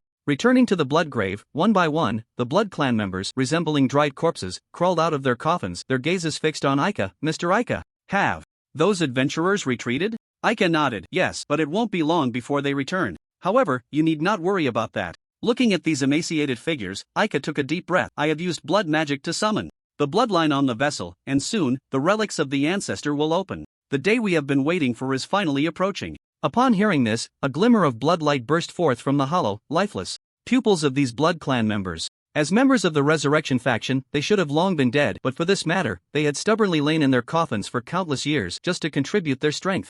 At this moment, revive the ancestor, restore the former glory of the Blood Clan. Our old bones can finally be of some use. Excited shouts rang out. In the next moment, the sunlight released simultaneously from hundreds of sunstones suddenly illuminated the area, piercing into the bodies of these old ones, instantly turning them to ashes. Aika? No! The remnants of the Resurrection faction. These were all Blood Clan members who had lain in their graves for years for the great cause of reviving the ancestor. How could they be turned to ashes just as they received good news? Who the hell did this? The sunlight gradually extinguished. Leysan suddenly tore open the blessing of Holy Light Scroll, raising his great sword high for the burial ground. Attack! Meanwhile, in the Bone Fortress, Xiar summoned all the members of his territory for a meeting. Hallie squatted beside him, cradling her chubby little face with both hands, her tail boredly swishing back and forth on the ground. Clearly, although she now had a body, she had not fully adapted to this physical structure and still retained some dragon-like habits, sitting on the ground like a small creature. After a short while, 4 deputies, including the plague survivor Zivi, arrived immediately. Iron Slave was the first to ask, Lord Xiar, what is it? Xiar pointed to Hallie. First, let me introduce you to our new member of the burial ground, named Hallie, whose true form is a cursed dragon. In addition, there is something very important about the little ghost's background. His tone gradually became serious. I won't go into detail about the hidden circumstances. Due to some irresistible reasons, the little ghost needs to go to the Blood Clan ancestor Lilia's relic, during which they will be obstructed by Blood Clan members. And the reason I called you here is just one thing. That is to accompany the little ghost to the ancestor's relic. Upon hearing this, everyone showed no hesitation and decisively replied. Understood, Lord Xiar. We will go to the Blood Clan together. Although there wasn't any profound exchange among them, there was a bond of feelings. Faced with such a situation, they would absolutely not retreat, even when confronting one of the 5 major territories of the central region, the Blood Clan. Seemingly infected by this atmosphere, Hallie also stood up at this moment, opening her mouth wide. Roar! Charles, suppressing his desire to complain, Charles walked over to the little ghost and patted her shoulder. Let's go. Follow that call and head to the ancestors' ruins. Blood Clan, Lilia's ruins. In the Silent Valley, a bronze door, cast in bronze and towering over 10 zhang, stood quietly here. Irregular dark red marks spread across the door like solidified blood vessels, resembling some ancient and mysterious runic engravings. 3 Blood Clan barons were currently stationed in front of the door, their expressions serious. They were members of the Devouring faction, guarding the entrance to the ancestors' ruins under the orders of the Count, preventing others from approaching. The 3 barons continuously scanned their surroundings, and soon, a thin figure appeared in the dim candlelight. The alert baron recognized the figure. Charles, what are you doing here? Charles replied calmly, I'm here to help my little brother settle some matters. As soon as he finished speaking, a dragon flame suddenly burst forth from the shadows behind him, crashing directly into one of the barons, instantly melting half of his body away. What is this? The baron exclaimed in panic. Are you trying to launch an attack and invade the Blood Clan's ancestors' ruins? What do you mean invade? Charles stepped forward. As a member of the church, I suspect you, Blood Clan, are conducting illegal transactions inside the ruins. Is it not permissible for me to come and check? As for the attack, you are obstructing a church member from enforcing the law, which according to the demon Clan regulations can result in immediate execution. Saying this, he dashed forward, raising his bone spear and directly piercing through one of the bodies. One Baron, seeing this, tried to escape, but the next moment, a sharp-headed orc burst out from the shadows, grabbing him and crushing his bones with terrifying strength, turning him into a puddle of mush. Edward, wearing a birdbeak mask, took out a deep black vial from his pocket and sprinkled it on the still writhing Blood Clan Baron. A cloud of smoke enveloped the area, accompanied by painful wails as the man turned into a pool of blood. The three barons were easily dealt with. Charles approached the massive bronze door, raised his hand, and a surge of embers erupted, crashing against the bronze door, creating an invisible ripple that absorbed all the power. It seemed that only the token could open it. Charles turned his head to the little ghost behind him. This should be it, right? The little ghost nodded. Yes, that voice is what called me here. Saying this, she raised her hand, and the token in her palm seemed to sense some kind of summoning, slowly floating into the air and embedding itself in the gap of the bronze door. Boom! A massive wave of spiritual energy suddenly expanded outward at that moment, and the barrier on the door collapsed with a loud crash.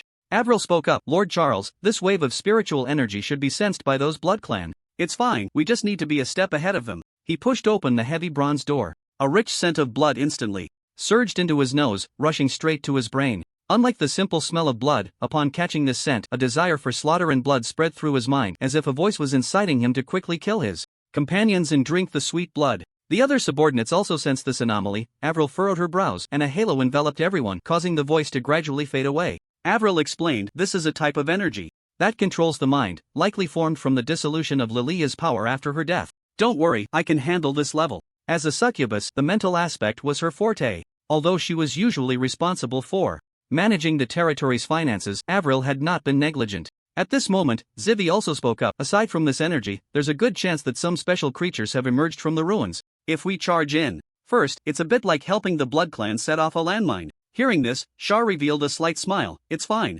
After we enter, the landmines the Blood Clan has to deal with will only increase. As he spoke, he slowly took out a storage bag filled to the brim with sunlight stones, and besides that, a large pile of items specifically targeting the Blood Clan. Summer Trap Master status activated. He vaguely remembered that when he was just a down-and-out little lord on the border facing the fierce players, he relied on the reasonable use of traps to protect himself.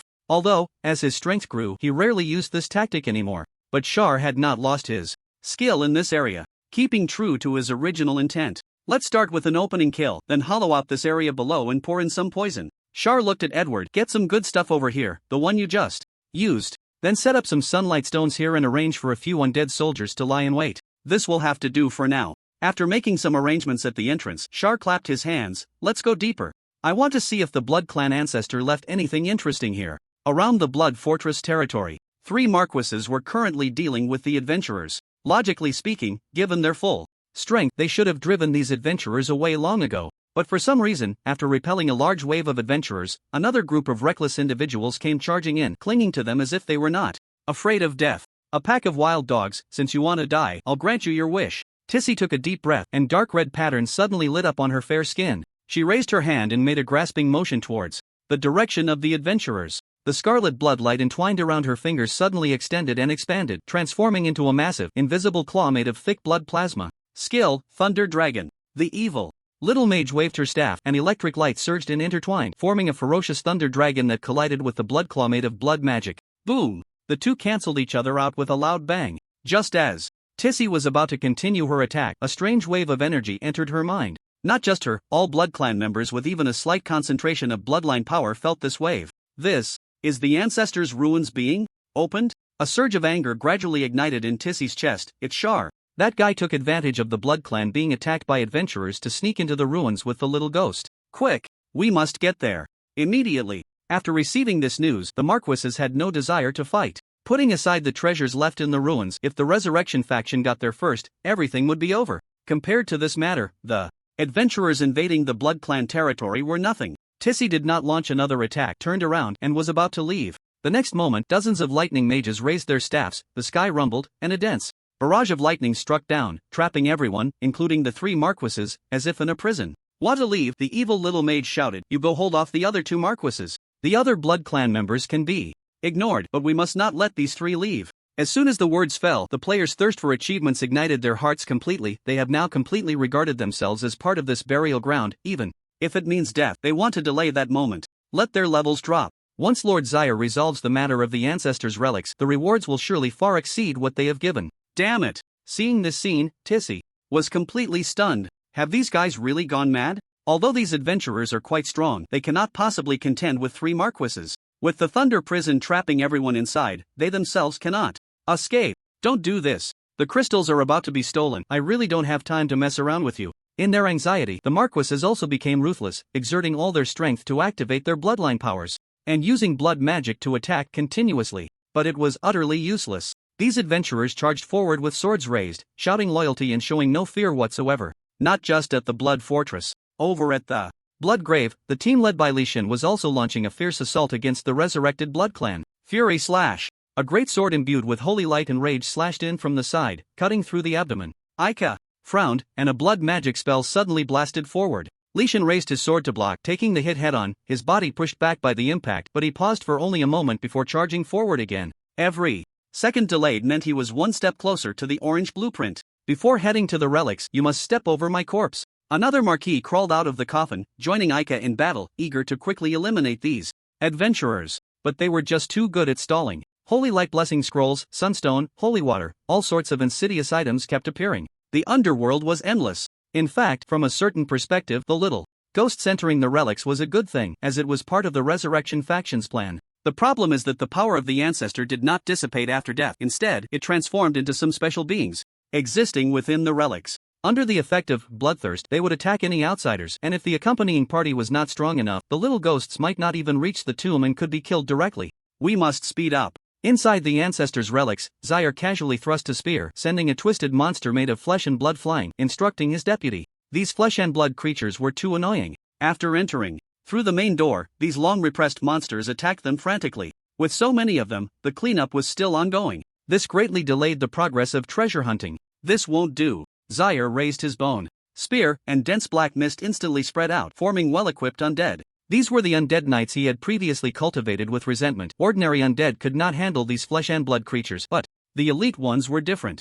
Zyre said, I have a task for you, explore ahead and hunt these flesh and blood creatures. The undead knights bowed their heads, at your command. As soon as the words fell, a ghostly light flickered in their pupils, and their forms turned into shadows, quickly disappearing. Zyre couldn't help but nod. This way, they would no longer be disturbed by the flesh and blood creatures, and could also eliminate hidden traps along the way. It would just be a bit tough for the bone friends. Dark red, almost black, crystallized blood scabs piled up layer upon layer, forming the main structure of this relic. Without the interference of the flesh and blood monsters, Zyre's progress sped up significantly. Following the guidance of the little ghosts, the group moved quickly, and before long, 4 dark red skeletal pillars appeared in their sight. Strange patterns were carved on the pillars, each representing a path, intertwined with iron chains. In the center, surrounded by these 4 giant pillars, there was a pool of bright red blood, seemingly sealing something within. The little ghost spoke, that voice is guiding me towards the path indicated by these bone pillars. Got it. Upon hearing this, Zyre did not hesitate and immediately led everyone towards the western path. It was a corridor. Sudden blood vessel patterns densely spread around, making one feel a tingling sensation on their scalp. In the shadows, numerous flesh monsters lurked, their pupils glinting with a chilling light, and deep growls emanated from their throats. Seeing this, Hallie instinctively tensed up and roared back, roar. Zyre, you all deal with these monsters, I will continue deeper. Following the command, the iron slave grabbed a potion and plunged it into his arm, roaring, as he charged forward, with the others following suit. Zyre walked steadily down the corridor, and after a moment, he reached the end. A sculpture appeared in his line of sight, its shape bizarre, the lower half merging into the ground like a puddle of mud, connected to the blood vessels on the corridor. Swish, swish. It seemed to sense someone approaching. The sculpture trembled, and the stone shell covering it slowly fell away, revealing a twisted upper body made of various limbs stitched together. Twisted limbs. Corridor Guardian level 60. The Corridor Guardian opened its crimson eyes, staring at the intruder, and squeezed out a low voice, you are not of the Blood Clan. Why have you come? Zyre replied calmly, I suspect your Blood Clan is involved in illegal dealings, so I came to inspect. Please do not delay the work of our church members, said the Corridor Guardian. Do you think I would believe your clumsy words? The Corridor Guardian moved its body slightly, trespassing into the ancestors' relics. Then you shall become my nourishment. As the words fell, dense flesh buds spread from its body, transforming into a disgusting blood and flesh tentacle that lunged violently at Zyre. As a manifestation of the ancestors' power of the Blood Clan, the Corridor Guardian's duty was to guard Lilia's tomb, prohibiting anyone from entering the resting place of the ancestor. It had been here for too long. Just right, taking this opportunity to see what kind of strength the monsters outside possessed. A minute quickly passed. The two fought fiercely, with neither side's moves affecting the other. 3 minutes passed. The Corridor Guardian gradually began to tire, falling into a disadvantage. 5 minutes passed. The Corridor Guardian was now beaten to the point of having no strength to fight back, drenched in sweat. Looking at the thin figure before it, holding a bone spear, its cheeks no longer bore the previous arrogance but instead were filled with terror. This isn't right. Is something off here? After a round of fighting, it had exerted all its strength, yet the opponent looked as if nothing had happened. Are there such ruthless people in the central region now? Wait a moment. The Corridor Guardian, having lost all means, spoke. If you have come for wealth, there is no need to go this far. Behind me is a hidden door. Inside are many burial items of the Blood Clan ancestors. Please feel free to take them. Zaire silently rolled his eyes. Are you done? He raised his hand, and several white circles stacked together in his palm, the embers of fire bursting forth, pouring over the Corridor Guardian like a fire dragon, instantly roasting it into a pile of charred remains. To last 5 minutes in my hands is quite impressive. After kicking it to pieces, Zaire found the hidden door and pushed it open. Dazzling golden light instantly pierced into his eyes, making it hard to open them. My goodness, so rich? Seeing this scene, Zaire's eyes widened. Before him, a large amount of flawless magic crystals piled up like a small mountain, along with various materials and items. Blood Essence Gold, Blood Clan Emblem Gold, Magic Energy Conversion, Magic Circle Gold, Crimson Bracelet, Forging Blueprint Orange, Level 50 Monster Soul 10. I'm rich.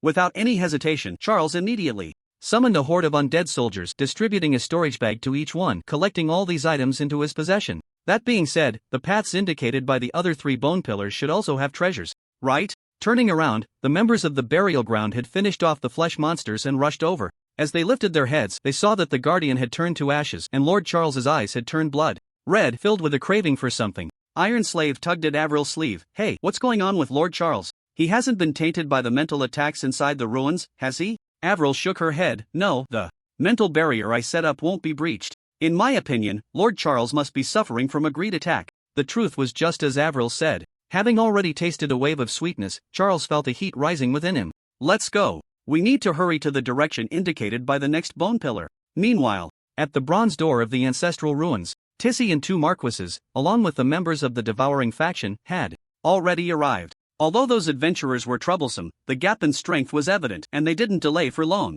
But this little time was already deadly for the Blood Clan members. As the biggest victims since Charles took power, they knew just how strong this guy was. Those flesh monsters couldn't stop him at all. I wonder if the Resurrection faction has made it here. We should get inside quickly. Upon receiving the order, the Blood Clan members swiftly entered through the bronze door. The maddening mental pollution surged in. Tissy was about to cast blood magic when, in the next moment, they heard a crack. The flat ground suddenly collapsed, and many Blood Clan members fell in, instantly corroded by the toxic water inside, leaving not even bones behind. What the hell is this? Seeing this scene, Tissy was completely dumbfounded. They knew a little about the things inside the ruins, but they hadn't heard of such traps. After a moment of thought, Tissy instantly thought of the answer. Charles, it must be that inherently evil necromancer's doing. They had heard that at the border. He relied on a series of underworld traps to fend off the adventurers' invasion. And now, having entered the ancestral ruins first, this guy actually used this trick against them. Can't he act like a decent person? Tissy gritted her teeth. Be careful. This must have been set up by Charles. This guy is very cunning. As soon as the words fell, a large amount of holy water suddenly poured down from above the dome, cascading down like a torrential rain, instantly scorching their bodies and leaving several gruesome wounds. Damn! Tissy cursed, blood magic forming a barrier to quickly protect everyone. We can't stay in this area. Let's get inside. After a series of grimaces, the Blood Clan members finally passed through the holy water drenching, gasping for breath. Just as they were still shaken, scorching sunlight suddenly came from all directions, roasting them and worsening their already unhealed injuries. Sunlight stoned. No, we can't stay here either. Keep moving forward. After a series of combo attacks, when everyone finally found a safe spot, the Blood Clan members were already in a state of death and injury.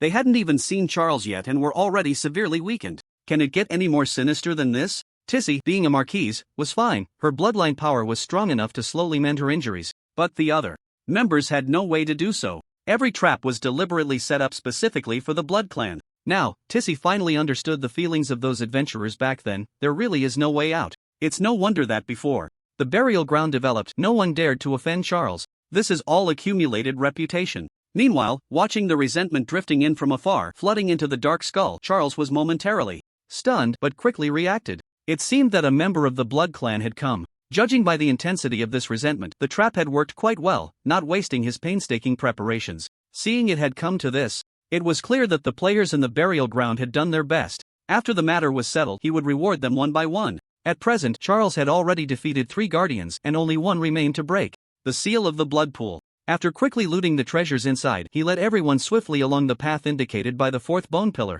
As usual, his assistant would handle the minor monsters while he dealt with the boss. At the deepest part of the path, a thin old man dressed in tattered luxurious clothing appeared in sight. Bone artisan of the dead Crimson Guardian level, 60 time was tight, and Charles had no mood for conversation. He swung his bone spear, and a large number of undead soldiers rose from the ground, charging forward. The old man suddenly opened his eyes wide, raised his hand, and a blood-red magic circle swirled at his feet, instantly sweeping away these soldiers with blood magic. Bold! The old man glared at Charles. Who gave you the courage to intrude here? You must be tired of living. The undead curse specialization activated. 1 minute later, the old man, beaten and bruised, squatted in the corner. Brother, stop hitting me, let's talk it out. As long as you leave, I can tell you all the treasures in the entire ruins. The bone spear hovering at his neck suddenly stopped. Charles raised an eyebrow. You mean, aside from the hidden door behind, there are other treasures? Of course. Wait, how do you know I have a hidden door behind me? The old man suddenly realized. Could it be that the other guardians had all been killed by this guy? What kind of monster is this? Charles spoke. All right, then hand over the map. The old man asked suspiciously. You wouldn't be someone who breaks promises, would you? Charles frowned. What do you take me for? As a member of the church, a loyal subordinate of the witch lady, I value my reputation above all. I cannot betray my credibility. I swear on my honor that I will leave immediately after taking the treasure. Seeing this, the old man had no choice but to hand over the map. After glancing at the contents, Charles suddenly thrust his spear directly into the old man's chest. Crimson Guardian dead. Sorry. The reason bro has come this far is due to a flexible moral bottom line. Finding the hidden door, he looted the treasures inside. Charles put away the map and led everyone back to the blood pool. With the last guardian defeated, the 4 bone pillars emitted a dim red light and the chains broke. The once calm blood pool began to boil, the rising blood mist transforming into steps. Bang! The wall made of blood scabs above the bone pillars suddenly tore open, revealing a special area. Under the bloodlight, Lilia's coffin was floating within, appearing incredibly eerie. The little ghost's eyes had become dazed.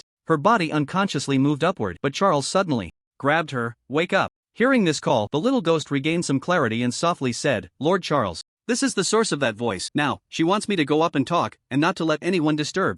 Inheritance? Charles furrowed his brow, while flipping through the Undead Daughter Transformation Manual. It specifically noted a method that could use a living person's body as a vessel, first causing that person's consciousness to become hazy and then guiding a soul into it, thus completing the transformation of a living person. If there is a bloodline bond, the success rate would greatly increase, coupled with the backup left by the resurrection faction on the little ghost. Charles suspected this might not be the resurrection method of the ancestor Lilia. Charles patted the little ghost's shoulder. Drink the moonlight water. Have a good chat with your ancestor. If you get along, we can talk further. If not, just come back and think of another way. The burial ground is always behind you. Inside the ancestor ruins. After countless hardships, Tissy finally brought people over. It wasn't easy. It was really damn hard. She was almost sick from those traps. After enduring so much suffering, the plan must succeed. Just as Tissy was preparing to head to the altar area, another wave of Blood Clan members suddenly sprang out from a corner. They were members of the Resurrection faction. Tissy was taken aback, very puzzled. How did you get here?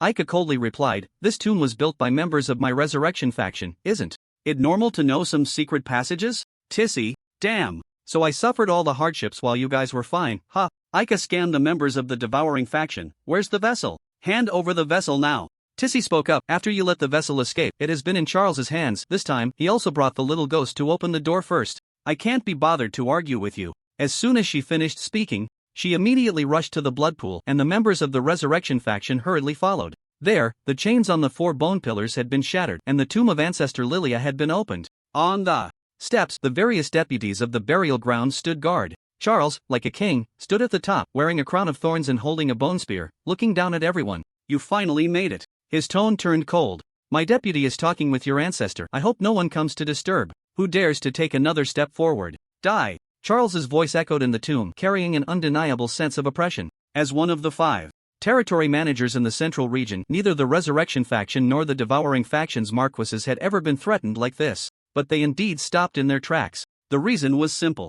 To open the tomb of the Blood Clan ancestor Lilia, all 4 guardians must be defeated, and each of these guardians was at level 60, equivalent to a marquis. To resolve all of them in such a short time, that strength was simply terrifying. If they moved forward and fought, the outcome was still uncertain. Tissy looked at the area shrouded in blood, gritting her teeth. Charles, hurry up and bring the little ghost out. The call set by the Resurrection faction on the little ghost will gradually make her lose her sanity, willingly becoming Lilia's vessel for possession. By doing this, you are actually helping the Resurrection faction's blood clan complete their plan. As soon as she finished speaking, Aika, after a moment of shock, showed clear joy. Is there such good news? The reason he hurriedly led the members of the Resurrection faction over was that he was afraid the accompanying person's strength was insufficient, which would lead to the vessel being killed before meeting the ancestor. After taking a shortcut to get here, Aika initially thought the members of the Devouring faction had intercepted the vessel, but he didn't expect this accompanying person to be so fierce. After being blocked by adventurers earlier, he thought the resurrection plan was going to fail, but unexpectedly, there would be a reversal.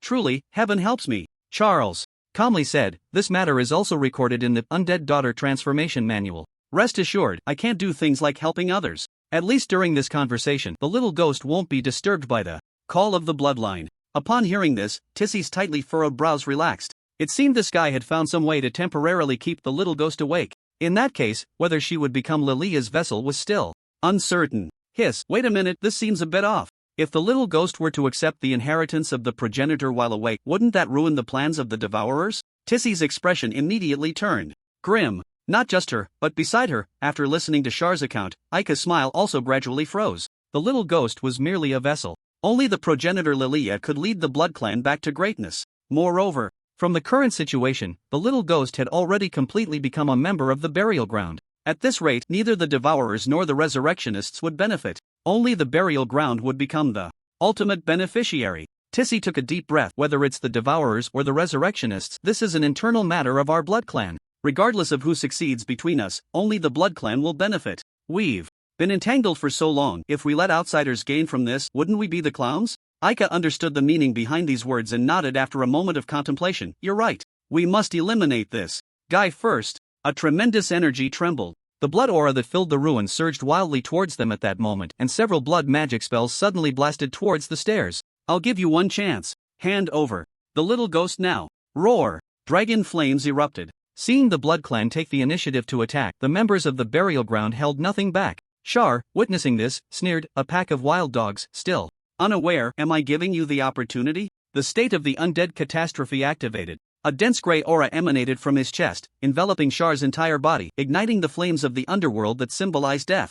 In his pupils, he raised his bone spear, and in an instant, countless undead soldiers were summoned, breaking through the earth and charging fiercely towards the blood clan under the king's command. Thud, thud, thud. The closer she got to the coffin, the more intensely the little ghost felt her heart pounding. At this moment, she had already drunk the moonlight water, and the effect of the bloodline call could no longer influence her mind, but the residual pressure and aura of the progenitor in this space still made her feel uneasy. With each step she took upward, the pressure on her body grew heavier. The little ghost took a deep breath, and strange patterns gradually emerged on her skin, enveloping her entire body. She slowly ascended, her body gradually shrouded in a soft bloodlight. Inside the empty coffin, a milky white soul appeared, its identical appearance causing the little ghost to stop in her tracks. Come in. Lilia's voice echoed in her mind. You possess my power within you, so I borrowed this power to take on your form. There's no need to panic. The little ghost stepped into the tomb, as if entering an incredibly strange space where flowing blood energy transformed into hazy, abstract scenes that dazzled the eyes. Lilia then asked, tell me about the recent events of the blood clan. Upon hearing this, the little ghost did not hold back but recounted everything she had been instructed to do. The actions of the devourers over the years, as well as the contingency left by the resurrectionists on her. Of course, certain matters regarding the burial ground were cleverly concealed. After my death, the blood clan has fallen to such a state. Lilia listened with a frown throughout, finally sighing, what a bunch of insects. The little ghost spoke up. So, progenitor Lilia, are you preparing to take my body to be reborn? Lilia said calmly, I originally intended to do that, but my thoughts have changed now. With such a huge mess, it's too exhausting to clean up. Where is it as comfortable as me lying in the coffin every day? In that case, the little ghost lowered her head, her tone unusually sincere. Lord Ancestor, could you pass your power to me? I really need this power.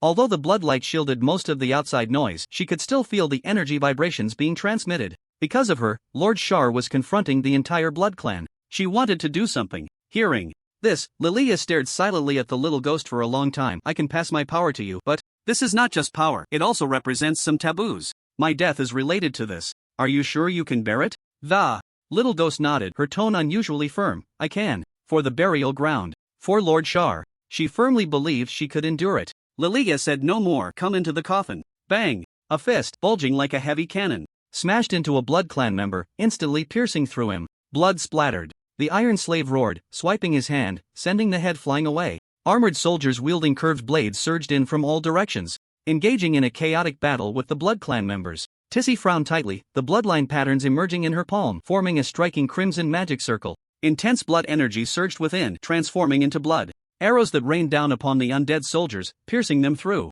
On the other side, Ica was also unleashing the Blood Clan power within him without reservation, his body morphing into a giant bat-like creature, emitting a piercing shriek from his throat. The moment the undead soldiers' bodies came into contact with the sound wave, they instantly turned to dust. The tactics employed by the Blood Clan were simple. They dispatched 2 marquises to clear out these undead soldiers, then gradually advanced towards the steps, aiming to slay Shar. Although the undead mage was powerful, as long as they could get close, the opponent wouldn't be able to exert much strength. Meanwhile, Avril noticed this situation. She reached out her hand, and at the moment Ica was about to unleash his next soundwave attack, a mental attack struck fiercely. In an instant, Ica was momentarily dazed, causing his head to tilt slightly, and the soundwave crashed into the surrounding Blood Clan members, crushing a group of them. When he regained his senses, he turned around, looking at Avril with anger. Good. You dare to come and attack me? Do you want to die? In the next moment, Ica's figure transformed into a shadow, instantly appearing in front of Avril, a massive blood hand coming down heavily. The Iron Slave noticed the situation. Hearing jumped over quickly, taking a defensive stance to withstand the blow. Orc. Ica bared his fangs, just in time to use your blood for replenishment. The Iron Slave said little, shaking off his numb body, and took out 9 potions from his storage bag. He was only over level 40 to have the qualification to face a Marquis head-on. He could only rely on the power of technology. Power of the 9 dragons. Let me break the limitations of the orc's body. The liquid flowed through his veins, being fully absorbed. The Iron Slave's body began to heat up, rapidly increasing in size. The heat energy radiating from him even felt like it could burn. This was only temporary power, but it was enough to exchange a few blows with the opponent. Boom! 2 mountain-like bodies collided violently. On the steps, 3 other marquises, under the cover of their teammates, were rushing towards Shar. Undead mage? Humph. Although I don't know how you managed to deal with those 4 guards so quickly, the situation is different now. 5 marquises, not giving you the chance to bully the weak. Let's see if your strength is really that terrifying. Accompanied by the arrival of the deputy, the combat power on the steps is actually not much. Moving the blue package of residual plague, Hallie, and some members of the Undead Knights. Upon seeing the marquis charging forward, a captivating golden light spread from Hallie's pupils, her scattered hair gradually rising, changing from silver to golden. The Thornback Dragon state activated. Roar! Hallie let out a furious roar, and a rocket-headed hammer charged forward, crashing heavily into one of the marquises, starting to beat him mercilessly. The members of the Undead Knights immediately moved forward to entangle with one of the marquises. The already drained and collapsed residual plague, seeing this situation, struggled to get up. Lord Charles, leave the last marquis to me. Charles, do you still want to fight in this state? Charles patted his shoulder. Go rest well. The Bone Friends are almost dead too. Just leave the rest to me. The last marquis, seeing this, revealed a sinister smile. Charles, you will pay for your arrogance with your life. His figure transformed into a grotesque blood shadow, rushing forward in an instant, a blood hand formed by blood magic striking directly at Charles's heart. Just as it was about to touch his body, an invisible shield suddenly lit up, absorbing all the attacks without sustaining any damage. Shield overload mode activated. Undead curse activated. The dead undead transformed into strands of resentment, entangling around this marquis. Before he could figure out what was happening, the surrounding black mist coalesced into pitch-black chains, completely binding him, rendering him unable to move. Charles looked down coldly at the terrified face before him, extending his hand to grip the marquis's throat, slowly lifting him up. He softly said, the previous 4 guardians achieved an average survival time of 3 minutes in my hands. Let me see if you can surpass them. In the next moment, embers of fire suddenly erupted from his palm, blazing flames engulfing the marquis. The sound of his hoarse screams filled the air. He wanted to break free but was bound by the chains, forced to endure the scorching of the embers until the power of the Blood Clan could no longer mend his severe injuries. Boom! His body turned to dust, slowly drifting down from the steps. The Blood Clan members below raised their heads, staring at Charles, who scrutinized them like a god, their minds blank. What the hell is this? How can there be such a thick shield? A level 60 marquis, though nearly exhausted, is still a marquis. He was killed in an instant? And this curse wrapped around him. Why does it still have such a great effect even after the undead are dead? Charles did not give these people time to react. His figure flashed, and in the next moment he appeared beside the Blood Clan marquis entangled with the Undead Knights. A spear thrust out, accurately piercing into his body. This seemingly ordinary attack, under the effect of the undead curse, was infinitely amplified, half of his body even exploding directly. The marquis dared not confront him head-on and quickly retreated. He looked at Tissy. What exactly is this, Charles? It's impossible to fight back at all. Not to mention the terrifying damage. Could they even break through that layer of shield enveloping him with all their might? Tissy was just about to respond when she suddenly saw a giant sword quietly forming above her head. It was the church's rune of judgment. She immediately fled, but the Marquis did not have time to react and was crushed into a pile of blood mist on the spot. Damn! This is insane. Now, Tissy had completely lost the desire to fight. 2 Marquises, in just a few minutes, were kicked to death like stray dogs by the roadside. There was simply no way to defeat the opponent. At this moment, it wasn't just Tissy. The Resurrection faction member Ika was stunned after witnessing this scene. He knew that the little ghost's companion might be somewhat fierce, but he never expected it to be this fierce. Tissy took a deep breath and quickly spoke. Mr. Charles, please hold on a moment. This was all a misunderstanding. We will leave immediately. We will no longer concern ourselves with what happens inside the ancestral ruins. Charles frowned. Leave? I just said, whoever takes another step forward will die. None of you will survive. As the words fell, magical power was infused into the emblem, activating the binding rune. A Marquis from the Devouring faction, attempting to escape the battlefield, was ensnared and dragged step by step towards Charles's position. No! Help me! The Marquis frantically tried to break free from the chains, but under the effect of the undead curse, he was already weak and could only look to Tissy for help. Boom! With a loud bang, the fire dragon formed from embers instantly dissolved his head. Adding a judgment shot, the 3rd Marquis was down. Now, only Tissy and Ika remained among the entire Blood Clan, representing the Devouring faction and the Resurrection faction respectively. A thick atmosphere of despair permeated the ruins. This place was clearly very suitable for the Blood Clan to exert their power, yet they were crushed by the opponent's overwhelming stats and mechanics. Just as Charles was about to slay the 2 of them as well, a blinding bloodlight suddenly erupted from the tomb of Lilia at the end of the stairs. The powerful force instilled fear. The pressure from the bloodline nearly made all Blood Clan members unable to help but prostrate on the ground. Even the 2 Marquises were greatly affected. This was the power of the ancestor Lilia. Looking at the rich bloodlight, hope ignited once again in Ika's eyes. What if the ancestor successfully completed the possession and took over the little ghost's body? Then there might still be a chance. At that moment, everyone turned their gaze towards it, including Charles. The little ghost slowly walked out, red veins symbolizing the power of the Blood Clan coursing through her body, her crimson pupils glimmering with a hint of an eerie light. Despite her small stature, she exuded an indescribable pressure. Her gaze slowly settled on Charles, a smile appearing at the corner of her mouth. Lord Charles, I have returned. Members of the Devouring faction. Members of the Resurrection faction. After hearing these words, the sky seemed to collapse for the 2 of them. It's over. The little ghost successfully took the inheritance of the ancestor Lilia, belonging to the burial ground. What hope could they, the Blood Clan, have? Charles glanced at the little ghost's current level. After receiving the ancestor's inheritance, she had rapidly advanced to level 60. Moreover, he could sense that there was still a vast amount of power sealed within her, yet to be digested. Charles pointed at the 2 Marquises. Then you can handle these 2. The little ghost nodded, raised her hand, and without any casting gestures, the surging blood gathered into a massive handprint, slamming towards Tissy. Tissy gritted her teeth, gathering all her strength to form a blood shield around herself, trying to resist this attack. But at the moment of contact, countless cracks spread across the blood shield, which shattered after holding for just a few seconds. Bang! The blood imprint slammed down heavily, causing the entire ground to collapse several feet, kicking up a huge cloud of dust. Once the dust settled, a mass of writhing blood mud clung together, gradually forming a human shape. Although both were at level 60, the strength of the power within them was entirely different. Tissy slowly crawled up from the ground, her face contorted in pain as she said, I am willing to bring the members of the Devouring faction to submit, to rally around you as the new lord of the Blood Clan. Please spare me. At this point, the failure of the plan had become an established fact, and the next thing to consider was how to preserve oneself. If, by chance, the other party could grant her some of the ancestor's blood, perhaps she could still complete the plan from another angle. Upon hearing this, the little ghost frowned, seemingly uninterested in the so-called loyalty to the Devouring faction. Just as he was about to intensify his efforts to send her away, he was suddenly stopped by Charles. Wait! Charles's interest was piqued by this statement. The little ghost, who only knew how to lie in a coffin every day, might not have much interest in taking over the Blood Clan. But he did. As a lord, Charles was worried about not having a place to develop himself, which was why he had previously encroached on several territories of the Blood Clan. Now, the other party was delivering themselves right to his doorstep. Why not take advantage of it? This was one of the 5 major territories in the central region. One could only imagine how rich it was. Charles spoke, without evidence. How can I trust you? Will the other members of the Blood Clan obediently submit and watch a little girl take over the Blood Clan? Tissy hurriedly replied, we can make a contract. The members of the Devouring faction will listen to me. As long as I am granted some ancestor's blood, I can help you manage the Blood Clan, Charles said lightly. Even if what you say is true, besides the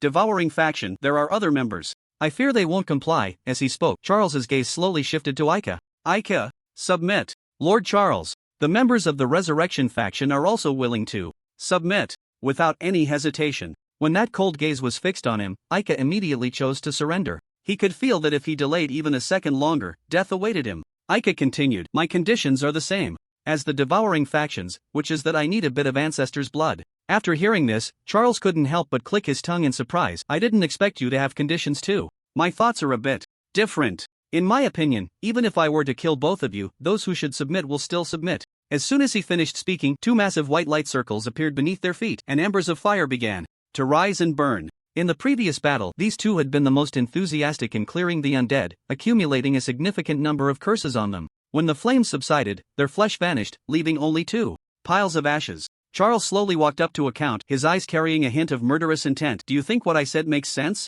Count?" "Brother, you are absolutely right." Under the threat of death, this Count decisively chose to obey. The Blood Clan members behind them were so frightened that they didn't dare to make a sound. Charles looked at the Count. "What is your name?" The Count replied, "Rio." "Very good, Rio." Charles said, "After these Marquises die, your voice will be the highest in the entire Blood Clan. You should know what to do, right?" Rio took a deep breath. "Understood, Lord Charles. After we go out, I will tell the outside Blood Clan that the Devouring faction and the Resurrection faction fought, and in the end, both sides suffered heavy losses. With all the Marquises perishing, all the Blood Clan members present can sign a contract to not leak this information." Rio's words were firm and resolute. From the current situation, it was clear that the Blood Clan was doomed. The power of the ancestor was not obtained. There was a group of adventurers outside eyeing them, and internally, there was a monster like Charles. The only solution was to surrender directly. This way, with Charles's protection, those adventurers wouldn't dare to offend them easily. After hearing this, Charles cast an appreciative glance at this guy. "This young man has some skill. Shouldn't you be disgusted by these old things on a regular basis?" Rio chuckled awkwardly. "Yes, a bit." Charles smiled slightly and patted his shoulder. "I can offer you the blood essence of a vampire marquis to enhance your strength and manage the vampire clan on my behalf. But there is a prerequisite: you must join the burial ground." The meaning behind his words was clear. He wanted him to become a pawn under the secret control of the burial ground over the vampire clan. But this was also an opportunity. Just as Charles said, unlike the other cold-blooded vampires, he was a person of considerable caliber. However, due to his insufficient qualifications, Rio could only remain beneath those Marquises, at their beck and call, occasionally facing reprimands. And now, the chance to rise had come. With that thought, Rio took a deep breath, suddenly stood up straight, and declared, "Lord Charles, loyalty." Charles nodded and took out a contract. "Come, sign this agreement." Just like that, the burial ground welcomed a new member once again. After handing over the blood essence found behind the secret door of the Four Guardians, Charles spoke, "Go on, think about how to handle the aftermath. When you return, remember to compile the financial report of the vampire clan and submit it to me. I look forward to you making the most of your potential in this position." Rio nodded. "Understood, Lord Charles." Saying this, he waved to the remaining surviving vampire members, and the group quickly made their way to the bronze door. Rio gazed at everyone, took a deep breath, and pulled out a contract. "Before we leave, everyone needs to leave a handprint on this document to unify our stance. No one is allowed to disclose the specifics of what happened inside. I know that some of you might look down on that previous action, but for the current vampire clan, this is indeed the best solution. I believe that under Lord Charles's leadership, the vampire clan will regain its former glory." Inside the ancestors' ruins, after driving away the remaining vampires, the next step was the enjoyable treasure hunting phase. Although the previous battle had taken quite a toll, the thought of many undiscovered treasures waiting for him instantly revitalized Charles's weary spirit. He took out the map. His skeletal friends took on the role of treasure-hunting mice, scurrying around the ruins, each holding a storage bag, acting as diligent porters, transporting everything to Charles. After a simple inventory, Charles let out a deep breath. It was worth it for him to mobilize all the members of the burial ground. This time, 5 orange forging blueprints, 3 orange materials, countless golden materials, tens of thousands of flawless magic crystals, and hundreds of high-quality souls. Of course, the biggest gain was that the little ghost successfully obtained the ancestor's legacy. Charles asked, "What did Lilia talk to you about inside? Can you let this lonely, impoverished lord gossip a bit?" The little ghost replied, "Nothing much. After I explained the current situation of the vampire clan, Lilia said she didn't want to take on this mess anymore and then gave me her power.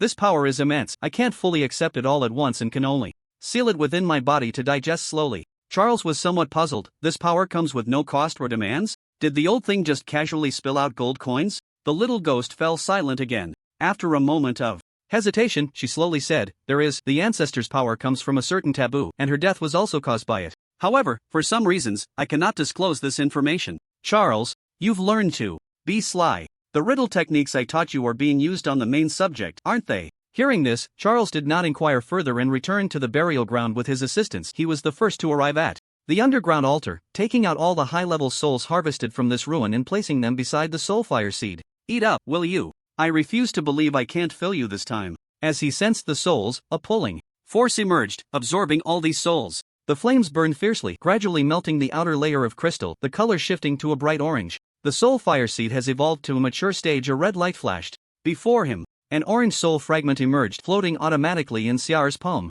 Memory of the cursed bone sorcerer description. This is a sorcerer who often walks on the edge of death, having explored countless secret taboos, which has driven him gradually insane and raised the threshold of his mind infinitely.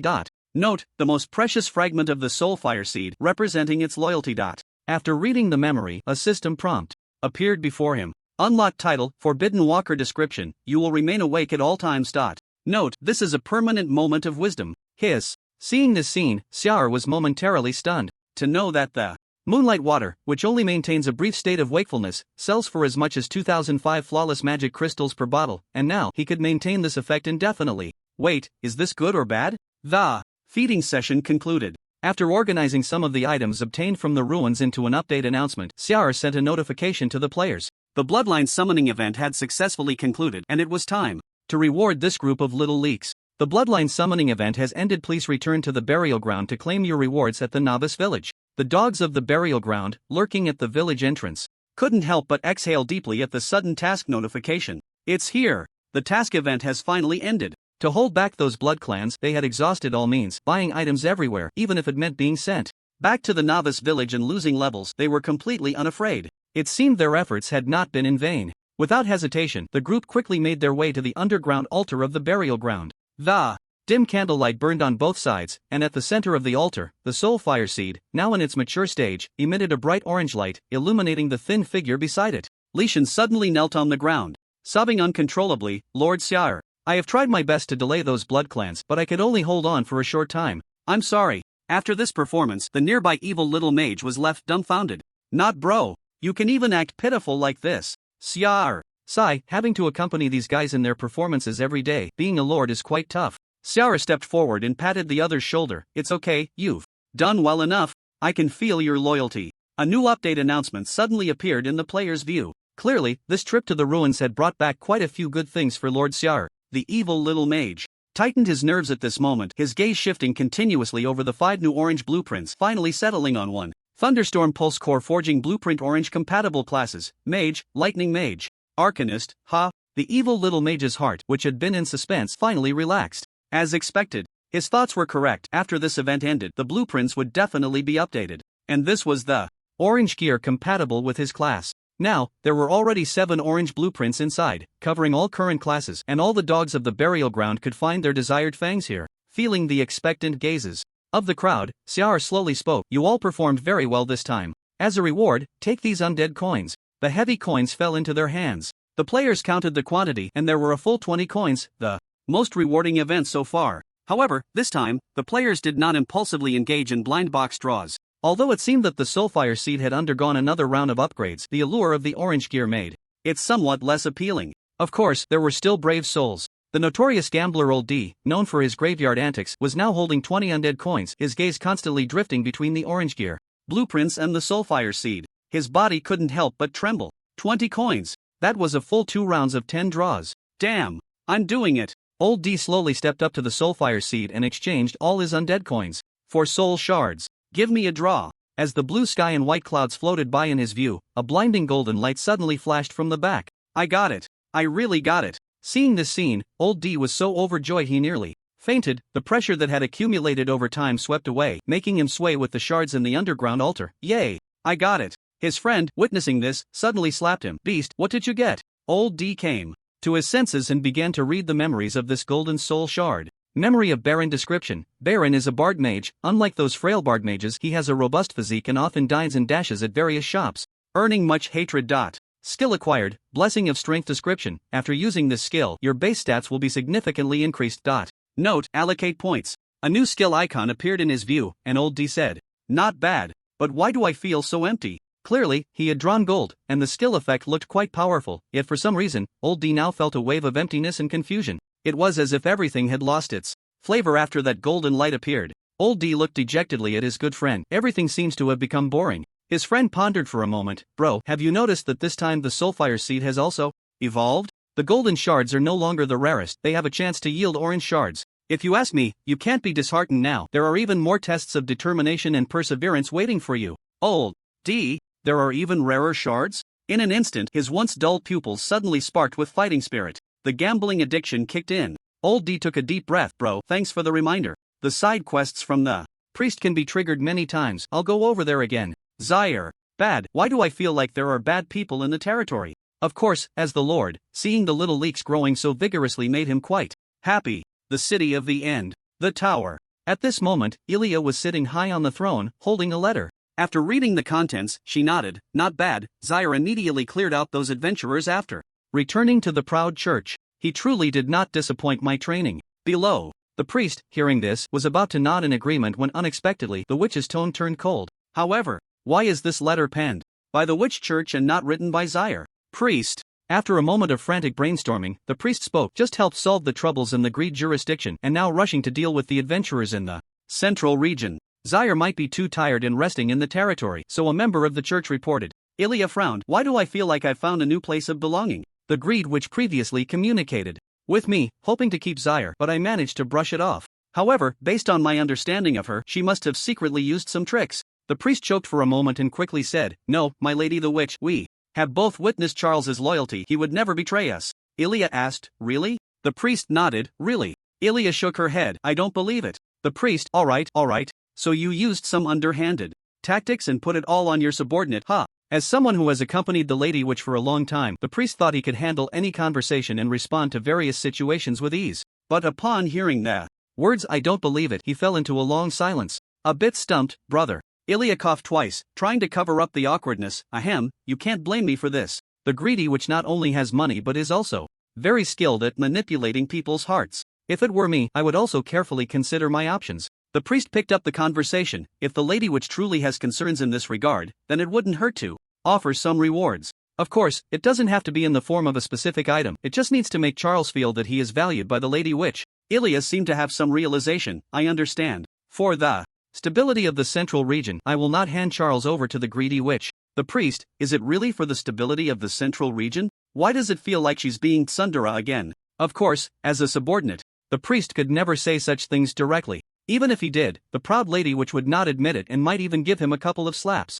Sigh. Having to strategize while also considering the witch's feelings makes this job really difficult. Meanwhile, after distributing rewards to the players, Charles left the burial ground and prepared to start his work. Entering the Holy See, the atmosphere inside was incredibly cheerful, with many members toasting and celebrating their promotions. Upon seeing Lord Charles, the members immediately gathered around. "Lord Charles, thanks to you, after we divided up those adventurers, each of us has added quite a bit to our achievements, and many have thus completed their promotions." Charles nodded. "Good, keep it up." He did not immerse himself in the joyful atmosphere. Instead, his brow was furrowed, as if he was deep in thought. Charles was thinking about the little demon. Although the other party could not tell him about the so-called taboo, it did not mean he could completely ignore the matter. The death of the Blood Clan ancestor, Lilia, was definitely not a trivial issue. He needed to understand more about this aspect. As the Holy See members noticed Charles's demeanor, the originally cheerful atmosphere gradually became serious. Lord Charles seems to have something on his mind. They relied on Charles for their current status. If Lord Charles couldn't smile, it was equivalent to them not being able to smile either.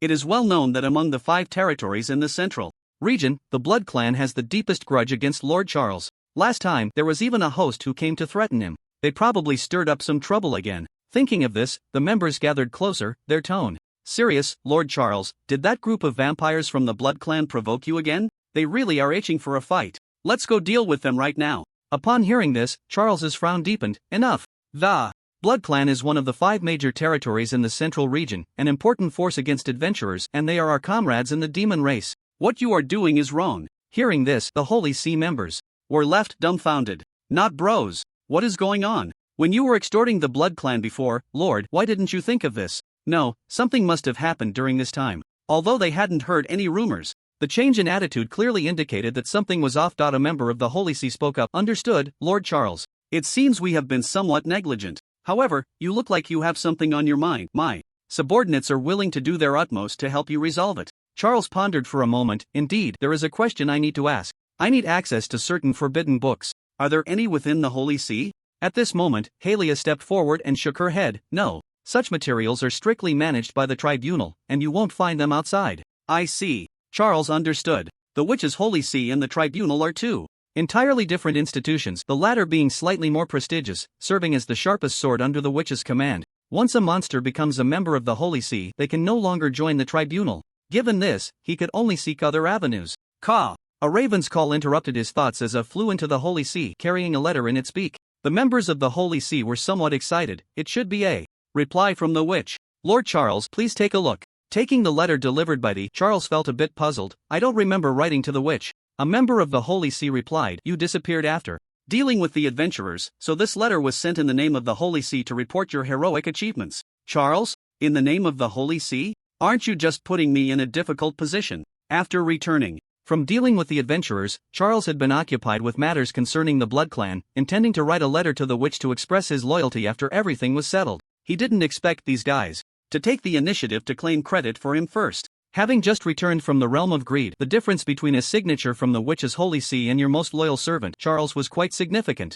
Charles immediately opened the letter, skipping the introductory content, and went straight to the witch's reply. Having just supported the realm of greed, I immediately returned to deal with the adventurers in the central region. Charles, you did well. As a reward, feel free to contact me directly with any requests. Thank you for your hard work during this time.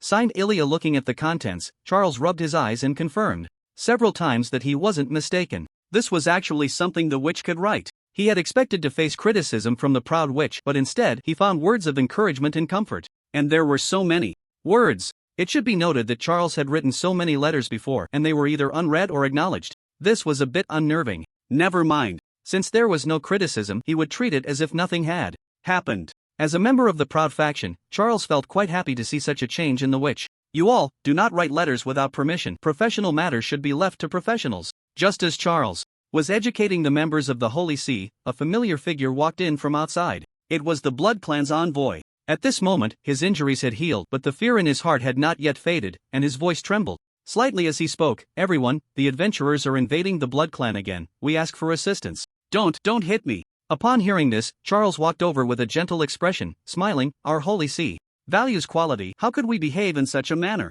Rest assured, I won't let any adventurers bully my demon kin. The Blood Clan's envoy? Hearing this, the Blood Clan's envoy was stunned. He hadn't wanted to come. However, due to the sudden crisis in the Blood Clan, with all the marquises fallen and the adventurers attacking, even risking another beating, the envoy had to come for help. But he didn't expect the other party to respond so unusually and agree right away. The Blood Clan's envoy was still somewhat incredulous. Really? Lord Charles is willing to put aside past grievances? Hey, come on, buddy, don't you think this is ridiculous? Zaire patted the other person's shoulder. No time to waste, just lead the way. In the past, he would have ignored such matters. But the situation was different now. After the Ancestor Relic incident, in a sense, the Blood Clan had become a subordinate territory of the burial ground. Players coming here to plunder resources, wasn't that just stealing their own things? No way. They were guarding their food. Under the guidance of the Blood Clan's host, Zaire quickly arrived in the Blood Clan territory. Meanwhile, within the territory of the Blood Tomb, Daon was leading some members of the Scales Guild in a fierce assault against the Blood Clan once again. With a wave of his staff, the condensed energy transformed into sheets of frost, rapidly spreading forward and freezing the Blood Clan members in front of him into rigid ice blocks. The warriors, wielding heavy swords, leaped forward, their blades slicing down and sending blood splattering everywhere. Their fighting spirit was currently very high. After Zaire returned from the greedy garment, the members of the Scales Guild had wisely retreated, anticipating Zaire's terrifying range of targeting, successfully escaping. They had indeed gained quite a bit. Originally, after retreating, they planned to continue grinding monsters in the chaotic wasteland, but then they received some news. Attacking the Blood Clan would not attract Zaire's attention. This was great news. Compared to the barren land of the chaotic wasteland, the Blood Clan territory was quite affluent. If they could grind levels and gear here, wouldn't life get better? And that was indeed the case. The Scales Guild split into two groups, with Daon and others each leading their guild members to grind monsters in the dungeons. The efficiency was quite high. It's so nice not having that annoying guy around. It's much easier to grind in a big territory. After half a dungeon run, Daon's level had already risen to level 40. Not only was the efficiency high, but even the resource acquisition was several times that of the chaotic wasteland. He believed it wouldn't be long before he could gather all the materials for his golden gear. After a brief rest, the motivated Daon was about to delve deeper into the Blood Clan territory, when suddenly, a massive white light circle appeared beneath his feet. Daon instinctively stepped back, moving out of the attack range. The next moment, the ground cracked, and embers erupted like a volcano, instantly claiming the lives of several players. Hiss, why does this feel so much like Zyre's attack method? Seeing this scene, sorrowful memories flooded his mind. He looked towards a corner of the territory where a familiar, emaciated figure appeared in his line of sight. Forbidden Walker Undead Archmage Adventurer Slayer Lord of the Burial Ground Zyre. Damn. How did this title get another edition? So far, Daon had not met Zyre since he returned from the Greedy Garment, but he had learned from the forum complaints that the other's strength had made a significant leap. Was he still evolving now? Without any hesitation, all members of the Scales Guild immediately abandoned their attack plans and turned to flee upon seeing this. It had become a habit. Whatever you do, don't use that move. Daon prayed inwardly as he ran, and the next moment, a voice echoed in his mind. Running is prohibited in this area. It's over. That dead man's underworld skill has been activated. An invisible barrier spread out, enveloping the territory and causing the players to gradually come to a halt. Sigh, caught. Again. Which damned fool released the news that attacking the Blood Clan wouldn't attract Zyre's attention? Didn't they arrive pretty quickly? Zyre, holding a bone spear, waved it forward, and the undead soldiers burst forth from the ground, surging towards the players like a tide, before suddenly exploding. Boom! Dazzling light flickered within the territory. After taking several hits from the undead bombardment, Daon opened his eyes again, finding himself back in the novice village. The hard-earned level had dropped by 3 levels. It's better to stay honestly in the chaotic wasteland. Zyre is still too dangerous. Just as Daon was about to leave, he suddenly stopped, as if remembering something. Wait. Zhongyan seems to still be in the Blood Clan territory. The resentment from players who died transformed into thick black mist, surging into the pitch-black skull. With a slight shake, there was still some space left to fill. After clearing out all the adventurers from other parts of the Blood Clan, it should be full. After picking up the equipment without delay, Zyre hurried to another territory. The situation here was also extremely dire, facing the fierce assault from players. Even though the Blood Clan had a strong recovery ability, they could only serve as targets. Bodies lay on the ground, the thick smell of blood permeating the air, and the entire territory looked like a wreck. The players were smiling as they continuously looted the wealth within the territory. These are all my things. A surge of anger ignited in Zyre's chest. He looked at these robbers, and a familiar ID appeared in his sight. Zhongyan, wasn't this the guy from the Holy Light Ruins earlier? You better not let me catch you. At this moment, the vice president also noticed the thin figure rushing from a distance, and the smile on his face instantly froze. Damn! How did this guy suddenly run into the Blood Clan territory? Zhongyan took a deep breath and immediately sprinted away, while Zyre chased after him. Meanwhile, a message came through the friend list. Daon, vice president. Run!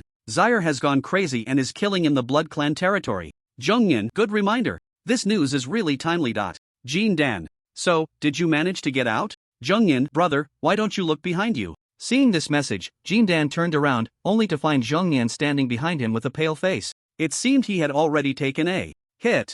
Daon. Zhongyan didn't blame him too much, just sighed. Forget it, I won't hold it against you. Let's just honestly grind monsters in the chaotic wasteland. I estimate the competition there will also heat up. About a quarter of an hour later, the players attacking the Blood Clan territory were all cleared out by Zyre. The news quickly spread through the Oracle Forum, and upon seeing this news, the proud players from the server felt like the sky had fallen. Compared to returning to the novice village and losing levels and equipment, the fact that the only high-resource territory of the Blood Clan was under Zyre's protection was even more distressing for them. The chaotic wasteland was simply too poor, with low efficiency. Originally, they could barely keep up with the progress of other servers by grinding the Blood Clan, but now that even this place had become within Zyre's hunting range, they truly had no way out. In contrast to the players who were collapsing, after seeing these adventurers all cleared out by Zyre, the monsters of the Blood Clan felt like the sky had brightened. The Blood Clan's host was even more excited. Is this what it feels like to have a big brother protecting you? No wonder other territories were willing to spend a lot of resources and lower their faces to offer tributes to the church.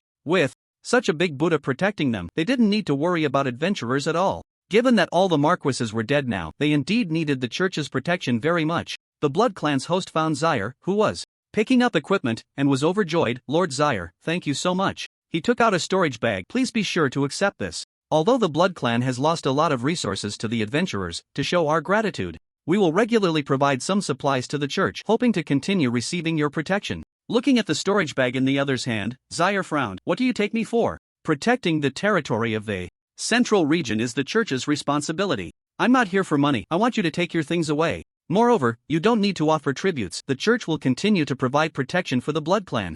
Everything is to make the demon race great again. Upon hearing this, the Blood Clan's host was almost moved to tears. After all, the grievances between the Blood Clan and the burial ground were caused by the Blood Clan itself. And now the other party could still maintain such generosity. It was truly touching. The Blood Clan's host said emotionally, "Thank you, Lord Charles. I will inform Mr. Rio about this matter to smooth over the hatred between the Blood Clan and the burial ground." Charles nodded. "All right. Let the surviving members of the Blood Clan take care of the battlefield, set up some traps and such." After saying this, he turned to leave, unable to suppress a nod. Good. From the other party's current state, it seemed he had been successfully deceived. In fact, from a certain perspective, this wasn't really deception. Charles truly didn't want the Blood Clan to offer tributes to the church. After all, the current manager of the Blood Clan was from the burial ground. If they went through official channels to maintain their public image, they would have to share a portion with other church members. But if they traded privately, everything would be theirs. Financial genius, JPG. Back in the burial ground, Charles picked up the letter sent by the Lady Sorceress and began to ponder.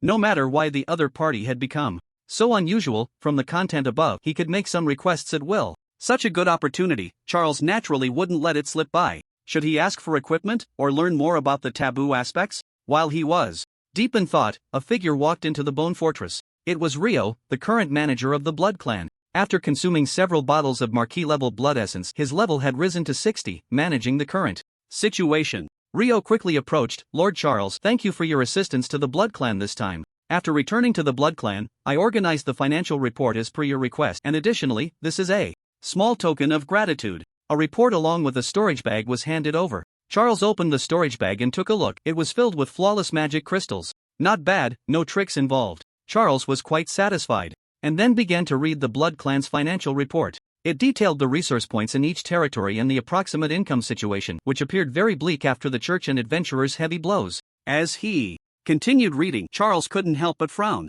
What does this magic crystal payment to the Hermit family mean? The report detailed that the Blood Clan was offering tributes to a family called the Hermit, including flawless magic crystals, blood essence, and various rare materials produced from resource points, accounting for as much as 30%. This was somewhat off. Hearing this, Rio explained, "Lord Charles, this is a payment that every major territory in the Central Region must make. When Lady Ilia first descended, she made deals with 3 major families on this land, which led to the first large-scale invasion. The Hermit family is one of them. The monsters within have terrifying powers, skilled in mental control and pollution, residing in the hidden land region." Upon hearing this, Charles gradually understood the significance of these families. To put it simply, they were the first investors after the sorceress's descent. Once the pattern of the Oracle continent was established, these families relied on their previous contributions, directly hiding in the rear, doing nothing, avoiding direct confrontation with adventurers, and drawing resources from the Central Region's major territories, living quite comfortably. Damn, every day, I fight against adventurers, battling fiercely, always on the front lines.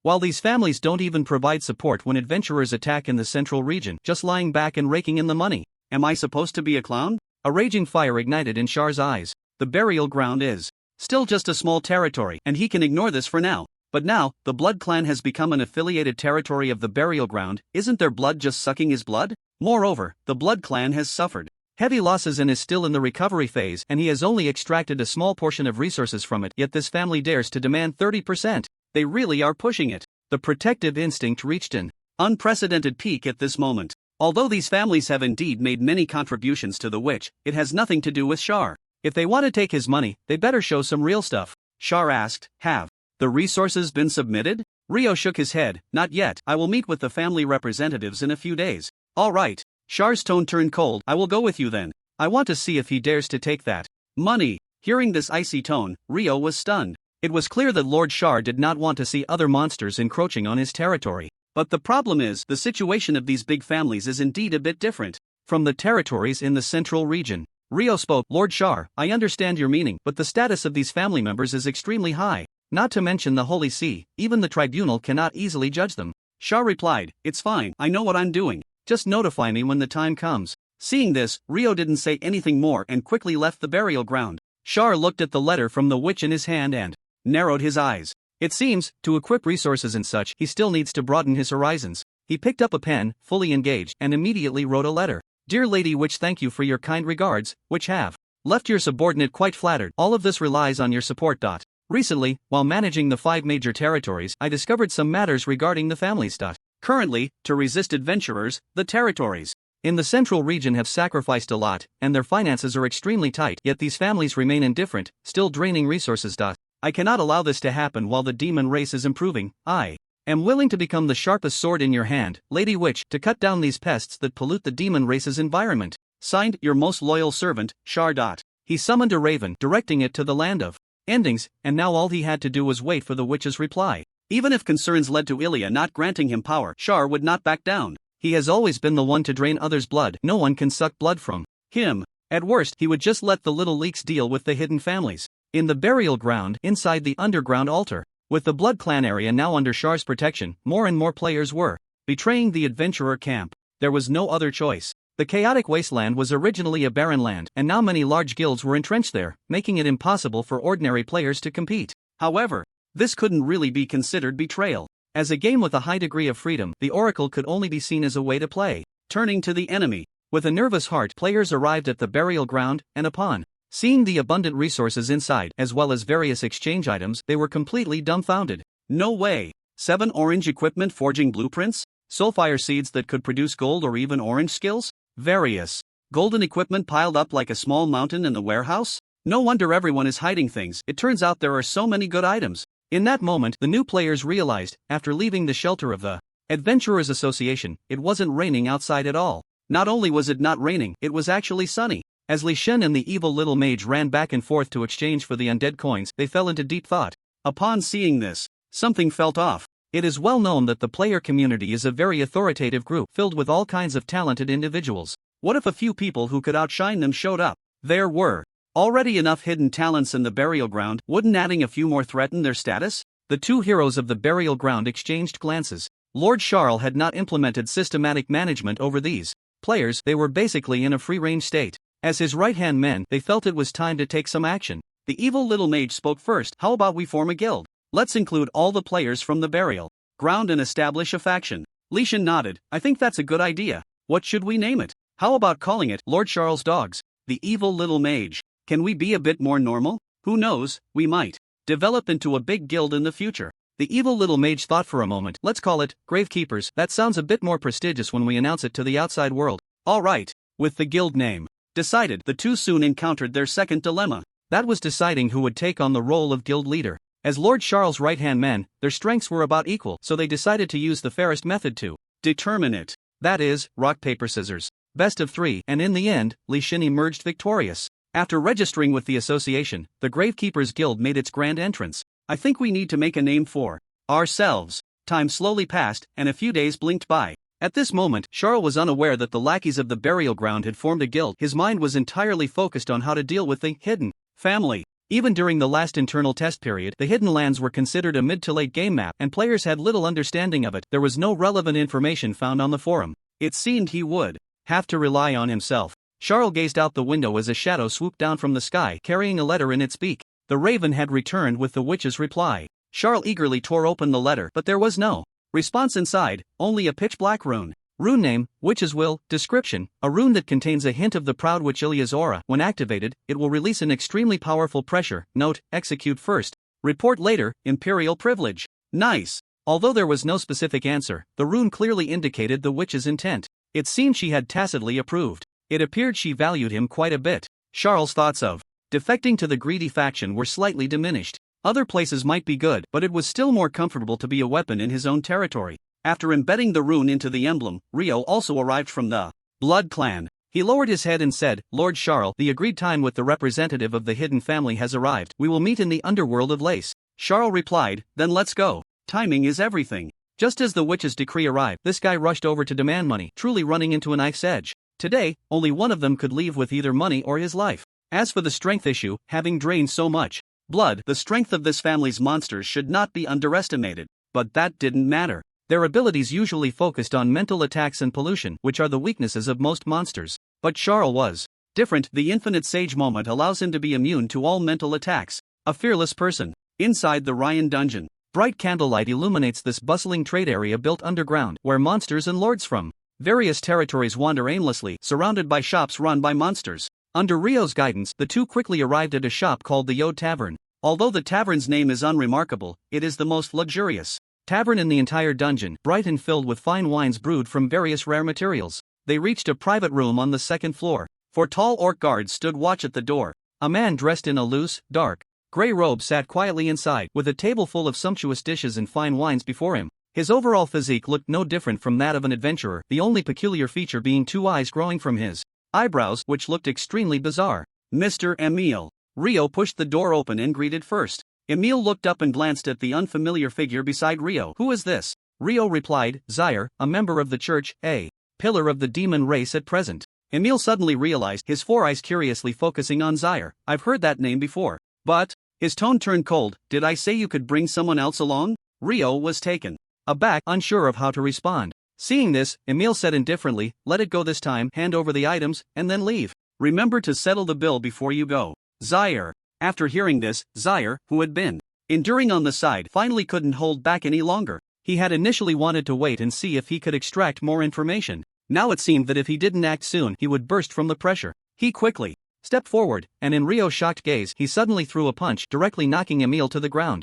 Emile was stunned, and after a long pause, he covered his face, looking shocked. Are you crazy? Bang! Zaire remained silent, simply throwing punches. There were no techniques, no moves, just pure venting of his anger. Emile reacted, unleashing a powerful mental wave that exploded, forming a shield and creating distance between them. His injuries were not severe. However, as a member of a hermit family, the humiliation brought by the other party's unreasonable attack far outweighed the pain. The 2 eyes at the top turned pitch black, transforming into a forbidden spell of mental pollution, brewing continuously. Emile said coldly, I don't know why you're doing this, nor do I want to hear the specific reasons behind it. Since you've done this, then use your life as an apology. A member of the church? For the monsters in the central region's large territories, it was indeed a rather oppressive identity. But for the hermit family that had been strongly supporting since the witch's descent, this identity was insignificant. Under the infusion of powerful mental energy, the forbidden spell quickly took shape. The objects in the private room began to distort, transforming into grotesque faces, with countless hysterical screams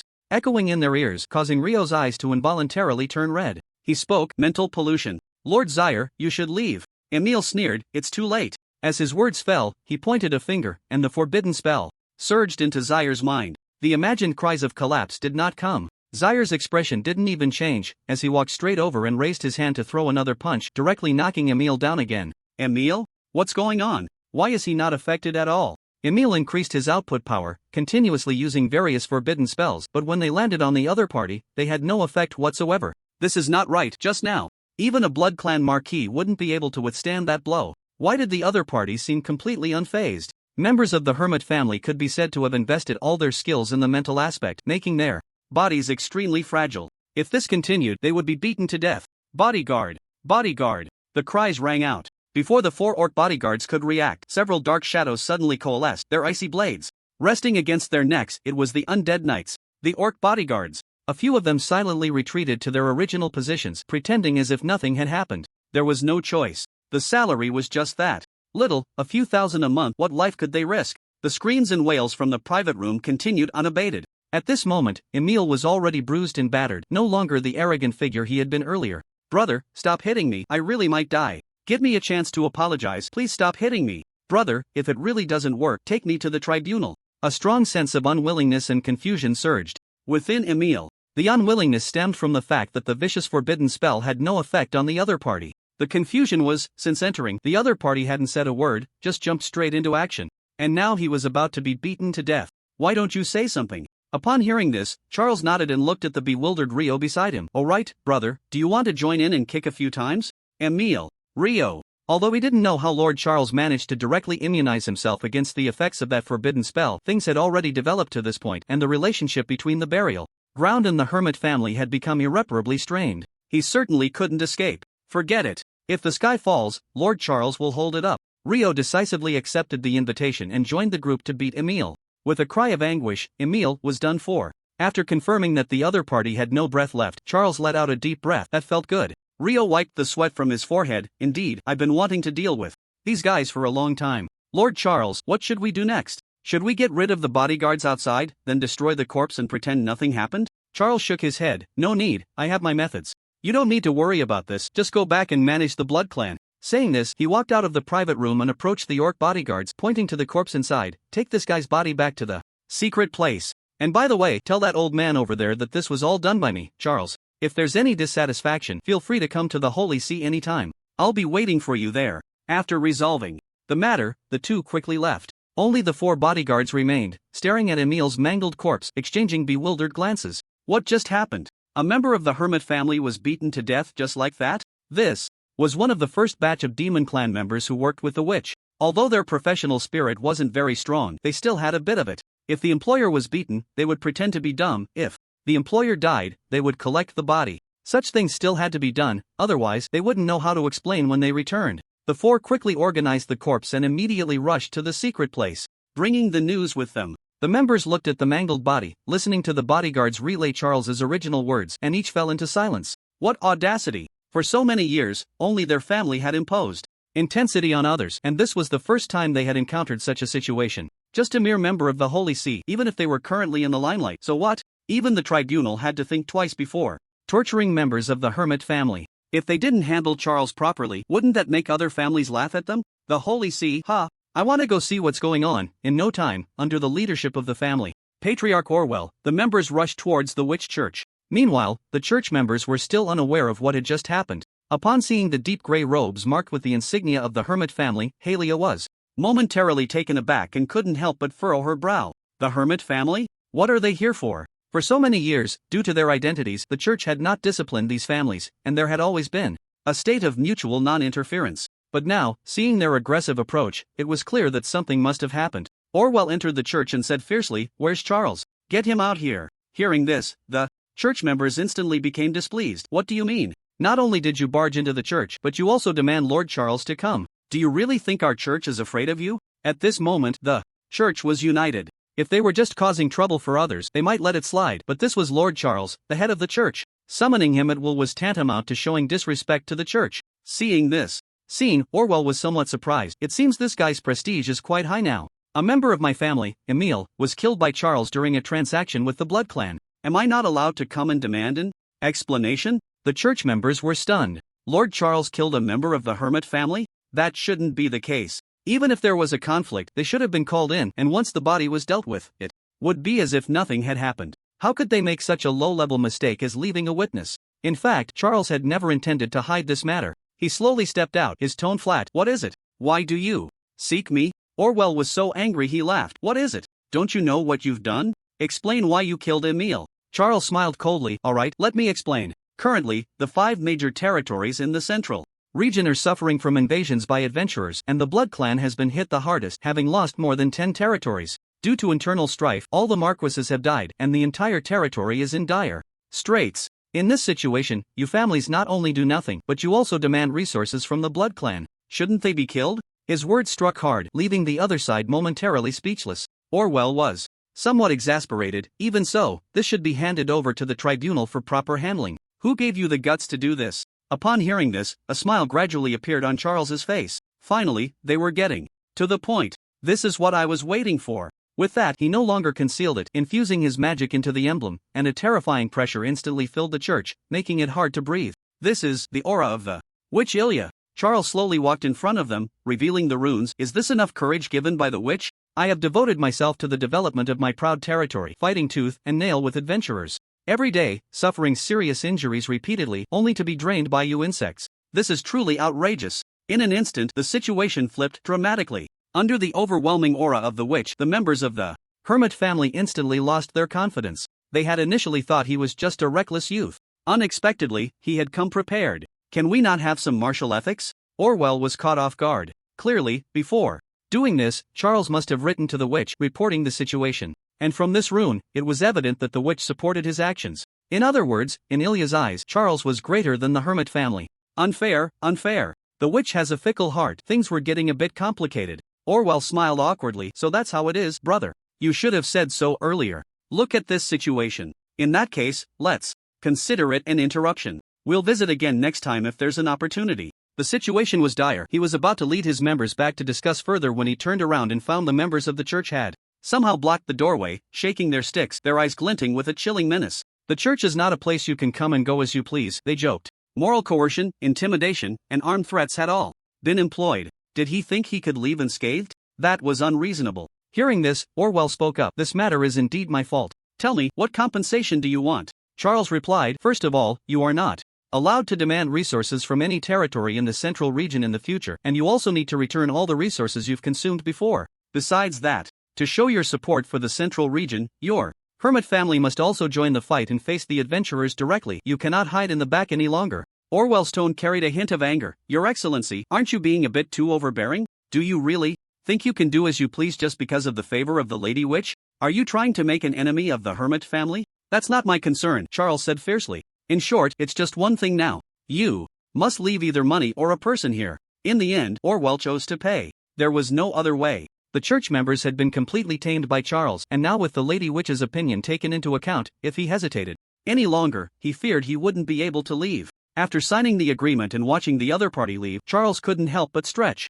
A bunch of insects. Did they really think there was no way to deal with them? Back when he was in the Greed server, he had already dealt with the members of the Dragon family quite thoroughly, and now that he was back on his own turf, he naturally wouldn't back down. To be honest, whether or not he had to pay was secondary. The most important thing was to get the hermit family involved in the confrontation with the adventurers. This way, even if he didn't have to lift a finger, the terrifying fourth calamities would be enough to give these guys a run for their money. Soon, news of Charles confronting the hermit family spread throughout the central region. The news was shocking. For many years, the large territories in the central region had been drained by various families, which had almost become a routine. Unexpectedly, Lord Charles was so fierce that he not only killed the representative of the hermit family on the spot but also sent the members who came looking for trouble running back in disgrace. Truly the only son in the central region. Back in the burial ground, Charles opened the Oracle Forum and began to write a post after a long time. Back when he was in the Undead territory, he had posted to draw traffic to himself, and he was even regarded as a member of the Oracle Studio.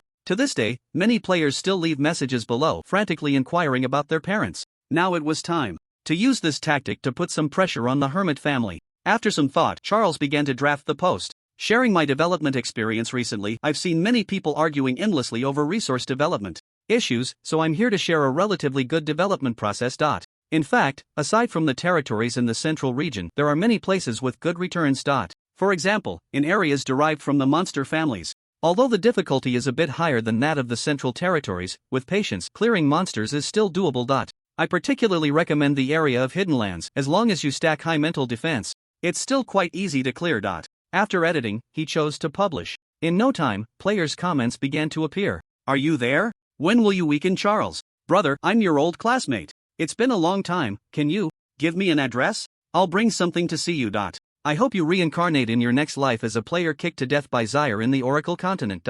Zaire. There are certainly no shortage of players who insult me, but some people have indeed had their minds opened by this news. It seems that this could actually work. Logically speaking, those dungeon areas derived from family should be places to visit in the later stages of the game, where the strength of the monsters is generally quite high. But compared to Zaire, this is simply laughable. Let's do it. Many guilds currently grinding monsters in the chaotic wasteland immediately changed their course and headed straight for the monster family area upon seeing this news. The players concentrated in the hidden land were the most numerous. The reason is simple. After all, this message was personally sent out by a member of the studio, and who knows what good things might be hidden over there. As a result, the members of the hermit family were completely bewildered. Something's not right. In the past, only a few adventurers would occasionally come over, but why has the number suddenly increased geometrically? After returning from the Holy See, they couldn't swallow this anger. They were originally discussing how to deal with Zaire, and suddenly, dealing with these adventurers became the top priority. Why does it feel like someone set a trap for us? Name, Zaire level, 56 class, Undead Archmage identity, Lord of the Central Region of the Proud Territory of the Western Continent, member of the Witch's Holy See time, year 322 of the Era of Enlightenment, September, equipment, Sindragon Bone Spear orange, Pitch Black Skeleton orange, Magic Energy Ring orange, Morning Stone orange, Thorn Crown gold, Blood Drain gold. Overall evaluation, you have successfully demonstrated the potential to become a world-class boss. Please continue to work hard.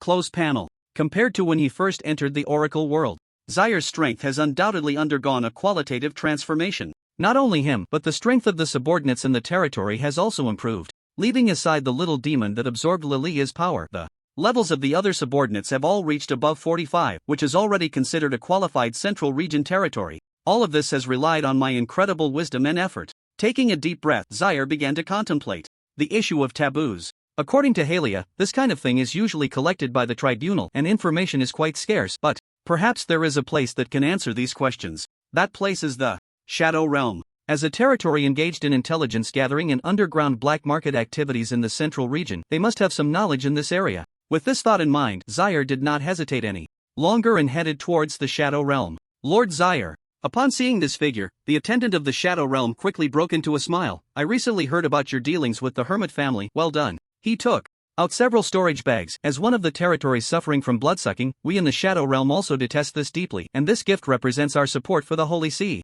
Zaire. Although I didn't come here for money this time, but since the other party is so accommodating, I can only accept it graciously. After putting away the items, Zaire got straight to the point. I came here mainly because I have some questions about taboos. Upon hearing this, the attendant of the Shadow Realm spoke. Lord Zaire, knowledge in this area is preserved by the tribunal. Zaire frowned. The attendant of the Shadow Realm immediately changed his tone. Of course, we in the Shadow Realm have also accidentally collected a bit of information in this area, which we usually do not show to outsiders. However, if it's you, Lord Zaire, I can make an exception. Please follow me. Saying this, he led Zaire slowly into a basement, which was set up with various restrictions and filled with all kinds of books. The attendant of the Shadow Realm pulled out one of the books and placed it in front of Zaire. You can take a look at this book. Zaire focused on the title of the book, which had 7 characters. Monster Girl Transformation Manual. Zaire. No way, why does this thing look so familiar?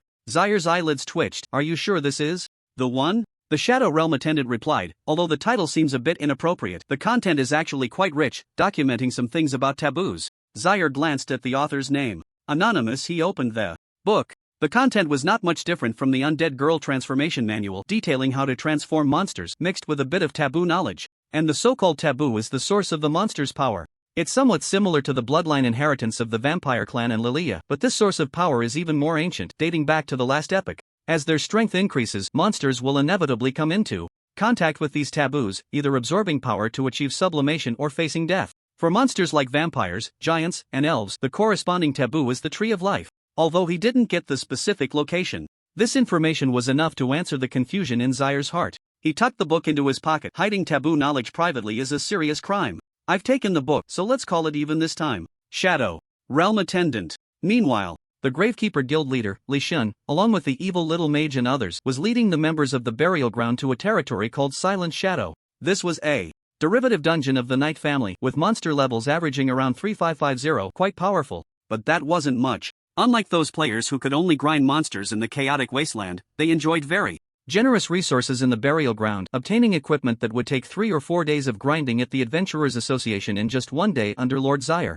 In terms of overall strength, they could be considered a proud T1 guild at present. In the Grey-White Forest, monsters with some kind of scales darted around. Leysan swung his great sword, leaping forward, anger surging on the blade as he swung it fiercely, cleaving one of the monsters in half. Filthy slime and severed limbs splattered everywhere. He muttered, "Are you sure we can really get a title here?" The evil little mage replied, "Definitely. As long as we kill the boss of this dungeon, the Night Demon, we can obtain the title Guardian's Grief. Although the effect isn't very powerful, at least it's a title." All right. After a brief exchange, they continued onward. The front row tanked to draw aggro, while the back row dealt damage, and soon the small minions ahead were cleared out. To be honest, the difficulty of this mid to late stage dungeon had indeed increased a bit, but fortunately, the players coordinated very closely, and with various potions for support, there were no casualties. A dilapidated ruin appeared in front of them. A massive pure white stone pillar lay on the ground, inscribed with some mysterious runes that emitted a faint glow. A light gray mist enveloped the ruins, and a stone statue with a fierce, demonic visage stood there, its shell suddenly shattering.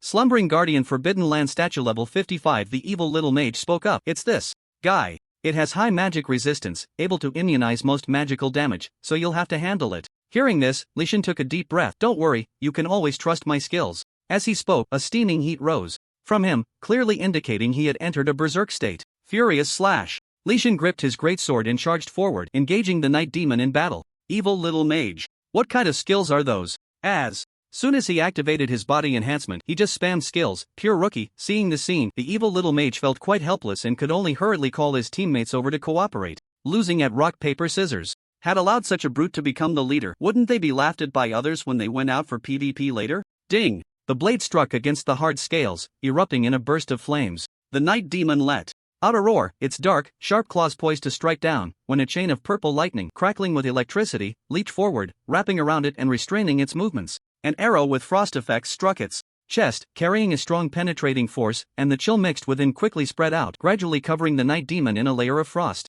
The evil little mage spoke up. The areas covered in frost have a fragile effect. Aim for that attack. Upon hearing this, Leysan firmly planted his feet into the ground, a vein bulging in his arm, gripping the giant sword with both hands, and with a mighty swing from below, he unleashed spinning slash. The sword light flashed. The night demon's frozen arm was directly severed. Dense black mist emanated from its body, attempting to repair itself, but the next moment, another beam of holy light enveloped it. Holy light. Enveloping. The black mist quickly dissipated. Under the coordination of the player's skills, the night demon had no chance to retaliate, and its health was rapidly declining. Accompanied by the final strike, the night demon's body was cleaved in half at that moment. Territory boss defeated. Night demon title obtained. Guardian's Lament title effect. Upon your death, you may choose to resurrect directly at the place of death, with overall stats increased by 30% for 3 minutes. Note, I died, but I will be back soon, with the title in hand. Although it didn't seem very powerful, for Leysan, having a title to show off was already quite nice. He believed that upon returning to the burial ground, Lord Charles would also be pleasantly surprised by his progress. Coming back to his senses, Leysan looked at the altar guarded by this boss and asked, the runes on it are still glowing, is there some hidden reward? The evil little mage shook his head, not sure. Leysan, aren't you supposed to be the oracle who knows everything? How can there be something you don't know? The evil little mage couldn't help but twitch his mouth. There are more than 100 side quests in the oracle. How could I possibly know everything? However, from the looks of these runes, it seems to be sealing something. Feng Shuilu.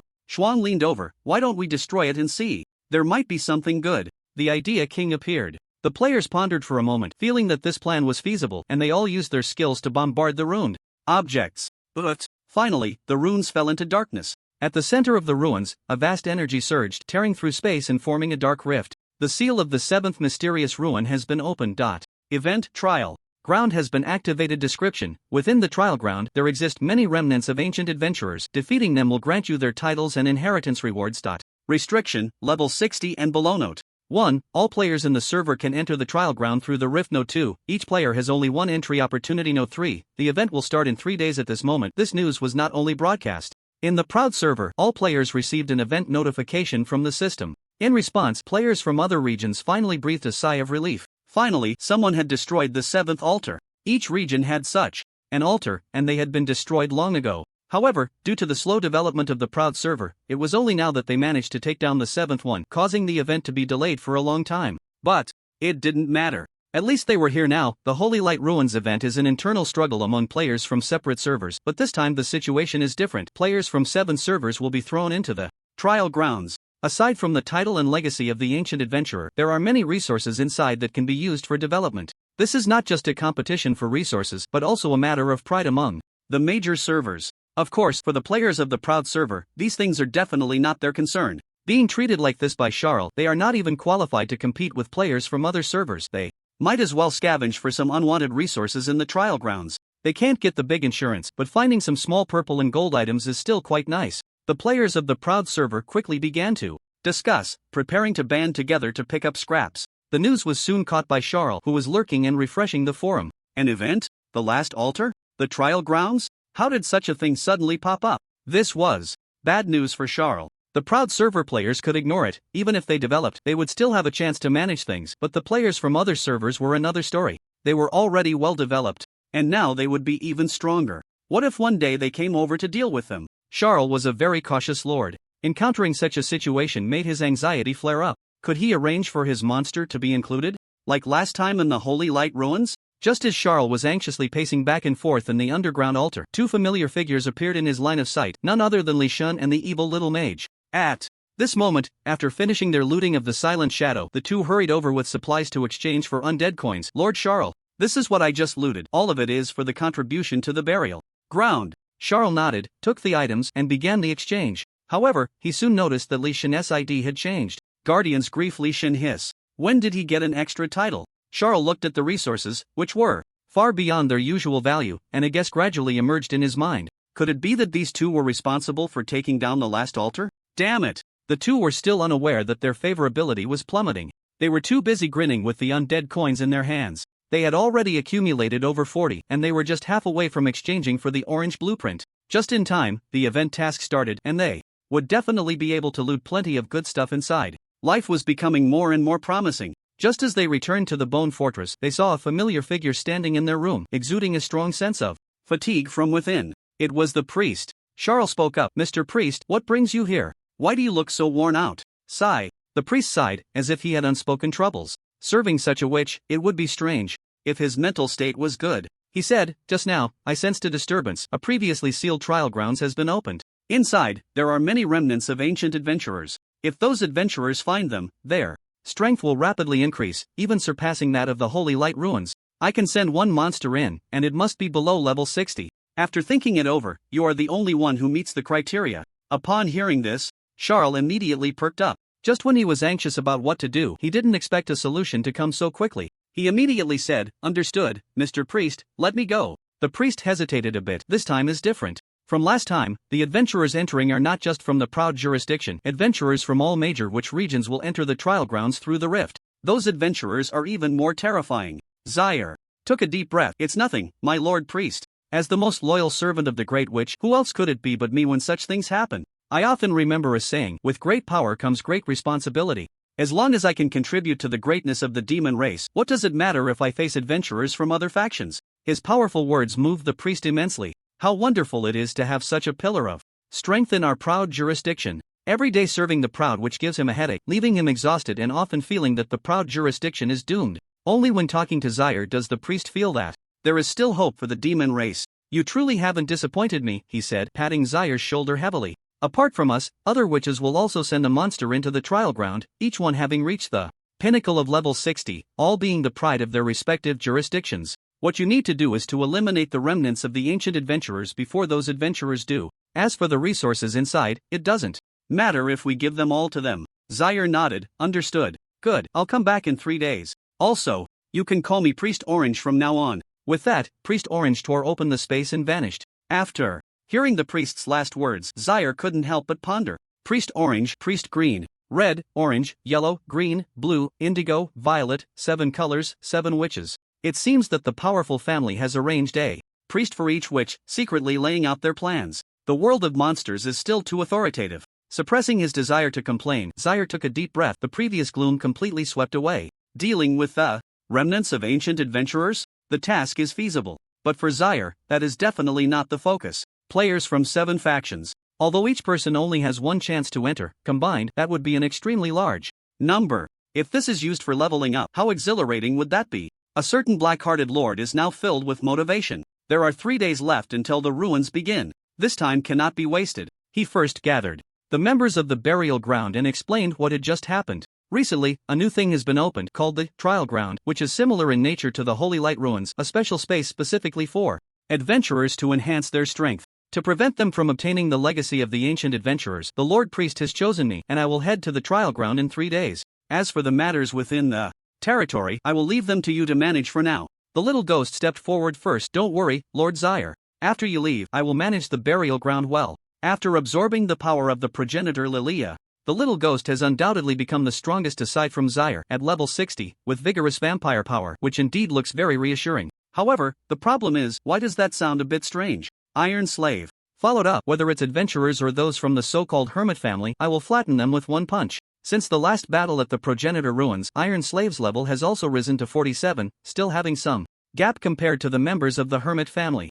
But he wasn't lying. The hermit members are quite adept at using mental pollution until their brains completely collapse. And Iron Slave's brain is already on the verge of breaking from the drugs. Zaire glanced at the increasingly pointed top of his head and couldn't help but advise. Technology is good, but natural body refinement also has its merits. Only by combining technology and nature can there be a longer-term future. You should use less medicine in the future. Okay, Lord Zaire. Compared to the cheerful atmosphere among the other subordinates, the residual plague is now drenched in sweat. Others can stay here to guard their burial ground. But he, as a mobile blue pack, cannot. Ever since Lord Xiar upgraded his weapon, the speed at which he absorbs blue energy has increased significantly. Even now, Ken Yi is using the blue crystals obtained from the greedy faction every day to enhance his mental power, yet it still feels a bit insufficient. Xiar noticed this scene and said, this time, only 1 monster is allowed to enter. You should stay here. 2. Ken Yi. The stone in his heart instantly fell. Really? I was thinking of fighting alongside Lord Xiar and contributing to the demon race, sigh. Upon hearing this, Xiar raised an eyebrow. If you have this awareness, I can discuss with the priest about giving you the spot to enter the trial grounds. Ken Yi. Lord Xiar, let's forget it. I suddenly feel a bit unwell. Although the outside world evaluates him as Xiar's capable aide, Kenny knows that this is all just a facade. He is merely someone clinging to a powerful figure. If he were to truly fight alongside those adventurers, wouldn't he be turned into jerky in no time? Xiar rolled his eyes, silently ending the topic and leaving the Bone Fortress. To be honest, after losing Kenny, the mobile blue pack, the situation did become a bit tricky. Although the Bone Spear can still absorb mental power when it pierces a player, there are times when such opportunities are simply not available. In thought, Xiar arrived at the Holy See. He was about to discuss the trial grounds with these people when he suddenly noticed a stranger had appeared. It was a witch. She wore a wide-brimmed purple hat, her amber-like crystal and blue pupils shining, and her black hair cascaded down like a waterfall, wrapped in a close-fitting purple satin that made it hard to look away, exuding an air of mystery. Crimson Ashes Dusk Witch Dana level 60 Helia walked up to Xiar. I was actually planning to find you, but it seems you came just in time. She introduced, this is Dana, a witch from the Greedy Jurisdiction, who specifically came to find you. Greedy Jurisdiction? After hearing the introduction, Xiar felt a bit confused. He remembered that he hadn't encountered any witches when he was in the Greedy faction. Could it be that the so-called horned man from the dragon family dared to send someone to seek revenge? His thoughts were momentarily tangled, and Xiar extended his hand. Hello, I am Xiar. May I ask what you need from me? Dana extended her hand, her lips moved slightly, but her voice did not come out of her mouth. Instead, it was directly transmitted into Xiar's mind. Mr. Xiar, I am here on the orders of the Witch Lady, regarding the matter of the trial grounds. Shall we talk somewhere else? Upon hearing this, Xiar's gaze shifted slightly, and he nodded, leading her away from the Holy See. The members of the proud Holy See watched this scene, unable to help but frown. Something's not right. Could it be that those people from the greedy Holy See have tasted the sweetness of clinging to a powerful figure and want to come over and dig a corner? A sense of crisis gradually surged in their hearts. Does Lord Xiar have the favor of the Dragon Sun? I've never heard of it. It should be non-existent. That's bad, it won't explode. Xiar did not hear the worried discussions among the members of the Holy See. Otherwise, he would definitely have to address the unhealthy atmosphere within the Holy See. At this moment, he was looking at Dana, asking with a puzzled expression, you were chosen to enter the trial grounds?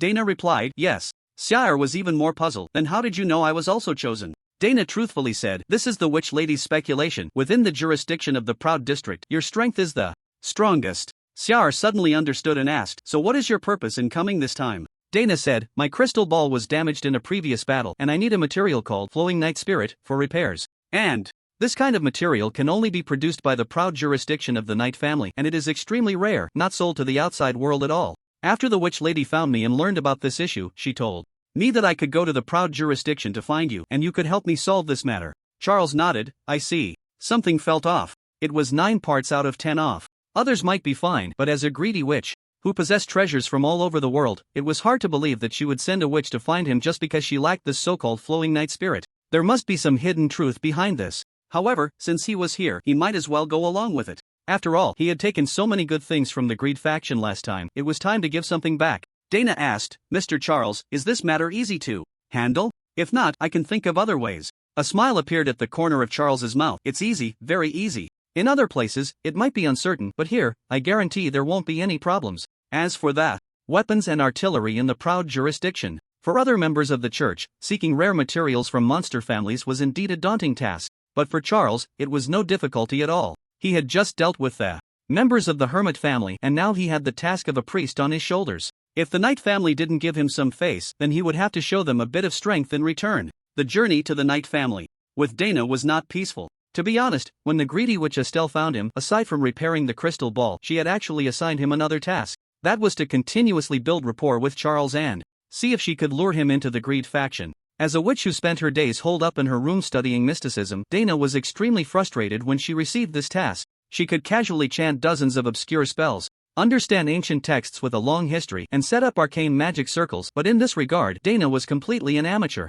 But this was the Witch Lady's order, and she simply couldn't refuse. Before coming over, Dana even specially hired a top sales champion from a succubus tavern to learn briefly, hoping it might come in handy. The night was deepening. The full moon hung in the sky, and the moonlight fell on the two who were quietly making their way, creating an inexplicably enchanting atmosphere. A good opportunity. Right now. Dana coughed twice, clearing her throat. Mr. Charles, the moonlight tonight is truly beautiful. How about we find a quiet place to have a heart-to-heart talk? Charles looked around warily. It is indeed a night that makes one feel relaxed, but the more so, the more we need to be vigilant. Those adventurers are incredibly cunning and often appear in places like this to attack monsters. Dana pretended to slip. Oh no! Mr. Charles, I think I twisted my ankle. I might need you to help me. Charles looked towards the nearby bushes. Undead knights, come out and assist this lady. As soon as he finished speaking, several tall shadows flashed in, kneeling on one knee on the ground, at your command. Dana gritted her teeth. I've twisted my ankle, and after walking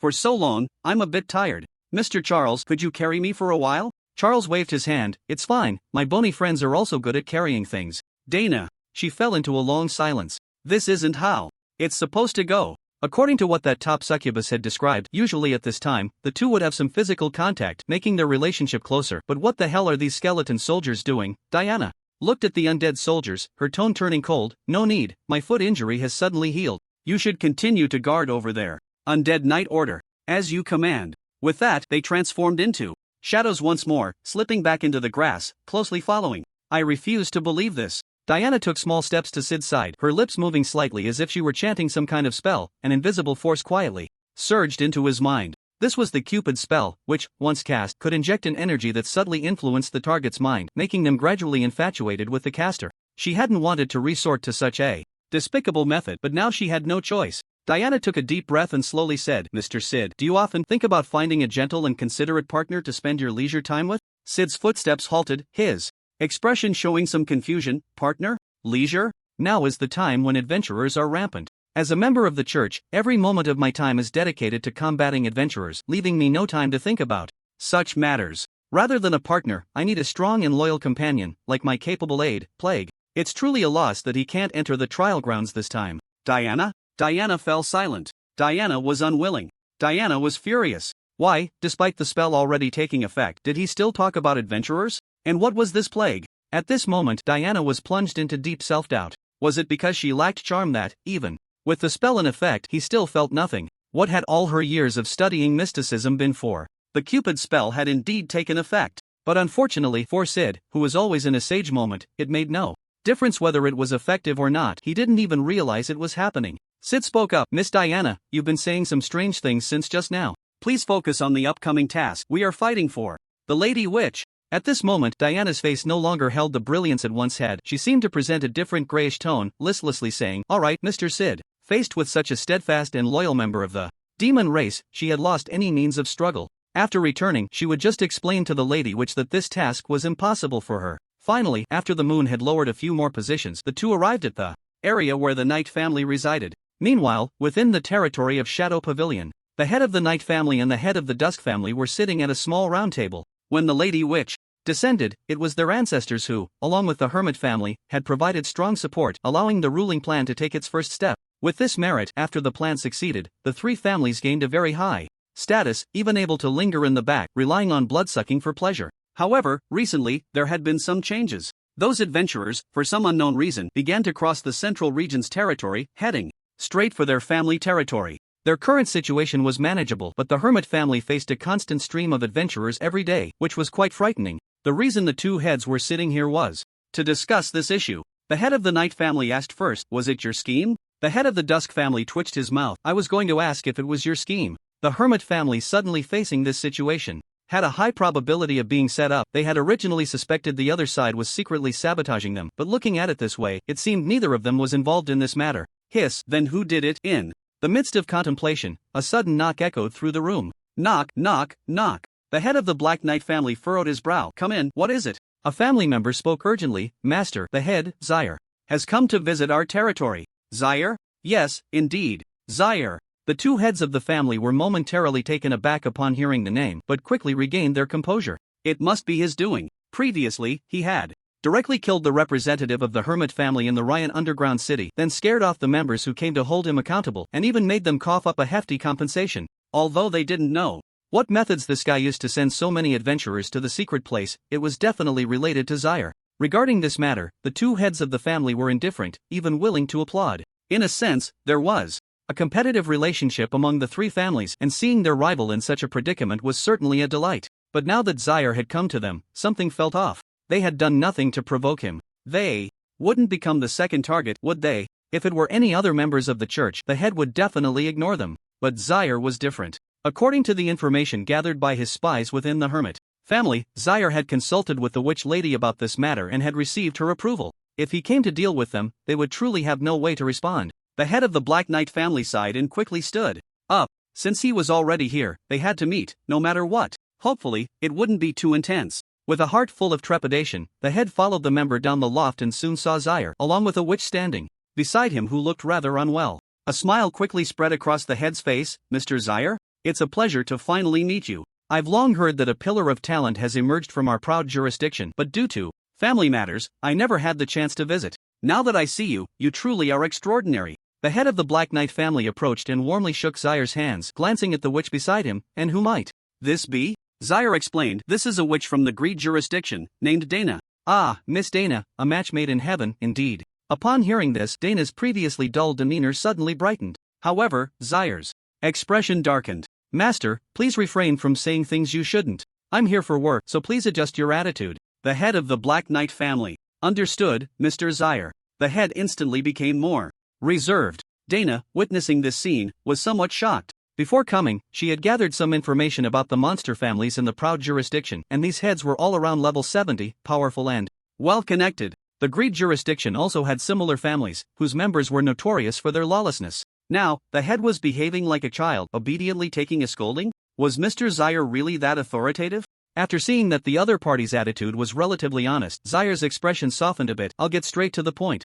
The main reason for my visit is that my friend's crystal ball has been damaged, and we need a material called Flowing Night Spirit from your Black Knight family's territory to repair it. I trust you won't be stingy. Upon hearing this, the head of the Black Knight family raised his head. Is that all? Zyre nodded.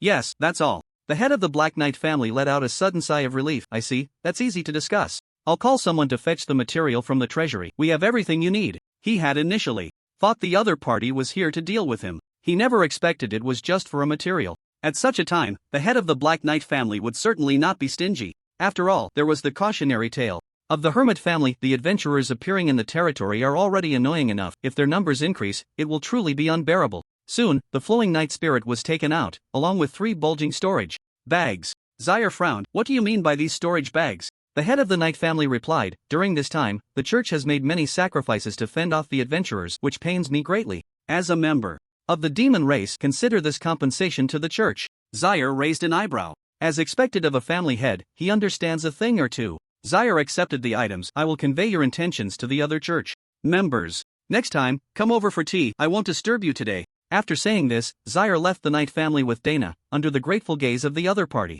From this guy's performance, it was likely he had already guessed that the appearance of so many adventurers from the Hermit family was related to him. There was no way around it. Zyre had to play this game. After all, the Hermit family had truly encroached on his territory. Handing the Flowing Night Spirit to Dana, Zyre said, the items are secured. As for what the head of the Knight family just said, don't take it to heart. Children say things without understanding. Dana. She put the items away. Looking at the task that ended so quickly, Dana felt a bit speechless. She had thought this matter would take some time, first setting up an appointment with the other party, and then seeing if she could obtain the materials through barter or purchasing with magic crystals. Unexpectedly, Zyre had barged into the other party's territory like a robber, not only obtaining the materials but also acquiring 3 stuffed storage bags. This style was even more reckless than when he was in the Greed jurisdiction. Truly the spokesperson for the proud jurisdiction's weapons and artillery. So, should I go back? Dana wanted to squeeze out a bit more. Zyre nodded without hesitation. Let's go back. See you in the trial grounds. When the time comes, let's cooperate well and take down those damned adventurers. Dana. So her thoughts are still on the adventurers. Dana sighed, turned around, and was about to leave when she was suddenly called back. Wait. Dana's eyes lit up. Could it be? She turned back, her tone laced with subtle anticipation. Mr. Zyre, is there anything else? Zyre asked. Aren't you witches particularly deep in your research on mental power? Dana nodded. Yes, I spent most of my life delving into the mental realm. My body is somewhat frail.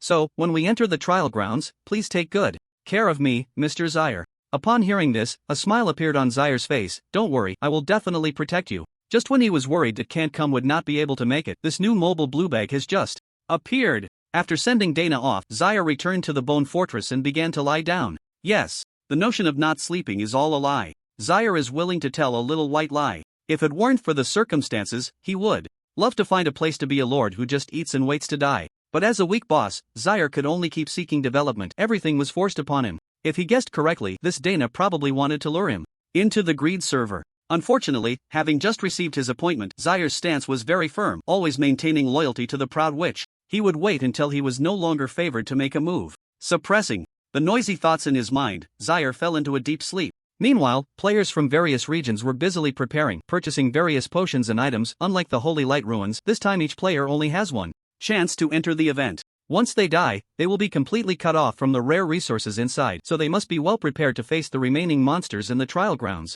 In addition, a red name mechanism will be activated in this area, allowing players to inflict damage on each other. Long-standing grudges between major guilds or rival servers will take this opportunity to seek revenge. It is already predictable what chaos will ensue once the event begins. In the Anger server, the T0 Guild Blood God is currently gathering its members for a meeting. A holy player with the ID Shueus slowly takes out a yellowed map. This is a reward I received. After completing a side quest, it records parts of the map and the locations of 3 ancient adventurers' lingering souls. The guild leader takes the map and scans the information. The entire trial ground is vast, composed of multiple regions, with 7 areas representing the spawn points of players from 7 different servers. Most of the map is covered by a thick layer of fog, with only the Pride servers area appearing clear, marking some resource points and the locations of the ancient adventurers' lingering souls. Clearly, the reward from that side quest is to unveil the fog over the Pride server. Not bad, the guild leader nods. The Anger server is not far from the Pride server.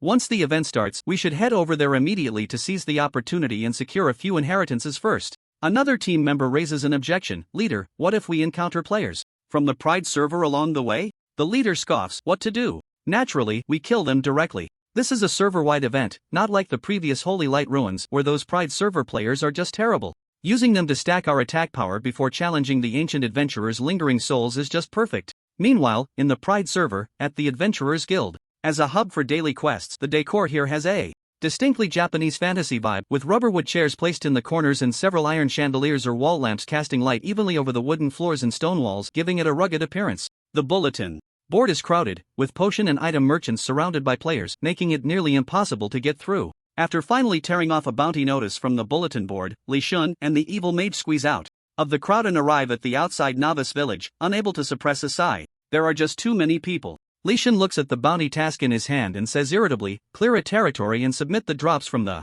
level 50 lord, the faceless spider, and the reward is only 5 flawless magic crystals. They're treating us like black slaves. Are you just bored and came here to work for the guild? Wouldn't it be better to contribute our items to the burial ground for undead coins? As a loyal dog of the burial ground, Leysan has lost track of how long it has been since he last visited the Adventurers Guild and doesn't want to come back, but he was dragged here by the evil mage. Not just him, the entire Keeper Guild's members are being called to frantically take on tasks in the guild. Leysan finds this very hard to understand. Hearing this, the evil mage sighs and shakes his head. You're thinking too small. I brought you here to take on tasks not for these rewards but for the guild contribution points. The evil mage points to the 100 contribution points reward on the bounty. These can be used to exchange for various directional side information and event-related details, aside from the various blessing scrolls. We should mobilize the entire guild's strength and crazily tackle these side quests to obtain the map guidance. Isn't this much more comfortable than grinding for equipment or buying items to boost our combat power? After hearing this, Leysan suddenly realized, right, information.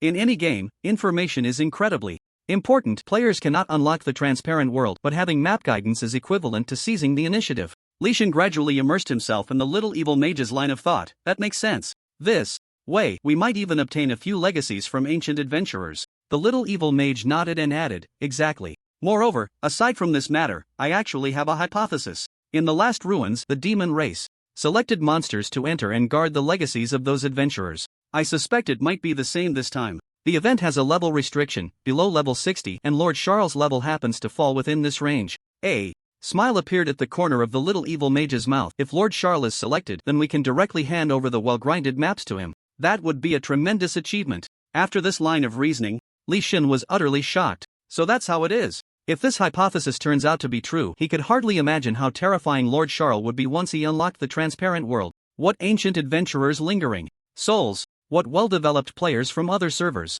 All would be crushed by Lord Charles, who had transformed into a mud truck. By then, not to mention the rewards of the undead coins, even just handing over a few legacies of adventurers would be enough to make the members of the Gravekeeper's team feast to their heart's content. Wow! Leysan gave a thumbs up to the little evil mage. It's really a shame that the Oracle didn't award you the title of Intelligence King. The little evil mage. Stop rambling, hurry up and complete the task. We need to show more loyalty to Lord Charles. Understood, Lord Charles, we will manage the church well. Whether it's adventurers or the monster family. Anyone who wants to offend the burial ground must step over our corpses. Loyalty. Loyalty. Within the witch church, after learning that Charles was about to head to the trial ground, the members expressed their loyalty. The burial ground and the church had already been notified, and since he was selected by the priest to enter the trial ground as a monster bearing a heavy responsibility, there shouldn't be any issues. Upon returning to the burial ground, Charles opened the panel and glanced at the current time. Only half an hour remained until the trial ground opened. He wondered what the little leaks in the burial ground had been up to. These days, as there was no sign of anyone, taking a deep breath, time slowly passed in anticipation. A deep crack suddenly opened beside him, and the orange priest stepped out, looking somewhat serious. It's almost time. Are you ready? Charles replied, don't worry, I'm not very good at other things, but I do have a knack for dealing with adventurers. The orange priest shook his head. It's not just adventurers. You may not know this, but Lady Ilia had a deep conflict with the angry witch Funi before. One could say they are mortal enemies. And then there's the gluttonous witch, whose mental state has always been a bit unstable, leading her monsters to attack indiscriminately. In short, we must be cautious of the monsters from these two places. Charles nodded, understood. Sigh. With that said, it seems there aren't many honest people like me around. There were still 10 minutes left until the trial ground opened. The orange priest extended his hand, mysterious runes swirling at his fingertips, and drew a line across the space in front of him. A crack appeared in his line of sight, pitch black, as if connecting to some strange space. 10 minutes in advance, this is already the limit of what I can do.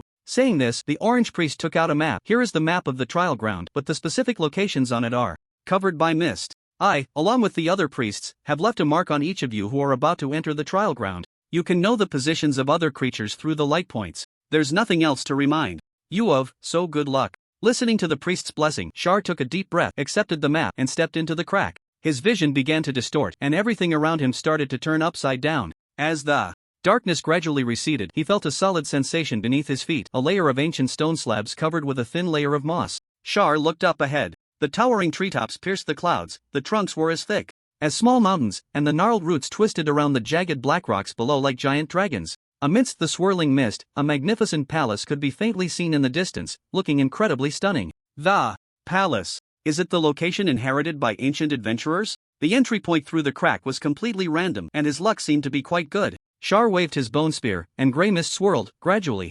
intertwining and solidifying into a petite figure. Roar! The summoned Hallie had already entered a battle state, instinctively spewing a breath of dragon fire towards the front. After looking around and finding no enemies, she couldn't help but scratch her head. Why did you call me out when there's no one here? Char rolled his eyes. To let you adapt to the environment in advance. This is the trial ground. Indeed, only one creature could be sent into the trial ground from each server. But Hallie didn't count, as she was his summon. This way, his weak self had a bit of assurance. Opening the map, several dimly glowing points appeared in the mist-covered area. It seemed that creatures from other servers had also been sent in. The map did not display specific information about the creatures, nor did it indicate which one was Dana. After some thought, Char decided to first head towards the distant palace to take a look. Maybe he could spot a player there. Meanwhile, within the major servers, players stared at the countdown timer, their eyes filled with anticipation. Only 3 minutes remained. Due to the fact that each player only had one chance to enter the trial ground this time, many chose to stay back, planning to gather information before moving in. However, the members of the Gravekeeper's faction were not among them. After 3 days and nights of frantically grinding association tasks and various side quests, the evil little mage had already cleared all the mist on the map. In the 7 server blocks, the locations of the adventurers, lingering souls and various resource points were all laid bare. It's really not easy. Looking at this treasure that had consumed the efforts of the entire guild, Leysan's hands trembled slightly. The time and energy that should have been used to enhance combat power and craft items had all been devoted to this matter, and now there was only one thing left to do. Find Lord Char in the trial ground and hand over this map to him. Of course, if Lord Char wasn't there, they could also use this map to seize the initiative and search for resources, so being among the first batch to enter the trial ground was extremely important. Hey, brother. After entering the trial ground, how about we team up? Just as the members of the Gravekeeper's faction were on high alert, a voice suddenly rang out from the side. Leysan turned to look, and an unexpected figure was approaching him to strike up a conversation. It was the lion roar from the Poor Ghost Gathering Place. Clearly, the Poor Ghost Gathering Place was not backing down at all. Facing this sudden event, they all held the mindset of making a profit, thinking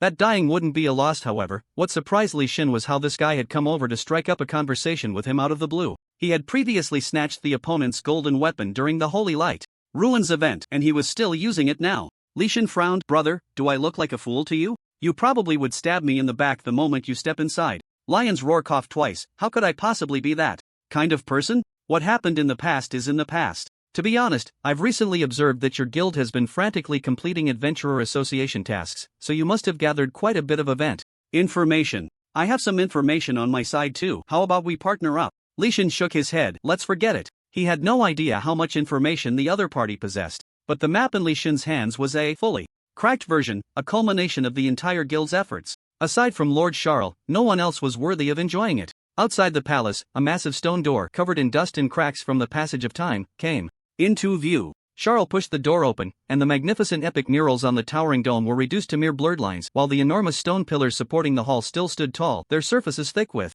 dust and cobwebs. Looking ahead, a floating, translucent humanoid silhouette stood at the center of the hall, with specks of light dust swirling around it, and a line of description hovered above its head. Ancient Adventurer. Ash Knight ANS, level 60, indeed. Seeing this scene, Charles couldn't help but nod. This was indeed the location of the Ancient Adventurer's lingering soul. Unlike the previous situation in the Holy Light Ruins where only the corpses remained, now, standing before him was an adventurer who had preserved their power in a special form, and judging by this title, their strength should not be underestimated. On the other side, ANS also noticed the intruder in the palace. He frowned, his armor forged from lava clinging to him, and a great sword of ashes materialized in his hand. A monster? He slowly approached, red glimmers appearing in his pupils. Who gave you the guts to barge in here? This was a trial ground prepared for future adventurers, and this monster was clearly sent by the witch to suppress the development of future adventurers. Anger surged, and its feet stomped on the ground, causing the earth to instantly sink beneath him, propelling him forward like an arrow released from a bow.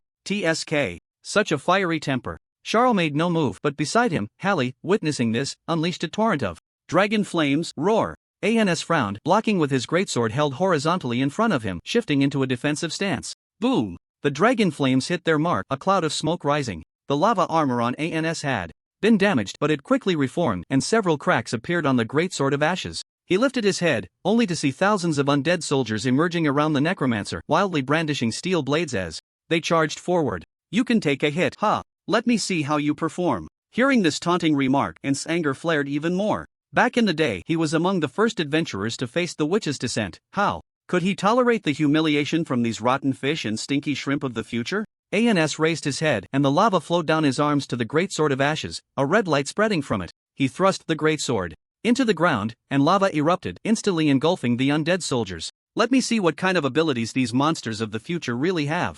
Upon hearing this, Charles nodded. Alright. Undead Curse activate. Morning Stone activate. Shield Overload mode. Initiate. Are we getting serious now? Seeing this, ANS showed no intention of retreating, pulling out the sword of ashes and delivering a fierce slash directly against the opponent's shield. The immense rebound left Ans's mouth numb, and the ashen sword nearly slipped from his grasp, yet the shield showed no signs of cracking. Zaire raised his hand, and white light circles gathered in his palm, with embers bursting forth. The roaring fire dragon instantly pierced through half of Ans's body, and even the lava armor could not withstand it. Damn! What is happening? After such a brief exchange, he was already severely weakened. Are the monsters of the future this powerful? How on earth can the current adventurers turn the tide? Seeing this scene, despair filled Ans's eyes. He had hoped that the adventurers of the future could reclaim the territory that originally belonged to humanity from the demon race. But how could they possibly win? A raging fury spread through ANS. He wanted to burn his life for a final strike, but the next moment, Zaire pierced his body with a bone spear. His translucent soul shrank like a deflating balloon, ultimately condensing into a ball the size of a thumb. Legacy of Ancient Adventurer ANS Gold Description. Upon opening, you will receive a skill book and equipment suitable for the warrior class. Note, I hope you can achieve this. Still have some skills, but too bad you ran into me. After dealing with the remnants of the adventurer, Zaire did not rush to leave but silently took the place of the other, standing in the center of the palace. Rather than aimlessly searching for other players, it would be better to wait here for a chance encounter. 3, 2, 1. The server-wide event trial grounds has begun. Please note, each player has only one entry opportunity, so be prepared. As the countdown reached 0, a message appeared in view. Looking at the uncooperative Leysan, Lion Roar said nothing more and led his members into the trial grounds. In the past, he might have thrown out a harsh remark, but the situation was different now. After so long of development, Leysan seemed to have surpassed him in both level and equipment. It was better to maintain some politeness for now. As his vision gradually distorted, when he opened his eyes again, the members of the Poor Ghosts Club had arrived at the trial grounds. Gazing at the surroundings, Lion Roar slowly exhaled and took out the map. Brothers, the time to get rich has come. Like the Tomb Guardian, the quick-witted Lion Roar thought of this layer, having earned some contribution points at the Adventurer Association, unlocking the fog in 2 areas. gluttony set and pride set. Yes, he was extremely lucky to have directly unlocked the fog in the area. With the information on the map, Lion Roar could seize the initiative. Let's go. Lion Roar pointed to a palace where an adventurer's remnant was located. Let's hurry and see if we can obtain a legacy from an ancient adventurer. The remaining players who haven't developed well can split off a portion to go to the nearby resource point to gather items, while the main force comes with me to the palace. After a simple division of labor, Lion Roar led the members of the Poor Ghosts Club towards the marked location on the map. The last time at the Holy Light Ruins, it was because of the legacy that his smooth gaming career took a nosedive. But this time was different. Not to mention whether the demon race would throw a boss into this event. Even if Sire really showed up, Lion Roar didn't believe he would be so unlucky as to run into him right at the start in such a large area. Under Lion Roar's leadership, the members of the Poor Ghosts Club moved quickly, and in no time, they reached the nearest location of an ancient adventurer's legacy. It was a magnificent palace standing on the edge of a cliff. The pure white stone pillars had already turned yellow, covered in green vines, exuding an ancient aura. It was clear that this was the location of the ancient adventurer's lingering soul. Lion's Roar suppressed the excitement within him and quickly led everyone upward. He reached out and pushed open the heavy stone door, took a deep breath, and couldn't help but murmur, "Come on, ancient adventurer's lingering soul. Transfer your power to me." A rich, acrid smell filled his nostrils. Looking toward the center, a familiar figure appeared before him. Forbidden Walker, master of the burial ground, adventurer, slayer, undead, archmage Charles Lion's Roar? Lion's Roar rubbed his eyes and took a closer look. Thorned crown, bone, spear of the cursed dragon. No doubt about it, this was Charles. But the problem wasn't this the location of the ancient adventurer's lingering soul? What the hell was Charles doing here? Could it be that he had opened the door incorrectly? Watching Charles' gaze shift toward him, Lion's Roar coughed twice, shyly scratching his head. "Sorry, buddy, I think I came to the wrong place. Sorry for the interruption, goodbye. No, never see you again." With that, Lion's Roar closed the door without hesitation, activated his berserk state, and bolted away. "Brothers, Charles is here. Run. Split up and run." The moment they heard the name Charles, the members of the Poor Bastards Club seemed to trigger a stress response, their bodies moving before their brains could process it, instinctively starting to sprint. There was no other choice. They had been killed too many times, whether it was during the relic activities, the first time entering the central area, or when Charles returned from the Greed Servant. They were always caught with pinpoint accuracy, making their already struggling families suffer even more. They never expected that this time, entering the trial ground, there would be so many locations of ancient adventurers' lingering souls, and they would run into Charles. Moreover, judging by the battle scars left behind, it was clear that the ancient adventurer guarding this place had been killed. Damn! In an instant, the players scattered like birds and beasts, moving so fast that Charles didn't even have time to react. No way. Why is it this guy? Again? Seeing this scene, Charles was equally speechless. The speed of their escape was just too fast. Just now, he had intended to activate the church's runic prophecy, but for some reason, the power surging within was restricted. This special trial ground seemed to have its own rules, not allowing the use of such abilities. "So my skills are banned, huh?" After silently complaining in his heart, Charles began to move, quickly chasing after the fleeing players. Even so, he couldn't let this cooked duck fly away. At the very least, he had to take a few bites. Lion's Roar. "It's you, isn't it?" Charles decisively pursued the other, while Hallie split off to cooperate and head to the other side. The reason for this choice wasn't out of any selfishness, it was simply because that name sounded familiar. Besides, he had to commend this guy's effort. Despite being caught by him so many times, his level had quickly risen. So let's catch him again. Meanwhile, Lion's Roar, who was running with some of his members, felt like the sky was falling. "No, buddy. What about all those players? Why are they all coming for me? Can we have some martial ethics here?" Watching the figure behind him getting closer, Lion's Roar quickened his pace again. Although it was unfortunate this time, there was some good news. That was, for some reason, Charles hadn't used that hellish skill. This way, there might still be a chance to escape. Time passed slowly. Players were ultimately not bosses, they didn't have such incredible stamina. Soon, some people's speed began to slow down, their bodies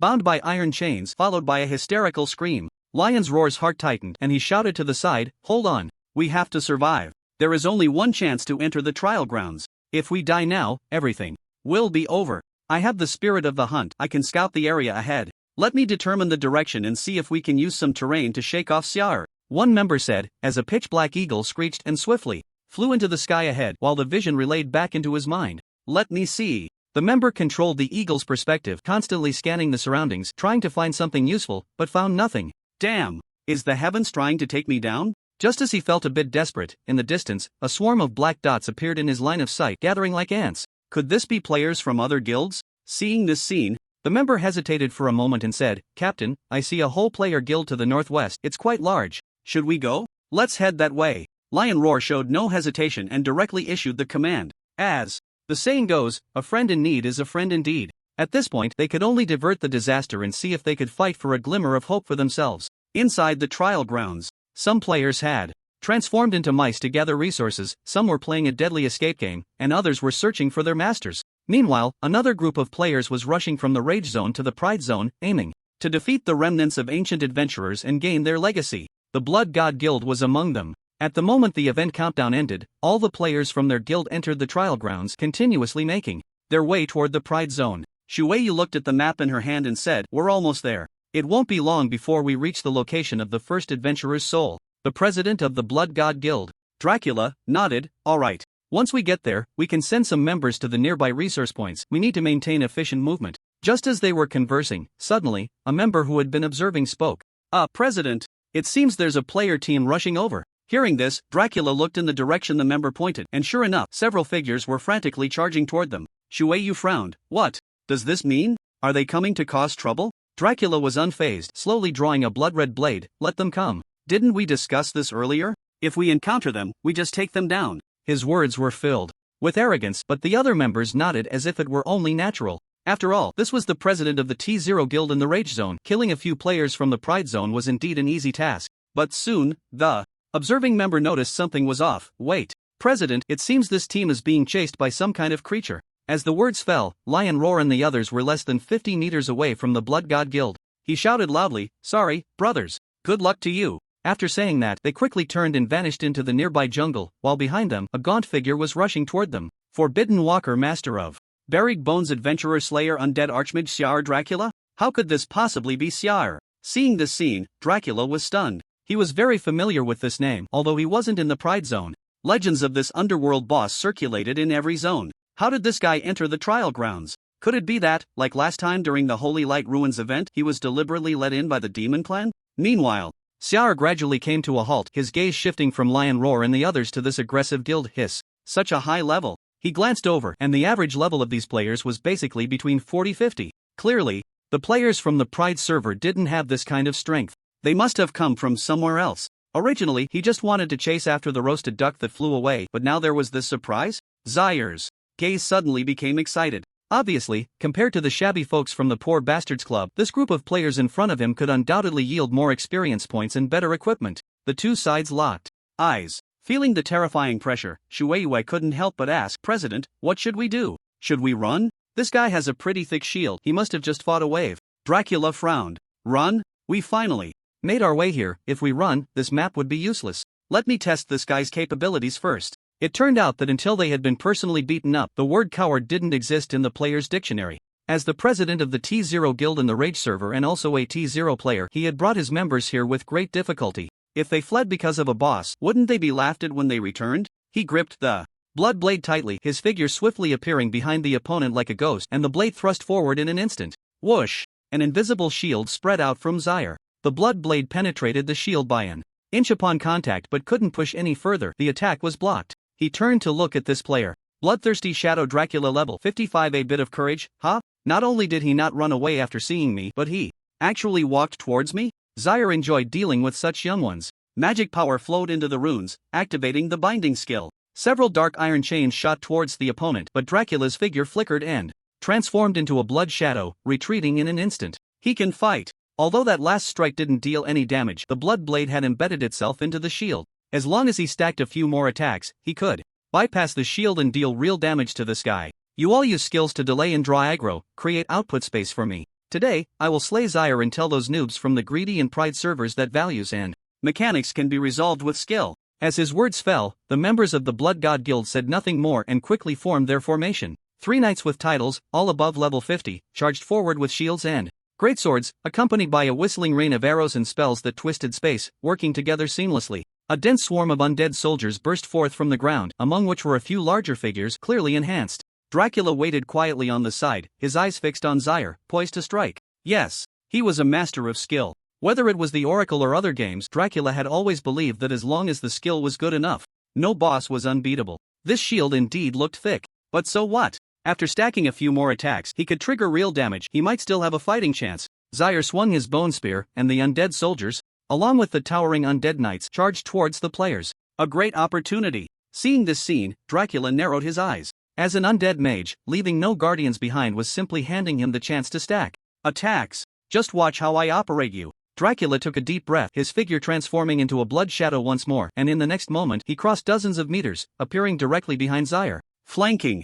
Attack. Backstab. The blood blade in his hand emitted a strange white light as it thrust forward. And just as he made his move, Zaire suddenly shifted to the left, dodging the attack, and at the same time turned around, raising his palm. The long-charged embers of fire burst forth, instantly crashing into the opponent. Boom! HP 5000. Without any time to react, the health bar plummeted significantly. Dracula was stunned. What the hell was that just now? If it was just a simple dodge, it could be explained by quick reflexes, but this charged attack was clearly a deliberate opening. Realizing this, Dracula looked at the thin figure before him and felt a chill run down his spine. This boss was not right. His body transformed into a blood shadow again, trying to pull back and recover, but just as his body solidified, a giant sword quietly formed in the sky and suddenly fell. Judgment. The health dropped again, leaving only a sliver. In a critical state, Dracula felt his scalp tingle at the sight. He had only made one mistake, and his health bar was gone? Several chains formed rapidly, binding the opponent's body in the blink of an eye. Zaire swung his bone spear, stepping closer to the opponent, his face devoid of any expression.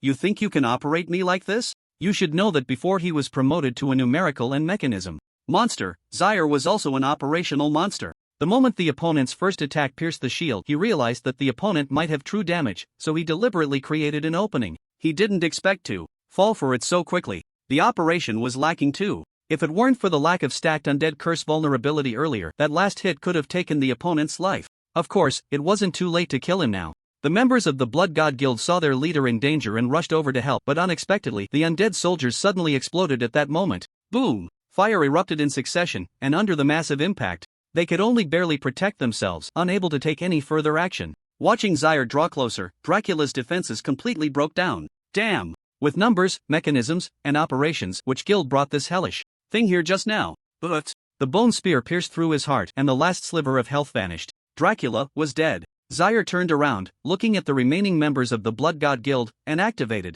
the undead curse again. Next, it's your turn. Explosions echoed behind him. The lion roar and the members of the penny pinchers, who were running for their lives, turned their heads upon hearing the sound, exchanging glances, and smiles unconsciously appeared on their lips. Clearly, the plan had worked. With one move to divert the disaster, they successfully shifted Zaire's attention from the two of them to that guild, escaping with their lives. This operation was a complete success. Although it was somewhat unethical compared to continuing to live and consume resources, morality could be set aside for now. After running a bit further, the cries of players around him diminished significantly. Now, it should be safe. He just didn't know how the other guild members who had split up were doing. They needed to regroup. The lion roar was panting heavily, relieved to have escaped death, and was about to take a detour to avoid Zaire when he suddenly saw a very familiar player springing out from the dense forest. Evil Magely Godwind and Snow-Flowing Frost, all were the lackeys of the burial ground. Lee God was also a bit surprised and quickly approached. Oh, didn't expect to see you again so soon. What happened to make you so disheveled? Lion Roar replied irritably, what does it have to do with you?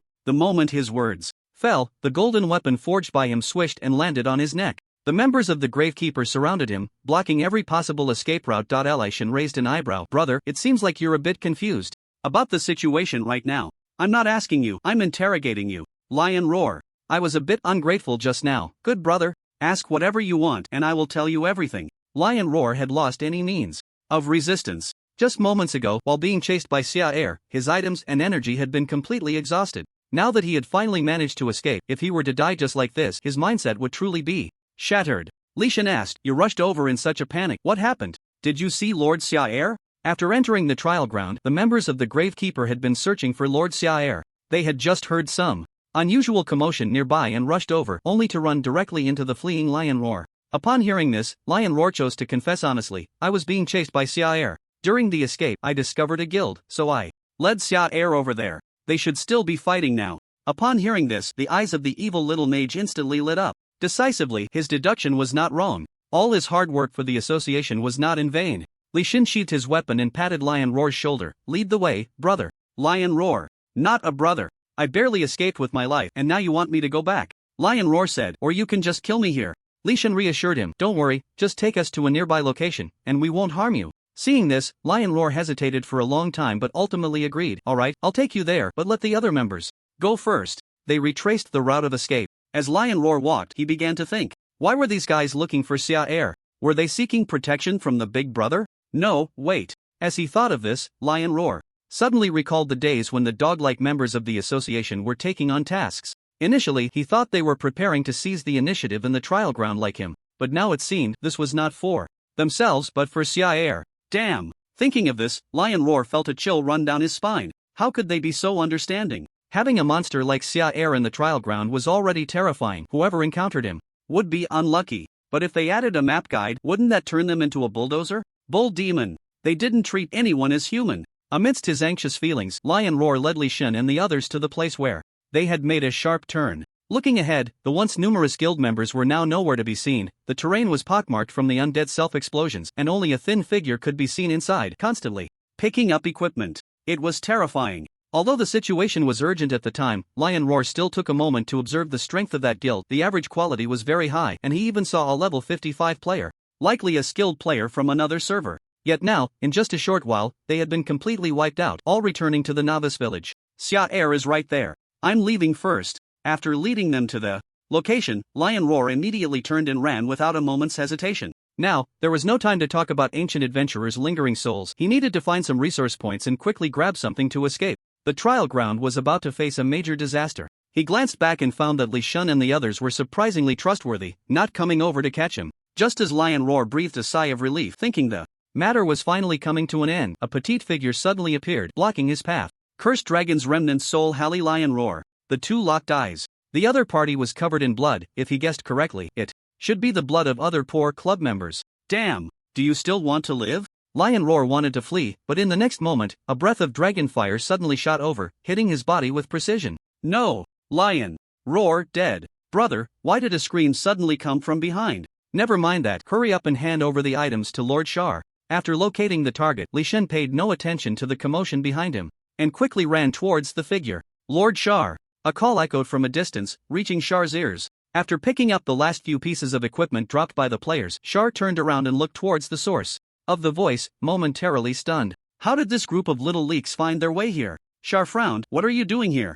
Leysan hurried over in a few quick strides. Lord Shar, after entering the trial grounds, we heard that you seem to have come in as well, so we rushed over immediately. The little evil mage continued. To be honest, in order to obtain information about the trial grounds, we've been working for the Adventurers Association during this time, non-stop, to earn contribution points. Fortunately, our efforts were not in vain. Here is a map of the trial grounds, which includes the locations of all the ancient adventurers lingering souls and resource points. Please accept it, Lord Shar. As he spoke, a complete map was handed over. Shar took the map, which was somewhat similar to the one given by the Orange Priest, except that the fog on it had been completely dispelled, making everything clear. Shar, I can't believe this. There's actually such a thing. He initially thought these guys were here to cling to him, but unexpectedly, they came to deliver something. Good.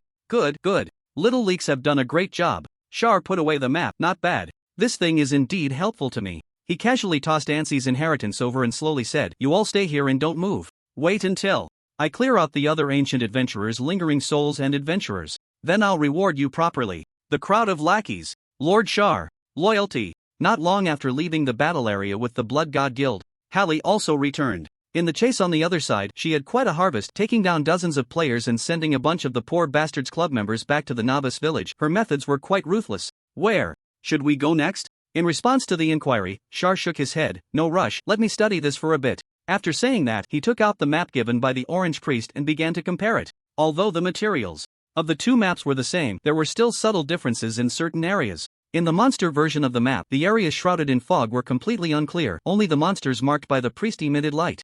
In contrast, in the player version of the map, even though some areas were covered in fog, there were still a few locations of ancient adventurers' lingering souls that emitted a bit of light for guidance. This system feels a bit biased towards players. Seeing the differences between the two, Shar couldn't help but complain. Fortunately, he had a large number of traitorous ninjas in his territory. They were quite useful at critical moments. With this in mind, he could directly head to the locations of the ancient adventurers' lingering souls that had guidance, not only completing the task assigned by the priest but also conveniently taking down some players, killing two birds with one stone. Such a convenient leveling ground would be hard to come by in the future. After confirming the target, just as Shar was about to put away the map and head to the destination, he suddenly noticed a bright light on the map given by the Orange Priest rapidly approaching him. Hiss. Seeing this scene, Shar couldn't help but frown. What does this mean? According to the priest, each bright light represented a monster. Coming from another server, and judging by its direction, it should be from the Greed server. Miss Dana, after thinking for a moment, Charles walked towards the bright light, and in no time, a familiar figure with a wide, purple-brimmed hat appeared in his sight. Compared to the last time, Miss Diana seemed to be dressed more elegantly this time, her clothes hugging the curves of her body, grand and magnificent. She didn't look like this when we met a few days ago. Has she put on props? Charles was a bit puzzled. How did you find me? Diana replied, when we met last time, I left a magical mark on you that can sense your location, so as soon as I entered the trial area, I rushed over. As she spoke, Diana's gaze suddenly shifted, landing on the petite figure beside Charles. Who is this? Charles said, this is my summon. She won't be restricted by the trial area. I see. Diana walked up to Harley, and her tightly clenched fist suddenly opened, revealing a lollipop. Here, sister, have some candy. Harley, roar. There was no immediate reaction. This time, it was purely a roar of anger from the humiliation of the dragon. Diana took a step back, feeling a bit at a loss. No, wait. After their conversation before leaving last time, Diana's once dead heart had reignited a flicker of hope. The reason was simple. According to that golden succubus, when a man develops a protective instinct towards you, it is the first step to his downfall. And before leaving last time, Charles had told her, I will definitely protect you. There is still hope. During the time spent returning to the Greed jurisdiction, aside from repairing the crystal ball, Diana had undergone enhanced training with that succubus again, from small gestures to increasing affection towards those around. Horror. How did the first step go wrong? Charles scratched his head. Harley's true form is a cursed dragon, but she has lost too much power, so she can only maintain her current state. Strictly speaking, you should call her Sister Diana. So that's how it is. Diana's smile gradually became awkward, and with a flash of light in her hand, the lollipop transformed into a crystal radiating a scorching aura. This is a dragon crystal. It might help you a bit? Harley. The anger in her eyes instantly dissipated, and Harley quickly stepped forward, swallowing the dragon crystal in one bite, affectionately rubbing against Diana's hand. Thank you, sister. Seeing this, Diana felt a surge of joy. Great. Although there was a small mistake, the first step of the plan was still successful. Charles, you useless thing. At least your original form is a dragon, and you've been bought off this easily. Seeing the other party's lack of integrity, Charles was too lazy to comment and said, let's communicate our feelings later. Right now, we need to complete the task. Let's go to the location of the ancient adventurer's lingering souls. Upon hearing this, Diana turned her head. Mr. Charles, do you know the exact location? Charles nodded and took out the map. This is what I spent a lot of money to obtain. It details the location of every ancient adventurer's lingering soul in the trial area. That's great. Diana didn't ask about its origin. In that case, we just need to be cautious of the adventurers and not let them discover us. Although the monsters selected this time were all extremely powerful, they had also suffered greatly from adventurers in the server without Charles, knowing how formidable these guys were. The core of this operation was still to avoid these adventurers. Hearing this, Charles immediately became unhappy. Avoid the player's sharpness? Then who will make up for the experience points I lack? Charles didn't elaborate on this issue and led the two towards the indicated location. First, let's get on the thief ship. Under the effect of Diana's chant of Wind's blessing, the group quickly arrived at the target location. Unexpectedly, whether near the location of the ancient adventurer's lingering souls or on the way there, Sia hadn't even seen a shadow of a player. This is seriously not right. The inheritance inside hasn't been obtained, and this is the only place with guidance. There are plenty of players who haven't completed their quests. Logically, at least one guild should have come to give it a try, yet not a single soul is around. Filled with intense resentment, Sia entered the palace, swiftly resolved the battle, and then slowly walked out under Dana's shocked gaze. Let's go, we're heading to the next location. Just like that, he cleared out 4 ancient adventurers' lingering souls in a row. Not a single player was encountered along the way. Watching Sia resolve the battle once more, Dana couldn't help but exclaim, what incredible luck not encountering a single adventurer. By the way, Mr. Sia, why does your face look so bad? Is it because you're in a bad mood? Do you need me to listen to the pain of your original family? Sia was indeed in pain right now, but the reason for his pain wasn't due to some so-called original family, it was because of these damned players. Where the hell did they all go? It was one thing not to encounter anyone earlier, but now, having cleaned up all 4 ancient adventurers' lingering souls without meeting a single player, something was clearly off. After some contemplation, Sia opened the Oracle Forum. A post on the homepage instantly caught his eye. Sia has entered the trial ground. As the title suggests, I advise all players from the Proud server to be cautious. I found Sia at a location of ancient adventurers' lingering souls and was chased down. Moreover, the group of lackeys at the burial site likely sent Sia a map. If you can hide, do so, and don't expose yourselves. I've already returned to the novice village.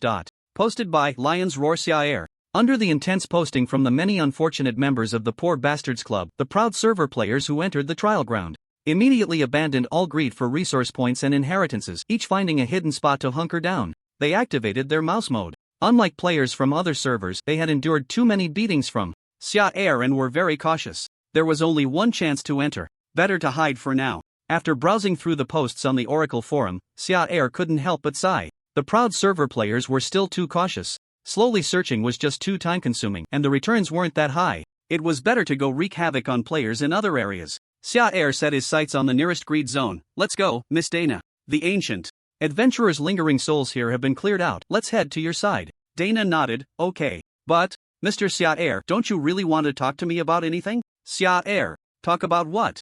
Meanwhile, in the greed zone of the trial ground, the president of the T0 Guild, Power of the Earth Veins, Leysan, was currently holding a map, leading his guild members toward the location of the ancient adventurers. Lingering souls with guidance. Ever since Xia last visited the Wall of Sighs, the guild had suffered significant losses. Casualties were one thing, the resource points they had worked so hard to obtain had all been returned, which had driven him to the brink of collapse for quite some time. Fortunately, the activities in this trial ground had emerged. If they could eliminate a few ancient adventurers' lingering souls and gather some resource points, they could replenish their supplies and then organize a team to fight back. Looking at the map, the distance to the flickering glow was getting closer, and faintly, a swamp filled with thick miasma appeared in sight, centrally located, revealing a dilapidated and desolate palace. Looks like this is it. Successfully reaching the destination, Leysan suppressed the excitement within him and immediately ordered, apply some poison resistance buffs. The entrance opportunity to the trial grounds is only once. The strength of ancient adventurers is incredibly formidable at level 60 plus the effects of their titles, so we must proceed with caution.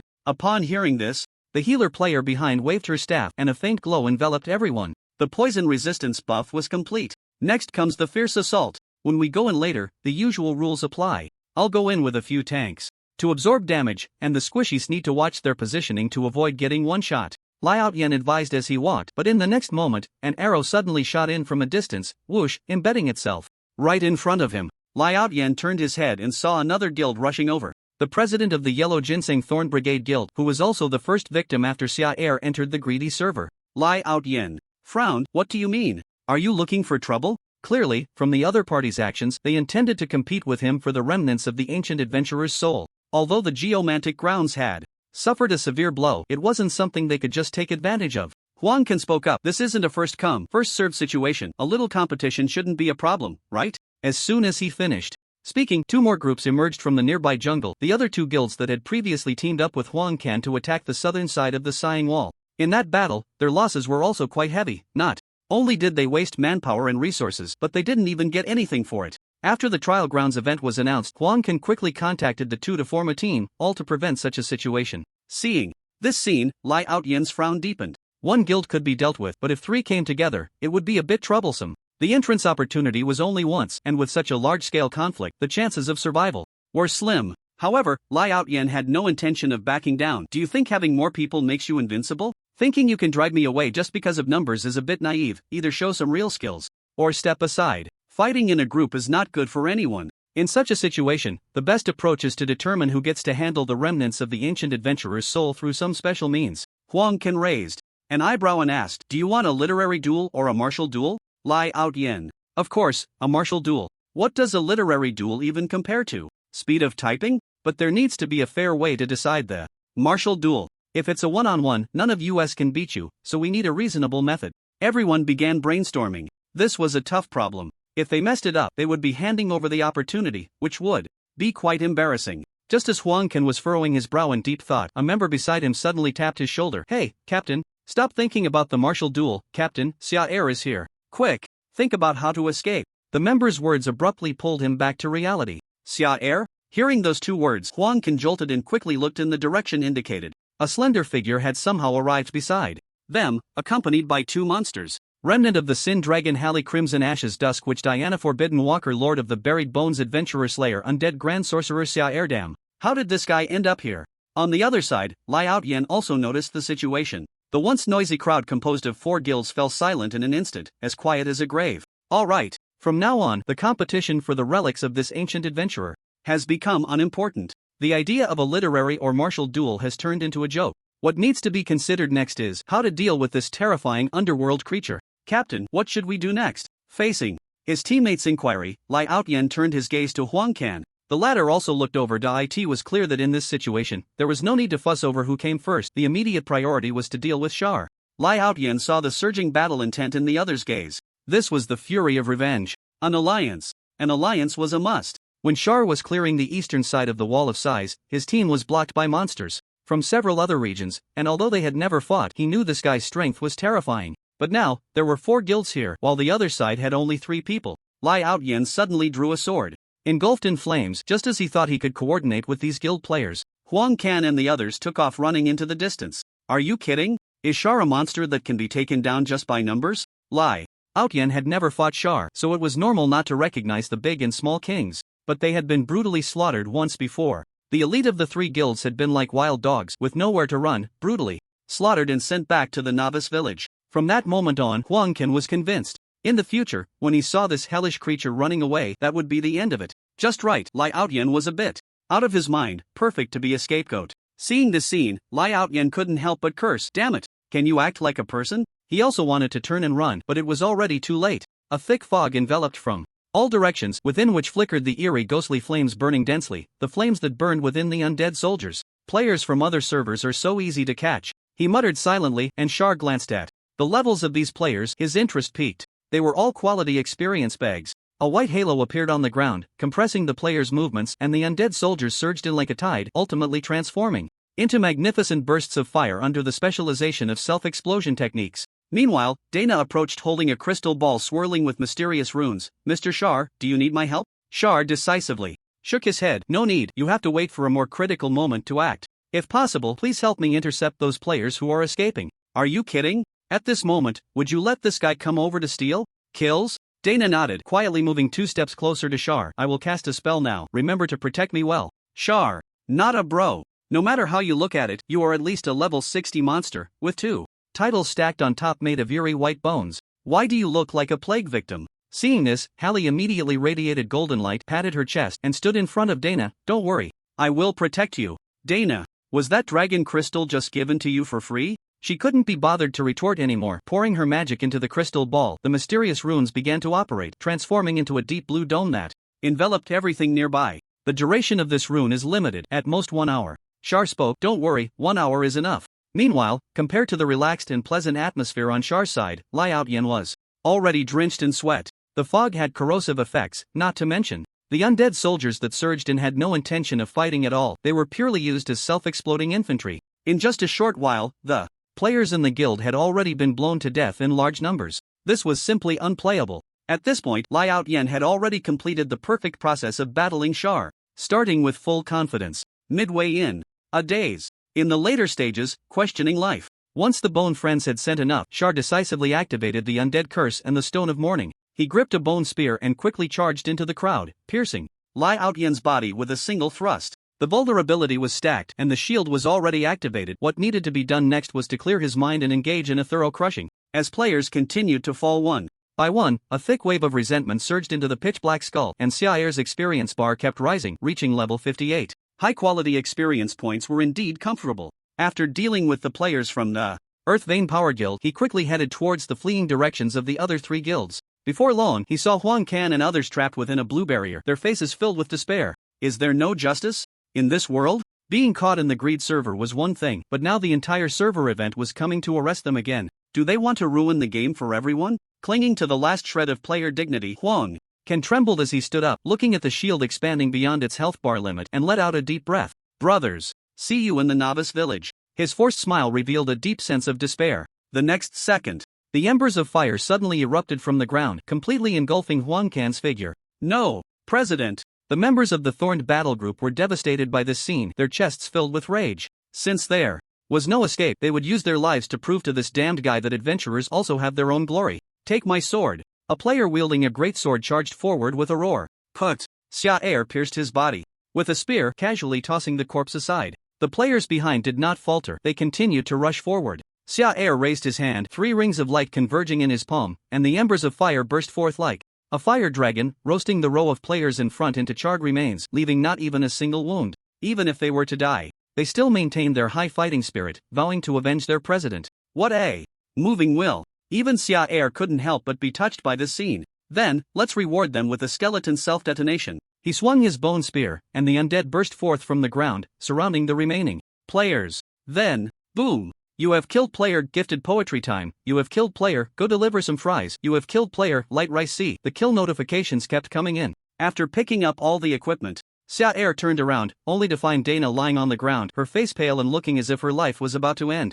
Mr. Xia, I seem to be feeling a bit unwell. Xia, looking at Dana lying on the ground, Xia fell into a long silence once again. Who the hell did she learn this from? How could she use such transparent tricks? Because this moving blue package still had some effect, Xia did not directly expose the lie but walked over to her side. What's going on? Dana murmured, this is an old ailment I left over from my previous battles. I overused my magic power just now, causing the illness to flare up again. Mr. Xia, I'm so cold.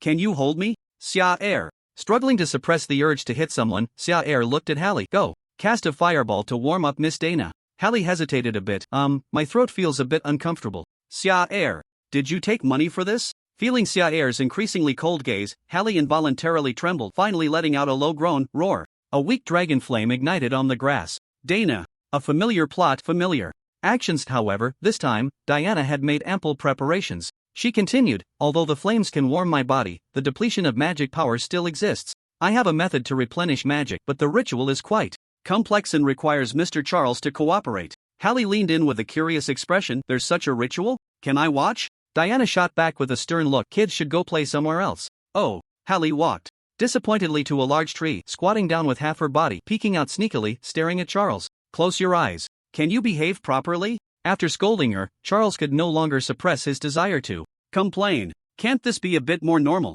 Although he didn't know the specific process of the magic replenishment, Charles understood that since Diana hadn't mentioned it, it definitely wouldn't pass inspection. Anything that doesn't pass inspection is absolutely not allowed to appear. He asked, can you hold on for now? Perhaps I can find something to help replenish your magic. Diana shook her head. No, I'm getting weaker and weaker. If this drags on, I might die here. With that said, there was no point in dragging the conversation further. Charles took a deep breath. In that case, I understand, Miss Diana. Although I haven't known you for long, I can still help with this. Diana looked surprised. Really? I haven't said how you understood it yet. Charles didn't answer that question but quietly took out paper and pen. Miss Diana, if you have any last words, say them now. I will help you record them and pass them to the greedy church so they can erect a monument for you, celebrating your great deeds in fighting against adventurers. Diana. So this is what you meant by helping. Diana still wasn't giving up. Mr. Charles, I think I can still be saved. How about we try? Charles shook his head. To be honest, during the battle with the adventurers just now, my magic power was completely exhausted and I am truly powerless in this regard. Time is of the essence. The remnants of the adventurers here haven't been dealt with yet. Can you stop wasting time? Please trust my professional ability. This letter will surely become a well-known heroic tale in the realm of greed. Diana. Charles, you have no heart. Originally weak and lifeless, Diana suddenly stood up with a flap. I think my illness is cured. Let's go, Mr. Charles, to deal with this ancient adventurer. Charles, wouldn't it have been easier if you had done this earlier? Entering the dilapidated palace, a decaying smell spread out. This palace was built from the trunk of some kind of tree, now in tatters, due to the erosion of time. In the center, a remnant soul of an ancient adventurer made entirely of withered vines quietly awaited. Ancient adventurer Undying Vine Ismo. Upon seeing the intruders, Ismo frowned. Monsters? You actually have the guts to barge in here? Charles was too lazy to talk to him, raising his bone spear, ready to strike, when suddenly, an extremely powerful magical aura surged from beside him. At that moment, the frost-faced Miss Diana was operating a crystal ball with runes swirling around, emitting a faint orange glow, forming an enormous magic circle. Diana extended her hand, pointing at Ismo's location, and coldly commanded, burn. In the next instant, the magic circle began to rotate, and several fire dragons, distorting the air, coalesced and roared as they slammed toward Ismo. Boom! Scorching sparks flew everywhere, and the intense impact made the entire temple shake violently, ultimately collapsing with a thunderous crash. Ismo was defeated. After doing all this, Dana let out a long breath, as if she had expressed all the displeasure in her heart, and a sweet smile returned to her face. She turned around and handed over the small ball transformed from the ancient adventurer's legacy. Here, Mr. Charles, for you. Charles, he hadn't felt the sensation of sweating profusely for a long time. But after Dana's fiery dragon strike, Charles admitted that his earlier attitude had indeed been a bit off. Not a sister. She looks so kind usually, but when she gets angry, it's terrifying, right? That huge ancient adventurer was taken down in an instant? As expected, any monster that could reach this level and gain a title was not to be trifled with. Shamelessly accepting the legacy, the two left the ruined palace and found Hallie still waiting under the tree. Charles tapped her on the head. It's done, you can open your eyes now. Hearing this, Hallie suddenly opened her eyes wide. So fast? But it was quite a commotion. Charles, Dana, they didn't explain what had just happened. After dealing with the most conspicuous remnants of the ancient adventurer in the Greed Zone, Charles opened the map given by the Orange Priest, intending to check the current situation of other monsters. In the midst of the laziness zone, 2 points of light were very close together, clearly indicating that 2 monsters had gathered together just like them.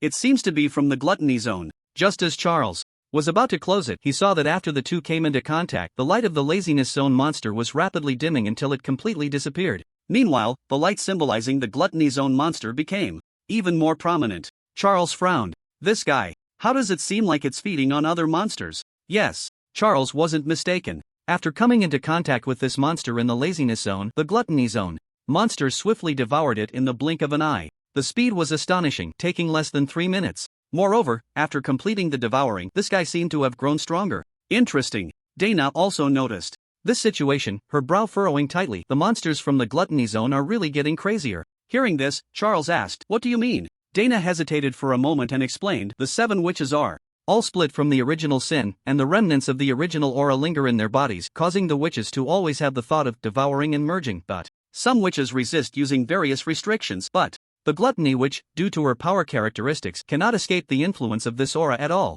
This indirectly leads to the fact that the monsters under her command all have the desire to devour others. At this point, Dana couldn't help but sigh. Originally, they were just eating each other within their jurisdiction, but now, they even dare to strike at monsters from other zones. And so quickly. Every monster selected by the priest to enter the trial ground is a prodigy, likely to grow into a world boss level existence, and in such a short time, they completed the devouring of another monster. Their strength is evident. Thinking of this, Dana leaned closer to Charles. Mr. Charles, I'm so scared. Charles, is this a serious occasion for you to perform? After witnessing Dana's violent strike earlier, Charles had become more obedient. He spoke, that guy is still far from us. Let's clear out all the remnants of the ancient adventurers here first. Taking out the adventurer version of the map, Charles locked onto a target and quickly led the two to the next destination. The deceased players soon spread the news about Charles arriving in the Greed Zone. Faced with the return of this hellish entity, they felt extremely angry, but at the same time, they were very helpless. There was nothing they could do. When encountering such things, they could only consider themselves unlucky. The crowd decisively chose the same avoidance strategy as the players from the Pride server.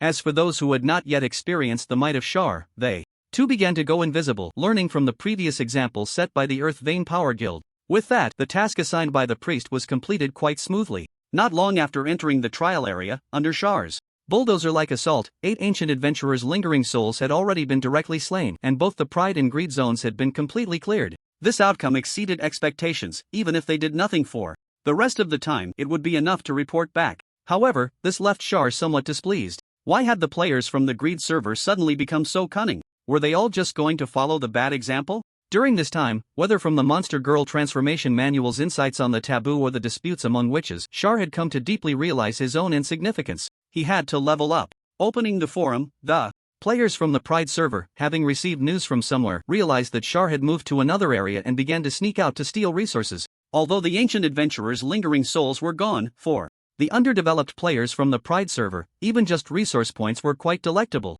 Resource point Ashen Plains. The scorching wind stirred up pale ashes, drifting across the cracked and charred earth. A few translucent withered wraiths, their bodies composed of swirling ashes, with hollow eye sockets flickering with faint ghostly flames, aimlessly floated around a decaying treasure chest. A flurry of dense and precise arrows and spells pierced through the air, instantly penetrating these fragile spectral monsters. Jean Dan, along with some members of the Libra Guild, emerged from the nearby bushes and approached the chest to open it. A flash of golden light flickered before their eyes. 1 piece of golden material, 30 flawless magic crystals, 10 strands of level 40 monster souls. This trial area is indeed rich, even the chests guarded by minions have such good loot.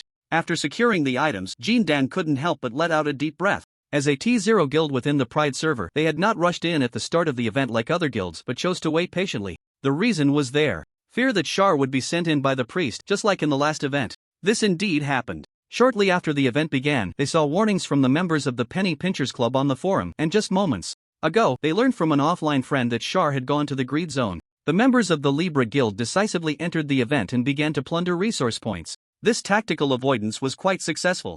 Jean Dan opened the friend list and messaged Zhongyan, our basic resources are almost done here, Captain, how's it going on your end? Zhongyan replied, I finished here too, let's meet up and head deeper. Shortly after, The message was sent, the two teams completed their rendezvous, both wearing smiles. As the saying goes, when soldiers come, block them, when water comes, cover it with earth. As long as they were cautious enough, what could this guy do? Just as they planned to continue deeper into the resource points, a blue barrier suddenly materialized, like an inverted glass bowl, enveloping everyone inside. What is this? Did we trigger some hidden plot? Seeing this scene, Zhongyin, Jindan, and the others were somewhat confused. But soon, this confusion turned into bewilderment. A thin figure slowly approached from a distance, topped with a string of titles. Taboo Walker. Master of the Burial Ground Adventurer Slayer Undead Archmage. Superue hissed. Everyone? No way. How did this guy come back again? Seeing this scene, the players from the Libra Guild were completely dumbfounded. This isn't how you play. What happened to going to the Greed Zone? Were they just fixated on this group of poor souls in the Pride Zone? Looking at the shocked players, Zaire struggled to suppress his emotions,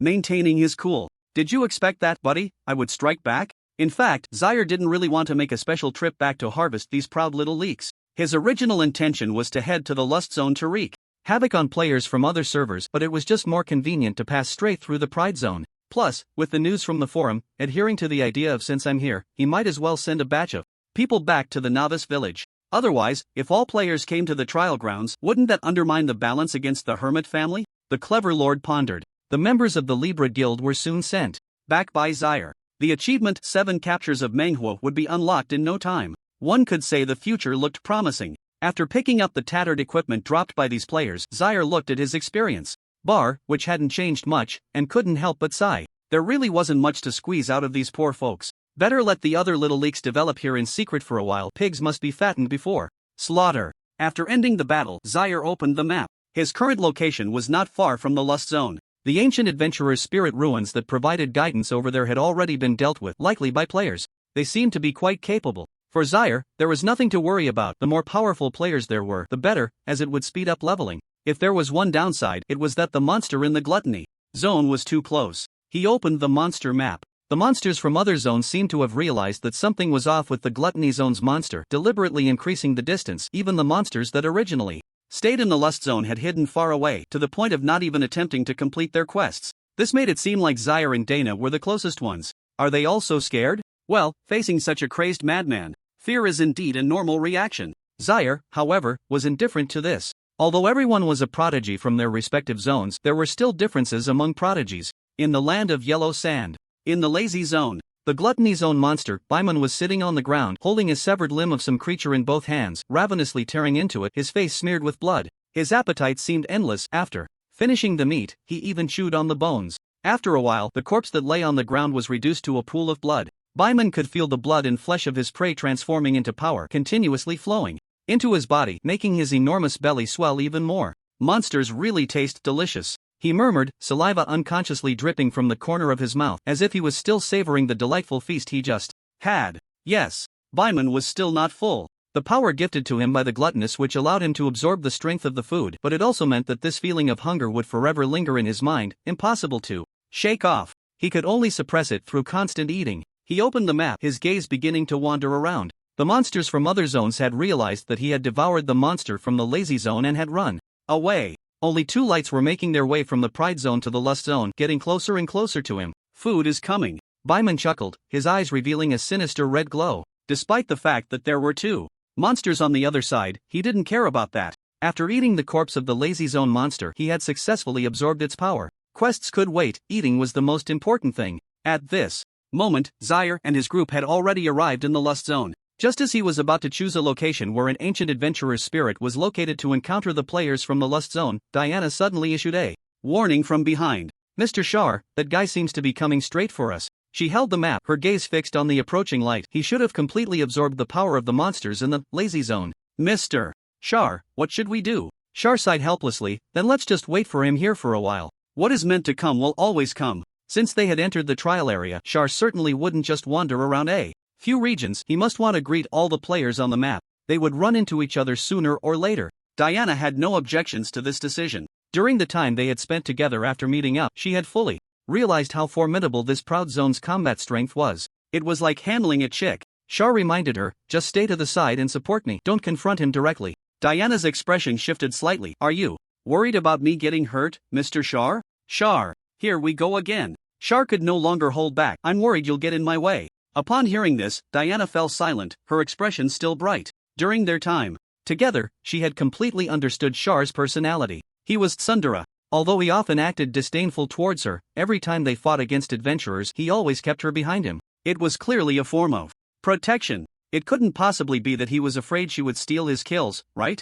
Sigh. The tsundere has already retreated, Mr. Char. If it were someone else, they might have actually felt hurt by such disdain. Fortunately, she was perceptive. Listening to Diana's occasional giggles, Char's face darkened. What nonsense has this old woman come up with now? Forget it. He didn't dwell on it any longer, his gaze fixed on the distance, and soon, a massive figure appeared in sight. It loomed like a moving boulder, its bluish-gray translucent skin revealing thick, viscous blood inside, a round head resembling a flesh tumor growing on its neck, with blood-red eyes and a mouth that continuously dripped saliva. The most striking feature was its enormous stomach, which nearly occupied 2/3 of its entire body. Devouring stomach corpse-eater behemoth. The behemoth stared at the three monsters before it, squeezing out a voice from its throat. Interesting. You're actually waiting for me to come over. Sorry, I don't want to do this either, but I'm just too hungry. As it spoke, driven by a terrifying hunger, it stepped forward, its muscle density creating deep pits in the ground with each step. I see your stomach has linked to your brain and lost its mind. Char took a deep breath and looked at Hallie beside him. Go.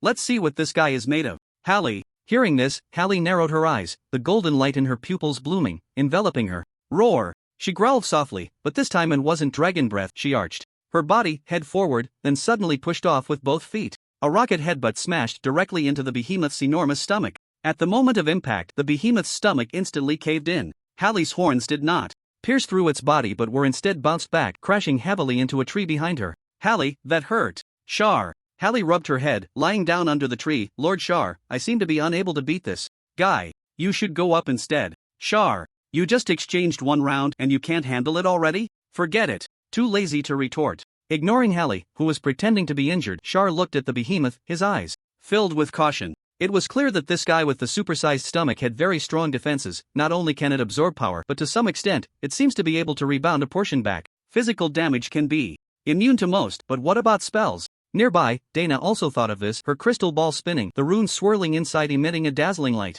A magic circle was quickly constructed, and the clear sky was soon shrouded in heavy dark clouds. Accompanied by the crackling of thunder, a lightning dragon woven from electricity charged fiercely towards the behemoth. The behemoth showed no intention of retreating, opening its mouth wide, resembling a black hole, and actually swallowed the lightning dragon into its belly. Boom! A loud explosion echoed from within. The behemoth burped, exhaling a cloud of black mist, licking its lips with lingering satisfaction. Not bad. Is there more? Dana was taken aback. She didn't expect the digestive ability brought by gluttony to be so terrifying, capable of absorbing even such pure damage entirely. No wonder that creature from the lazy zone was killed by it. The resistance to magic and physical attacks had reached a rather horrifying level, making it indeed very difficult to deal with. Not full yet, huh? Charles was a very helpful lord. The gluttonous witch was so careless, just look at how hungry the child was. He raised his bone spear, and countless undead soldiers rose from the ground. Their pupils burned with a fierce ghostly light, wielding steel blades, charging forward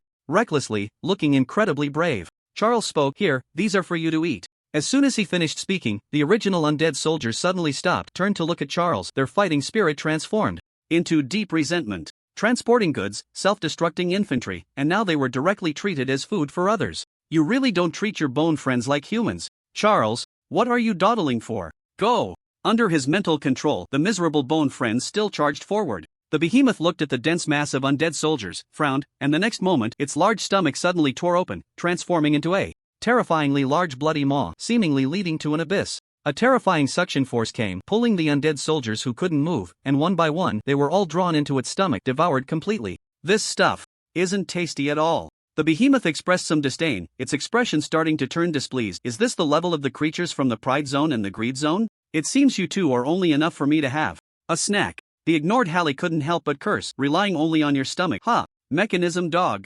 Charles, shut up. Charles scolded Hallie, his gaze turning to the behemoth, his eyes filled with a hint of mutual understanding. I won't scold you, because for so long, I've also had a few moves that have been criticized as mechanism dog. But in reality, only I know how much talent and sweat went into this. Come on, let's see. Between you and me, who is the true mechanism monster? Meanwhile, the creatures from the Jealousy Zone, Grieving Bone, and the Lust Zone, Jimia, had also completed their convergence. They had not spoken before entering, and the reason for their coming together was simple. To evade the pursuit of the creatures from the Gluttony Zone, they chose a brief alliance. although they were both the strongest 60-level creatures from their respective zones. Faced with this situation, they had to admit defeat. There was no choice. The creatures from the Gluttony Zone were simply too insane. While everyone was still pondering how to complete the task, this guy was controlled by its stomach, turning around to feed the creatures from the Lazy Zone, and its already terrifying power was further enhanced. They had to unite. Daogu took out the map, intending to observe the current movements of the monsters in the Gluttony Zone, but suddenly realized that this guy seemed to have encountered 2 other monsters. Upon seeing this, Jamiya immediately leaned in closer. The map did not project any images, so they could not see the specific battle situation, only a few yellow dots. However, this did not hinder their curiosity. Daogu asked, "Which side do you think will win?" Jamiya shook her head. "Hard to say. I've dealt with the behemoth before. This guy's swallowing stomach is terrifying, a gift from the devouring witch. Now that it has also devoured the monsters from the sloth zone, its strength has greatly increased. Although there are 2 monsters on the other side, I still feel the odds of winning are slim." While they were talking, 2 of the yellow dots had already begun to entangle. They were fighting. Surprisingly, the 2 sides did not quickly resolve the battle but continued to clash. "Wait, can you still tell which one is the behemoth?" "I can tell, the one on the left is dimmer." "What?" Upon hearing this, Jamiya was somewhat astonished. It seemed that the monster on the opposite side was also quite formidable. Through the map, she could almost imagine how intense this epic battle was. What kind of skills could penetrate the behemoth's incredibly terrifying defense? Char's answer was simple, just 4 words: Undead Curse. Previously, a wave of bone friends had been sent into the opponent's mouth, and the curse effect had stacked at least 600 or 700 layers. Layer upon layer, no matter how tough you are. Can you withstand this increased vulnerability and extra damage effect? The behemoth could not withstand it. In fact, this battle was not intense at all. Char didn't even use a single skill, not even throwing a bone spear. He completely abandoned the identity of a mage, swinging his fists and delivering a heavy punch to the behemoth's massive stomach. Puff! This seemingly light punch landed on the belly, causing ripples to spread out immediately. The behemoth's body was as if it had been hit by a 100-ton truck, sent flying and crashing into the mountain behind, embedding itself several dozen meters deep. Struggling to stand up, he saw that Char had already arrived in front of him, surrounded by an unbreakable shield. Eating this would probably lead to malnutrition. At this point, the behemoth was completely dazed from the beating. Was this really the strength a monster below level 60 should have? "Are you even playing?" Char walked up to the opponent, unable to help but shake his head. "I originally thought you could entertain me. Now that I look at it, my mechanism seems to be above yours." He raised his hand, and embers burst forth, enveloping the behemoth. A few oil droplets splattered out. Char, 0. In this battle of mechanisms, there was no doubt that Char won. The behemoth's body had been completely roasted to ashes. Even its proud stomach now shriveled into a lump of charcoal. Char slowly walked out of the cave, stretching. "It's done." His evaluation of this battle was not bad. In a typical 1v1 battle, Char usually finished off his opponent right after stacking the vulnerability passive, but the behemoth at least held on for a few rounds. Seeing this, Hallie flipped over and stood up from the ground, as expected of Lord Char. "I'm not in great shape. If it were before, I could definitely beat this guy." "Come on." Dana looked down on the opponent's earlier cowardly behavior as a summoned creature, choosing to let the master face the enemy. "Unlike me, no matter what danger Mr. Char encounters, I will always stay by your side." "Char, is this never ending?" Char was too lazy to retort and instead opened the map. "Now there shouldn't be any monsters disturbing us from encountering adventurers." "No." Char seemed to remember something. He recalled that before entering the trial ground, the priest had instructed him to be wary of monsters in 2 specific areas. Once inside. Point 1 was from the Gluttony Zone, mentally a bit unstable, and had already been kicked to death like a stray dog on the roadside.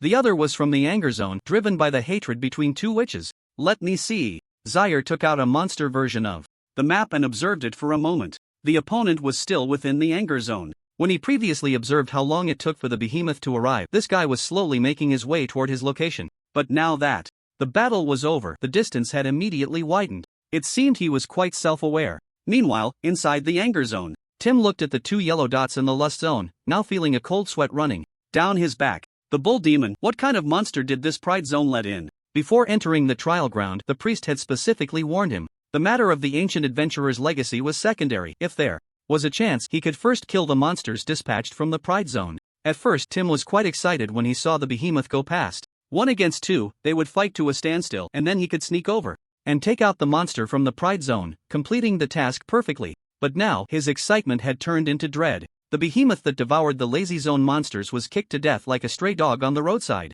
In just a few minutes after passing by, how the hell could he compete with this guy? After weighing the strengths of both sides, Tim decisively chose to follow his heart. "Let's put this task aside for now. My life is more important. With this thought, Tim was about to carry out the task of clearing the remnants of the ancient adventurer's souls when he suddenly discovered some strange plant roots had spread beneath his feet, growing rapidly, entwining around him like a living thing, binding his movements. In the next moment, a towering figure surged forward, enveloped in a golden aura. Clad in heavy armor, he wielded a massive cross sword that shone with blinding brilliance. Judgment! The warrior shouted angrily, raising the cross sword with a resolute will that seemed capable of splitting mountains, and swung it down fiercely at Tim, who was momentarily hindered by the entangling roots. Tim raised his hand to block, scales rapidly sprouting from his arm. The clash of metal rang out, accompanied by the explosive sound of energy colliding, shaking the surroundings. With his exceptional reflexes, he managed to block the surprise attack, but before Tim could make a move, 3 arrows made from some kind of branches shot through the air, accurately hitting his chest, quickly parasitizing and expanding, binding him tightly.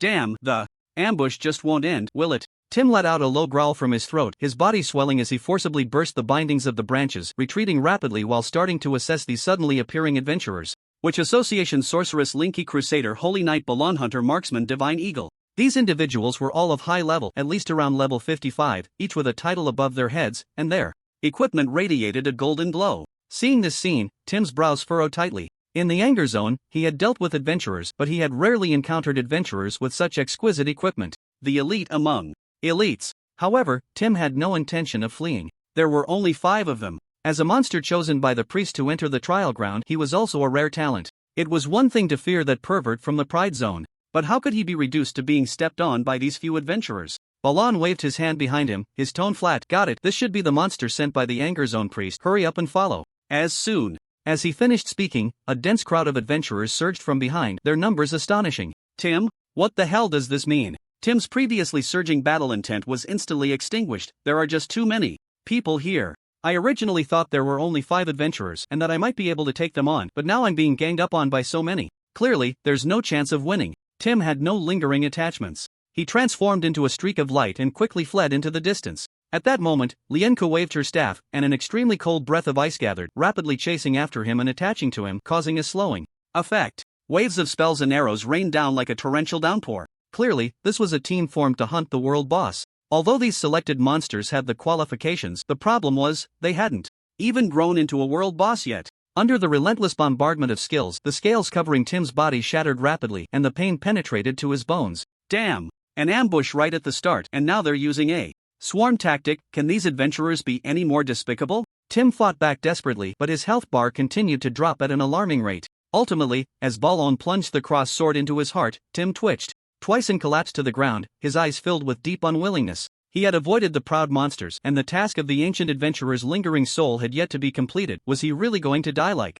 this? Another lightning spell finished him off. Tim completely left this world. Balon stepped forward, pondering which part of the materials would be more valuable, when he suddenly noticed a map beside the fallen opponent. What is this? Seeing the map, Balon paused for a moment and quickly picked it up. How could a monster have a map that players could only obtain through side quests? He opened it, and after a brief observation, he quickly noticed something unusual. Something was off. Although the map was somewhat similar to the player version, there were several conspicuous yellow dots inside, and they were moving. This seems to be used to mark other monsters?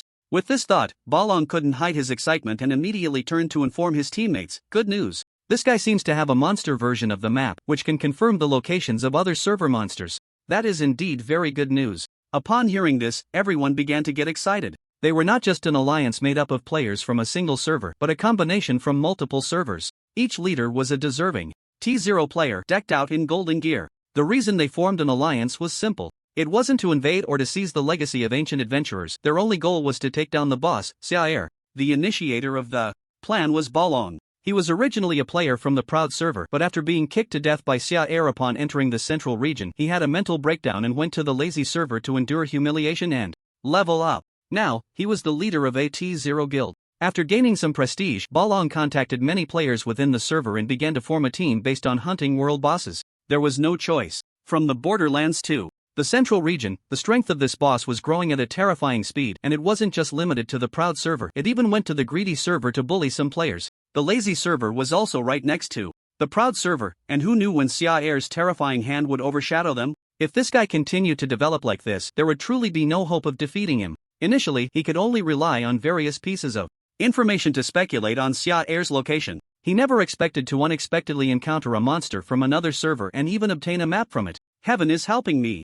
Daon unfolded the map in front of everyone and began to observe. Now, there were 4 yellow dots displayed on it. 3 monsters from different servers had already been killed, although they didn't know why they died. It was a good thing for them, as it conveniently narrowed down the target range. The only surprising thing was that the remaining 4 monsters were all paired up. One was in the jealousy zone, and the other in the lust zone. This is a bit troublesome. Leysan couldn't help but frown. Where should we go? They could see information through the map, so other monsters could also learn about the deaths of their kind through the light. If they didn't choose wisely and startled the snake in the grass, the situation would undoubtedly become much more difficult. A deadly choice between 2? Daon chuckled lightly. This perfectly timed event, along with the maps dropped by the monsters, was telling him one thing. Destiny is on my side. Let's go to the jealousy zone. Bad news comes from the lust zone.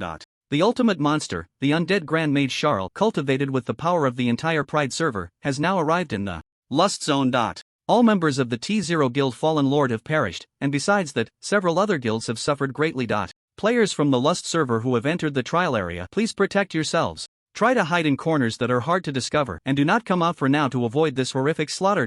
Poster, fallen after Charles dealt with the behemoth. The players in the lust zone unexpectedly faced unexpected events. Although the ancient adventurer legacy that provided guidance in this area had been taken away, Charles, who had unlocked the locations of the entire map's high resource points and ancient adventurers' remains, was not affected at all. A casual stroll around a few high resource points would always catch some players. And indeed, that was the case. After a wave of cleansing, countless players were sent back to the novice village, and those who received information about surviving immediately began to hide, questioning the Pride server players, understanding the Pride server players, becoming Pride server players. This was probably the mental journey of the lust zone players after suffering a brutal fate. As for Charles, at this moment he was happily watching his level rise to 59. As expected, to level up, one must prey on players from other servers. In just half a day's time, it was at least equivalent to his half-month of hard training in the Pride server. He didn't know if that group of little leaks could be a bit more promising and develop quickly, so he wouldn't have to run so far every time. Aside from encountering players, on the way, Charles also conveniently slaughtered the remaining 3 ancient adventurer souls. Apart from the legacy he gave to the loyal subjects buried there, he now had 10 left in his hands. It could be said that half of the power they painstakingly wanted to pass down had already fallen into Charles' hands. These things were just right for attracting little leaks to work. Thank you for your outstanding contributions to the burial ground. After silently expressing his gratitude, Charles opened the map, intending to check on the current situation of the other monsters. Unexpectedly, the light that was originally in the anger zone had now disappeared, and apart from himself and Dana, there were only 2 yellow dots in the jealousy zone that were paired together. Charles felt a bit surprised. Did the monsters in the anger zone die so naturally? Were they killed while hunting the ancient adventurer souls, or were they taken down by players? What a pity. Originally, Charles planned to resolve the mutual hatred with the other side after leveling up. Just as Charles was contemplating where to go next, he suddenly noticed that the 2 yellow dots in the jealousy zone were rapidly approaching him. What does this mean? Dana also noticed this. Are they planning to imitate the behemoth? Have they lost their minds? Charles shook his head. It shouldn't be. Ever since the behemoth devoured the monsters in the lazy zone, these 2 monsters have started to band together, clearly lacking confidence in their own strength. And now, rushing over like this, in my opinion, you're probably being hunted. Hallie nodded beside him. Indeed, I think so too. Xia Er. What do you think, you idiot? Xia Er flicked Hallie's forehead. I went through so much trouble to create you, just to have you play the supporting role? Can you at least be useful? Hallie. In the jealousy zone, Daogu and Jamiya were currently running for their lives. Half an hour ago, the 2, constantly monitoring the map, became alert when they saw the light of the monsters in the anger zone inexplicably disappear.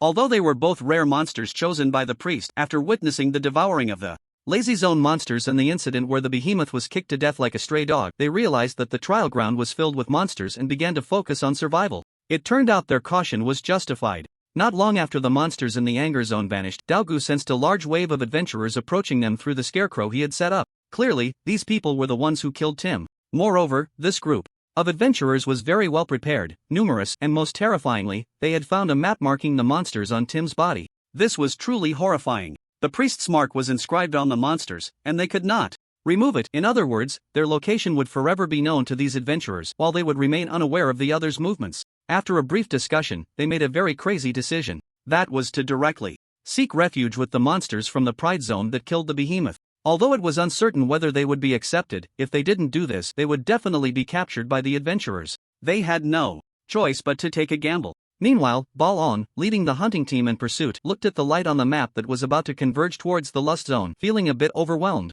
Damn, wrong choice. His earlier confidence had completely turned him into a clown. Although he didn't know how these two monsters sensed their presence, their fleeing behavior confirmed that this was definitely not Siaer. If it were the other party, they would never choose to run away. Instead, they would come to attack them. Balong, what should we do? These four monsters seem to be about to converge. Facing Lingka's question, Balong waved his hand, signaling the team to stop. For a moment, they could no longer pursue blindly. After all, these monsters were all skilled ones chosen by the priest. Just because they successfully dealt with Tim didn't mean every one of them would be that easy. They needed to wait and see what the situation was. The arrival of the two monsters from the jealousy zone at Siaer's side did not necessarily mean they would form an alliance. What if they went their separate ways or even started fighting? Balong hoped for good luck to favor them once more. But that situation did not occur. After converging, the four lights did not separate, clearly reaching a consensus. This is troublesome. Shining walked over, seemingly not optimistic about the upcoming situation. We should have been exposed. Siaer would be on guard, and with 3 level 60 monsters by his side, it might not be easy. How about we wait for another opportunity later? Upon hearing this, Balong decisively refused. No. First of all, if we cross servers, it will consume a lot of resources. Moreover, the Pride Zone has now completely fallen under Siaer's control. If we go there, we might have to face the church and the support from various major territories. The current server-wide event is our best opportunity. As a former member of the Pride Zone, Balong knew Siaer's dominance there. He was a pure local. Emperor. Cross-server hunting would definitely face heavy resistance. Shining then asked, so what should we do? Baron said, no need to rush, we can take our time. Our map can show the enemy's position, while they are unaware of our movements, allowing us to predict their trajectory and set up an ambush, creating an information gap. This is our first victory. Moreover, several players from different servers have already fallen victim. And there are many complaints against Char. Perhaps we can take this opportunity to strengthen our team. This is our second victory. The event has only been going on for 2 days, so we have plenty of time to strategize. This is our third victory. At this point, Baron's eyes were filled with the belief in victory. With these 3 victories, I can say the advantage is mine. The Eagle. Captain, please don't brainwash yourself into believing it. 10 minutes later, in the Lust Zone, Char and the others stood in place, looking at the map in their hands, silently waiting for the arrival of the other 2 monsters. After a short while, the frantic running of the Morning Bone and Jimia revealed 3 blurry figures in the distance. The undead Archmage Char, the Dusk Witch Dana, and the remnant soul of the Sin Dragon Hallie. They looked quite reassuring. The 2 did not let their guard down. Instead, they cautiously approached. Morning Bone spoke first. Mr. Char, please do not harbor hostility towards us. We are here to seek refuge with you. Upon hearing this, Char asked, what's the backstory? Morning Bone explained, as you may have seen, there have been deaths among the monsters in the Rage Zone. This was done by a professional adventurer team. They not only killed the monsters but also took the map from one of them and pursued us. Therefore, we hope to join your team. The situation was as Char had guessed. These 2 had indeed come running because they were being chased. Char replied, the logic is sound, but who knows if you are approaching me with ill intentions? I need to see some sincerity first. Seeing this, Jimia took out 3 bulging storage bags. This is all our wealth we brought with us. Please take a look. Besides this, we can also sign a contract. You can ask me to do anything. Her tone was light, evoking a sense of protectiveness. Dana? After sizing up Jimia, a strong sense of crisis emerged, and the witch suddenly became anxious. No. Dana pulled Char aside. Mr. Char, I don't think this is very reliable. These 2 have been acting weak from the start, clearly chosen by the priest, yet they have no self-respect. In my opinion, they must have other ulterior motives, especially that Jimia. She looks like a bad woman. Char, what makes you say that? In response to the question, Dana hesitated. Ahem, you understand a woman's sixth sense, right? Char, I understand your nonsense. I think you are the one with ulterior motives. The contract was signed. Morning Bone and Jimia ultimately joined Char's team. The reason was simple. What harm could there be in having 2 more mobile blue bags? From Morning Bone's description of that adventurer team's scale, it didn't seem like they were specifically targeting them. Rather, it felt like they were specifically targeting themselves.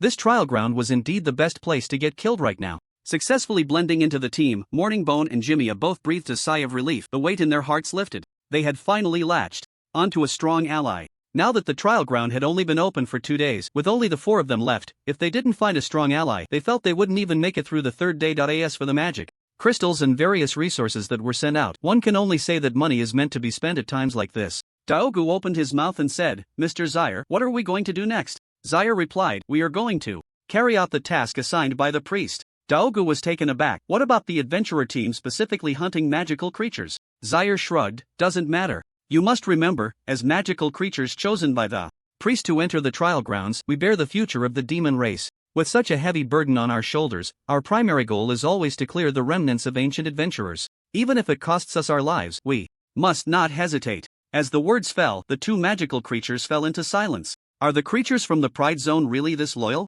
Zaire looked at the two and then asked, how many remnants of ancient adventurers have you cleared so far? How is the situation in the Jealousy Zone? Daogo smiled awkwardly. To be honest, we haven't obtained a single inheritance so far. We've either been avoiding the creatures from the Gluttony Zone or dodging the adventurers' pursuit. I see. Zaire nodded. Then let's head to the Jealousy Zone first. Daogo? Jimiya?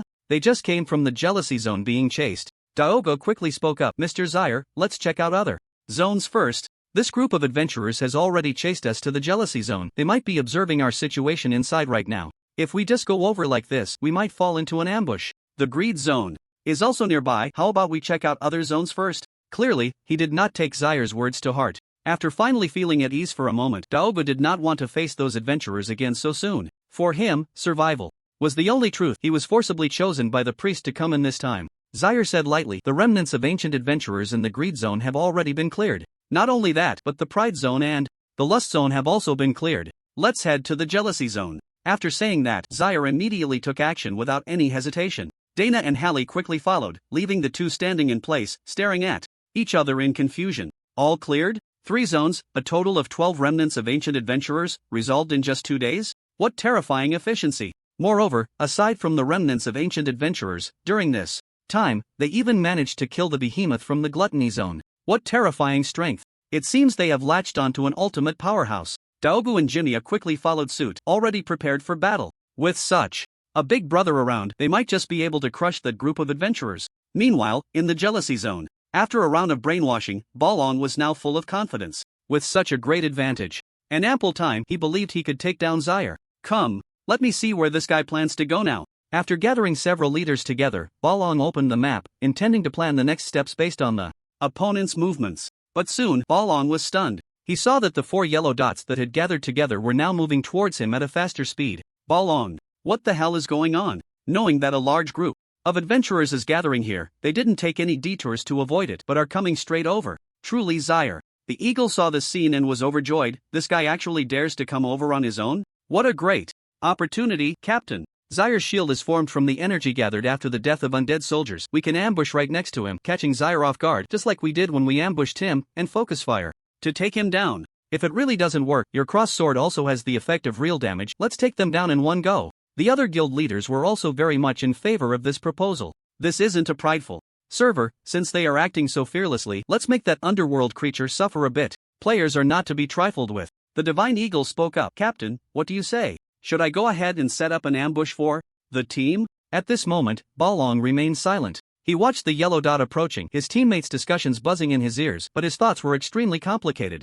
Damn, is it raining? Why does it feel so wet on my head? No, it's sweat. Why am I so nervous that I'm sweating? Clearly, the map only shows a yellow dot, but now Balong already felt a strong sense of pressure. It was as if he had returned to the past, becoming that roadside stray dog kicked to death by Xiar. He had clearly been brainwashed, yet now he only knew that the other party was getting closer, and he was incredibly anxious. Why is this happening? I clearly ran to another area, thriving and slaying countless bosses. Why is this situation still occurring? Where are my 3 victories? Do something. The Divine Eagle frowned. Captain, why are you just standing there? Speak up. Oh. Hearing his teammate's anxious call, Balong snapped back to reality. He took a deep breath and slowly shook his head. I don't think it's a good idea. Xiar is very intelligent. If he dares to come over, it definitely means he is prepared. Setting up an ambush here will most likely be guessed. Something will definitely go wrong. Balong continued, in my opinion, the best way for us now is to use the information gap to pull the other side hard. Since he has come over, we should run to other servers first, gather some other players, and strengthen our team.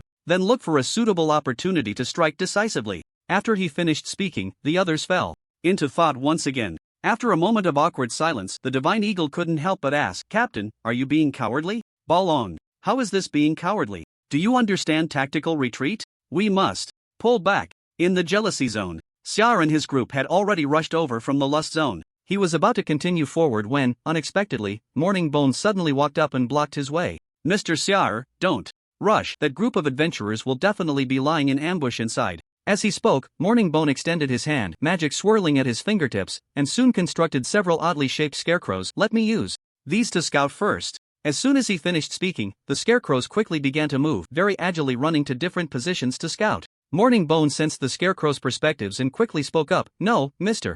Syar. There are many robust undead soldiers in the surrounding grass. That group of adventurers has indeed set up an ambush. Syar. Those are my undead knights. Syar rolled his eyes, feeling quite speechless at Morning Bone's actions. This guy is being overly cautious. Although Syar was reckless, he hadn't completely let numbers and mechanics control his brain. He also knew to use his undead soldiers to scout for information. In fact, before the group even arrived at the Jealousy Zone, the undead knights had already entered ahead of time, but they hadn't seen any trace of adventurers. Are they hiding so deep? Or did the pressure get to them, and they ran away? Syar opened the map and headed towards the location of the ancient adventurers' lingering souls in that area. It must be said, although the team had 5 people, each one was very busy, as if they all had their own tasks to accomplish. Syar was wholeheartedly thinking about encountering players and completing the task assigned by the priest. Morning Bone remained vigilant of the surroundings, since there were undead soldiers. Scouting ahead, he set up scarecrows behind to watch for any followers. Harley, who was accused of being ineffective, walked ahead of Charles, maintaining a combat-ready stance with great dissatisfaction.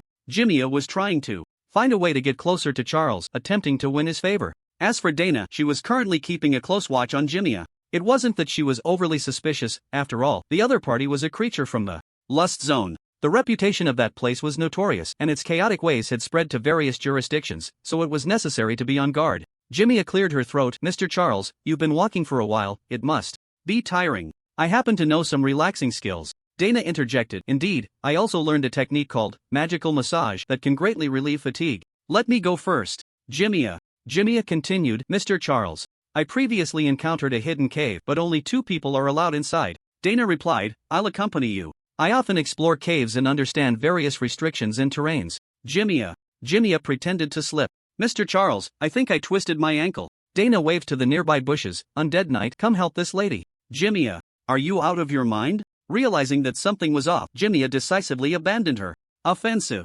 How can a solo player compete like this? Charles, walking ahead, heard the commotion behind him. But he didn't care. In fact, he was as calm as still water. Already accustomed to it, loyal Charles was only focused on completing the task assigned by the priest. After some time of travel, Charles successfully arrived at the location of an ancient adventurer's lingering soul. From a distance, he seemed to see a group of players wandering nearby. Finally caught them? Seeing this scene, Charles cautiously sent the undead knights ahead, intending to test the waters with this group. After multiple enhancements from the Dark Skulls, the undead knights' levels had rapidly soared, now averaging level 45, and their equipment was quite luxurious, all high-quality loot dropped by players. Although they couldn't match T0 or T1 level players, they were still a considerable fighting force.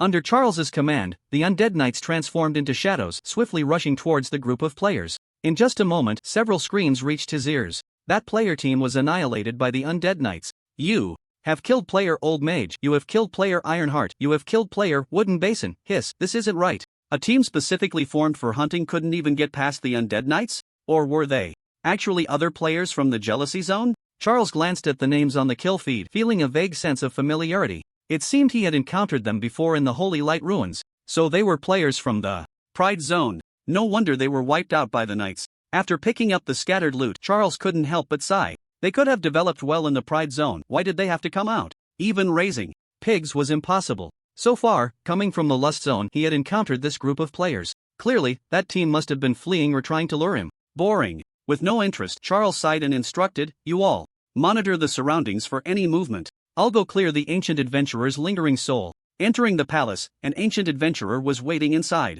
Ancient adventurer Crimson Color Wushan, noticing the commotion behind, the ancient adventurer turned around, frowning. Monsters? Who gave you the stop? Charles abruptly interrupted the other's speech. Always the same script, like a machine. Why wasn't there an option to skip dialogue? Undead summon. Undead self-destruct. Undead curse. A quick combo, and Wushan was instantly killed, not even finishing his lines. After successfully taking the inheritance, Charles stepped out and asked, what's the situation outside? Morning Bone shook his head. There's been no movement at all. I also set up scarecrows to observe on our way here, but that group of adventurers didn't sneak over. Morning Bone believed he had taken sufficient precautions. However, these adventurers didn't play by the rules and simply left the Jealousy Zone. An unseen opponent is the most terrifying. They understood this well, so after revealing their information, they decisively abandoned the ambush option and changed their position. There are gains and losses, and being able to do this, one must say, this is a truly frightening opponent. Morning Bone's inherent caution was now running wild in his mind. He spoke, these adventurers must be trying to pull us in with the information gap. Mr. Charles, how should we handle this? In response to the inquiry, Charles's answer remained the same as before. It doesn't matter. Let's complete the task first. He couldn't be bothered to engage in mind games with these players and disrupt his own rhythm. If they wanted to pull, let them pull. After all, he was just a pure rookie. On Charles's expedition team, under Balong's suggestion, the team ultimately adopted a pulling strategy. Although there might have been a hint of the captain being cowardly, this choice to expand the team did make some sense. The Divine Eagle asked, Captain, since we're choosing to gather manpower, where shall we go? Balong thought for a moment. To the server that Charles has persecuted. Although many players there had already been sent back to the Novice Village, this also meant that the players from these servers harbored deeper resentment towards Charles, especially in the Pride server.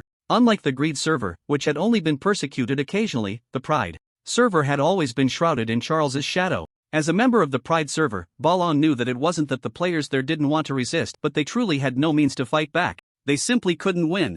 In such a situation, bringing back a top-notch team from the server for support, he believed these people should realize that this was the best opportunity to eliminate Charles. At that time, it would surely be a rallying cry. Balong could even imagine the prestige he would gain after slaying Charles and returning home. Returning to reality from his thoughts, Balong decisively said, let's go first to the Pride server to gather people. After the order was given, everyone immediately headed towards the Pride zone. On the map, Charles and the other three monsters were still lingering in the jealousy zone, constantly moving around, seemingly searching for their figures. Clearly, they had been drawn in by his actions. The healer cast a speed buff and the expedition team rushed forward, soon arriving at the Pride zone where they found some players out foraging. Among them was even a skilled player with the ID, Seraph, who had a title and was likely a T0 in the current Pride server. Balong approached, brother, I've formed a team to hunt down Charles. All of these are top players from the Sloth server, with countless T0 and T1 players. Are you interested in joining? Seraph eagerly stowed away the golden materials he had just found and looked Balong up and down. Hunt who? Balong replied, Charles. Seraph asked, Charles. Who? Balong said, Charles. Seraph asked, what's the last name? Balong. Balong's expression gradually turned displeased. Are you joking with me? I have a map that can mark Charles's location. As long as we gather enough manpower, we can launch an attack on Charles at any time. The trial grounds is a great opportunity. If Charles returns to the Pride server, everything will be over. Are you sure you don't want to seize this chance? Upon hearing this, Seraph said seriously, brother, I recognize your actions, but I value Charles's combat power even more. His dignity as a player had already been shattered when he was invaded in the Eternal Forest by Shar. This thing was simply not something players could contend with. Rather than thinking about a raid, it would be better for the evil players to study the bugs and see if they could use them to kill Shar. Seeing this, Balong had nothing more to say and turned his attention to others. Crazy shaking head JPG. The first recruitment attempt ended in failure, but Balong did not lose heart. One failure was nothing, it didn't mean anything. He believed there were definitely many who would join his team. The raid team continued to search for players. Now that news of Shar's departure had spread, many originally hidden mice had come out and were successfully found by Balong. Yet, not a single one was willing to join. After several setbacks, Balong had gone from being full of confidence to doubting life itself. He realized that his deductions had gone seriously wrong. It was true that the players from the Pride server had suffered severe persecution, but the only thing Balong had miscalculated was that their persecution had gone too deep. They had completely turned into Shar's shape. Damn it seems this approach in the Pride area isn't working. Let's go check the Greed area instead. After a round of persuasion, Balong had completely lost hope in this place. He found a shortcut on the map and planned to head towards the Greed server. On the way, a large group of players quietly stayed in a pockmarked terrain, not knowing what they were doing. Balong didn't even have the thought of asking them and intended to leave just like that. Unexpectedly, a player with the ID Evil Little Mage walked over at that moment. Bro, what are you guys doing? Balong replied, hunting Shar. Evil Little Mage? Wait a minute, bro. Upon hearing these 4 words, Evil Little Mage's eyes instantly lit up. Tell me more. Seeing this, Balong stopped and recounted everything. I was also a player from the Pride server, but I was kicked to death by Shar early on, my mindset collapsed and I ran to the Lazy server to level up. Now, I've gathered the top players from the Lazy server and I even got a map that shows Shar's location. I plan to recruit more people to deal with Shar together. I didn't expect that the players from the Pride server have turned into this state. After asking around, not a single one is willing to join, which really saddens me. Listening to this lament, Evil Little Mage's expression suddenly became serious and he patted Balong's shoulder. Bro, this isn't your problem. Right now, these players have been bullied by Char, they've been made foolish, they don't even dare to resist, and some players are even willing to be his lackeys. They turn against other players. It's simply insane. Hearing this, Balong's dim eyes lit up. Bro, you understand me? Evil little mage nodded. Yes, bro, I understand you. Do you see that group of players over there? They are all members of my guild. I not only understand you, but I also want to join your team and go hunt Char with you. Bro. Upon hearing this, Balong was very moved, almost shedding tears. Just a moment ago, when he was rejected, he had even thought his decision was wrong, but now it seemed there were still righteous people in the Pride server. The players from this guild were all very high level, and their development was good compared to players from other servers. They were not lacking at all. Joining them would definitely greatly enhance the raid team's combat power. Balong quickly said, with this support, this mission will surely succeed. By the way, you just mentioned that some players have defected to Char's camp. What's their name? How can they be so ungrateful? Evil little mage coughed twice. The leader is called Lion Roar, and there's more than one. There's also a guild nicknamed the Poor Bastard Club. Make sure not to let them go if you encounter them in the future. Got it, bro. Don't worry, I will definitely not let go of scum like that among the players. If I encounter them once, I will strike them once. After hearing the words of the evil little mage, Balong decisively expressed his indignation. Such behavior that aids the oppressor must be met with some consequences. The evil little mage appreciated this attitude. That's the spirit, brother. Wait here for a moment, I'll go talk to the teammates behind. Balong nodded. Alright. Ending the chat, the evil little mage quickly returned to the Gravekeeper's team as loyal lackeys of the burial ground. After receiving Lord Charles' instruction to stay put, they truly did not move again. Unexpectedly, they encountered such a situation. Leysan also sensed something was off and asked, "What's going on over there?" The evil little mage explained, "This is a team formed by many elite guilds from the Lazy Zone, specifically created to hunt down Lord Charles, and they are currently recruiting members everywhere. They even have a map that can locate Lord Charles' position, very well prepared. I've already discussed with the leader about bringing you all into the team." Leysan gave a thumbs up. Good talk, brother. Although, as lackeys, they had to carry out Lord Charles' orders. But in this situation, it was clear they could no longer stay put. As long as they joined the other side's team and sent a player to relay information to Mr. Charles, they couldn't miss out on earning some more undead coins, right? After a brief communication, the members of the Gravekeeper successfully joined the Charles hunting team. Balong was very excited about this. After facing so many setbacks in the Proud Zone, now recruiting such a large wave of players would greatly boost the confidence of the hunting team. The evil little mage asked, "What shall we do next?" Balong replied, "Let's continue to recruit players from other zones that have been persecuted by Charles, like the Greedy Zone, the Lust Zone." The evil little mage pondered for a moment and agreed. The trial grounds have only just begun, there's plenty of time, and under the circumstances of having an information advantage, this decision is indeed the best. Brother, your level is quite high, no wonder you can thrive in the Lazy Zone. Balong couldn't suppress his smile. Just average, just average. The evil little mage immediately said, "Don't downplay yourself, brother. If it were someone else, once they got established, they wouldn't care about those poor guys in the Proud Zone, but you can still unite other top players to hunt down Charles. Players like you, who are so upright, are truly rare." Balong's voice trembled slightly. Brother. To be honest, although he had only known the player in front of him for less than 10 minutes, for some reason, he felt an inexplicable sense of familiarity.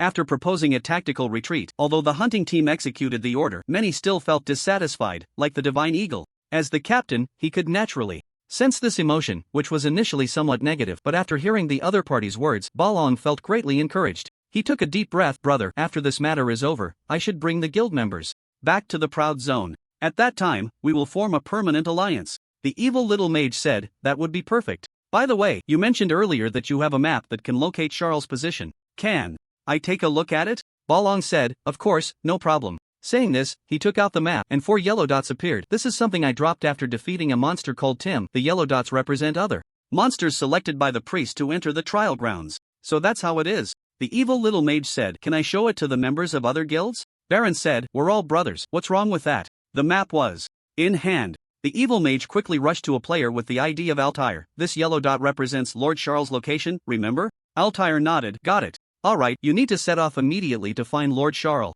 We'll act as spies embedded in this expedition team, and as soon as there's news, I'll let you know through friend chat." Yes. This was the spy plan that the evil mage devised in just a few minutes. First, he would keep getting close to Baron, constantly observing the map information, informing Altair through friend chat, and then Altair would relay it to Lord Charles. In this way, the expedition team's original information advantage would be neutralized. And not only that, the situation of the enemy being in the dark while we were in the light would be directly reversed. As for the Intelligence King, After giving his orders, Altair quickly set off, racing towards the jealousy zone. He was originally a rogue, best at running and lurking. Last time, during the counterattack against Mang, he had hidden in a territory to poison it, making this job perfectly suited for him. As for why so many people were left in the expedition team, that was naturally to wait for the right moment to turn against them. Returning to Baron, the evil mage handed the map back to him. Alright, brother, let's go find others who share our ideals. Let's take down Charles together. Meanwhile, in the jealousy zone, a certain lord was still diligently completing the tasks assigned by the priest. As the embers turned the distant ancient adventurer's lingering soul to ashes, a small round orb floated in his palm. Ancient Adventurer Lei was Legacy Gold. Description: upon opening, you will receive a skill book and equipment suitable for the Mage class. Note: Thunder Power. Another legacy was added to his collection. Now Charles had 14 legacies, having cleared out the Ancient Adventurer legacies from 4 entire zones. One could say he was on a roll. The only downside was that there was still a long way to go before reaching level 60, and he hadn't encountered many players on the way. They were all hiding. Sigh. They were all too clever, hiding away at the slightest hint of danger, leaving no sense of combat thrill at all. Returning to the others, Charles opened the map. There were still 3 zones left to wreak havoc. Lazy Zone, Anger Zone, Gluttony Zone. The Ancient Adventurer legacies inside had mostly been taken from 2 of them, and the player's strength should be quite formidable. He didn't know if he could grind to level 60. If not, he could only rely on the expedition team that had been hiding all along. Let's go, head to the Anger Zone. Friends, are you interested in joining our Charles expedition team? This is a team made up of elite players from 2 zones, large in scale, and each one is skilled. In addition, we have prepared various tactics specifically for Charles' mechanics, a weapon that can ignore his shield and deal true damage, as well as a map that can locate the enemy at any time. Join our team, slay Charles, and become the savior of the Oracle. After the encouragement from the evil mage, Baron was now full of confidence. At this moment, the Charles expedition team had already moved from the Pride Zone to the Greed Zone. Unlike the players from the Pride Zone who had been beaten down to the point of not daring to resist, the players in the Greed Zone had only suffered once, and there was still some resentment in their hearts, not wanting to go through such an experience again. Upon seeing such a professional team, many chose to join. The strength of the expedition team was greatly enhanced, at least a third stronger than at the beginning. And this was only from 2 zones. Now, Xiar has left the Jealousy Zone. As long as he follows the other party's trajectory, he can not only avoid battles but also, with the resentment of players in the server towards Xiar, continue to recruit talents widely. The future looks bright. As long as the team is united, with so many skilled players and targeted strategies, how could Xiar possibly be defeated? At this moment, the evil mage is frantically typing, sending messages to Altair. Evil mage, Lord Xiar has already gone to the Anger Zone and is currently at the border. Just head south from your original position, and you will catch up. Evil mage, be quick, hurry and report the message. More and more people are joining the expedition team now. Altair, received, I will rush over immediately. After sending the message, the evil mage patted Balong's shoulder. Dragon brother, where did you get your orange weapon? Balong replied, I was lucky. During a dungeon run, I accidentally discovered a hidden ancient adventurer's legacy, complete with title, weapon, and equipment. I developed thanks to this legacy. Saying this, he handed over the cross sword in his hand. This weapon has the ability of Holy Radiance, which can easily break shields and deal true damage. Additionally, it has damage bonuses against necromancers and dark creatures like nightmares. By the way, what is your profession? Little mage? The evil mage spoke up. Lightning mage. I have a skill called Thunder Prison that can cause a strong paralysis effect. When the time comes, I'll coordinate with you. With your weapon, you can definitely give Xiar a hard time. Under the continuous praise of the evil mage, the relationship between the two quickly warmed up to the point where they began to call each other brothers. Balong had clearly regarded him as a close friend. In the game, he shared everything about the plan to deal with Xiar, the prepared items, the professions and strengths of the other guild leaders, all in detail. The evil mage was deeply moved by this and memorized everything, then sent it all to Altair. There was no other option. His only loyal target was Lord Xiar. The ancient adventurer's legacy and the orange blueprint for the burial site were still waiting for him. Besides, this guy seemed to be developing quite rapidly. It seemed that his confidence had skyrocketed from his own praise, pulling people in everywhere, and he had indeed tricked quite a few into joining. This wouldn't do. As an insider, if he allowed the Xiar expedition team to develop so smoothly, wouldn't that be a waste of effort? In the Anger Zone, Xiar, along with Dana and others, had crossed the boundary between 2 servers and successfully arrived at a new leveling area. Where should they go next to encounter players? The guiding ancient adventurer's remnant soul had already been dealt with. Strictly speaking, going to certain high-resource areas might make it easier to encounter experienced babies. The atmosphere within the team remained the same. Loyal Xiar, reactive Haki Long, vigilant Morningbone, restless Jamia, and defensive Dana. Just as Xiar was about to lead the group to the resource point, suddenly, it seemed there was some movement from the Undead Knight group. Focusing his mental energy on the Undead Knight, he saw a very familiar player had stealthily hidden in the nearby grass, holding an undead coin in his hand. Attire, the little leaks from the burial site? Xiar had some impression of this name. It seemed he had made quite a contribution when countering the Blood Clan earlier, being a stealth specialist. It was clear that this guy was indeed skilled at stealth, so much so that the scarecrow carefully set up by Morning Bone was of no use at all. What a mess. Xiar said, "You all wait for me here for a moment, don't move." After saying this, Xiar quickly rushed to the other party's location, frowning and asking, "What's the matter?" Altair spoke up, "There is a specialized team of adventurers hunting you, actively recruiting members across various servers. We managed to infiltrate them successfully, with most members acting as spies, and I will relay information to you. This team is very well prepared, equipped with an orange weapon that can deal real damage, and they have also prepared a large number of blessing scrolls." After this description, Xiar understood the current situation. To be honest, these little sprouts are quite clever. It's impressive that they managed to encounter such a situation and handle it well. I'll give you credit for that. Xiar arranged for a Death Knight to follow him. "If there's any new information, just tell me through the Death Knight, and I will communicate with you through it." Altair nodded repeatedly, "Understood, Lord Xiar." The meeting was successfully completed. Altair sent a message to the evil little mage, "I have successfully met with Lord Xiar. How is the situation?" "On your side," the evil little mage replied. "The recruitment in the Greed Zone has been completed, and we are now heading to the Lust Zone. Remember to keep communication open at all times." Just as he returned to the group, information from the little sprouts came in immediately. Although the tone was very calm, Xiar could still sense a strong desire for the death coins. They are really eager to achieve something. The Lust Zone. Opening the map, Xiar observed the action trajectory of the hunting team after receiving the information. Pride Zone, Greed Zone, Lust Zone. Goodness, it seems they are recruiting along the places I have persecuted. They enjoy playing in the dark, huh? Xiar closed the map decisively. Return. Return? Hearing this, several monsters were taken aback. Morning Bone hesitated to ask, "Mr. Xiar, aren't we going to clear the ancient adventurers lingering souls?" Dana also chimed in, "Aren't we going to encounter adventurers?" Jimia asked, "Is Mr. Xiar tired?" Hallie, roar. "Xiar, what are you roaring about?" Faced with the questioning, Hallie awkwardly scratched his head. "No, I saw everyone talking, and I didn't know what to say, so I thought I'd just cooperate." Xiar sighed, too lazy to retort. He didn't explain the specific reason, only said lightly, "I suddenly realized that I left a very good resource point in the Lust Zone, so I need to go back and get it." No one had any objections to this. The order from the Big Brother was to execute it, as they were just there to earn points. The group began to head back.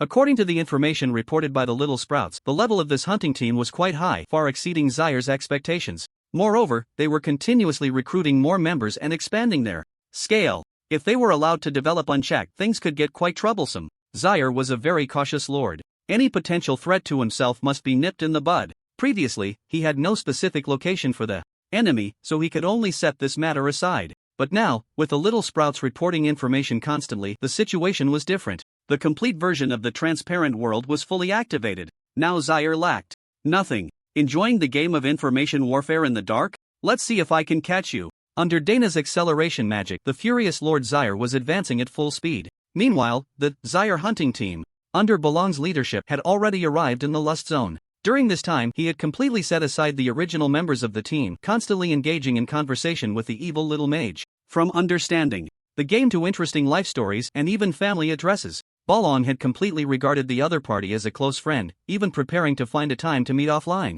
It's rare in life to have such a confidant. Balron asked, "Little mage, what position do you hold in your guild?" The evil little mage replied, "Vice President." Balron said, "Vice President, huh? Just so happens I have a vacancy for a Vice President here as well. How about you come over? I'm even willing to take turns with you as the President." The evil little mage. What a joke. For Little Mage, the so-called positions in the guild were not important, because whether it was the President or the Vice President, they were all nominal and were serving Lord Charles. As for other guilds, they were all just working for the Adventurers Association, with no future at all. The evil little mage did not refuse but gave an ambiguous reply, "Let's talk about it when you return to the Pride server." Leysan did not feel any unusual emotions because of this. What a joke. The bond of the buried bone duo could be so easily severed? Young man, you've fallen into a trap and don't even know it. After some more idle chatter, Balron opened the monster version of the map, intending to check Charles' current position. Upon opening it, he suddenly discovered those 4 yellow dots had turned back and were rapidly heading towards him, even returning to the jealousy zone. Hiss. Seeing this scene, Balron furrowed his brows deeply. What does this mean? Did he forget to do something? Or had they sensed the existence of their expedition team silently trailing behind? That shouldn't be the case. The expedition team had many talented individuals and they hadn't encountered any undead soldiers or scarecrows on the way, so they shouldn't have exposed their position. It must be an accident. Balron waved his hand. Let's stop for now and observe the situation. At this point, having tasted the sweetness of recruitment, Balron did not want to clash with Charles so soon. After all, it was still early, the advantage was on his side, and he could continue to recruit more players. Gathering the strength of the entire server, he was confident they could take down this guy. The team halted their advance and began to wait silently. Time flowed slowly, and as Balron watched the yellow dots getting closer, he gradually felt something was off. Why does it feel like they are coming straight for me? Can luck be this good? Balron casually picked a position and decided to move the expedition team a bit south to avoid Charles.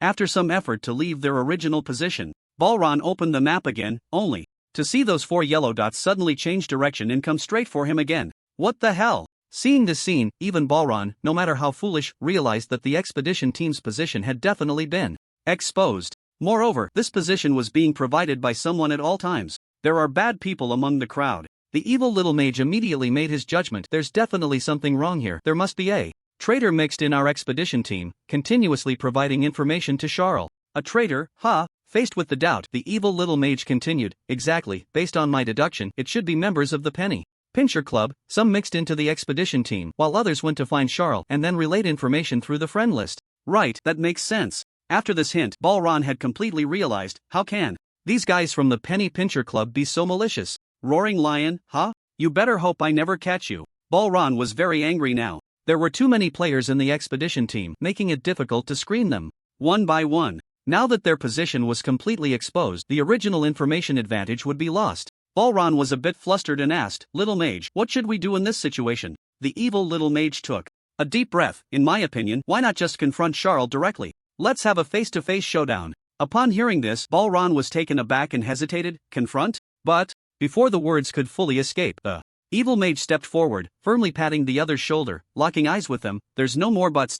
The original advantage has vanished and the recruitment plan can't continue. Now that we have so many people, we might as well prepare for battle right here. I believe in you. Those 4 brief words immediately pulled Balon back from his panic. Yes, this is the power of friendship, the power of bonds. Balon's heart swelled with unprecedented confidence. You're right. Plans can never keep up with changes. Now is the best time to face the enemy. You believe in me and I believe in you. Upon hearing this, the evil mage nodded firmly, but couldn't help but sigh inwardly. I'm sorry, I'm the traitor. After this round of persuasive talk, Balon no longer had any intention of retreating. He gathered the other guild leaders and quickly held a meeting to express his desire to confront Zaire in a decisive battle. The guild leaders showed no dissent. They had wanted to clash with Zaire for a while now, and with so many recruits, their confidence was naturally high. Next came the arrangement of positions.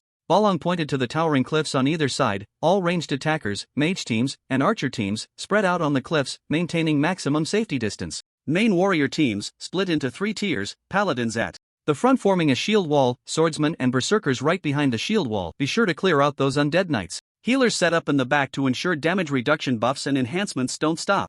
Balon issued his commands decisively. After spending so long in the lazy server, he was able to reach this point not just by luck but also with some real skills. Now that their position was exposed, ambushing the enemy unexpectedly was no longer feasible. They could only hold advantageous terrain. As for whether the traitor would relay information, there was no time to consider that now. As long as they didn't get caught, information would inevitably leak out. This would be an epic boss raid battle. If successful, this story would surely circulate in the Oracle Forum, revered by countless players. Finally, Balon looked at the core members beside him, including the evil mage. Let's form an elite assassination team, moving through the battlefield, not rushing to the front, but looking for the best moment to enter. He turned to the evil mage. Brother mage, your thunder prison skill is crucial. If it hits, it can cause a long period of immobilization, and that will be our best opportunity. The mage replied, don't worry, I'll give it my all. Just kidding. Just watch me perform, and you'll be done. At this point, the evil mage's traitor plan had been extremely successful. Not only had he revealed the location of the Zaire raid team, but he had also encouraged them to engage directly.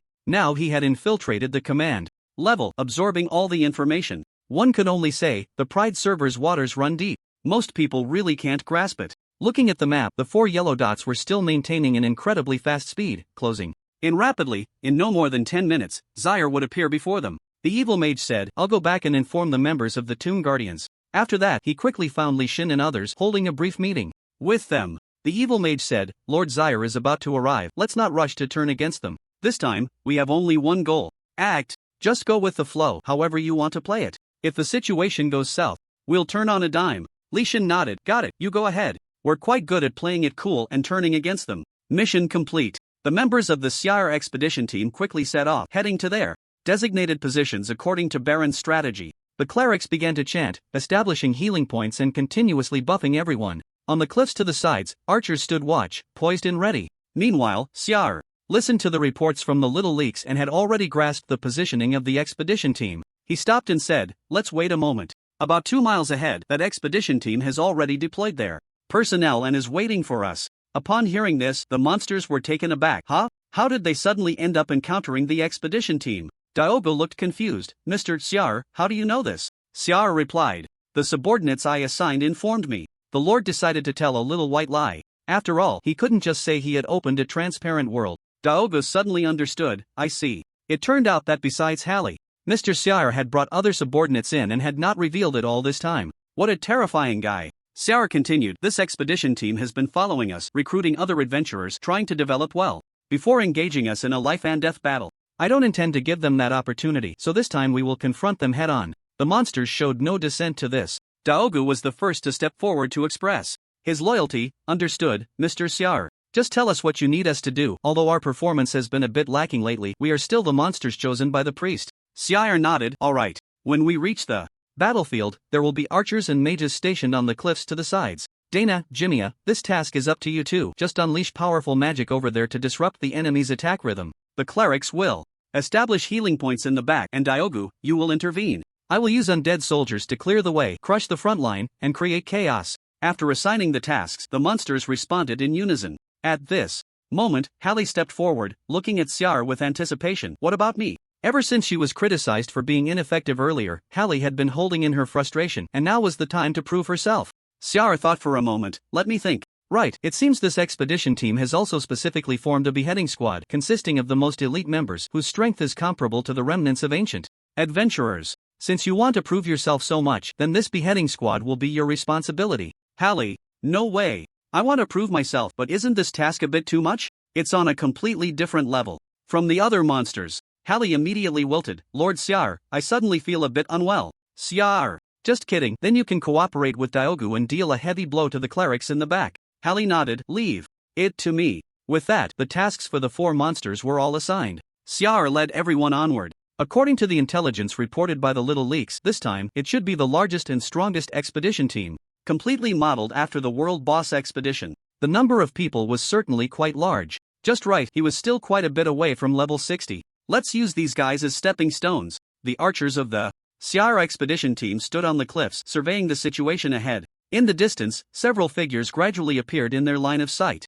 Cursed Dragon's Remnant Soul Hallie Bony Roding Shadow Jamiya Muffled. Whispers Morning Bone Crimson Ashes Dusk Witch Diana Forbidden Walker Lord of the Burial Ground Adventurer Slayer Necromancers are seeing this. The archer immediately shouted, Zar has arrived. Balron said, as soon as he enters attack range, strike directly. Understood. As the enemy drew closer, the ranged fighters standing on the cliff readied their skills. Just as Zar was about to step into the maximum attack range, the 2 monsters beside him suddenly lifted their heads, their gazes fixed directly ahead. In the next moment, the azure crystal ball in Diana's hand erupted with blinding light, magic swirling, transforming into a raging ice storm that roared towards the left cliff. The biting cold wind instantly made it hard to stand. Dense ice crystals fell like countless tiny blades, striking their bodies, freezing them in an instant. On the other side, Jamiya extended her hand towards the mage group on the right cliff, pressing her hands downwards. Dark, slippery tentacle shadows extended from the cliff, writhing like living creatures, continuously wrapping around those mages. This was the effect of the tidal Bony Roding Shadow, which had an extremely long targeting range. The positions were indeed leaked. Seeing this scene, Balron did not show any panic, directing those in the back, fill in immediately, spread out. He had anticipated this situation, so he hadn't arranged for too many people at the start. The remaining players quickly filled in the positions, clearing the tentacles and countering Diana's magical attacks. The plan was arranged perfectly, but why did it feel like it wasn't having much effect? Watching the mages and archers still entangled with these 2 level 60 monsters, Balron was quite puzzled. Zar was tough enough, but why were these other monsters so difficult to deal with? Is someone slacking off?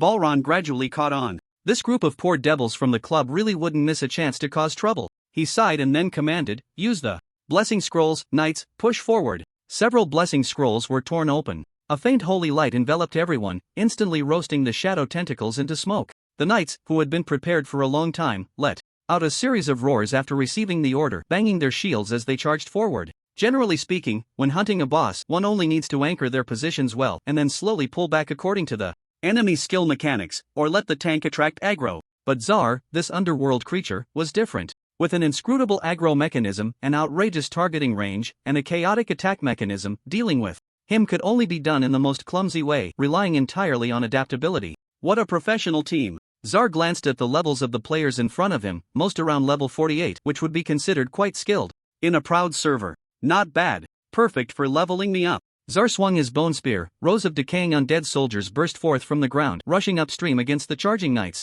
As weapons clashed, the knights, blessed with holy light, had no opportunity to showcase their melee skills. Because after the two sides made contact, Zar decisively activated the self-destruct technique, sacrificing all his bone friends. There was no choice. For the great cause of the burial ground, I'm sure the bone friends would understand. Explosions rang out one after another, clouds of dust rising, occasionally revealing someone being blown into the air. A green light swirled around these knight members, maintaining their health.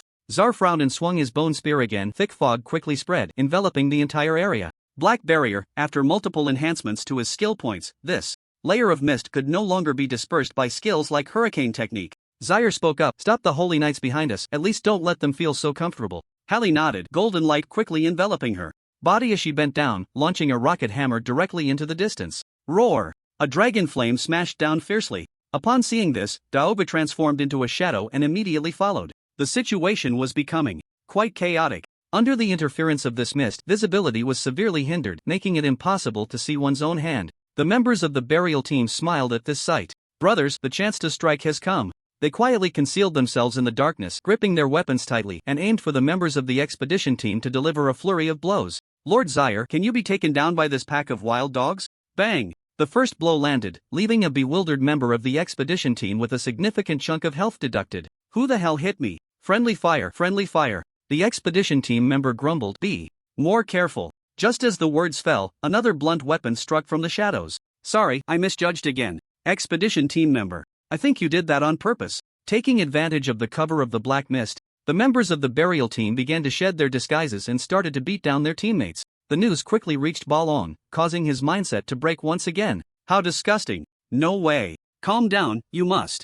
Stay calm at this moment. Daon took a deep breath, trying to steady his emotions. As the commander, it was crucial to maintain a clear mind in the face of such unexpected situations. There were still many opportunities ahead. He couldn't lose his rationality because of this. Just as Daon was about to regain his composure, the evil little mage rushed over. Dragon brother, we can't afford to wait any longer. If this continues, the expedition team members will be thoroughly disgusted. It's time for our decapitation squad to act. Daon paused for a moment. Is that so? The evil little mage nodded firmly. Yes. Right now, the monsters around Zaire have already been entangled by the expedition team members, leaving only him. Let's take this opportunity to focus fire on him. We can definitely deal a heavy blow. Daon suddenly realized, you make a good point. He tore open the blessing of the hunter, allowing his vision to be unaffected, and looked towards the familiar slender figure in the distance. Decapitation squad, move out. Lord Zaire, the decapitation squad is coming. The little mage will interfere. A player's report echoed in his mind.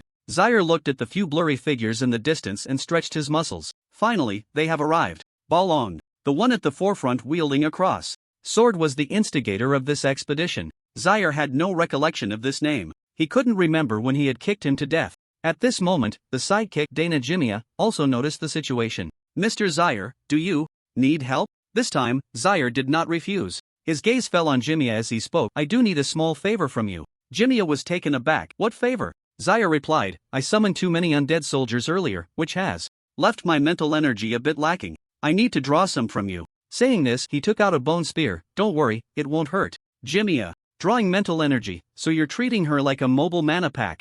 Ha! At this moment, she seemed to realize why Zaire had agreed to let her and Daoga join the team in the first place. So it was because of this. Jimia did not hesitate at all. Come on, Mr. Charles. She was very clear about her position. She was here to cling to the big shot, and now that the big brother had given instructions, she could comfortably lie back without any guilt. What else was there to say? Just get on with it. Charles was quite pleased with this attitude and directly thrust his spear forward. A continuous stream of mental power surged into his mind. The pained Jimia couldn't help but let out a groan. Dana? Dana, who was multitasking against the adventurers on both sides of the cliff, instantly lost her composure upon hearing the sound. Damn it! While I'm focused on fighting the adventurers, what are you doing? She turned around, her expression one of realization. Oh, so you're using a bone spear to absorb mental power. That's fine then. Watching the approaching execution squad, Charles stepped forward and patted Dana on the shoulder. Stay back a bit. The adventurers on the cliff don't need you to deal with them for now, you must protect yourself. Upon hearing this, Dana was stunned, then squinted her eyes.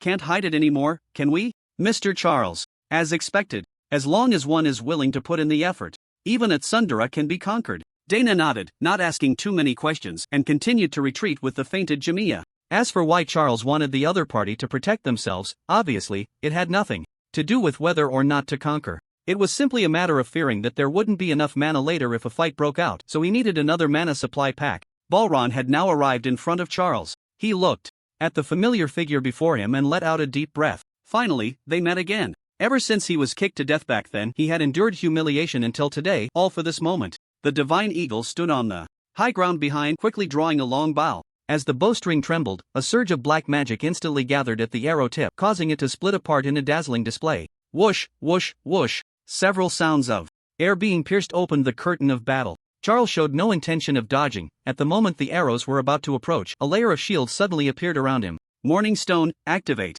Undead Curse, activate. These few clearly had studied his mechanics. When he deployed the undead soldiers, this execution squad did not attack any of the undead soldiers, allowing their teammates to unleash their abilities without stacking any curses on themselves. Seeing this, Balron's eyes filled with fierce battle intent as he swung his cross sword and lunged forward. Holy judgment! A surging golden aura condensed on the sword, suddenly cleaving towards Charles. This time, Charles did not choose to stand still. He slightly turned to the side, dodging the attack. Without the undead curse, it might indeed take a bit more effort to fight back. But that didn't mean the advantage was in the hands of these wild dogs. Charles looked into the distance, where a mage with the ID Linku was gathering power. He raised his hand, activating the Gi Bind, rune, and iron chains instantly spread out, binding him. The embers of fire surged beneath him, instantly scorching away half of his health. Damn it! Balron frowned tightly, swinging his cross sword down again, but was still easily dodged by Charles. They were very close. Close.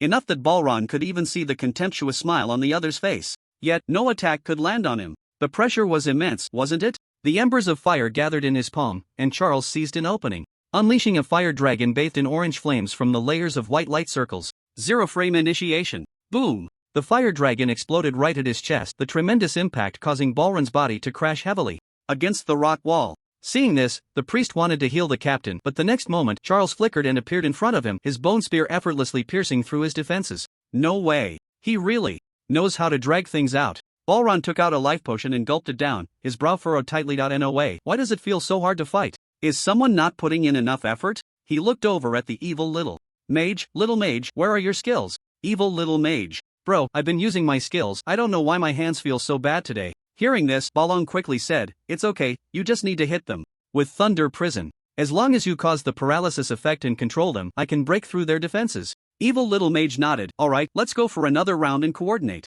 After the conversation, Balong gripped the cross sword tightly again. The previous failure was due to poor communication. This time, they would definitely succeed. Whoosh! An arrow made of willow branches flew swiftly, hitting the ground at Xiar's feet, and vines quickly grew, temporarily restraining Xiar. Little mage! Balong shouted angrily, his giant sword shining brightly again. Now's the time. Understood. Evil little mage immediately responded, his staff charging with energy, producing a rumbling thunder. Thunder! Prison! Boom! The intertwined thunder fell heavily upon Balong, who was ready to swing his sword. Hit by Thunder Prison triggered negative effect, paralysis.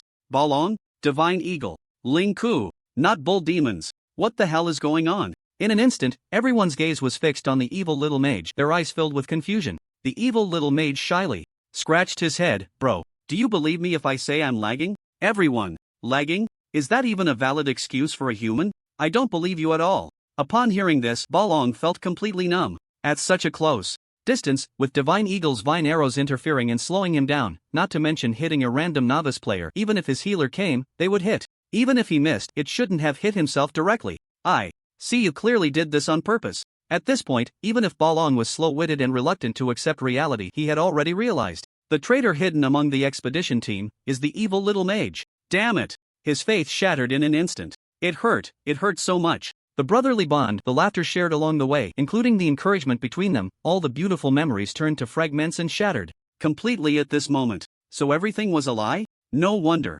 All along, the other party would occasionally check the map to monitor Xiar's movements. It turned out it wasn't to observe the other party's information, but to report the expedition team's location. And he, under the other party's sweet words, had really mistaken them for a close friend. Beast. A raging anger ignited in Belong's heart, and he gritted his teeth. Little mage, do you think I won't kill you? Hearing this, the evil little mage couldn't help but sigh. Was it still too obvious? At this point, it was indeed a bit hard to keep pretending. He originally wanted to interact with them as a normal person, but since it had come to this, he would stop pretending. The cards were on the table. I am the traitor. Facing this furious roar, the evil little mage quickly retreated, a smile appearing at the corner of his mouth. Sorry, bro, whether you believe it or not, it doesn't matter now. If you have any dissatisfaction, go tell Lord Xiar. As soon as the words fell, Balon, still in a state of paralysis, suddenly realized and turned around, only to see Xiar had already come to his side. Xiar would definitely not let this paralyzed state go. The embers of fire erupted from the ground, instantly reducing Balon's recently recovered health.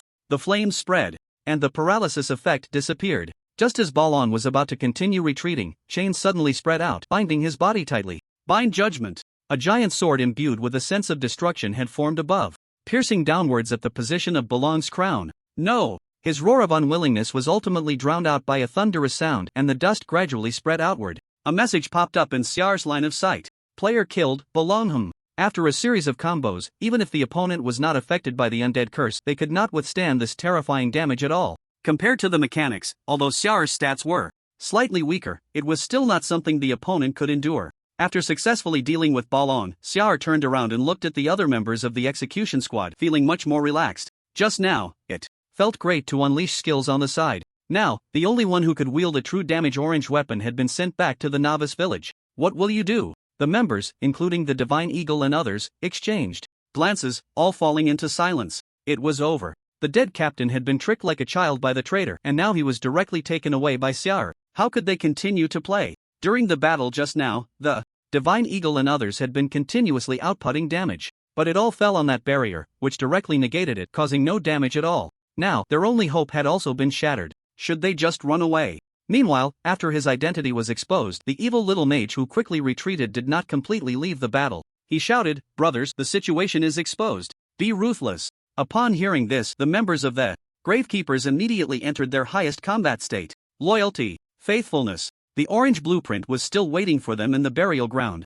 Now was a great opportunity to achieve merit. The members who had been holding back for so long all exploded with energy, especially Leysan. After receiving the inheritance bestowed by Lord Xiar, he was now fully equipped in golden gear and had gained a new title, Ash Knight, with combat power reaching an unprecedented peak. Leysan gripped the giant sword, entered a berserk state, his eyes bloodshot, and began to unleash a flurry of blows on the members of the expedition team. "We're all players, can't you treat us like humans?" Faced with the question, Leysan scoffed. "Players? Wrong." In his eyes, these expedition team members had clearly turned into walking undead coins, waiting for him to reap them. Unbeknownst to them, the mindset of the little leaks in the burial ground had begun to align with Xiar. Time passed quickly, and the entire battlefield became even more chaotic. Boom! Several bursts of fire spread in the back, and the black mist in the air gradually dissipated. All players turned their gazes over. Judging by the intensity, the battle over there should be nearing its end. Such a good opportunity. If the execution squad could successfully deal with Xiar, the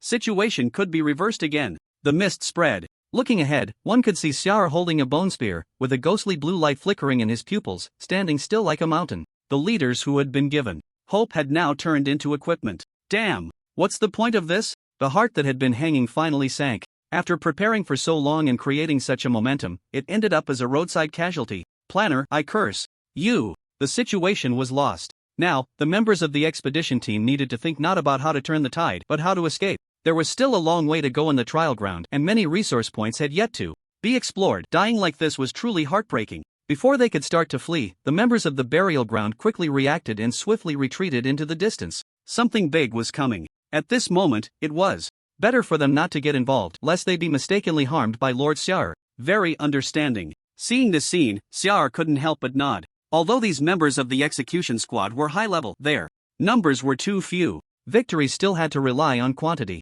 The remaining members of the expedition team looked quite promising. Unlike Balon and the others, these players are the main force in clearing the undead soldiers. heavily covered in the curse of the undead, and can be said to shatter at a touch. Just right. I was a bit tired from competing with those guys in operations and using my brain. Next, I'll abandon thinking and let the numbers and mechanics do the work for me. The Lord began the enjoyable mowing phase. Although on the surface this seems to be something that heavily relies on numbers and mechanics, in fact, it really is. After stacking the Shield of the Curse of the Undead and the Stone of Mourning, Shar charged into the crowd as if entering a no man's land, the embers of fire burning wildly, and the spear in his hand was almost smoking. This is the real battlefield. Kill notifications kept popping up, dazzling the eyes. At this moment, Shar was completely immersed in the desire for slaughter, enjoying the thrill of leveling up. What was originally expected to be an epic battle turned into a one-sided massacre. The experience bar rose rapidly, and finally, a special prompt appeared before him. Your level has been raised to 60 negative effect. Forbidden call description. The source of power senses your existence, urgently calling for you, seeking to return the power to its true master. Note, this power does not belong to you, you shameless thief. Shar. Thief? Looking at this sudden negative effect, Shar was very angry. How did his proud talent and effort turn into shameless thievery in your eyes? You dog. Clearly, this should be what the little ghost referred to as forbidden. In the Monster Girl Transformation Manual, Shar had learned a bit about this. It is the source of power, and each monster has a different corresponding source. As a necromancer, his corresponding source of power should be Underworld. That is, the place where he summons his bone friends. He then looked at the experience bar, which was now entangled in a wisp of pitch-black mist, and the growth of experience began to slow down, as if parts of the absorbed experience were being taken away by someone. Damn! I see you are the real thief. Meanwhile, the players from the expedition team looked at the stopped Shar with some confusion. What's going on? Is the numerical attack mechanism malfunctioning? Did the planners finally patch this underworld boss? Just as this thought emerged, the furious Shar hurled a burst of embers at the players, using them as tools to vent his anger. In no time, all members of the expedition team were dead, leaving various pockmarked holes on the ground and a strong burnt smell. The battle was over. Morning Bone did not rest but rushed over immediately. Mr. Shar, you are so powerful. I knew these adventurers couldn't stop you. Although he was just a lucky dog, there is knowledge in being a slacker. After the big brother exploded, the first thing to do is to provide sufficient emotional value. Hallie also came over. How was it? I heavily injured the opponents. Holy class, my role in this battle was significant, right? Morning Bone immediately showed a disdainful expression. Look, this is a negative example. With just a little bit of contribution, he couldn't wait to come over and take credit. Truly a disgrace in the slacker world. Shar nodded. Hallie? Can't you be a bit more perfunctory? On the other side, hearing the silence, Dana and Jimmy also rushed over. It's unclear what happened between the two. For some reason, Jimmy suddenly became obedient, giving a wave of emotional value before staying far behind. Dana was a bit surprised. Mr. Shar, you've reached level 62? Shar nodded. Yes. Have you learned anything about the forbidden? Why do I feel like the power that belongs to me has been stolen? Diana. After a moment of speechlessness, Diana spoke up. Mr. Charles, strictly speaking, it is actually we monsters who are stealing the forbidden power. In the past, our weak strength went unnoticed, but after reaching level 60, the forbidden can sense our existence and will naturally reclaim its power, though this is not a major issue for now. The further you go, the stronger the influence of the forbidden becomes, constantly interfering with your mind. I believe you should have felt it to some extent by now. Charles, I don't feel anything at all. It should be the effect of the title of Forbidden Walker. Charles said, is there any way to cancel this influence? Diana replied, the influence varies with each level, usually with every 10 levels as a threshold. During this period, you must go to the area derived from the forbidden and fight against its projection to eliminate the influence. This matter can be reported to your tribunal. But remember, do not challenge blindly. You must wait until you have honed your level and equipment to the utmost before you have any chance of winning. Saying this, Diana glanced at the mess around and then at Charles, whose health had not diminished at all, hesitating for a moment. Of course, you may do as you wish. Her theory could apply even to the monsters currently selected to enter the trial ground. But Charles was clearly not among them. This was no longer just a terrifying power that could be described with the word genius. It was simply against the heavens. After this conversation, Charles had completely understood the current situation. When he returned, he would make that damned thief pay the price. Could the fruits of his hard work in harvesting players be so casually drained? He was suffering from food guarding syndrome. Then, another question arose in Charles's mind. By the way, how did you learn so much? In the Pride District, information about the forbidden was controlled by the tribunal. Even after flipping through the Monster Girl Transformation Manual in the basement, he had only learned a little. How could she be so clear? Diana explained. I am a member of the Witch Church. You can understand it as your tribunal. Originally, this kind of information should not be casually leaked to outsiders. But for me, Mr. Charles is not considered an outsider. Charles, no. Why does it feel like this guy's skills have evolved? Realizing something was off, Charles suddenly focused his gaze on Jimmy, who was off to the side.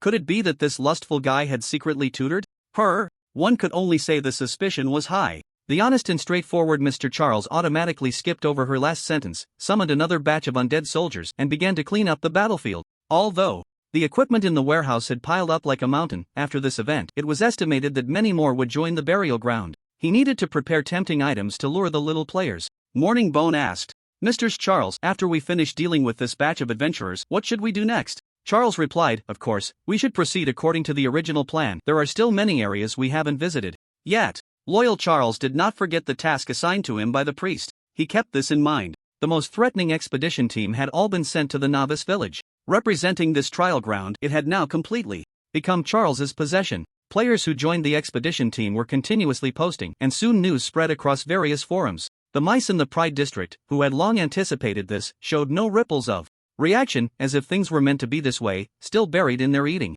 Eat well, brothers. Just in time, many fools from the Greed District had been tricked into challenging Charles, and they could go over there and eat a few more bites. The unaffected districts also caught wind of the news, and players quickly hid away, no longer daring to have any covetous thoughts about this big boss. You're already so twisted, what else is there to say? Here, take the stuff. At this moment, Xia was still dealing with the remaining ancient adventurers. Delayed by the expedition team, there were less than 4 remaining souls, yet quite a few guilds had benefited. As for that rest that naturally belonged to Xia, he arrived at a palace. This time, the other side had changed their rhetoric. Ancient adventurer, damn monsters want to lay their hands on the legacy? This is for future adventurers. I've almost killed all the adventurers, and you're leaving an egg. With that, Xia slightly adjusted his mindset and took the lead in resolving the remaining souls. All ancient adventurer souls have been resolved. The activity notification popped up in the player's view. Upon seeing this news, they weren't sad, on the contrary, they felt a sense of relief. Was it finally over? After this task, Xia should settle down a bit, allowing himself to safely gather some resources. But in reality, they still underestimated Xia's level of mischief. After resolving the adventurer souls, Xia decisively set his sights on various high resource points on the map. This was a transparent world that his little leaks had worked hard to open for him. If he didn't make good use of it, wouldn't that be a waste of their efforts? Moreover, these resources looked quite lucrative. Greedy Xia wouldn't miss any opportunity to make money. While making money in the Pride server, he had to outsmart various territories or families. Here, he just needed to bully some players and could also gain some experience. Such an easy job was hard to come by. In the time that followed, Xia lived a repetitive and very relaxed life, encountering players, plundering resources, cursing the taboo that stole his experience 1,000 times a day. Finally, the event in the trial land was about to come to an end. Looking at the flashing 1-minute countdown, Xia couldn't help but let out a long sigh. What a delightful journey it has been. In this regard, Dao Gu and Jinia both deeply agreed. After being hunted down, choosing to find Xia to cling to was indeed their best decision. Choice is greater than effort. Other monsters that entered were either killed by adventurers or swallowed by the glutton, and only they had survived until now. The crimson countdown kept flashing. Xia looked at Dana, many thoughts swirling in his mind. Although the team was initially formed with the idea of using her as a mobile blue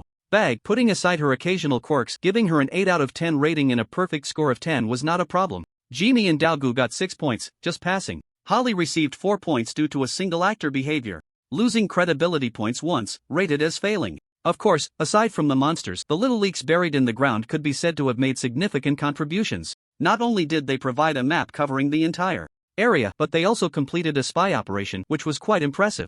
9 points, giving them the best support, was completely reasonable. As for himself, a perfect score, MVP of the entire event. After summarizing in his mind, only 30 seconds remained on the countdown. Xia was about to say goodbye to Dana, his lips just moving, when Dana eagerly spoke up, "I'm willing." Xia? What the hell are you willing for? Dana paused.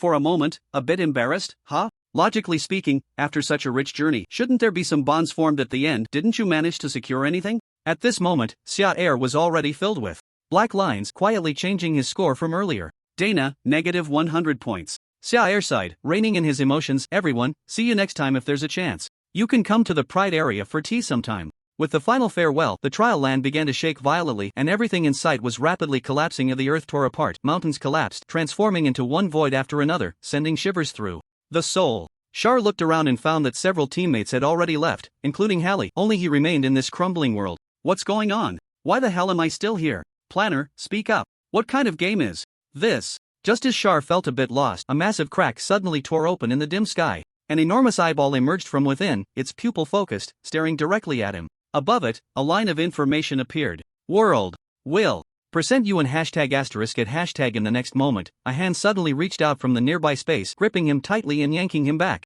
Char found himself back in the burial ground. He looked ahead, and the one holding him was the orange priest, who was frowning deeply. What's going on? According to the rules, the trial should have ended. How could you stay in there for so long? Fortunately, I left a mark on you, otherwise things would have been troublesome. Char looked confused. I don't know. All the other monsters have left, but I can't. By the way, before you pulled me back, I saw an eyeball appear in the sky. The orange priest's frown deepened. An eyeball. He fell silent, seemingly pondering, but took a long time to come up with an answer. The orange priest finally spoke. I'm not very clear either, but it's fine, you're back. He looked at Char's increased level, a smile appearing on his face. Looks like you gained quite a bit this time. Char sighed. I only killed 16 remnants of ancient adventurers. There are still many legacies that those adventurers took. Sigh, this is my negligence, orange priest? How many? 16? The comforting words stuck in his throat, and the orange priest patted Char's shoulder. You've done remarkably well. There's no need to be sad about it. Truly a pillar of our demon race. The orange priest continued. Take a good rest. Prepare to meet the demon lady in a while. She should be able to explain what just happened. After saying this, the priest left through the crack. Only Char remained, silent and alone. That situation just now was clearly off. Although the title of that eyeball was a jumble of characters, a few words were still faintly visible. World will. World will? That doesn't make sense. I didn't do anything heinous, it was just friendly exchanges. Among adventurers, right? I just wanted to give the burial ground a future. What could I have done wrong? At this point, Char had some guesses about this world.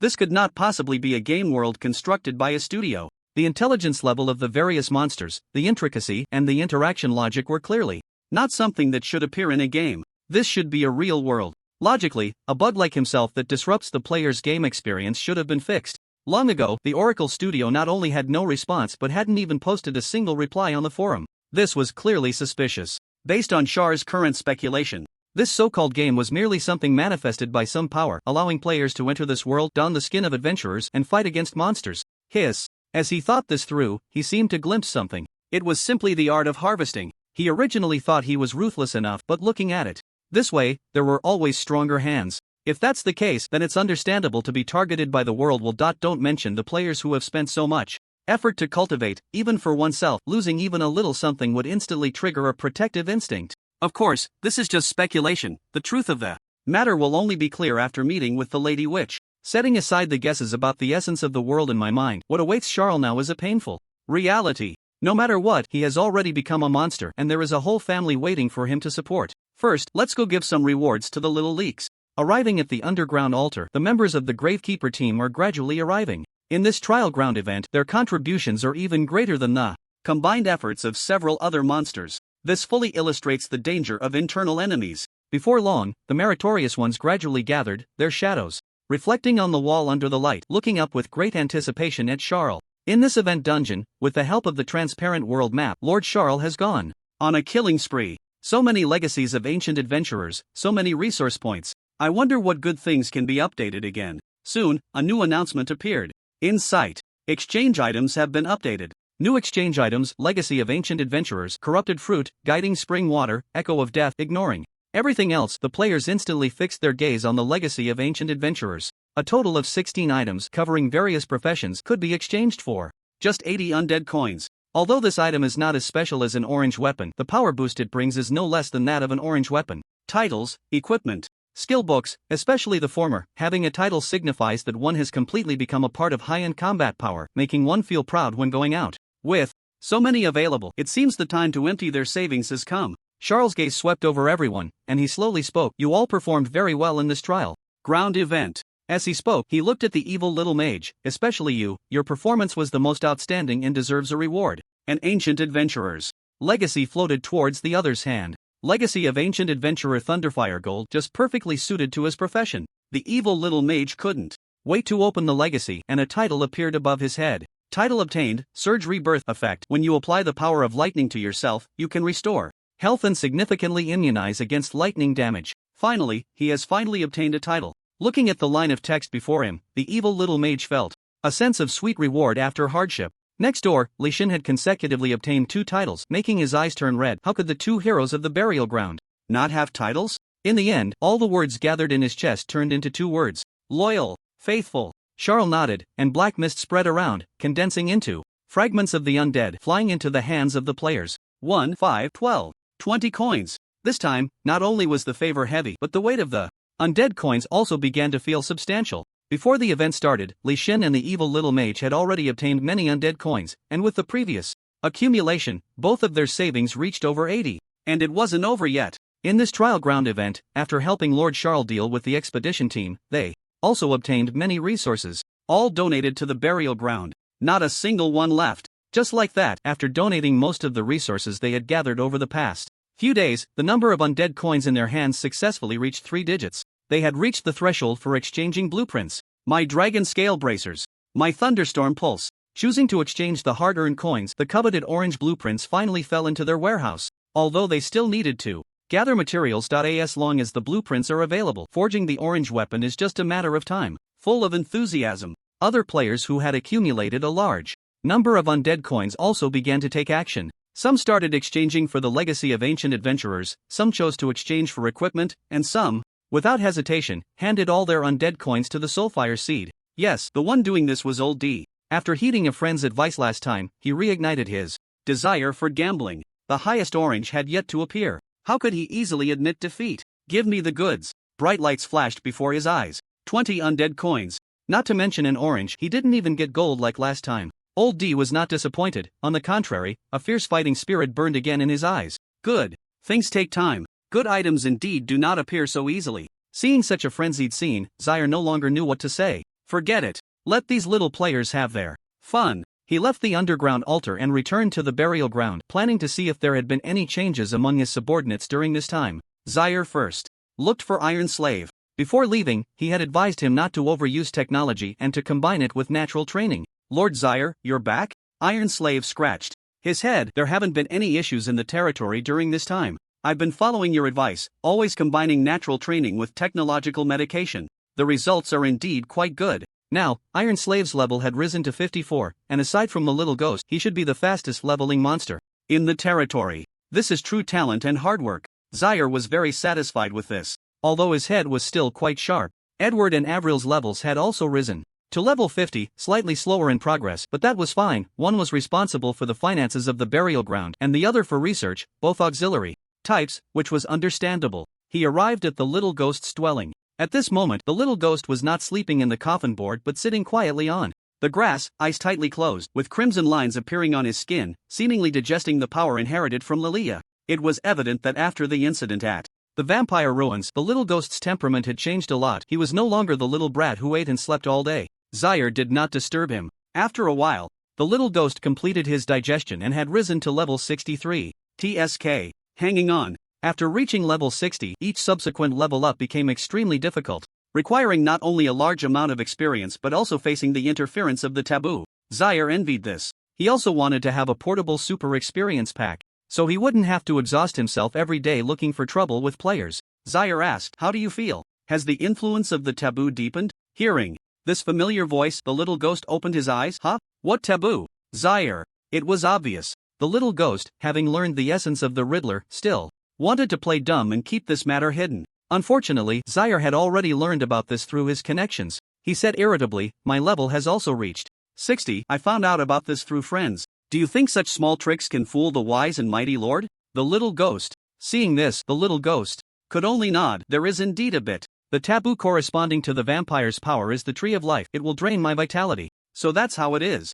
Zaire said, "Remember to be cautious of others' rhetoric in the future. Don't easily let out information." Why so careless? The little ghost? Yes. Zaire actually hadn't learned about the Tree of Life from Dana. Each taboo had different means of obstructing monsters, and he had just been bluffing a bit. A clever stroke. The little ghost was very angry, but there was nothing it could do. During this time, Zaire had done far too much for her subordinates and the burial ground. She originally wanted to keep things under wraps and rely on her own strength to resolve them alone. Unexpectedly, she was still tricked out. The evil necromancer. Zaire spoke just in time. "I also plan to deal with some forbidden matters. Why don't you come with me to the tribunal?" The little ghost drooped its head. Although it had no prior contact with the tribunal, based on its actions in the Pride server during this time, it believed the other party would give it some face, and asking for information on the forbidden should not be a problem. The two began their journey, weaving back and forth between various territories. Surprisingly, during the time Xia Er entered the active dungeon, these territories had not encountered much adventurer invasion filled with tranquility and beauty.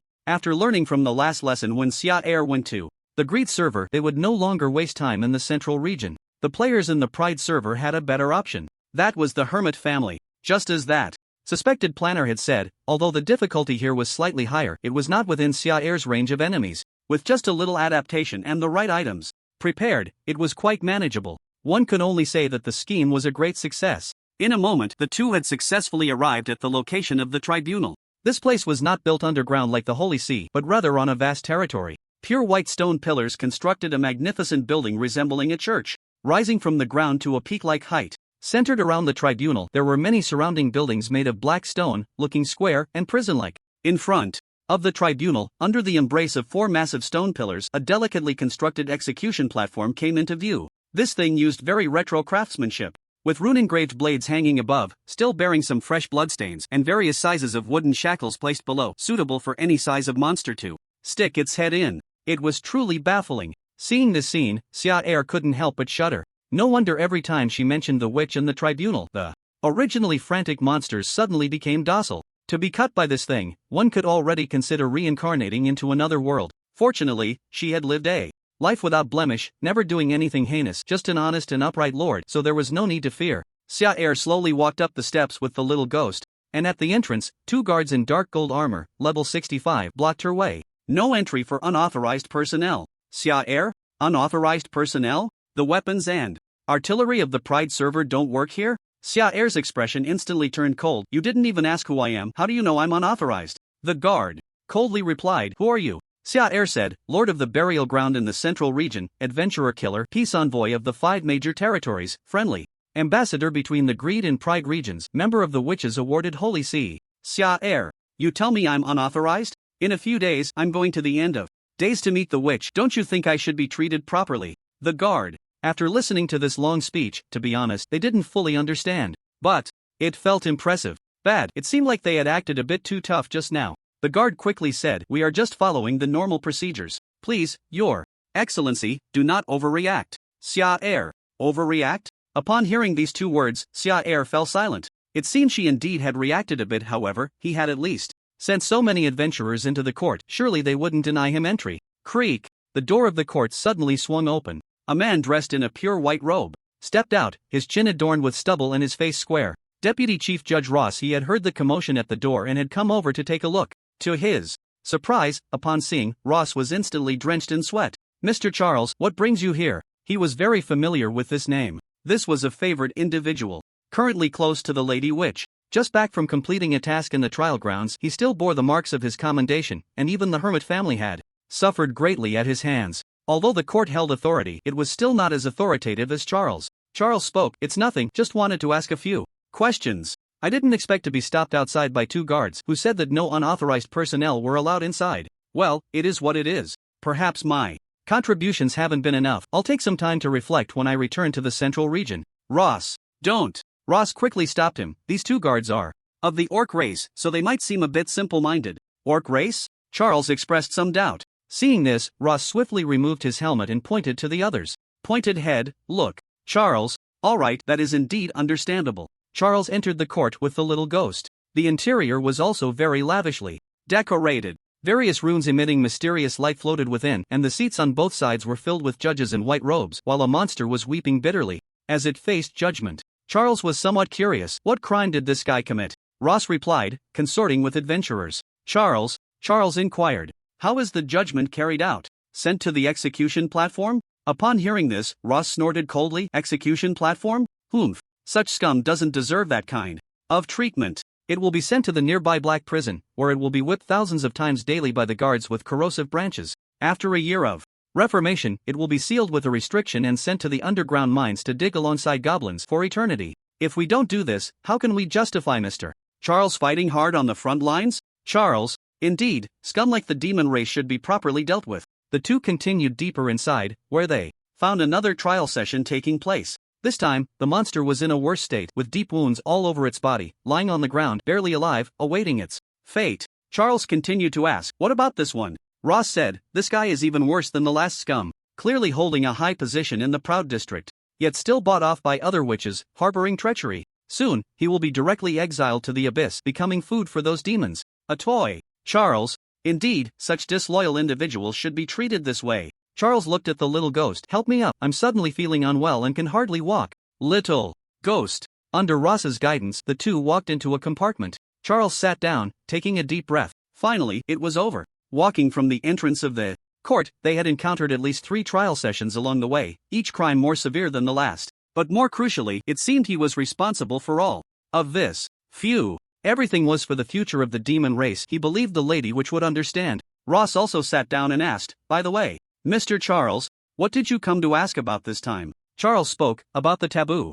I and my assistant have both reached level 60 and we are deeply troubled by these taboos, so I want to understand them in detail." "Is that so?" Ross didn't say much more, quickly going to another room and retrieving 2 pieces of parchment. The so-called taboo is omitted. The taboos corresponding to your powers are Underworld and Tree of Life. Omitted. In summary, inject your magic into this parchment and it will reveal the location of the taboo projection. Is this finally the end? After listening to the other party ramble on, Charles immediately took the parchment. This head of the tribunal, why does he feel inexplicably chatty? Injecting magic into the parchment, a landscape piled with eerie white bones emerged on the paper, pointing to a specific location. Pride District territory. Chilling white bones. The little ghost's parchment also revealed a line of information. Sloth District territory. Cavern of Apathy. Hiss. Seeing this scene, Charles couldn't help but frown. "Do we have to go to the territories of other witches?" Ross nodded. "Yes, the locations generated by the taboo projections are very random, and such situations can occur. But it's fine, I will contact the tribunal over there as long as it's not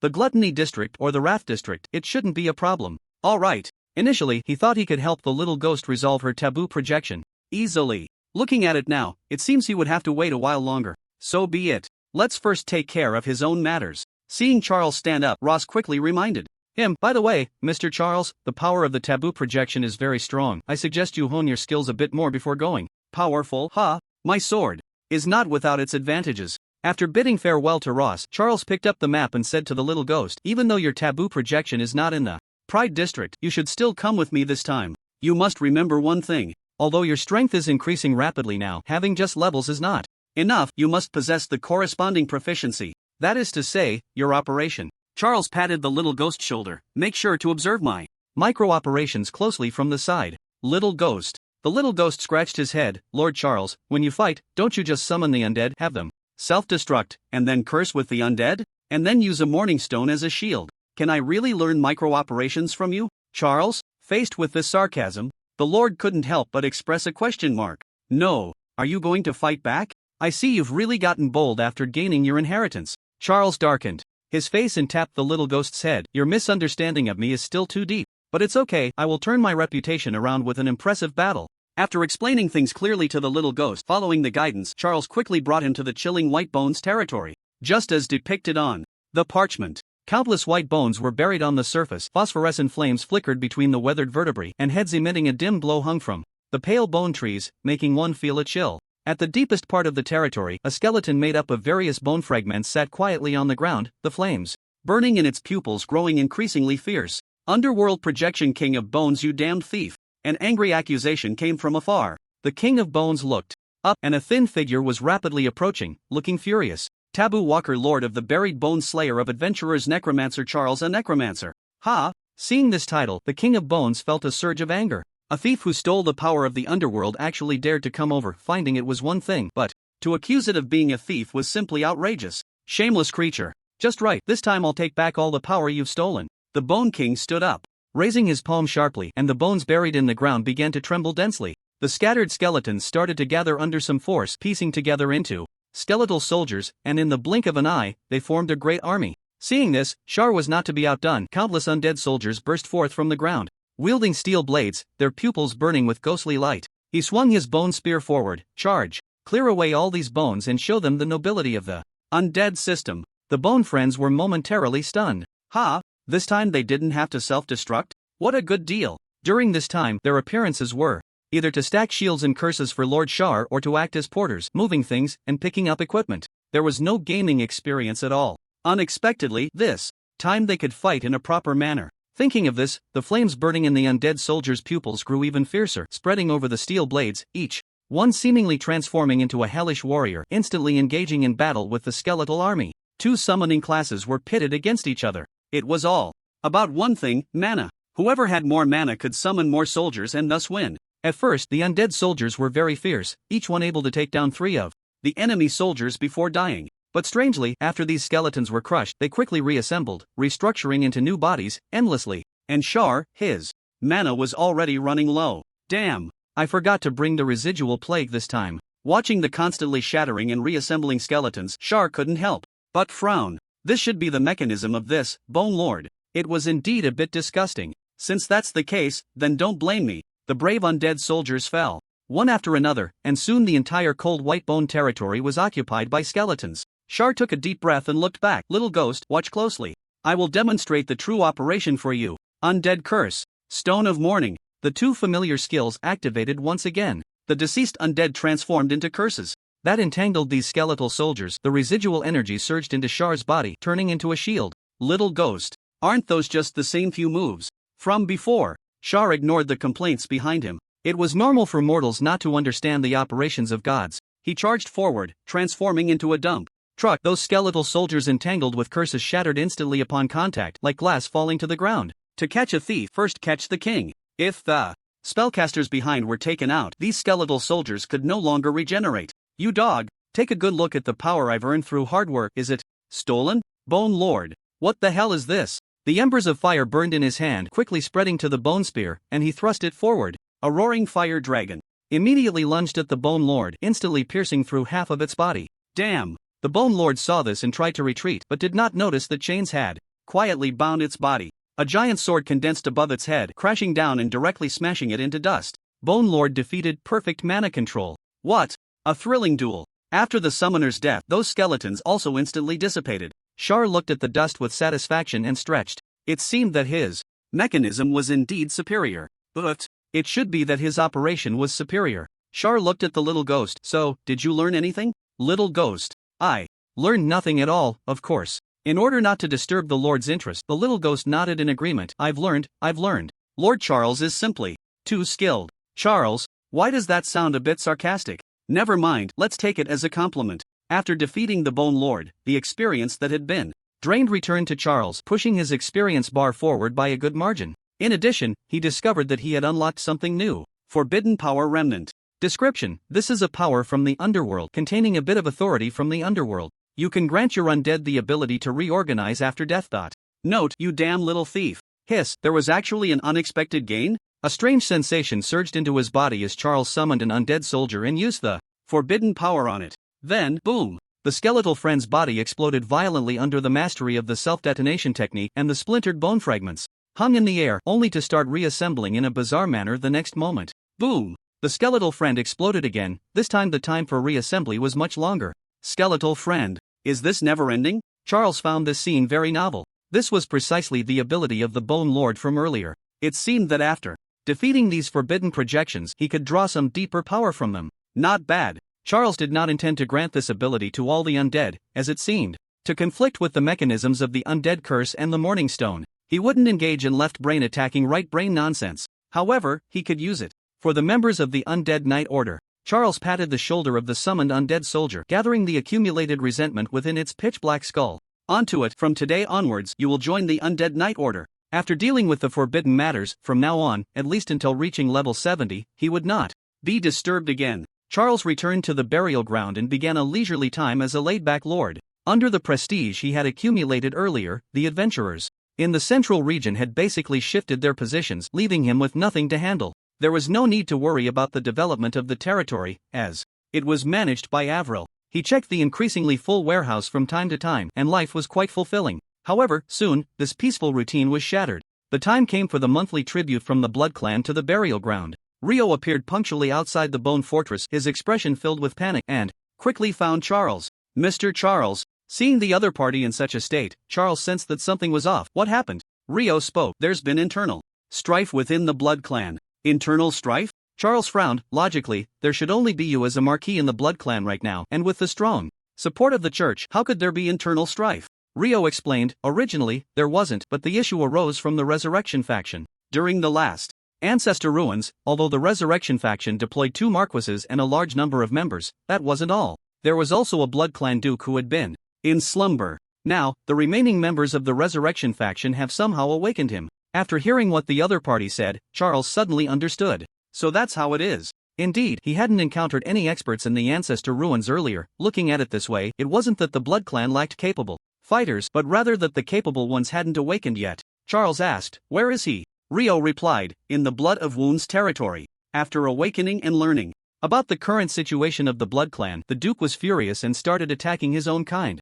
His strength is very formidable, around level 67, and I'm not his match. Faced with such a situation, Rio felt quite helpless, originally diligent in this position, watching as the days of the Blood Clan were about to improve. He never expected the old thing to suddenly rise from the dead. With no other choice, he could only seek help from Lord Charles. Charles patted his shoulder. Understood. Just lead the way. In this new era, there is no ship to carry the remnants of the old era. Within the territory of Blood's Grief, the civil war that had yet to erupt within the ancestral ruins was late but inevitable. The leader of the Resurrection faction, the Blood Duke, wielded a massive blood blade, mercilessly striking down other Blood Clan members. He was very angry. Not long ago, the remaining members of the Resurrection faction had somehow performed a ritual, injecting pure blood into their bodies, awakening him from his slumber. After awakening, the Duke initially thought the Resurrection faction's plan had succeeded, but he did not expect that. Things had far exceeded his expectations. He still remembered the conversation he had while comforting the members of the Resurrection faction.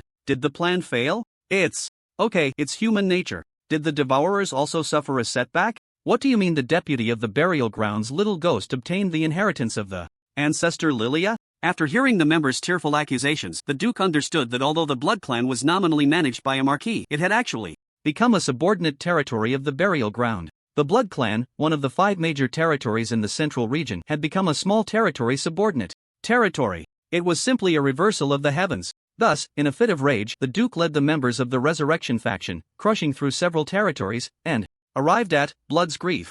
After traveling a bit further, they would reach the Blood Fortress and catch that dog of the burial ground. Indeed, although the number of members in the Resurrection faction was small now, with the Duke present, it was a force to be feared. To achieve great things, 800 people were enough. A strong smell of blood permeated the territory. Just as the Duke was preparing to lead his people further towards the Blood Fortress, 3 figures quickly approached from a distance. Charles, Rio, and the little ghost that Charles had specifically called over. The Blood Duke looked at Rio, his expression revealing a hint of disdain. "Do you think bringing reinforcements will save you, Charles?" The Duke shifted his gaze, stopping on that thin figure. The reason the Blood Clan had become like this was all because of this guy's scheme, the inherently evil necromancer. The Blood Duke looked at the little ghost, who was radiating a strong Blood Clan aura. "No matter what, you are also a member of the Blood Clan. Now that you have absorbed the power of the ancestor Lilia, there is still room for redemption. As long as you kill those 2 guys by your side and repent, I can crown you as the new lord of the Blood Clan." The little ghost. She ignored the Duke's words and said to Charles, "Lord Charles, you don't need to intervene in this battle. I'll handle this guy." The little ghost did not agree with the Duke's statement. The bloodline held no bond for her. Instead, all she felt was hatred. Whether it was the Resurrection faction or the Devourers, they only regarded her as a tool. The burial ground was her only home. With this in mind, the little ghost looked at the Duke, blood-red patterns spreading across her body, beginning to unleash blood magic. During this time, the little ghost's level had risen rapidly, but compared to the Duke, she was still 4 levels behind. The higher one went, the greater the gap between each level. Charles did not intervene, choosing to respect the little ghost's wishes and silently watched from the side. He wondered if the power of the ancestor could make up for the level difference. Seeing this, the Duke no longer held back, his figure flashing as he transformed into a blood shadow, quickly appearing in front of the little ghost, the blood blade in his hand, slicing out in an instant. The little ghost perfectly controlled the distance, slightly turning her body as the blade grazed her cheek. She raised her hand and unleashed the blood magic she had been charging for a long time, slamming it onto the Duke. Boom! A tremendous energy erupted from the palm, not taking any form as a vessel, but purely as an output of energy, instantly piercing through the Duke's abdomen. What the hell? Charles was momentarily stunned. Is this really possible? The Duke, in pain, took a few steps back, the power of the Blood Clan swirling around him, and the blood nearby began to float, attempting to gather at his abdomen to mend the wound. But the next moment, the blood suddenly halted in midair, and then began to converge towards the little ghost. Clearly, the little ghost, who had inherited the power of the progenitor Lilia, had far superior control over the blood than the Duke. She gave him no chance to catch his breath. The blood transformed into countless blood spears, instantly condensing into hundreds, piercing towards the Duke from all directions. Put. One by one, the blood spears penetrated the Duke's body, each bearing a special mark that firmly sealed his internal power, forcing him to endure this terrifying damage. In the next moment, the little ghost raised her hand, and blood magic coalesced into a massive, menacing blood claw which came crashing down from above, directly crushing him into a puddle of blood foam. The Blood Clan Duke was dead. Seeing this, Charles couldn't help but nod. Indeed, it was clear that he had learned something from his earlier battle with the Lord of Bones. His efforts were not in vain.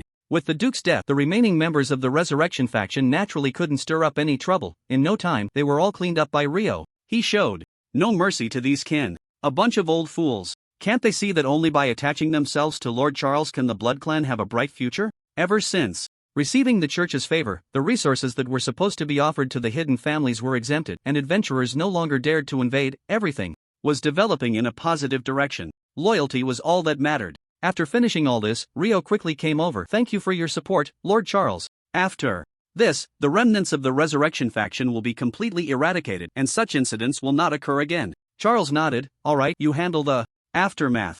With the matters of the taboo and the Blood Clan settled, Charles returned to his leisurely life as a lord. Currently, he had nothing much to do. If there was anything, it was the matter of meeting the witch lady as mentioned by the Orange Priest and the taboo projection in the lazy area. However, neither of these could be resolved proactively. He had to wait for notification. Let's see who comes first. During the long wait, time passed day by day. In the morning, just as Charles was about to check the results of his training in the residual plague, he saw the Orange Priest walking out through a crack as he was leaving the Bone Fortress. Charles spoke. Priest, are you preparing to have me meet the witch lady? The Orange Priest nodded. Yes, but before that, I need to tell you some things to be aware of. You know, witches are split from the original sin, and their temperaments are just like their titles. Like Lady Ilia, she is very proud. At this point, the Orange Priest seemed to recall his daily work experiences, his expression showing some pain. In short, it's best to speak in a way that pleases the witch lady. Don't contradict her. Even if you do, it should be in a tactful manner, leaving her a way out. Putting that aside, the witch lady is still quite easy to get along with.